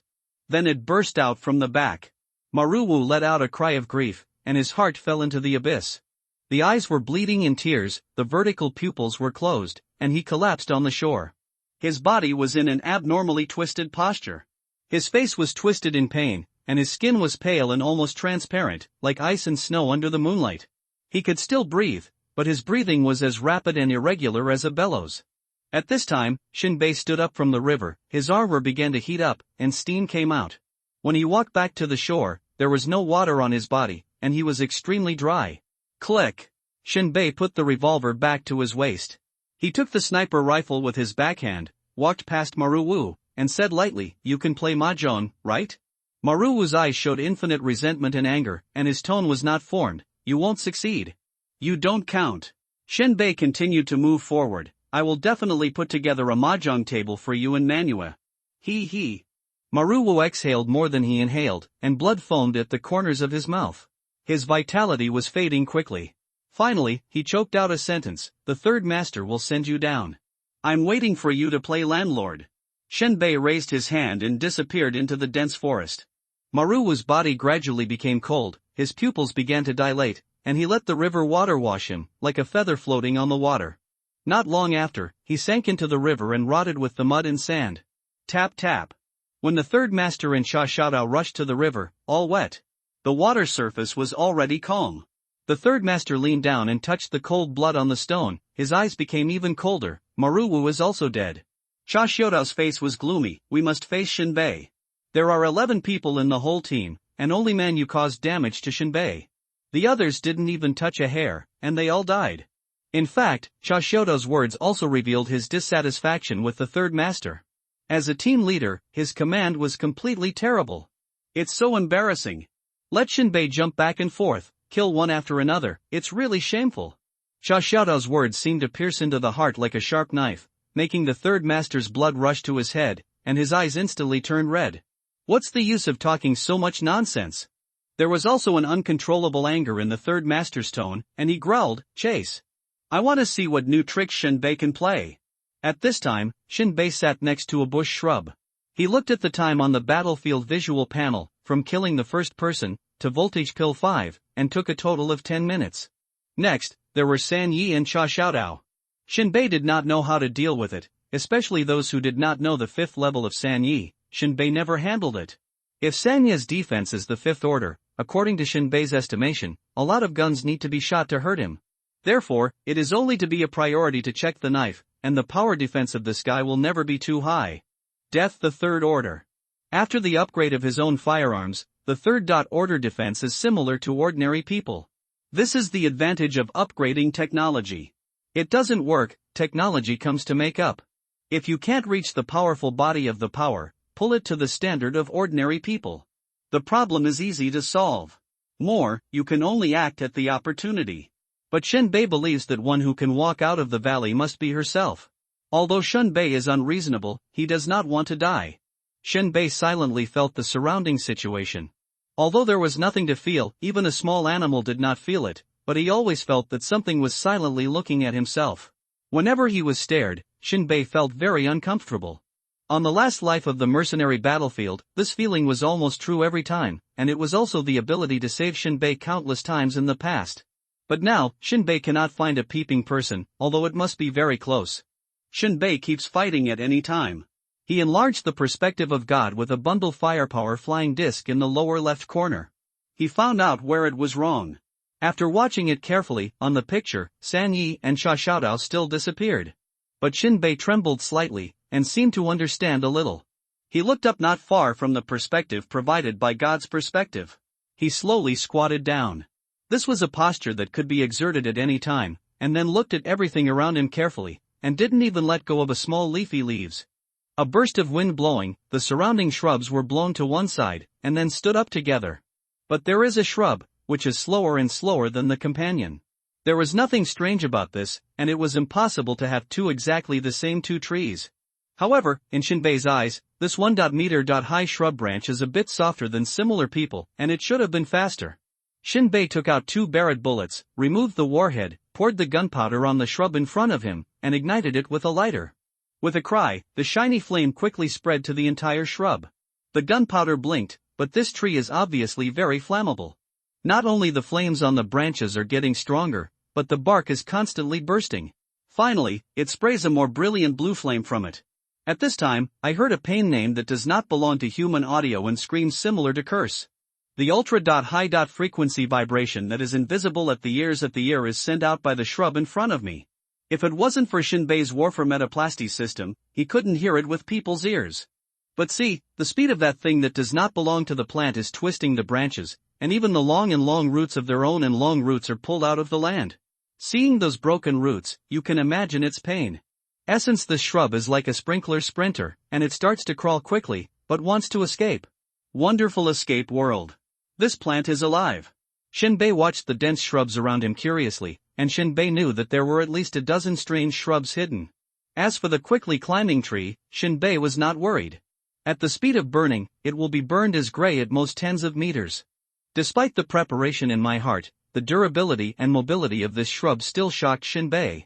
If there is no defense, this shrub can completely kill an ordinary person or a low-order power with their own branches. When I just poured gunpowder on the shrubs, maybe it was ready to launch attack. Thinking of this, Shinbei couldn't help but be a little fortunate to have his own luck. It seemed that the shrub didn't know what gunpowder was at all, and he didn't know what he was going to do. Otherwise, it will never allow Shinbei to do this. With a cry, Shinbei pulled out his dagger and got out of his hands, and passed the dried shrub-like branches of the burning shrub, and nailed it on the ground. The shrub immediately screamed sternly, and the branches of the bath futilely moved on the ground. Except for the charcoal ashes left in one place, nothing would be useful. It turned crazy, and then a large and complicated and unknown shouting. This time, from a farther distance, a response came from. In Shinbei's perception, a high-frequency sound source has increased to more than 40. The noisy Shinbei brain hurts. It seems that this shrub is passing his experience to his companions. But where is the brain of this shrub? How can it have such a high wisdom? It's a bit interesting. But Shinbei's goal is not to study wild animals and plants, it is a matter of research. Shinbei got up and planned to leave this place. After all, it is an obvious existence that causes a flame to cause it, and it is easy to be discovered by Sanyan Xiaodao. Of course, this is also intentional. Attracting them out is also a necessary part. Otherwise the endless stalemate without fighting will be meaningless to both sides. Shinbei put the gun on his back and continued to move, about 3 minutes after he left the place. A roar came from the armor's loudspeaker. This is not the inaudible high-frequency sound of shrubs, but the sound made by humans under attack. This voice is very familiar, it comes from Xiaodao. Shinbei was stunned. There are only 3 living people in the entire valley. There are no ferocious beasts. Could it be that the third master and Xiaodao are having an internal conflict? Shinbei rejected his idea in a moment. Not likely. There was only one possibility, that Xiaodao was suddenly attacked. That was the attack launched by the weird plant just now. God help! Shinbei was ecstatic, walking as lightly and quickly as a civet cat, diving towards the place where the scream came from. Shinbei crossed the place where the bushes were burned before and quickly traveled about 300 meters. Then he quietly stopped. He noticed that there were at least a dozen bushes gathered in front of him, forming a circle, and a large number of high-frequency sounds filled the loudspeaker system. There were also shouts from Third Master and Xiaodao. For some reason, Shinbei suddenly thought of the group of living corpses gathering to eat. Shinbei simply turned off the loudspeaker. It's really noisy and disturbing. He slowly pushed aside the grass and looked ahead. Just tens of meters away, there was a pile of particularly dense trees. Through the wildly waving branches and leaves, you can see Xiaodao lying on the ground, his limbs tightly entangled with the branches. The field combat uniform on his body had long been torn to pieces, and he was lying there almost naked, with an expression of extreme fear and pain still on his face. Shrubs that were completely pulled out of the soil were crawling around him, piercing their sharp roots into her body from time to time, sucking the flesh and blood tissue from her body, then pulling them out, and then looking for the next one. Tasty place to stay. One tree even grew on his chest, almost burying its entire root system into her body. It sucked so hard that not only the bark of the tree was undulating, but even each leaf showed a deep dark red color. There seemed to be countless bugs swimming and squirming under Cha Xiaodao's skin. It could be seen that they were the roots of shrubs piercing back and forth to absorb more flesh and blood. Some bushes on the outside were peeling off his pants and trying to tear apart his sturdy military boots in order to find new places to stab and eat. Shinbei noticed that these shrubs would peel off all metal products, wrap up his 2 machetes, and then throw them far away, landing in front of him, startling him. The third master was nearby, trying to pull away these messy tree roots and rescue Cha Xiaodao. Shinbei bared his teeth and smiled. Unexpectedly, the fire he undoubtedly caused attracted the third master and Cha Xiaodao. But this weird shrub dragged Cha Xiaodao into the abyss of eternal destruction. It can only be blamed on their low combat literacy and their desire to hunt down themselves. They were not even aware of the abnormalities in the bushes, which led to them falling into a dilemma. It is conceivable that why there are no ferocious beasts in this valley, it is probably caused by this plant. Although Cha Xiaodao is just passive now, death is still far away. But if the third master doesn't save him, it will be a countdown to death. Damn it, get it out of the way for me!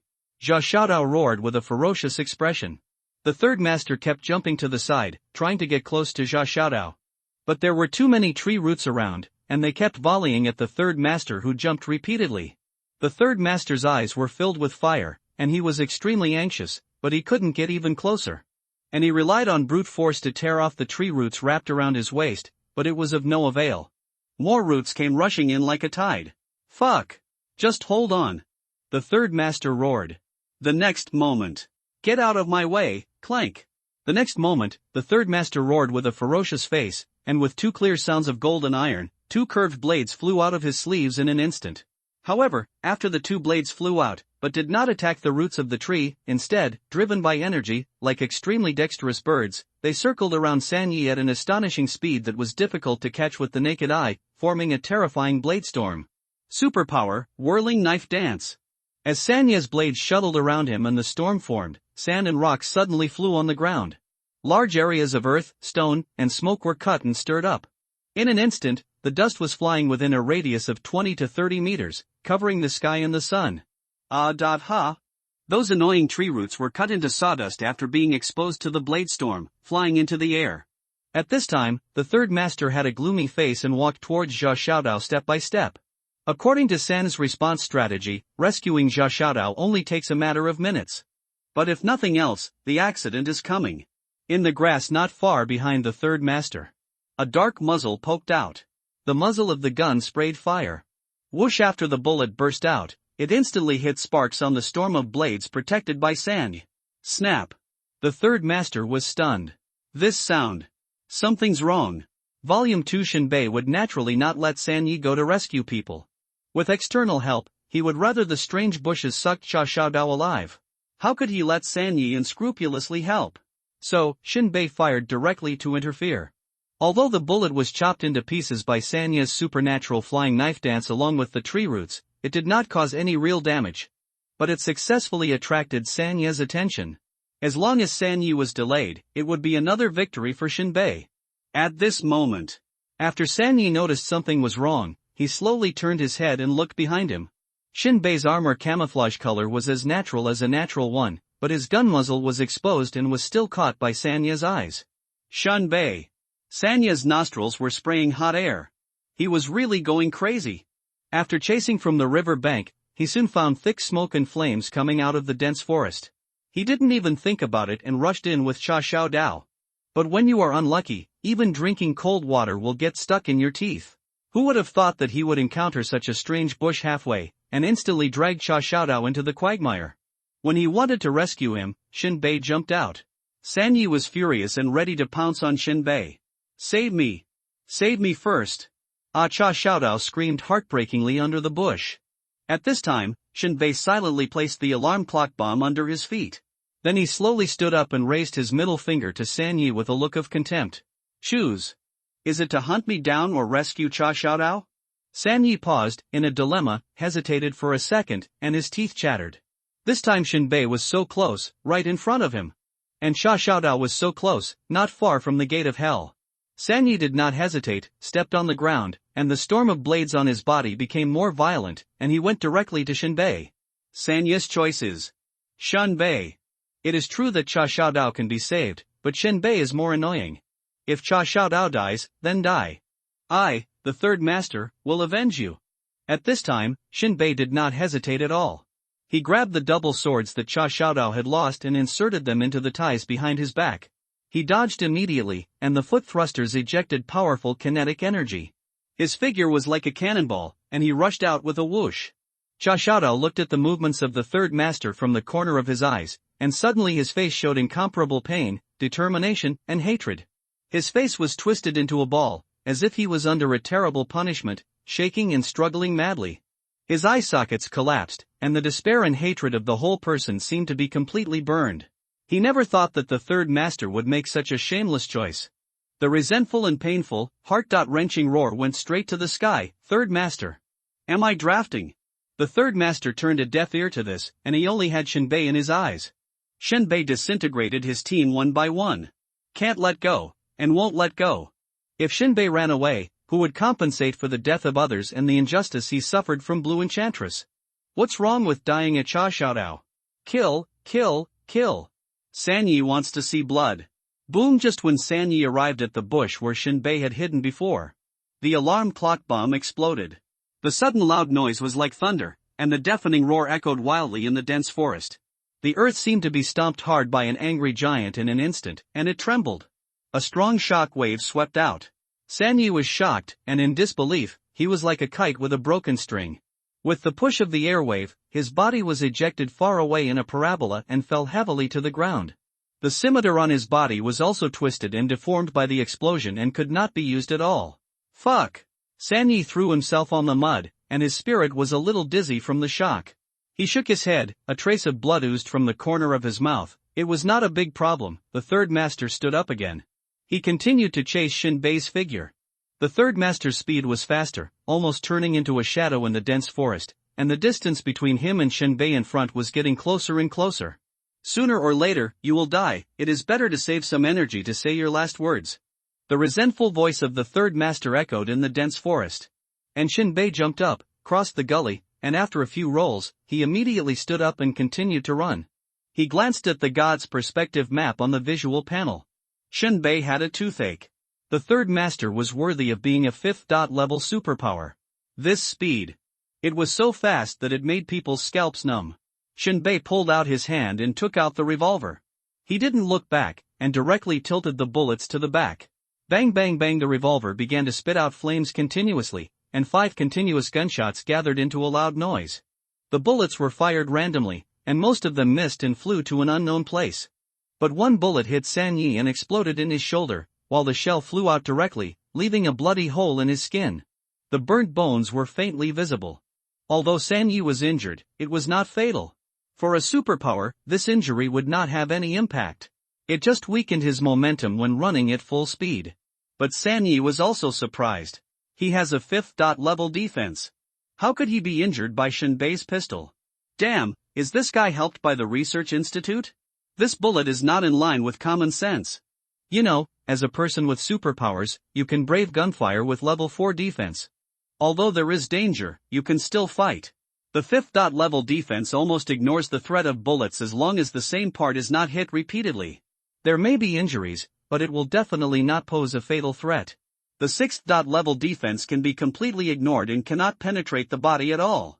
But now, Shenbei taught him a lesson. The bullets of the old era were deadly threats. Entering the escape world, they can still kill people. The third master's eyes were ferocious, and his face and muscles all over his body were shaking crazily, as if they were about to bleed. Thoughts of hatred surged in my heart. If I didn't tear Shenbei apart today, I would not be a human being. At this time, Shenbei was also secretly surprised. Through God's perspective, even without looking back, he could see clearly that the bullet that hit the third master should be the second one. In other words, after the first 2 shots miss, the power of the second shot should be doubled. It took a bullet with twice the power to make a bloody hole instead of shattering the entire arm. It was really surprising. This guy really has level 5 defense. Shenbei muttered a roar, lowered his body, and ran through the forest at the top speed that his armor could achieve. His running posture is very strange, not like a human being, but somewhat similar to the wolf in the novel. In many places, Shinbei used both hands and feet, or jumped directly from one tree to another, crossed obstacles, and then continued running. During this process, Shinbei also took the time to finish loading the revolver bullets. The third master is chasing after him. He is not as fast as Shinbei's armor when entering top speed, but his top speed is not weaker than Shinbei's, and is even stronger. And he obviously had a lot of energy. He ran for several minutes at a steady speed and didn't seem to lack any stamina at all. When encountering an obstacle, he would also jump up, then step heavily on the tree trunk, using his strength to rush forward. Unlike Shinbei, every time he stepped hard, the bark of the tree would break, debris would fly, and a deep footprint would be left on the trunk.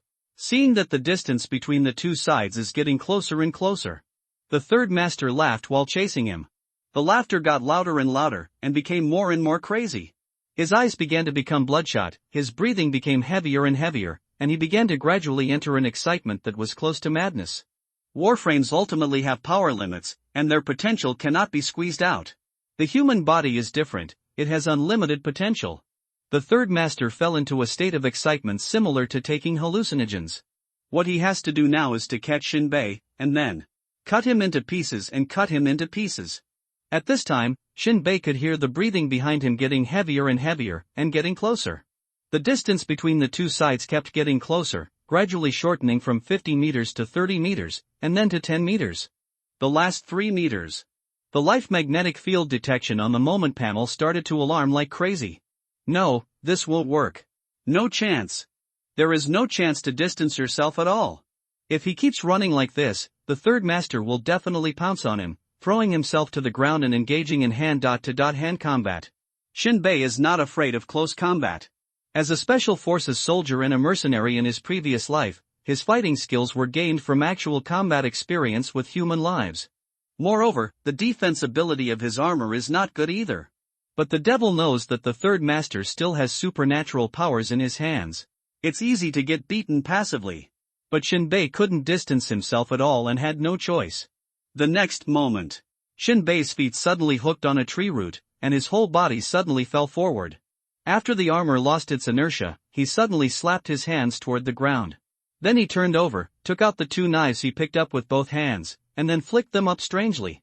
The blade of the right hand slashed directly at Sanya's head from top to bottom. But his left hand held the handle of the knife behind his back and slashed towards Sanya's abdomen. The sudden change made the third master who was following behind suddenly stunned. He never expected that after Shinbei's movement rebounded so strangely, he could still escape and fight back. The third master is not afraid of Shinbei's close combat, but those swords are extremely sharp, and the blade of Fubuki is no joke. Ordinary people wield these swords without any threat. But is Shinbei still an ordinary person? The kinetic energy output by the armor on his body can be seen from the speed. He definitely has plenty of power, probably no less than a 4th level power type user. It's just that there is no superpower. But the third master was very cautious. He braked suddenly and stepped on the ground with his right foot, shoveling out a thick piece of soil. He only stopped the inertia when the strong smoke and dust exploded. Then, third master leaned forward slightly and threw his left foot behind him. Kick it out again. For a moment, the third master's thigh like a steel whip rushed towards Shinbei's wrist and kicked it, and the kick made a rapid sound that broke through the air. The movement was extremely fast and violent. A large piece of sand and stone also turned into a curtain and suddenly rose up. Block Shinbei's right wrist was shocked by a huge force, and the machete in his hand was thrown out, flying far high and stuck in the soil. Ha! But the machete on Shinbei's left hand was not affected at all. The blade drew a sharp cold light and went straight to the third master's abdomen. At this time, San was about to lift his right foot and kick the oncoming machete away, but his movements were obviously deformed and he was half a second slow for some unknown reason. Shinbei seized this opportunity. The power provided by the armor made the blade extremely fierce and terrifying. Swish! The blade drew sparks on Sanya's abdomen, and finally brought out a series of blood beads, splashing out. No surprise. Whether from Shinbei's perspective or Sanya's perspective. Even though Sanya has a 5th level defense. But Cha Xiaodao's 2 swords are really 2 powerful weapons. The sharpness is absolutely terrifying. In addition, the power provided by Shinbei's armor is almost as good as that of a 4th level superpower. This knife cut directly into Sanya's abdomen, causing a series of blood beads to fly. The wound is not big, but it is extremely insulting. At this moment, Sanyi didn't consider the wound on his abdomen at all, at most it just broke the flesh. Then, Sanyi stretched out his hand and grabbed the blade in Shinbei's palm. He almost grinned. "Shinbei, Yu Wuchang's evaluation of you is really not biased. Why don't you publish the technology of the armor on your body, but keep it to yourself?" At this time, Sanyi not only wanted Shinbei's life, but also wanted the technology on Shinbei. In less than half an hour, an ordinary person relied on technological means that he didn't know where to get, and almost destroyed this team. It is not much worse than the Almighty Church. The technology of the Almighty Church is closed and not open to the outside world. Shinbei can create such a terrifying power by himself. This brain is really amazing. And now, the distance between Sanyi and Shinbei is only a blade. Shinbei is destined to be unable to pull away and unable to play his specialty. As long as the knife in his hand is destroyed, although Shinbei can exert the power equivalent to the 4th level, he is weak without superpowers. Sanyi thinks that the current situation is completely in his hands. Shinbei's death has begun. At this time, Shinbei tried to pull the handle of the knife. He also knew that this threat to Sanyi was no less than a sniper rifle. But he couldn't pull it back. Shinbei had to shake his left hand, and the revolver fell into his hand. He raised the pistol and said, "Publish the technology? Ha, I don't have that much love." Tsk Tisk, the 3rd master, faced Shinbei's rough muzzle without any fear. In his eyes, a cold and fierce light flashed. A qualified wilderness lone traveler should indeed deprive himself of his emotions. "But I want your life in exchange for your technology. What is the price?" Shinbei's eyes were like 2 black holes, cold and bottomless. "If you want to create value, don't step on me. You can kill me, everything is yours." "That's right." As soon as the 3rd master finished speaking, Shinbei pulled the trigger directly. "But I don't like to die in the hands of anyone." At this moment, time seemed to stop at the moment when the hammer was slowly pressed down, and the static particles in the air seemed to be pulled by this ready-to-go force. With a cold and short click sound, the trigger finally touched the critical point, triggering a chain reaction of mechanical chain. At this moment, the modified 4-stage shell sleeping in the 6th chamber suddenly woke up. With the clanging symphony of metal collision, the firing pin completed its mission and violently hit the thin primer at the bottom of the bullet. In an instant, the primer burst into hot sparks, quickly igniting the ginseng crystal source core powder and high-dot explosive gunpowder in the bullet. The high-dot pressure gas produced by the combustion was like a trapped beast escaping from a cage, expanding to the limit in an instant, pushing the bullet out of the barrel. In the open muzzle, the flames and smoke intertwined into an angry fire dragon, short but dazzling. Bang! The bullet flew out of the barrel and flew straight to the forehead of the 3rd master. And in this short moment, under the illumination of the fire, the corners of the 3rd master's mouth were slightly raised. At that critical moment, his eyes flashed with a strange light, and the space around his head seemed to be subtly distorted. Just when the bullet was about to touch the skin, the air was surging. The bullet seemed to fall into a black hole or pass through a space tunnel. Superpower, folding space. The bullet suddenly appeared at the back of San's head, flew straight to the back, and smashed a bowl-thick tree in half. Shinbei was slightly stunned when he saw this scene. His eyes, which were originally calm, began to fluctuate violently. This superpower gave Shinbei an illusion that San's head was a projection in the void. San's cold breath swept through. "Go on, use up your revolver bullets, I can wait for you to continue reloading." Bang bang bang! Shinbei did not say a word and kept pulling the trigger. The 4 bullets were almost instantly poured out. But it was ineffective. The bullets still passed through San's head and smashed the tree behind him to pieces without causing any harm to San. Shinbei frowned and said in a deep voice, "Superpowers, they are really good at tricks. This is the insurmountable gap between us." The eyes of the 3rd master suddenly burst into an extremely strong light, and continued, "Now, you die." The 3rd master suddenly exerted force and crushed the blade, eliminating what he thought was the last threat. Shinbei turned the gun muzzle and no longer pointed it at the 3rd master's head. His expression was as calm as a pool of stagnant water. Suddenly, he whispered, "Can your superpowers save your torso?" After saying this, the 3rd master's eyes focused, his sleeves shook, and a whip made of green wood appeared in his hand. Suddenly whipped towards Shinbei. Superpower, sky-breaking whip. But when he saw the long whip suddenly emitting green light, he struck it in the air. In an instant, 7 or 8 violent rays of true energy burst out, sealing off Shinbei from head to toe with a scream that tore the air. "With my defensive capabilities, what if I can catch your bullets?" As far as the 3rd master is concerned, it's not like he didn't get shot. The result? There is nothing to be afraid of. It is just a bruise on the skin, which does not constitute a fatal injury at all. And Shinbei now has only one bullet left in his gun. But his whip can whip Shinbei to death. You must know that the greenwood whip in his hand is a high-level soldier tanned with the fibers of several rare plants in the wilderness. Normally, a car would be broken into two pieces with one stroke of his whip. Coupled with the blessing of his own supernatural power, it is very powerful. But Shinbei only had a thin layer of iron armor as protection. It must not be difficult for this whip to cut Shinbei's body into two pieces.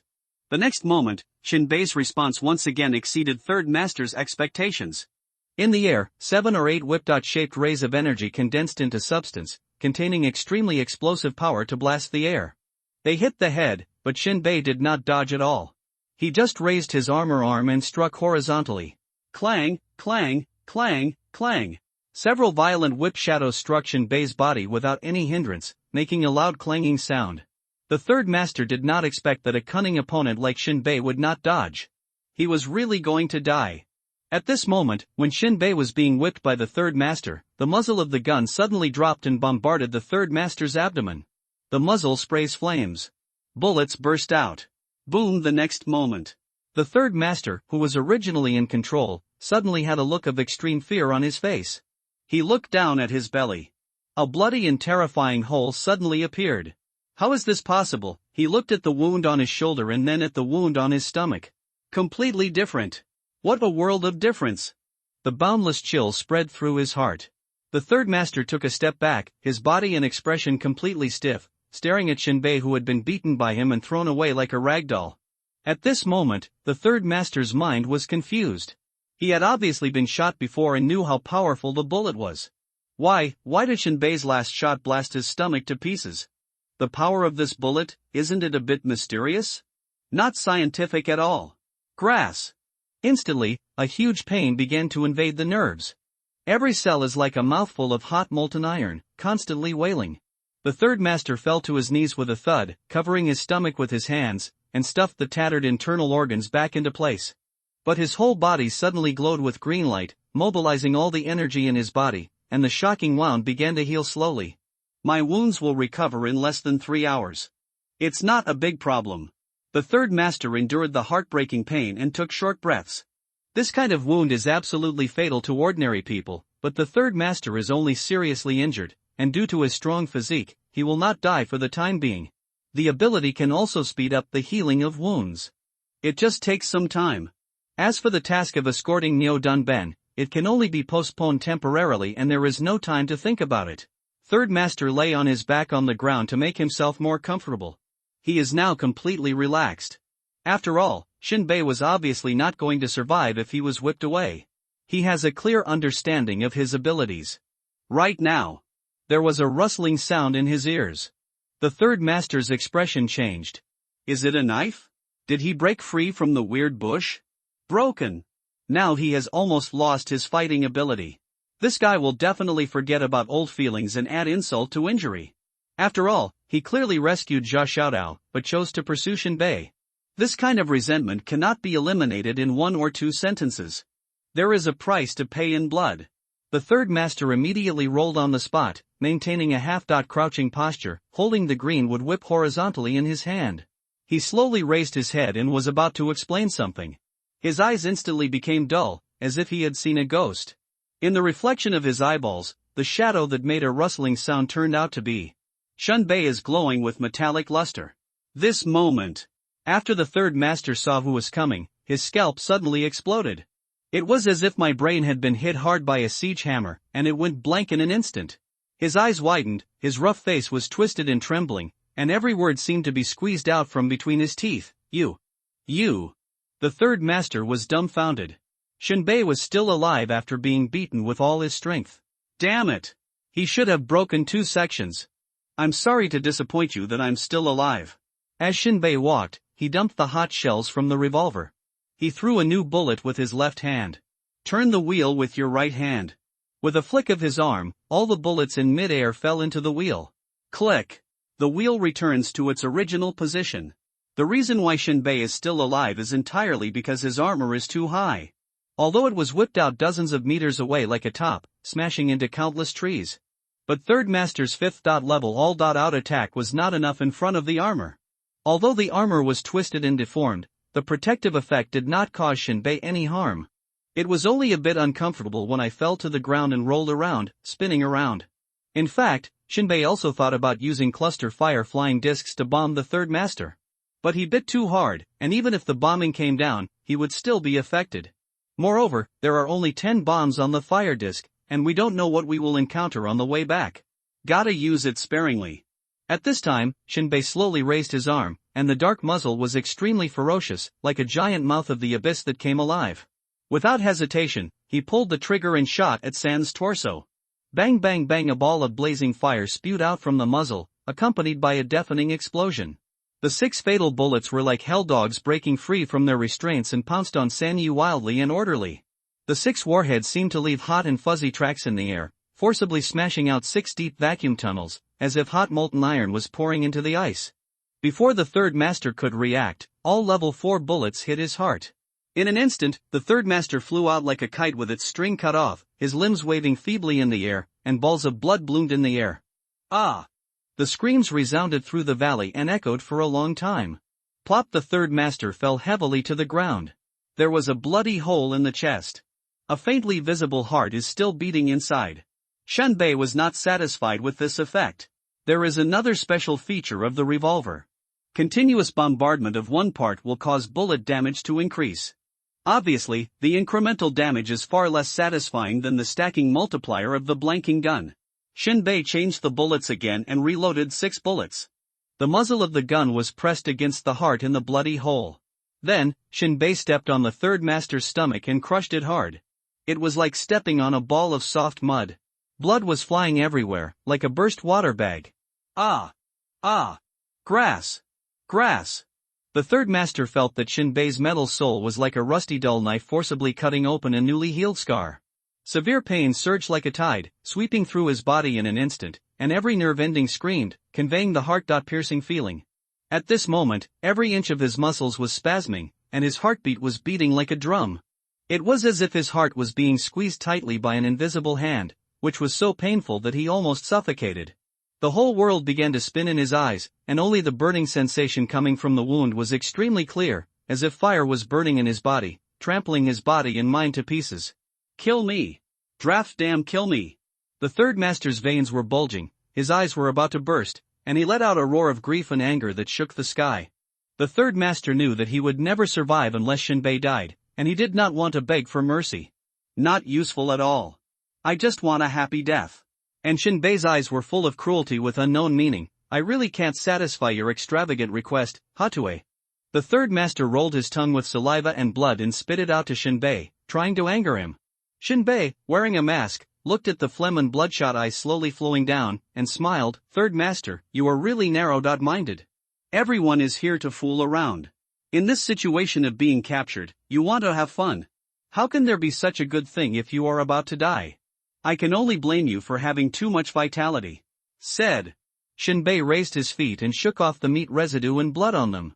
He grabbed the third master's ankle with his backhand and dragged him towards the direction of checking the knife.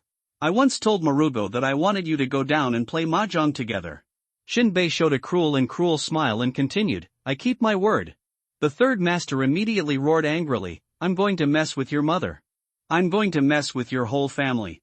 Did you hear that? I'm going to mess with your whole family. Shinbei stopped, pointed his pistol at Sanya's lower body, and fired directly. The bullet exploded in his crotch. A ball of blood like egg yolk sputtered out. The third master wailed again, almost fainting from the pain, and his angry look became even higher again. He was still swearing. Shinbei's voice was calm. If I were you, my last words would be to slowly reflect on my life and make a summary. If I die, I will really be forgotten. My summary is, Shinbei, you damn, SSS, will not die well. Very good, whether this will work or not is not clear, at least it is your last sanity. Soon. Shinbei dragged Sanyi back to the vicinity of the strange bushes.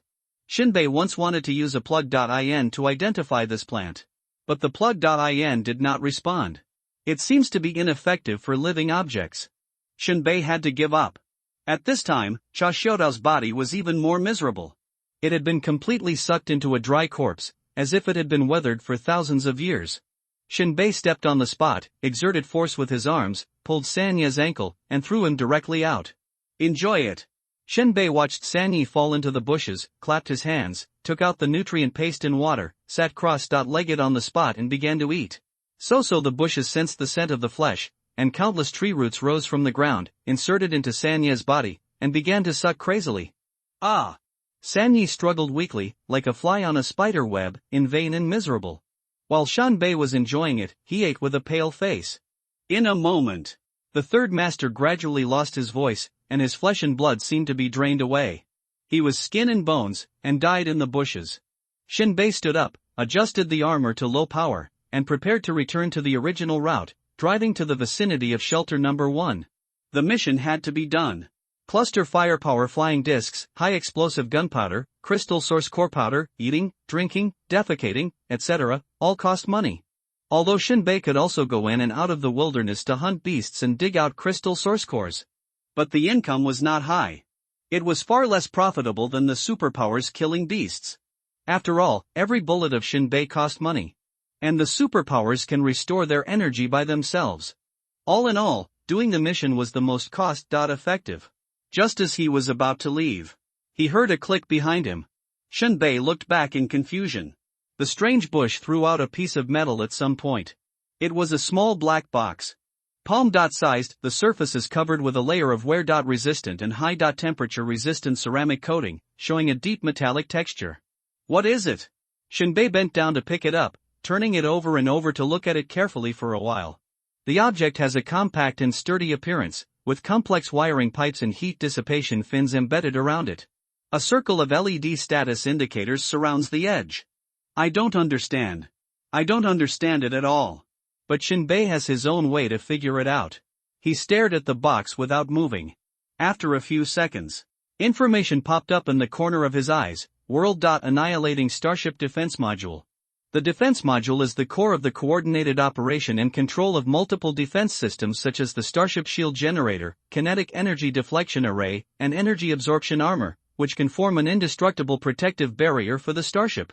It can be placed on the cluster firepower flying disc and work together with the smart chip. Shinbei. It turned out to be a defense module on the starship. It can provide a defense barrier. Shinbei's pupils suddenly shrank, and his heart was shaken. When I was hunting the true spirit elements in the town, I picked up a smart chip. It's just that the lack of war database, defense module and SP model has reduced this chip to the basic version. Now, Shinbei just came back to watch the third master experience his own death and pain. I never thought. I picked up the defense module. In Shinbei's opinion, the war database should be a collection of war routines or a large amount of war data, etc. What is the SP model? It is impossible to understand it literally. He looked up at the bushes in the distance. Isn't this too coincidental? The bushes only suck flesh and blood, and hate all metal objects and will throw them out. Is it my luck or destiny? Shinbei took a deep breath, too metaphysical to understand. However, Shinbei was very happy. The last time the strange bird hit the invisible firepower flying disc. It's not a big problem. The next time a more powerful flying beast hits it again, it is very likely to destroy the flying disc. That would be a big loss. Now that we have the defense module, we can worry less. Shinbei directly connected the cluster firepower flying disc infinitely, and after landing, he threw it into the flying disc very roughly. How to install, how to connect the lines, let the flying disc do it by itself. He glanced at the information. Cluster firepower flying disc, equipment is being upgraded, estimated 10 minutes. Shinbei looked at the time. Half an hour has passed since the battle began. There is definitely enough time. Wait. 10 minutes passed. Cluster firepower flying disc information updated. Cluster firepower flying disc LV4 0/1000, a flying vehicle that can attack ground-to-ground, with very fierce firepower, a cruising range of 30 kilometers, wireless connection distance increased by 5 kilometers, new, voice transmission system, can transmit voice in stealth mode. New, super-dimensional light column, can be designated to pick up specific items. New, storage warehouse, 1 cubic meter. New, defense module, connected to the smart chip, can provide a defense shield for the cluster firepower flying disc. 1 high-level crystal source core is consumed every 3 times of protection. After Shinbei read the information, his left brain was happy, and his right brain was in pain. It is a good thing that the cluster firepower flying disc has increased defense. It can avoid being attacked or knocked down by flying beasts in the air. Even when the cluster firepower flying disc appears, it can resist attacks from superpowers. But the energy required is really a tremor for Shinbei. To protect 3 times, it actually requires a high-level crystal source core. This consumption is too expensive. The feeling of being poor and retreating is overwhelming. Shinbei sighed and couldn't afford it anymore. It's too expensive. Shinbei rubbed his temples. What else can he do? He had to grit his teeth and persevere. Then, Shinbei took out the cluster fire disc panel. Cluster fire disc, kinetic energy remaining 90, 10 bullets. 0 bullets remaining in the ammunition compartment. Terminal wireless connection 1 meter. Defense energy storage, none. Edit command, none. Shinbei began to edit the command. Input, find humans use the super-dimensional light column to collect the crystal source core after completion, return to the valley gathering place. The command was issued, and the cluster fire disk processed some information. Then it slowly took off and began to execute the command. Shinbei didn't have to worry about it. After all, it can automatically pick up items, so there is no need to run around and wait for ready-made items. Shinbei returned the same way. By the way, pick up the long sword kicked away by the third master. I have to say that this red sword, called the Demon Sword Bloodsea, is really good. And the other white long sword called the Ghost Sword Corpse Mountain, has been crushed by the third master and is worthless. Shinbei waved it a few times, and it felt very good. It is a close-range close combat weapon. Shinbei was naturally not polite and took it. Passing through the grass, the river, the ravine. Be careful all the way. You must be careful. Although the enemies in the valley have been killed and there are no fierce beasts, the strange plants can also kill people. God knows whether the distribution is dense. Be careful. It took more than 10 minutes for Shinbei to return to the original drop-off point. An off-road vehicle was parked quietly at the entrance of the valley. Shinbei sat in the driver's seat, lit a cigarette, and took a light puff. The lungs were relieved. Disgusting beauty. Shinbei smacked his lips. A cigarette has not been finished. The cluster firepower flying disc returned and landed in front of him. Shinbei jumped out of the car, rubbed his hands, and opened the storage warehouse with excitement. Reached out and touched. Took out a lot of crystal source cores. Counted, the number of large and small added up to as many as a high-level crystal source core. Not a small fortune, for Shinbei.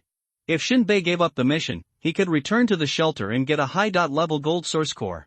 If he used it sparingly, he might be able to get out of the northern winter area.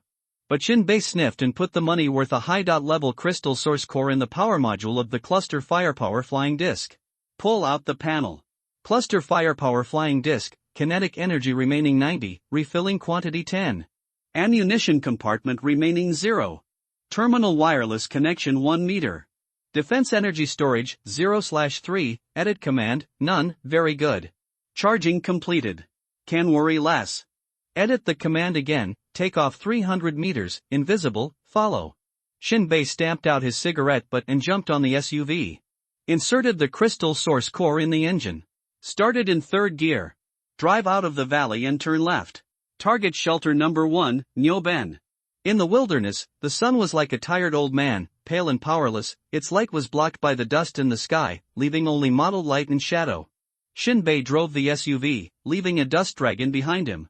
The original appearance of this SUV was no longer recognizable, only the steel frame and heavy tires were left. There was the roar of the engine and the whistling of the wind and sand in his ears, but he ignored all these sounds. Shinbei kept adjusting the direction to avoid too large a yaw angle and miss shelter number 1. On the path ahead, traces of wheel tracks could still be seen. One of them had turned sharply and circled along the dense forest in the distance. That was the trace left by Team A. According to the mission, they had to appear at 2 o'clock where Nyoben was, attract the attention of shelter number 1, and then leave directly from another direction and return to the shelter. Not long after driving, Team B's tracks went along the bumpy hillock. The tracks disappeared behind the hillock. Team B needed to ambush here and support Team A. If the enemy pursued them, they had to stand up and cut off the enemy's path. Shinbei glanced at the hill, wirelessly connected to the cluster firepower flying disc, edited the command, and let it fly over the hill to see what was behind the hill. Shinbei was also afraid that these guys were unreliable, so it was better to grasp the situation first. After a while, The visual panel in Shinbei's armor sent a picture. At this glance, Shinbei's pupils shrank, and a trace of cold sweat broke out on his forehead. He stepped on the accelerator hard, and the speedometer of the off-road vehicle suddenly climbed, rushing out at the fastest speed. The screen showed. There are indeed people behind the hill. But there are more than 10 people, but more than 20 people in a melee. The whole scene seems like a dynamic oil painting, colorful and full of tension. Some of them are surrounded by blazing flames, like an immortal god of war. Some manipulate invisible forces and throw the enemy into the air in an instant. Others control the power of thunder and lightning, and every move is accompanied by thunderous power. In the core area of the battle, invisible energy fluctuations rose and fell, and colorful halos collided with each other as the ability users waved, bursting out brilliant and dazzling light. Melee. A real melee. Blood splattered and heads flew everywhere. It was scary to watch. Obviously, the plan was not as fast as the changes. Team B, led by the prisoner, was attacked by unknown members for some unknown reason. It is very likely from shelter number 1 or other shelters. But it was not important to Shinbei, as this return route was already useless. Shinbei planned to replan the route to return to shelter number 36 after receiving Nyoben. About half an hour later, Shinbei gradually approached a dense forest with the off-road vehicle. He turned the front of the car around, but did not turn off the engine, facing the south. He took out a spare small alarm clock and pinched a little gunpowder, which was about the amount used for firecrackers. Alarm clock bomb. The amount of gunpowder is seriously insufficient and will hardly cause any damage. Shinbei wanted this kind of effect. He was not satisfied with the huge explosion effect. Then, he found a heavy stone on the ground and stuck it above the accelerator. Between the accelerator and the stone, there was an alarm bomb. After debugging for a while, the three of them maintained a delicate balance. As long as the alarm bomb exploded slightly, it would destroy the stone's balance force, press the accelerator, and keep the off-road vehicle running at the maximum speed. At the same time, Shinbei removed 2 steel bars from the car. With a strong bend, 2 C-shaped clamps appeared in Shinbei's hands. Then, insert the C-shaped frame between the steering wheel and the steering shaft, and fix it firmly with a buckle. The steering wheel was locked. In this way, the vehicle will keep running in a straight line without deviation. Set the explosion time of the alarm. 30 minutes. Shinbei was also unsure about this time. He could only pray that he could find Nyoben in half an hour. No matter. He had done what he should do. No one can be perfect, just like no one can control everyone's movement trajectory and destiny. No one knows which will come first, accident or coincidence. The rest is up to fate. Then, Shinbei hugged the sniper rifle, crouched and trotted into the dense forest. The entire dense forest was dark red. Every leaf seemed to be stained red by blood, flashing a strange and charming luster. The dense canopy was stacked layer by layer, as if weaving a huge scarlet curtain, blocking the sunlight in the sky, immersing the entire forest in a depressing and mysterious dark red halo.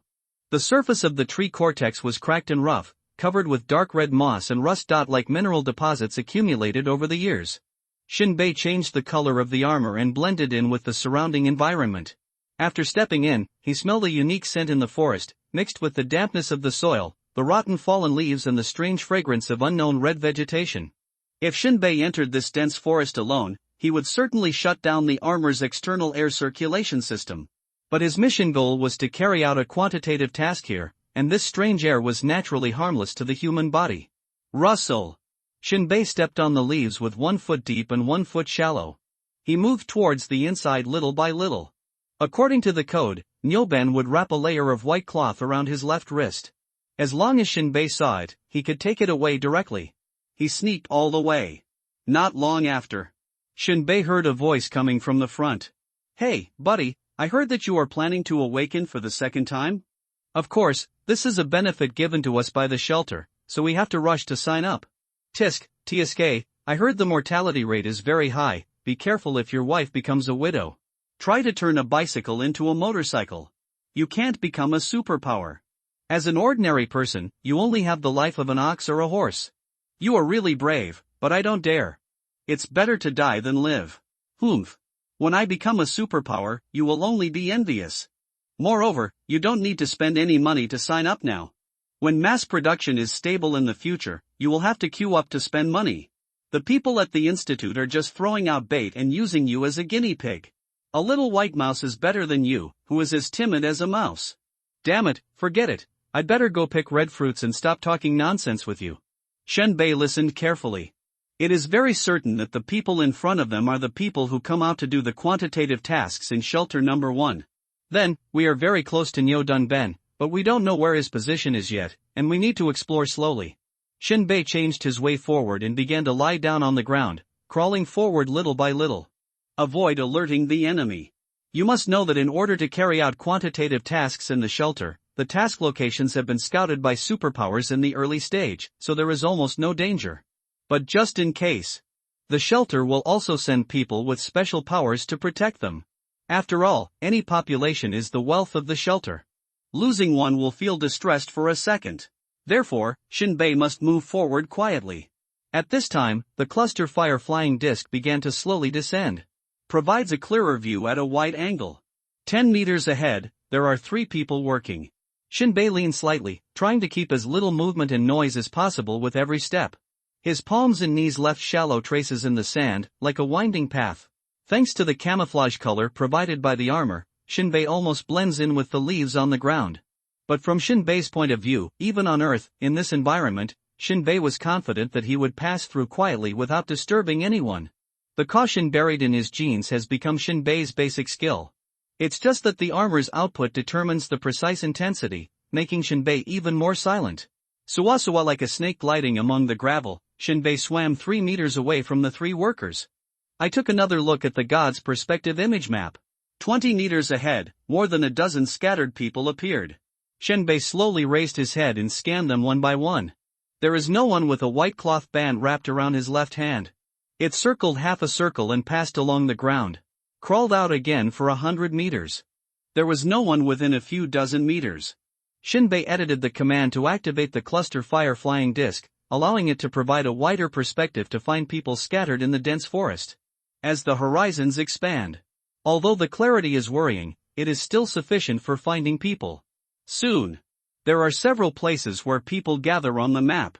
Shenbei chose a better route and planned to continue moving forward. However, at this moment, the armor's life magnetic field detection module began to alarm frantically. On the map, a red dot moved quickly, pressing on the green arrow almost in the blink of an eye. The green arrow represents the direction and position Shenbei is facing at this time.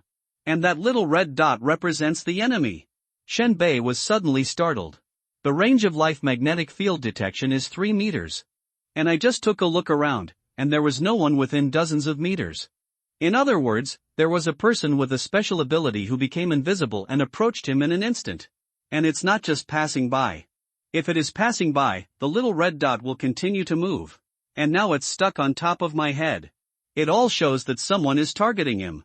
Shenbei suddenly turned over and looked up. Really? A black shadow swooped down from the tree, a purple dagger in his hand stabbing straight at him. Shenbei's hands were very fast. He put his right hand on his waist and pushed the revolver. Ding! The tip of the man's dagger was just above the muzzle of the gun. Only then did Shenbei see clearly that the person who attacked him was a slender woman. 3rd level superpowers. She wore a black triangular mask, with only her eyes exposed. A scene that defies physics occurs. The woman's head was facing down, leaning against the muzzle of Shenbei's gun with the dagger in her hand, her body kept upright and motionless. And her long hair and mask did not slip under the influence of gravity. It seems that to maintain the mystery and style, she must have used part of her energy to resist gravity. Hey, the speed of drawing the gun is quite fast. A woman's thin voice came from the triangular mask. Shenbei's eyes were still full of coldness, and he said quietly, "I shoot." "Faster. Don't you dare shoot." The woman said with absolute certainty, "The sound of gunfire will attract more people to attack you." Shenbei was silent for a moment, pretending not to say anything. Just stare at the wide dot angle map to see if anyone is coming nearby. "I've been watching you for a long time." The woman said again, "From the time you tinkered with the off-road vehicle to the time you came in and wandered around, I didn't know what you were looking for. Why don't we discuss it? How about you tell me the purpose of your coming and I let you go?" Shenbei naturally wouldn't say it. Otherwise, Nyoben will surely die. There is only one fate for traitors: don't get caught. If you get caught, you will die. At this time, Shenbei was still observing the wide dot angle map, and saw that the group closest to him had left and walked towards the depths of the dense forest. Shinbei did not hesitate at all. His finger directly pulled the trigger. The silent bullet burst out. The firelight shone on the woman's face, revealing her extremely stunned expression. At that moment, the woman dared not think about it even if she broke her head. This enemy who sneaked in and didn't know what he was going to do dared to shoot. No matter how much this revolver was modified, it would explode with a loud noise. Does this guy want to die? However, until the bullet shattered her jaw, she didn't hear the gunshot. In the last second of death, her thoughts were churning. Why, there was no gunshot. Plop. The woman's upright posture could no longer be stabilized, and she fell to the ground, causing a leaf to fly. And Shinbei quickly pulled back the pistol and hit it on his body. In the field of vision provided by the cluster fire disc, the group of people who were leaving turned their heads to look after hearing the sound of someone falling. What's the noise? Someone fell? Do you want to go and see? Forget it, we have walked so far, it would be a waste of time to go back. Let's go pick some fruit. Well, it won't hurt if you fall. The group of people grumbled for a while and turned to leave. Shinbei breathed a sigh of relief. The timing was just right. If this group of people really came over, he would definitely not be able to hide. Once the body was exposed, it would be a huge trouble. People can be killed. But the noise was too loud, which would alarm the superpowers, which would be very unfavorable for finding Nyoben. Shinbei kept lying on his back for about 30 seconds. He turned over and stood up. He quickly pushed aside the leaves, dug a shallow pit, threw the woman's body into it, and then covered it with leaves. You don't know your own limits. Shinbei took a final look, and after making sure that no one could find the body at that time, he continued to move forward. Crawling all the way. He searched for no less than 100 scattered people. He never found Nyoben. Shinbei began his life. Would Nyoben be playing hide and seek with him? It was already so late, and he showed up on his own initiative. How could he complete the mission if he couldn't even find him? Angry. Just when Shinbei wanted to turn around and grope towards the group of people in the northwest direction. Suddenly, there was a rustling sound in the dense forest in front of him. A figure walked out. This person looked a little bad, grinning, as if he was not feeling well. Shinbei hid behind a tree and quietly looked out. This one was incredible. I actually saw a white bandage on the left wrist of this person. The mission target appeared. Shinbei was so excited. After searching for so long, he finally completed the first half of the mission.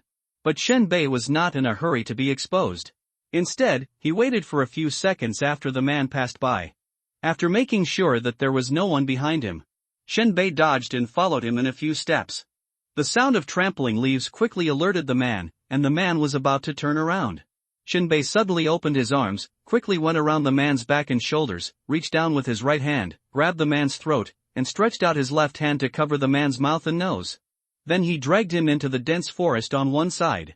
Shinbei didn't have time to talk to him and confirm his identity again. Whether it was talking or standing upright, it would infinitely increase the risk of exposure. Subdue him first, then show your identity. The man kept struggling, trying to get rid of Shinbei's fatal throat lock. But it was in vain. After dragging him into the bushes, Shinbei looked around. Safe. Hush, quiet, I'm from shelter number 36. Shinbei thought that if he revealed his identity, the man would stop struggling and obey. But unexpectedly, the struggle became more intense. Shinbei tilted his head, looking very confused. This situation seems to be wrong. Something is not right. In theory, when Shinbei revealed his identity, the man he kidnapped should shake hands with him, not to mention calling him comrade, but he should stop struggling and obey the next command. However, the fact is that it would be fine if he didn't reveal his identity.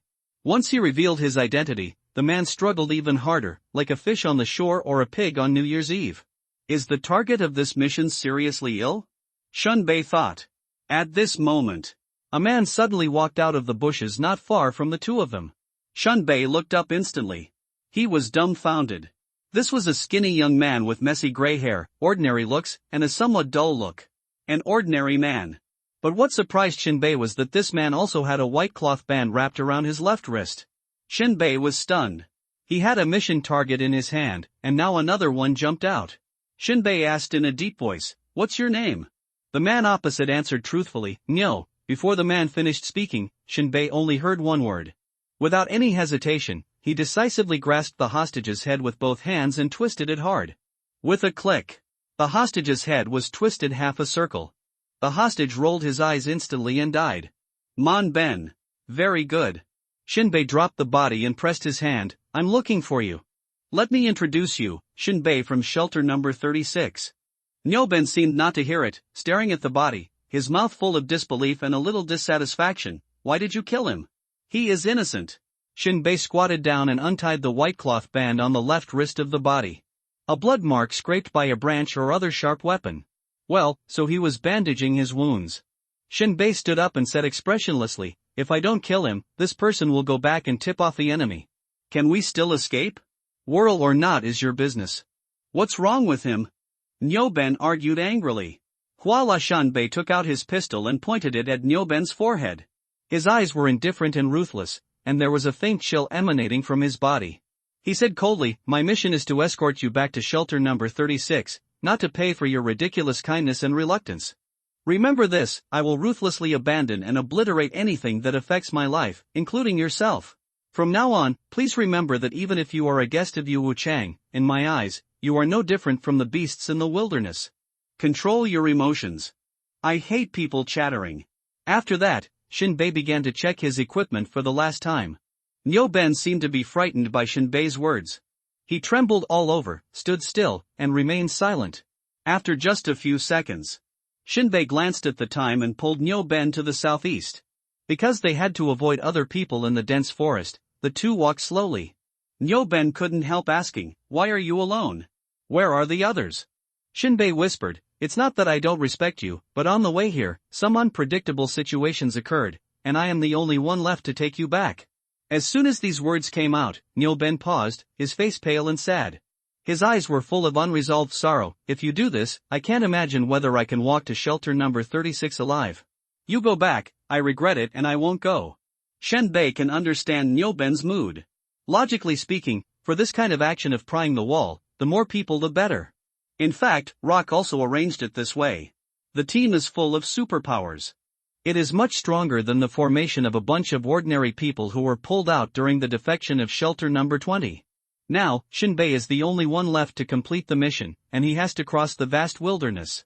Even if he is not chased by shelter number 1, there are endless beasts blocking the road. He might die on the spot. But it is useless to say anything now. It is not that Nyoben wants to regret it. Shinbei said calmly, I don't want to point a gun at your head. If you don't realize it, I will either kill you on the spot or you will follow me. Anyway, I can't come here in vain. A trace of fear flashed in Nyoben's eyes. Although he is a researcher at the Institute of Life Research, he is essentially just a little smarter than others. In terms of body, he is still an ordinary person. Not to mention a ghost like Shinbei who has killed people along the way. Even an ordinary person with a broken pistol can shoot through his head. Nyoben sighed heavily and followed Shinbei silently. While observing the god's perspective, Shinbei spoke again, I see that you are not young anymore. There are some truths that I don't want to say more, but you must know that you will pay the price for your actions. Since you have chosen to defect, don't hesitate. If you keep going all the way to the end, you will see the light. Believe me, I am a lone walker in the wilderness, and I will definitely take you back to shelter 36. Shinbei is also hitting his stick and then giving a sweet date. He had to do this, and he had to give Nyoben some face. Enter the second half of the mission. To put it bluntly, it is to escape. This requires Nyoben to stay excited, without any hesitation, and constantly squeeze his potential. Otherwise, once he encounters danger, he will hesitate whether to go back. That is the real danger. Shinbei can take care of himself, but he may not be able to protect Nyoben in the ever-changing wilderness. So, most of the time, he has to rely on himself to run for his life. Gradually, the two touched the edge of the southeast corner of the dense forest. Shinbei pressed Nyoben's body and squatted in the grass. Shinbei raised his head, used the armor to enlarge his vision, and looked around. At 9 o'clock, about 5 kilometers away, there were two teams of people provoking each other and chasing each other. If I guess correctly, it should be Team A led by Ming Zhongshui who attracted the attention of shelter number 1 in the front. Generally speaking, this situation will not cause too much conflict between the two sides. After all, everyone is in the wilderness, and when people from several shelters meet, there is no big hatred, and they will not risk their lives. At most, they will curse a few words, fire a few shots tentatively, and show off their power. As for the direction of Team B, that route must not be taken. I don't know who attracted the hatred and made them fight. Now the situation is favorable to Shinbei. Team A and Team B have successfully attracted attention. The possibility of his side being noticed is very small. He looked at the time. There are still 5 minutes before the alarm clock explodes. Shinbei took a deep breath and pointed to the outside of the dense forest and said, "Do you see the gully 2 kilometers ahead?" Nyoben nodded. Shinbei patted his shoulder. "I don't know what Yu Wuchang promised you, but it must be worth your rush. Now, take your first step, crawl forward, don't run, crawl close to the ground into the gully, I will cover you." Nyoben's face immediately showed a look of surprise. In his opinion, a distance of 2 kilometers, let alone crawling forward, even running is tiring. This is definitely a huge test of physical strength for himself. "Aren't you coming with me?" Nyoben asked in surprise. Shinbei shook his head. "I don't want to explain too much about some tactical issues. Just listen to me. I'll teach you the correct crouching posture. First, stretch your right hand forward, support the ground with your palm, and then follow with your left hand. Then bend your right leg, push your knee against the ground, and then follow with your left leg. Move your hands and feet forward alternately, and pay attention to maintaining the continuity and coordination of your body." As he spoke, Shinbei took out oil paint and applied it on his face and hands. Nyoben's clothes were khaki, which was close to the soil layer outside the dense forest. Shinbei grabbed a few more handfuls of soil and sprinkled them on Nyoben, covering some of the dazzling colors, and continued, "If you get tired in the middle, you can rest for a while. Pay attention to your breathing rhythm and keep your mind. With me, you are safe." Nyoben hesitated for a moment, gritted his teeth, lay on the ground, and began to crawl forward. Shinbei asked, "Your bag is in the way." Nyoben turned around and said, "You don't understand the value of it." "Okay, go on." Shinbei shrugged. Then, Shinbei began to move southwest. He stopped at about 1,000 meters. This distance is in the middle of the off-road vehicle and the straight line of Nyoben's crawling. It can not only confuse the enemy's sense of direction, but also ensure that Nyoben's every move is always watched. Of course, the ideal situation is that no one notices the abnormality here.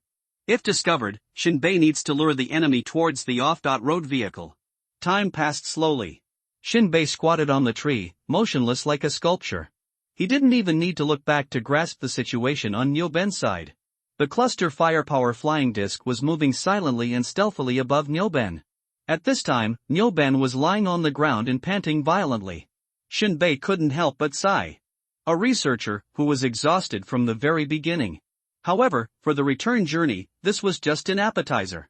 Shinbei glanced at the red forest again.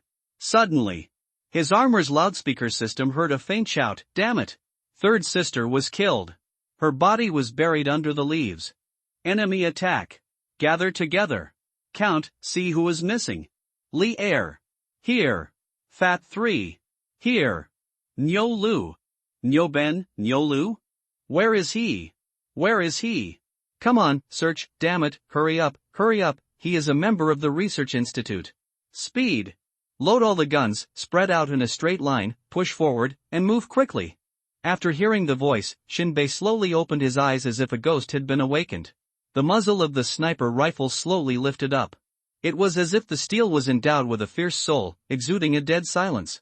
Shinbei quickly turned the muzzle of the gun and fired a shot directly in the direction of Nyoben. Silent bullets streaked through the air quietly. The next second, that bullet streaked through the sky like a meteor, accurately hitting the crawling Nyoben. A cloud of dust and gravel was stirred up, and a deep crater instantly appeared on the ground. The surrounding dust rolled and rose in the air, forming circles of expanding ripples. The bullet did not hurt Nyoben, but a gray-brown flower exploded in front of him, warning him in a strong and intuitive way. Nyoben was startled and once suspected that Shinbei was playing with him. When he shrank his head and looked back in the direction of Shinbei. But he saw Shinbei stretching his right arm forward, with his palm flat down. Although Nyoben was not a professional fighter, he also understood this signal and lay there motionless. At this time, Shinbei looked at the shadowy figures in the dense forest. He removed the magazine and quickly pressed in 5 ordinary bullets. He set up the sniper rifle and scanned back and forth with the crosshairs. Finally, 1,200 meters away from the field of vision, an enemy holding an MP-38 submachine gun jumped out and was searching in the direction of Shinbei. This submachine gun from the old era is really old and can't be any older. The handguard and grip are still made of engineering plastics, which reduces the weight of the gun body and has a slower firing rate, but high accuracy at close range and saves ammunition. Only ordinary people are willing to use this weapon for self-defense. Shinbei breathed calmly and opened his lips. May there be no escape from famine in hell. Every time Shinbei pulled the sniper trigger, he would mutter something in his mouth, not asking for anything, but just calling for a feeling that he could talk to the bullets in the barrel, soothing them to find each other's bodies. The crisp sound of bang did not echo in the dense forest for long.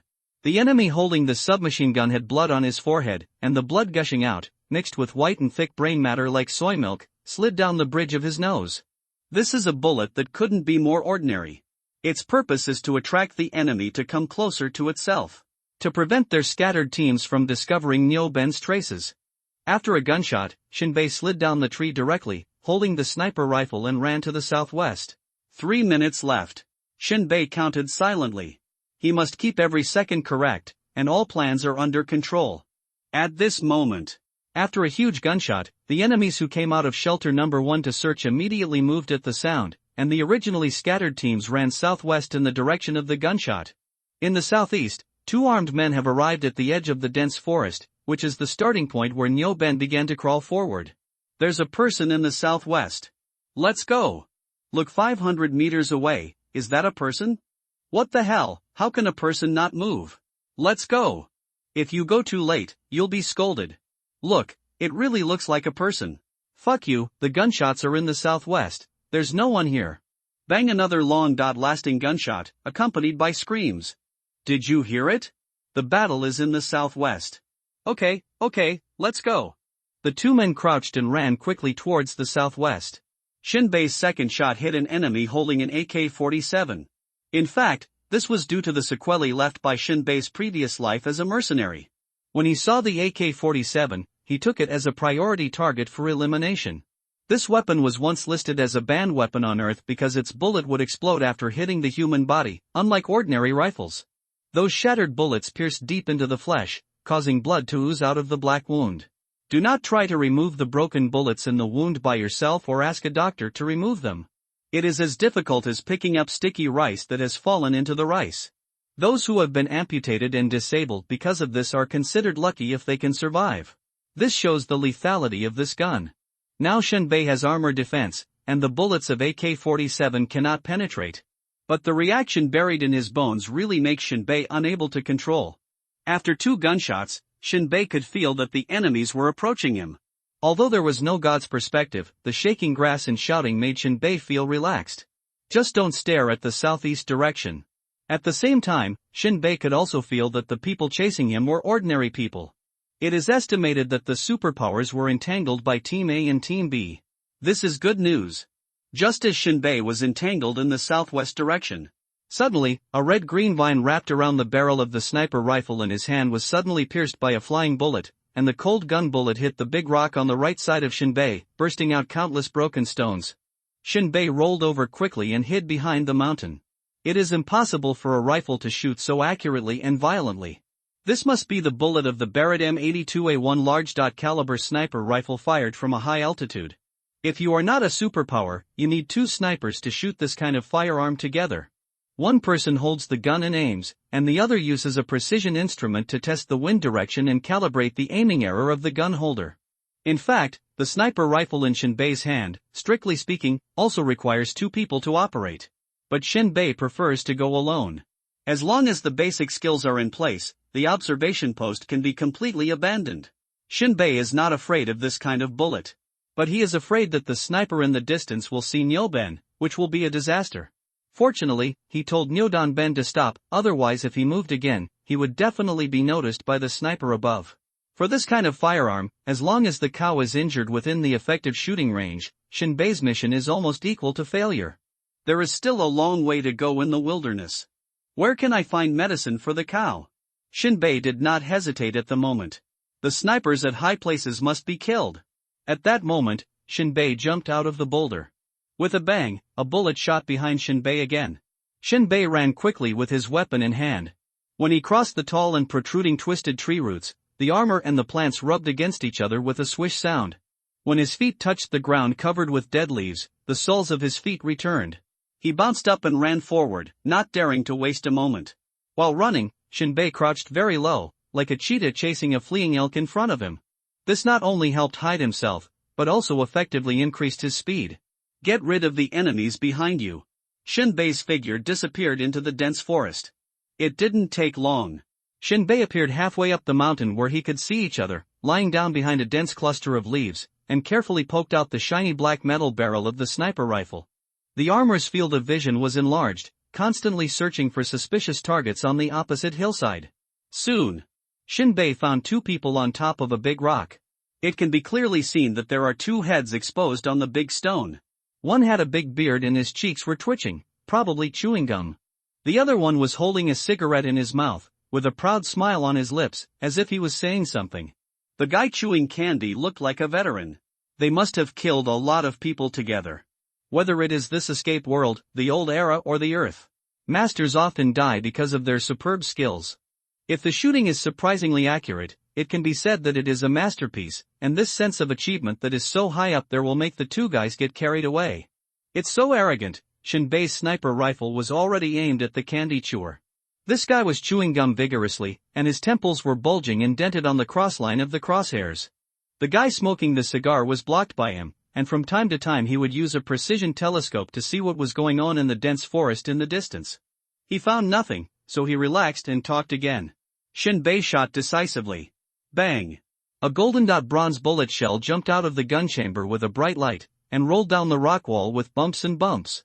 In the sniper scope, the bullet passes through the middle of the smoker's Adam's apple and neck. There are cartilage wrapped in nerves and blood vessels, which does not affect the force and direction of the bullet. After the bullet escaped from the cartilage of Adam's apple, it penetrated the gunman's temple and stayed in his brain. The guy who was shot through his Adam's apple might have a chance of surviving if he was treated immediately. The guy whose brain was punched died on the spot. His head fell on the stone, tilted to one side. The blood in the wound was very sticky, with scarlet bubbles gushing out. Only the guy with a broken Adam's apple was still struggling. His cheeks were shrinking and bulging, and he was breathing desperately, but oxygen could no longer enter his lungs normally. The red blood was like a pool of sun-melted asphalt, soaking through the back of the smoker's head that was pressed against the stone. This was not the blood flowing from his own neck, but the plasma of his partner next to him who had already died before him. Knock off! Shinbei put away his sniper rifle, slid down the hillside, and fired a shot into the dense forest to attract the enemy to pursue him. Run again for a minute. Shinbei could already see his vehicle stored outside through the dense forest. The glass of the vehicle's cab has been covered with a layer of black cloth, making it difficult to see what's going on inside. That dead woman, the third sister, was so stupid that she didn't even destroy the vehicle when she discovered it. Just want to get their own ends. Before rushing for success, you must cut off the enemy's retreat. Shinbei counted the time. Start slowing down. 30 seconds. 20 seconds. 10 seconds. Shinbei jumped out of the dense forest, climbed onto the roof of the car, and took out his shotgun. Wait until all the enemies rush out of the dense forest with their claws and teeth bared. Shinbei grinned and fired his shotgun. In an instant, the power accumulated in the gun chamber exploded, and with a deafening roar, a ball of blazing fire spewed out from the muzzle, like a firebird breaking free from its restraints. The muzzle flame of the shotgun is like a blooming flower of hell, hot and cruel, accompanied by the pungent smell of gunpowder and flying metal shavings. The 8 lead bullets accelerated instantly in the chamber, forming a dense network of firepower.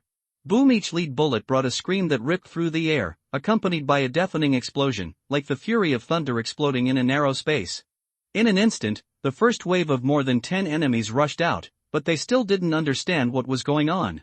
On the spot, they were all knocked to the ground by the powerful impact of the lead bullets. Sand and gravel flew everywhere, and while debris flew everywhere, blood and broken organs also flew into the air, rendering it scarlet. Shotgun experience value plus 12. Shinbei was a little surprised. The shotgun was not upgraded according to the number of shots fired, but the number of people hit. Ah, my eyes. Damn. My chest is split open. My hand. Why is his shotgun so powerful? Ah, someone is coming from behind quickly. Right now. There was a slight explosion in the cab. Moment. Under the pressure of the heavy stone, the SUV throttled to death. It rushed out directly. Swish. All the slow-moving personnel in shelter number 1 rushed to the southwest corner. Everyone was shocked to see the scene of chaos and even several deaths. What's going on? Where are the people? Where is Nyo Ben? Can you King care about my injuries? Defection, definitely defection. The guy who fired the gun stood on the roof of the car, but the SUV drove away. It must be Nyo Ben who was driving. Direction? South. Hurry up and ask the psychic to chase him. That guy's shooting skills are too good. We ordinary people can't beat him. Damn it, go back and call for help. At this time, Shinbei stood on the roof of the car. Looking at several incompetent and furious enemies chasing, the corners of his mouth were curled with a smile. They were neither psychics nor had advanced armor like himself. It would be strange if they could catch up with the SUV. Gradually. After he could no longer see the enemy behind him, Shinbei jumped out of the car, rolled over to relieve the force, and glanced at the SUV that continued to speed forward. Shinbei estimated that the SUV could still run about 50 kilometers with the fuel. When shelter number 1 caught up, they could only see the vehicle with the engine turned off. By then, he had already run far away with Nyo Ben. Shinbei immediately activated the foot thruster, and his feet exploded, heading southeast. Not long after, Shinbei turned back to the north and ran in a straight line. According to Shinbei's expectation, after reaching the gully, he could pick up Nyo Ben, and then run in a large circle at the 11 o'clock position in the southeast direction to return to shelter number 36. This is the route planned by Shinbei. I hope, a safe journey. Running at full speed. Shinbei turned back at a speed of 60 miles per hour. A few minutes later, Shinbei jumped into the gully and looked up in the direction of the red forest. Nyo Ben was still lying on the ground 800 meters away from the gully. Shinbei breathed a sigh of relief. His plan was successful, and no one noticed Nyo Ben. Shinbei grabbed a stone and threw it hard, hitting Nyo Ben's head. This distance is very far. If Shinbei simply relied on his own strength to throw, he would definitely not be able to cross this distance. But with the blessing of the armor's power, it is a different story. And Nyo Ben seemed to be electrocuted and was shocked. Fortunately, he did not scream, but raised his head and looked around. Seeing Shinbei appear in the gully in front of him, Nyo Ben's face was full of question marks. But the puzzled expression disappeared in an instant, replaced by joy. You can guess with your toes that there was a burst of gunfire in the southwest just now. And Shinbei's appearance in front of him means that he has shaken off the pursuer. He just wanted to stand up and run. But he saw Shinbei holding his hand from a distance. Nyo Ben's mouth twitched, and he continued to crawl forward. He was a little angry. It's okay not to stand up and run. They all came to help him. They were all exhausted. And Shinbei would naturally not show up to pull Nyo Ben. Once an abnormal situation occurs, his current position is the best distance to protect Nyo Ben. Or, the distance to give up Nyo Ben and turn around and run. Shinbei is not stubborn. There are too many powerful enemies in this world of escape. Without the awe of the superpowers, sooner or later you will capsize in the ditch and never turn over. Therefore, Shinbei always maintains the pulling tactic in combat. If you can sneak attack, never fight head-on. If you can take a walk, never let the enemy get close. Only by learning from each other's strengths and weaknesses, making progress step by step, and having enough patience can you establish an advantage. It took a lot of time. Nyo Ben's palms were bleeding, and he was exhausted, so he rolled into the ravine. Rest for 3 minutes, and then we will set off immediately. Shinbei took out disinfectant and bandages from his backpack, cleaned Nyo Ben's palms, and bandaged them. Nyo Ben's face was covered with sweat, and he gasped heavily, No car? Yes, but it has become our scapegoat. Shinbei's simple words made Nyo Ben speechless. 3 minutes later, Shinbei carried Nyo Ben's shoulders and began to circle along the 11 o'clock direction. According to Rock's deployment, Team A will return in the northeast direction. Now Shinbei's direction is beyond the northeast. That is to circle around Team A. This is also to prevent encountering Team Number 1 shelter and avoid unnecessary trouble. If Shinbei is lucky, he is likely to meet Team A after making a big circle. That would be much better. You can take a car back. It is reasonable not to meet them, so just walk back. 500 kilometers, very far. But in his previous life, Shinbei, as a mercenary, walked through Africa. This distance is no problem at all. But there are also tests, whether Nyo Ben can keep up. The other is the ferocious beasts along the way. Jogging for half an hour. Shinbei took Nyo Ben out of the gully and officially entered the vast wilderness. The sky was a chaotic haze, and the sunlight fell through the thick clouds, looking dim and powerless, like an old gold coin that had lost its luster due to years of grinding, and could only project a few weak rays of light on the broken horizon. Shunbei looked around. As far as the eye can see, the barren land stretches endlessly.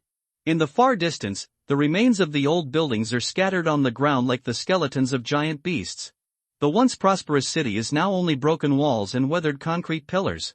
Further away, huge sand dunes are rolling like sleeping giants, covered with a thin layer of yellow sand, which is sometimes blown up by the wind, swirling and rolling in the air, forming waves of misty sand fog. The outlines of those ancient mountains are vaguely visible, but they have been eroded beyond recognition by time. Occasionally, mottled minerals are exposed at the fractures of the rocks, like scars. Shinbei stopped and connected the firepower flying disc infinitely, letting it stay in place. After he left 1 kilometer, he began to follow behind at a constant speed. Shinbei did not need the firepower flying disc to explore the way. He could look ahead and observe the situation that might occur at any time. But he did not have eyes behind him, so the situation behind him was left to the cluster firepower flying disc to monitor. At this moment, Shinbei heard a rustling sound coming from behind. Looking back, I saw Nyoben tear open a plastic wrapper, pour out a piece of candy, and throw it into his mouth. Then he threw the plastic wrapper on the ground. "Do you want a piece?" Nyoben asked. Shinbei shook his head. "If you have more candy, it's okay to eat some now. If there is only one left, I advise you to spit it out. When you are exhausted, this candy can save your life." Nyoben opened his mouth slightly, spit out the candy quickly, put it into the plastic wrapper, and put it in his pocket. "Also," Shinbei walked ahead and continued, "don't throw any garbage. I'm not talking about environmental protection issues, but garbage is to guide the enemy." Nyoben said and nodded. About an hour later, it started to rain heavily. This kind of rain is no problem for Shinbei. But Nyomenbang is more uncomfortable. The raindrops carry slight radiation and fall on the body. It feels strange, as if the body is covered with thousands of mosquito bites. Nyo Dunben was very uncomfortable. It's okay in the short term, but it's hard to tell in the long term. The cold raindrops, like the tears of a woman who has lost her temperature, kept falling on Nyo Dunben's body, making him keep scratching. Shinbei did not move forward forcefully, but pointed to the right. "There is a big rock there to take shelter from the rain. Let's go there. The sky is high and the sky is high, and the black clouds are endless.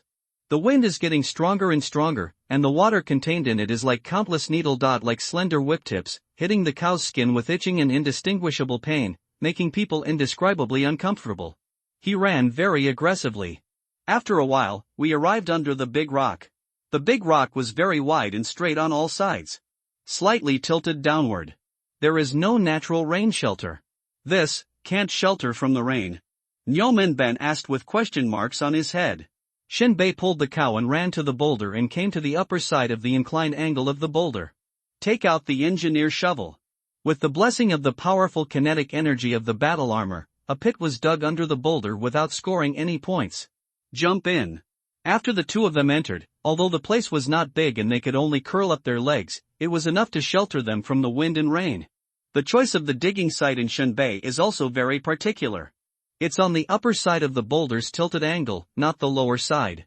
This is because Shinbei is afraid that digging a hole on the lower side will change the bearing capacity of the boulder. Coupled with the erosion of rain, it will not be fun to make the boulder lose its balance. Both had to be crushed to death on the spot. At this time, Nyo Dunben breathed a sigh of relief and began to take off his clothes, wiping out the water stains. Shinbei inserted the Jingyuan core into the sniper rifle slot. Switch shooting mode to fire breathing mode. Controls the flame output of the flamethrower. A flame danced slowly. Flamethrower? Nyo Dunben held up the wet clothes to bake, his eyes really fixed on the sniper rifle. This modification is quite interesting. Such a small component can also spit fire. It seems that the technology of Sanctuary 36 is good. Shinbei leaned on the wall of the pit and asked curiously, "You also know about machinery?" "No, I am not a professional mechanical researcher, but by analogy, once knowledge is accumulated to a certain level, it is easy to switch majors." Shinbei said, "I really want to say, a hammer." The next moment, Shinbei followed the topic and said, "Tell me about what you are researching. What is the second awakening potion?" Speaking of this, Nyo Dunben became excited. This is also the important reason why he can be poached. Nyoman Ben kept talking and blurted out a lot of professional terms, as if Shinbei was Yu Chang giving him a test. That's right, it's a potion that can cause the first awakening to fail and the second awakening to occur. This is the most top-secret place in Shelter 1, and it is a high-tech product carefully crafted by our research institute after countless day and night research experiments. This medicine can stimulate the inner potential of the human body, achieve an unprecedented second awakening, and empower the user the power to transcend the boundaries of conventional life. The core structure of the potion is based on an ultra-microscopic substance called quantum genetic polymer. According to our opinion, this thing only exists in the blood of ferocious beasts at the origami level. But purifying it requires a lot of equipment and means, such as various nouns blurted out from Nyo Dunben's mouth, which made Shinbei feel sleepy. After purification, this thing can deeply reshape the gene chain in the living body. Each drop of regeneration agent contains dense nanocapsules, encapsulating encoded biological intelligence sequences. These sequences can be in contact with human cell membranes. It is released instantly and accurately docked to the target DNA molecule, inducing the activation and mutation of specific gene clusters. Simulate the first awakening, induce the second awakening, and open the power tree. This is the special function of the potion. Isn't it powerful? Shinbei couldn't understand a lot of professional terminology. But I probably understand. A simple summary is that this agent can simulate the first awakening environment and trick cells into awakening for the second time. The truth is that simple. As for the production process of this potion, it must be quite complicated. Otherwise, Shenanji could not get a clue after several days of research, forcing Yu Wuchang to activate a hidden line and contact Nyodan to dig over. How about it? Are you interested? Nyo Dunben rubbed his hands. When I successfully make the medicine, I can give it to you first, so that you can also become a superpower. Shinbei opened his mouth and yawned. The mortality rate is too high. I am very satisfied with my situation now and don't need it. That's a shame, I'm telling you. Before Nyoman Ben finished speaking, Shinbei stretched out his hand to interrupt and said with a smile, if I were you, I wouldn't reveal all my trump cards. Once the whole process is explained in detail, you will no longer have any use value. If I were your counterpart, this would totally blow your head off. Remember, don't be too naive. Just say what others ask you. You are seeking death. The old cat taught the tiger how to catch food, and he also left a trick on how to climb a tree. Nyoman Ben's eyes widened suddenly, he covered his mouth, and nodded heavily, thank you for reminding me. Shinbei smiled softly and closed his eyes, take the time to rest. There is still a long way to go. 2 hours later. The rain stopped. The two men crawled out of the pit. Shinbei simply covered the gravel with sand. Stepping on the gravel, he continued to move forward with Nyo Ben. Fortunately, the current environment is a gravel road. If it is a loose road, Shinbei really dare not take Nyo Ben to hurry after the rain stops. That will leave a series of footprints, which is very troublesome. Although there is no pursuer behind. But Shinbei, who is almost suffering from obsessive-compulsive disorder, does not allow himself to leave any flaws. After walking for 3 hours without any incident, the two left the Gobi area. There are shadowy peaks in front. Shinbei looked around. The mountains in this area rose from the woods and grasslands, and most of them were active volcanoes, like chimneys piercing into the sky, and like the nostrils of the fire unicorn when it is sleeping, emitting billowing hot dust and drilling into the magma-colored fire clouds. The sky is about to get dark. Nyoben asked tentatively, do we still have to travel in the dark? Shinbei nodded firmly, when others are resting, every extra step we take is a little safer. Nyoben looked back at the way he came, very puzzled. It seems that no one is chasing us, there is no need to be so anxious. You said it seems, what do you think? Shinbei looked directly into Nyoben's eyes. In Shinbei's opinion, the way back would definitely not be smooth. The calmer the early stage, the more scared Shinbei felt. Shinbei wished someone would jump up and keep his fighting state until he caught up with Titan. There is motivation only when there is pressure. The process from relaxation to tension is not something that can be improved by shouting. But, it's going to be dark soon, and I can't see the road clearly. What's more, there must be ferocious beasts in this patch of grass and trees. Nyoben seemed to resist. Vision is not a big problem for Shinbei. His armor has infrared and thermal imaging systems, so there is no need to worry. The only difficulty now is to find the road. When the two of them travel to this area, they may see a road that has been buried by sand. At this time, it is completely impossible to see where the road turns. Having a road is much better than cutting branches in the mountains and crossing mountains and ridges. But the light is too dim at this moment, and you can't see the density of the forest or the extension of the road. Day and night are the same to me. Shinbei looked around and chose a direction. We search for traces of the road along the periphery of the forest. Don't get close to the dense forest before finding the road. Regardless of whether Nilben agrees or not, he has no right to choose, let alone the right to suggest. Wherever Shinbei goes, he can only follow. If he is allowed to walk through the wilderness alone, he may die in the wilderness before 2 days. The two ran about 5 kilometers along the periphery of the forest. At this time, the wind pouring into the dense forest from the wilderness increased a lot, as if the claws of the real sea were beating out, pushing the two into the deep dense forest. After running for another 3 kilometers, a tree unique to the wilderness appeared in front of him. Steel-bone tree. Its trunk is iron-gray, and the crown is not lush, but it is extremely tough, with leaves hardened like steel and sharp edges. Passing this strange group of trees, Shinbei finally saw a small broken belt at the edge of the steel-bone forest, about 25 meters wide, extending more than 2,000 meters into the forest. The broken belt is covered with thick grass, which is very lush. Once an adult falls in it, no matter how tall the standing person is, he can't see it. Shinbei can't see the color of these long grasses, he can only imagine that they are either yellow or green. The road has been found. Shinbei was a little excited. As long as he walked along the old road, he believed that it would not take too much time to pass through this mountainous area. At this time, Nilben looked at the broken road that continued to extend into the night. He shook himself. No one can guarantee that there will be several beasts lying in wait for night hunting in the middle of this narrow strip of land. If you are lucky, you may not catch any, but if you are unlucky, you may encounter a group of them.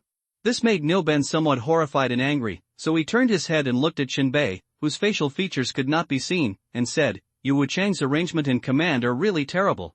Did I run so far just to feed the beasts?" Shinbei naturally heard that Nilben was pointing at him. Sure enough, Nilben said the next sentence, "Traveling through this kind of terrain without even a pistol is like being a naked lamb." Shinbei had 3 guns on him. A Barrett sniper rifle, a revolver, and a shotgun. For people in this world, operating a gun is the most basic operation. Almost everyone has received shooting training, and they know how to open the safety when they pick up a gun, and how to shoot when they set it up. Although some people use random shooting, and some use outline shooting. In general, they are not unfamiliar with guns. Obviously, Nilben wanted to ask for a gun. But Shinbei pretended not to understand, looking at the emotional and wise Nilben. Shinbei pretended to be very angry and said, "Yes, I will kick Yu Wuchang's ass." Nilben stared in the dark with his eyes wide open, his eyeballs shining. He felt that Shinbei clearly understood what he meant, but was just pretending to be confused. And Shinbei naturally couldn't give him a gun. He couldn't turn his back to a mission target. It can even be said that Shinbei didn't trust anyone behind him. However, Shinbei didn't do anything extreme, and threw him a dagger, "Enough for you." Nilben clenched the dagger, and only a long and helpless sigh came from the darkness. Shinbei turned around and looked at the road left over from the old times. The wind here made the grass and trees rustle, giving people a feeling of danger. Shinbei immediately walked along the road. Nilben, who was following behind, seemed unwilling to give up and said, "I say, can we discuss it? You have 3 guns on you, and it is impossible to shoot at the same time. Give me one, and I can still help." "Okay, Nilu, if you keep chattering, the beast will really jump out and bite your ass." After Shinbei's reminder, Nilben almost exploded on the spot. "Nilu? Good guy. What kind of nickname is this? So angry. Nilu, I feel there are many small beasts in this grass." Shinbei taught him temporarily, "If they attack from the front, you should wrap your throat with your left arm and stab the beast's belly with your right dagger. Try not to get hurt, otherwise your bloody smell will attract the attention of many beasts. Once something unexpected happens, you should not hide in front of me, or on my left or right sides, but stand back to back with me." Nilben hummed and nodded behind. About 10 minutes later, Shinbei suddenly stopped, half-crouched, and pressed Nilben down. At this moment, a woo-hoo sound came from the air. Nilben was frightened and quickly stood back to back with Shinbei, raised the sharp dagger to make a defensive posture, and said tremblingly, "Did you hear it? There is a beast ahead." He lowered his voice and reminded cautiously, "It's not a big problem. It should be the sound of a beast hunting and biting its prey." In Shinbei's field of vision, with the help of infrared and thermal imaging, you can see the constant shaking in the grass in the distance. After a large area of grass was crushed, You can see 4 molten soul-hunting beasts tearing the meat of a dead unknown beast. Their hair presents a unique mottled color mixed with rusty copper and dark red of lava, like metal debris burned by a fierce fire. The eyes are like hot flames in a lava lake, emitting a breathtaking red light. At this time, their 3 lips are covered with sticky blood plasma, and they stick out their tongues from time to time, licking the meat scraps on their beards leisurely. And on the periphery are 7 or 8 bone gravel predators with striking spots, spinning around with their tails between their legs as if they were in a hurry to urinate, surrounding them and not daring to approach. The bone gravel predators are slender and flexible, and their bodies are covered with a hard shell that seems to be condensed from weathered bones and gravel. The head is narrow and flat, and the eyes flash cold blue light like phosphorescent fire. There are rows of extremely hard and intricate teeth in the mouth. Facing 4 strong molten soul-hunting beasts, this group of bone gravel predators can only wait for the leftovers. If only one molten soul-hunting beast is chewing the fat meat, it is estimated that this group of bone gravel predators will go up and rob it wantonly. It seems that when the 4 molten soul-hunting beasts are full, the unknown beast will be left with only a skeleton at most. 7 or 8 bone gravel predators, whose size does not seem to be much smaller than the molten soul-hunting beasts, if they really work together, the 4 molten soul-hunting beasts may not be able to resist. But even in the world of escape from famine, there are mutual restraints and mutual growth between species, and there is naturally a constant to balance all beasts. At this moment, the 4 molten soul-hunting beasts chewing fresh meat discovered the appearance of Shinbei and Nyoben. But they did not care and continued to chew their meat. But the 5 bone gravel predators were so hungry that they were spinning around. Baring their teeth, they turned their heads and looked at Shinbei, drooling wildly. Obviously, these bone gravel predators knew that it was useless to wait for the blazing soul hunter beast to eat them. When they found the appearance of Shinbei and Nyoben, their eyes suddenly lit up and they growled at each other. Shinbei could sense that they were colluding to encircle and kill. Facing the sudden murderous bone gravel predators, Nyoben looked panicked, mumbling, "What should I do? What should I do? They are targeting us." Shinbei set up a sniper rifle on the spot. His face was normal. "It's time to test your speed. Run towards the hillside, jump and run, like hurdles, otherwise you can't speed up, and the bone gravel predator will bite your tendons." "What about you?" Nyoben still had the leisure to care about something he shouldn't care about. "Of course, clear the road." Nyoben's eyes exploded after hearing Shinbei's words. But at this time, he couldn't think too much. The bone gravel predator was already howling and rushing. He took a step forward and fled along the hillside. His running posture and stubborn feeling were like a fat old lady in the countryside who was just learning ballet. Although his face could not be seen, it was conceivable that the whites of his eyes would be so frightened. At this time, these bone gravel predators that found a new target, driven by hunger, attacked Shinbei head-on. But Shinbei stood still. The sniper rifle sprayed flames. Bullets pierced through the darkness and flew out. At this moment, Shinbei knelt on one knee and raised his sniper rifle, steady as a mountain, with his back straight. Facing the 5 bone gravel predators that came to kill him, he was not timid or panicked at all. Although their eyes flashed with cold blue light, like phosphorescent fire wandering in the darkness, the rows of intricate teeth in their mouths looked particularly hideous under the moonlight. The next moment, Shinbei slowly adjusted the crosshairs on the sniper rifle. The auxiliary vision provided by the armor allowed Shinbei to accurately see the running posture of the bone gravel predators in the dark. His breathing became steady and powerful, as if it had merged with this desolate land. The moment Shinbei pulled the trigger, the air seemed to be torn apart, and a fiery spark burst out from the sniper rifle barrel. Then a bullet embedded with cold light whizzed out at an almost supernatural speed. The sound of the bullet breaking through the wind was still in my ears, and a bright silver track cut through the night sky and headed straight for the target. At the moment the bullet hit, the bone gravel predator in front seemed to be hit hard by an invisible hammer, and the bone shell that was originally as hard as stone broke like thin paper, bursting out a dazzling spark. The bullet penetrated its head, leaving a trail of blue light and dust. In front of this fatal blow, the beast seemed so fragile. The bone gravel predator screamed miserably, and its body trembled violently under the impact of the bullet. Its huge body instantly lost balance and fell heavily to the ground, stirring up a piece of sand and gravel, and the air was filled with the smell of burnt metal and flesh. The bone gravel predator struggled for less than a breath before it died. The other 4 bone gravel predators were obviously shocked by this scene and stopped one after another. The cold blue light flickered in astonishment and panic. But Shinbei did not relax because of this. He quickly adjusted his posture. Shinbei knew that these hungry beasts would soon be suppressed by their predatory instincts and continue to rush and kill him. If they had just eaten, they would have fled with their tails between their legs. But just like humans in trouble, fighting is death, and not fighting is death. Naturally, we have to choose the option that is beneficial. Sure enough, the four bone grabble predators were stunned for only a moment, and then they met again. Shinbei did not retreat or give in. He decisively pulled the trigger of the sniper rifle again. With a heart-shaking metal collision sound, a powerful bullet burst out from the barrel. The bullet shot into the chest of the leading beast.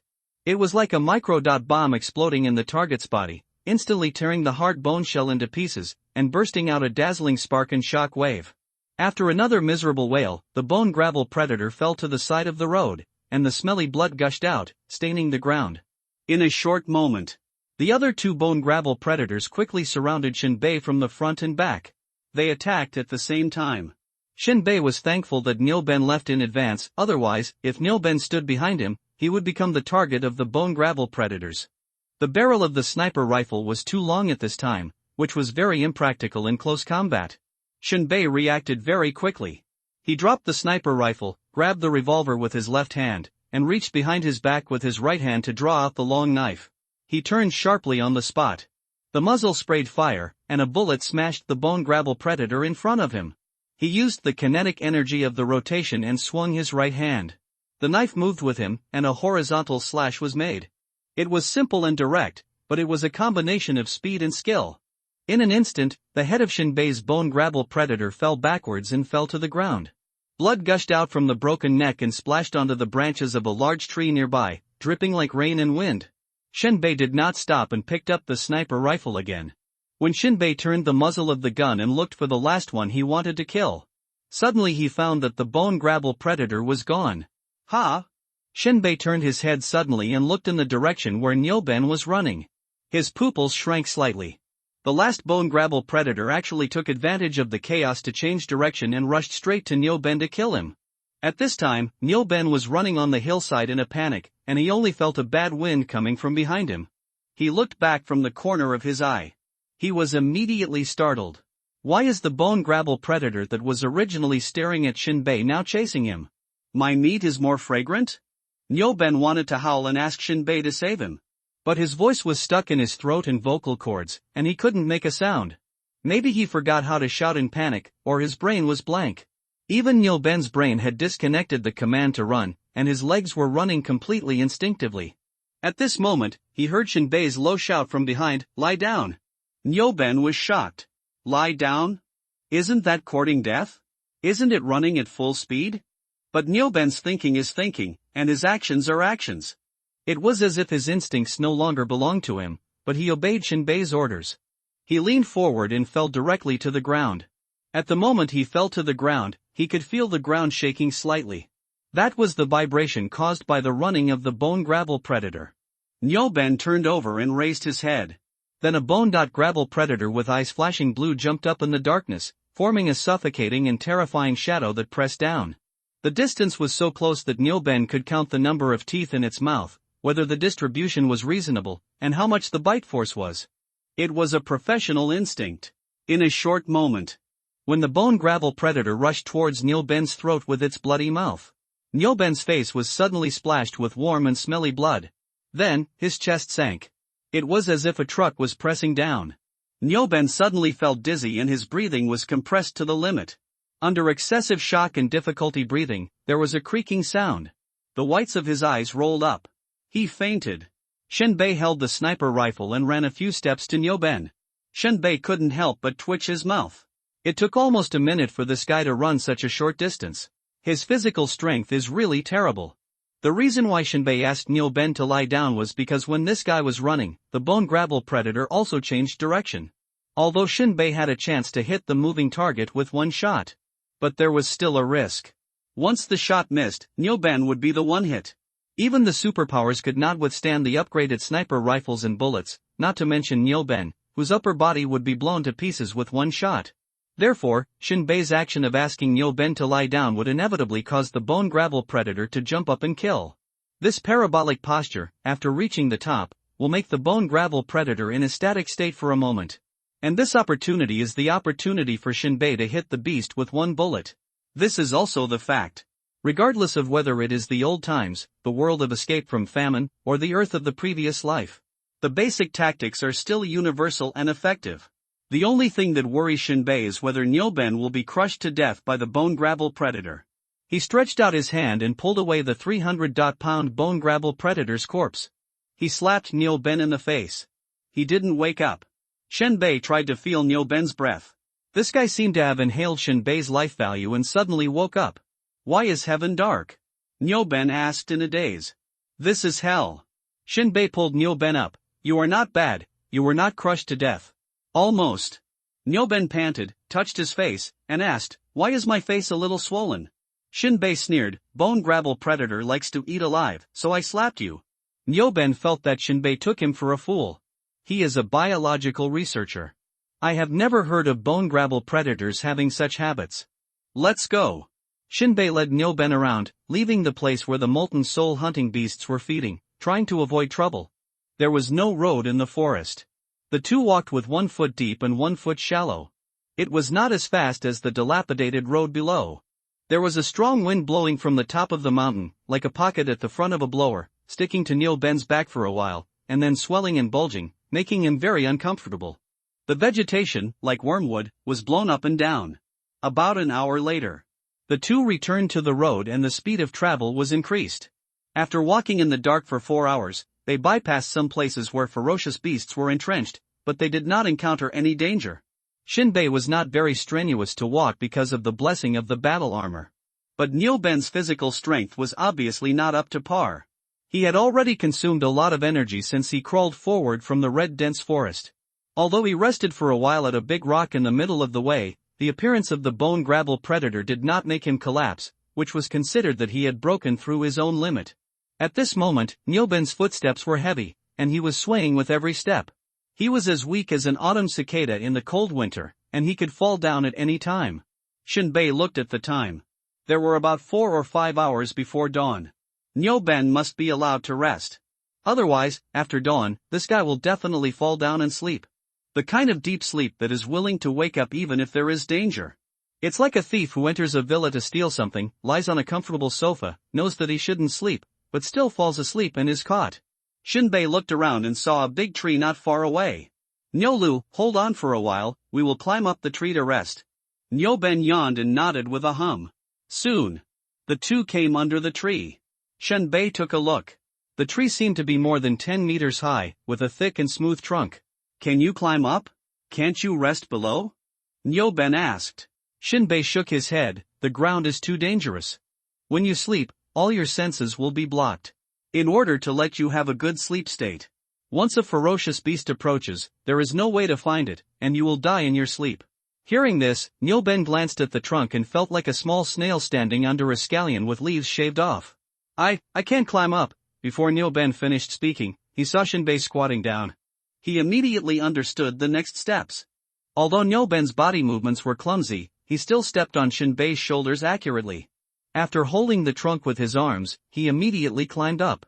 After some efforts, Shinbei rode on a few bundles of broadleaves and hugged the same trunk face to face with Nyoben. The night wind seemed to blow away the heat from Nyoben's body, blowing back and forth without stopping for a moment. Nyoben's lips trembled violently. The night wind is a bit cold, I just hate that I don't have enough fat. After saying that, Nyoben hugged the tree even harder, fearing that a sudden strong wind would blow and throw him off. It's not easy to accumulate fat in this world. Shinbei clamped his legs against the branch, raised his long knife and cut the leaves on both sides while responding. Then, Shinbei took out a rope, fixed Nyoben on the branch, and covered him with the chopped rope to keep warm. Although it didn't have much effect, it at least allowed Nyoben to be deceived mentally. Don't you need a rope? Nyoben asked curiously. I'm used to it. Shinbei was not bragging. He also had the unique skill of sleeping on a rope like Xiaolong knew, not to mention on such a thick tree trunk. Hurry up and go to bed. We still have a long way to go at dawn. After saying that, Shinbei leaned against the tree trunk, holding the revolver in his right hand and placed it flat on his legs, closing his eyes to rest. The wind almost never stopped that night. It wasn't until the fiery red sun rose from the sea level in the east that the sky began to turn around. Shinbei woke up the sleepy Nyoben and asked him to wake up and get ready to get down from the tree. Shinbei used a long knife to cut a walking stick for Nyodunben, which would save him some energy. Nyomenben let go of the big tree he had hugged all night, opened his mouth lazily, stretched his body, blinked his slightly bloodshot eyes a few times, and said slowly, "Should we eat something?" Search TWKAN on Google Eat While Walking. Shinbei didn't want to waste time, so he slid down the tree trunk with the cow and continued to move along the road. The sun is gradually rising. The shadows of the two became shorter and shorter. Shinbei held the sniper rifle and observed the movements around him all the time. The tense nerves have been unable to relax. After taking a simple energy ointment and drinking water, the two continued to move forward in silence. The journey was uneventful. About 3 hours later, a big river appeared in front of them. There were originally bridges on the highway, but they could not withstand the erosion of the years and have collapsed. If he wanted to cross the river, besides swimming across it, Shinbei had another plan. That is to let the cluster fire disc following behind come over, and the two of them hang on it and fly over. But Shinbei directly rejected this idea. Exposing one's trump card is not a wise choice. Otherwise, why would Shinbei have to walk? He could have hung under the flying disc and flown directly back to the shelter. "Can you swim?" Shinbei asked. Nyomenben nodded, "Yes, but the river is a bit wide. Think of the positions you will gain by reaching Asylum 36, and it will all be worth it." Shinbei's words made Nyodunben burst into flames in his eyes, roll up his sleeves, and get ready to get into the water. "There's not much wind and waves on the river now," Shinbei instructed. "You must learn to use the waves pushed by each other, use the gentlest movements, use the fastest speed, paddle towards the target, and do not deviate from the other side." The two of them had just entered the water, and Shinbei began to draw cakes. "I have been to this area before. There are many fruit trees growing on the other side of the river.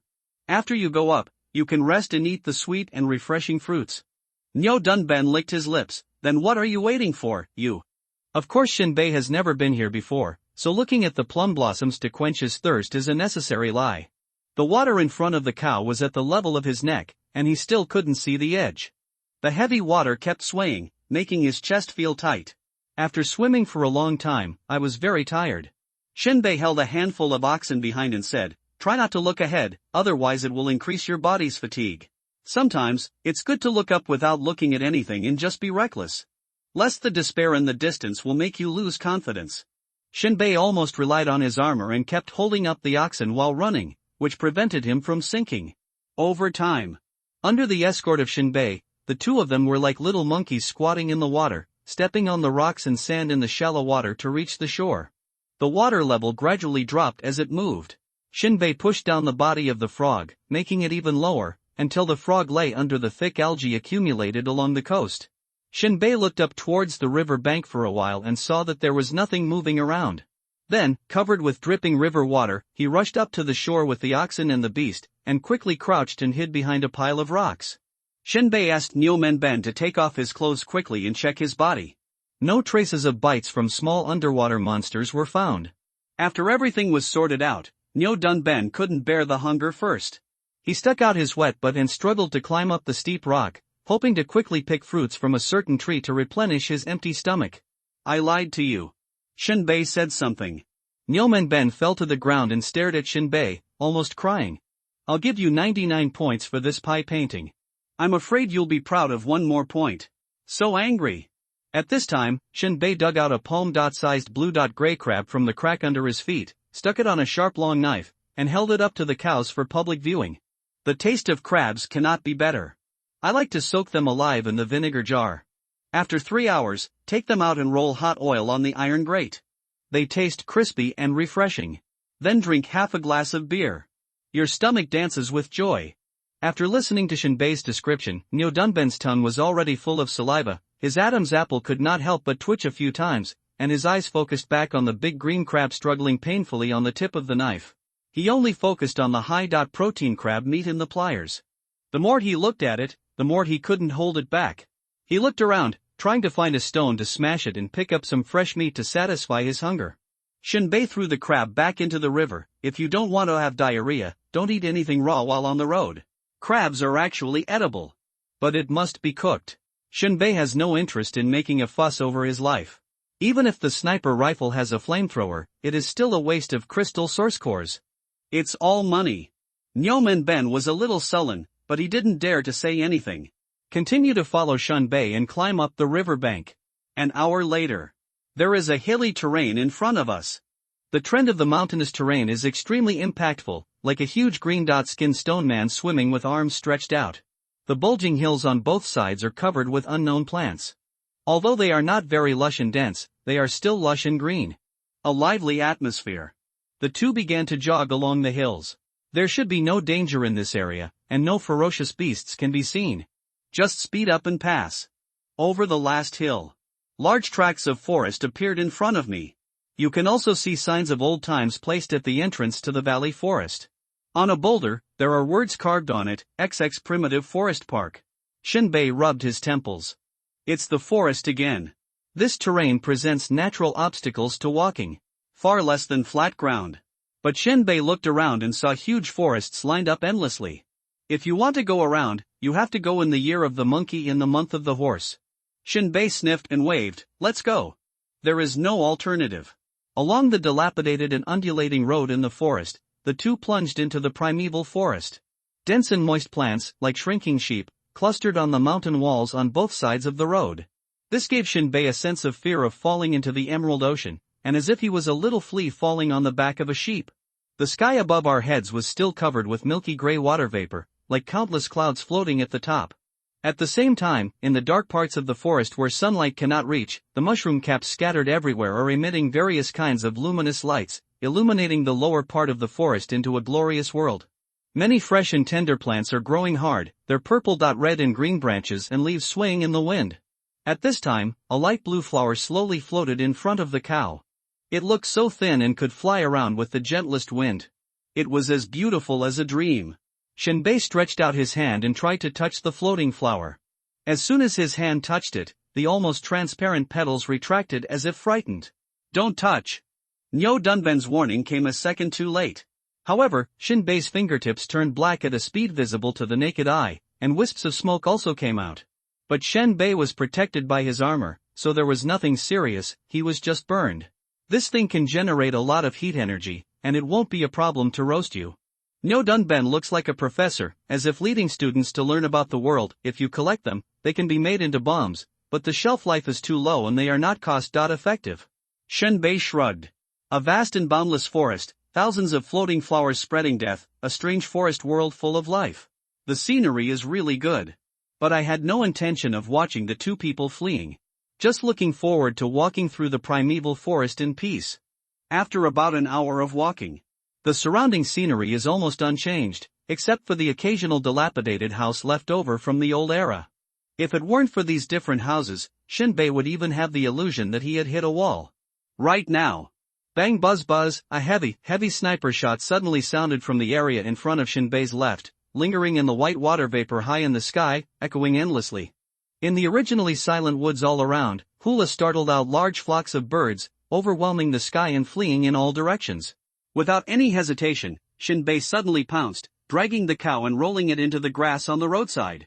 Just at this moment, a blue energy bullet flew past Shinbei's original position and smashed a big tree into pieces. Shinbei pressed the cow and ran forward in the grass without retreating, crawling forward for more than 10 meters before stopping. This is Shinbei's cunning reverse thinking. According to normal circumstances, when encountering an ambush, Shinbei should retreat backwards, which is a normal choice. But Shinbei knew that facing him was a person with special abilities who specialized in shooting. Not to mention retreating 10 meters, even hundreds of meters was insignificant for the shooting range. At the same time, the opponent's vision must be looking behind, looking for opportunities to shoot again. But Shinbei goes in the opposite direction and will enter the blind spot of the opponent's field of vision. This was a short respite for Shinbei. At this time, Nyo Dunben's face was pale and extremely frightened. For any gunshots, he thought they were being hunted by Shelter One. Although the gunfire was in front of them, not behind them. But the bullets were indeed shooting at two people. Nyo Dunben asked in a panicked tone, who could be shooting? Am I clairvoyant? Shinbei responded. However, although Shinbei does not have clairvoyance, he can still know the vision within a few kilometers. He quickly and infinitely connects the fire disc, allowing it to travel quickly from behind. Stealth and fly forward to investigate who is firing the gun. We can't talk about being friends, we are definitely enemies. Otherwise, we wouldn't shoot in the dark. I don't know who the enemy is. It didn't take long. The fire-flying disc flew over Shinbei's head. Bang buzz buzz, another dull sound of sniper hunting came. Shinbei's field of vision just caught a flash of blue light at 1,700 meters. But no one could see clearly. After the opponent shot once, he disappeared too quickly. Boom! 50 meters behind Shinbei, energy bullets exploded. Shinbei sniffed and attacked tentatively. A rookie. This was Shinbei's evaluation of him. If it were him, he would definitely wait patiently and not shoot randomly. Quite a while. God's perspective finally reached the sky above the other party. Because the forest is too dense, there are other strange plants blocking the view. The fire-flying disc turned around in a circle before it was able to capture the figure in the dense forest. Shinbei looked at it. The toothache hurts. The enemy in front was wearing clothes from Shelter Number 20. The man holding the sniper rifle for psychics was running fast, seemingly trying to meet up with his teammates in the distance. Shinbei didn't hesitate at all, holding the sniper rifle, his eyes flashing, and started to chase him quickly. If he was allowed to run away, it would be a big trouble. Shinbei never expected it. On the way, he would actually meet someone from Shelter Number 20. There is no doubt that he is the mortal enemy of Shelter Number 20. He estimated that his appearance, especially his armor, was already on the bounty list. After all, he did cause great harm to the two teams of Shelter Number 20. But it is fate that I would rather die than die. Originally, Shinbei's first thought was to retreat. But this primeval forest is too big. Going around too far will increase other risks. Shinbei naturally had to chase and could not let the enemy run back to tip off. It didn't matter if he was surrounded, but Nyoben. After a little thought, Shinbei turned to Nyoben and said, "I'll go ahead to scout. Maybe I can get a car. You wait here for me and don't move. Why don't you let me follow you?" Nyoben was very afraid that there would be no one around him. It can be said that if he is left alone in the wilderness, he will most likely starve to death or be eaten by a ferocious beast. Two people are too big a target. Shinbei pulled the bolt of his gun, and naturally would not tell him that the enemy came from himself. He continued, "Besides, I run faster than you." After that, Shinbei began to run along the hillside on the left side of the road, intending to kill the psychic who had just fired the gun first. Shinbei shuttled quickly under the shade of towering ancient trees. He stepped lightly on the forest carpet of fallen leaves and humus soil, making a slight sound. The drive device at the joint of the armor made a faint hum. It allowed Shinbei to jump and move flexibly between the rugged tree roots and the piled rocks. Shinbei's running speed in complex terrain was obviously faster than that of the psychic. Shinbei's consciousness buried in his genes, plus the microdot control provided by the joint module of the armor. It allows Shinbei to run like a cheetah. Just when Shinbei thought that he could catch up with the enemy in a few minutes, bang! A clear gunshot came from Shinbei's right. At the same time, a blue light flashed in the corner of Shinbei's eyes. Ha! There is another shooting expert? But the bullet seemed to be very skewed, and did not hit Shinbei, who was moving fast. This shows that the opponent's performance in shooting moving targets is not up to standard. Or, Shinbei's speed of jumping back and forth is too fast.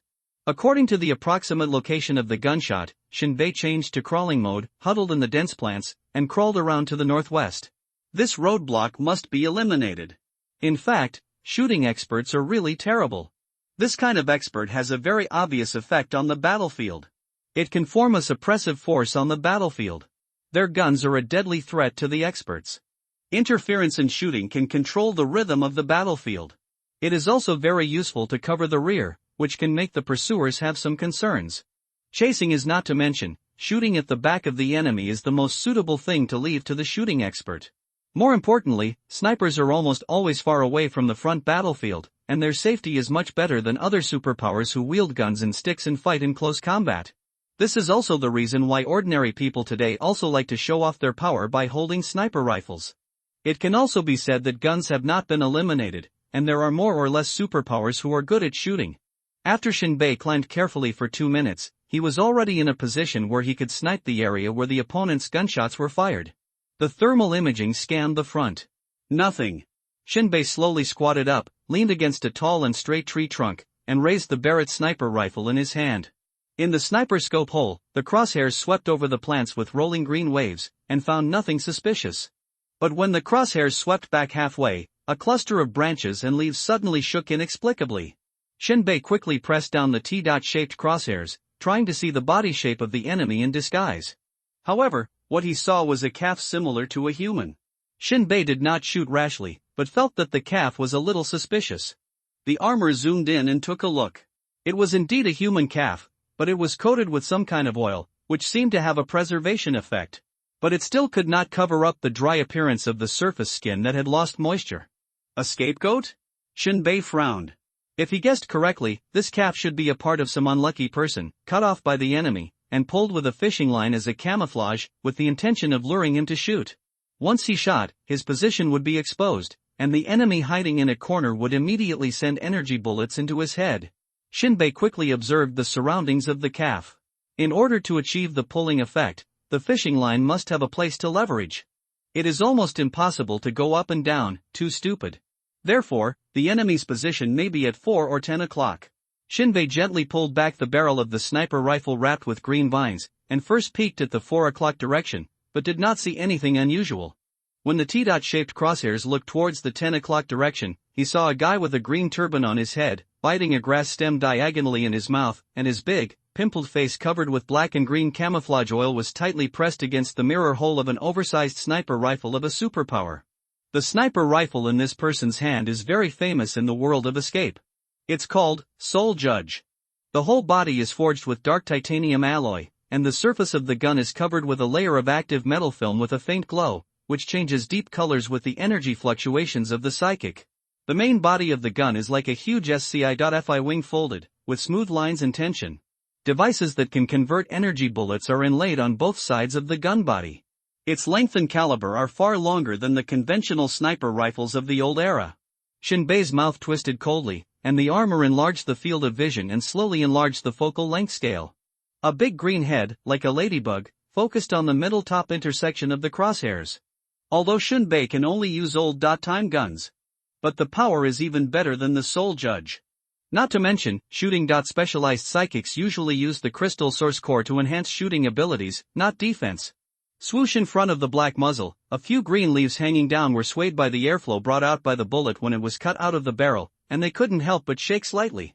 The silent bullet flew out, tearing a silver-white trajectory, and at the end of the 10-shaped line of focus, the round green head exploded and broke into pieces. The splashing flesh and blood plasma hung on the green branches and leaves shining with water around the target, and as the contamination and friction continued to decrease, they soon dripped down from the swaying plants. This long-lost picture of flesh and blood, as well as the feeling of shattering a human brain, gradually began to boil in Shinbei's blood like morphine. After hitting the target, Shinbei quickly crawled and retreated into the dense plants behind. This lush vegetation that looked like green sheep wool, people must not be impatient and greedy when lurking under it. Shinbei was like a little hedgehog hiding under the plants, using the slowest and most stable movements, without touching the branches and leaves, and taking 1 minute to retreat to a safe position. After seeing that there were no sneak shots, Shinbei started running at full speed again. He wasted 3 minutes, and he didn't know if he could catch up. In the forest covered with layers of white fog, the water vapor in the sky seemed to begin to fall, and continued to condense and cover the low sky. One by one, huge fluorescent plants shaped like lanterns retreated from Shinbei's sight. Their stems were as thick as iron, and the surface was covered with a thick layer of oxidized rust. This kind of plant cannot be touched. The lantern-like shape would be turned upside down on the human head, turning it into blood and nutrients to absorb. With the help of the darkness covered by the dark clouds, Shinbei was like a runaway hummer, galloping and surging between the layers of green waves. A few minutes later, Shinbei looked up at the forest in front of him, and the rookie shooting expert was already looming, like a piece of black bread floating in milk. But he had already swam across a river. He also pulled away and sniped Shinbei once. Shinbei not only did not dodge, but ran faster. After the enemy disappeared into the forest again, Shinbei finally reached the river. Without saying a word, he jumped into the shaking river. He put his legs together to form a pig's tail, used his waist to drive his body, and used his arms to splash water to swim to the other side with a fast butterfly stroke. Soon, Shinbei held the pale water splashes and continued to pour on his back to land. A rookie is a rookie. He doesn't know how to seize the opportunity to block. The sky had darkened at this time, but floating flowers began to appear, drifting in the wind between the ancient trees, making the forest brighter. These gorgeous killers embellished the forest with a myriad of colors, but behind the beauty, there was a deadly trap. Shinbei carefully passed through the forest, and a large valley like a clay pot appeared in front of him. It was lush and full of plants, and the misty water mist seemed to fall down after being exhausted, and it seemed that it would never float up again. Shinbei squatted under a cluster of short tree crowns and looked around. The enemy who specialized in shooting had disappeared. Shinbei took a deep breath. He knew that he had lost his target. Even the cluster fire disc floating above his head could not capture the enemy's figure in such a dense forest. At this moment, a ball of fireworks suddenly exploded in the sky 3 kilometers away from Shinbei. Shinbei stared at it. It should be the gathering information number of shelter number 20. It seems that the enemy is scattered in the forest to do collection tasks, and now they know that they are in the forest. Shinbei now has two choices. One is to take the initiative to attack. The other is to retreat and get closer to Nyoben. But Shinbei knew that he couldn't do this. The closer he got to Nyoben, the higher his own risk. So, Shinbei chose to take the initiative to attack. The two sides had a deep old grudge, and Shi Yunlai of shelter number 20 had a good feeling about him, and he must have offered a large reward. People die for money and birds die for food. If Shinbei doesn't go to the table, he can only be on the menu. Moreover, it is common sense that after leaving the forest, there must be a plane. If the enemy is not dealt with, it will be very troublesome if they have a car to chase him on the plane. Moreover, he will lose the advantageous terrain. Using his toes to think, Shinbei knew that it should be the most beneficial to him. At this moment, Shinbei ran down the steep valley slope. While they have not gathered yet, Shinbei must seize the time to defeat them one by one. As he ran, he felt that his two knees were particularly awkward. Suddenly, he felt that he stepped on empty air, as if he fell off a cliff. Fortunately, the other foot had not been lifted up yet, so he was able to suddenly exert force and leap forward at the moment of falling down, like an agile monkey, causing his body to jump up, and his hand suddenly grabbed the swaying branches, causing his body, which was about to fall, to hang in the air. Shinbei hurriedly lowered his head and looked at his feet, which were surrounded by mist. Just as he was about to let go and jump back to the slope of the valley wall, his heart suddenly twitched back and he broke out in a cold sweat. Under his feet in the air, the distance between the big tree and the rock on the ground was not the 2 or 3 meters that Shinbei imagined, but a bottomless abyss. This terrain is simply a trap. Shinbei used the power of the armor and hurriedly kicked and pulled, climbing into the canopy of the big tree.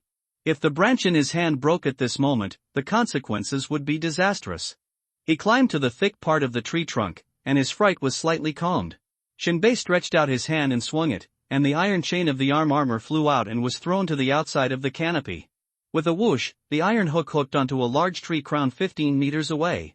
Shinbei pulled it hard a few times and felt that the pulling force was very stable and strong.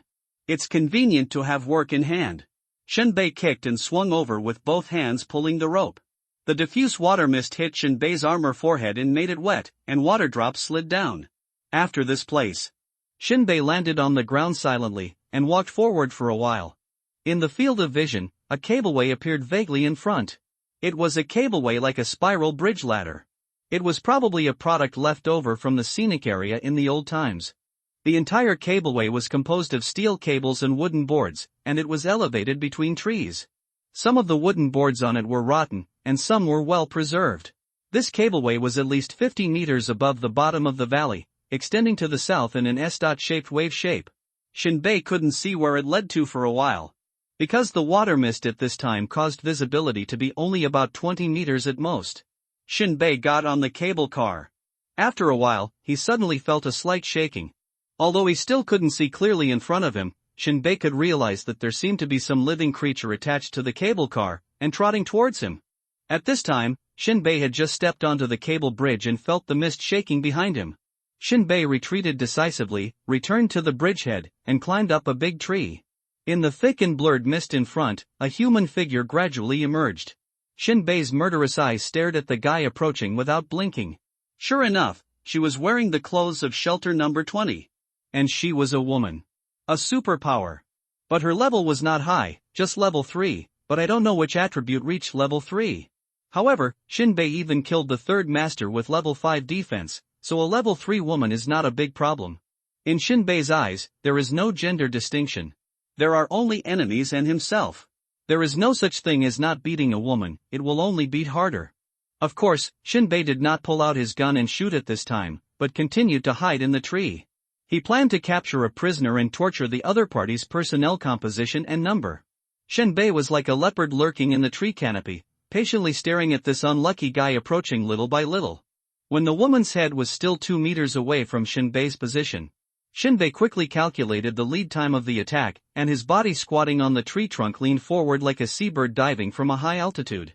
His left hand grabbed the ponytail on the back of the woman's head, and while pulling it down, he forced her to raise her neck and controlled the center of gravity of the fall. Just when Shenbei wanted to take out the long knife and put it on her neck, Shenbei's left hand was suddenly relieved.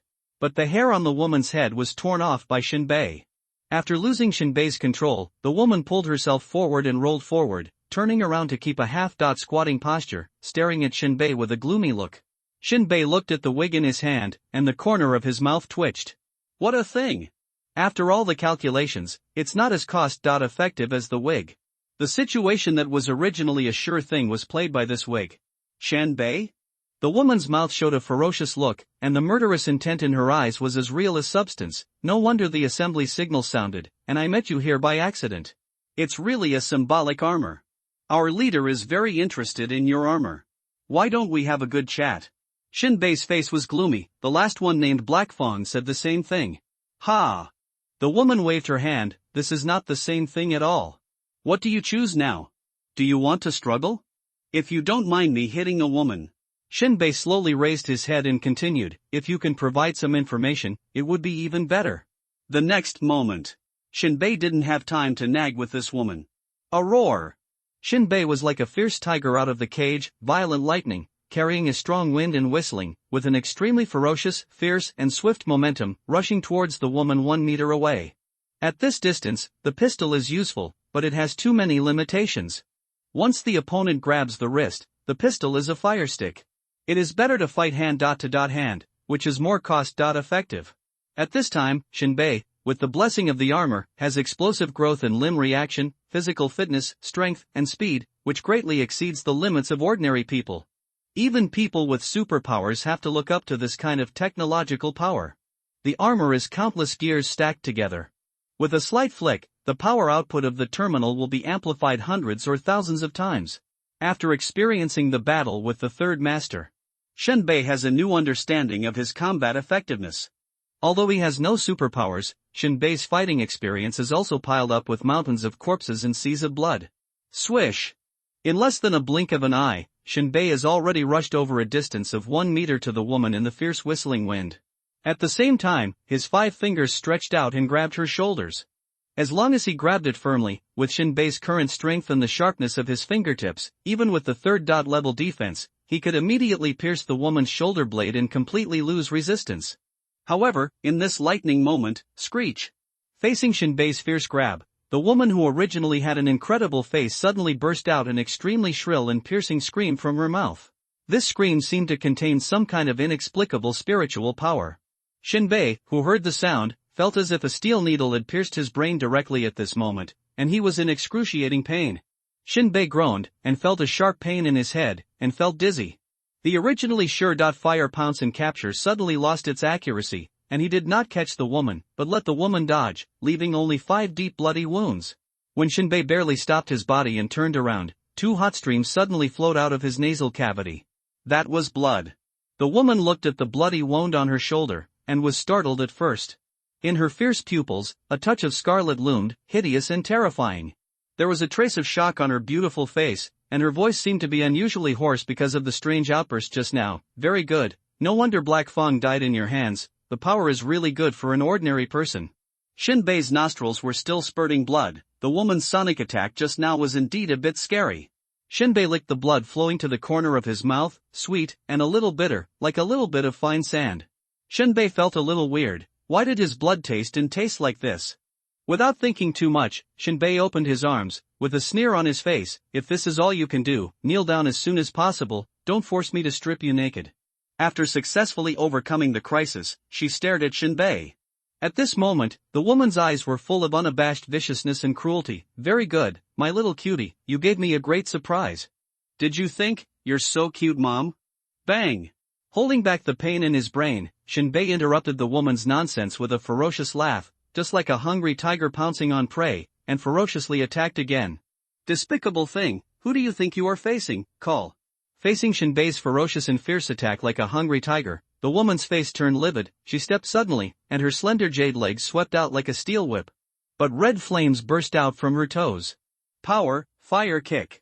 He actually kicked out a rapid sound that broke through the sky, and his movements were extremely fast and violent. This kick went straight to Shinbei's head. Not only did it not have the slightest sense of charm, but it was filled with a deadly ferocity, which was obviously a fighting style of fighting skills. Moreover, she is now wearing high-heeled shoes with a sharp front section. With her superpower and the power of flame explosion, if she kicks hard this time, there is no doubt that she will directly kick people's heads. Even though Shinbei is protected by a battle armor mask, in her eyes, he can still kick it. She did not launch the weird sonic attack just now. In fact, she had not acquired this power for a long time. She had only just begun to master that ability. Just one hasty attack had already damaged her vocal cords. There is a risk of tracheal rupture if you try it again, so it cannot be started again in a short time. But even so, she was not afraid of Shinbei's attack. Ha! Shinbei's reaction was equally astonishing. He immediately realized that the woman's kick was quite powerful, even though the armor could definitely protect him and he would be completely fine. But Shinbei is not the one who suffers. He suddenly lowered his body, avoiding the trajectory of the woman's high-heeled shoes kicking his head. He leaned forward, carrying a suffocating and ferocious momentum, and hit the woman's whole body without hesitation. Madness. The woman's eyes were scornful. She swept out a fierce flame kick and exploded in the air. She unexpectedly changed her move midway. Her long, white and smooth legs reflected the gleaming light, and she struck Shinbei head-on like an axe that cracked mountains and cracked the ground. Bang! Sweep and slash. Facing the woman's rapid change of moves, Shinbei could only turn his head, and then half of his shoulders made a heart-breaking sound of armor friction. Then, the flames on the woman's feet were like dozens of bombs exploding at the same time. Colorful destructive power was formed. Whether it was the rich water vapor or the wet surface, they all began to twist and break under the heat of the flames, and a circle of ripples visible to the naked eye rushed rapidly towards the surroundings. In an instant, Shinbei was overwhelmed by the violent shock wave of the woman's explosion and the fire that destroyed the world. However, even so, Shinbei still stood firmly on the spot, stretched out his arm and grabbed it in the light of the sky. At this moment, the woman's contemptuous and joyful eyes also met Shinbei's cold and fierce eyes. In Shinbei's eyes, an emotion came out very clearly, caught you. Ah! Almost at the same moment, a dull impact, bone cracks, and a sad and vicious scream sounded at the same time. The woman fell directly to the ground, her expression distorted and she kept screaming. I don't know when, on the slender jade leg where she launched a fierce kick, a bright long knife was inserted deeply into the gap between the knees, and blood flew out. And just at the same time that Shinbei was kicking the woman hard, he stabbed her with a long knife extremely fiercely, crippling one of her legs. Ah! Damn it! The extreme pain almost overwhelmed the woman's consciousness. Although she has superpowers, she does not have the iron will and the experience of life and death fighting. When one of her legs was crippled, the woman suddenly showed the fragility and panic of ordinary women. Ha! With a quick step, without any nonsense, Shinbei once again pounced on the woman who was screaming and struggling to stand up on the ground. Vaguely aware of the imminent danger, the woman instinctively wanted to avoid or even resist. However, the extreme pain, coupled with a scalpel inserted between her kneecaps, prevented her from even standing up. Etc. Leaning on the ground, the woman screamed in horror, "We can, click." Without giving her a chance to finish her words, Shinbei stepped hard on her other intact knee in an instant, crushing it to pieces. Ah! The woman's beautiful face was twisted into a ferocious mess, and she let out a heart-rending scream again like a ghost. Any man who saw her current miserable state would feel unbearable. I know that people with superpowers have stronger vitality. Shinbei stared at the woman with a ferocious smile as his hands frantically struck and grabbed the woman who wanted to attack him in the air. You won't stand a chance. Now, I only have one question, how many people are there in your team, who is the highest level person, and what are their main abilities? I only give you 3 seconds. 3. Listen to me, we can really talk. 2. How about this? Although I'm injured, there's nothing wrong with me down there. Aren't you going to take off my clothes? How about you do it once? Let me go? 1. Are you a fucking man? Boom! Shinbei took out his pistol and smashed her forehead with a bullet. Stretching himself, Shinbei continued to walk towards the rope bridge. This is the elegy before the gate of purgatory opens, the sound of death coming from inside through the door. Pleasant, beautiful, Shinbei doesn't have time to talk to a woman. If he doesn't talk, he will die. The villain dies because he talks too much. The more this time, the more decisive he must be. At the same time, Shinbei also came to a conclusion through the previous battle. The level of the psychic is the level. The superpower is the superpower. These are two different things. A second-level psychic, if there are many crystal source cores, can unscrupulously light up the superpowers that the second level can learn. And without money. You can only be like the woman just now, with only 2 superpowers. Therefore, psychics are not scary, but wealth is scary. This makes Shinbei feel much more at ease. What he needs is wealth, and what psychics need is wealth. At the same starting line, it depends on who makes more money.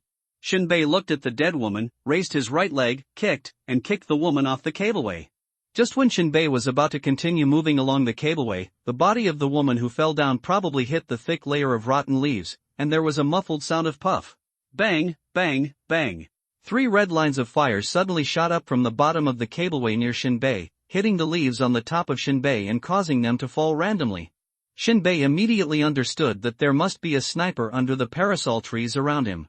He was frightened by the sudden fall of the body, so he estimated the position of the person above and fired 3 shots by chance, intending to attack him.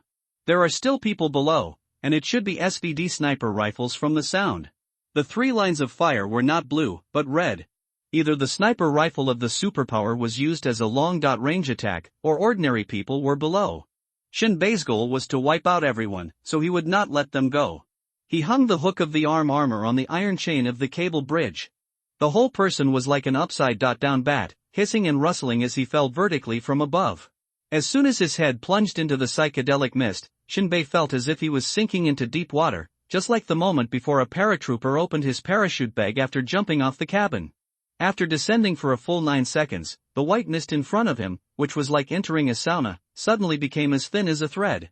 Although it was still a bit dark, the surrounding scenery showed a light ink-colored outline, which was effectively reflected on Shinbei's pupils. Bang, bang, bang. 3 more gunshots. Shinbei quickly locked the position of 230, and 3 straight lines like dark fire rushed up to the sky above the fallen wooden board. It was an ordinary person who was hunched over like a chicken thief, and was exaggeratedly looking up his neck and looking hard at the white mist above. His expression was as if he was very hungry at this moment, and a steaming pie would fall from it.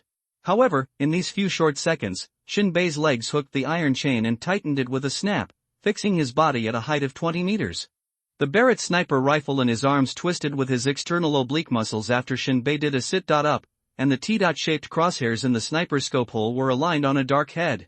The damp and half-rotten wooden board in Shinbei fell one after another. After the ordinary man fired 3 shots at the wooden board, he wanted to turn his face and shoot at the tree canopy directly above Shinbei, but he was surprised to find that the object that came down this time was extremely strange. He had realized that the black shadow that slid vertically down from the iron chain bridge was the first greeting after the arrival of the god of death. Bang! Just as the ordinary man wanted to turn the muzzle of the gun as quickly as possible and shoot at Shinbei hanging halfway up the parasol tree, a bullet with a strong wind whizzed out of the gun barrel and hit his left eye socket. In the dark forest, a bowl-like object was seen flipped over the top of the guy's head and flew out diagonally while spinning. Shinbei knew what it was and was familiar with the scene. It was a person's head, which was cut in half by the impact of the bullet. The brain was splattered and the skull flew out. This extremely valuable and cruel tactic is an improvement for everyone who has witnessed it. But the premise is that after witnessing it, people must live to continuously improve themselves. If a person dies, there is nothing left. After clearing the ordinary people under the cableway, Shinbei hung the sniper rifle on his back, slapped his armor, and the winch automatically hoisted up and pulled Shinbei up. Returning to the cableway on the upper layer of the white mist, Shinbei felt as if he had returned from another world. Then, he carefully trotted forward along this cableway that was eroded by time and was dilapidated. This cableway is indeed connected to the valley walls on both sides. It seems that the people who built it wanted to build a bridge over the forest that could be used as a shortcut. After crossing the iron chain bridge, Shinbei ran straight for 3 minutes. Behind a pile of rocks, I saw an enemy about 500 meters ahead leaning against a tree trunk smoking a cigarette, looking very leisurely. Shinbei was a little confused. Why did this guy stay here instead of running towards the place where the fireworks exploded? Shinbei mobilized the cluster fire flying disc to explore the field of vision. He suspected that this guy was waiting for someone. Sure enough, the god's perspective showed that in a thick bush behind the smoking man, there was a man with his but exposed waiting in line. After Shinbei understood the situation, he directly picked up the sniper rifle. The muzzle of the gun protruded from the pile of rocks. At this moment, it was not known whether the smoking man was sensitive or Shinbei accidentally knocked off the stone. Shinbei, who was behind the crosshairs, saw that the man suddenly raised his head, his pupils suddenly dilated, and the optic nerve on his eyeball suddenly became engorged and swollen like a spider web that suddenly turned red. Bang! Shinbei did not hesitate at all. A bullet that was bound to hit the target suddenly flew out from the gap between the rocks. The mercury that was still splashing in the air after piercing the mist and rolling back went straight to the target captured by the crosshairs. Just when the brain command of the guy to dodge was transmitted to the muscles and he could not make a move, a cloud of blood mist suddenly appeared. The bullet first shattered the cigarette and then penetrated the target's nose bridge, but the amazing destructive power destroyed the whole head of the person. After dealing with this enemy, Shinbei knelt on one knee behind the boulder, with the butt of the long Barrett sniper rifle standing upright on the ground, supported vertically on his right hand. Shinbei did not move, because there was another large enemy in the bushes. But the bushes were too dense to see the man's figure. Although the cluster fire disc could be seen clearly. But the 2-dimensional perspective and 3-dimensional shooting are completely different dimensions. Shinbei had never practiced this strange shooting method. So, Shinbei planned to wait. The opponent must move. As long as he moves, the bushes will shake, which is the signal to shoot. If he doesn't move, Shinbei will make a detour. No matter what method, he will not let him survive. The next moment, something Shinbei didn't expect happened. The man who took the big shot stood up suddenly. He didn't even pull up his pants. The little thing like a silkworm pupa swayed left and right. The white butt was also exposed. Originally, Shinbei wanted to shoot, but it was only for that moment. Shinbei pulled down the sniper rifle and fell to the ground. Then, a light beeping sound came from the air, which was the whistling sound of the energy level rising. Shinbei naturally knew that it was a sign that the naked man activated his weapon mastery ability and began to fill the machine gun with energy. This firepower configuration is very fierce. Shinbei had seen one among the members of Team A led by Ming Zhongshui. On the way to shelter number 1, I encountered a wave of ferocious beasts. I was fortunate to have seen the power of this weapon, which was simply numbing. The naked man with superpowers in the distance was carrying a sickle model rapid-fire machine gun.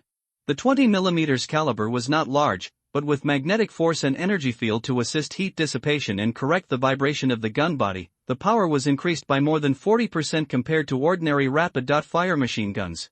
It is also a weapon used to deal with all mutant creatures and arrogant superpowers. The machine gun is not light, and it is difficult for ordinary people to lift it, let alone master it freely. Moreover, the huge recoil can also shatter people's bones. Only weapon masters with superpowers can control it freely. The next moment, as the naked man pulled the trigger, an invisible energy flow instantly activated the advanced system inside the machine gun. The magnetic device and energy field technology were like a smart spirit, dissipating the heat and vibration brought by each shot at lightning speed, keeping the machine gun in the best combat state. In an instant, the pile of rocks where Shinbei was hiding was submerged by dense artillery fire, and the 20mm caliber shells rushed out with thunderous force. Shrapnel flew everywhere, the machine gun roared suddenly, and the hot metal jet was like a devil's long whip, cutting off the vines and branches in the forest, and the trees fell down. Stones flew and hit Shinbei's armor with a crackling sound. Shinbei held his head and could feel the earth trembling in the vibration, and even the air seemed to be torn by this violent energy, forming waves of air visible to the naked eye. Scum! Die for me! The naked man shook the little silkworm pupa and fired the machine gun in the direction of Shinbei. This process lasted only 30 seconds. The machine gun went out. It wasn't that the naked man couldn't hold the machine gun, but the machine gun needed to be charged. But if he had teammates, the battlefield suppression of just 30 seconds would have been enough to do a lot of things. Unfortunately, he did have teammates, but they were dead. He could only fight Shinbei on point 1. It must be said that the firepower of the machine guns on the opposite side is extremely fierce. Although people call this weapon sickle, remember the domain name of this site, Taiwan Novel Network. But there is another nickname, which is also the most commonly called name in the world of Escape, the warning board of the superpower. The two words warning board are used very cleverly. Lessons, teachings, repentance, and warnings. It is like the board in the hands of a teacher. Only when it hits the palm of the hand will you know that you have done something wrong. It can be seen that the power of this weapon is the nightmare of many superpowers. It even suppressed Shinbei so much that he couldn't raise his head. If it weren't for the pile of rocks as a cover, Shinbei's armor would be beaten to pieces in a minute. Even though Shinbei hid behind the pile of rocks, the metal torrent of the machine gun still scraped against Shinbei's armor. The left shoulder guard has rolled up, like a dead skin. The mask also cracked, as if there were floaters in front of his eyes. However, it was not a big problem. The armor was damaged, but the basic functions were almost all usable. At this moment, the cluster of stubborn stones in front of Shinbei, which had been shaped by the power of nature for billions of years, was now recarved by the ruthless anger of the machine gun. Countless deep and ugly scars were left. The hot artillery fire aroused raging flames on the cold stones, burning the originally cold and hard stones red, and the scorching high temperature made its surface flow like lava, emitting a fiery and pungent smell of burnt. The pile of rocks was like a honeycomb hit by a giant hammer, and the stones flew everywhere. The huge shock wave instantly turned some of the stones into powder, forming a rolling dust storm, which mixed with the water mist to form a cement dot-like texture, covering the sky and the sun. Shinbei's natural vision could no longer see the situation in front of him. Blind sniper would definitely not be able to hit the enemy with one shot. Shinbei took advantage of the moment when the naked man was charging the machine gun. He directly turned on the thermal imaging vision system. He penetrated through the layers of dust and fed back the captured vision on the visual panel of the armor. At this time, Shinbei's vision was no longer a world constructed by ordinary light, but a mysterious picture woven by heat. Although the rolling dust rose in front of Shinbei, it could no longer be a barrier to obstruct vision as before. Through this layer of thermal imaging filter, the dust was like a thin silk curtain, showing the enemy's figure with flowing textures and layers under the effect of temperature differences. The figure of the naked man was transformed into a clearly identifiable halo outline, as if it was a lifelike thermal relief. Shinbei could see that the naked man had not pulled up his pants until now, and his position had moved a few steps to the left, standing in the same place to charge the machine gun. Perhaps in the eyes of the naked man, this rolling dust was his best protective layer. Shinbei decisively raised the sniper rifle. Although the muzzle was covered with dust, Shinbei didn't care at all. After all, in previous upgrades, even mud and sand could ensure the reliable operation of the gun. Not to mention some dust. With the clear sound of the trigger, a bullet pierced the dust and slid out a vacuum track in the air. It was just like a piece of chalk wiping on the dust to erase a pure trace. The next moment, Shinbei only heard a suction that was about to scream but suddenly lost weight, squeezed out of the mouth of the enemy opposite. This is actually the moment when people are most afraid and insecure. They are suddenly frightened, and their lives are taken away before they can make a heart-wrenching cry or release the terror that crawls on their nerves. Shinbei's ghost bullets are indeed beyond the naked man's prediction. Naturally, he is afraid. Shinbei put away the sniper rifle, ran out of the pile of rocks, and shook off the gravel and dirt on his body. He continued to run forward with the sniper rifle. At this time, Shinbei was circling around the center of the fireworks. He would kill as many as he could on the periphery. This level of battle was both comfortable and enjoyable. The intensity was not high. It could also reduce the enemy's manpower. Not long after, Shinbei saw a maze of steel thorns in front of him. Their branches were like quenched swords, with cold light flashing at the tips. Shinbei simply bypassed them. No enemy would go here. This plant was like a wire mesh, not very harmful, but extremely annoying. It could cut clothes into tatters, and even leave bloodstains on the skin. 3 minutes later, he encountered alien trees formed by the fusion of metal fragments and biological tissues. Their trunks were like rusted copper pipes, but their branches and leaves were emerald green in fresh leaves. Above the treetops, countless gleaming mineral crystals were inlaid, and every time the wind blew, a ding-dot-ding sound would be heard. Shinbei found another enemy here. Not surprisingly, he shot the other party in the head. Even the man didn't know where the bullet came from until he died, and he fell to the ground. Shinbei calculated the number. So far, he has killed 6 people. The general team is equipped with about 10 people. This means that Shinbei has killed half of them. 5 minutes later, Shinbei stopped circling. Because he didn't find anyone along the way. Maybe they have all met up. At this time, the god's perspective of the cluster firepower flying disc is almost unusable. It is really difficult to see what is under the tree canopy because of the layers of various plants intertwined. So, now we can only rely on Shinbei to carefully scout the enemy's position. So, Shinbei began to crouch and press towards the center point. As the distance got closer, Shinbei pressed deeper and deeper. Finally, he crawled forward, like a little mouse, quietly moving through the grass and trees. Shinbei's hands and feet were always very careful, and he would not easily attach the center of gravity of his body to these plants. He would only hold on to them with confidence when he felt the hard stone lumps or grooves. He was afraid of encountering another inexplicable fall into the air, causing a huge noise.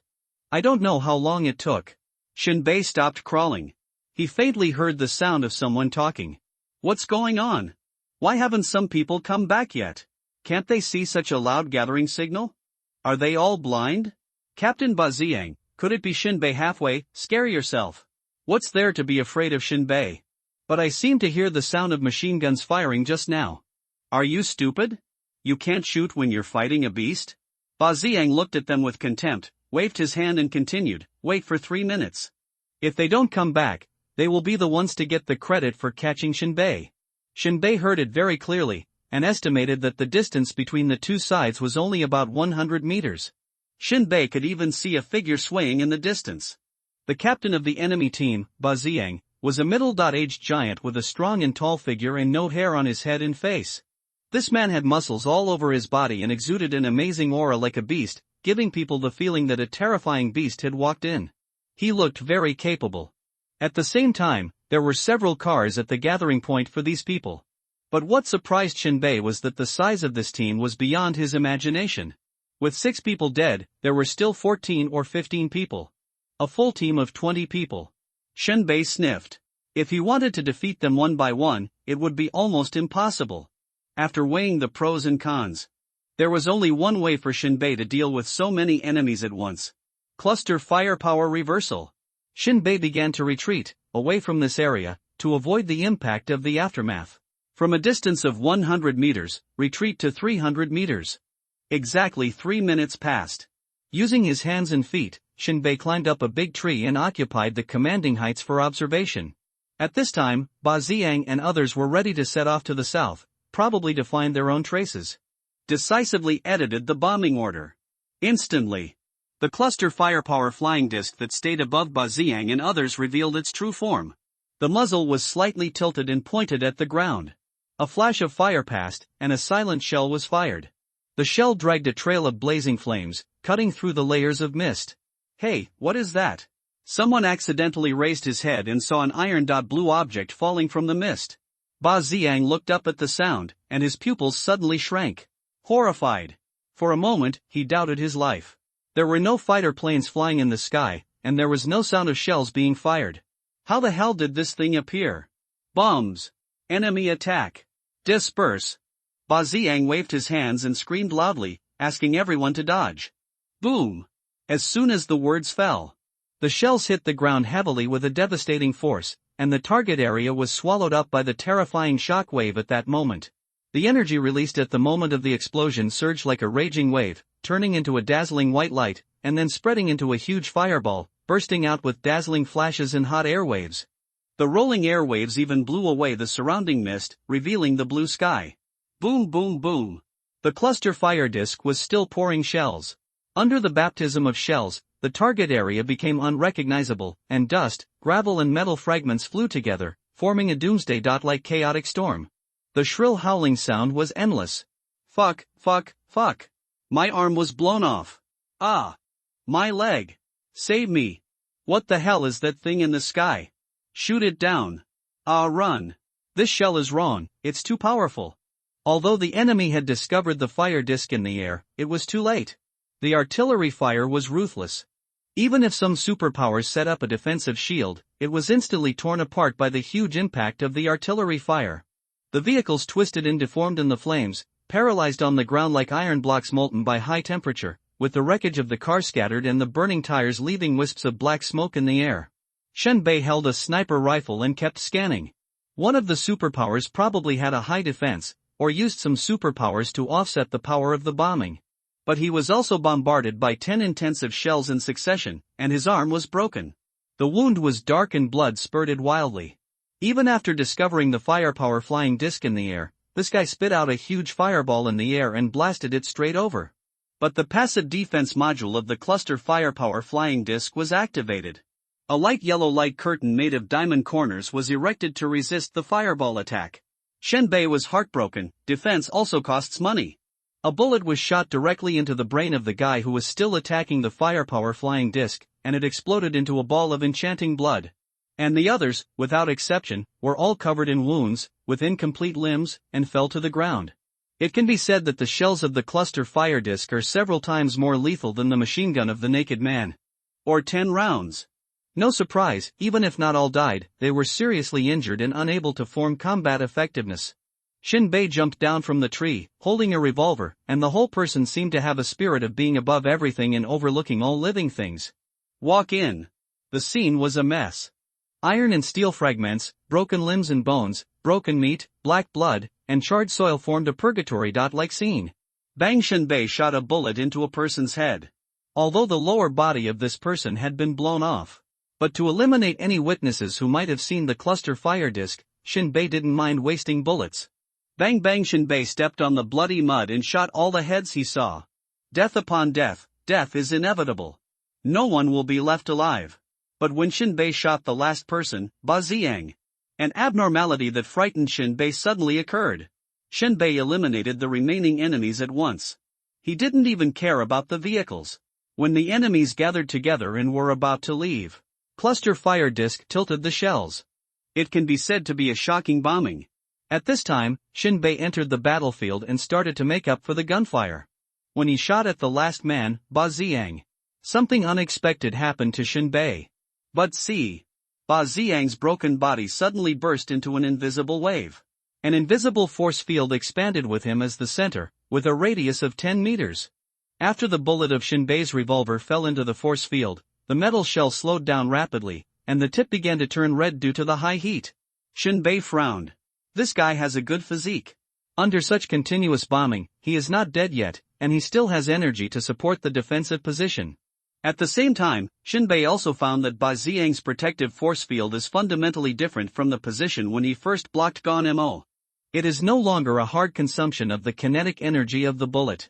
Instead, the bullet deflected after slowing down, drawing arcs, and when it flew out of the force field, it was tilted upward. Once out of the force field, the bullet regained its speed and shot aimlessly into the depths of the forest at a 40-degree angle. Shinbei tilted his head. The effect of this protective stance was similar to Gon Mo's. But it did not consume more energy and could resist the kinetic energy of the bullet. It was a bit like using a little to get a lot. At this moment, Ba Ziang was like a resurrected zombie, his joints bulged like waves, and bulged under his skin. Then, Ba Ziang supported his body with both hands and slowly climbed up. Pain, malice, disbelief and other emotions alternated in his eyes. A roar of rage, mixed with the thunderous sound of gas explosions like a tsunami, shook the earth. Very good, very good. You did a good job. I didn't go looking for you, but you came to kill me. Ba Ziang swayed his body, hunched over, with his arms hanging naturally, like a werewolf about to transform under the night. He shook his palm, and a bottle of mysterious potion with a faint glow appeared in his palm. Shinbei saw this scene and immediately thought of taking drugs. He decisively held the gun and shot. He must interrupt if he can. Bang bang! The gun sprayed gunpowder, and bullets were fired one after another. But Ba Ziang's protective force field was not revoked. All the bullets flew out at an angle. Ba Ziang raised the potion. He ignored Shinbei's shooting. He had to drink it. He had just lost half his life in that incredible bombing and had no fighting ability. According to the intelligence, Shinbei is an ordinary person, but his armor seems to be very powerful. If he doesn't drink this potion, he might die. Although the cost of drinking the potion is also very high, it is better than being killed by Shinbei. Ba Ziang took a deep breath, closed his eyes and raised his head, and resolutely poured the whole bottle of potion into his throat. This potion was developed by the Institute of Shelter No. 20, and is based on the blood of the wild god Black Emperor. In an instant, the potion burned his throat like a flame, and all the way down, the hot energy instantly exploded in his body, as if volcanic lava broke through the earth's crust and flowed wantonly. In an instant, an astonishing energy wave burst out from his body, and the air around him suddenly became heavy. His clothes began to burst, and under his skin, the muscles that were originally bombarded black twisted and squirmed like plasticine squeezed by a huge force, and in an instant they became rough and rugged, like the tangled roots of an ancient tree, densely covering his body, showing a gloomy black color. His face also changed, his facial features were distorted, and his eyes bulged with blood-red light, like the eyes of a demon in the abyss. His mouth split to the roots of his ears, and a mouthful of snow-white sharp fangs squeezed out from the corners of his mouth, forming a bloody mouth that could swallow the world. At the same time, dark and sharp bone spurs quietly emerged from his forehead. Immediately afterwards, his limbs also underwent terrifying changes, his finger joints stretched exaggeratedly, his nails quickly hardened and extended into sharp claws like scimitars, and new bone spurs seemed to break out from under every inch of his skin, making his arms look like two death sickles with barbs. Finally, the most bizarre scene appeared. A long black whiptail suddenly extended from the end of Ba Xiang's spine. It was as flexible and deadly as a venomous snake. The surface was covered with rough scales, and the tip of the tail was more like a poisoned awl. The whole transformation process was completed in just 1 second. The original human had completely disappeared, replaced by a terrifying monster with black muscles, hideous face, and invisible fierce flames all around. At this time, Ba Xiang's eyes glowed red. On his face, an extremely cruel and bloodthirsty smile appeared. His tone was neither human nor ghost, like glass rubbing against steel. "Shinbei, let's have some fun." Shinbei's eyes flashed, and his heart was shaken. What is this? Transformation potion? But Shinbei didn't think too much. Whether Ba Xiang was a human or a monster at this time, it was the same in Shinbei's eyes. Either be killed by him, or kill him. The next moment Shinbei bent his knees slightly and suddenly jumped back, while firing the revolver in his hand again. Bang bang! At this moment, Shinbei's revolver actually felt like an automatic assault rifle. A round of 6 bullets fired in unison, bombarding Ba Xiang. Instantly, blood holes appeared on Ba Xiang's flesh and blood body. Blood splashed like a fountain. But Ba Xiang only took 5 steps back to stop the kinetic energy of the bullet. At the same time, Ba Xiang was obviously dazed. It was the mutual repulsion between the crystal core inside the bullet and the energy in his body, which caused his mental frustration. It's really unexpected, the power of the bullet. Ba Xiang quickly got rid of the shock effect of the bullet. He ignored the wound and didn't even blink. It seemed that after drinking the potion, even the pain nerves were cut off. Ba Xiang opened his extremely exaggerated big mouth, his face was fanatical and distorted, filled with a creepy, hungry and greedy look. It seems that Qi Yunlia's value judgment is still conservative. He can actually hurt my transformed body and have a mental shock effect. At this time, Shinbei had just landed, and the bullets of the revolver had been quickly replaced. Shinbei's face was extremely calm, as if he was a dead man, or the enemy was a dead man. Facing such a horrible scene, Shinbei was numb and extremely calm. The next moment, Ba Xiang's muscles were throbbing. Suddenly, wisps of black air appeared and quickly gathered on the burnt bullet wound, while his pair of yellow vertical pupils stared straight at Shinbei, and his big mouth full of sharp teeth opened. But it's useless. At the wound, the still steaming bullet shells fell to the ground. Looking at the inhuman monster Ba Xiang, Shinbei's eyes were full of doubts. "So, how are you going to kill me?" Ba Xiang opened his arms and laughed to the sky. "Of course." The words were not finished yet. Ba Xiang's demonic body flashed suddenly, and rushed towards Shinbei at an astonishing speed like lightning, laughing wildly at the same time. "There are thousands of ways to live, but there is only one way to die. Fear me, bastard." Ba Xiang's figure became bigger and bigger in Shinbei's eyes. Shinbei didn't give in at all. It was useless to give in. This guy was obviously faster than himself. He raised his pistol decisively. He fired directly. The first 5 bullets were deliberately fired empty. The last bullet was fired when Ba Xiang rushed in front of him. Shinbei very calmly and steadily pointed the muzzle of the gun at Ba Xiang's left eyeball.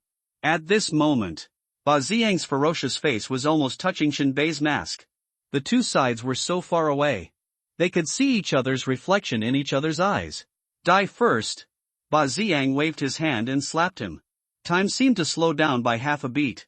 At this moment, Shinbei could clearly see the direction of Ba Xiang's claws. A visible circular impact spread rapidly from the top of the claws to both sides like a wave. Wherever the claws passed, there were thunderous muffled sounds in the air, which vibrated back and forth, showing the fierceness and violence of the power contained in it. And Shinbei did not dodge. The muzzle of the gun was directly against Ba Xiang's left eyeball. He said in a flat voice without any temperature, "I don't believe your eyeball is as hard as iron. I don't believe your flesh under the armor is as hard as iron." Ba Ziyang responded with a grin. The next breath. Boom! Bang Shinbei's whole body seemed to be hit by a speeding train, and then he flew backwards with a series of firecracker-like bone-cracking sounds. His armor, skin, muscles, bones, these 4 layers of human body defense were torn like paper. A large amount of blood was squeezed out of his mouth and nose. The huge impact force made Shinbei roll and circle in the air uncontrollably. He smashed several big trees in a row, leaving long gullies on the ground, and then fell under a big tree. Wow! Shinbei spurted a mouthful of blood on the mask. At the same time, there were fragments of internal organs in the blood. Shinbei felt that all his cells were screaming wildly.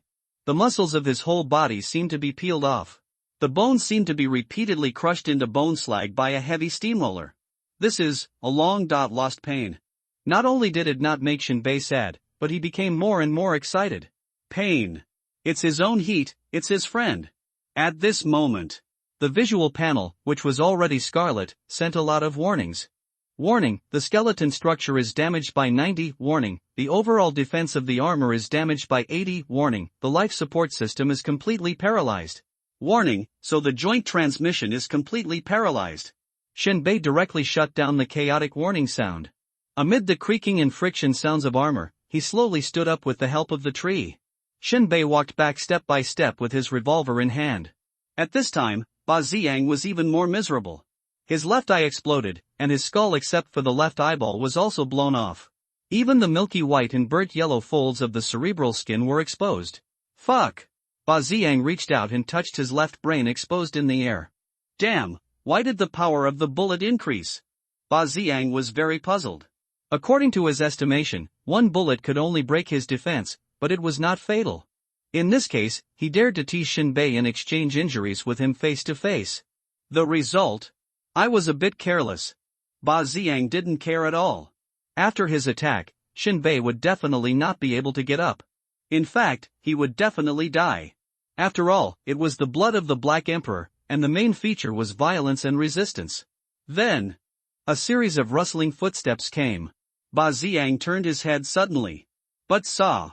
In the messy passage, Shinbei was wearing an almost scrapped, flying armor, and was still spitting blood foam from his mouth, and was walking step by step. Tap, tap, tap. Shinbei walked out of the deep forest. As he walked, he dumped the shells in the wheel. Then he took out the bullets from his bag and inserted them one by one. Behind him was a bloody footprint. Blood kept dripping from the gaps in the armor. It made him look like a demon crawling out of a pool of blood.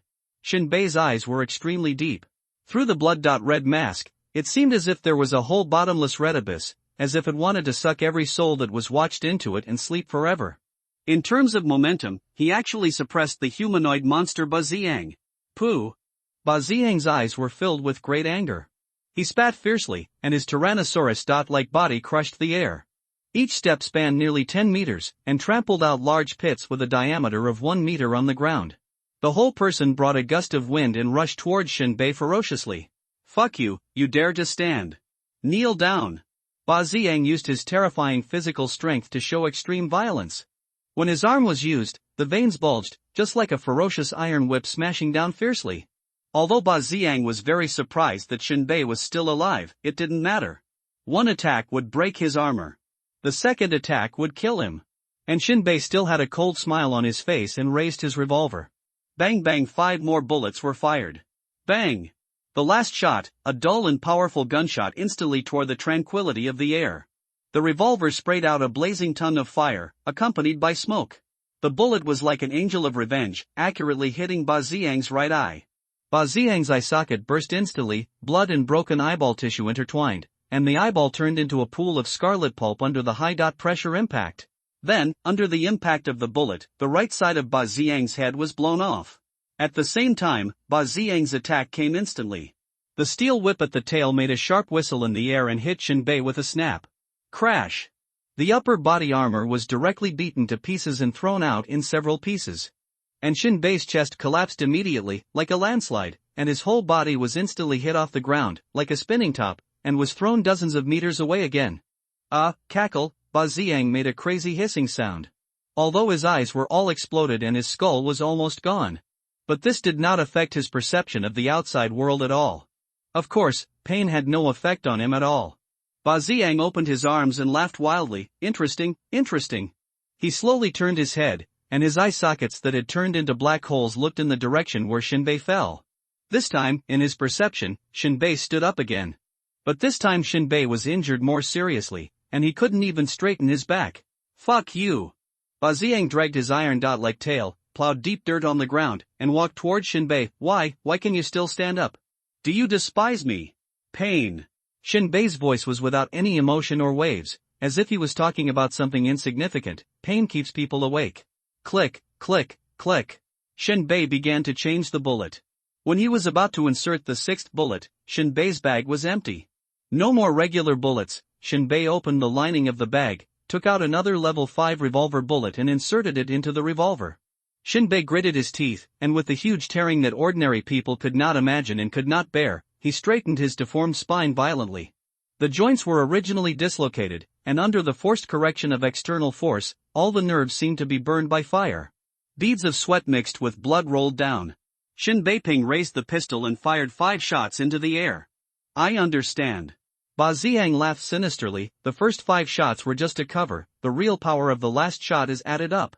This technology is really eye-opening. If you say you are an ordinary person, I would doubt if there is a bug in this world. Shinbei still kept smiling at this time. That smile with blood all over his face, although light, became more and more cold. Finally, Shinbei turned the muzzle of the gun and pointed it directly at Ba Xiang's cerebral cortex exposed to the air. Bang! Shinbei did not hesitate at all, and decisively fired the bullet, heading straight for Ba Xiang's brain. If this bullet can hit, it will definitely crush Ba Xiang's brain. Ba Xiang spread his hands, and his arrogant laughter became louder and louder, even overwhelming the deafening roar of the wind. What, you are going to shoot my brain? Unfortunately, you have no chance. The next moment, Ba Xiang had a fierce and obscene smile on his face, and he still maintained an indomitable charging posture, suddenly opening his bloody mouth. Boom! The next moment, Ba Xiang's teeth were sharp, and his mouth was open to the limit. A fierce, deadly, and corrosive black light wave spewed out, sweeping directly toward Shinbei. Superpower, Death Breath. This is the signature ability of the Black Emperor, the Wild God, which has amazing extinction and annihilation properties on matter and energy. And the transformed Ba Xiang actually performed this seemingly false move. In other words, any attack of a superpower user will dissipate and collapse once it comes into contact with the black light. Not to mention Shinbei's bullets. Shinbei couldn't understand the power of Ba Xiang's move at all. But instinctively something felt wrong. That strong consciousness told Shinbei that once the bullet penetrated into the black light wave, unexpected things might happen. Although Shinbei was sure that the last bullet would hit Ba Xiang's brain in a short breath. But Ba Xiang's performance was too calm. It is really puzzling to be unscrupulous about the fatal point that he has exposed just by relying on black light. Therefore, Shinbei was very decisive at the moment when the bullet and the black light were about to come into contact. Directly connect the bullet with consciousness, causing the warhead to suddenly pull upwards, as if the combat power is flying vertically, and shoot straight into the air along the black light trajectory. Next breath. Boom! The deadly breath of deathlight collided with Shinbei's body, and like boiling water in a frying pan, a series of black rays of light exploded rapidly. As the black light swept across, all the trees within a radius of more than 10 meters suddenly collapsed. In less than half a second, Shinbei groaned under the impact of the violent airwaves, and his body flew backwards with blood being sprayed. At this time, the flesh and blood on Shinbei's arms, chest, and even face were corroded by a layer of force, and it seemed that half of his life was gone. Ha ha! Ba Xiang laughed wildly. How is it? Do you feel good? I'll ask you if you feel good. Whoosh! As soon as Ba Xiang finished speaking, a bullet fell from the sky and smashed his brain. Wow! The bullet's powerful kinetic energy rolled inside his damaged head, like a crocodile's death roll. At this time, Ba Xiang's mouth opened slightly. A look of horror and shock. How could a bullet fall from the sky? Although Ba Xiang's brain was twisted to pieces, but with the support of the drug's effect, his consciousness was not seriously affected. It's just that his body is swaying and swaying, like a drunken dog, unsteady on his feet. Wasn't his bullet annihilated by the breath of deathlight? Ba Xiang fell to the ground with a thud. After several struggles, he stood up again, took 3 steps forward, took 1 step back, and walked towards Shinbei. Ba Ziyang's shame and rage almost escaped. Shinbei. You have a lot of fucking chores, but I am still the one who lives in the end. Stumbling, Ba Ziyang came to Shinbei, who fell to the ground. At this time, Shinbei's aura was extremely weak, and the second heavy blow destroyed all the defenses on his body. One breath of deathlight almost killed Shinbei. If the deathlight breath was activated when Shinbei's armor was intact, the absolutely sealed environment would certainly not have caused Shinbei to be injured so seriously, putting him in a critical state and endangering his life. Shinbei panted slightly, and the blood flowed like a small snake crawling on his face. Although you are alive, you have not won. Shinbei still smiled coldly. I didn't win? Then who lost? Is it me? Shi Yunlai wanted my armor and technology, but you didn't get either, so you still lose. Ah, grass. There was a sinister smile on Ba Ziyang's face. It doesn't matter, I will pick up some fragments and take them back, which can be considered as completing the task. Now, get on my horse and die. Finished. Ba Ziyang raised his big foot and suddenly stepped on Shinbei's head. With this kick, Shinbei, who lost his protection, would definitely have his head explode. Not to mention Shinbei, even if a person with superpowers reaches such a situation, he will die. Suddenly, a terrifying light shone down. Bang crash. Plasma and rotten flesh sprayed all over Shinbei's face. Nyo Men Ben was a little flustered. He still followed Shinbei's instructions and squatted motionless in the grass. Fortunately for him, there were no ferocious beasts passing by or looking for them by scent. He could hear violent explosions in the distance. Nyo Men Ben didn't know what was going on. I don't want to know what's going on. He looked forward to Shinbei's return. Without Shinbei, he would not have dared to take a step out of the grass. Nyo Men Ben estimated the time. Shinbei has been out for almost 2 hours. Every minute and second of waiting is extremely painful. I don't know how much time passed. Nyo Men Ben heard the sound of rustling footsteps. Nyo Dun Ben was immediately ecstatic and jumped out of the grass. Shinbei, you finally. The words are not finished yet. Nyo Men Ben's face showed an extremely frightened look, and his eyes widened even more. The person in front of him was not Shinbei, but a girl. The girl has a high and straight nose bridge, shallow eye sockets, beautiful facial features, and looks very heroic. The whole person exuded a neat energy. Nyo Dun Ben took a few steps back, swallowed, and looked at the girl in front of him. Who are you? The girl stared at him for a while, then chuckled and said, Are you the one my brother is escorting? Shelter number 8. Shinbei slowly woke up from a deep coma, and the world in front of him gradually condensed from chaos. He found himself in a huge transparent cylinder. The surface of the shell was flowing with a faint golden light, and the shell-like liquid metal reflected the complex circuit texture. The liquid in the cabin was clear and transparent, surrounding his scarred body, as if it was an amber crystal suspended in the river of time. The cabin wall was inlaid with countless mechanical arms and life-support pipes. Shinbei's mind was groggy, and he used all his strength to pull open the pipe and push open the shell. He looked up and looked around. This is a medical room. The deep dark purple light flowed down from the embedded pipes on the ceiling and sprinkled on the polished chrome workbench. In the corner, a series of sophisticated biological monitors emitted a faint blue fluorescence, and the data stream jumped on its display screen like stars. The air was filled with a faint smell of disinfectant, mixed with the subtle smell of electricity emitted by advanced medical equipment. Shinbei stumbled a few steps, slipped, and fell to the ground. He began to examine his body. The skin that was originally corroded by Ba Ziyang's death breath has recovered as before. In fact, the skin is whiter and tenderer like milkshake. At this moment, Shinbei heard the door open, and before he turned his head, a voice came, Hey! My bae, why did you come out? It was Nyo Ben. At this time, he held a popsicle in his hand, regardless of the cold, stuffed the whole thing into his mouth, and helped Shinbei up. And took a set of clothes from the wall and put it on the bed. Shinbei looked at Nyo Ben in a strange way. The length of the popsicle. Nyo Ben's throat is really deep. Come on, sit down and rest for a while. Shinbei leaned on the chair and breathed calmly for about 3 minutes before gradually controlling the rhythm of his body. Shinbei shook his head. How many days has it been? 10 days.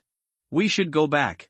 Nyo Ben was silent for a moment, and said with difficulty, I think shelter number 8 is not bad. Shinbei stared at Nyo Ben and asked, Do you know how to butcher an ox? Nyo Ben laughed. Do you really think I'm an uneducated idiot? You want to say that my skills are very skilled and I can get a position here, right? No. Shinbei narrowed his eyes and explained, Butchering an ox is not about practice makes perfect, but about going with the flow. Nyoben was stunned for a moment. And I am your trend, do you understand? Nyoben smacked his lips and was silent for a moment, naturally understanding what Shinbei meant. But he turned and said, "But you have a sister here." Shinbei lowered his eyes. Back then, he and Ba Xiang exchanged injuries and fought to the death. Or Shinbei underestimated Ba Xiang's vitality after his transformation. At that time, Shinbei was extremely calm about death. It was as if this time travel was just a short dream. Just a passerby. And at the last moment, when Ba Xiang stomped on his head, Shinnan fell from the sky, carrying a dazzling light, and no one knew what supernatural power he used, and killed Ba Xiang with one move. The original owner's memory of Shinnan's appearance was already extremely vague. And at the moment when Shinnan stretched out his hand and pulled Shinbei up, the crazy surging memories pierced Shinbei's mind. But the memories were a little strange. They had the same parents, but they didn't know. They also knew where they came from. These memories were completely absent. What can be seen is that the original owner started mining. The original owner relied on a meager income to support his young sister. If there were no resources in the place where Titans appeared, the original owner could only pick some fruits to fill his stomach. Sometimes he couldn't even drink clean water. The lips were cracked and the skin was dry. Even so, the original owner was still full of infinite motivation. And this motivation was his smiling sister Shinnan. The most heartwarming scene was when the two sat on the edge of the RV, watching the sunset. The sunset was like a broken molten gold plate, hanging on the edge of the rusty skyline, pouring down its last afterglow. The sky was like a yellowed old photo, modeled.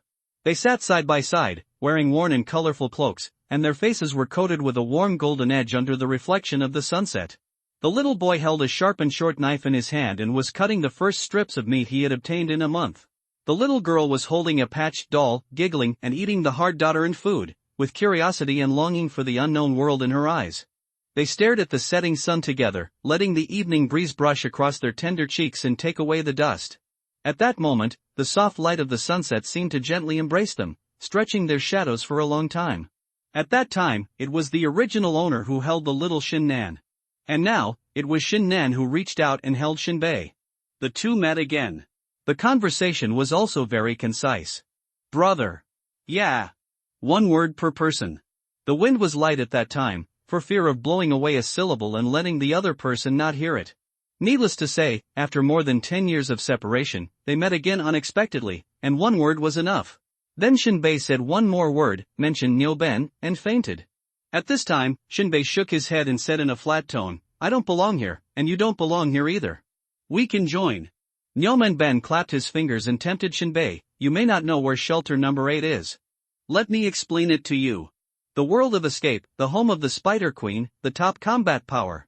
If you look at the medical equipment here, it is obviously an era ahead of other shelters. I'm afraid only the sanctuary of the Almighty God can compare with it. Furthermore, as far as I know, your sister has a high status in Shelter 8. She seems to have a deep relationship with the Spider Queen." Shinbei rolled his eyes. "Can it be lower?" Back then, the Spider Queen personally got out of the car, squatted in front of little Shinnan and took her away hand in hand. Shinbei looked directly at Nyo Dunben and asked a fatal question, "What can you do in Sanctuary 8? Yu Wu Chang can like your ability, but the Spider Queen may not. Don't you understand that I would rather be the head of a chicken than the tail of a phoenix?" Faced with Shinbei's statement, Nyomen gritted his teeth and kept pumping his cheeks. "Actually, I still have something more powerful than the second awakening potion. If I take it out, the Spider Queen will have to meet it in person." This thing is," there was a loud sound.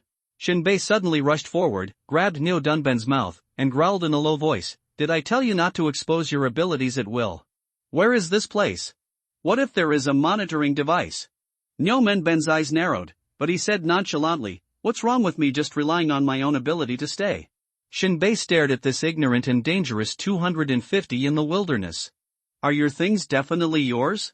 Your ability is your own ability?" Shinbei sat down again. "No matter where you are, your life is not your own." Nyo Dunben was speechless and stunned. There was silence for a while. Nyo Dunben sucked the popsicle. "Why don't you stay here? Don't you want to be with your sister?" Shinbei took a deep breath. "She doesn't need me to worry about her." A simple sentence. Nyo Dunben seemed to taste the complicated and helpless emotions. It's like being cut incessantly, cutting back into chaos, an emotion that cannot be described in words or seen directly. It's too complicated. Nyo Dunben couldn't understand. Shinbei stood up and walked outside. Get ready and go where we should go. Shinbei walked out of the medical room. In front of you is a long corridor. The ceiling is LED light, which emits soft light.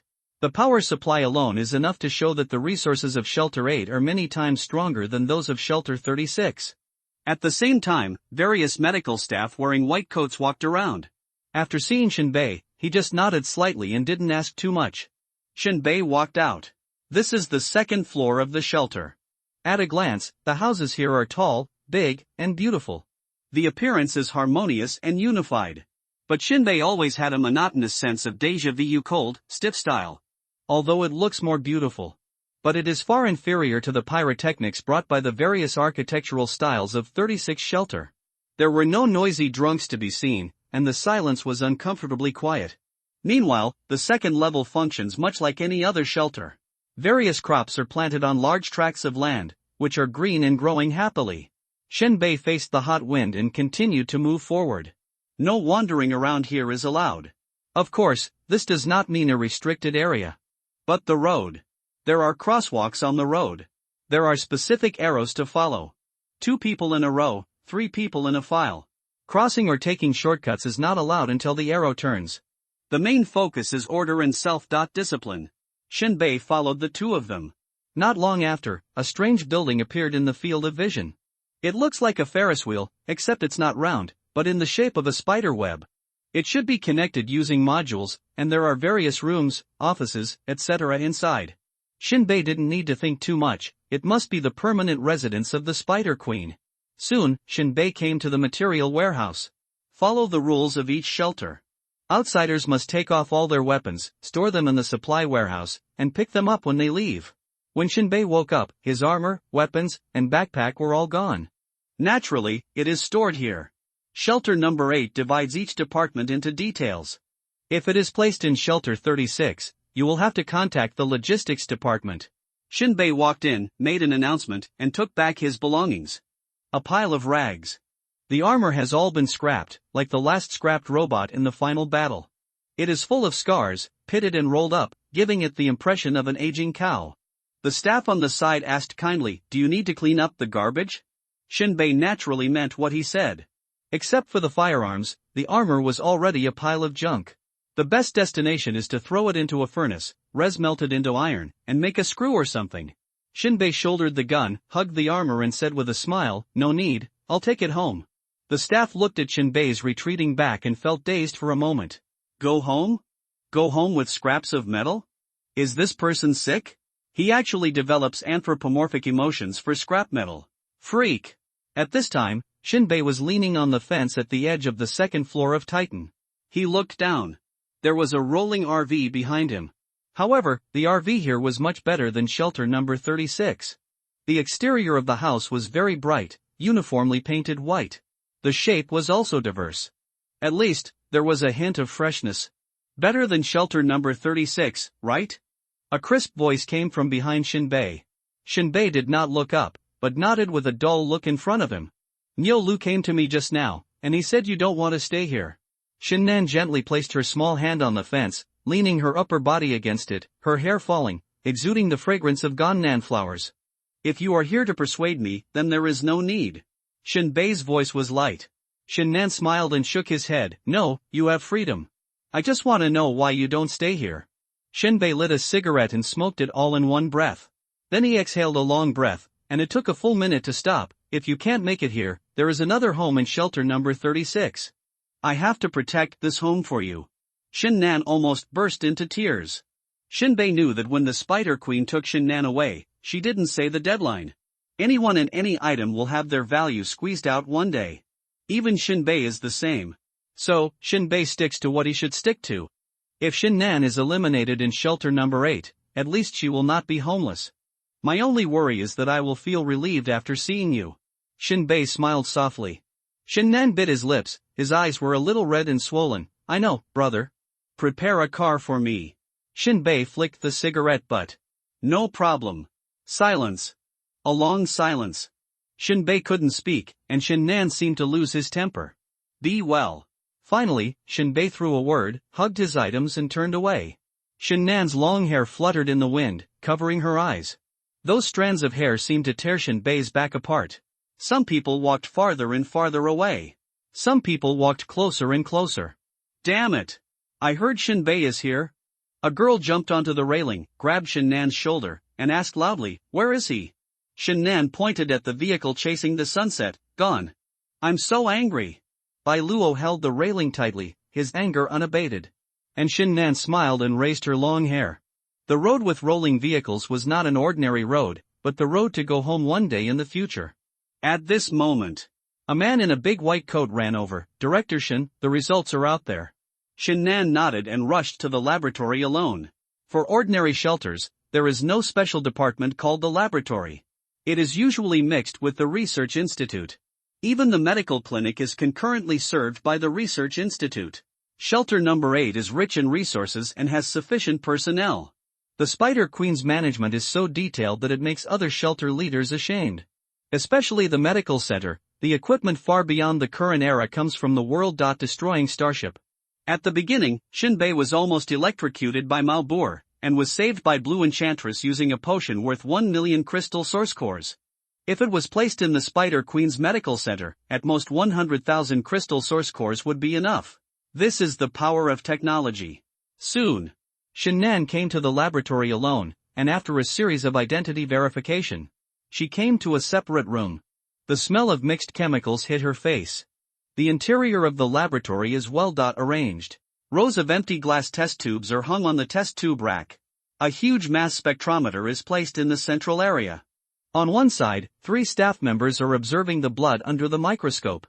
Manager Shin is here. One of the men wearing glasses straightened up and said excitedly, "Manager Shin, we may have found the blood of God." Shin-nan tilted his head. "Blood of God? Look here." The man with glasses turned on the microscope to project the screen. But there was a light red color on it. Because under the magnification of the microscope, blood cells can be seen. But the cells on the screen are very strange. Normal human blood cells should be composed of red blood cells, white blood cells, platelets, etc., forming irregular circles or ovals. But what Shin-nan saw were cells that looked like gears. Or, that was not a cell, but a tight, invisible part. Shin-nan bit his lip, stunned, and couldn't speak for a long time. The researcher on the side shouted excitedly, "Director Shin, tell me, where did you get the blood? Did you come into contact with God?" "Yes, this cell is really rare, no, unheard of, unseen before. I prefer to call it a mechanical ghost. Just imagine, a machine can grow itself, what else can it be if not God's cells? We have discovered a new world." "Director Shin?" Shin-nan shook her head and looked back at the door, which was locked. She smiled and asked, "Yes, a brand new discovery, you 3 can share the credit." "No, no, no." The man with the eyes rubbed his hands excitedly. "It's mainly the samples you provided. We just did some trivial things. It doesn't matter. You found it." Shin-nan waved his hand. "Will I write your 3 names when I report it?" The 3 researchers nodded. "Are you sure there are no other people? Don't let others jump out and accuse you of greed and embarrass me in the end." The man with the eyes said very seriously, "There are only 3 of us in the entire analysis and observation process. There was no 4th person involved from beginning to end. Even the person who called you over has never entered this room." "Really? It must be true. How dare we joke about this in front of the Spider Queen?" Shin-nan nodded. "That's good." The next moment, Shin-nan's eyelids trembled slightly, and an invisible pressure wave spread rapidly with her as the center. The air stagnated instantly, as if even time was controlled by her. She slowly raised her hand, and her 5 fingers opened slightly, as if she was holding the weight of the whole world in her palm. In that suffocating moment, Shin-nan clenched her 5 fingers. Boom! An invisible pressure came from the air. The 3 researchers instantly felt as if they were under hundreds of tons of pressure. Their bones made a creepy cracking sound under the astonishing pressure, and their muscles and internal organs were squeezed and deformed under the heavy pressure, and finally turned into a blurry mass of flesh and blood. Superpower, gravity strangulation. Shin-nan can manipulate gravity at will, change the force field and pressure. This is a special power that can only be lit up by the specialized power of the Spider Queen, who has consumed countless crystal source cores and opened up a variety of superpowers. It can be said that before obtaining this superpower, the previous superpowers are all waste skills, and every huge amount of crystal source cores spent to light up makes people extremely painful. Only the financial resources of the Spider Queen can be willing to invest so much. If it were the leaders of other shelters, they would not dare to spend so stubbornly. Then, Shin Nan walked to the computer and his fingers flew on the keyboard. All the experimental data just now were retrieved. A data box popped up. Do you want to delete the test record this time? Shin Nan clicked yes. The computer quickly deleted the data. After doing this, Shin Nan destroyed all the remaining physical objects. Shin Nan frowned. I wanted to give you a blood transfusion to speed up your recovery, but it was rejected. I did a test and found this strange thing. Brother, what were you before you met me? Shin Nan had no answer. After all, her name was also given by him. Shin Nan sighed and walked out. I once dreamed of traveling the world with a sword. See the prosperity of the world. Young hearts are always a little frivolous. Now you are home all over the world. The girl who once made you feel distressed, now she has quietly disappeared. Love always makes you desire and feel troubled. Once you were covered with bruises. Dilla lilla da lilla denda. On the car player, a song from the old times was screaming heartbreakingly. Nyoben swayed left and right with the rhythm of the song. It's not that Nyoben has to shake, it's just that Shinbei's driving skills are not very good. It's really uncomfortable not to shake to the rhythm of the music. I can see that you are very happy. Shinbei glanced at the dancing Nyoben. It doesn't matter whether you look ahead while driving. The whole world is a road. If you can still collide with others in the wilderness, then you can only believe in love. Nyoben sniffed and wanted to tell the truth, telling Shinbei that his driving skills are not very good. But since he left shelter number 1 and fled to the present, he also understood a truth, that sometimes scientific research cannot tell the truth. That's right. Shinbei left the steering wheel, put his feet on it, leaned back in the seat, made himself comfortable, and continued, You said you have a special skill, tell me about it. Nyoben's face was full of malicious smiles, and he said slowly, Driving is boring, and you want to find an excuse to scold me, right? I won't say it. Lest you nag again. Shinbei took out a revolver and pointed it at his head. Now. Nyoben swallowed his saliva. How should I deal with this situation? If you don't have a lofty belief, when your life is in danger, you should say what you should say and fight for the chance to save your life. Oh, I don't have a lofty belief. Nyoben said he learned it. Shinbei put away the pistol and lit a cigarette. Go ahead. The next moment. Nyoben's first sentence stunned Shinbei. I heard that you were beaten badly by the superpower? If it were me, I would teach the superpower to be a new person in minutes. Shinbei? My surname is Nyo, but that doesn't mean you can brag. Teach the superpowers how to behave in a minute? After hearing this, Shinbei couldn't help but look at his face with contempt. Let's not talk about anything else, just let Nyoben fight boxing with ordinary people. The opponent can beat Nyoben and call him daddy. Now you tell me that superpowers are nothing in front of you? You're exaggerating a bit. However, the journey is boring. Shinbei still patiently said, Then brag to me, how did you deal with superpowers? Bragging? Nyoben was a little angry, waving his arms and opening his mouth to exaggerate. You said I was bragging? Ha, you will never know the power of technology. Shinbei. Who of us doesn't know the power of technology? I'll tell you. Nyoben straightened his body, extremely serious, and his posture was like a university professor. Why am I not welcome in shelter number 1, do you know? Shinbei shook his head. Because besides my normal work, I always steal things in private. Nyoben felt a little ashamed when he said this. Shinbei sniffed. To put it bluntly, he was greedy for small gains and always took public property. This phenomenon exists in any shelter and is inevitable. Even Rock used his power to embezzle. But the things I took were only for private research, not for selling to make money. What research? A solution that can destroy the physical tissue of a mutant. I call it N6 solution.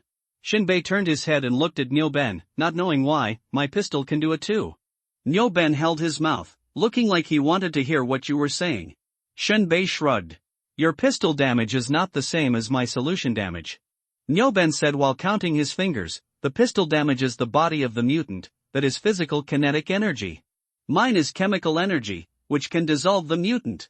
If it sticks a little bit, at this time, Nyoben paused, his eyes shining, it's like a thorn in the flesh, you can't get rid of it. This solution will entangle with the energy in the mutant's body, and you can only watch his flesh and blood tissue being destroyed. Shinbei smacked his lips, but he didn't feel strange. It was a bit like his own crystal source core powder would produce a shock effect in the body of the mutant. Shinbei said again, what's the difference between this and sulfuric acid? It's very different. Nyoben looked at Shinbei like a student who didn't understand. Don't even mention sulfuric acid. What if aqua regia is poured on a mutant? But my solution invades the inside of the flesh and starts to destroy it at the cellular level. It's like, Nyoben thought of a metaphor, a hot knife cuts into butter and slowly melts it. Oh? Shinbei stood up and asked tentatively, ignore the level of the mutant? It's impossible to completely ignore it. Nyoben coughed and said, but the lower the level, the faster the corrosion. If the level is high, it will be slower, but there will definitely be no situation where there is no damage. It depends on the length of time. If the time is short, they will die within a few breaths. If the time is long, I don't have data on this. In short, I just have one sentence. No matter what kind of superpower you are, it doesn't matter what superpower you have. As long as your skin is contaminated with my solution, if you don't treat it in time, you will die. The more Shinbei listened, the more frightened he became, as if he had discovered a new world that could improve his strength. You know, the power of his guns has exceeded the prediction of superpowers. Once the opponent's level is too high, the bullets will certainly be useless and may not be able to break the defense. Although you can still upgrade guns and bullets, they can't threaten any superpowers after all. For example, now, they definitely can't threaten the Spider Queen. But Nyoben's solution is different. It seems very awesome. Shinbei asked hesitantly, is it true? How can I joke with you? Nyoben stared, this is the greatest research achievement of my life. Then tell me, how can I survive if I am contaminated with the solution? Nyoben smiled sinisterly, if it is your finger that touches it, if you don't cut off your finger, it will continue to erode the whole body. Shinbei touched his chin, what if the superpower has the ability to regenerate, or resist the toxin? Then it will consume the superpower's energy endlessly until all the energy is consumed, you know. Become an ordinary person. Shinbei thought of this answer instantly. Shinbei stared at Nyoben for 3 minutes. The vehicle even deviated and almost fell into the ditch. Shinbei's heart was extremely shocked. If everything Nyoben said is true, then, this is definitely a killer. To be frank, if you meet a superpower like Ba Xiang again, just stab him with a needle. I don't have to do anything afterwards. Just circle around Ba Xiang and keep a distance. Wait for him to be corroded by the solution and die bit by bit. It won't put me in a dangerous situation. Shinbei calmed down his excitement and asked, do you have a sample? Nyoben shook his head, how dare I store a sample? Once exposed, I will be the public enemy of all superpowers. That's right. If there is such a solution, let alone the enemy, even the leader of shelter number 1 will have to execute Nyoben personally. Don't say anything, with this thing, you can conquer other shelters. Technology can be copied. Who can avoid leaking it and eventually turning it into a bomb that destroys themselves? After all, the threat is too great. Shinbei then asked, if I asked you to make it, would it be difficult? Nyo Dunban touched his chin, it depends on what kind of equipment 36 Shelter prepares for me. The specific process is very complicated and requires. Shinbei stretched out his hand to interrupt. He didn't want to hear about the technical aspects, he just wanted the finished product. Suppose I wanted this solution, how much money would I need if I was completely broke? Nyomen Ben counted his fingers and rolled his eyelids for a long time. About 100 high-level crystal source cores are needed. This is still a conservative estimate. The upper limit is unlimited. Shinbei took out his pistol and threw it to Nyodan Ben. Why don't you kill me? You think it's expensive, but I don't think it's expensive. Nyo Dunben rolled his eyes, scientific research. That means you are willing to invest, and you can accomplish great things with how much money you have. Shinbei sighed, rubbed his temples, and asked the last question, if this solution is developed, can it be loaded into bullets? If you can, that would be really cool. As long as it hits, the superpower can be killed. You can pull around the enemy unscrupulously. That's my advantage. Nyo Dunben was stunned, rolled his eyes, and scratched his head for a long time. I haven't thought about this, but I can talk about my thinking. This solution is a chemical. If it is loaded into a bullet, it will be a copper shell or an iron shell. No, chemical reactions will occur, the internal molecular structure will be changed, and other substances will be produced, and the solution will be useless. My experiments are all conducted in glass tubes. So, if you can create a bullet made of glass, your weird requirements can be met. Shinbei. Glass bullets, isn't this nonsense? Shinbei sighed and waved his hand, seal up all the information on this N6 solution. It can't be done. Nyomen Ben shrugged, I don't plan to show it off, I'm afraid too. Aren't you afraid that I'll reveal it? Not afraid. Why? Nyo Dunben sniffed, maybe feeling a bit delicate, lowered his head and said, you almost gave up your life just to take me back. Shinbei chuckled. I wanted to tell him that it had nothing to do with him. Shinbei drove the car in silence, speeding through the wilderness. He is really greedy for this technology. But judging from the current situation, there are two difficulties. One is funding. The other one is the glass bullet. These are all problems that cannot be solved at present. Money can be made, but glass bullet casings are hard to come by. This kind of cartridge case does not require power. Even if it is fired, there will be no harm, as long as the solution spills out after impact. But according to Shinbei's understanding, glass is too brittle and cannot withstand the impact of gunpowder. The road is almost blocked. The off-road vehicle went all the way north. The tires rolled over broken rocks and dry and cracked earth, kicking up waves of yellow sand like a long dragon of dust trailing behind them. Dilapidated architectural remains piled up on the distant horizon, like silent tombstones. The music has gone, and only the roar of the engine echoes in the empty land, intertwined with the whisper of the wind and the rolling of gravel. After a day's walking, the surrounding temperature began to drop significantly. The green vegetation begins to recede. Instead, the vegetation turned yellow. Shinbei parked the off-road vehicle on a hillside and looked at the land in the distance. He's looking for signs of Titan creeps in RVs. Get in the car and continue heading north. Another day later. Even the desolate vegetation has disappeared, and there are only a few frosts in sight. The stones on the ground are covered with white frost. The temperature is getting colder. This off-road vehicle doesn't have any air conditioning, and it doesn't even have doors. His grandma, my fat is almost turning into frozen cheese. Now if I can have a big warm bed and find a beautiful woman as gentle as Jade to hug me for a while, that would be a comfortable life. Nyoman Ben hugged his shoulders, his teeth were chattering, and there was frost on his brows. Shinbei chuckled, if you persist for a while, you can already see the ruts of the RV. Soon you will have a warm cabin, and maybe Yu Wuchang will provide you with a few maids. Yeah? Nyo Dunben's eyes lit up, I like to have a special warm bed. That's a waste. Shinbei let out a breath, and the billowing white mist rose, your work will only become busier. After all, there is no biological research institute in Shelter 36. Everything has to be started from scratch. You have to coordinate and plan, and formulate research the progress of the second awakening potion. Thanks for reminding me, this is nothing to me. It's good to have an idea. Nyodon ran through his backpack, took out a tube of medicine, and gave it to Shinbei. I'll give this to you. If you can't think about it any day, take a tube. Second awakening potion. Shinbei took it with a smile, then I'll sell it. You're going to get your ass kicked for this wasteful behavior. No. Shinbei let go of the steering wheel, rubbed his hands, and moved his stiff fingers. I want to save money to help you develop N6 solution. But shelling is too difficult. Nyo Dunben shrugged. That's no need. It's not bad as a trump card to press the bottom of the box. Nyoben took a deep breath, the cold air pierced his lungs, as if it was frozen inside. Then when you have money, I will give you what you need. Shinbei nodded, patted Nyoben on the shoulder, and said with a smile, I am easy to get along with. If you can't get along with me, you can find the reason yourself. Nyoben? Is this still human? The off-road vehicle drove for another 3 hours. The surrounding environment was already covered with snow and ice. The shadow of shelter number 36 finally appeared in Shinbei's field of vision. We're home. Shinbei stepped on the accelerator.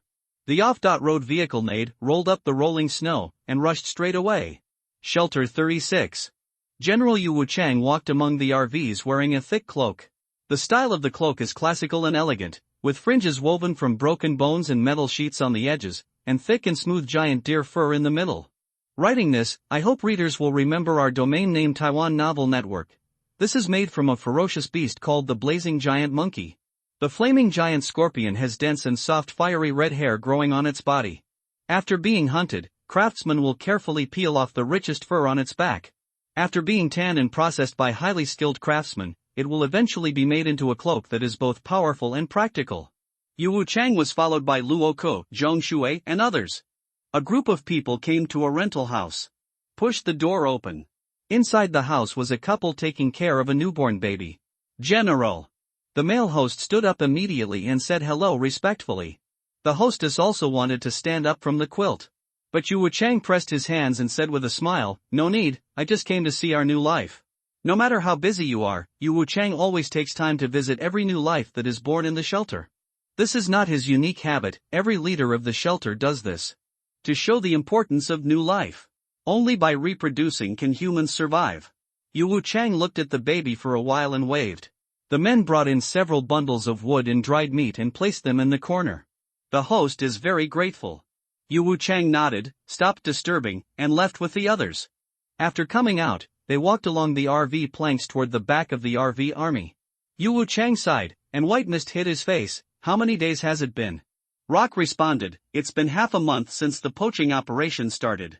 Yu Wuchang rubbed his temples, is there something wrong with your plan? Rock replied in a neither humble nor arrogant manner, the plan is a prediction and an estimate. The real situation changes rapidly. Rock. Yu Wuchang stopped and said calmly, you should retire. Rock looked motionless and did not speak. But Yu Wuchang's meaning is obvious. Because of the failure of this poaching plan, Roque is no longer qualified for the position of director of the mission office. Zhongshui said on the side, this time it was really unexpected. After I completed my duties, I went to the valley and found many corpses.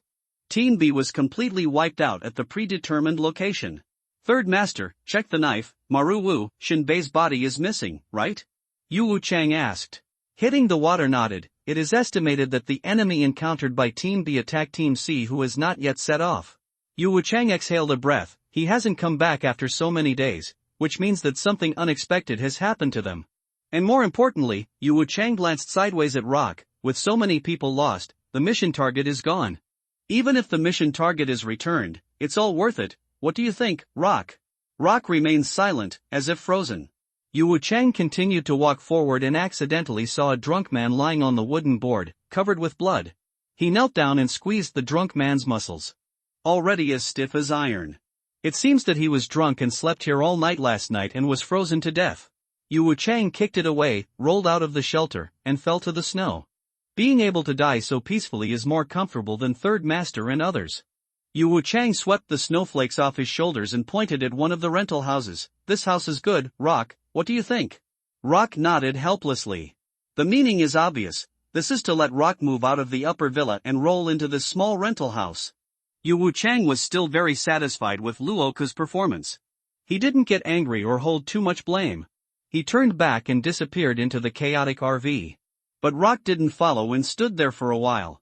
There was white air puffing out of his nostrils, and he seemed a little annoyed. Whoever assigns this task will have the same result, Rock snorted.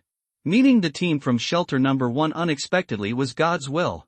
No matter how well I planned, I couldn't resist God's will. Rock shook his head. He lost his job as the mission supervisor and had to support himself. This reminded him of Shinbei.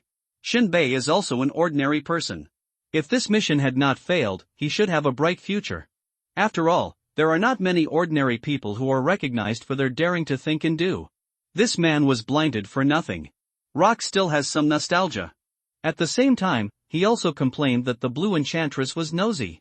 It's fine now. Her deputy, Third Master, is gone, and Shinbei hasn't come back either. His body is buried in the wilderness. He turned around and walked among the RVs for a moment. Come to the back of the RV army. Push away a house. There was no fire for heating in this house, but the temperature was not bad. It was about -10 degrees Celsius, which was a bit warmer than other rooms without a fire. Rock came to the fireplace, threw a few logs in, and lit it. Not a moment. Orange warmth began to fill the room, driving away the chill. Then, Rock came to Little K's room. But I saw Little K lying on the bed with his eyes closed, tightly wrapped in quilt, his face was blood red, his breathing was chaotic and intermittent, his whole body was obviously hot, but he still couldn't stop shivering. Rock poured a capful of water and floated into the gap between Little K's lips. Little K coughed violently. But still in a coma.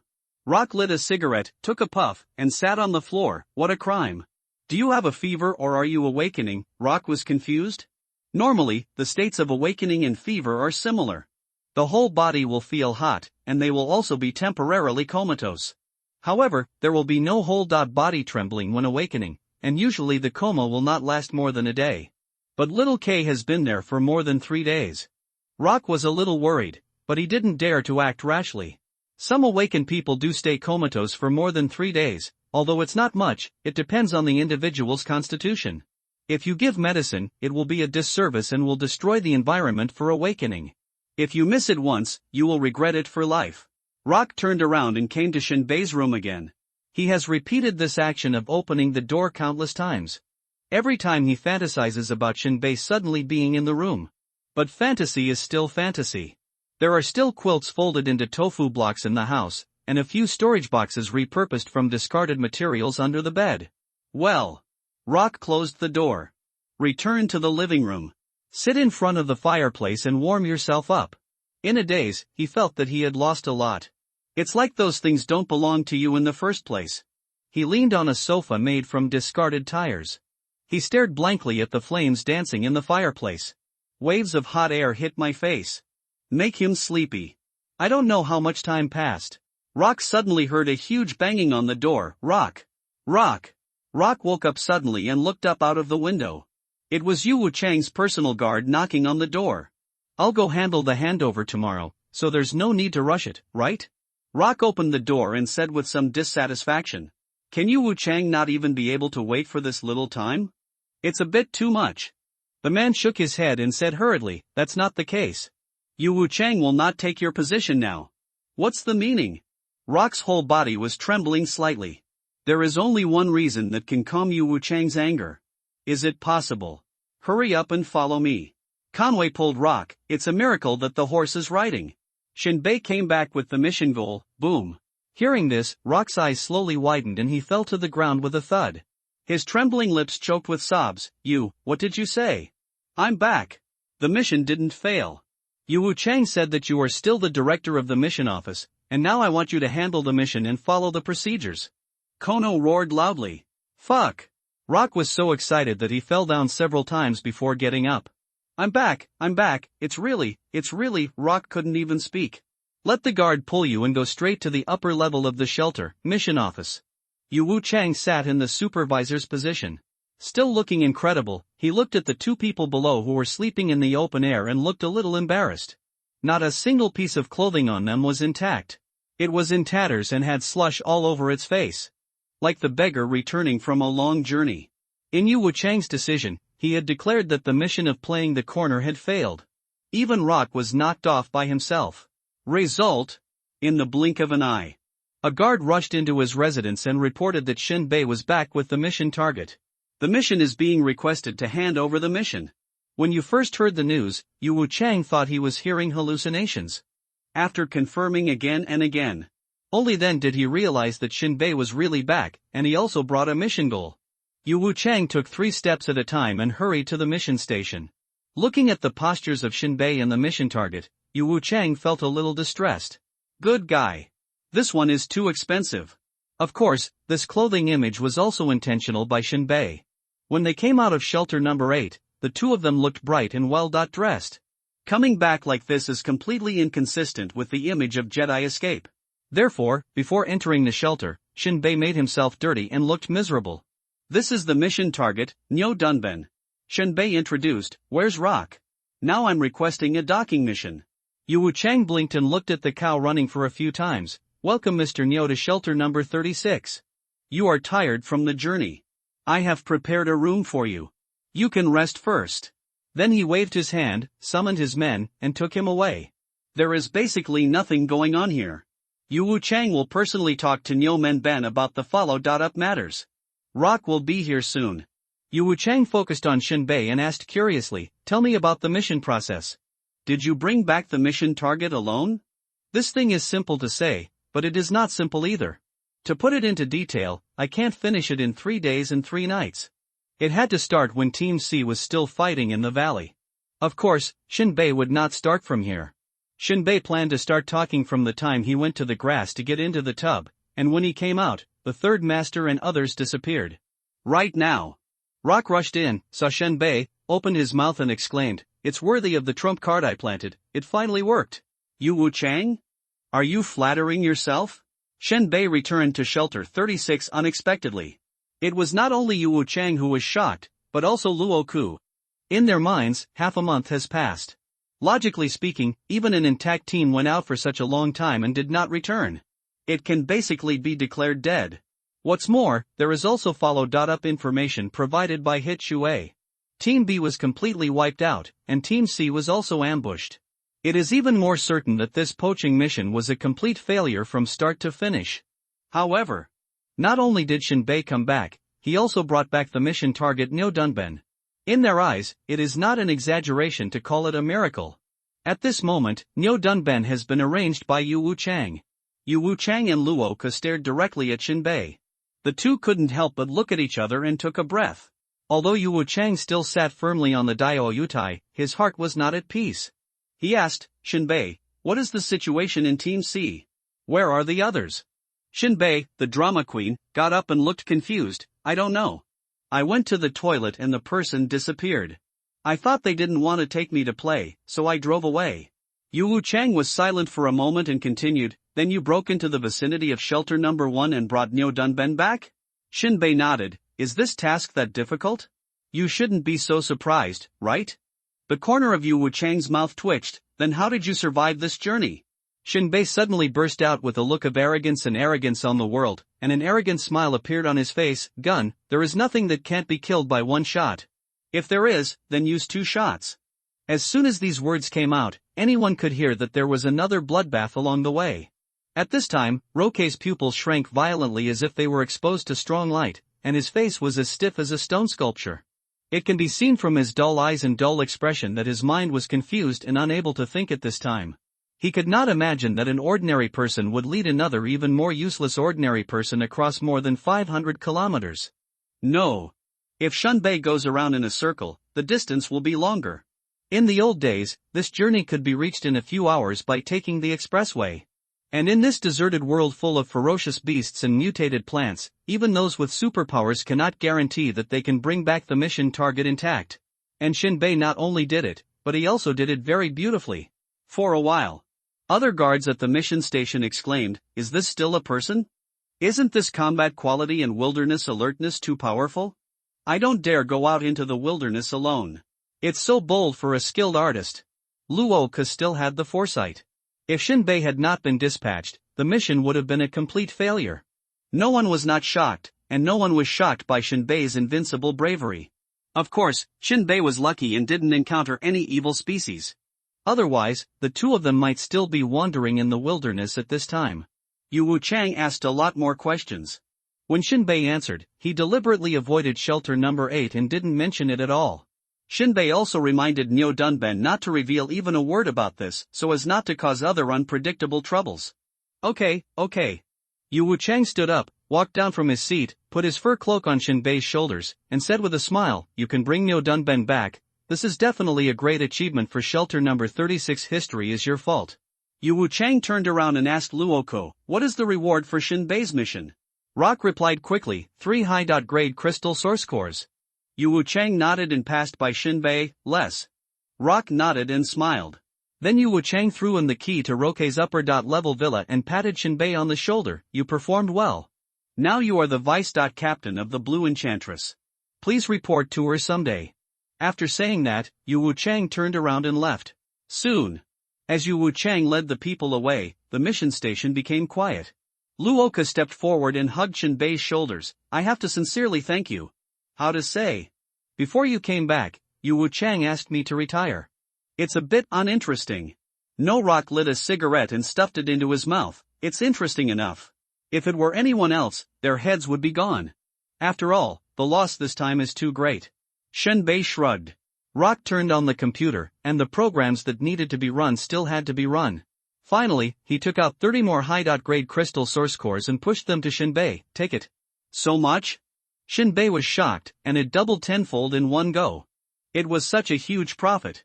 Do you know why I didn't talk to you when Yu Wuchang said he was missing? Luo Ke asked with a smile. How could Shinbei not understand? As soon as you talk to me, the number must be finalized, and then you won't be able to use it. I like talking to smart people. Rock held a cigarette butt in his mouth and typed in. The financial column, mission settlement, 32 high-grade crystal source cores. With a move of your fingers, you get 2 high-grade crystal source cores. Relative to Nyo Dunben's value, let alone Luo Ke's embezzlement of 2 crystal source cores, Yu Wuchang wouldn't care even if it increased tenfold. With Nyo Dunben, 36 Sanctuary has an unparalleled strength improvement. The future is immeasurable. The two walked out of the shelter, and Rock suddenly remembered something. By the way, Xiao Ke has some problems. You are his godfather, why are you telling me? Shen Bei said half-jokingly. Rock stomped out the cigarette but with one foot. You. When can you become a cigarette but so that I can step on it? You can't step down. Let's go and see what ideas you have. The two quickly left the upper level. Entered the lower level. The wind and snow hit. It was like an ice knife hanging on Shen Bei's cheek. Shen Bei still had to hold his armor fragments and walk on the swaying RV deck. Why are you still holding the scrap metal? Rock asked without answering. Shen Bei faced the wind and snow, licking the snowflakes. Repair, I am better at it. People with money and free time always have some weird hobbies. Rock shook his head and said. At this moment. Outside the shelter, a team of cars rushed out in the wind and snow. The off-road vehicle frames of this convoy were tied with wooden boards with wire to shield them from the wind and snow. Shin Bei even saw a metal chimney on the car with billowing green smoke. Where did this come from? Shin Bei asked curiously. Logically speaking, the Titans of Shelter number 36 have entered the northern winter. The shelter will not issue any more missions, so try to reduce going out and heat consumption, and all members can wait for the Titans to get out of the northern winter. The convoy that appeared at this time must be a convoy from other shelters. This is just the first batch. Rock wrapped his fur coat and continued, there will be convoys from other shelters coming one after another. Shin Bei frowned. This reminded Shin Bei that Rock once said that after entering the northern winter, it seemed that several shelters would unite to do a collective mission. But what, Rock did not mention. It seems that they have already prepared for this. No time to care for the time being. Shen Bei continued to walk towards his RV. On the way, I saw several residents gathered together and pointed at the wheels of a certain RV. The wheels seemed to be frozen because of the cold weather. A deep gully was left on the snow. There were also people holding tools below, as if they wanted to repair the wheel. But they had no idea where to start. It was too cold and the RV was still in motion. If this happened in the past, the homeowner would loosen the iron chain hanging on the Titan and stop the RV. Then use a jack to lift the house and repair or replace the damaged parts. Then let the car pull the RV to chase the Titan and rehang the rope. But now there is snow everywhere, and the car can't pull the RV at all, and it keeps slipping. Once the iron chain is removed, there will be no hope of hanging on the Titan in this life. But if this tire is not repaired, it will be held for a long time and the connecting components will be torn off sooner or later, causing the RV to deflect or even collapse and hit the surrounding RVs. Once this happens, it will not be fun. It will be like a domino, with a large area falling down. Therefore, many landlords are anxious and spinning around, and they are giving ideas on how to deal with it. Shin Bei put down the packaging box.